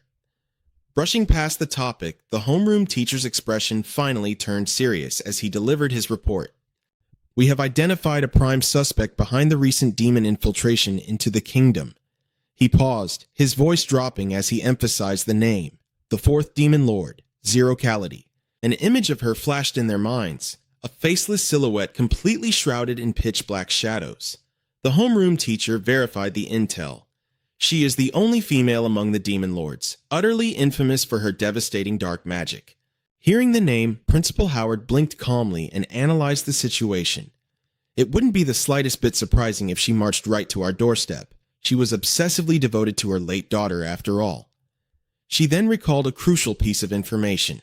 The Saintess once mentioned that this woman single-handedly slaughtered a demon lord, one whose power rivaled the most legendary heroes of that era. Frowning thoughtfully, Principal Howard turned back to the teacher. When was the last time the Saintess actually stepped onto a battlefield herself? Hearing the question, the homeroom teacher met her gaze with absolute solemnity. According to the historical archives, it was exactly 200 years ago. A memory of her wielding a radiant sword against a colossal monstrosity flashed between them, prompting him to clarify. It was during the Demon King's grand invasion of our kingdom. The homeroom teacher continued his tale. After that apocalyptic clash with the Demon King, where the Saintess swung her holy sword with unyielding resolve, he paused, his expression hardening as he confirmed the truth. She has never set foot on a battlefield since. Principal Howard crossed her arms, her brow furrowing deeply. Despite her calm eyes, her deduction was chilling. Unless they are bound by slave contracts, it should be physically impossible for demons to roam human territories. Her voice dropped an octave. This situation is far more catastrophic than we thought.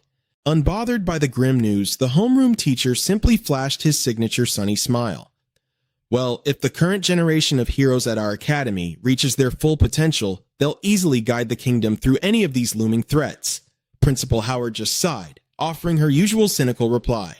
Meanwhile, deep within a dense forest, a tiny dinosaur-like creature was happily tearing into a chunk of meat, clutching it with its little claws and chewing ravenously. Suddenly, its body swelled in size, its eyes turning wild with rage as it began devouring the food ferociously. Sitting cross-legged on the grassy forest floor, Kang Han-soo watched the spectacle and sighed. "Man, catching even one of these things is an absolute nightmare." And to top it off, the exams got completely canceled because some demons decided to crash the kingdom. Next to him, the homeroom teacher was also sitting lazily on the dirt, while Thanastana stood nearby, quietly observing.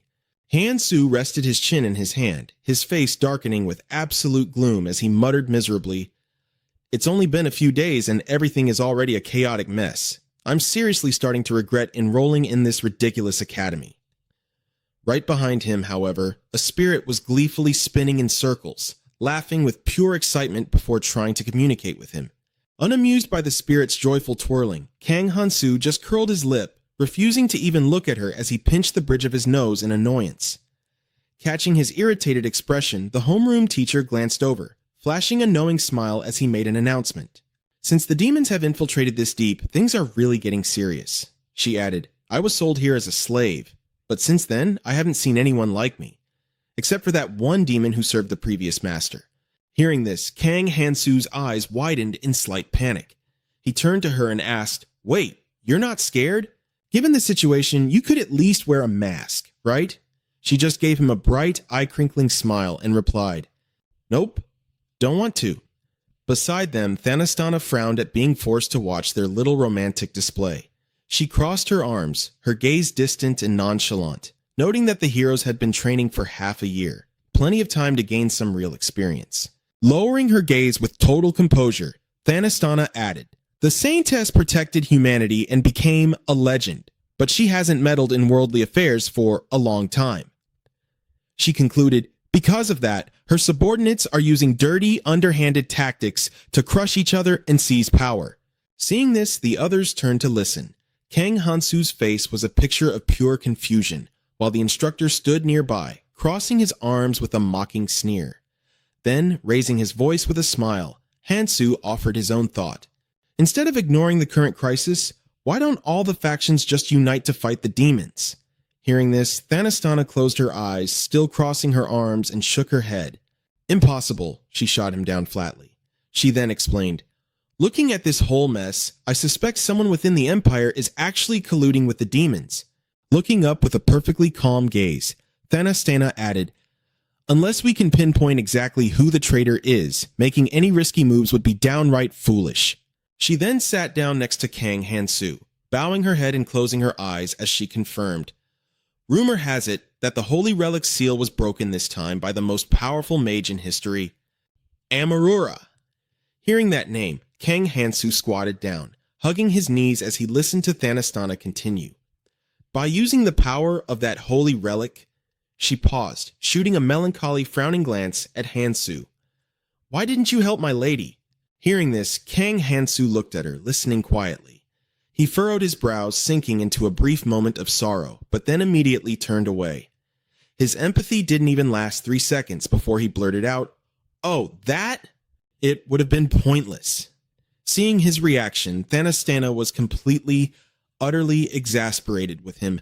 Furious, she furrowed her brows, glaring daggers at Kang Han-soo. Clenching her fists, she screamed, What? What did you just say? Meanwhile, Kang Han-soo was dead set on playing deaf, slapping on his best clueless, idiotic expression.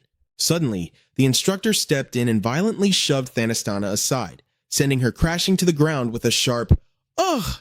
The instructor then clamped a hand onto Han-soo's shoulder.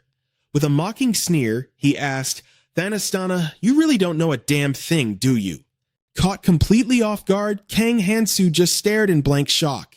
He couldn't even process what had just happened to react. Smirking down at Thanastana, who was still sprawled on the ground, the instructor sneered, We revived her and protected her from those assassins. That alone is more than enough. He then delivered his final judgment. You're getting way too greedy. Hearing that, Thanastana pushed herself up. Boiling with indignation, she clenched her fists, her eyes wide as she screamed back, Greedy! She aggressively pushed her point. Both humans and demons lust after power, don't they?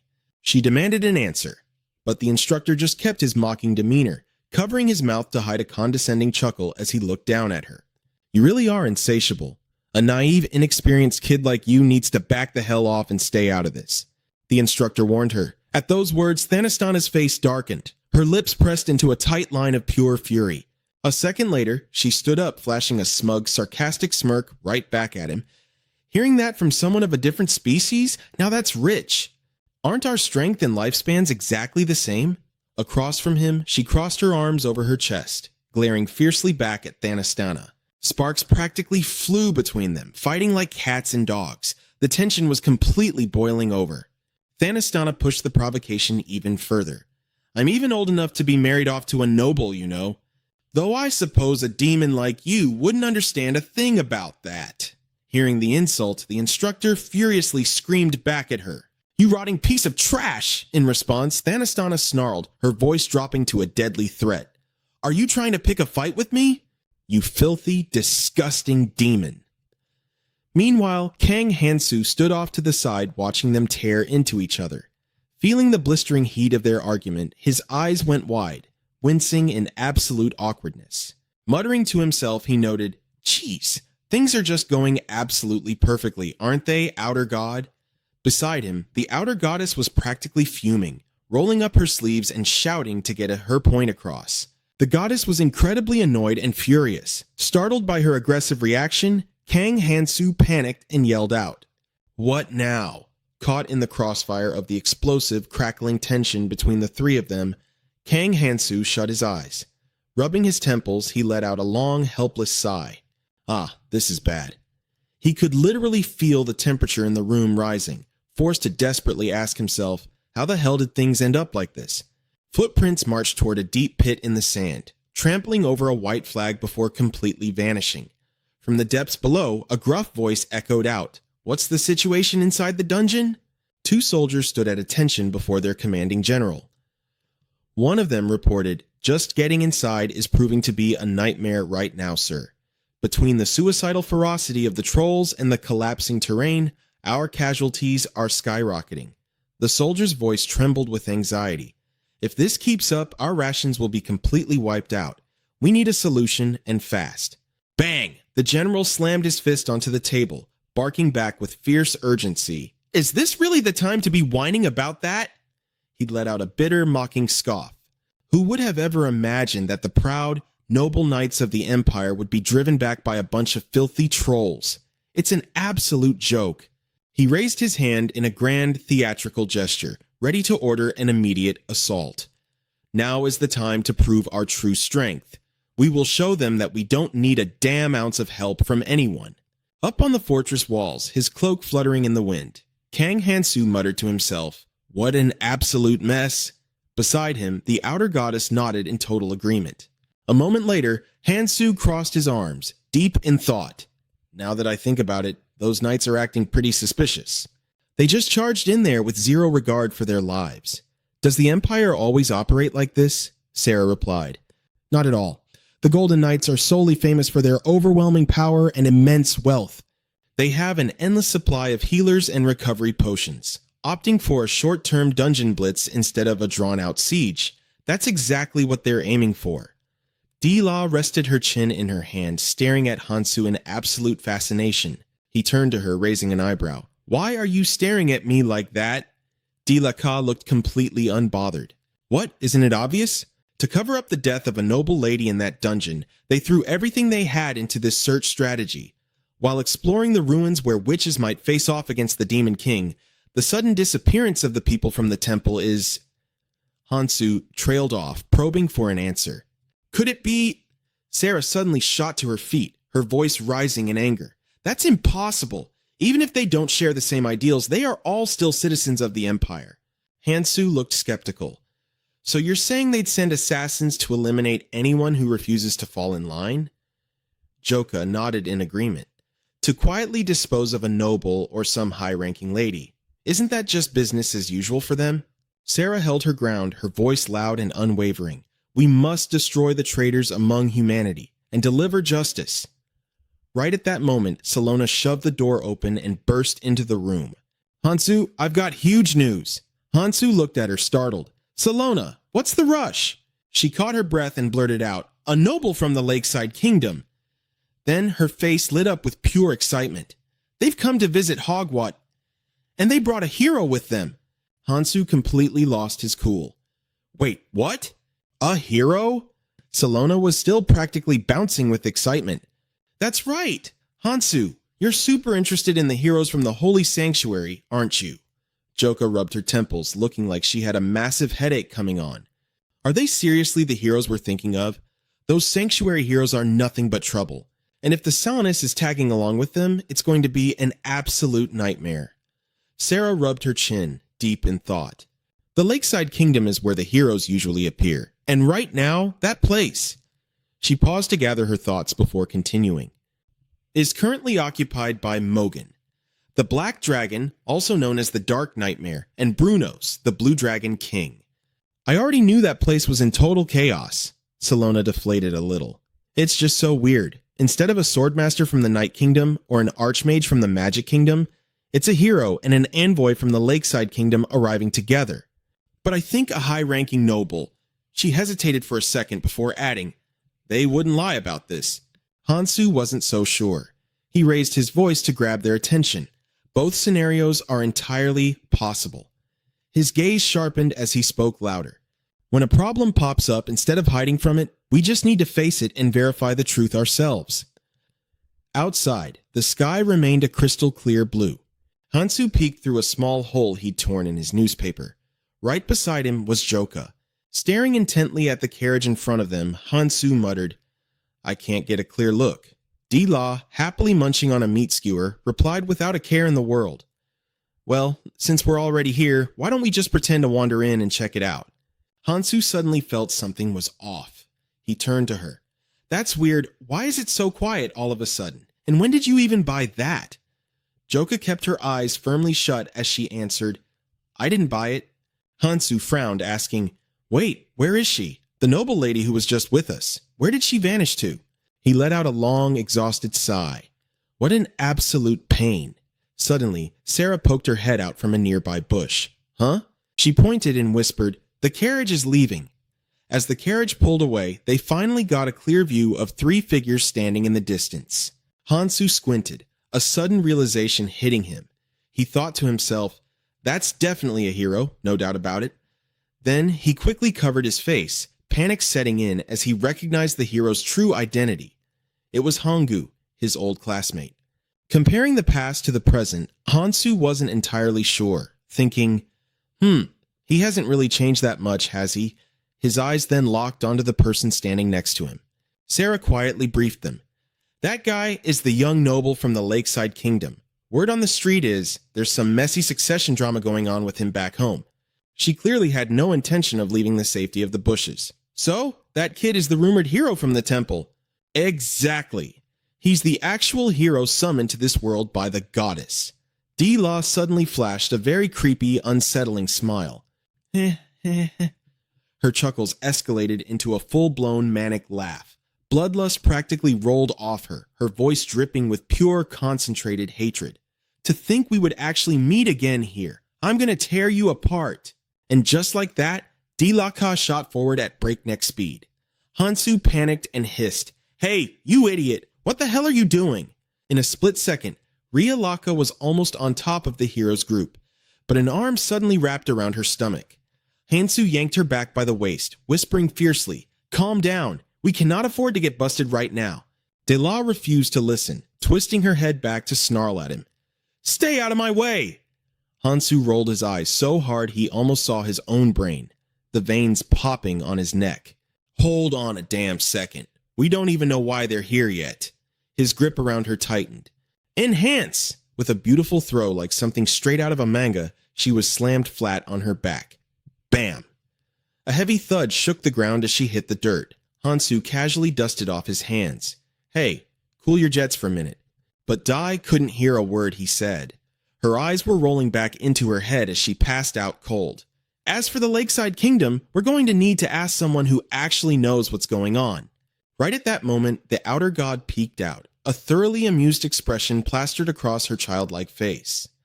The outer god found this utterly hilarious. The outer god was demanding an encore. Hansu yelped, Wait! When did you get out here? Where did you go without saying a word?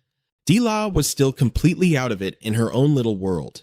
Ria Loka stood amidst the swirling dust and scattered debris. The group behind her just stared, utterly speechless. She turned around, shooting them a deadly, piercing glare. Stop standing there like a bunch of idiots and hurry up! She crossed her arms, spun on her heel, and marched off. She rested her hand on the long bench. Ria Loaka leaned heavily against it, looking utterly drained, with the little goddess sitting near her head. Hansu relaxed, speaking casually. Ah, you finally made it? A bright, welcoming smile spread across his face. And you even brought a friend along? Just a moment later, Hansu's defiant yell rang out again. Are you telling me there's someone from the demon tribe among the nobles of the Lake Kingdom? Sarah said to him, even though they looked like students on the outside, they were still rookies. Demon spies were planted in your kingdom before we even enrolled, and you're telling me you had no idea? Hansu pursed his lips in slight grievance. You're no different. The white-haired girl with a ponytail hesitated a bit. The thing was, Hansu didn't even pay attention to her. He just rested his chin on his hand and closed his eyes in thought. Tisk, like I said, our kingdom has Jiro, what again? Joka chimed in right on time. It's Gerodus. Hansu's eyes widened in realization. Right, the fact that Count de whatever is from the demon tribe was already confirmed by this guy, but he was also traveling with a friend from my hometown. He let out a cryptic smile. I'm not saying the entire demon tribe is evil, but suddenly, the air around them grew scorching and dry. His gaze turned razor sharp, his hair standing on end, an entire illusion manifested by his sheer rage. The truth is, they do stand against humanity, and I have a feeling they did something to Dairoka too. It wouldn't hurt to investigate this, right? He looked over at the white-haired girl and issued a command. First, tell me everything you know. She looked a bit flustered. Me? She began to speak. Since I'm not the heir to the throne, my relationship with the nobles isn't exactly close. But from what I know... She paused to recall her memories before continuing. During the war, he didn't do anything, nor did he marry into the royal family. His cunning face was still etched into her memory. Back then, I thought it was strange how someone who had only been a merchant for a short time could be granted the title of count. After that, they stopped at nothing to expand their territory and trade routes. A young man with a unique hairstyle suddenly raised his hand, cutting her off. I think I know a lot more about that demon tribe. He began sharing everything he knew in order to complete his mission. Count Gerodus of the Lake Kingdom hired a ton of mercenaries from my kingdom. A high-ranking noble hiring his own private soldiers is pretty suspicious.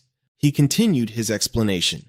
For escort or transport missions, it's not unusual to hire a strong fighter, or at least a knight or someone of a higher rank. But it's been happening way too often, so the whole thing is extremely shady.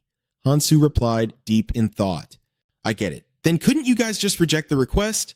The young man's face lost its composure. The number of times we can refuse is limited, you know.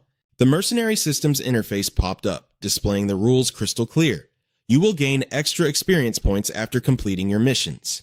In the event that you abandon or fail a mission, you will lose a massive amount of experience points. He practically shouted the next words. The blessing of the nobles, and even the blessing of the mercenaries, will be downgraded depending on how many missions you refuse or fail. He gritted his teeth. As a member of the royal family, I also took part in the supervision mission. But the escort targets didn't say a single word until we got there. Dila turned around. Then we'd never be able to tell if those escort targets were from the demon tribe or not. Sarah slammed her hand hard against the bench. Were they all from the demon tribe? It makes no sense for the Holy Temple to be completely oblivious to this. She glared at Hansu, gritting her teeth as she emphasized every word. Their absolute duty is to protect humanity. So what the hell are they doing? Anpis snapped, and he said, Boss, I told you. The heroes of this generation possess immense strength and willpower, but there are also those who are beyond saving. From the civilian casualties to John's death, there are so many dark secrets. He hesitated for a moment before continuing. Honestly, he really is the most problematic hero in all of history. Hansu's mind swirled with heavy thoughts. If it wasn't for the evil god, would any of this have happened? Resolving his internal conflict, he decided to go meet them first. I think I'll make my decision after checking on Hangu's situation. As they stepped out of the temple, the deity seemed quite delighted again. A certain god was busy celebrating the future of an otherworldly young man. As night fell, starlight scattered across the pitch-black velvet sky. How did I even survive and make it here? Hangu sat slumped over, looking completely lifeless. I'm supposed to be special. He thought back to those anime shows where the first opponent was always someone evenly matched. He recalled that detestable face. Even though abandoning a teammate was something that would absolutely never happen in Park Han-young. He remembered the faces of the young girls, completely ravaged by the war. Through that incident, I've grown, which is why I was able to handle that situation. It was the young girl with a gentle face and crimson hair, Arya. Hangu's train of thought came to a halt. His mouth hung open in a daze. his hands tightly clenched into fists on his thighs. Then he threw his head back and screamed in sheer frustration. What the hell am I supposed to do now? You told me I was special, that I was the chosen one. Have you lost your mind? I'm supposed to be the true main character of this world. How did everything turn out like this? Coming from the void, or perhaps from right behind him, it was impossible to tell. A voice dripping with pure mockery echoed out. Oh, the poor warrior is being toyed with by the gods. Hangu spun around and roared, Who's there? Which bastard is hiding? But behind him was nothing but a pristine white bed. There wasn't a single soul in sight. What the hell? The mysterious voice rang out once again. Have you still not realized it? The magic warrior's aura flared up. Shut up and show yourself. The scenery warped like a magic trick. Faced with this absolute surreal power, Hangu completely lost the will to fight back. A demon bearing horns identical to Dila's sat upon a throne, resting his chin on his hand as he stared down at Hangu with utter contempt. Hangu stammered, Who are you? The demon's deep voice resonated. Me? Then he asked a rather cryptic question. How much do you actually know about the gods? Hangu stammered, The gods? You mean the ones who summoned us here and bestowed their blessings upon us? The demon replied, Exactly. To you, what exactly is the existence of these so-called gods? Hangu tightened his fists. I don't know. They told us the gods handed down a prophecy to defeat the demons. But in reality, aside from the goddess, I haven't met any of the other gods. He looked up at the figure seated upon the throne. I was only told that we were summoned because the demon king was going to be resurrected. I see. So his voice really has changed. They're doing it again. A female demon stood up abruptly. Demon Lord, the noble-looking demon spoke. Warrior Ohangu, are you ready to see the truth? The green lamps on the wall flickered in the firelight. The demon lord kept his chin resting on his hand, speaking with calm indifference. A very long time ago, to save this world, I fought side by side with the warrior Obelia on the front lines. That's right. I was once a warrior too. Hangu covered his mouth, absolutely in shock. What? The demon lord used to be a warrior? This definitely had to be one of the top 10 most mind-blowing facts. The demon lord replied, Yes, just like you, I was a warrior summoned from another world. I suppose the current warriors wouldn't know about Obelia. A girl who seemed to be one of the demon lord's subordinates chimed in. Nowadays, instead of her real name, she is known as the Holy Maiden. The demon lord gave a cryptic smile, letting out a soft, Oh, is she still playing the part of a holy maiden? The demon lord's words ripped the veil from Hangu's eyes. The holy maiden that the guiding goddess led me to is a fake? The demon lord then recounted his own story. 3,000 years ago, I was a warrior. I teamed up with Obelia, a warrior famous for her powerful skills. One day, a question suddenly popped into my head. Level 35, Warrior's Blessing rank A, Brawler rank B, Lightning Hunter rank B, Natural stats at 24, 25. Why did speed become the metric that measures everything? Could we not grow through our own hard work? Why must we always rely on levels? Lost in the flow of his memories, the demon lord continued. In the Mo Lang library, which holds all knowledge, we were able to discover the truth that the gods had hidden away. He revealed a terrifying truth. In the distant past, the warrior's blessing had a completely different effect. But after a certain warrior gained the backing of some arrogant goddess and defeated the demon lord, everything began to change. He then recounted his own experience during that era. When I signed a contract with a demon god, I discovered this. Things back then were not like they are now. The demon race wasn't shunned at all. That demon god worshipped by the demon race was actually one of the 3 most powerful gods. But because of his bad temper and habit of ruining the other gods' fun, he became the target of everyone's frustrations. With his captivating voice, the demon lord drew Hangu in, making him listen intently. After some time passed, the gods made up with each other, but their little role-playing game remained exactly the same. Role-playing? Hangu's voice trembled slightly. You mean this whole situation? With monsters swarming everywhere and threatening the continent?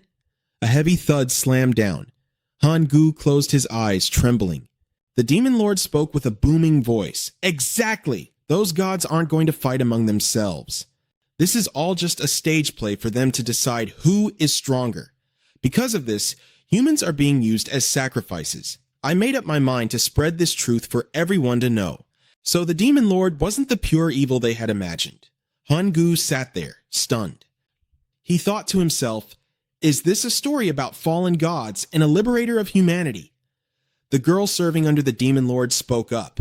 According to the spies we planted within the human faction, also sanctions the most outstanding warrior of the human race is Yu Boza.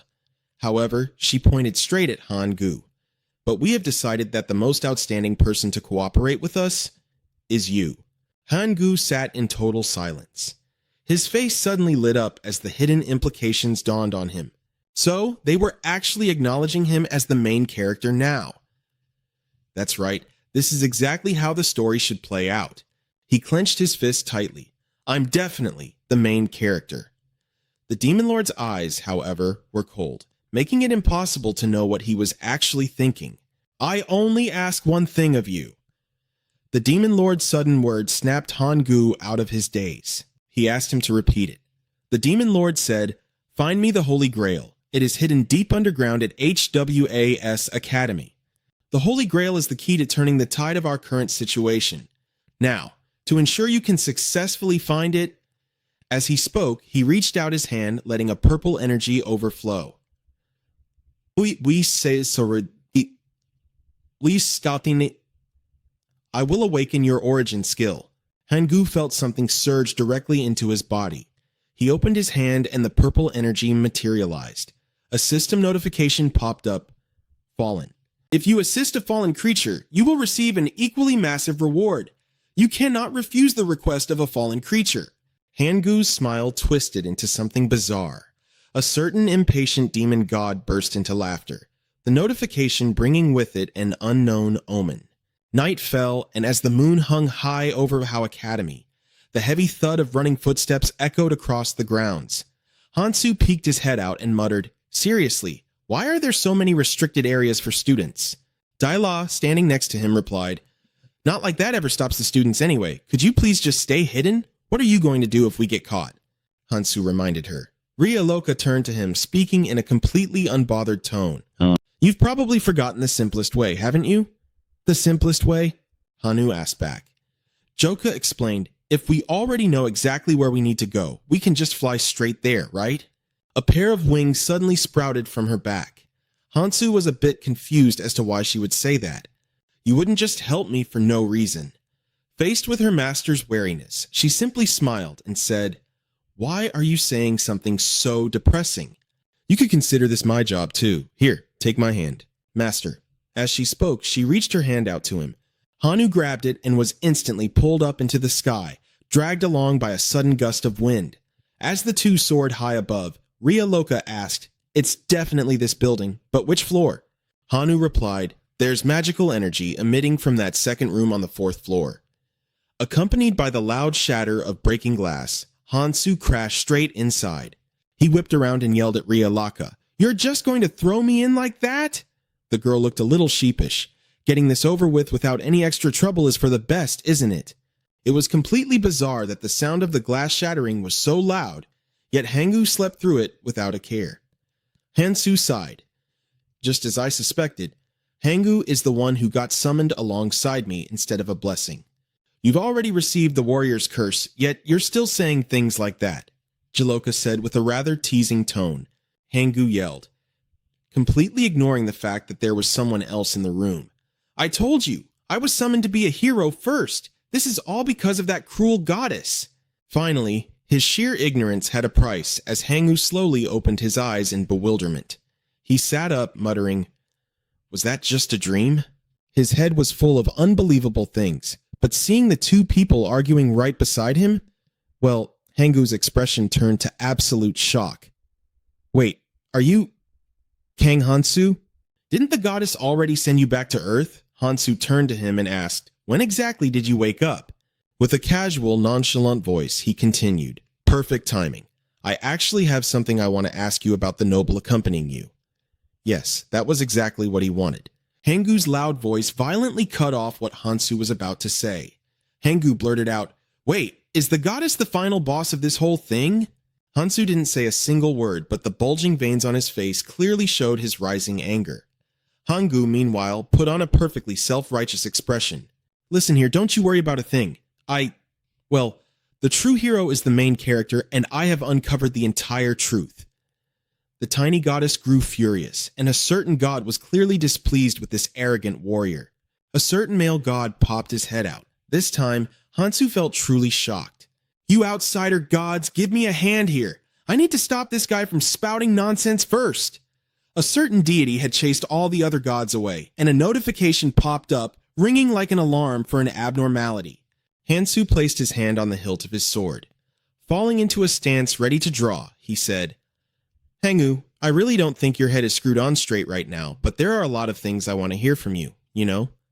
With a beautifully smooth sword draw, he continued, even though I didn't want to do this to a classmate. You've been playing hero for a while now, so I'm going to use my full strength against you. Hangu leaped up from the bed. That's right, a fateful battle between two comrades from the same hometown. He didn't seem to care at all about how tragic the situation was, even calling himself someone who had run away to save the world. The corruption effect activated, causing Hangu's hands to slowly turn a sickly purple, his nails growing unusually long and sharp. His fangs also became razor sharp. The skin on his face turned entirely purple. I will also take revenge for your sake. Hansu felt more astonished than ever looking at his twisted new form.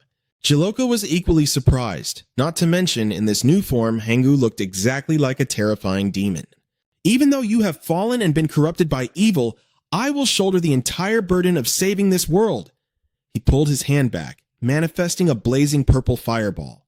Because I am the main character. Sensing the terrifying murderous intent, Hansu's expression couldn't have been more serious as he pointed his sword forward. Then a massive explosion shattered the quiet night. The room Hansu was in burst into fierce, raging flames. Hansu flew backward out of the explosion, passing right through the thick smoke. He landed on the ground, sliding a long distance, and let out a soft groan of pain. Hansu looked up at the room, which was still clouded in heavy dust, wondering, did he seriously get that strong all of a sudden? From inside the wreckage, a strangely twisted foot stepped out, proving that a demon was slowly emerging. Hangu, standing in his newly transformed state, crossed his arms and said arrogantly, I really like the sound of that.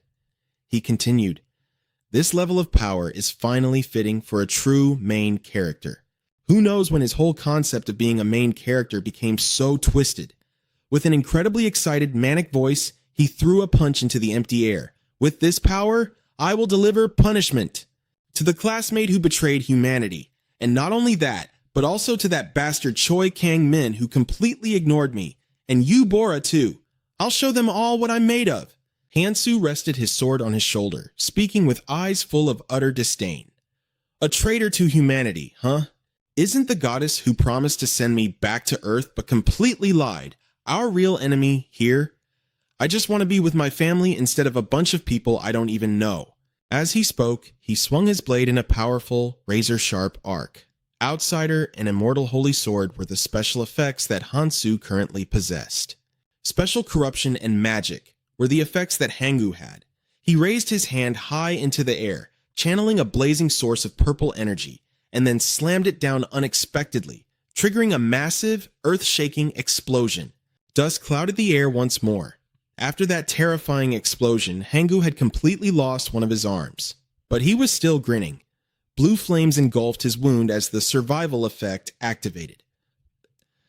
The hand that had just vanished reappeared exactly as it was, and that arrogant, cocky smirk remained plastered on his face.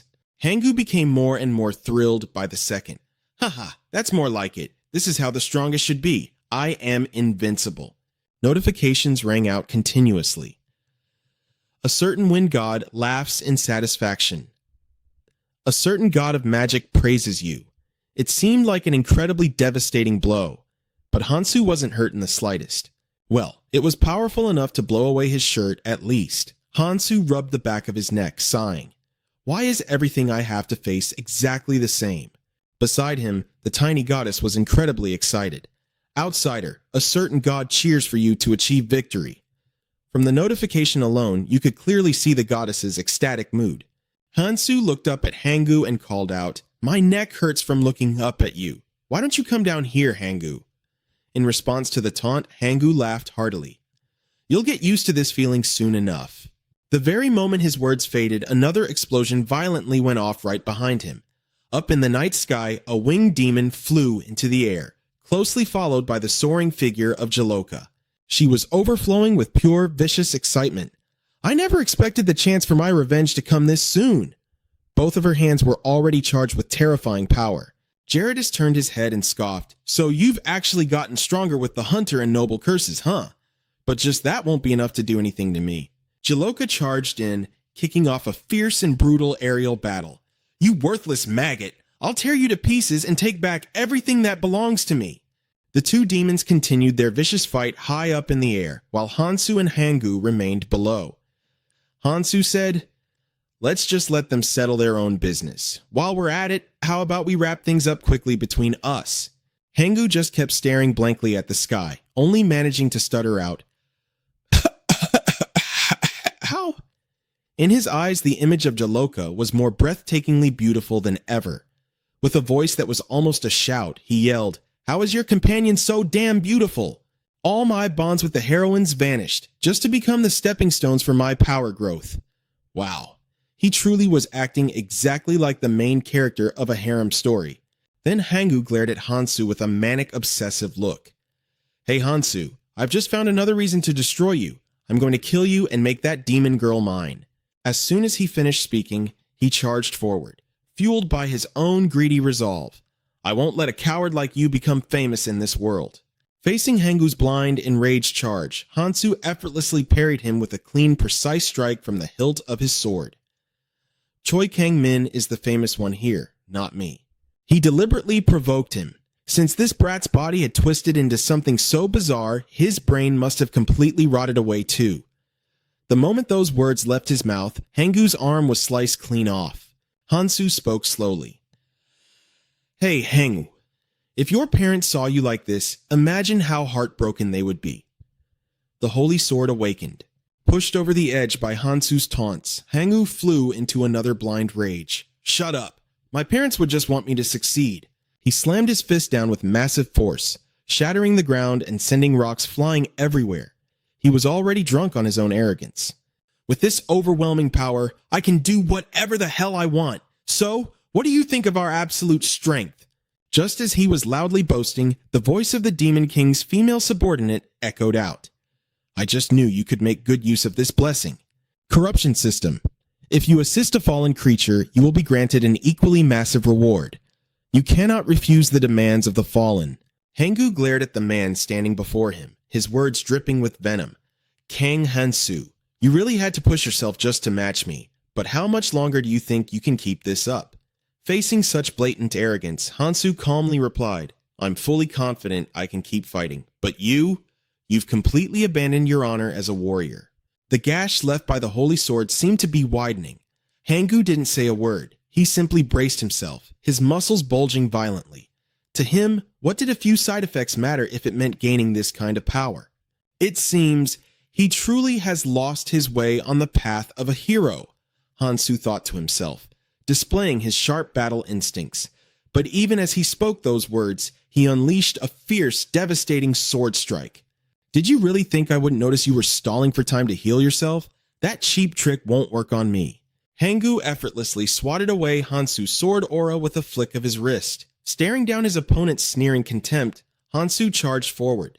Naturally, he wouldn't just rely on brute force, knowing full well that physical damage alone wasn't going to cut it. "You talk way too much for someone in a fight, man. Let's see how you handle a little magic instead." His expression grew fierce as crackling crimson energy gathered in the palm of his hand. With an explosive palm strike blasted directly into Hangu's chest, a blinding light engulfed the entire area. The beam of light was so massive and intense that it pierced straight through the roof of the academy, immediately drawing the attention of the nearby guards. A commanding officer pointed up at the sky. "Over there! We have an emergency! All units, move out to that sector immediately." "Yes, sir." The soldiers mobilized with lightning speed, their figures cutting swiftly through the dark of night. Over in the distance, Cone was standing alongside one of the guards. What the hell is that? Up in the sky, two demons were locked in brutal combat. Down below, it was yet another demon, but this time fighting a human. "Everyone, cease fire immediately!" Kone roared at the top of his lungs. If you don't stand down this instant, we will be forced to take you down by force. Huh? Hangu turned his head, glaring at them with sheer annoyance. You arrogant little natives, don't you dare get in my way! Channeling a sinister wave of purple magic, he blasted it straight toward Kone and the squad of guards. The sheer force instantly blew the soldiers away, leaving them groaning in agony on the ground. Take that demon down now, Kone commanded. The soldiers didn't hesitate for a second, quickly swarming around Hangu. Come and get it, you filthy locals, he sneered, not showing a single ounce of fear. High up in the sky, Zerotus glanced down and casually remarked, well, things are certainly taking an unexpected turn. Enraged, Jiloka roared at him. Don't look away! I'm going to rip you apart right here, right now. Looks like we're on the exact same page. Moving with terrifying speed, Zerotus lunged forward, his claws fully extended. But, unfortunately, something urgent just came up.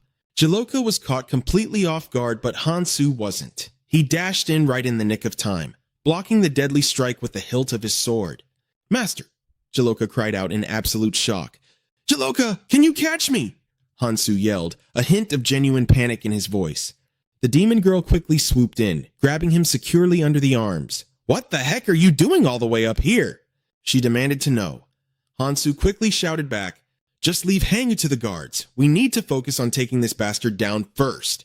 Zerotus flashed a deeply condescending smirk. Oh, is that so? Suspended in midair, Zerotus stared down Hansu and Jiloka. It's been quite a long time since a mere human had the guts to attack me directly. 2 against 1? You really think just because you conjure up some weird blue magic, I'd actually lose to pathetic little insects like you? Hansu kept his guard up, his eyes narrowing. Wait, is he using magic? Jiloka, can you dodge that? He yelled. But she suddenly hesitated. God only knows what was going through this demon girl's head. Jiloka completely let go of Hansu, letting him plummet toward the ground as she spread her arms wide. If it's just me, of course I can. Feeling himself suddenly falling through the sky, Hansu looked up, completely, utterly baffled. Jiloka, what the hell are you doing? Hansu screamed, his voice cracking with pure exasperation. While falling, he violently pointed up at Zerotus. You son of a bitch, you better stay right there. Don't you dare run away. Hovering in the air, Zerotus calmly adjusted his tie, glancing at Jiloka. You really shouldn't be taking orders from a human, you know. With that, his body dissolved into a fierce burst of purple flames. Jiloka panicked, instantly reaching out. Oh no! Get back here, you coward!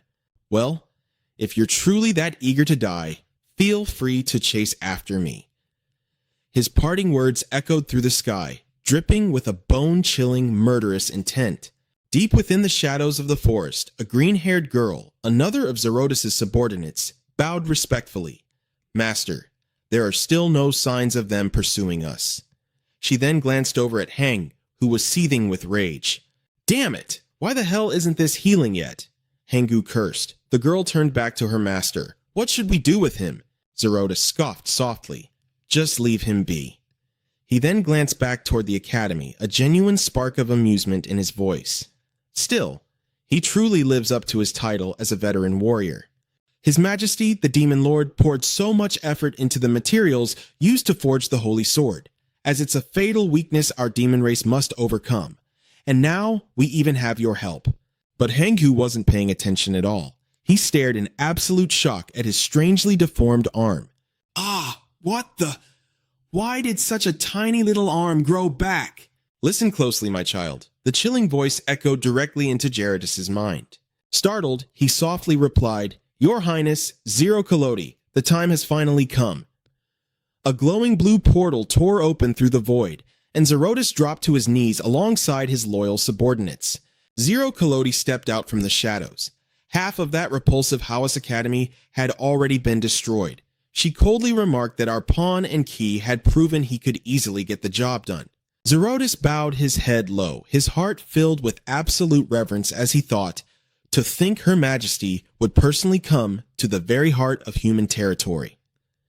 Meanwhile, Hangu was busy celebrating his healed arm. All right, it's almost back to normal, huh? He was caught off guard when he saw the Demon Queen. Well, welcome to the party, Demon Queen. But Zero Calorie didn't say a single word. She merely gave a slight flick of her finger. A violent stream of purple energy was ripped straight out of Hangu's body, the unique corrupted power of the Fallen. She pointed toward the portal, and the dark energy simply vanished into it. Gerardus declared, "Now, we have no reason to hesitate." Horrific monsters began pouring out of the portal, howling with bloodthirsty excitement. Hangu, meanwhile, slumped against a tree, completely scared out of his wits. Gerardus smiled wickedly. "Before the Saintess can even make a move, we will slaughter them all." The horde of monsters roared in agreement. Under the pitch-black sky, the scene shifted to the Holy Temple. A man burst through the doors, his voice trembling with sheer panic. "Saintess! Terrible news! We're under attack!" The Saintess blinked in shock. "An attack? What on earth are you talking about?" The man had completely lost his composure. Hawass Academy has been attacked. It happened right when they were gathering to recruit new members. According to the reports, the attacker is a veteran named Ohangu. Sentes rubbed her throbbing temples. "Him again? He finally brought disaster upon us. Are there any updates on the situation?" The man immediately handed her a document and frantically reported, because of the newly discovered dungeon at Hawass, a massive crowd had gathered there. As a result, the casualties are devastatingly high, and the Academy's teaching facilities have been completely destroyed. "There's more." His voice faltered for a moment. "We uncovered intel suggesting that the veteran, Ohangu, might have become a fallen and defected to the demons." "A fallen?" Sis murmured to herself as she picked up a photograph to examine. Even in a crisis like this, the goddess remains completely silent, she thought bitterly. Then Sentes spoke with absolute authority. "We cannot let them run rampant like this. Investigate this at once. Gather all our key figures and we will head straight to Hawass," she commanded. Under the starry night sky, the buildings below were engulfed in a sea of fire, surrounded by the critically wounded. The general sat sluggishly to the side and muttered, "Did you come all the way out here just to laugh in my face?" Headmistress? The new arrival was none other than the glamorous headmistress of Hawass Academy. "Of course not. I came here because I have a favor to ask."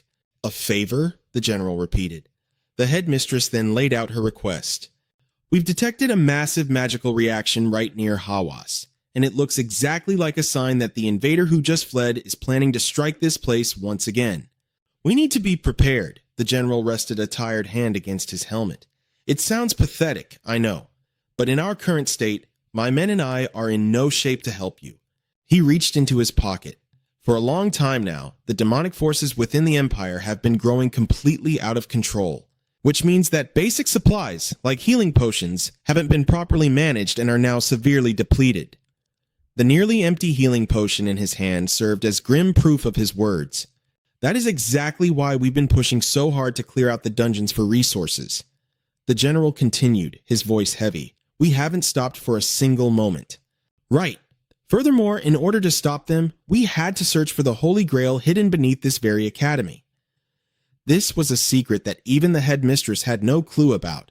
"The Holy Grail? Hidden beneath our academy?" "That's right." The general began to unveil the hidden truths. The requirements to become a true holy warrior consist of 3 things: the Holy Grail, the Holy Dragon, and the Holy Sword. Throwing his mind back into the past, he explained. In the past, even the strongest sorceress, the one who single-handedly slew the demon lord, would never have won without the power of the Holy Grail. The general went on. Because she wasn't a warrior, granted the blessing needed to counter the demon lord's spirit blessing. The headmistress rubbed her chin thoughtfully.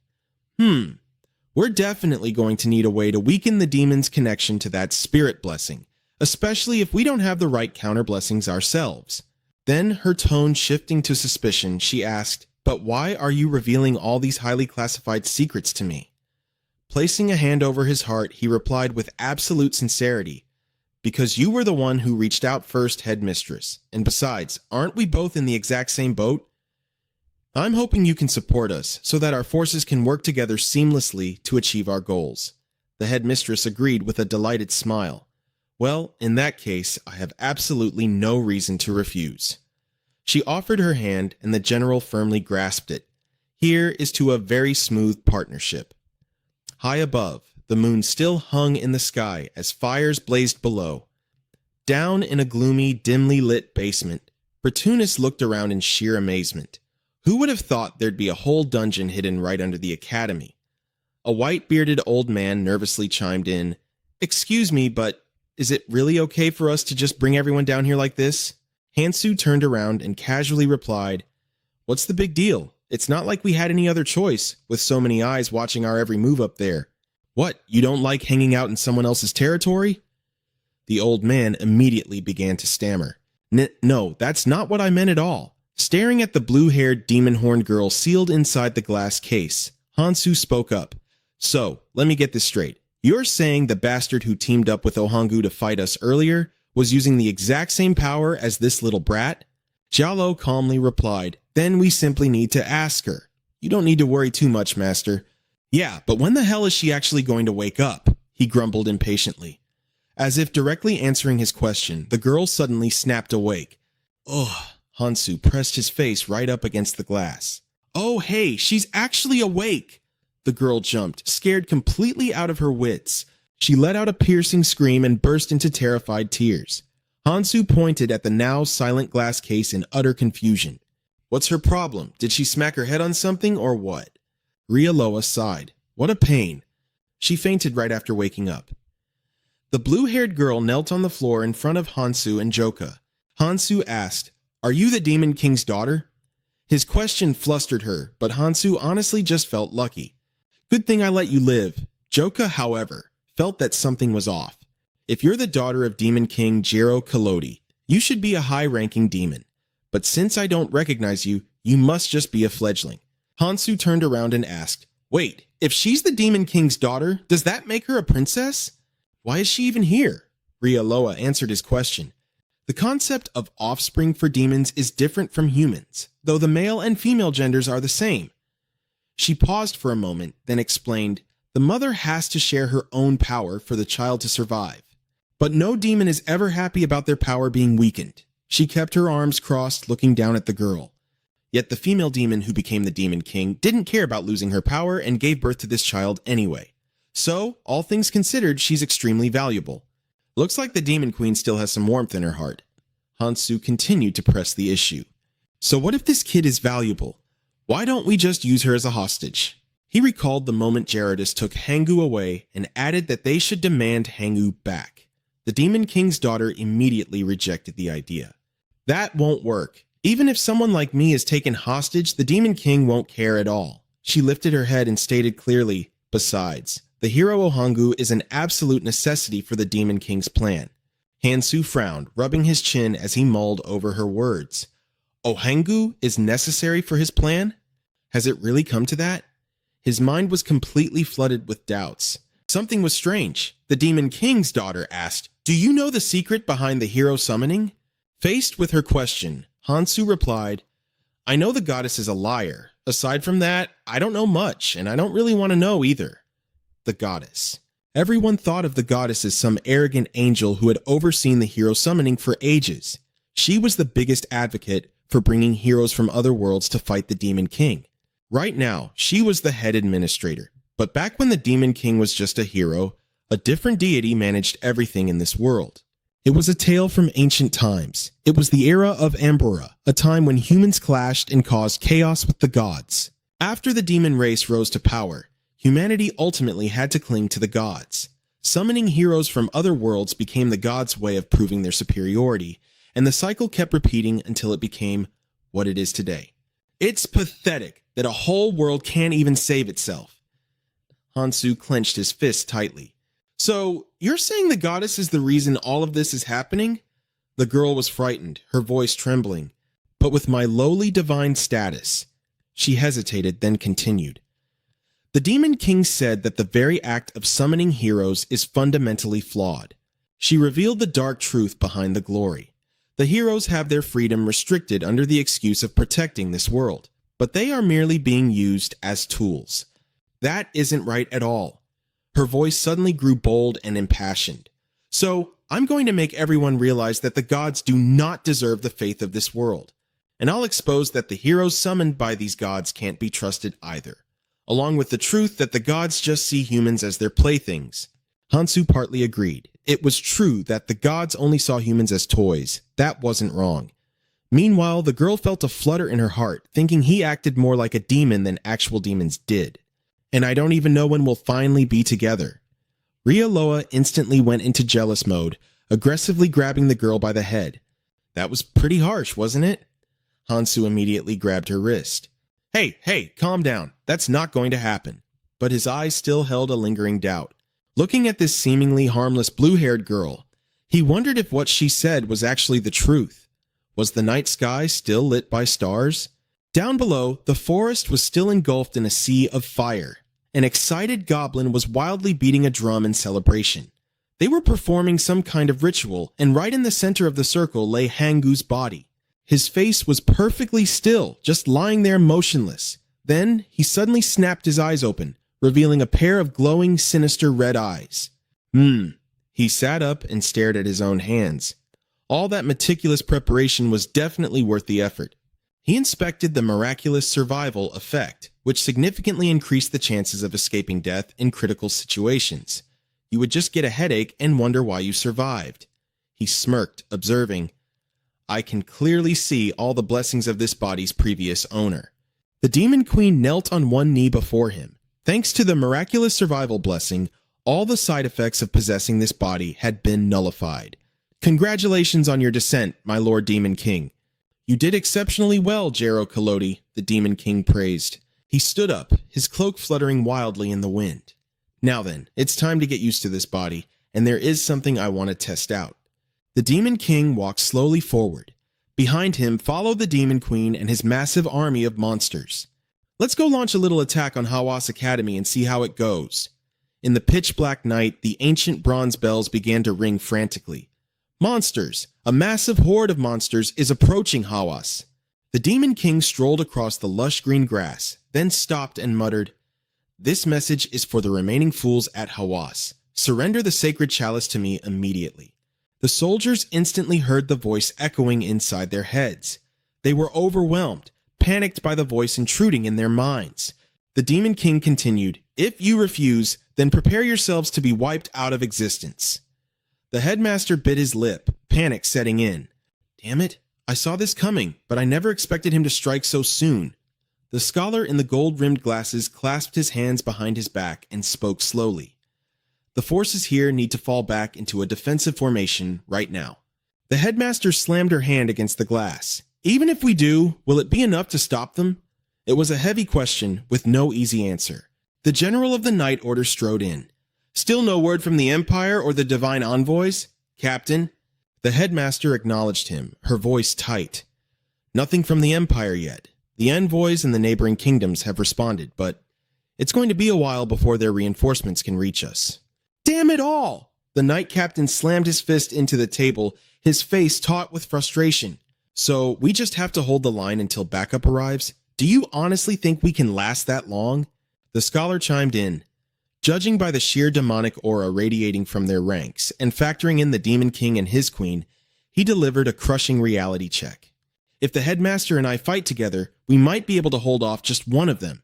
And even if the captain joins the fray, the absolute limit of what our Golden Knights can handle is that ogre. Aren't we a little outmatched here? He asked, his voice dripping with helplessness. Is there really no other way? Just then, the door swung open again. The swordmaster burst into the room. Headmaster, everything is ready! Driven by their noble pride, the students have volunteered to join the vanguard. Both the headmaster and the captain were taken aback. The headmaster glanced out the window, her spirits lifting. Excellent work, Professor. In our darkest hour, seeing everyone stand together like this. This is the true power of unity. The students had rallied to the defense with absolute bravery. It was the law of the nobility. As a member of a noble bloodline, it was your absolute duty to protect those within your ranks.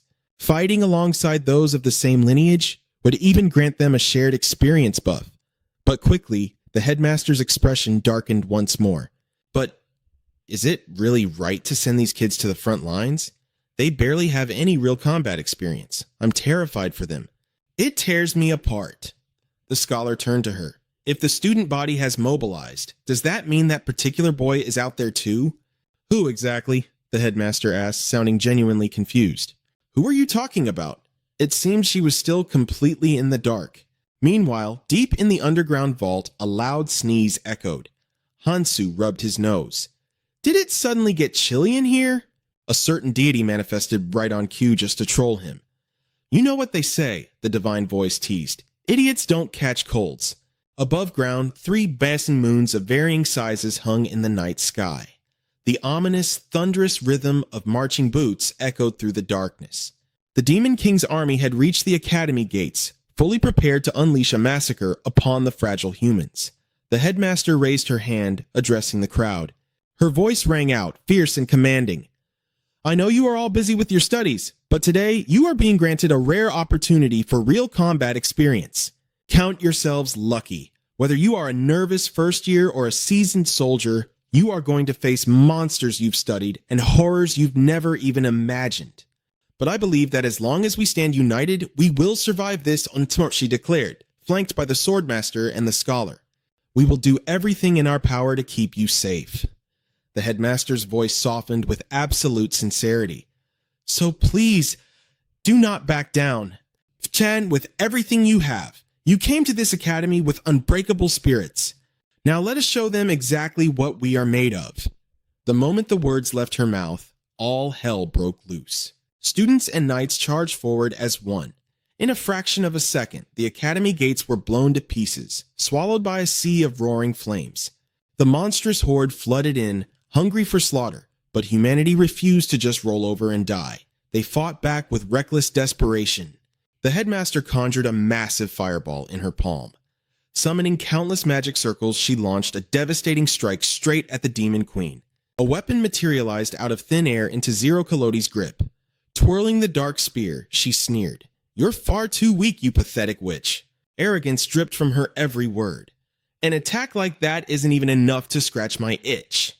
The headmaster's expression turned grim. Damn you, you brazen bitch! I am the headmaster of HW. Fueled by sheer rage, the headmaster surged forward, unleashing a spell of apocalyptic power. Do not underestimate me. The explosion tore through the air in a shockwave of crimson and azure smoke. The impact was so massive that even the underground vault shook violently. Hansu looked up, frowning. What the hell is causing that earthquake? Dela hesitated, trying to gauge the situation. I think something bad is happening up there. But Hansu had already sensed something far worse. He snapped his gaze to the heavy doors, feeling a suffocating, pitch-black aura seeping through the cracks. Master, what's wrong? Boom! In a deafening blast, the vault doors were blown completely off their hinges, sending a torrent of hellfire pouring inside. The Demon King stepped through the wreckage, his chilling voice cutting through the thick smoke.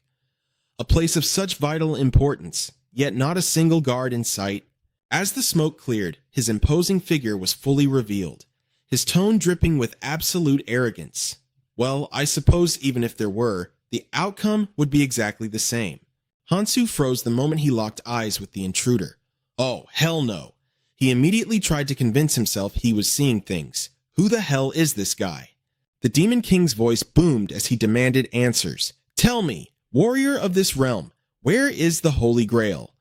The sheer suffocating pressure radiating from his body was nauseating. Ria Loka pinched her nose, her face contorting in disgust. This aura!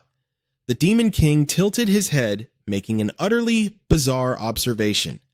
What a fascinating little combination you all make. You've got some courage in you, I'll give you that, kid. Without skipping a beat, Hansu drew his sword. His face was deadpan as he asked, Quit your babbling and just tell me who you are. Suddenly, countless notifications flooded his vision, scaring the living daylights out of him. Whoa, what the hell is all this? Hans Shu had never seen anything like this before. Some god was screaming at him to run away, fast.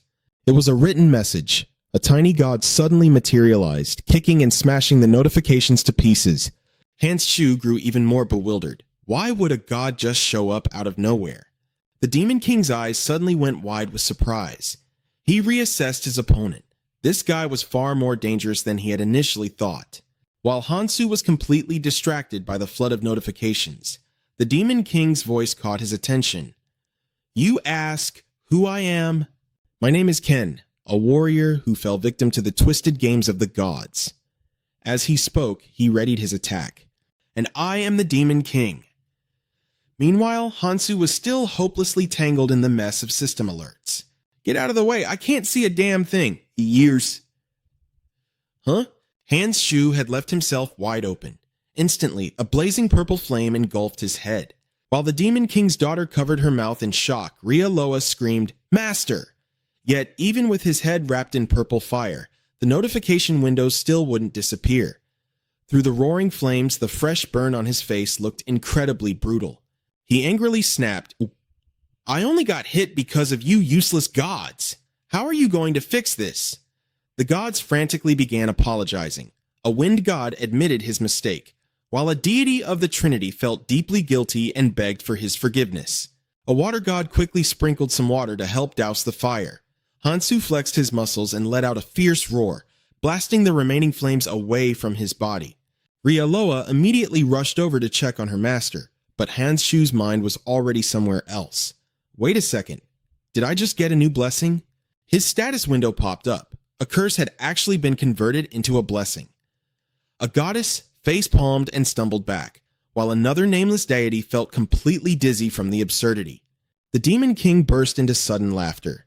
"I never expected you to earn the gods' acknowledgement in such a short amount of time. Color me impressed." Warrior Hans Shu stood in total silence as the Demon King continued to gloat. "Well, how does it feel? Are you terrified of the sudden power you've been handed?" The Demon King rambled on, exactly like a foolish villain. "I'm sure you already know this, but power that's easily gained is just as easily lost. Now join forces with me." The Demon King continued his temptation. "As long as my plan succeeds, using this body I've taken over, I promise to send you safely back to your own world." "Ha!" Hansu scoffed. Resting his heavy sword casually on his shoulder, he declared boldly, "Someone else once told me those exact same words, and because I actually believed them, I'm stuck in this mess right now." He wasn't swayed in the slightest. "And just what do you plan to do against the gods anyway?" "As I see it, there's a much better solution standing right in front of me. I'm going to kill you." That was his final decision. He thought back to the goddess's promise. If he could just defeat the Demon King, the very gods protecting him would grant him a wish. "I'll make my wish. And then my friends and I are leaving this disgusting fantasy world forever," he shouted. The Demon King ground his teeth. "You absolute fool. You're far too arrogant, warrior. Let's see if you even have the strength to make that little wish come true. I'll test your little abilities myself." With that, he charged straight at Hans Shu. The two closed the distance instantly, clashing in a brutal flurry of fists. "With weak attacks like this, you actually thought you could challenge the gods?" Hans Shu smirked, trying to provoke him. As the Demon King wound up for a heavy punch, he taunted, "You're still acting way too relaxed, aren't you?" He landed a blindingly fast, devastating punch just below Hans Shu's shoulder, making him cough up blood. A massive, brutal wound tore open. The Demon King looked down on his opponent with absolute disgust. "What's the matter? Are you already done for?" But Hans Shu's expression didn't show a single ounce of pain. Gotta admit, that one actually stung a bit. Spoken like a true outsider, but it's about time we changed the rules of this game. With that bold declaration, the battle between Hansu and the Demon King escalated into a violently fierce clash. In an instant, the entire cavern was plunged into absolute chaos. The Demon King gathered his focus, winding up for a devastatingly powerful strike.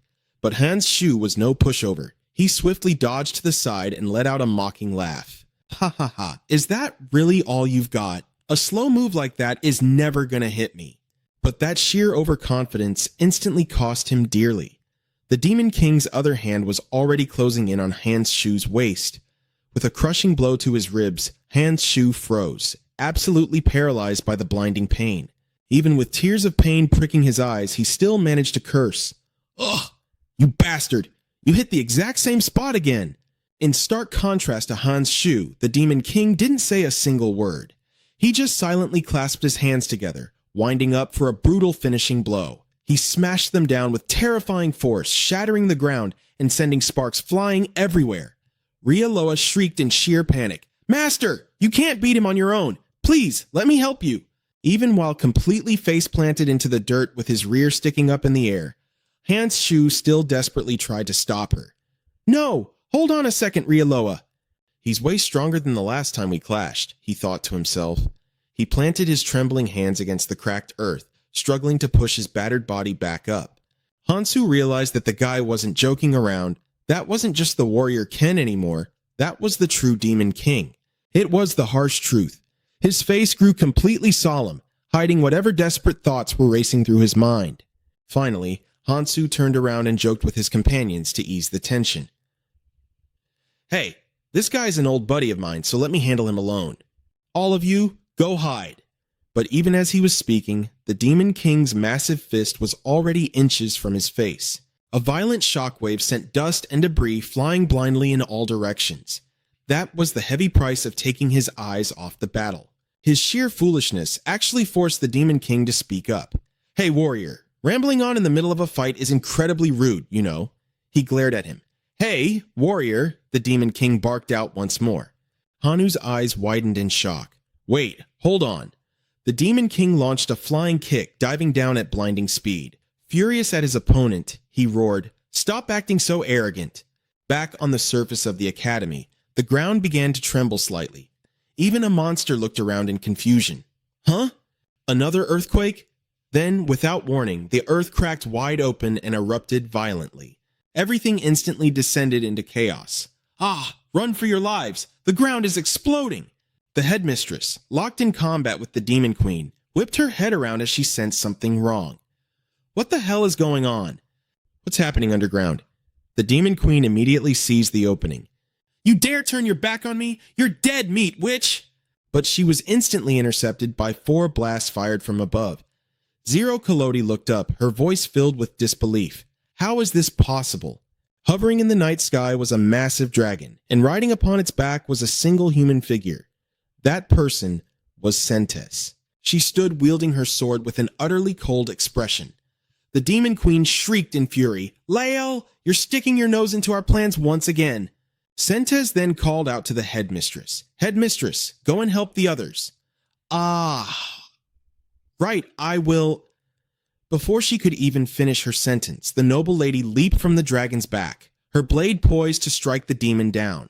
Her dragon raised its massive head, gathering a brilliant sphere of energy before snapping its jaws downward to unleash a devastating blast. Down below, Zero Kolodi spun her spear, fully prepared for the clash. "I won't let you have your way this time." With fierce determination, she unleashed an immense attack taking the shape of a roaring dragon. It collided head-on with the white dragon's energy beam, creating a massive explosion in the sky that blended blazing blue and blinding white. Sentes touched down gracefully, and a split second later, she lunged straight at the Demon Queen. The two locked weapons in a bitter struggle. "You damn Saintess!" But in stark contrast to the demon's ferocious glare, Sentes remained incredibly calm. Zero Kolodi tried to strike a psychological blow. "You're far too late. You took way too long to join this battle, and now there is nothing you can do to stop the great Demon King's plans." Sentes replied without missing a beat. "You are completely mistaken. I didn't take this long to join the fight because I was afraid of the Demon King." Under a dark sky illuminated by 3 moons, a silhouette gazed at the burning battlefield. From afar, it was Bora, standing alongside her teammates. She turned to the group and said, "It looks like the Saintess has officially joined the fray." "Bora!" The voice belonged to Mon. She crossed her arms and anxiously reminded the team, "We aren't nearly strong enough yet. Can't we just retreat for now?" For a fleeting moment, she drifted into thought. Ever since that day when she stood completely helpless against that giant monster, she hadn't seen him again, that very special young man. Bora gently placed a hand on her cheek. "We don't have a choice anymore. We just have to try." Mon took a deep breath to steady her teammates. "The whole reason we were summoned to this world was to fight in moments exactly like this. Let's finish this once and for all so we can all go home together." Someone chimed in casually. "I honestly don't think you guys have anything to worry about. Even if the Demon King shows up, it's basically like him stepping right into enemy territory. Because of that, humanity has a massive upper hand. It's a huge disadvantage for the Demon King."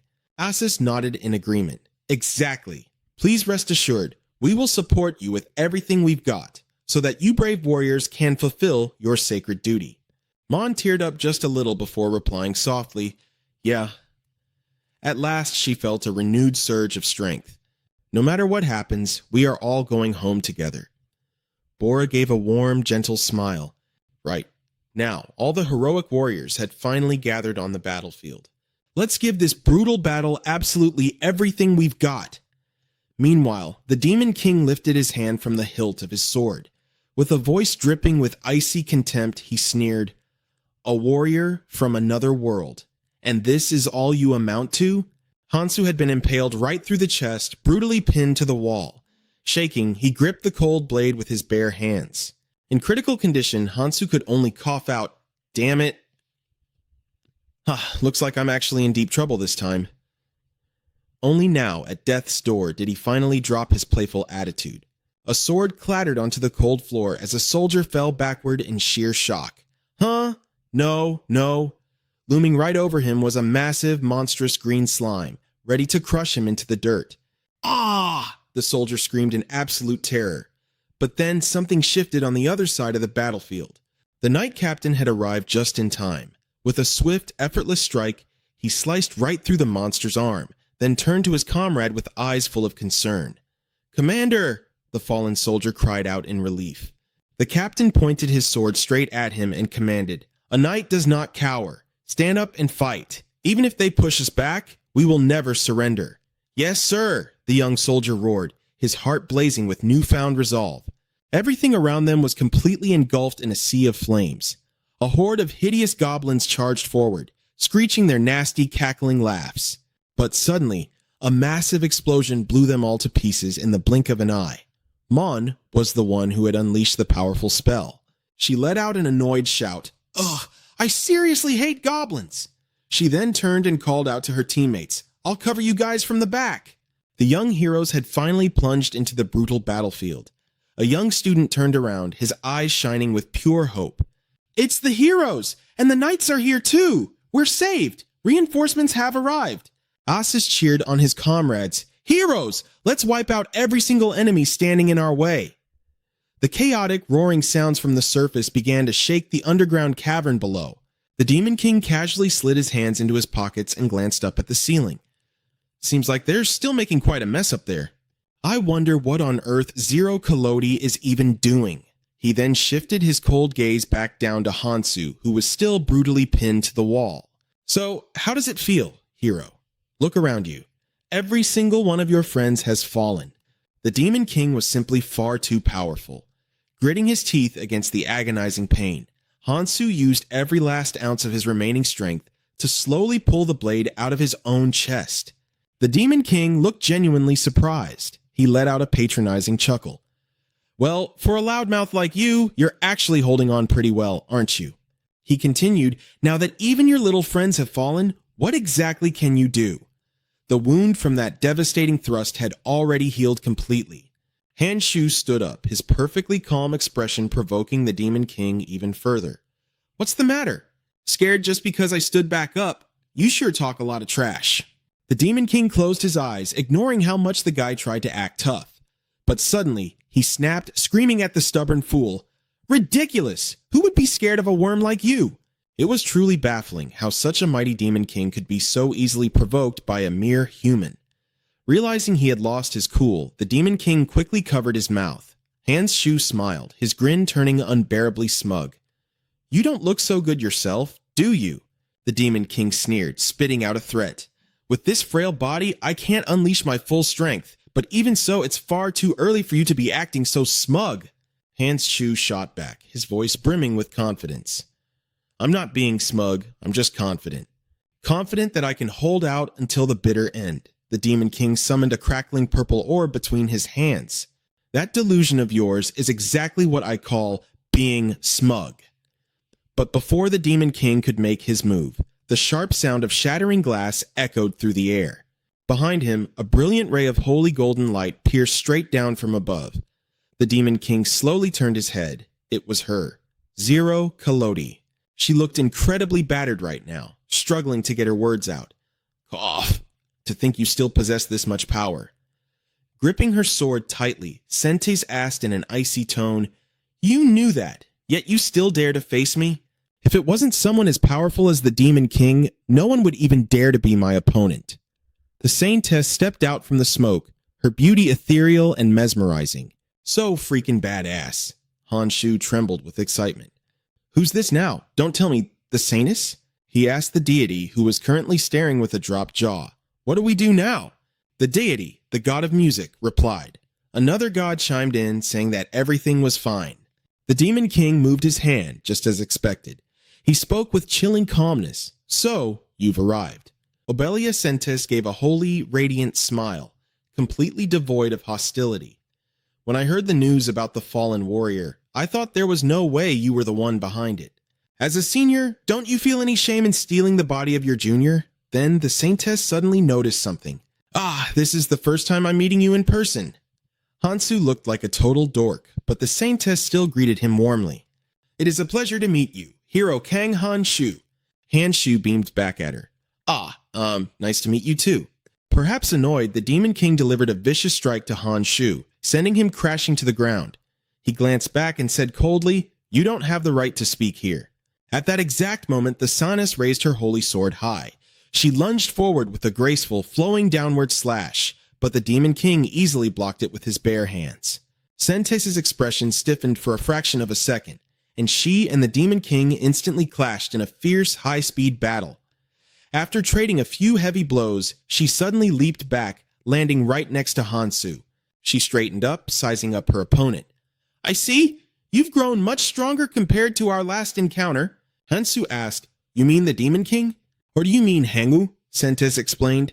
Because the hero O Hangu has grown stronger. The Demon King is able to draw out this much power.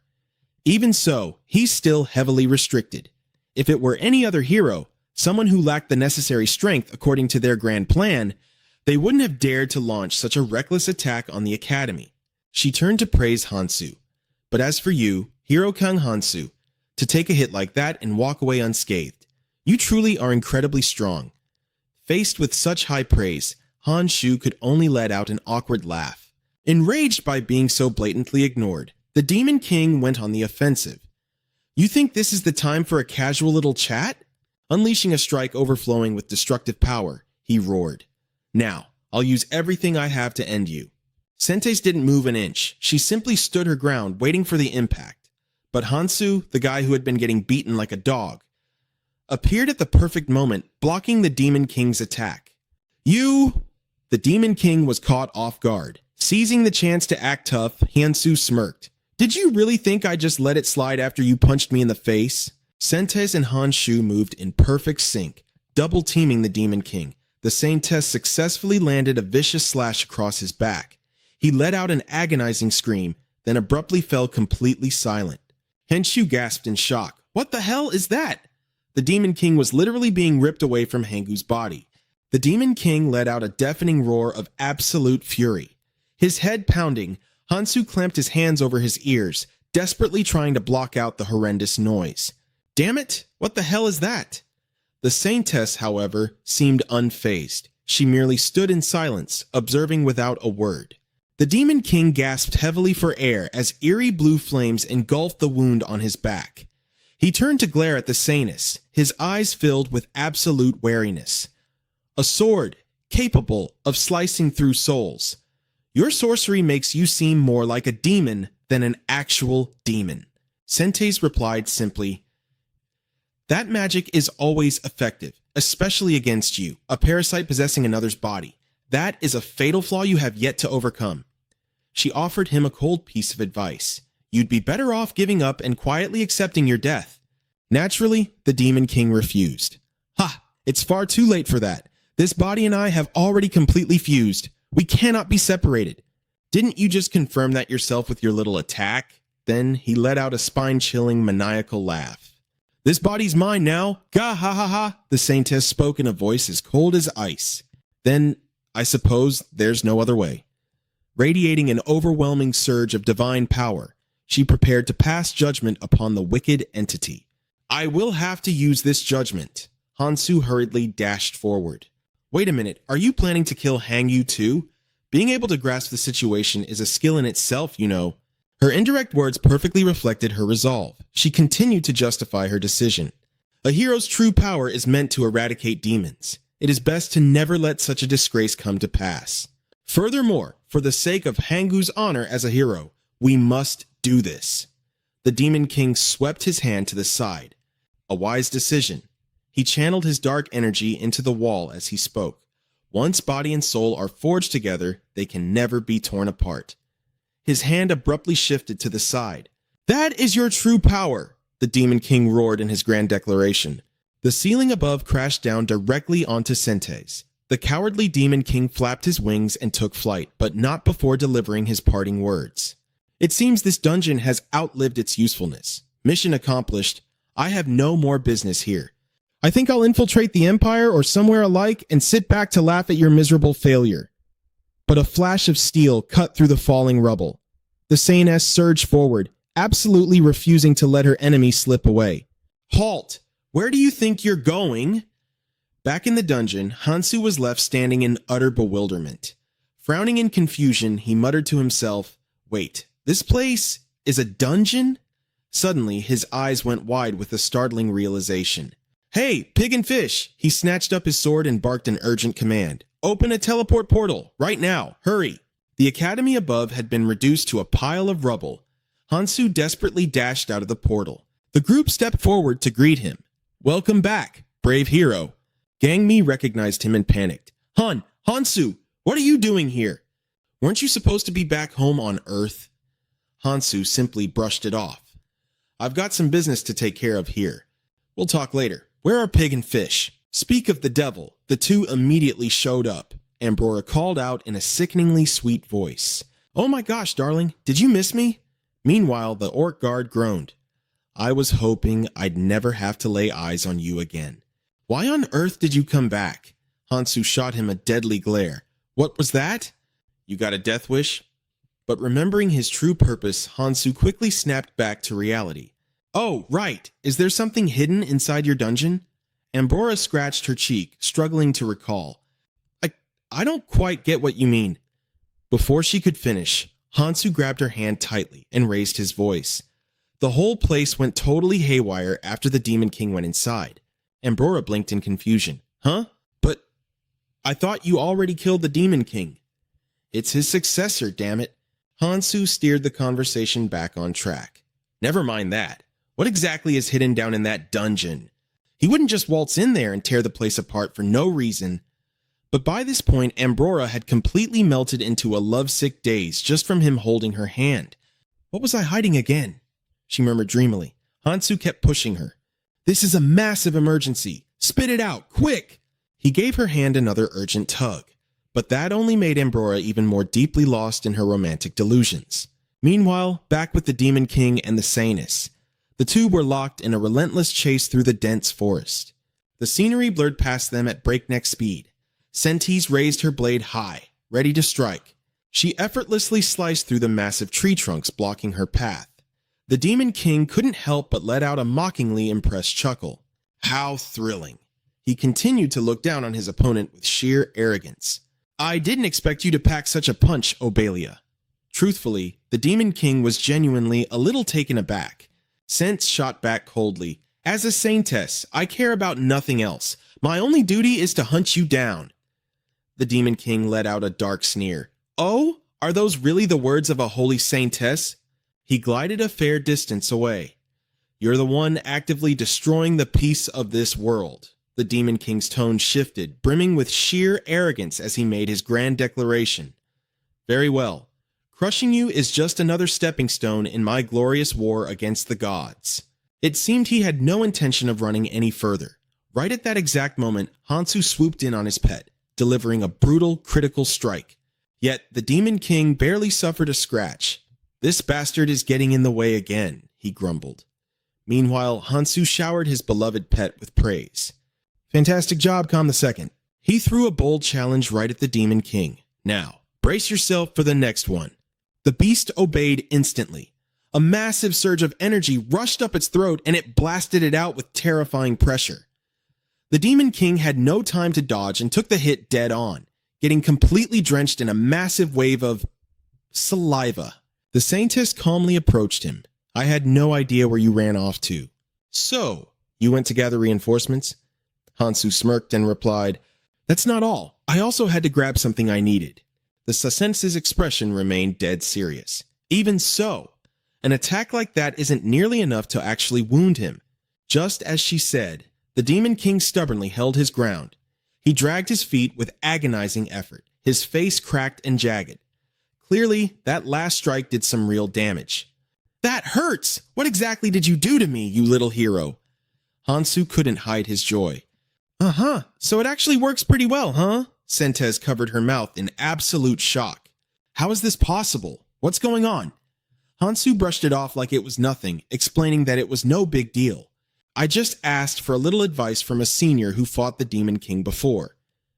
The Demon King clutched his own wing. Fine, he decisively ripped off his own wings. I have no idea what you did, but this time, I'm going to end all of you. He was ready for a fight to the death, his wounds completely healing within the blue flames. Hansu stepped forward. That is exactly what I was going to say. Standing right behind him were his pet and the Sanus. Hansu declared, "All right, let's start round 2. The two sides glared at each other, tension thick in the air, ready for a brutal clash. The Demon King still groaned in agony as he used the blue flames to heal himself. The Sanus asked in confusion, "What exactly is going on?" Hansu replied, "Oh, nothing too special." He continued, "I just got a bit of advice and some help from a senior who fought the Demon King before." Thinking back to when Ambora shoved water down the beast's throat while Hansu cheerfully helped out, it was truly hilarious. Hansu explained further. When I told her the holy sword wasn't working, she suggested I use some special holy water from the Holy Grail. The Demon King instantly realized who they were talking about. He cursed, "That damn fish! Is she still alive?" Oh, that witch was the one who stole the Holy Grail. Sentes covered her mouth deep in thought. It's true. With holy water, we can cleanse the filthy soul clinging to that body. The Demon King suddenly raised his hand. "Hey, little hero." Massive portals instantly tore open across the sky above. "Don't you dare underestimate me." From those rifts, giant monsters stepped out, an endless horde of different species. In a mere instant, the Demon King's forces multiplied insanely. The Demon King arrogantly sneered, "No matter how tiny your hope is, I will completely crush it." The sky seemed to turn even gloomier. "So, you want to use numbers against us, huh?" Hansu didn't look worried at all. "If we're fighting like this, I'm pretty confident too." Reverse scale, Outlander activation. With a cracking sound, the effect shattered. Hansu's face stiffened as the faint glow of the reverse scale slowly appeared. Then it became clear enough to read, "Your wrath from slaying dragons has suppressed nearby dragons. If you are in danger, an enraged dragon will protect you." Hansu furiously cursed. Why the hell did it change automatically? A notification popped up right on time. It glowed with a mystical purple light. A dragon god has begged you not to torture their deceased children. Lightning crashed down, and a massive vortex slowly began to form. From within that enormous tornado, a white skeleton was slowly drawn out. Right in the middle of the tense battlefield, it gently set its bare, bony foot down onto the ground. Standing right behind Hansu, it let out a low, quiet growl. "What the? What is this? What just happened?" And it wasn't just some dead, dry skeleton. It had a soul. With a glaring red eye inside its socket, it unleashed a terrifying roar that echoed in all directions, blasting the very wind away. "Protect the Outlander," Sentes asked in sheer confusion. "Why is it a primordial dragon? I couldn't even sense the presence of any dragon, let alone a god." Hansu covered one ear, his face grimacing from the noise. Are all the creatures summoned from the reverse scale children of the dragon god? Did they change the curse into a blessing just because they didn't want me to torture them? The supreme notifications chimed in again with a hint of dark humor. A dragon god feels deep regret. An outer god has kicked the dragon god away. The bone dragon's terrifying roar sent the goblin horde into absolute panic. In the very next second, the Demon King's monsters turned tail and ran for their lives. When the dust settled, only the Demon King was left standing there, looking utterly helpless like a clown. Left completely speechless, his eyes darted back toward his opponent. He looked at the two dragons, one alive, one dead. Well, not exactly. The holy sword in Hansu's hand was practically a dragon itself. His train of thought paused for a second. He looked down at his own battered body, feeling the effects of the Holy Grail's water. Yeah, Things were really not looking good for him. "Hero!" the Demon King suddenly called out. For some reason, he asked out of nowhere, "What is your name?" The only answer he got was Hansu leaping high into the air, raising his sword and slashing down. His face was perfectly calm as he hung in midair. "Hansu," he finally answered, adding, "It's a name my parents gave me. I cherish it very much." The Demon King shoved his hands into his pockets and scoffed. "You cherish it so much that you'd rather not stick around here as a plaything for the gods, huh? What a dutiful son." Perhaps he had already accepted his fate. A second later, there was only the brilliant golden flash of a deadly serious Hansu's blade. A blue light washed over the academy, which was drowned in a sea of blood and fire. The soldiers were still locked in fierce combat. A student looked up at the sky and asked, "Why is the sky?" The knight beside him was just as confused. What in the world is going on? A system notification rang out, clearing up the confusion. An outer god has declared that the young outlander has defeated the Demon King. Boris stared at the notification and muttered, "The outlander? Could it be?" The mysterious goddess raised her hand high, a beam of divine light shining above it. "Huh?" Small magic circles appeared right beneath the feet of Mon and Bora. Divine power spread out and beams of light shot down onto various spots across the academy. The notification chimed once again. An outer god has summoned all the heroes to one location. The orc roared in absolute joy. "Hero, I knew a guy with your skills could pull off a win." Damn it. Kangmin panicked as he desperately swung the sword in his hand. "Am I going to be stuck in this place forever? I can't let Hansu show me up like this. I'm going to be the one to defeat the Demon King." Still in a downward slashing stance, Kangmin suddenly reverted back to his student uniform. He looked around in a daze. He wasn't alone. The others were here too. Bora spoke up. "This is the very first place we landed when we were summoned. Right, Kangmin?" Kangmin slumped to the ground in despair. "Ah, it's already way too late." One of the girls gently asked, "How have you been doing all this time?" She explained that they had been right in the middle of a fierce battle when they were suddenly teleported here. Bora suddenly perked up. "Oh, that's right. Right before we got pulled away, I saw a system message saying an Outworlder had finally defeated the Demon King." Kangmin froze in shock. Just as expected, Bora's face lit up with pure joy. "Yeah, it really has been a long time." A familiar voice echoed out of nowhere. "I'm so glad to see you guys are all safe and sound." Hansu was standing casually on a floating cloud right nearby. "Kang Hansu!" everyone gasped, shouting his name in unison. "Have you guys been doing all right all this time?" Hansu asked with a warm smile. His carefree classmates immediately rushed over to him. "Hey, you jerk! Didn't you already go back to Earth?" They threw their arms around his neck and crowded around him excitedly. "Come on, what are you still doing here? What have you been up to lately?" Hansu raised a hand, stopping them from bombarding him with any more questions. "Let's save the details for later. Has anyone seen Hangu?" Min pointed off to the side. "Oh, Hangu is lying right over there. Looks like he completely passed out." Right at that moment, the system notification they had all been waiting for finally chimed. The god of the Outworlders was preparing to send the heroes back home. Everyone gasped in surprise at the sudden announcement. The system announcement continued. The Outworld god addressed the hero, Kang Hansu. "You have defeated the Demon King. What is your one true wish?" The goddess had finally made her appearance. Hansu looked at the deity in awe. "God of the Outworlders, this is the very first time I'm actually seeing you. My wish is..." He paused, taking a deep breath. "To return to Earth, back to where my family is." It was exactly the wish everyone had expected. The Outworld goddess let out a bright, cheerful laugh, playfully teasing that it was a real shame to see him go. But there was nothing she could do about it. Those were some of the final, lighthearted system messages from this quirky goddess. The goddess waved her hand. With that prompt, a massive magic circle expanded, gradually engulfing all the students. Hansu looked down at his fading body. The final system message echoed in his mind. The Outworld goddess bidding a fond farewell to the young Outworlder. The goddess waved at them enthusiastically. "Thank you," Hansu whispered with a warm smile. A blinding flash later, they suddenly found themselves standing right back in their old classroom. For a moment, they couldn't even believe their own eyes. We actually made it back. The students erupted into pure ecstasy.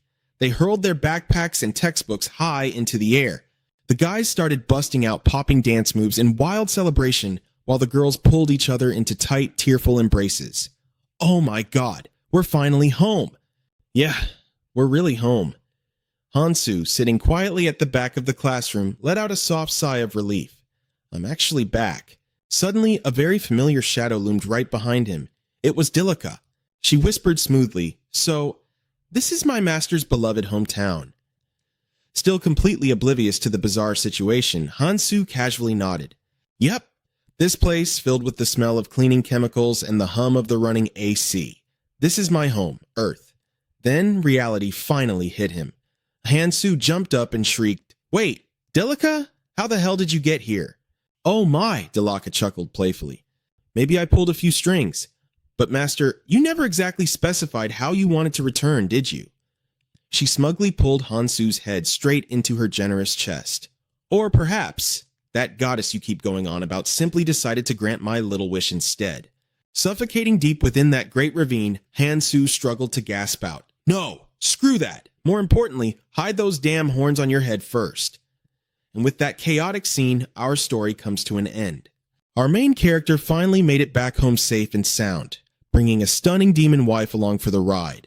While it might not have been the picture-perfect ending he imagined, it was undoubtedly the absolute best ending for Hansu and his